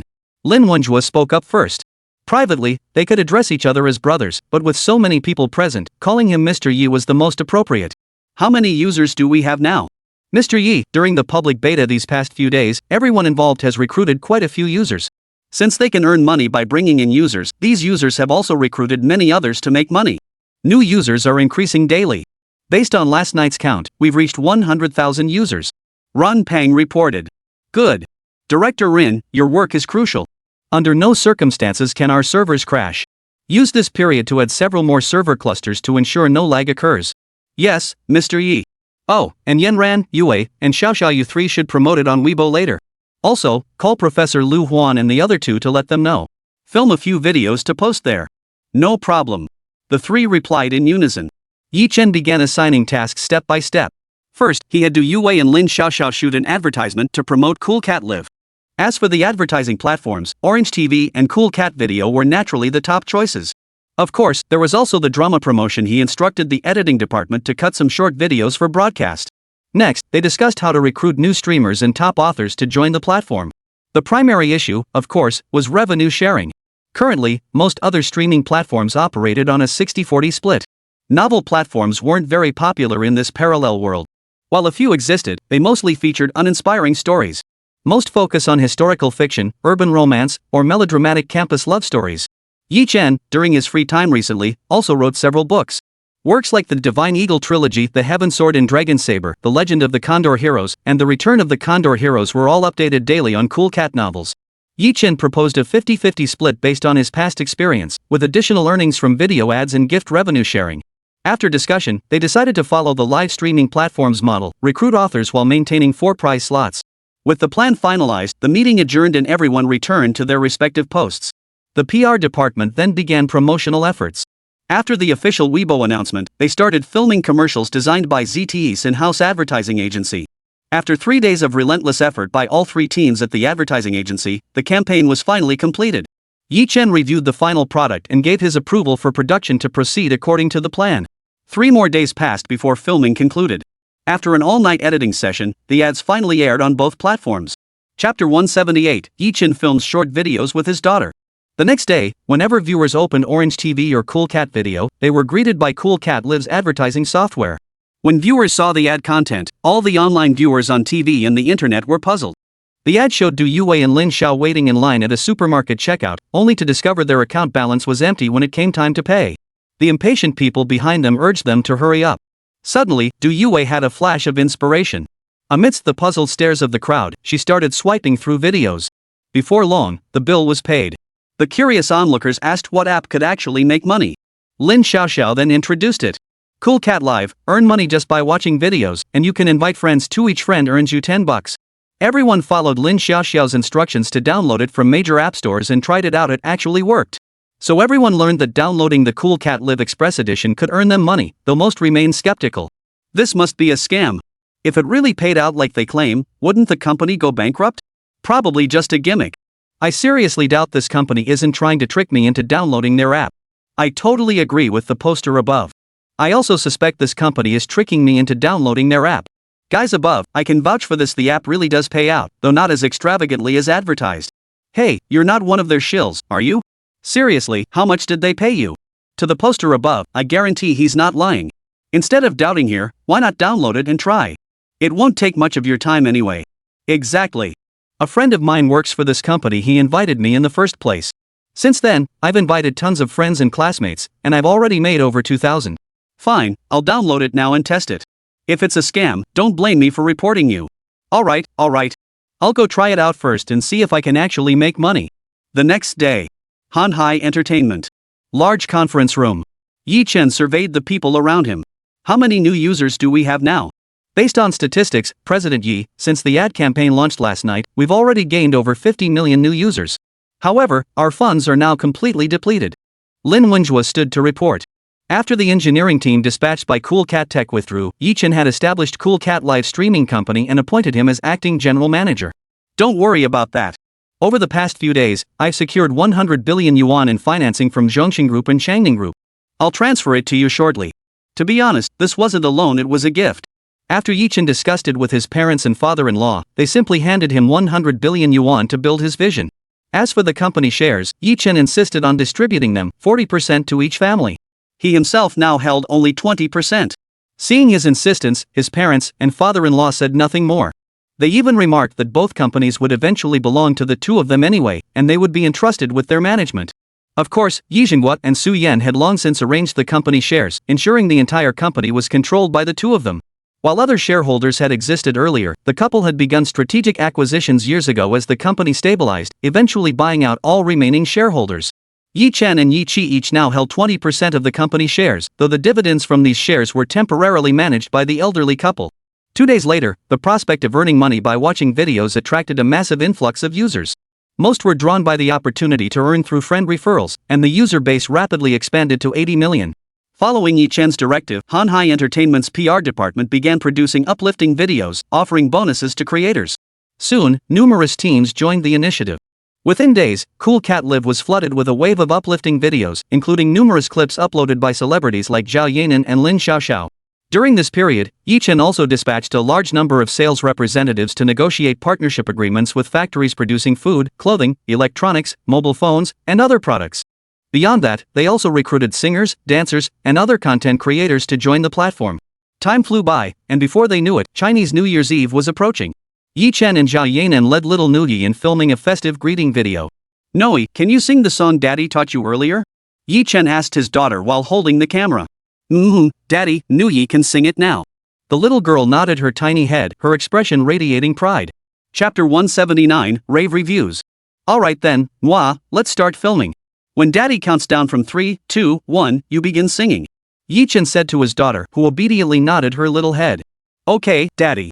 3, 2, 1, go." Chen raised the camera and pressed the record button, aiming it at his little girl. "Happy New Year! Happy New Year! Wishing everyone a wonderful New Year." The little girl clapped her hands and sang, her adorable little face beaming with cuteness. Combined with her sweet, childlike voice, anyone watching would surely have their heart melted. Shanghai repeated the song several times, and Chen filmed it multiple times. Finally, he found a take he was satisfied with. He transferred it to his computer, edited it briefly, and uploaded it to Cool Cat Live. Daddy, did you post the video?" Little Nuoyi rushed over to Chen, her voice full of anticipation. "Don't worry, Nuoyi. Daddy already posted the video. I'm sure everyone will see you soon." "Really? Daddy, can I see the video?" The little girl's eyes lit up as she looked at her dad expectantly. "Of course you can," Chen said, pulling out his phone, opening Cool Cat Live, scrolling to the video he just posted, and handing it to the little girl. She took it and watched herself singing in the video, a satisfied smile spreading across her face. "Noah, it's time for bed. We have an early flight tomorrow morning to Grandma and Grandpa's house." Just then, Zhao Yanran entered the study and urged the little girl. Tomorrow was New Year's Eve, and the whole family had agreed to spend the holiday in Beijing together. Zhao Yanran was unusually free this year. To spend the holiday with her family, she had specifically declined an invitation to host the Spring Festival Gala for Huaxia Television. In previous years, she would have found it hard to turn down such an opportunity. But since the family of three reunited this year, she rarely took on new projects. Unless it was a program personally planned by Chen, she spent most of her time with her family. Occasionally releasing an album, this was the life she truly desired. "Okay, Mom." Little Nuoyi nodded obediently, returned the phone to her father, and followed her mother to wash up and go to bed. After Chen shut down his computer and took a shower, Zhao Yanran entered the bedroom draped in a bathrobe. Before bed, the couple engaged in their nightly routine. Half an hour later, drenched in sweat, they embraced each other and drifted off to sleep. While some slept, others embraced the night owl lifestyle. Online, the hottest topic these days was undoubtedly Cool Cat Live. Discussions were flooding Weibo, Tuxio, Baidu, and other platforms, overwhelmingly positive, though some criticized Chen's company for exaggerating in their ads. Can't they make their ads more reliable? I saw Lin Xiaoxiao and others getting dozens of bucks just by swiping through videos a few times. Why did I only get 1 yuan after swiping all day? Hey, the ads are just for attention. Didn't you see the disclaimer in the top right corner? Dude, I didn't see it. The ad has a video, confused emoji. It's right in the top right corner of the video. It says, "This video is for reference only." Advertisement, evil grin emoji. Netizens? No.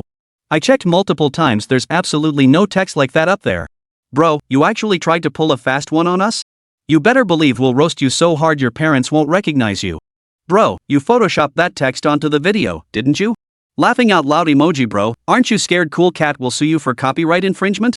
Facepalm emoji, bro, you're done for. Just wait for Cool Cat's lawsuit. Honestly, we should all be grateful. Watching videos for $1 a day? That's enough to top up your phone credit or buy 2 packs of smokes each month. Exactly. Other videos are boring anyway. Cool Cat Live is way better. At least they're not scamming us. Exactly, we should be satisfied. I've invited a bunch of friends lately and made over 1,000 yuan. Me too, me too. I invited everyone I know, family, relatives, friends, classmates, co-workers. More than the guy above, almost 2,000 yuan. Exactly. This app is truly the best. The company behind it is a real gem. Chapter 180, Nuoyi goes viral, entire family heads to Beijing. Hey! Everyone, you're still chatting here? Cool Cat Live has a new event, 10 billion in cash waiting for us to split. Just invite friends to register successfully between today and the 10th day of the Lunar New Year to get a 30 yuan red envelope. Excited emoji. No way, I'll check it out. Confused emoji. Me too. Excited emoji. Who knew Cool Cat would launch another event so soon? Excited emoji. Cool Cat Live is the best. Touched emoji. Netizens flooded out of Weibo and Tushio, rushing to Cool Cat Live. When they saw what was happening, the chat exploded. Wow. Seriously, it's not just this event, they're also giving out red envelopes worth 1 to 100 yuan just for linking your bank card. Touched emoji. And there's more.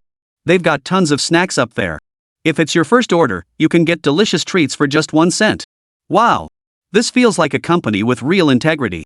They're probably taking a huge hit on this. Love it, love it. I'm officially a loyal Cool Cat Live user from now on. Hey! Everyone, don't just stare at these. Look, this one up here is so cute. And why does it look so familiar to me?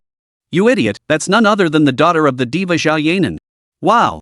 So adorable. I've decided this little cutie is going to be my daughter-in-law someday. What do you mean your daughter-in-law? She's my future wife. Hey, upstairs. What are you thinking? She's clearly my wife. You guys are monsters. Even such an adorable little cutie isn't safe from you, angry emoji. Before anyone knew it, Xiao Nuoyi had gone viral online, sparking heated debates among netizens. Of course, alongside Cool Cat Live, Cool Cat Reading was also rapidly gaining massive popularity. Everyone. I discovered Cool Cat Reading. It has several novels that haven't appeared in China yet. I guarantee you'll want to read them again after finishing them. Cool Cat Reading, isn't that the same company as Cool Cat Live? Of course. There's even a billion cash prize waiting for us to split.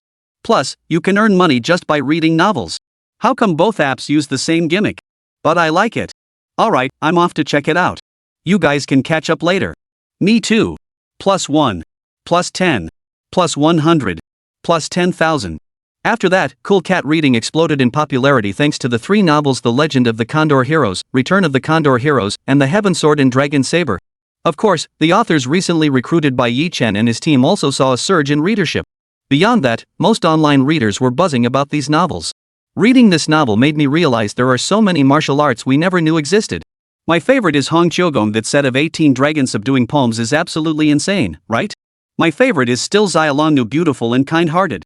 Yang Gui is still my favorite, so many beauties adore him. Sounds like you just want to be surrounded by beauties on all sides. Hey, upstairs, you see right through it, could you just keep it to yourself? So satisfying, but it's not enough. I need more chapters now. +1 for more chapters. Urging for updates +10. Update request +100. Update request +1000. Urging for updates +10,000. Meanwhile, Chen and Xiao Nuoyi, the two involved, were still fast asleep. The next day. Today, Chen and his entire family were heading to the capital city for the New Year celebrations, so they rose early at 6 o'clock. Daddy, hurry up and get ready for breakfast, we're running out of time. Grandma and Grandpa must be waiting for us at home. Xiao Nuoyi climbed out of bed early and came to Chen and his wife's bedroom, just in time to see them packing their luggage. Nuoyi, are you in such a hurry to see Grandma and Grandpa because you're tired of being with Daddy? Hearing the little girl so eager to see her grandparents, Chen couldn't resist teasing her a bit. No. How could Manhwa ever get tired of Daddy?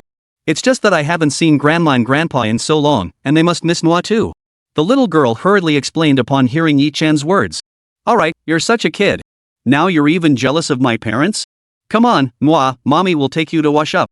Don't pay attention to this naughty daddy. Zhao Yanran couldn't stand listening anymore and pulled the little girl away to get ready.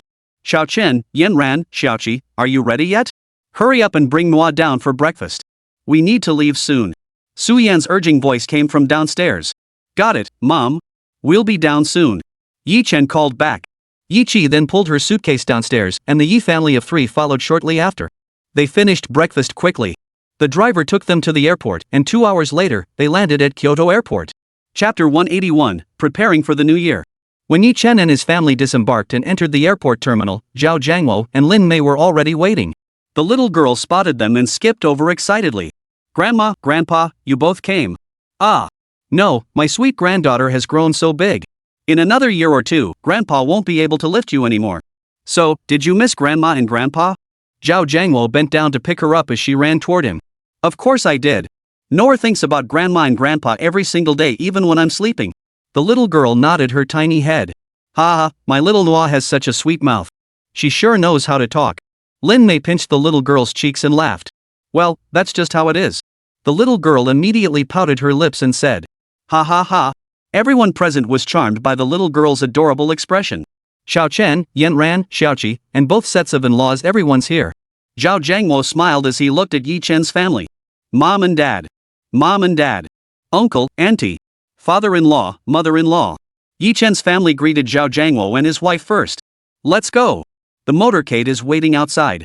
We've reserved a table at the Kyoto Grand Hotel. We've been waiting for you. Seeing that it was nearly time, Lin Mei motioned for Yi Chen's family to head out of the airport. An hour later, everyone arrived at the Kyoto Grand Hotel. After the waitstaff served the dishes, the 2 families chatted over dinner. Xiao Chen. I've been keeping a close eye on the software your company has been developing lately. I must say, even though you've been burning through cash lately, if you keep at it, the future prospects are truly limitless. Zhao Jiangwo took a bite of his dish and looked at Yi Chen with admiration. Dad, this was actually a sudden idea of mine. The key is integrating e-commerce live streaming and tapping into user psychology. But the profits from this live streaming software will be invested in charitable causes. Yi Chen took a bite of his dish and replied. You're doing well. The country has been promoting positive energy for years now. We should support and respond to the nation's call. This will also catch the attention of higher-ups. Zhao Jiangwo nodded in agreement. Alright, let's just eat. No more work talk, we still need to prepare for the afternoon's New Year shopping. Lin Mei, who had been watching from the side, couldn't take it anymore and hurriedly urged them, while also sighing inwardly. Both her family and Yi Chen's family were in business. Her own husband couldn't even have a meal or conversation without bringing up work. Yi Chen's parents, however, were different. They worked when it was time to work, and when it was time to eat, they absolutely never discussed work matters. Alright, let's eat. No more work talk. Zhao Jiangwo knew his wife's temperament well, so he simply nodded and lowered his head to eat.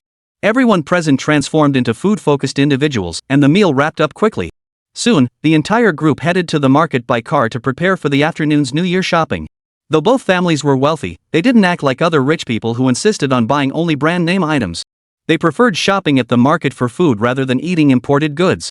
While the items were imported, they saw little difference, just fancy labels slapped on, exorbitantly priced yet mediocre in taste. The market was packed today. Since it was New Year's Eve, the crowd was several times larger than usual. As far as the eye could see, it was a sea of people. Driving in was impossible, they had to park and walk. Yi Chen feared the little girl might get lost, so he picked her up and carried her straight into the crowd. Chapter 182, New Year's Eve Dinner. Wow! Daddy, there are so many people today. Little Nuoyi, nestled in Yi Chen's arms, stared wide-eyed at her surroundings with her beautiful hazel eyes. Of course. It's New Year's Eve, everyone's out shopping for holiday goods. So Daddy, will we get to eat lots of yummy food again today? Every New Year's Eve before, Grandma and Grandpa would prepare so many delicious treats, and Nuoyi got lots of red envelopes these past few years too. The little girl turned excitedly to look at her dad. This year, we'll have Dad, Grandpa and Grandma, and Auntie celebrating together. That means Nuoyi will get even more red envelopes. Ha ha ha. The whole family burst into laughter at the little girl's greedy little expression. You're such a little money-grubbing, food-loving kid. Yi Chi chuckled as she pinched the little girl's cheek playfully. Auntie, I'm not a little money-grubbing foodie. Hearing her aunt tease her like that, the little girl pouted angrily and retorted. Giggle giggle, no AI. Don't just say your auntie mommy thinks you're a little money-grubbing piggy too.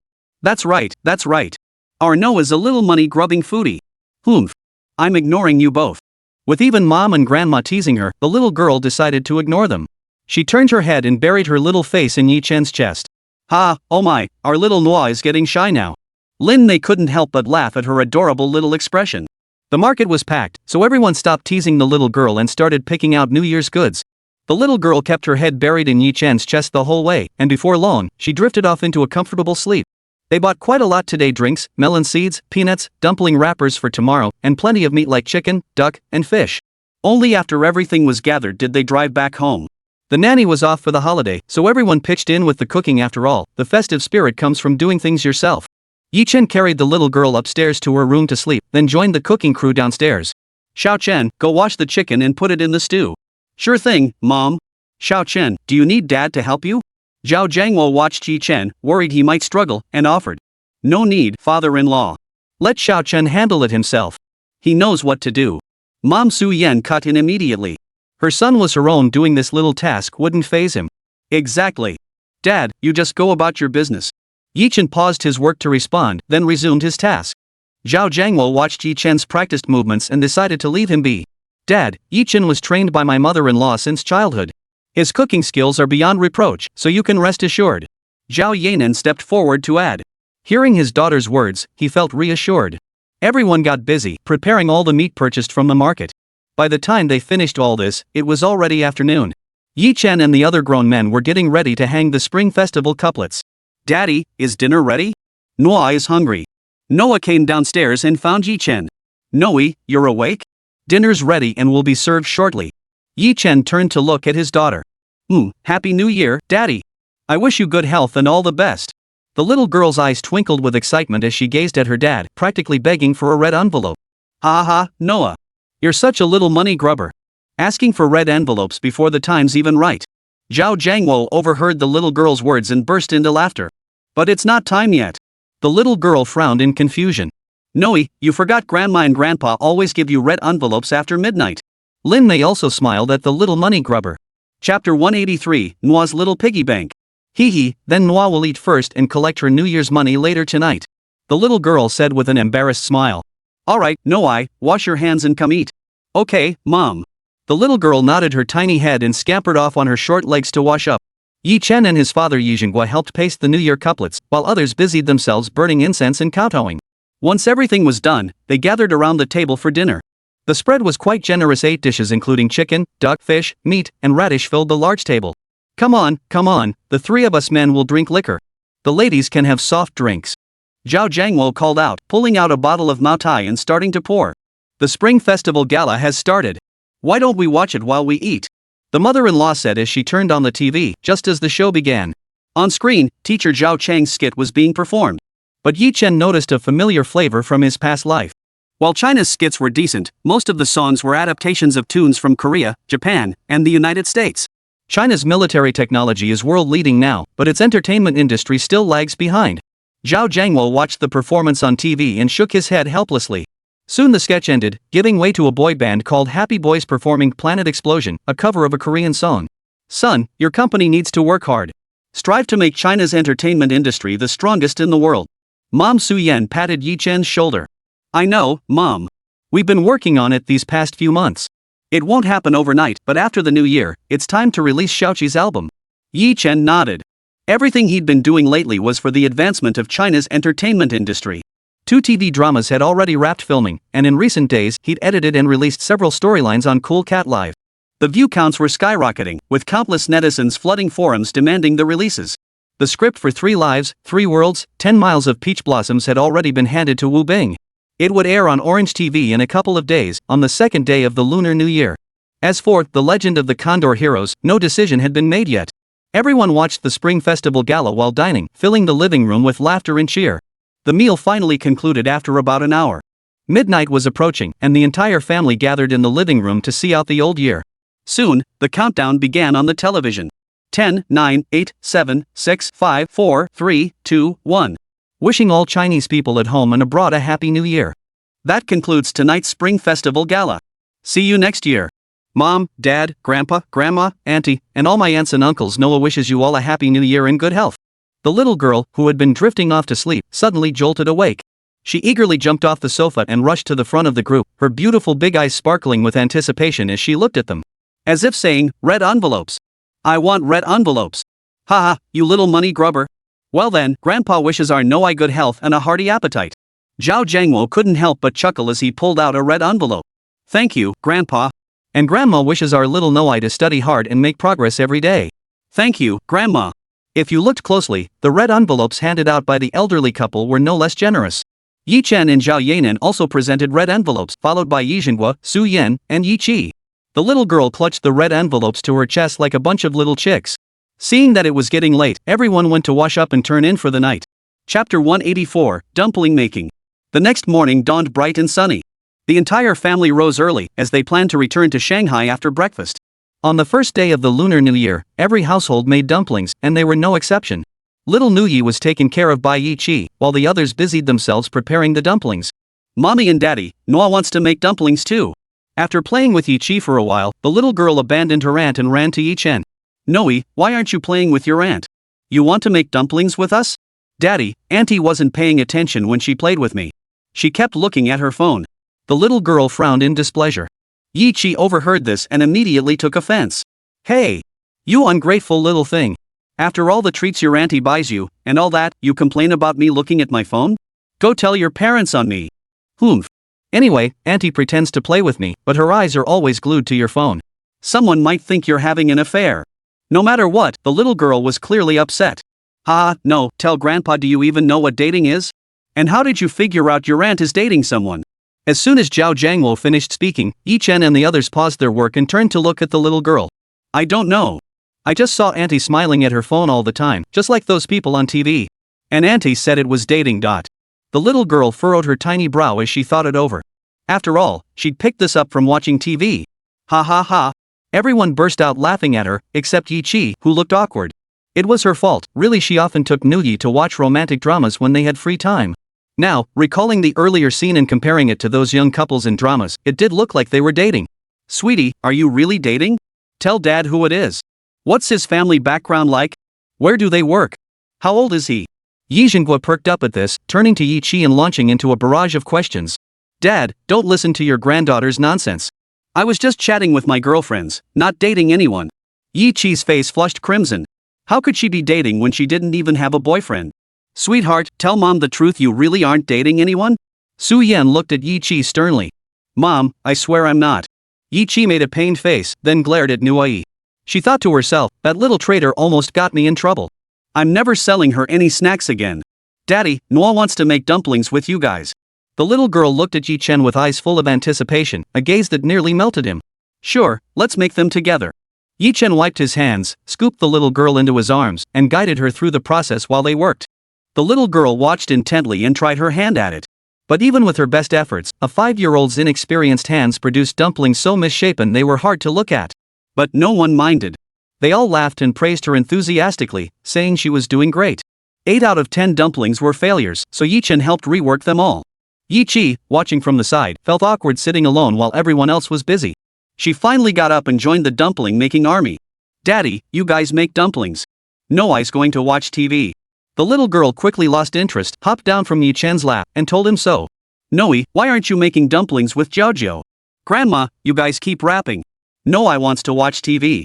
With that, she walked over and turned on the TV. Chapter 185, Back to the Magic City Live Debut Part 1. The entire Zhao family villa was bustling with activity, everyone except the little maid. An hour later, a pot of steaming, fragrant dumplings was served. Noe, hurry up and wash your hands, come eat dumplings. Okay, Dad. Noah turned off the TV, dashed to the bathroom to wash her hands, and then hurried eagerly to the dining table. Seeing the steaming dumplings, she couldn't wait to reach out and grab one. Ouch! So hot! So hot! Mom, these dumplings are too hot. The little girl's hands were red from the burn, and golden tears welled up in her tiny eyes. Oh dear! Why are you always so impatient, you little one? There, does it hurt? Zhao Yanran, startled, quickly checked her daughter's little hand, feeling both exasperated and heartbroken. It hurts. The little girl pouted, her face filled with hurt. What's wrong? What's wrong? Yi Chen noticed the commotion and hurried over. Zhao Yanran explained the situation, looking utterly helpless at her daughter. What's wrong? What's wrong? Oh dear. What's wrong with my sweet granddaughter? Su Yan and Lin Mei rushed over. Mom, Noah couldn't wait to eat the dumplings. She grabbed one with her bare hands and got burned. I remember Dad grows some aloe vera. Let's get some to soothe her. Yi Chen hurried to the garden, plucked some aloe vera, and rubbed it on the little girl. Come here, Nuoyi.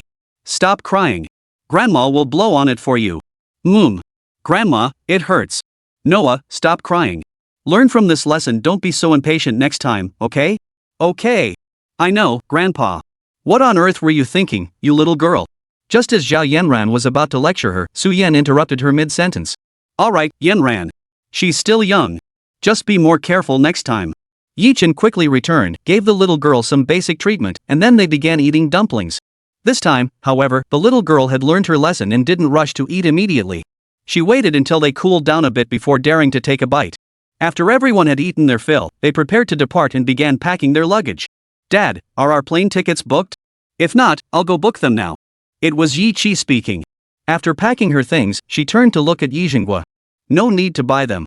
Your father booked a private Boeing 747-8 earlier, and it's already here. We'll just head straight to the airport when the time comes. Su Yan waved her hand dismissively. This had been custom ordered last year, and after pulling quite a few strings, it had finally arrived at Beijing Capital Airport the night before. Mom, how did you two decide to buy a private jet? Yi Chi asked in surprise. You know our family business has significant operations overseas as well as domestically. We've been flying back and forth between countries frequently these past few years. Last year, our company acquired a 30% stake in Boeing in the States, and this jet was their gift. Brother Yi, you're something else. Acquiring shares in Boeing without a peep. Zhao Jiangwo was genuinely astonished. While their Changning Group also had overseas ventures, most of their operations were domestic. Unlike Zhongxing Group, whose overseas operations were downright formidable, especially their direct control over the entire grain and oil industry in the United States. The US government had imposed sanctions on Zhongxing Group multiple times, but each attempt ended in failure. The problem was that whenever they tried, Yi Jinghua would simply issue a single order, and the entire United States would face grain and oil shortages. This caused the American high-level officials a great deal of headache. Zhongxing Group was also a key recipient of support from China's top leadership, donating nearly 10 billion yuan annually to impoverished regions. Once everyone had packed their luggage, they headed out and boarded a vehicle bound for the airport. Chapter 186, Return to Magic City Live Debut Part 2. En route, Yi Jinghua called the captain to notify the crew to prepare. An hour later, the group arrived at the airport terminal, where they were met by two middle-aged men flanked by a line of stunning flight attendants. Good afternoon, Chairman Yi. The private jet is ready for takeoff. I'm Captain Yang Yong, this is First Officer Zhang Tao, and this is Chief Stewardess Zhang Yan. Captain Yang Yong began introducing them as Yi Jinghua and his group approached. After all, it was their first meeting. He then introduced the flight attendants, Lu Jia, Li Jing, Zhang Ting, and Chen Meng. Lu Jia, oh. That handsome guy must be our young master. He's so good-looking. Li Jing chimed in, yeah. So handsome, but too bad he's already married. Zhang Ting, what's this? You girls getting all flustered? Sure, he's rich and handsome, but he's married to Zhao Yanran, the big-name actress and heiress of Changning Group. Stop daydreaming. Chen Meng, exactly. They're happily married. Don't ruin their marriage. If Zhao Yanran's fans found out, you'd be famous for all the wrong reasons. Li Jing shot Zhang Ting and Chen Meng a disapproving look. What are you two thinking? We're just fantasizing. We're not like those meddlesome third parties who jump into other people's marriages at the drop of a hat. Lu Jia, Li Jing's right. We don't want to end up on tomorrow's entertainment headlines. Besides, I'm a huge Zhao Yanran fan, I still want to get her autograph. Alright then, let's get this party started. Yi Jinghua nodded. Understood, Chairman Yi. Yi Chen and his entourage followed the crew through the VIP to the aircraft, boarding under the flight attendant's guidance. The interior was fully equipped bedrooms, a karaoke room, a bar counter, sofas, and a bathroom. They toured the entire space under the flight attendant's guidance and introduction. Wow! Mom and Dad, is this plane really ours? The little girl looked at Yi Chen excitedly. Of course it is. Grandpa bought this plane. Do you like it, my dear granddaughter? Before Yi Chen could speak, Yi Jinghua crouched down, ruffled the little girl's hair, and said, I like it. Grandpa, this plane is so beautiful.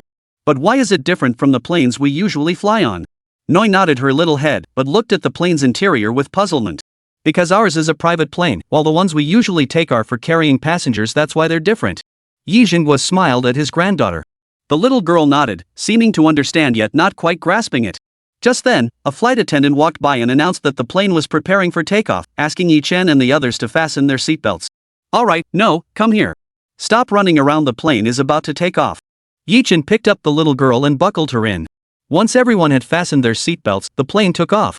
Once airborne, everyone unbuckled their seatbelts, and the little girl immediately began running around the cabin with glee. Noah, stop running around. Come have some juice. Yi Jinghua had the flight attendant bring several cups of juice, then called Noah over. The little girl stopped her antics the moment she heard about juice and trotted over to her grandfather. 2 hours later, the plane landed at Shanghai Pudong International Airport. Goodbye, ladies. Goodbye, gentlemen. After disembarking, the little girl waved her tiny hand enthusiastically at the crew while nestled in Yi Chen's arms. Goodbye, Nuoyi. Goodbye. Several flight attendants and both pilots waved back at the little girl. Especially the flight attendants. During the 2 hours they spent together on the plane, they had grown quite fond of this adorable little girl. If they weren't afraid Yi Chen and the others might disapprove, they might have even wanted to take little Nuoyi home with them. Upon returning home, Yi Chen and Zhao Yanran first greeted both sets of parents before driving Yi Chi and little Nuoyi to the company. Earlier, everyone had agreed to host a live-streamed debut performance with the company's other artists today. Just before New Year's Eve, Yi Chen had arranged for the stage to be set up overnight. By the time they arrived at the company, Lin Xiaoxiao, Du Yue, Lu Yan, Lu Ziyan, Zhang Liang, Zhao Qingya, and Yan Qingxue were all present. Chapter 187, Skyrocketing Popularity, Yi Chen Unwelcome. With everyone present, Zhao Yanran, Lin Xiaoxiao, Du Yue, Chen Yi, Lu Huan, and Wang Na posed for a group photo, with little Nuoyi nestled in the middle. Yi Chen notified the Panda Live backend to feature their stream on the homepage. As the stream began, viewers flooded in. Boss of the Explosive Heaven Gang, whoa! So many celebrities in this stream. Surprised emoji. Pearl City's flower, wow! So many celebrities in this stream. Excited emoji. Lonely and solitary. When I saw the cover earlier, I thought it was a scam. Never expected there'd be this many celebrities. Grinning. Yi Chen, hello everyone. Welcome to our live stream. Please share this room with your friends. Today we'll bring you lots of great entertainment. Little Li from Yunnan, really? I'll go share it for you. Wildflower from your province, sharing. +1. +1,000. +1,000. Daddy, can Nuoyi put on a little show for all the uncles, aunts, brothers, and sisters in the livestream? The little girl tugged at Yi Chen's sleeve and asked. Well, you'll have to ask the viewers in the livestream. Yi Chen bent down and scooped up the little girl. Hottest school heartthrob, wow. This little girl is so adorable. Is it you who wants to perform for us? Li family's eldest son, isn't this the daughter of the diva Zhao Yanran? She's so adorable. Nuoyi, say hello to everyone. Yi Chen said, looking at his daughter in his arms. Noah waved her little hand at the live stream. Hello everyone, my name is Nuoyi. Zhao family heir, little girl, what's your name? I've taken a fancy to you, come be my wife. Zhang family heir, you wish. Does your Zhao family even hold a candle to the Zhang family's legacy? Crown Prince of Qin sends 100 rockets. Father-in-law, ignore them. I'm your future son-in-law. Zhang family heir sends Carnival 20. Father-in-law, this is the down payment for the betrothal gift. The rest will be given after our parents meet, only more, never less. Tang Dynasty Crown Prince sends Carnival 30. You're still green when it comes to competing with this Crown Prince over betrothal gifts. The Li clan of Longxi sent Carnival tickets 100. No matter how rich you are, you can't match the wealth of our noble family. This scene left Zhao Yanran and the others exchanging bewildered glances, especially Yi Chen and Zhao Yanran themselves. How did a perfectly normal livestream turn into a matchmaking session for their daughter? What's with all these princes and noble families suddenly appearing? Everyone, please spend rationally. Our daughter is still young, not even of marriageable age yet. Hero Guijing, father-in-law, step aside. We're only here for no. Dali Duanyu, exactly. I'm only here for the bride. Jumozi sends 100 hot air balloons. Father-in-law, your gift is delivered. Now step aside. Yi Chen. Did you see that, Yi Chen? The viewers in the livestream aren't welcoming you. Shaolin Temple Su Zhu sends Carnival 100. Father-in-law, your cool cat novels haven't updated demigods and semi-devils or the legend of the Condor heroes in ages. Call them and push them to update. Your daughter is in good hands with us. You beasts. My daughter's still young, don't you dare set your sights on her. Yi Chen knew these netizens were just joking, but having so many people fixated on his daughter still made him uncomfortable. Chapter 188, Love Like Sparks. The live stream's audience continued to surge, reaching 200,000 viewers. Zhao Yanran and the others noticed the viewers' disapproval of Yi Chen, which instantly had them laughing out loud. Yi Chen, this day has finally come for you. How does it feel? Not being liked by others sucks, huh? Lin Xiaoxiao laughed heartily, while Yi Chen looked utterly helpless. What could he do? Second brother, rein in your wife. Zhang Wenlong, hearing Yi Chen shout, also wore an expression of helplessness. Well. Third brother, you know I don't have much standing at home. Aunt Xiaoxiao, you can't make fun of my dad. Little Nuoyi frowned, glaring at Lin Xiaoxiao with a fierce yet adorable expression that only the children found charming. Alright. Auntie Xiao won't laugh anymore. Lin Xiaoxiao surrendered completely, but little Nuoyi seemed to still hold a grudge and ignored her. Alright, everyone. Let's kick off today's opening performance. Next up, Miss Zhao Yanran and I will be singing for you. Life's tough, singing, can you sing? Yun Province's flower, handsome guy, ignore the person above. You're so good looking, your singing must be amazing too. I'm rooting for you. Kyoto's young master, can good looks put food on the table? If this guy's singing satisfies me, I'll shower him with 200 big rockets. Chen ignored the live chat comments. After all, skepticism during a first livestream was inevitable. Soon, the music began. Zhao Yanran. You inch closer to me. Whispering softly in my ear. Chen. Hold me tight with your warm hands. Promise you'll never make me sad again. Zhao Yanran. Watching flowers bloom and fall time and time again. I still love you with unwavering devotion. Love Like Sparks is a duet by Chen's cold-hearted teacher from his past life and his wife young Xiaoman, symbolizing their sweet love. Days ago, they began preparing today's live performance repertoire, determined to give the nation's audience an unforgettable New Year celebration. As the song began, the entire livestream room fell silent. Even singers like Lu Wan were immersed in the music. Soon, the climax arrived. Chen. Through the temptations of this romantic mortal world, no storm could ever tear us apart. Our love. Like sparks of starlight. You warm me every single moment. Zhao Yanran. True love. Fears no mountain of blades to block our way. With you by my side, I am happy. After enduring the temptations of the mortal world, no storm can tear us apart. Love is like a spark that keeps me warm. As long as we love each other with all our hearts, even mountains of blades and seas of fire hold no fear. With you by my side, I am happy. Boss of the Sky Shattering Gang, holy crap. This song is so powerful, it's absolutely a classic beyond compare. Deputy leader of the Sky Shattering Gang, this song tells lovers that as long as they love each other, nothing else matters. Kyoto Playboy, my bad, take back what I said earlier. If the streamer ever goes pro, her voice would totally blow away all those entertainment industry pretty boys. Yun Province's one and only at Kyoto young master, what about those big rockets you promised? You didn't forget, did you? Gleeful smirk. Kyoto's young master sends streamer 200 super rockets. How could I forget? Here they are. Awkward emoji. Sky Shattering Gang leader sends streamer 100 super rockets. Sending rockets for the song title. Beggar clan leader sent the host Carnival 5. This song is amazing, can someone tell me its title? Chapter 189, I hear you in the distance. Zhao Yanran. Watching flowers bloom and fall time and time again. I still cling to this love. Chen. Even after enduring the world's fleeting allure. No storm can sever our bond. Our love. Like sparks of starlight. You warm me at every moment. Zhao Yanran. True love. Fears no mountain of blades to block our way. With you by my side, I am happy.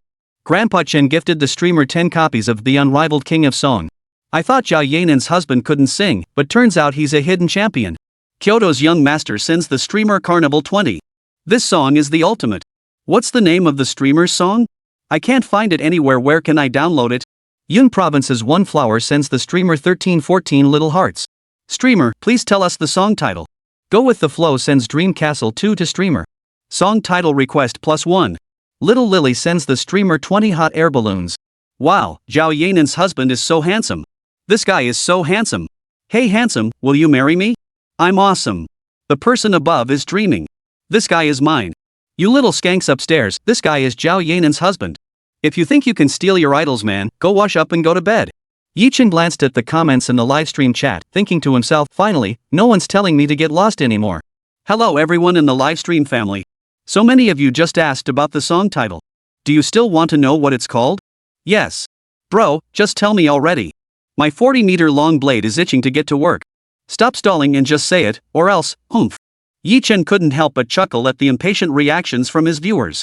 You guys want to know that badly? Well, I'm not telling you. Netizens. Zhao Yanran. Lu Huan. Wang Na. Everyone present looked at Chen helplessly, thinking, are you not afraid of inciting public outrage by teasing netizens like this? Sure enough, this remark instantly sparked outrage among netizens. Damn it. I've got my pants down, and you say that? Kid, you're something else. I'll remember you. So this is who you really are. Dare you tell me your address? I'll send you tons and tons of Ali to enjoy. Same as the guy above. I'm sending him a mountain of Oreos too. We'll share them together. Just asking timidly, I'm new here and don't know what's going on. Why is everyone sending Oreos? Newbie, this is the live stream room's rule, every newcomer must send this handsome guy some snacks. Is that so? Guys, I'm not the brightest bulb, don't try to pull one over on me. Seeing so many people eager to send him alabuds, Chen's mouth twitched uncontrollably. He thought to himself, it was just a joke, why can't anyone take a joke? Chi, ha ha, did I really piss everyone off? Lu Huan, little Yi. You really are. Zhao Yanran covered her face, thinking, is this really my husband? Absolutely not, I don't recognize him. Everyone, I really can't accept these snacks. As for the song title, Love Like Sparks, it's a new song I just wrote a few days ago. Why didn't you just say that in the first place? Fine, since you've admitted your mistake, I'll send you fewer olis. Yi Chen's mouth twitched uncontrollably as he helplessly shifted the topic. Let's not dwell on this topic. Next, please welcome my sister, Yi Chi, who will perform Hearing You in the Distance for everyone. Hearing You in the Distance, is this another new song? What incredible luck today. 2 new songs in one live stream. Wonder if this one's as good as Love Like Sparks. Everyone, just be quiet. Listen carefully and you'll find out. The music began to play, and soon Yi Chi's voice filled the air. I hear you in the distance. Setting out to traverse 1,000 miles. Chasing the scenery along the way. Still carrying your breath. Truly impossible to forget. News of you. Walking with you through north, south, east, and west. Chapter 190, Little Red Hearts. Truly hard to forget. News about you. Walking with you through north, south, east, and west. Hearing You in the Distance is a song composed by Lu Jun in a past life. Many believed it to be a love song. But what they don't know is that this song was actually inspired by family bonds, a song born from guilt toward his own grandmother. Whoa! Damn! This song is pretty good too. This song reminds me of my ex-girlfriend. We dated for 3 years in college, but after graduation, our separate careers and the long-distance relationship pulled us apart. Looking back now, why didn't I just stick it out? Dude, at least you had a relationship. I was so focused on studying in college that I turned down a girl who confessed to me. Looking back, I really regret it. Why does everyone interpret every song as about love? This one's clearly about family bonds, okay? This song is great. The whole story is about reminiscing over people and things you missed out on. Wah! Hearing this song reminds me of my late mother. After graduating college, I rarely went home because I was so focused on my career. It wasn't until after she passed that I realized what a jerk I'd been. Honestly, this song encompasses so much family love, romantic love, and more. All I want to say is, no matter how busy your job gets, make time to be with your parents and family. Don't leave regrets in each other's lives. Single and Proud, sending the host Carnival 20. This gift is for the beautiful singer who performed it, because you showed me family matters more than career. Song host, 24th generation heir of Xing Yuan Studio, Dream Castle 5. Hearing your song made me realize how crucial family is, thank you. The live stream audience was utterly captivated by the singing, while Yi Chi's voice continued to resonate. Like the wind traveling 10,000 miles. Asking not when I'll return. I've breathed the winds you once breathed. Does this count as embracing? I've walked the paths you've walked. Does this count as meeting? I still love you so much. I want to grow old with you. I still love you just as much. All because of your tenderness. Honestly, this girl's singing is really good, but why does she look so familiar? How could you not recognize her? Didn't she compete on that singing competition show before? Too bad she got eliminated due to underhanded tactics. Now that you mention it, I remember. She released several songs too: Walking in the Rain, Lupin Flower, Treading the Waves, Next On, and Light, all great. But we haven't seen her since. I love those songs too. Nothing I've heard before compares. I've been missing her ever since. Never thought I'd catch her in this livestream. What do you all think of my sister's singing? If you enjoyed it, please tap the little red heart button. Right now we have 200,000 likes in the livestream, and our total audience is 300,000. You can double tap the screen. Each person can tap 3,000 times. Let's push the likes straight to 30 million so more people can see us, okay? Yi Chen glanced at the chat stats and announced. Damn. Streamer, I'll just send you gifts instead. Double-clicking 3,000 times per person would give me cramps. Exactly. I'll just send you gifts instead. The stream's viewers immediately protested at the thought of clicking 3,000 times. Everyone, our live stream has good financial backing. Chapter 191, Yi Chen's resignation, no makes her appearance. Everyone, our stream doesn't pressure viewers to gift. Today's broadcast is purely for growing our audience. We asked for likes because higher platform engagement boosts our recommendation ranking, allowing more people to discover us. Kyoto's young master sends the host 20 carnival gifts. So that's how it works. But I'm still not clicking, it's too tiring. Thank you, Kyoto's young master, for sending 20 carnival gifts. Beggar's sect leader sends 20 super rockets, granting 3,000 likes per viewer. Guess I won't be seeing Miss Wu tonight.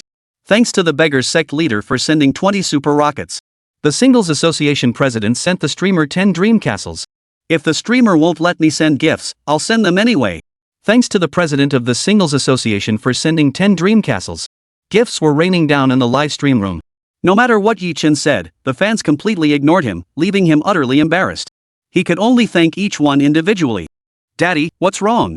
The little girl watched her dad looking gloomy and ran over on her short legs to ask. Nothing. Come say hi to everyone, moi.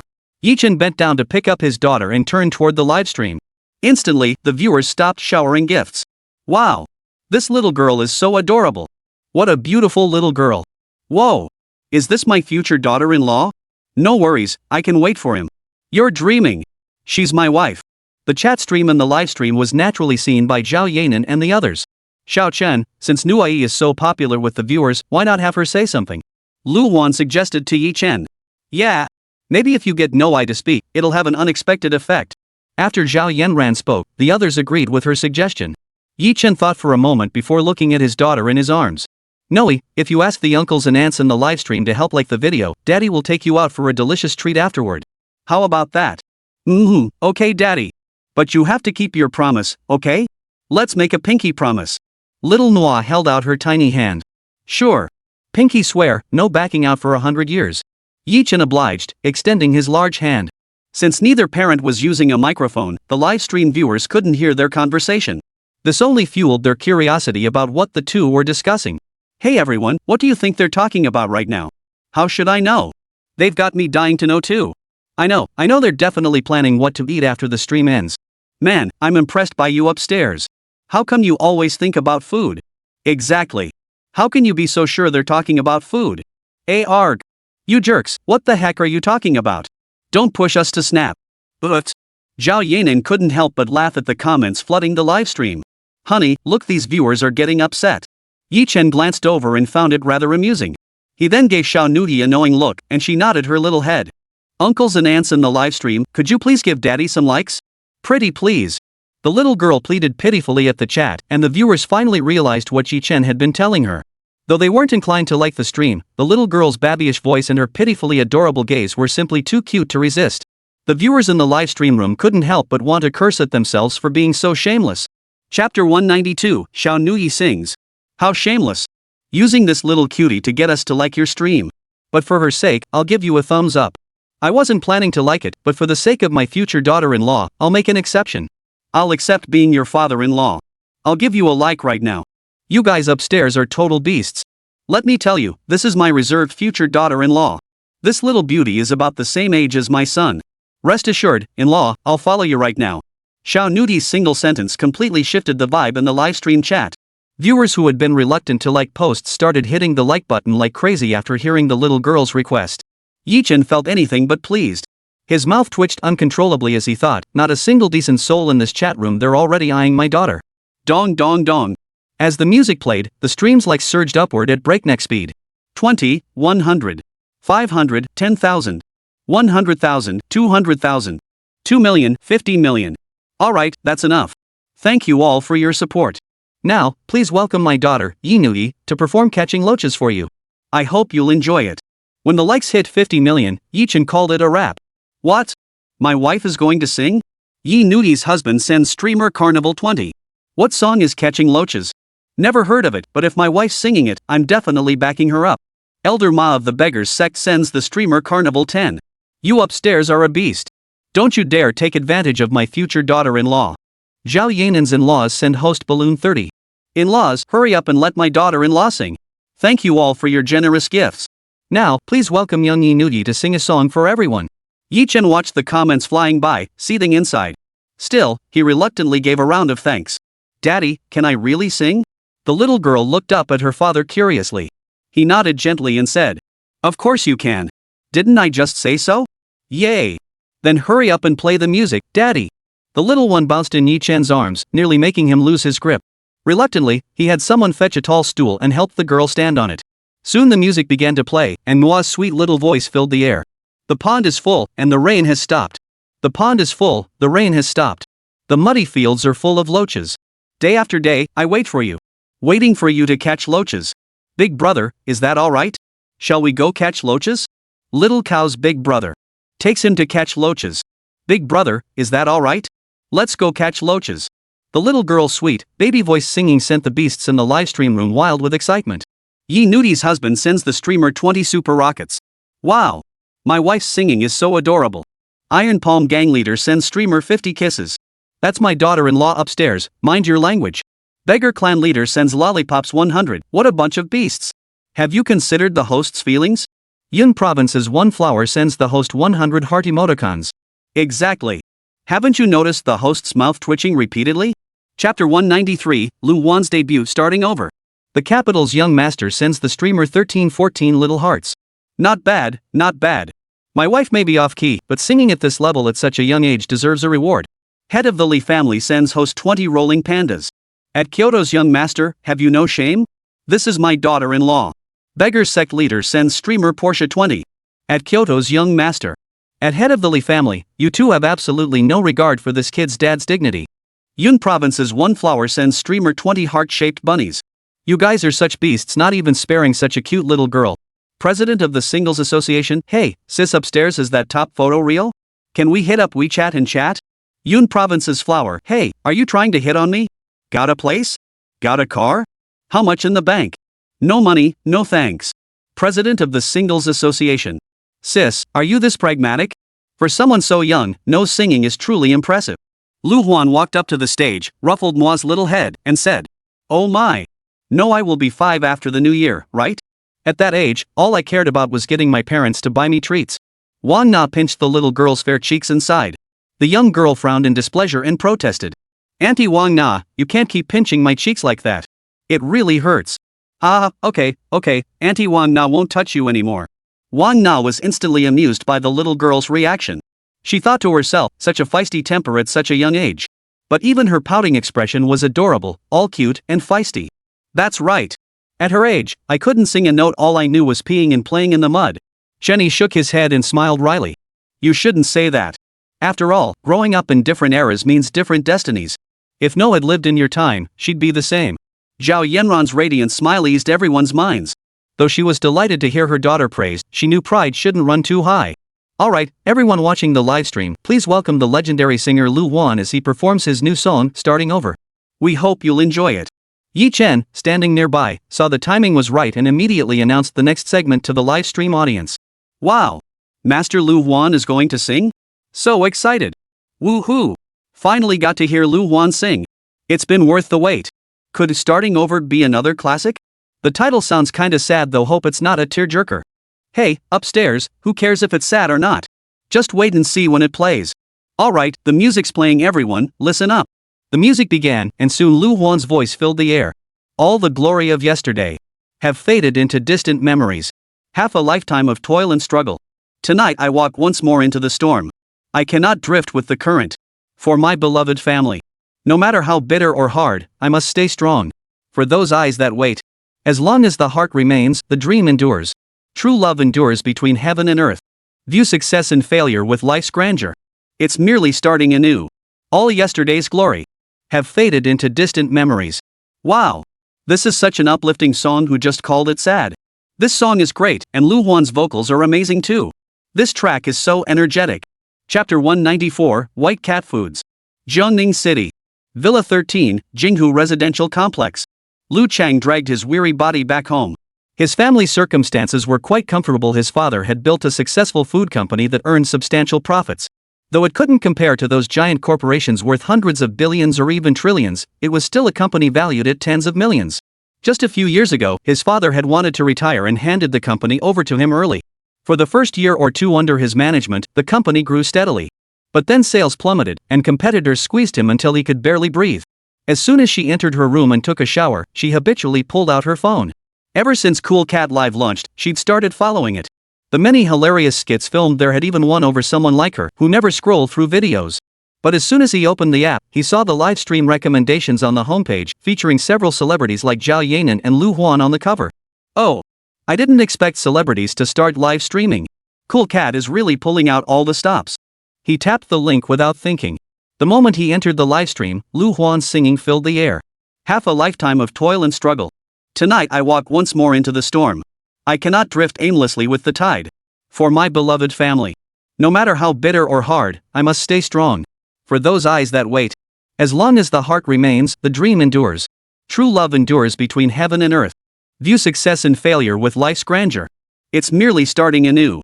All yesterday's glory have faded into distant memories. These lines struck his heart, causing this man in his 30s to completely break down and weep. After crying for a while, he wiped away his tears and made a major decision. So what if his business was facing difficulties? Just like the lyrics said, for his family, he had to stay strong no matter how hard it got. Failure wasn't the end of the world at worst, he'd just start over. Thank you, teacher Lu Huan. Lu Huan's singing continued in the livestream. As long as the heart remains, the dream endures. True love endures between heaven and earth. Viewing success and failure with heroic grace. It's merely starting anew. As long as the heart remains, the dream endures. True love endures between heaven and earth. Seeing success and failure, life is grand. It's just starting over. White Cat Foods Company, Limited presents 20 carnival gifts for streamers. Thank you, teacher Lu Huan, your voice gave me hope. Holy crap! White Cat Foods is here.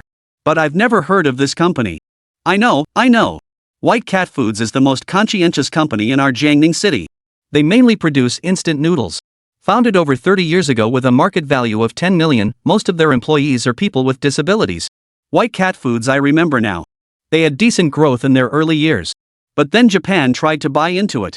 The former chairman, Liu Jianlin, refused.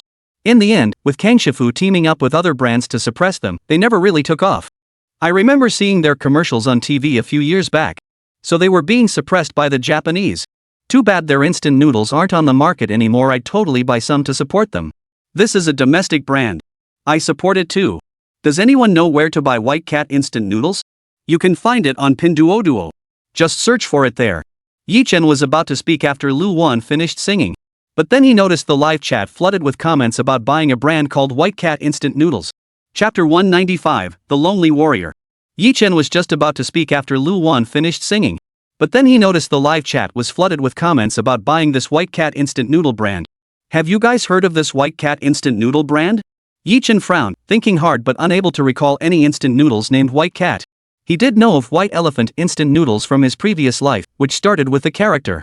The others all shook their heads, but Lu Huan stepped forward. I know this brand. I actually endorsed them a few years back. Their products were super popular at first. I visited their production line once. Most of the workers there are disabled. Baimao even redesigned their production line specifically to accommodate people with disabilities. But later, they faced a coordinated crackdown after refusing investment from Japan. Honestly, when I heard about their situation, I really admired their chairman's resolve. So by your account, this company still has positive energy. Those damn Sakura Nation conglomerates, they want to stick their noses into every business.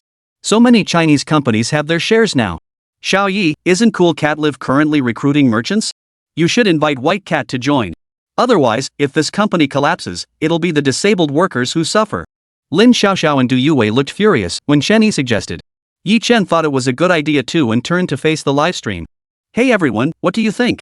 Should I invite White Cat Foods to join our platform? Would you support that?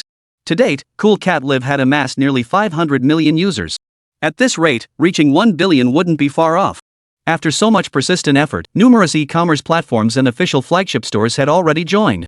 The viewers in the livestream instantly perked up. Is this real? If White Cat Foods joins, I'll definitely support them. Me too. Me too. Companies with such integrity are rare these days. I'll definitely support them when they join. Support +1. Support +100. Support +1000. White Cat Food Company, Limited, thank you, Mr. Yi. Thank you all for your support. Mr. Liu of White Cat Foods, seeing how many viewers in the live stream support you, what do you think about my earlier proposal? White Cat Food Company, Limited, Mr. Yi, are you serious? Can we really join Cool Cat Live? Watching Chen in the livestream from his home, Mr. Liu was taken aback. He had actually heard that Cool Cat Live had been recruiting merchants recently. The vice president of his company had also approached him for consultation, but this reminded him of the struggles they faced when Pinduoduo first entered the market years ago, the immense sacrifices they had made to succeed. That memory instantly extinguished his thoughts of pursuing the matter. Little did he expect Chen would personally extend an invitation this time. Of course. Our company built this platform with the original intention of promoting positive energy and helping those in need. If you trust me, Mr. Liu, let's find a time to sit down and talk. Chen smiled. Baimao Food Company, Limited, understood, Mr. Yi. May I come to Shanghai tomorrow to meet with you in person? Absolutely. If you have time tomorrow, Mr. Liu, you're welcome to come by as well. White Cat Food Company, Limited, understood, Mr. Yi. I'll arrive first thing tomorrow morning. Great. Now whenever I crave instant noodles, I can just head over to Cool Cat to buy them. Mr. Yi is the best. After chatting briefly with Lu Chang in the livestream, Chen began introducing the next segment. Alright everyone, next up we have Mr. Chen performing his new song, The Lonely Hero. Hope you all enjoy it. Chapter 196, The Invitation. No way! Another new song? This is amazing. Not only are there so many celebrities in this livestream, but we get to hear so many new songs too. I just searched all the platforms these songs aren't out yet. Can't wait for the new releases. Kyoto's young master sends the host 10 sports cars. By the way, when are these songs releasing? Leader of the beggars sect sends the host 10 heart-shaped bunnies. When will these songs be released, Mr. Yi? Especially my favorite, Love Like Sparks, it's definitely becoming my phone ringtone. Can't wait for the new releases. Anticipation +1. Anticipating +100. Anticipating +1000. Can't wait +10,000. Rest assured, everyone will start recording these songs tomorrow and release them on Cool Cat Music the day after tomorrow, on the third day of the Lunar New Year. Seeing how excited the fans were for the new songs, Yi Chen decided to make a promise. Yi Chen is the real deal. Can't wait for the new songs to drop the day after tomorrow.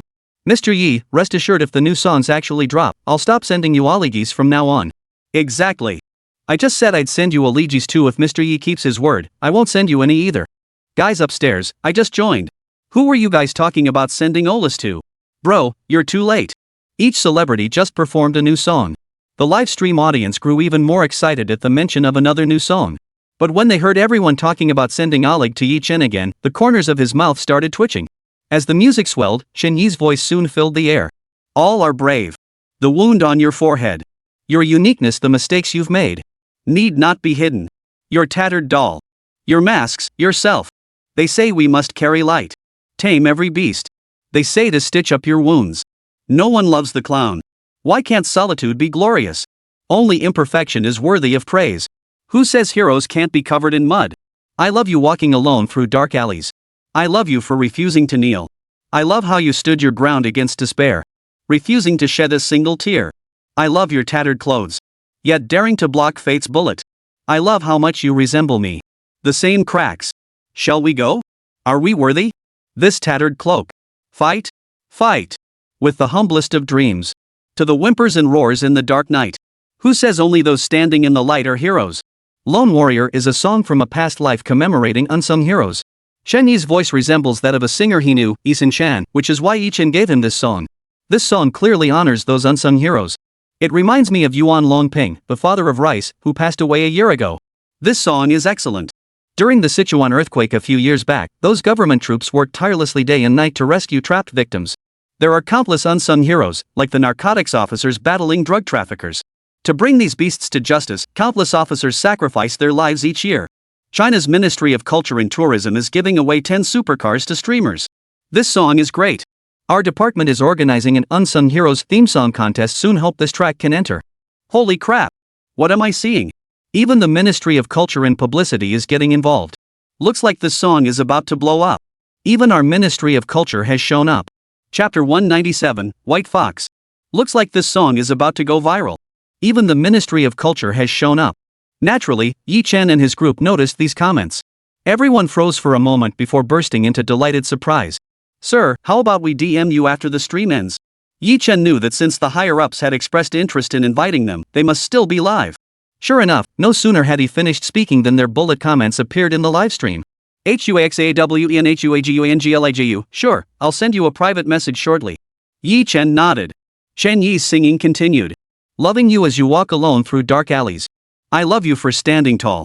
I love how you face despair head-on, refusing to shed a single tear. I love you from the wilds, never borrowing anyone's light. You shall build your city-state upon the ruins. Shall we go? Go then, with the humblest of dreams. Fight? Fight. With the loftiest dream. To the whispers and roars in the dark.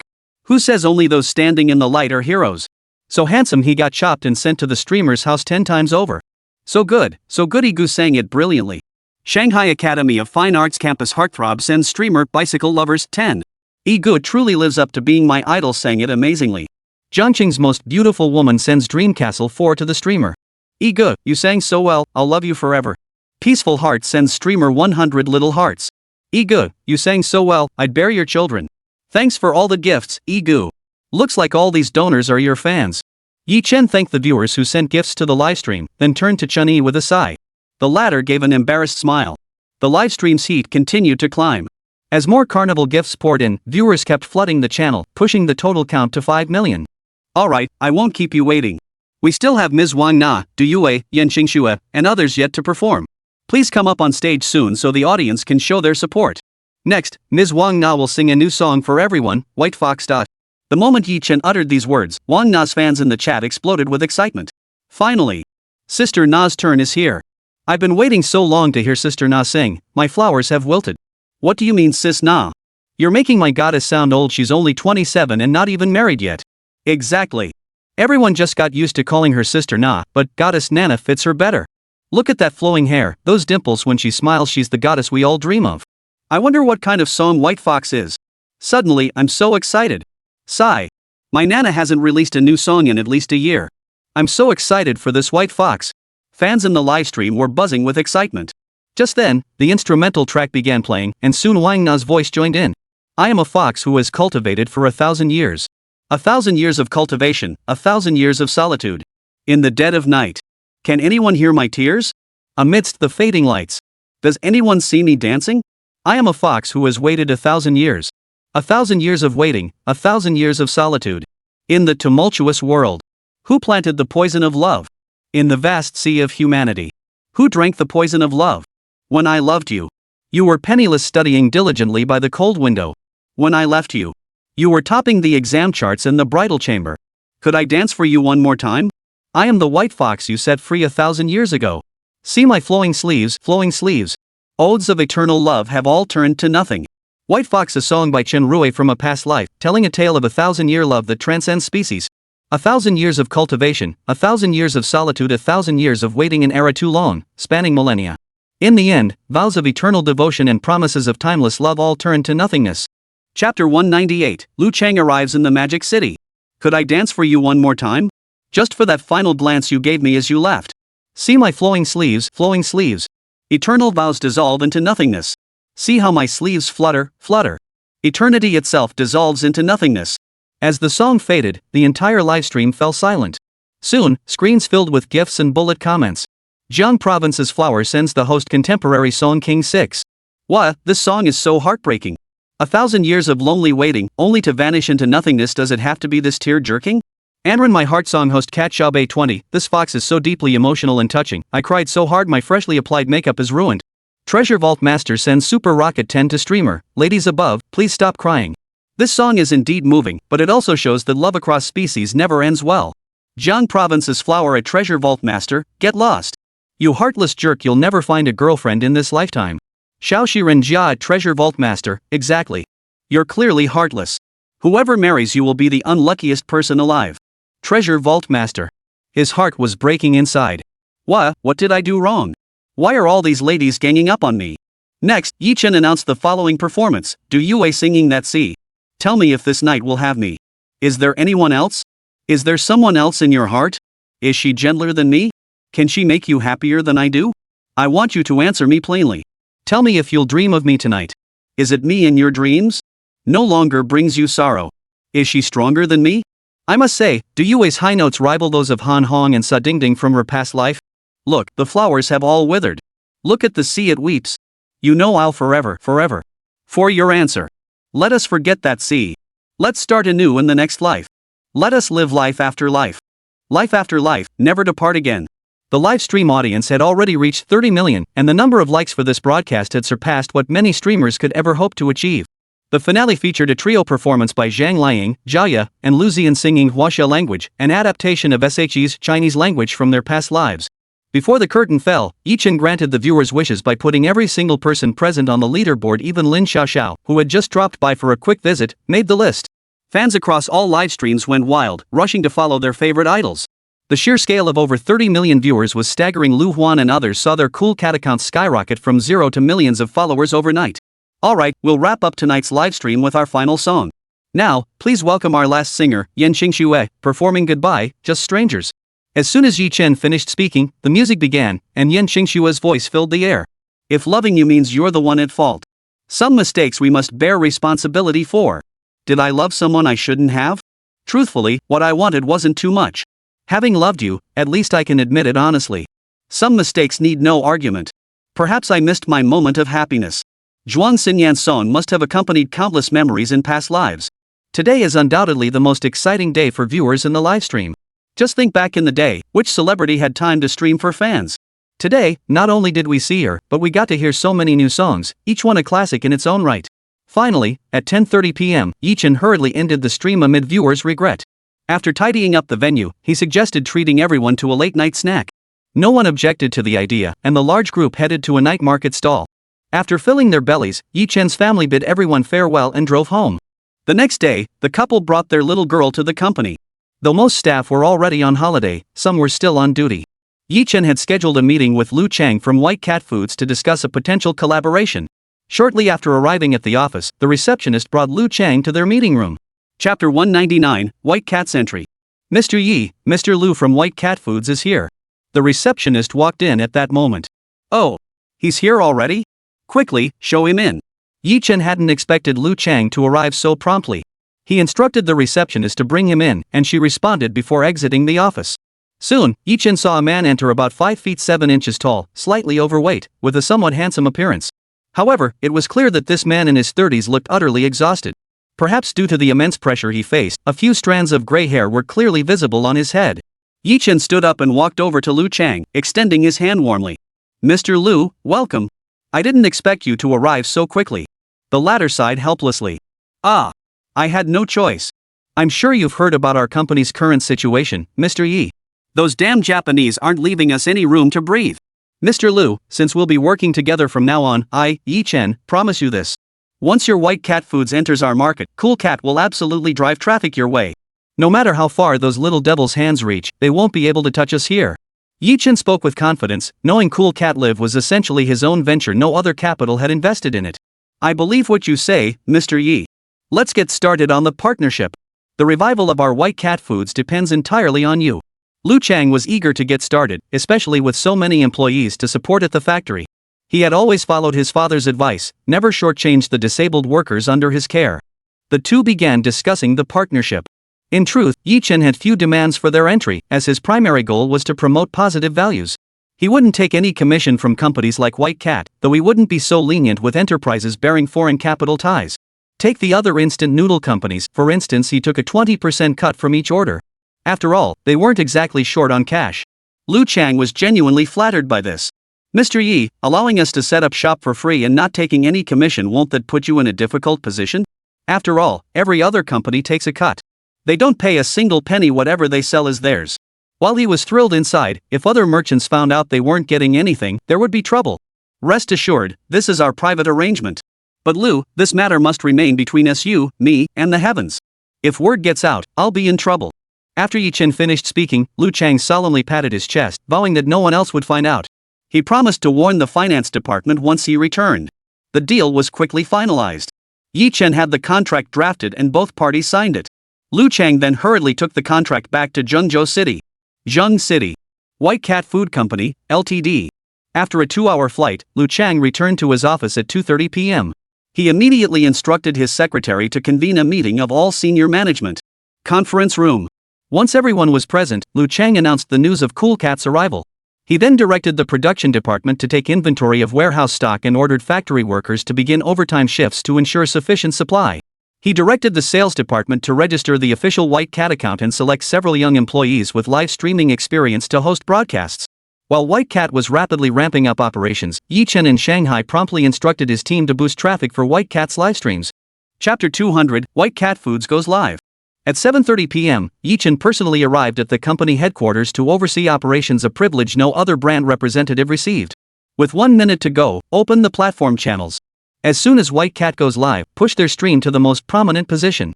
Understood, Mr. Yi. Lin Wenjua nodded and began directing operations on site.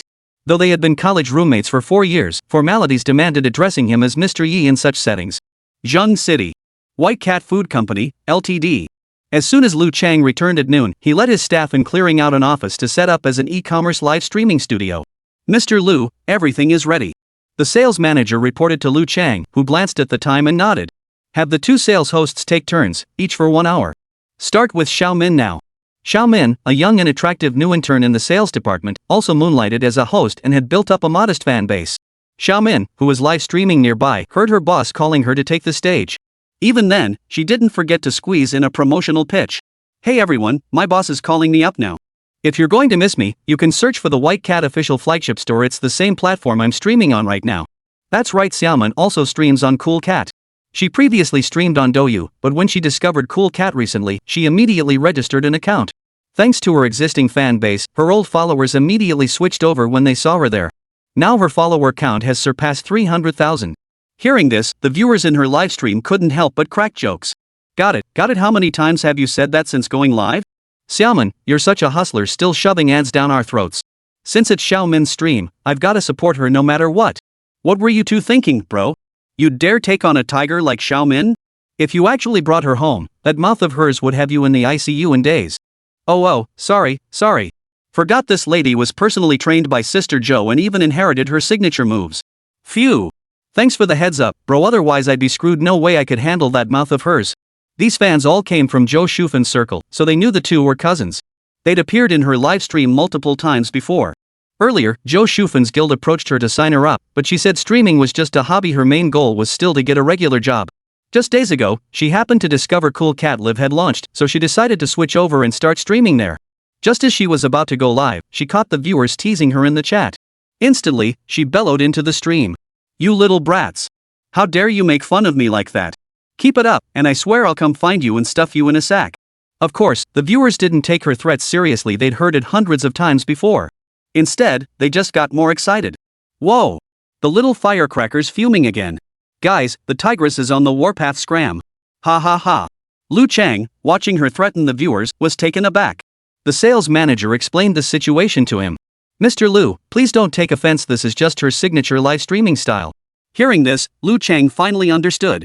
Meanwhile, Xiaoman got to work. First, she opened the Cool Cat flagship store's livestream room.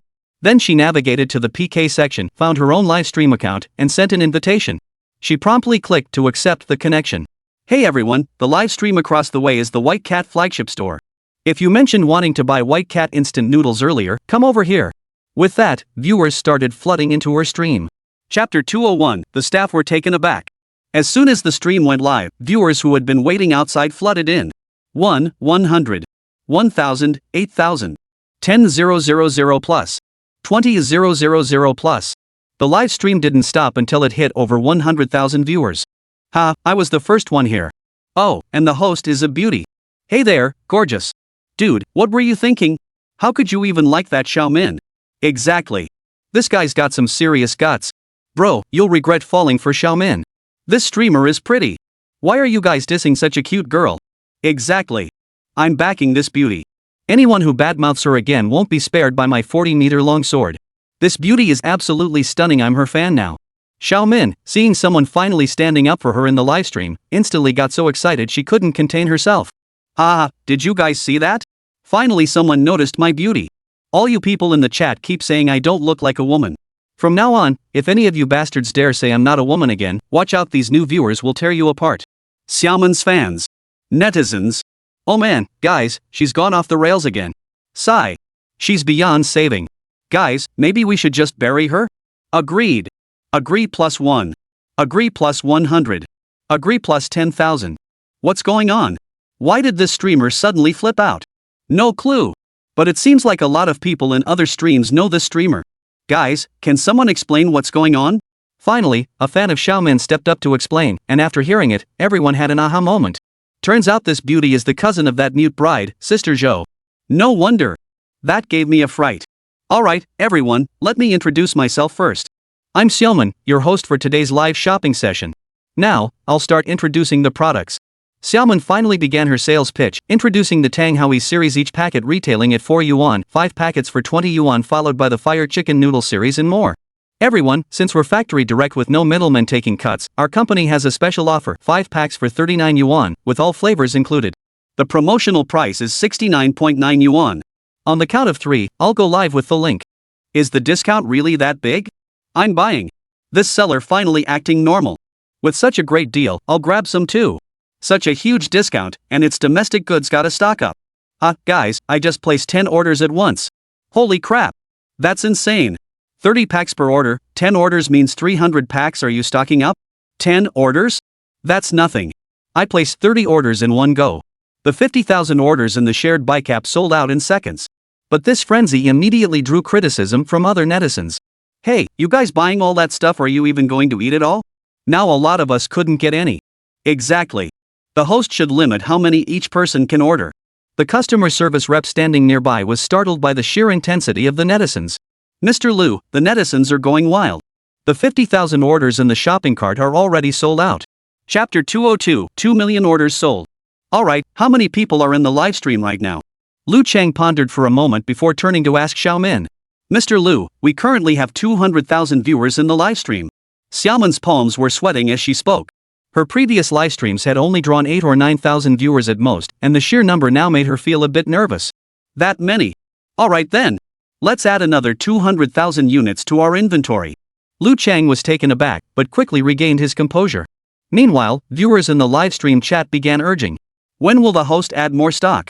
I just joined and couldn't snag anything. Could it be they're out of stock? We strongly demand more stock. Host, you're out of stock. Hurry up and report this to your manager. I just got here. How could it be sold out already? Dear customers, we sincerely apologize. Our management has already added 200,000 units to inventory. To offer you more choices, we've specially prepared several combo options. Link number 1 remains the same noodle soup and stir-fried noodle combos as before. Link number 2 is just the soup noodle combo, and link number 3 is only the stir-fried noodle combo. We'll start posting the links now. Hurry up, hurry up. I'm ready. Haha, I snagged 20 orders already. I snagged 30 orders too.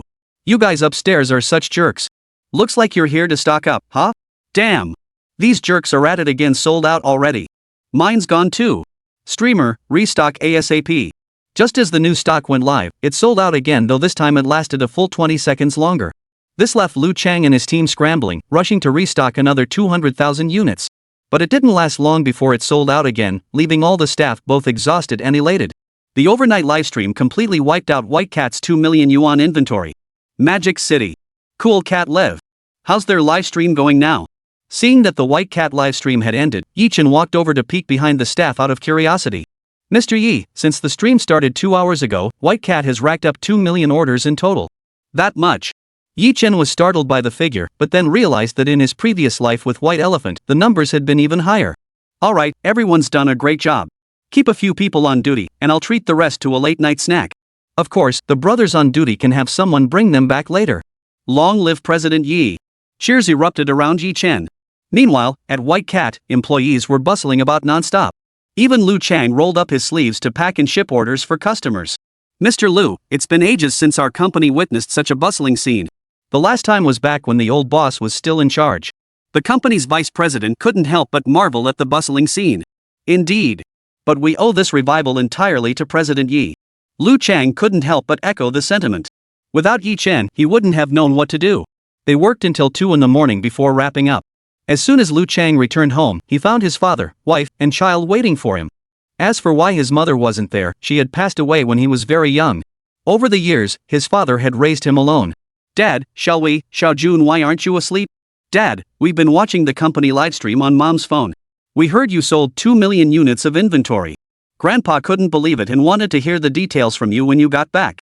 Chapter 203, Reuniting with Lu Hao. Dad, we've been watching the company livestream on Mom's phone. We heard you sold 2 million units of inventory. Grandpa couldn't believe it and wanted to hear the details from you when you got back. Lu Jiejun looked utterly helpless as he spoke. With Grandpa awake, Mom insisted he keep him company. Lu Cheng felt equally helpless hearing his son's words. He thought to himself, at your age, you should be getting to bed early.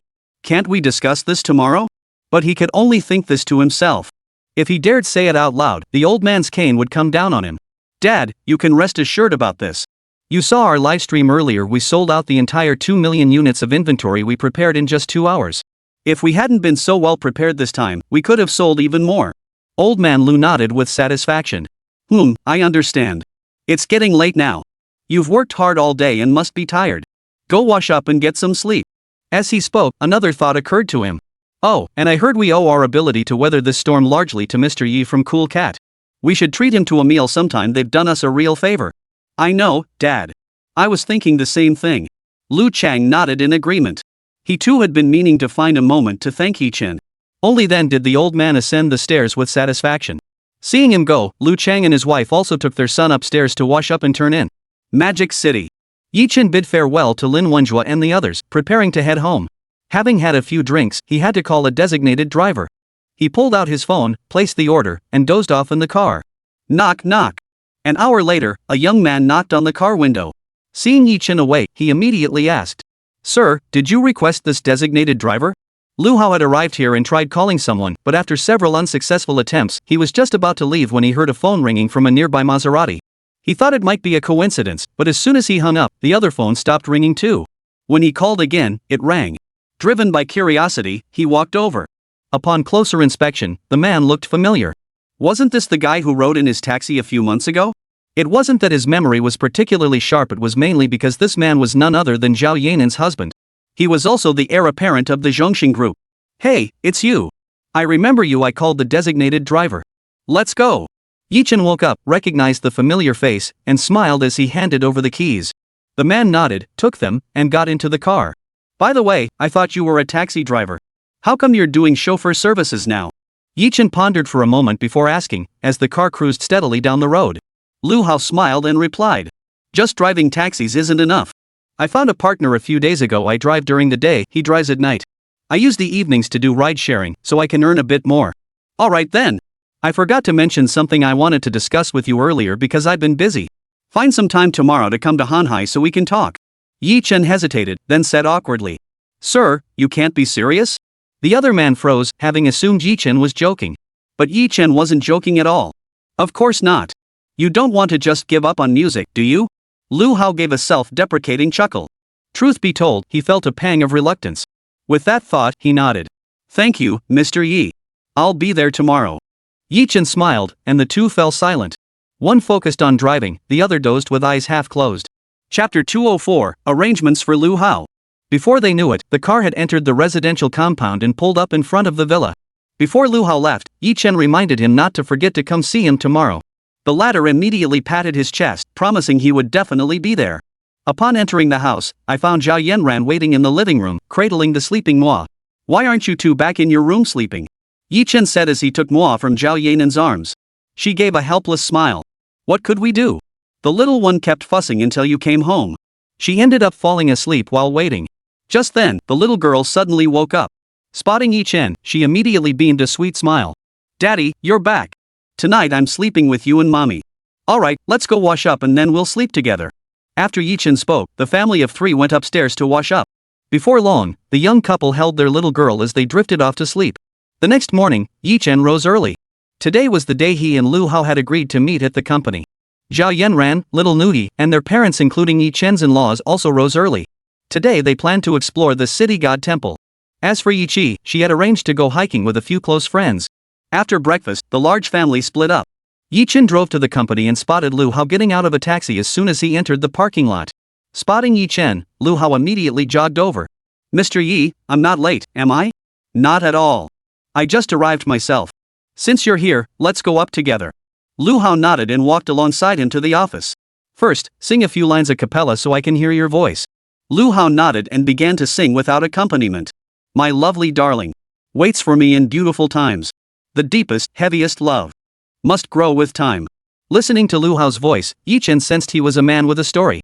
This song was the current hit, Beautiful Beloved. It sounded pleasant enough, but it was worlds apart from the songs of his past life. Once Lu Hao finished singing, Yi Chen had an idea: perhaps this man could become a prince of love songs. Under Lu Hao's nervous gaze, Yi Chen walked to the desk and pulled out several sheet music pieces. "Come on. Let's head to the recording studio." Leading Lu Hao out of the office, this left the staff on duty at the company feeling quite puzzled. "Hey! What do you think this guy you brought in is all about?" "Old Lu, your desk is closest to Mr. Ye's office. Did you hear what they were talking about in there?" No sooner had the words left his mouth than all the colleagues turned their curious eyes toward old Lu. Old Lu chuckled. He had indeed caught faint sounds from inside. "Honestly, I bet this guy is the new singer President Yi is grooming. I heard the man inside singing, and they're heading to the recording studio right now." "So that means we finally have a male artist. Ever since the company started, all the artists signed have been women. Besides us few guys in the Cool Cat Live department, almost everyone else is female. Isn't that better? Think about it, with more women than men in our company, it'll be easier for us to find partners." As he spoke, he couldn't help but wonder which of all these girls he should pursue: Xiao Zhao, Xiao Li, Xiao Shui, or Xiaoya. The other colleagues listened to his reasoning and found themselves agreeing with his perspective. Meanwhile, Yi Chen and Lu Hao arrived at the recording studio. However, since the staff were on holiday, they had to handle the backing track recording themselves. Working together, they spent the entire morning finally completing the backing track for a song. Chapter 205, Making Zhao Yanran Quit Showbiz. At lunchtime, Yi Chen had the on-duty staff member specially go out to buy food. On the way, he also called the band to come over. When he called, they were just about to eat. Yi Chen invited them over for lunch. Half an hour later, Zhao Yong arrived at the studio with his band members, while the on-duty staff returned with the food. The group gathered around to eat together. During the meal, Yi Chen handed several sheet music copies to Zhao Yong and his bandmates. They immediately began reviewing the music while eating. With their addition, the backing track recording progressed much faster. In the end, Lu Hao even recorded a song. Before leaving work, Yi Chen specifically signed an artist contract with Lu Hao. He left the rest for them to handle themselves, wrapped up the arrangements, and drove home. He found himself alone at home. During the drive, Zhao Yanran called to say they wouldn't be home for dinner and wouldn't return until very late. With no one at home, he had no choice but to eat out. At this hour, many barbecue stalls were already open. Yi Chen found a popular stall and sat down. "What did you like to eat, young man?" The vendor approached him, notebook in hand. "Grill me 20 skewers of pork belly, 10 stinky tofu pieces, and a plate of fried rice." Yi Chen thought for a moment. This should be enough to eat. Ordering more would be wasteful. "All right. Just sit tight, young man. I'll have it ready for you shortly." Yi Chen nodded. Just then, his phone rang. He pulled it out to see it was Wu Bing calling. "Hello, Director Wu? What brings you calling at this hour?" The voice on the other end sounded exasperated. "Mr. Yi, haven't you forgotten something? The broadcast of The Legend of the Condor Heroes is imminent, and we're only missing the promotional trailer." His words jolted Yi Chen back to reality. "Oh, I almost forgot. Alright, I'll call the editing department right now and have them send you the promo trailer." Wu Bing finally relaxed upon hearing this. After hanging up, Yi Chen promptly called Li Mao at the editing department to have the trailer sent over. Soon after, Yi Chen paid the bill, got into his car, and drove around the neighborhood. By the time he returned home, it was already 9 o'clock at night. By then, the others had also returned home.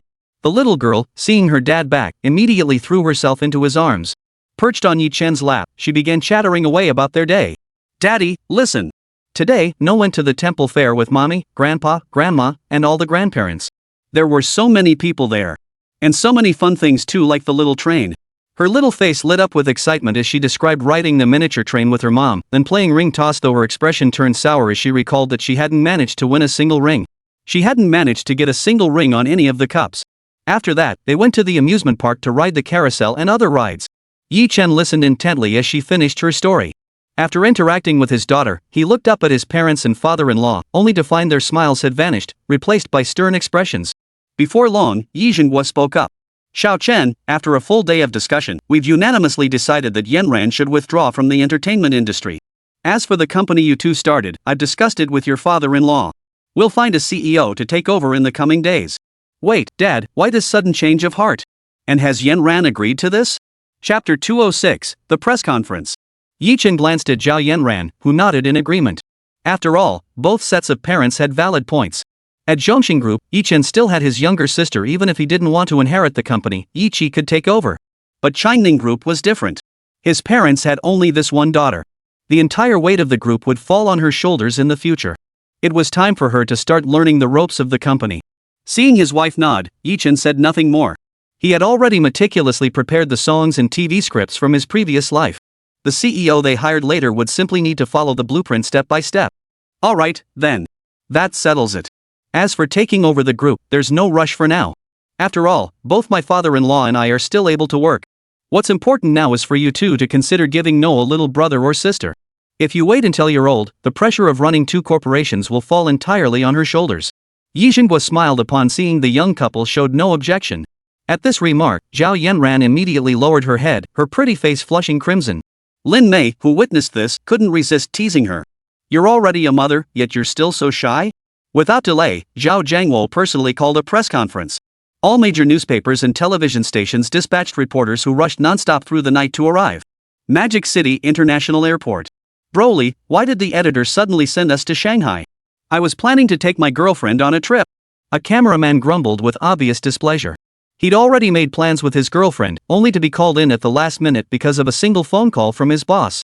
Not only had he been kept in the dark about the purpose of the trip, but it had also directly upset his girlfriend.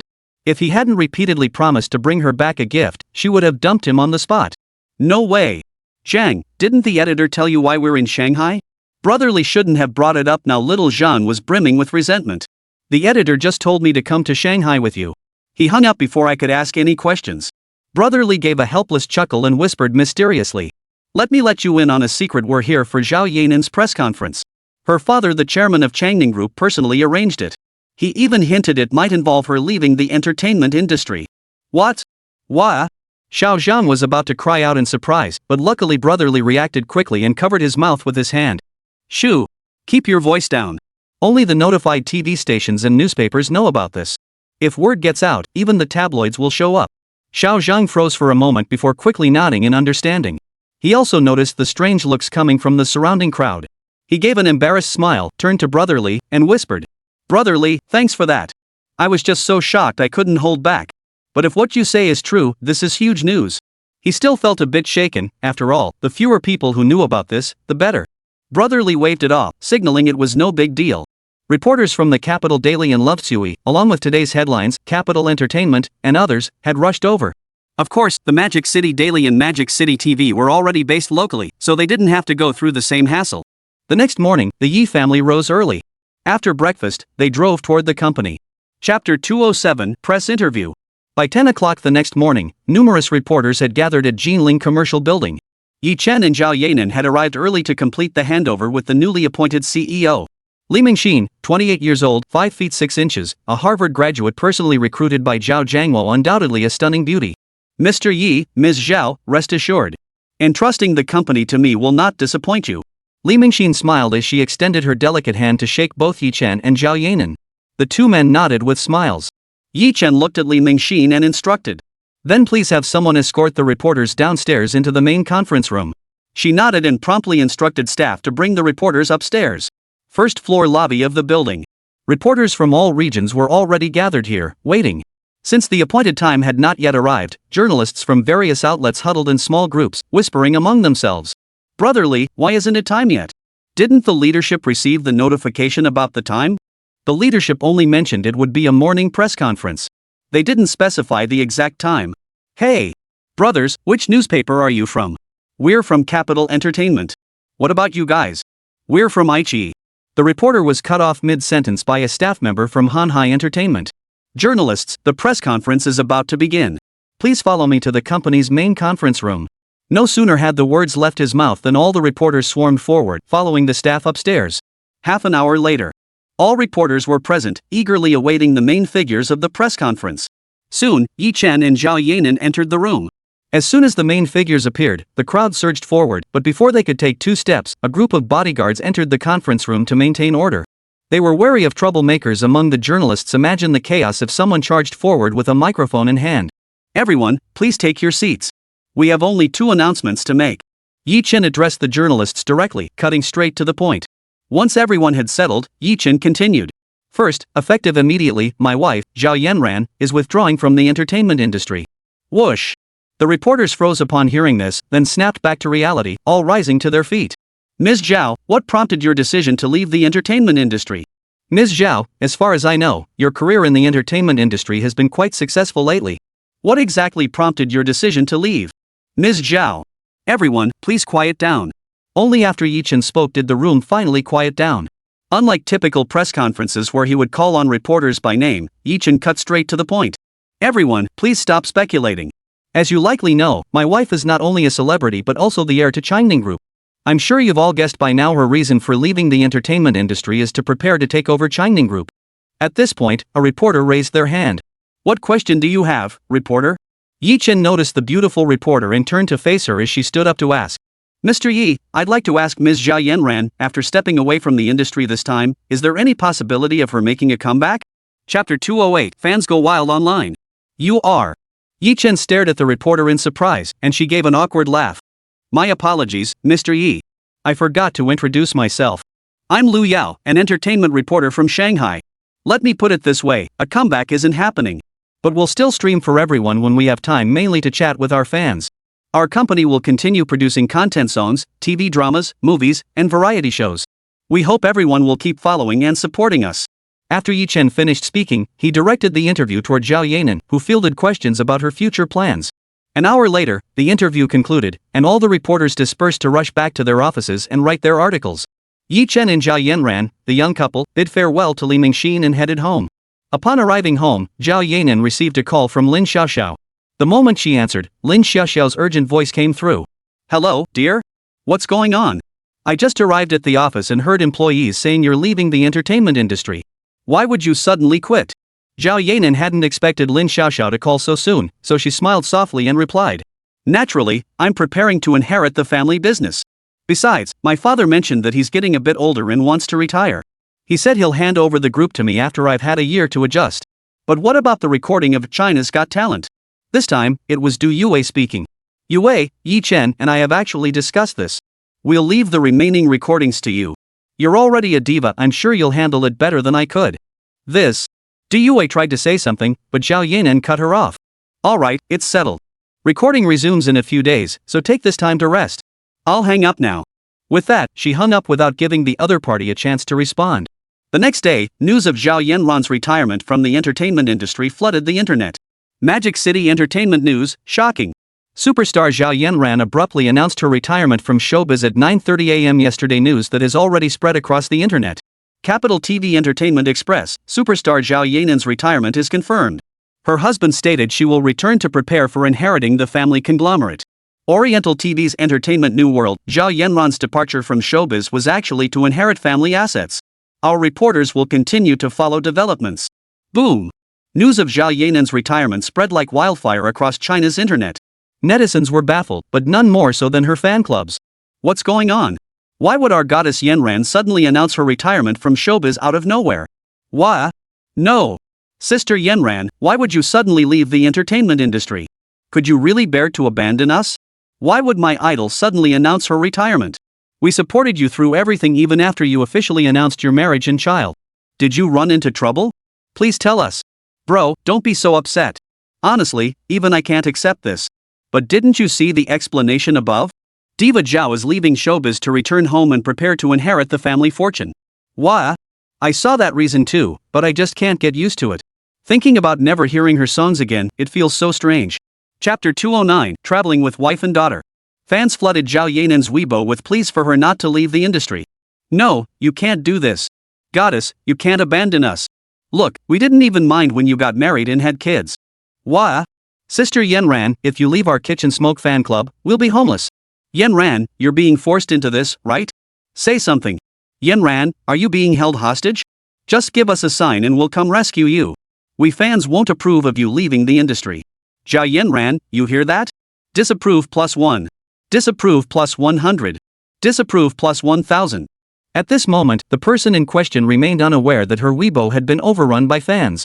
Zhao Yanran, Chen Jing, and their assistant were inside the villa. Sis Yanran, are you really leaving the entertainment industry? What will I do then? Xiaoli looked at Zhao Yanran with tears welling up in her eyes, a pitiful expression that would tug at anyone's heartstrings. Xiaoli, even without me, you can still work with other artists. Our company has many talented performers now. Besides, I'm just stepping back from the spotlight, I'll still oversee company affairs. Zhao Yanran smiled, and before Xiaoli could say anything else, Chen Jing cut him off. Alright, it's not like we're parting forever. We'll still see each other in the future. Besides, it's time for your sister Yanran to gradually take over Chining Group. Here's what we'll do. Chen, you've been with me for so many years it hasn't been easy. Starting today, you're the director of the talent department. Xiaoli will work under you as your assistant. Zhao Yanran's words left Chen Jing momentarily speechless.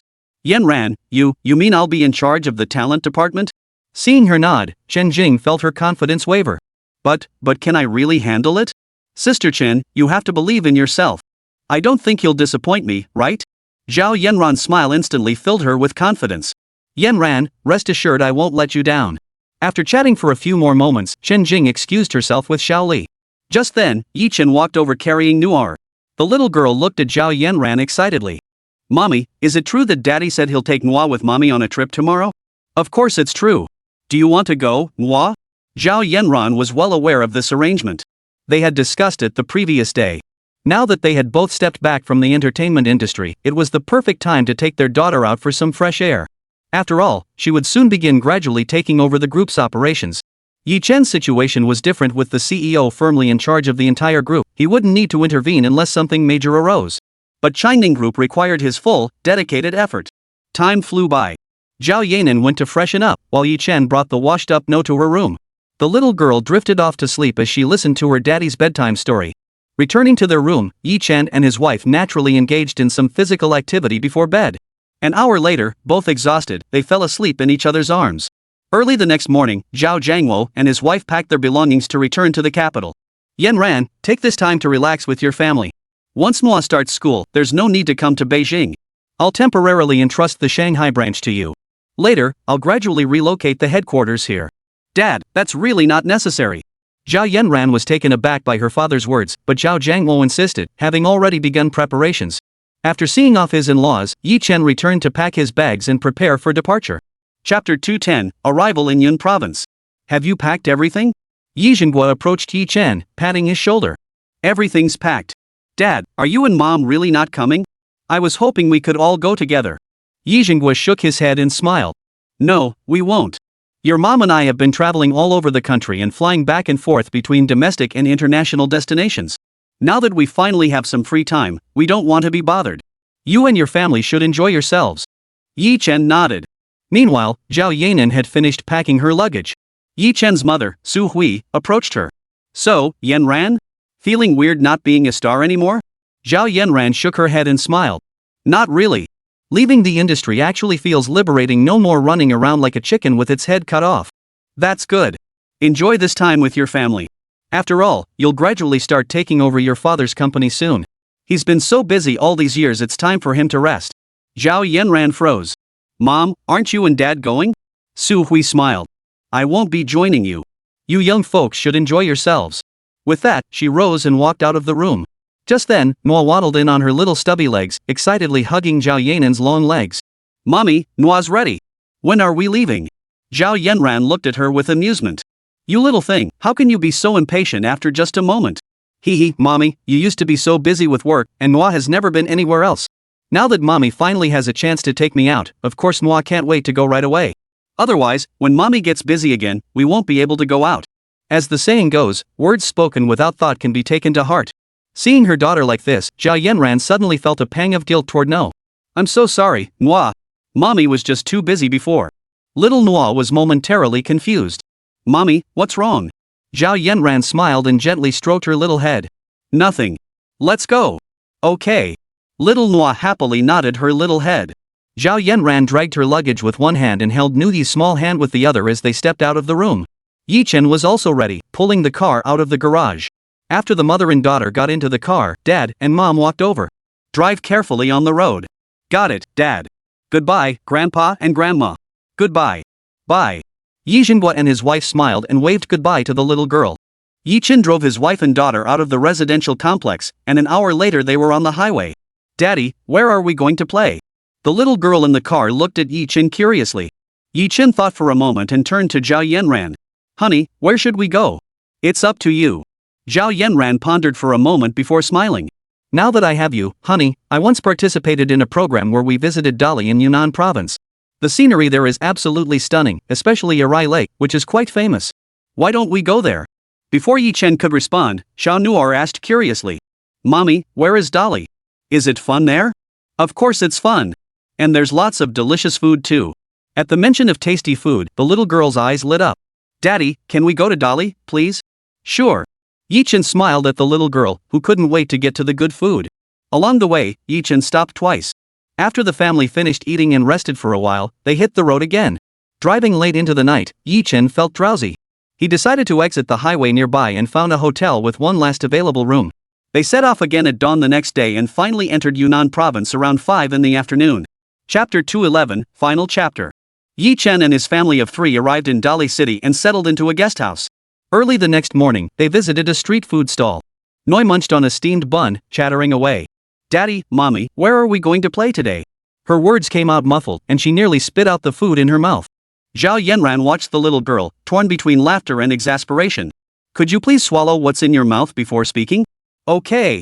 Nuoyi obediently nodded her little head, her mouth moving a few times to swallow the food. Chen smiled as he wiped her mouth. Mommy and Daddy, where are we going to play later? Little Nuoyi asked again. How about we go to Arai Lake today? I hear it's beautiful. We can take some pictures there and show them to Grandpa and Grandma and Grandpa when we get back. What do you think? Chen pulled out his phone and checked nearby attractions. Arai Lake happened to be just an hour's drive away. We'll show them to Grandma and Grandpa and Auntie too. Chen and Zhao Yanran exchanged a smile. The little girl hadn't forgotten her aunt. It seemed Chi hadn't spoiled her for nothing. Chen settled the bill, and the family of 3 drove toward Arai Lake. An hour later, they finally laid eyes on the legendary Arai Lake. And honestly, the scenery here was quite beautiful. It's so beautiful. The little girl let out a gasp and dashed straight to the beach after getting off the car. Nuoyi, slow down. Zhao Yanran and her husband hurriedly got out, locked the car door, and chased after her. Daddy, can you take a picture of me here? The little girl stood by the shore of Arai Lake, her eyes filled with longing as she looked at Chen. Sure, Nuoyi. Wait a moment, Daddy will go back and get the camera. Chen nodded. Worried the little girl might get into trouble, he hadn't brought anything with him when he rushed over. So he had to go back to the car to get it. Okay, Daddy, but hurry up. Little Nuoyi nodded obediently. Zhao Yanran, afraid her daughter might wander off again, quickly stepped forward and took her hand. He. The little girl didn't pull away, just grinned at her mother. You. Zhao Yanran tapped her little head with her slender jade-like fingers, her tone reproachful. Soon, Chen returned with the camera in hand. Nuoyi, stand still. Daddy's going to take a picture. Okay. The family of 3 walked and snapped photos along the way. They played like this until the sun was about to set. By then, they were all hungry. On the way back to the hotel, they found a restaurant, enjoyed a delicious meal, and then returned to the hotel. Ugh. The moment they returned to the hotel, Zhao Yanran suddenly felt nauseous and began gagging, covering her mouth. Yanran, are you okay? Chen rushed over, concerned.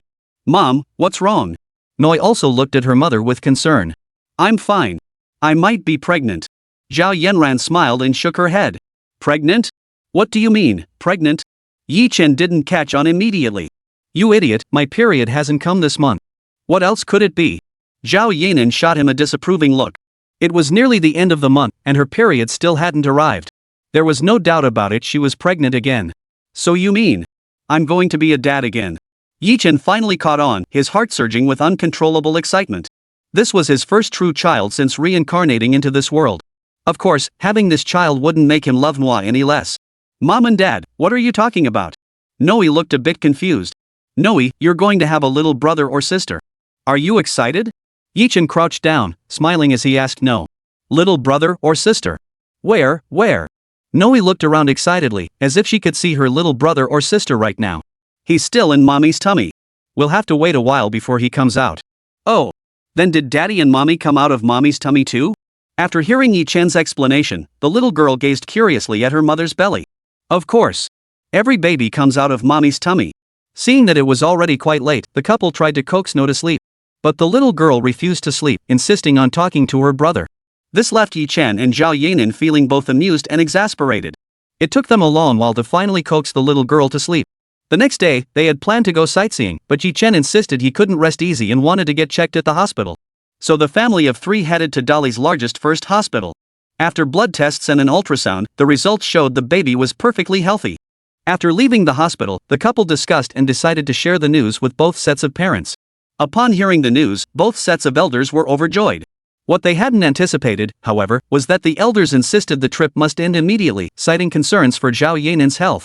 They threatened to send someone to bring them back if they didn't comply. The young couple had no choice but to obediently turn back. Surprisingly, when the little girl learned the trip was over, though disappointed, she didn't cry or throw a tantrum. She quietly went home.